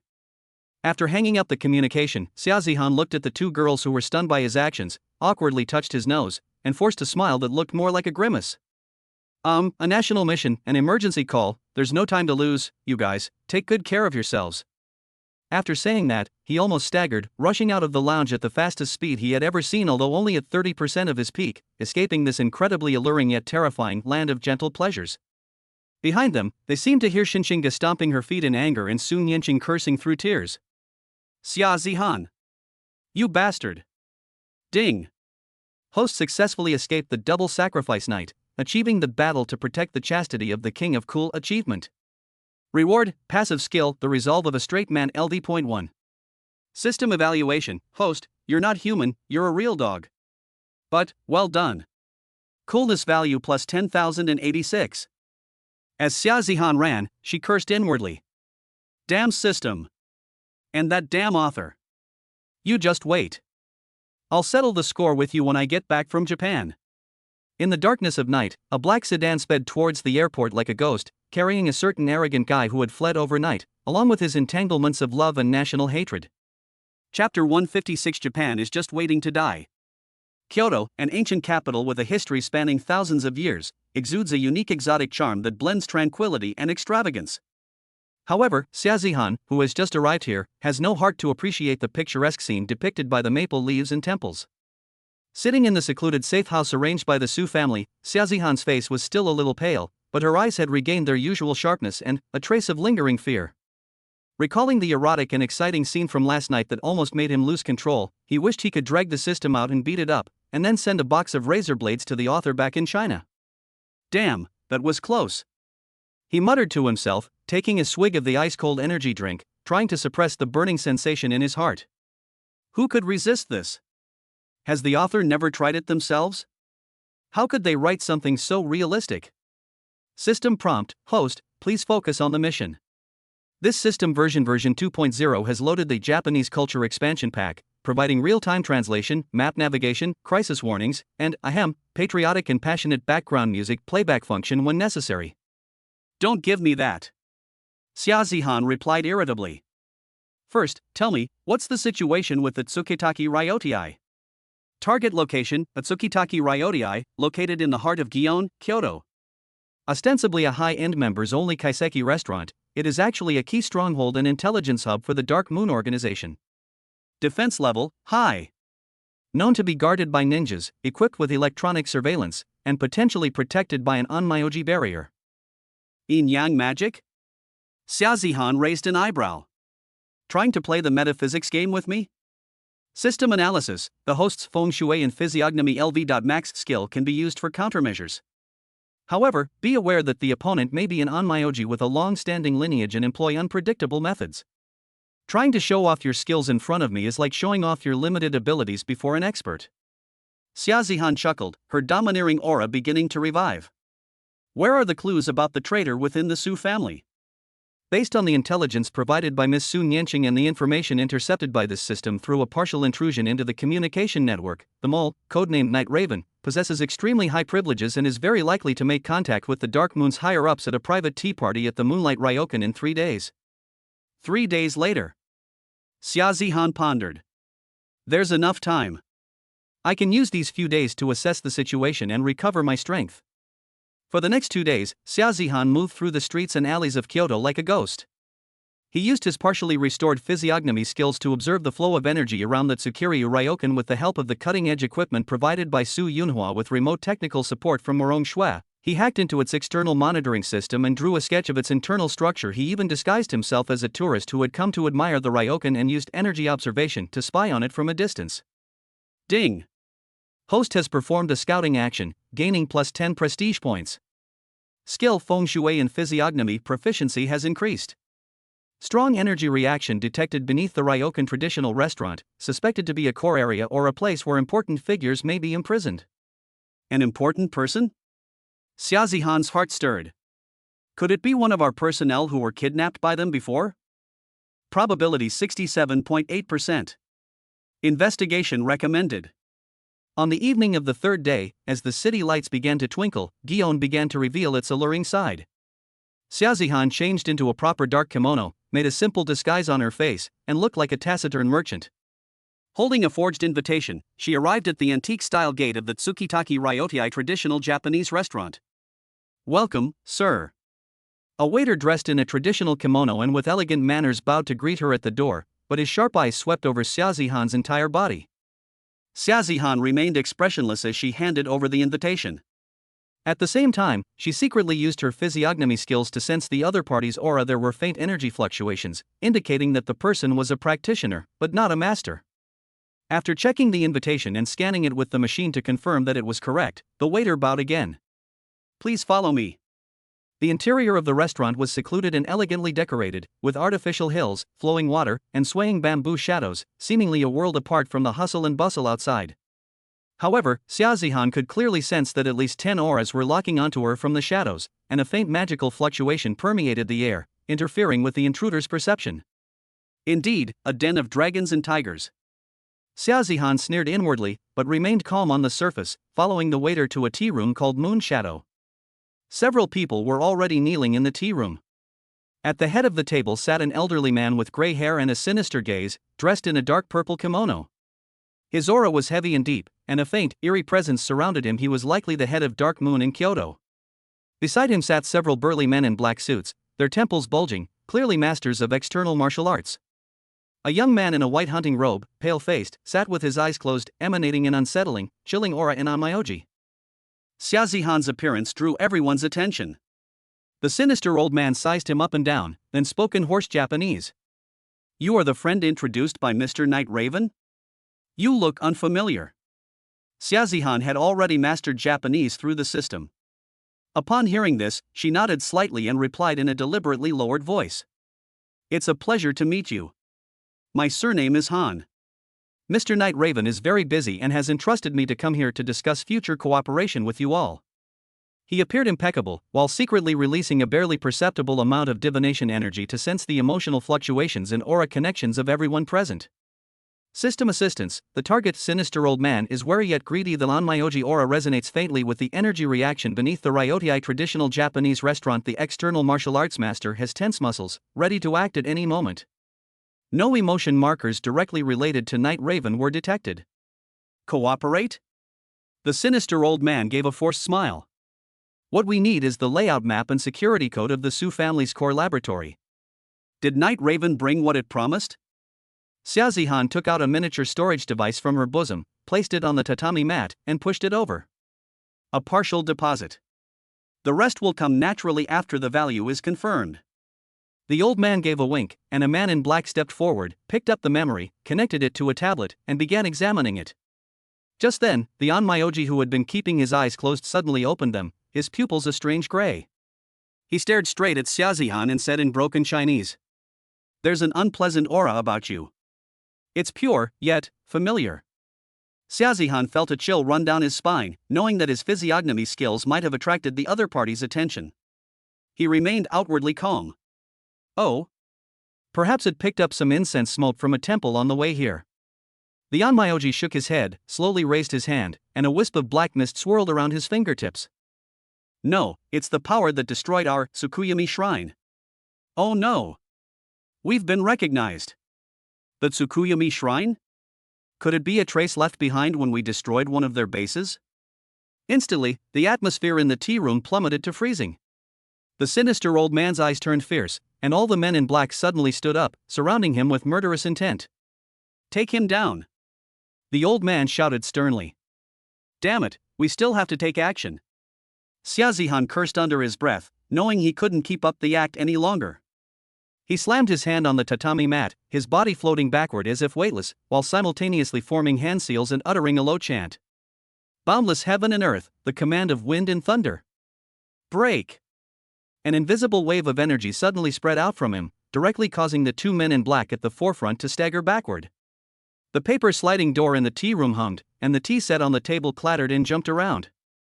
The Onmyoji snorted coldly, his hands quickly forming hand seals, and he chanted incantations. A chilling black aura shot towards Xiaozihan like a venomous snake. A trivial skill. Xiaozihan pointed her fingers like a sword, and a faint golden light flashed and disappeared from her fingertips, precisely striking the black mist. Puff! Like a balloon being popped, the black mist vanished instantly. The Onmyoji let out a muffled groan, a hint of astonishment flashing across his face. But in that brief delay, even more men in black poured in from outside, each carrying a short sword and a kunai. The sinister old man at the head of the group also stood up and drew a gleaming katana from his kimono. It seems things won't end well today. Xiaozihan cracked his neck. Although his strength hadn't fully recovered, he couldn't lose his aura of dominance. He glanced around, a familiar, roguish, and disdainful smile playing on his lips. That's good, saves me the trouble of searching for them one by one. You can all come at me together. I'm in a hurry. Ding! Host has activated Japan's first show 1vn mode, coolness value plus 1000. Patriotic and passionate BGM victory is ready. System reminder, host, be careful when showing off, combat power is only 30%. 30%, that's enough to torment you all. Before she finished speaking, Xiaozihan's figure had already rushed into the crowd like a ghost. The battle erupted suddenly within the Zen-inspired Ryotei traditional Japanese restaurant. Meanwhile, far beneath the restaurant, the intense energy detected by the system seemed to subtly fluctuate due to this unexpected turn of events. Chapter 157 Planning the Yasukuni Shrine. In Kyoto, inside a secluded safe house provided by the Su family, the atmosphere was so heavy it seemed to drip water. On the huge electronic screen in front of Xiaozihan, a split-screen display showed satellite maps, 3D building models, underground pipe network layouts, and an internal security and surveillance map that Su Yunhua had obtained using his highest-level privileges. Red, green, and blue lines intersected, marking cameras, infrared sensors, patrol routes, and possible hidden sentry positions. Damn, their defense is as solid as an iron barrel. Xiaozihan rubbed his throbbing temples. The continuous high-intensity mental exertion had left him feeling somewhat fatigued, even with his mental strength. He took a sip of strong tea and his fingertips flew across the virtual keyboard, bringing up weather data and a map of the energy flow of the Kyoto ley lines. System, simulation analysis. If we start with the leyline nodes, what is the likelihood of causing local energy disturbances and resulting in damage to natural structures? Simulation in progress. Combining the host's feng shui and physiognomy LV.max, 3 key earth vein nodes have been selected for reverse energy impacts, with a 73.5% probability of causing foundation instability and wall cracking in the target area. However, energy convergence takes time, and fluctuations may alert high-level Onmyoji from the opposing faction. More than 70%, that's enough. Xiaozihan narrowed her eyes slightly. but that's not ruthless enough. What I want isn't cracking, it's collapse. It's to completely erase this filthy place from the physical realm. He switched the view to the intricate network of underground pipes. Gas pipelines, power lines, drainage systems, these are all gift wrappers that can be used. An extremely bold and interconnected plan gradually took shape in his mind, to use the energy impact of the Earth's veins to create initial chaos and structural weaknesses, while precisely destroying the gas pipelines and circuits in key areas, triggering a series of explosions and fires, and finally, perhaps with the help of some special talisman or artifact with strong spiritual pollution properties, it could be thrown into the core area amidst the chaos of the explosions, fundamentally tainting that land, so that even if it were rebuilt, it would lose its original symbolic meaning. But this requires execution down to the second, contingency plans for all kinds of emergencies, and even more so, absolute, uninterrupted focus. Just then, a specially made encrypted communicator in his pocket vibrated slightly, displaying Su Nianqing's number. This was the 5th time today. Xia Zihan sighed and didn't answer. He knew what Su Nianqing wanted to say, and he knew that Xinxinga must be right next to him, her cold eyes filled with worry and even tears. He couldn't answer. Hearing their voices, he feared his hardened heart would soften instantly.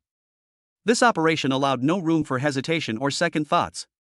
He cut off the communication and instead dialed Su Yunhua's secret line. Brother Su. Zihan. How are your preparations going? Nianqing and Xinga are driving me crazy. They're blocking my door every day, and that girl Nianqing is even using her grandfather to pressure me. Su Yunhua's voice was visibly tired and helpless. I know. Xia Zihan's tone was calm, yet carried an undeniable determination. President Su, listen up, keep a close eye on them. Before I finish this, they absolutely cannot come to Japan, nor can they be allowed to do anything irrational that could interfere with my plans. He paused, his voice lowering, carrying a rare hint of pleading. If necessary, I suggest that we take coercive measures against them. Whether it's house arrest or restricting their communication, we must not let them become my weakness, nor can we let them put themselves in danger. Silence fell on the other end of the phone. Su Yunhua was clearly shocked by Xia Zihan's words. Detaining the eldest daughter of the Su family in Xinxinga? This was simply. Zihan, isn't this a bit too much? Su Yunhua tried to persuade him. President Su. Xia Zihan interrupted him, her tone resolute. I'm not joking. You and I both know how serious this is. I'm dancing on a knife's edge, I'm setting off a powder keg. Any moment of distraction could lead to utter destruction. Their safety is more important than my personal success or failure. Promise me. Hearing the resolute determination in Xia Zihan's words, Su Yunhua finally sighed heavily. Okay. I promise you. I'll find a way to keep an eye on them. You must come back alive. Otherwise, I won't be able to face them, and I won't be able to face myself.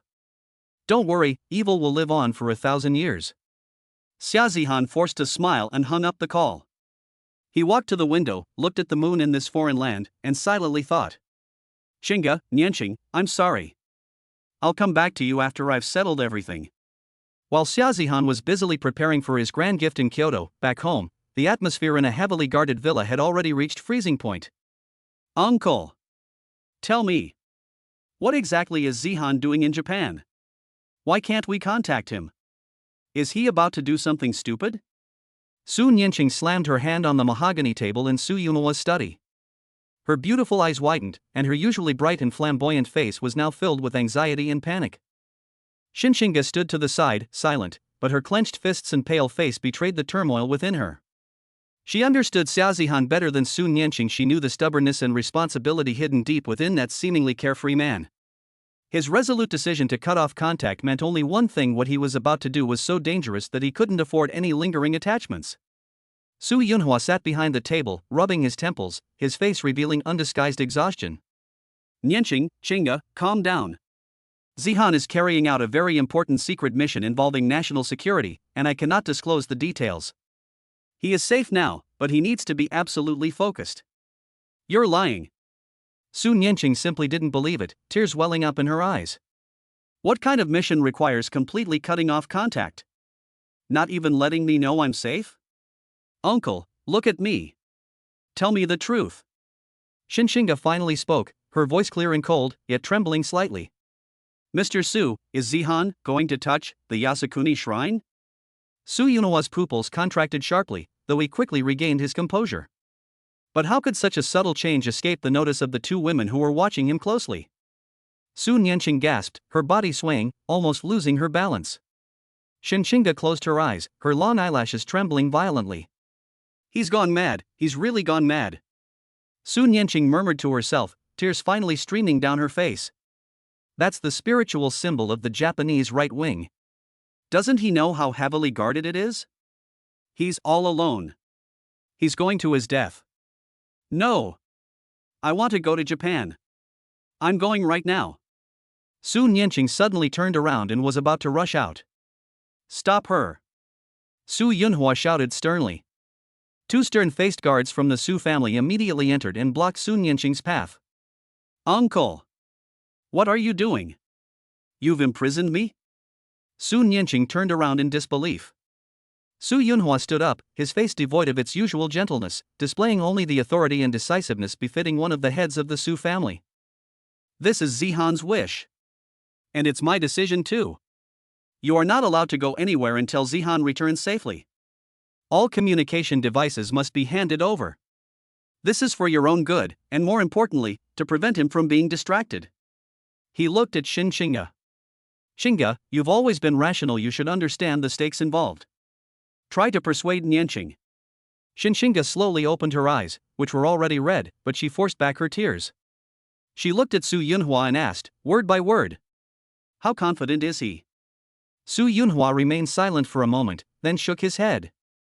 He didn't say it. But he asked me to tell you one thing, wait for me to come back. Shinxinga trembled slightly, stopped speaking, and silently walked to the window, looking eastward at the country across the sea.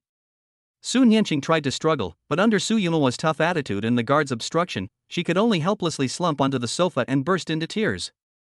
For a moment, only Su Nianqing's suppressed sobs and suffocating silence filled the study. A sense of panic called despair spread through their hearts.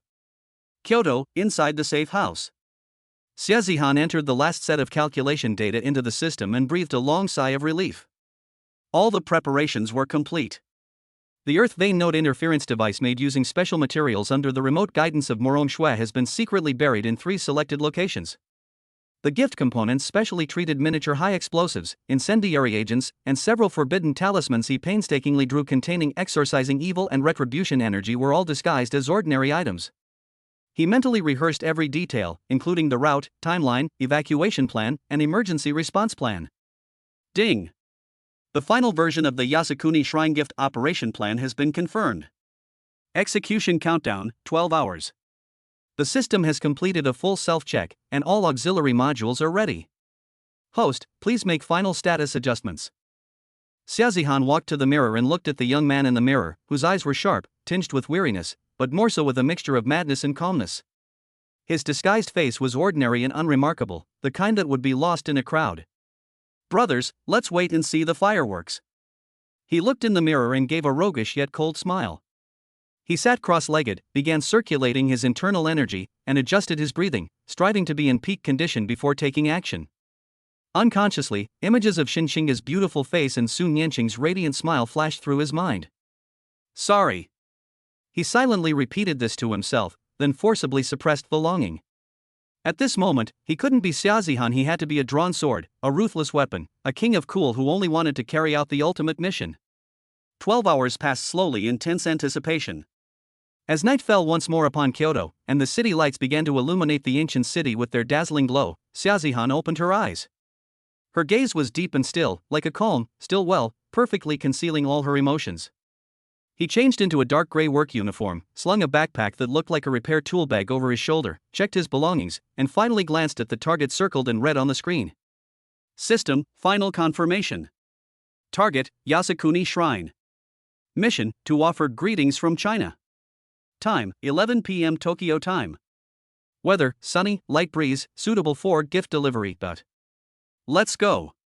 Zihan lowered the brim of her hat, pushed open the door of the safe house, and her figure disappeared into the night of Kyoto like a ghost. The arrogant king walks alone, his sword pointed at Yasukuni.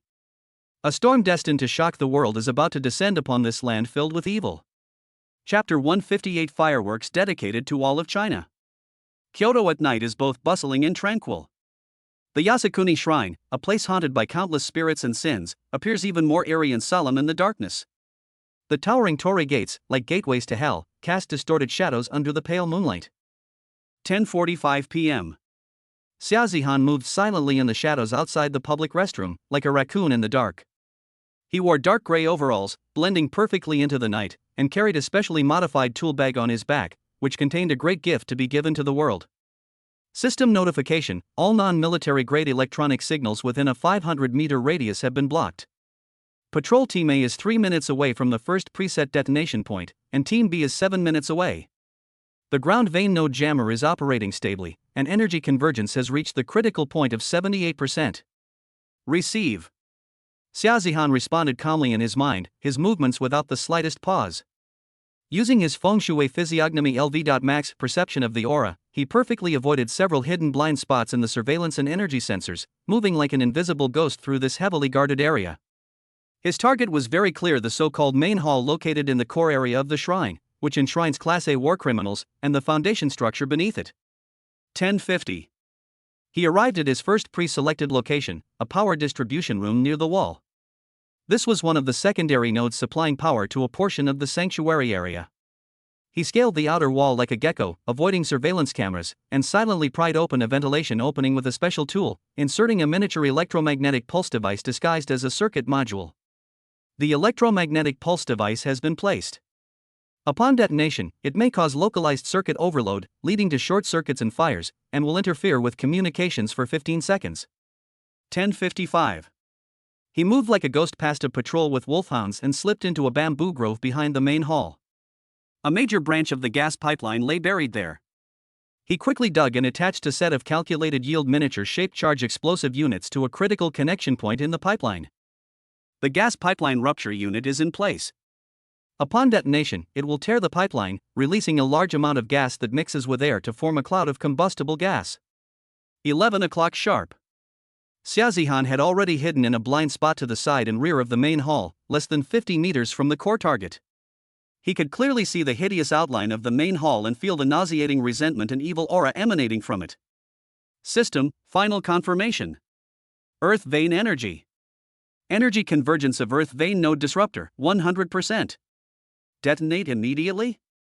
Detonate. Xiaozihan roared silently in her heart.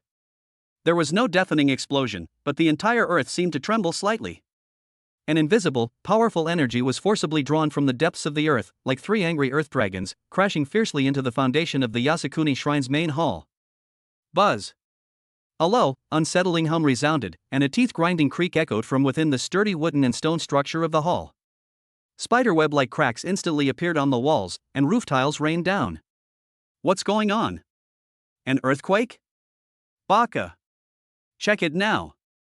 The guards inside the sanctuary were instantly alerted. The alarm bells rang shrilly, and a flurry of figures appeared, creating chaos.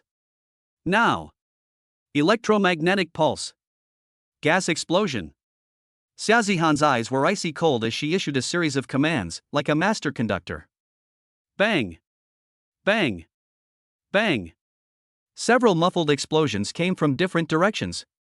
A flash of light appeared in the direction of the power distribution room, and the lights in the entire toilet area went out instantly, plunging it into darkness, with only the dim light of the emergency lights flickering. The communication channels were instantly filled with piercing static. Almost at the same time. Boom!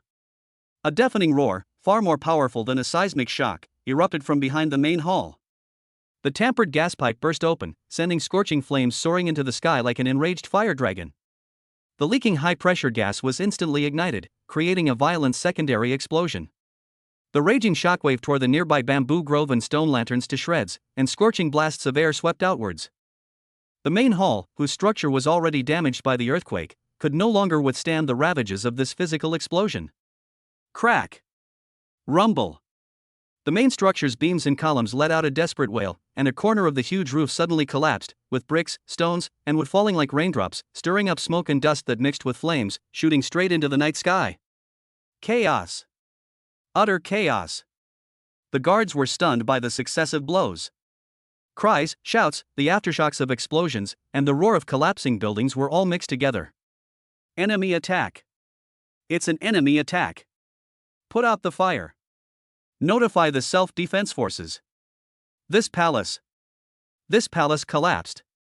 Amidst the extreme chaos and with everyone's attention drawn to the explosions and flames, Xiaozihan made a move. Like a cheetah that had been poised for a long time, he suddenly pounced out of the shadows. The last of his internal energy was circulating wildly, pushing his speed to the limit, turning him into an almost invisible gray shadow, heading straight for the burning and collapsing core area of the main hall. A wave of heat washed over him, scorching his skin, while flying pebbles and wood chips whistled like bullets. But his eyes remained unwavering. All his calculations, all his preparations, were for this final sprint. 50 meters. 30 meters. 10 meters. He rushed into the encirclement of flames and smoke. The high temperature made it difficult for him to breathe, but he stared intently at the heart of the devastation there. The remaining altar and the memorial tablets enshrining war criminals were faintly visible in the flames. Now, the final gift. Xiaozihan pulled out 3 forbidden talismans from the innermost part of his toolbox, the 9 Netherworld Filth and Vengeance spirit-breaking talisman that he had painstakingly created, even incorporating a trace of his own original spiritual power. This talisman does not harm the physical body, but specifically defile the soul, destroys faith, and pollutes the earth's energy. He bit his tongue and spat a mouthful of his vital essence, imbued with righteous energy, onto the talisman. Puff! The talisman was instantly ignited, but it was not an ordinary fire. Instead, it was a dark flame, seemingly emanating from the depths of the netherworld. An extremely sinister, filthy aura, yet carrying the meaning of destroying all holiness, spread out. With my blood, I summon the filth of the netherworld. I will destroy your evil gods and defile your false rites. I command. Xiaozihan used all her strength to throw the 3 talismans burning with black flames at the altar and memorial tablet in the flames. The talisman seemed to come alive, piercing through the raging flames and precisely attaching itself to the target. Laugh. Like a red-hot iron being branded with grease, a silent, chilling shriek seemed to come from the void. The black flames had no temperature, yet they were more terrifying than the surrounding mortal fires. Wherever they touched, the wooden tablets bearing sinful beliefs quickly turned charred, rotted, and then turned to ashes. Even the stone altar lost its luster at a visible speed, becoming covered with cracks, as if all its spirituality had been drained away. It's done. Xiaozihan didn't stop for a moment, nor did she even look back at her masterpiece. Her body retreated rapidly like a fish, instantly disappearing into the shadows from which she had come. Ding! The completion status of the epic hidden quest Yasukuni's gift is being evaluated. Earth's ley line structure destroyed, success. Main building structural collapse, success. Core religious symbols defiled, destroyed, success. Caused immense chaos and international repercussions, success. Task completion rating, SSS+. Rewards, 500,000 prestige points. Plus 10 skill points. Special title Pillar of the Nation equipment effect, significantly increases deterrence against the evil faction, grants revered reputation to the Chinese faction. Ultimate system upgrade access is now available.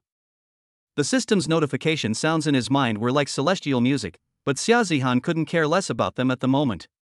He moved as fast as a ghost along the pre-planned, repeatedly reviewed retreat route, dodging the increasingly close sirens and the searchlights of helicopters that began to appear in the sky. He was covered in soot, his skin was burned in several places by the high temperature, and his internal energy was almost exhausted, but his eyes shone frighteningly in the darkness. Tonight, Kyoto will be sleepless. Tonight, the dragon's roar will shake the world.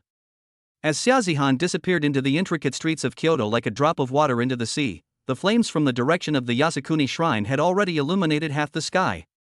The piercing sirens of police cars, the roar of fire trucks, ambulances, and military vehicles converged from all directions, completely surrounding the area. In the air, several helicopters circled, their searchlight beams slicing through the night like swords, attempting to find traces of the attackers. But Xiaozihan was already far away. He used the city's sewer system, abandoned factories, and well-prepared secret routes to constantly change direction and disguise himself, like a true ghost. He quickly changed out of his smoke-stained work clothes at a pre-arranged safe spot, treated his wounds, and changed his disguise again, becoming a somewhat down-on-his-luck Western backpacker carrying a travel bag. He blended into the still bustling entertainment district late at night, weaving through the crowd and constantly checking if he was being watched using the system's anti-tracking module. System notification: a large-scale city-wide lockdown is about to begin. Japanese intelligence agencies, police, and self-defense forces have activated the highest level of emergency response. It is recommended that the host immediately activate the final evacuation plan. New. Xiaozihan pulled his hat down low and entered an internet cafe that was open all night. He logged into a computer using his new identity. He needed to understand the outside world's reaction as soon as possible and confirm whether the Su family's evacuation arrangements were safe. When he opened the international news website, even though he was mentally prepared, he was still shocked by the explosive headlines. Breaking news! The Yasukuni Shrine in Kyoto has been attacked by unidentified individuals. The main building is severely damaged. Multiple explosions and a fire have occurred at the scene. Live footage: Yasukuni Shrine engulfed in flames, roof collapses. The Japanese Prime Minister convened an emergency National Security Council meeting, declaring this an unprecedented terrorist attack. The world is in shock. All parties are closely monitoring the developments. The accompanying images in various short videos spread like wildfire, showing scenes of a burning latrine, a collapsed palace, panicked crowds, and a well-prepared army. Every image shocked netizens around the world. The comments section exploded. Chinese netizens were jubilant. Although they couldn't say it outright, various veiled comments such as, "The fireworks were so beautiful, what goes around comes around," and "extra food tonight" flooded the screen, allowing the nationalistic sentiments that had been suppressed for decades to be released to some extent at this moment. Japanese netizens responded with groans, anger, and disbelief, while right-wing elements clamored for a thorough investigation and retaliation. International public opinion was in an uproar, with many speculations: who had the audacity and ability to create such a shocking incident in the heart of Japan? Xiaozihan looked at the raging flames on the screen, a cold smile curving her lips. Surprised? This is just the beginning. He closed the webpage, cleared all browsing history, and left the internet cafe. According to the plan, he needed to go to an abandoned dock on the outskirts of Kyoto, where a submarine arranged by the Su family would meet him. However, on his way to the dock, the system alarm sounded again. Warning! High-intensity supernatural energy tracking detected. Source: suspected to be a retainer of the Japanese imperial family high priest of Shintoism. The target has been traced back using residual magical energy. Estimated contact time: 15 minutes. Xiaozihan's face darkened.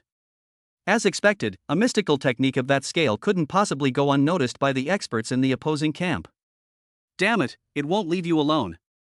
He spat and immediately changed course, rushing towards a nearby densely populated residential area. System: calculate the optimal escape route. Simultaneously, activate the final identity switching protocol Nirvana.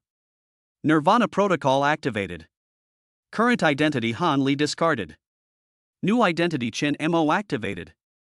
All electronic traces simultaneously erased. Calculating escape route. Xiaozihan ran frantically through the narrow alleyways, feeling a cold, ancient, and malicious spiritual force clinging to him like a leech.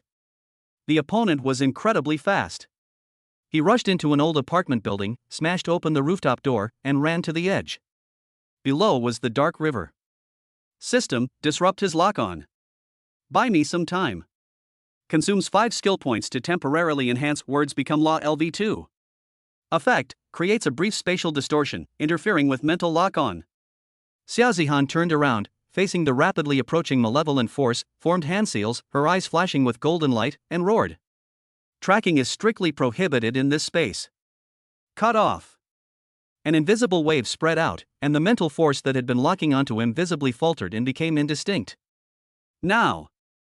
Without hesitation, Xiaozihan jumped from the rooftop several stories high, landing precisely in the murky river below, splashing water everywhere. The icy river water instantly enveloped him. He held his breath and, like a fish, dived into the water, quickly swimming downstream. On the riverbank, an old man dressed in a white hunting robe, with a face as withered as old tree bark but eyes as sharp as a hawk, appeared on the rooftop where Xiaozihan had just stood. He sensed the lingering, disturbed spatial fluctuations in the air and the resolute aura of the dive, his face turning terrifyingly grim. They escaped. The old man whispered in ancient, obscure Japanese. Very well. You heretic from China who has blasphemed the divine realm. I will remember your aura. I will annihilate your soul, whether you live or die. His figure flickered and disappeared from the spot, as if he had never been there. 10 minutes later, several kilometers downstream, Xiaozihan scrambled ashore like a water ghost, coughing violently and spitting out the river water he had swallowed. He was pale and exhausted. Mental lock broken. Tracker has lost target. Warning, host has been marked by a top-tier Japanese superhuman. Future activities within Japanese territory are now considered certain death. New. Xiaozihan, panting, wrung out the water from her clothes. Is the Nirvana identity safe? Safety confirmed. The rendezvous point has been changed to backup point number 3 based on the latest situation. Please proceed there as soon as possible. Xiaozihan nodded, put on the taciturn and bespectacled appearance of Chun Mo, hailed a taxi late at night, and gave an address far from the city center. Sitting in the speeding taxi, watching the Kyoto night view rushing past the window, which seemed somewhat restless due to the Shinto incident, Xiaozihan slowly closed her eyes. He felt no regret whatsoever. Instead, he felt a cathartic release and a deeper resolve. The Yasukuni Shrine was just the beginning. Those right-wing elements hiding behind the scenes, the mysterious Dark Moon organization, the Su family's traitor Night Raven, they're all still around. System, what conditions are required for another upgrade? System upgrade again, requires 1 million prestige points, 20 skill points, and completion of the final mission in the National Backbone series Suppressing Bandits, thoroughly eliminate the core leadership of the extreme right-wing organization within Japan that poses a substantial threat to China, as well as the remaining forces of the Dark Moon organization. Xiaozihan opened her eyes, her gaze sharp and cold. Very good. The next target is them. Tomorrow, the world will go crazy over tonight's surprise. And soon they will find that the madness is far from over. The storm has only just begun. Chapter 159 The Middle Finger from Brother Han. As dawn barely dispelled the smoke and dust over Kyoto, the remains of the Yasukuni Shrine were still smoldering, carrying a lingering warmth of humiliation and despair, when a storm more violent than the previous night's explosion resounded in every corner of the internet. A photo that wasn't particularly high resolution but was incredibly impactful swept across social media platforms, news websites, and communication groups worldwide like a virus. The background of the image features towering flames and the clearly visible, collapsed outline of the Yasukuni Shrine's main hall. In the foreground, a slightly blurred figure in dark overalls resolutely walks away, disappearing into the darkness. The most striking element, and the one that ignited global debate, is the hand reaching out from the figure's shoulder, firmly and contemptuously making a clear middle finger. There was no face, no sign, only a silhouette, a gesture, and a burning ruin. But that's enough. The message and provocation contained in this photo are enough to get anyone's blood pumping. A mysterious figure. The hero who burned down the Yasukuni Shrine leaves behind the ultimate mockery. A single middle finger ignites a global controversy. Who exactly raised the flag to the Japanese right wing? Exclusive analysis: the photo's authenticity is 99.9%, taken during the peak of last night's attack. Japan's foreign ministry is furious, declaring it will use all means to track down the provocateurs. It's insane. The whole world, especially East and Southeast Asia, has gone completely mad. Although the internet in China was heavily filtered, various veiled jokes, symbolic images such as fireworks and roasted chicken wings, and comments like "the weather is so nice tonight" flooded WeChat moments in Weibo. Overseas Chinese communities and netizens who had circumvented the Great Firewall were even more uninhibited, directly setting the photos as their profile pictures with captions like "Salute to the unsung heroes" and "I give this fireworks show a perfect score." Korean netizens exclaimed, "This must be a warrior from our great Korea, and we suggest applying for UNESCO World Heritage status," while frantically sharing the post and photoshopping the silhouette to resemble their traditional clothing. That's just how the people of that country are. In Southeast Asian countries, especially those that suffered from Japanese aggression, there was jubilation among the people, and "well done" in various languages filled the internet. Even in the Western world, many netizens were shocked by this extreme provocation and romance, saying things like "this is so cool" and "this is a true freedom fighter." However, the situation within Japan was completely different. At the official level, from the Prime Minister to officials at all levels, there was outrage, defining it as the most egregious desecration of national dignity and an act of terrorism, and vowing to bring the perpetrators to justice at all costs. Right-wing elements, feeling as if their ancestral graves had been desecrated, organized crowds to take to the streets in protest, clamoring for revenge. Some even pointed the finger at China, demanding that the government take strong measures. The general public was plunged into immense shock, anger, and an unspeakable panic. The shock of their sacred place being not only destroyed but also so humiliated was unprecedented. That photo of a person pointing their middle finger from behind was like a resounding slap in the face of the entire Japanese society, leaving a burning pain. You bastard! Find him. Dig 3 feet into the ground and find this bastard. In a secret intelligence command center in Japan, a senior official slammed his tablet computer to the ground. The photos on the screen shattered, but the middle finger on it seemed to still be mocking him. The entire Japanese national machinery was operating at unprecedented speed. Police, intelligence agencies, self-defense forces, and even some clandestine supernatural forces were all mobilized. Kyoto and the surrounding area were placed under quasi-military control, with checkpoints set up at all entry and exit points and strict checks. The facial recognition and body comparison functions of the surveillance system were turned up to maximum, with a focus on screening anyone whose physical characteristics matched those in the photos, especially those who had recently entered the country or had exhibited unusual behavior. The pressure, like an invisible giant net, suddenly tightened. Inside a budget capsule hotel in Kyoto, Xiaozihan wore headphones, his screen displaying a split-screen view of the global online frenzy and the Japanese government's furious press conference. A cold smile played on his lips as he slowly ate a rice ball from the convenience store. That photo, of course, was deliberately released by him through the system's encrypted channel, choosing an untraceable node. Chaos? That's exactly what he wanted. The muddier the waters, the easier it would be for him, the fish, to escape, and the more firepower he would attract, creating an opportunity for the subsequent operation to truly eliminate the right wing and Dark Moon. System notification: the Japanese intelligence agency, the Cabinet Intelligence and Research Office, has listed this photo as a top priority lead. Kyoto's citywide surveillance AI is conducting intensive skeletal posture analysis and gait recognition. Risk level: extremely high. Let them investigate. Xiaozihan swallowed the last bite of rice ball, wiped her mouth.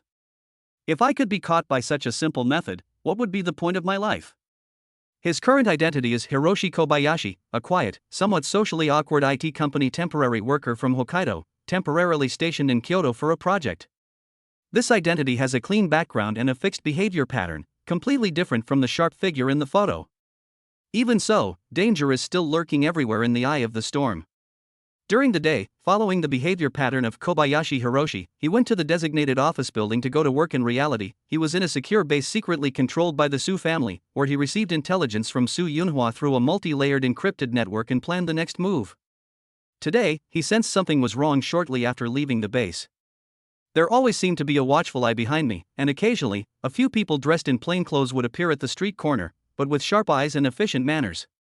The Japanese intelligence agencies and police had clearly cast this net to its fullest extent. System: at 2 o'clock behind, the one in the gray suit wearing glasses, is that tail? Target analysis: heart rate slightly elevated, muscles slightly tense, gaze sweeps over the host every 37 seconds.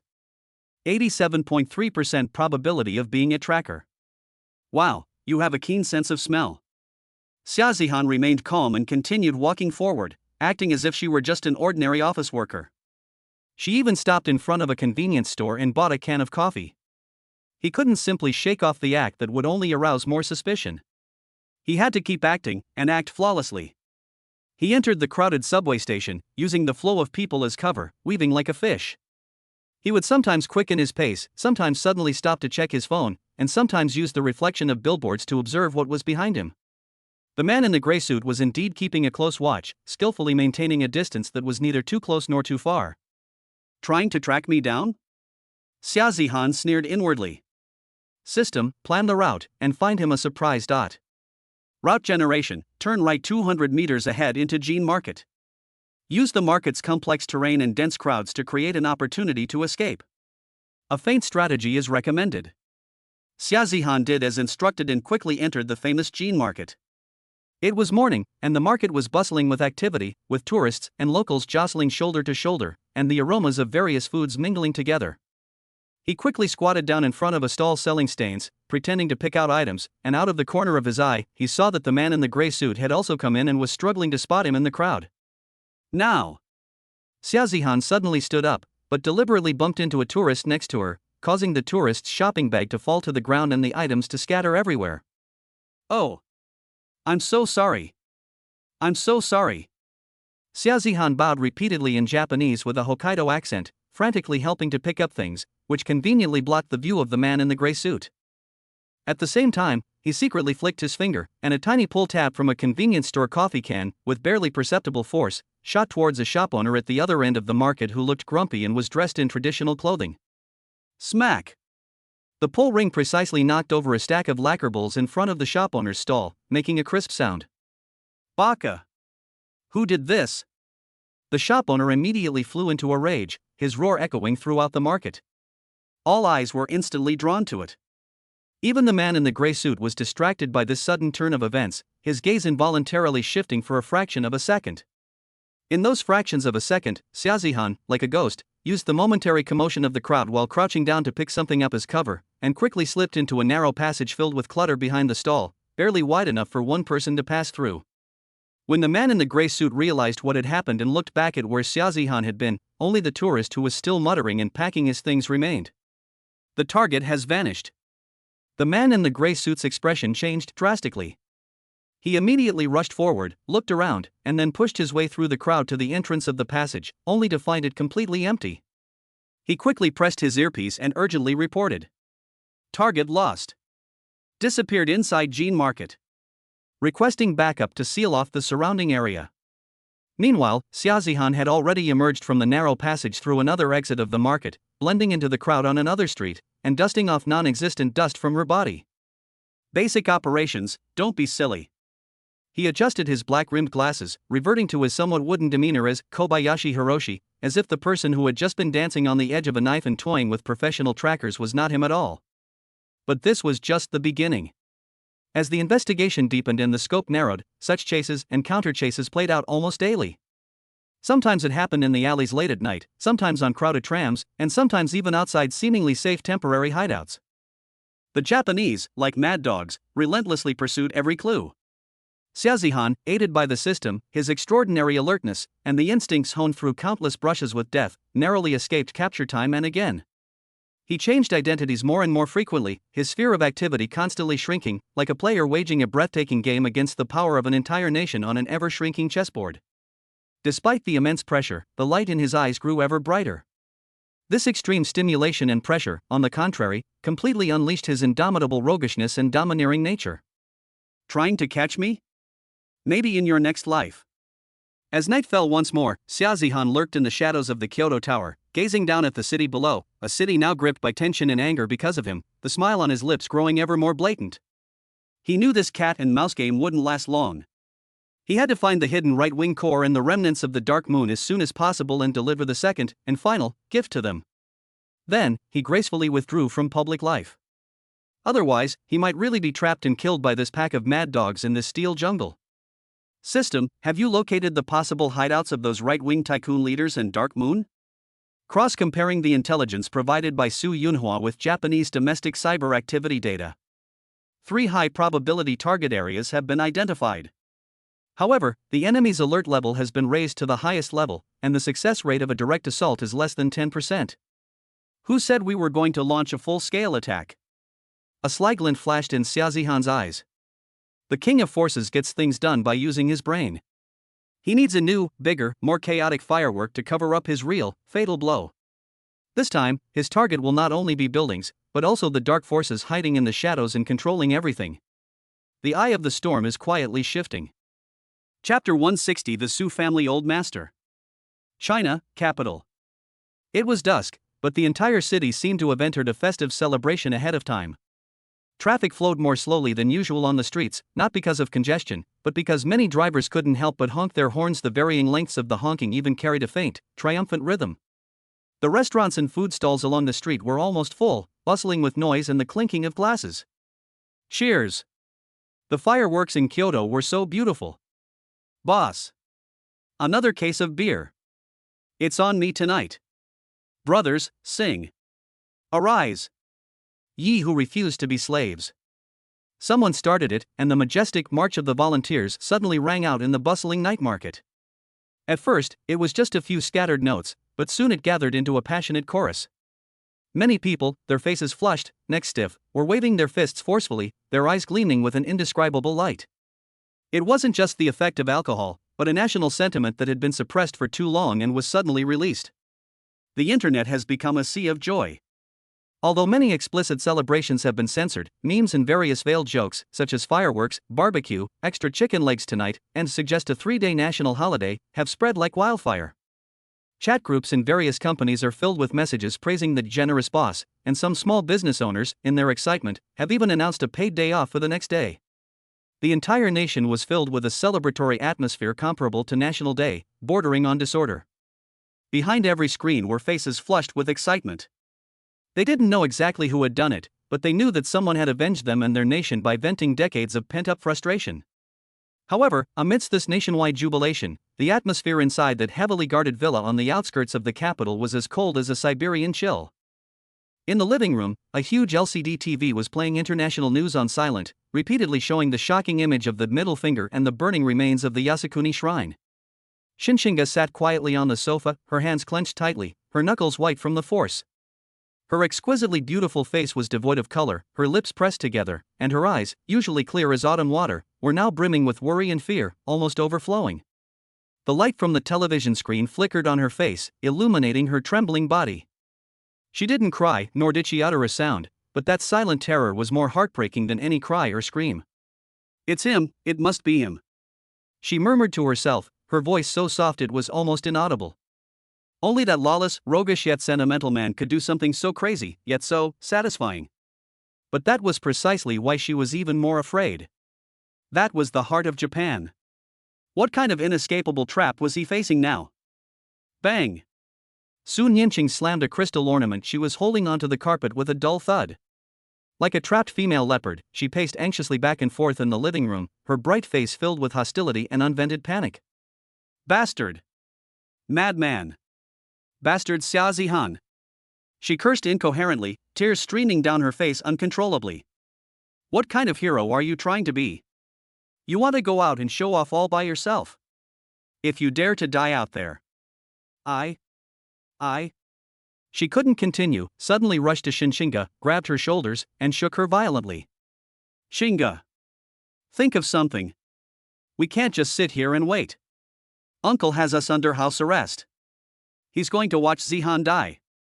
Shinshinga trembled slightly from being shaken, but still didn't say anything. She just raised her eyes and looked at Sun Yinqing. The despair and worry in her eyes were exactly the same as Sun Yinqing's. No! I can't stay here any longer. Sun Yinqing abruptly released her, turned around, and rushed out. I'm going to find Grandpa. My uncle won't listen to me, but Grandpa won't ignore him. Nianqing. Shinshinga finally spoke, her voice hoarse. Don't be impulsive. Mr. Su, he has his reasons. Considerations? What considerations? Considering how to sacrifice Zihan? Without turning her head, Sun Yinqing flung open the living room door. Two expressionless Su family guards immediately blocked her way. Get out of the way. Sun Yinqing's phoenix eyes widened, and she shouted sharply. Miss, I'm sorry, but the master has ordered that you and Miss Shin cannot leave.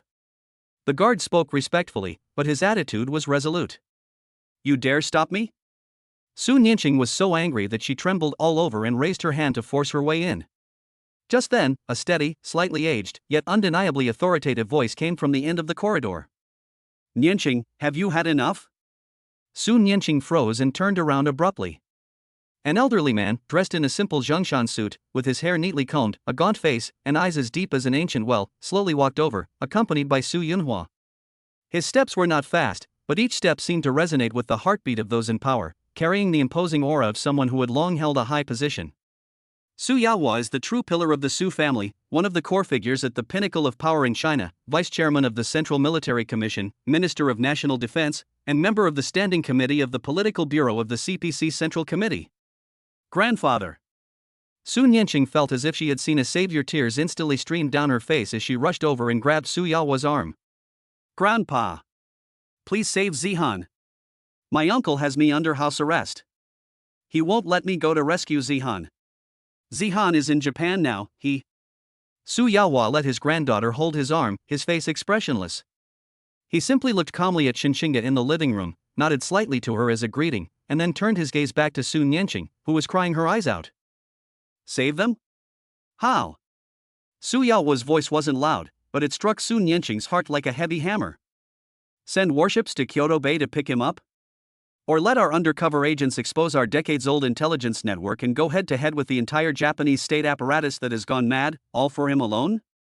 Su Nianqing was momentarily speechless at the question, but still stubbornly replied. But we can't just do nothing. Zihan did it for. I know very well why he did it. Su Yaohua interrupted her, his eyes sharp as knives. Precisely because I understand this, I must not move. He gently pulled his hand away from Su Nianqing's, walked to the living room window, gazed at the bright, celebratory lights of Baidu City outside, and slowly said. Now, the whole world is watching.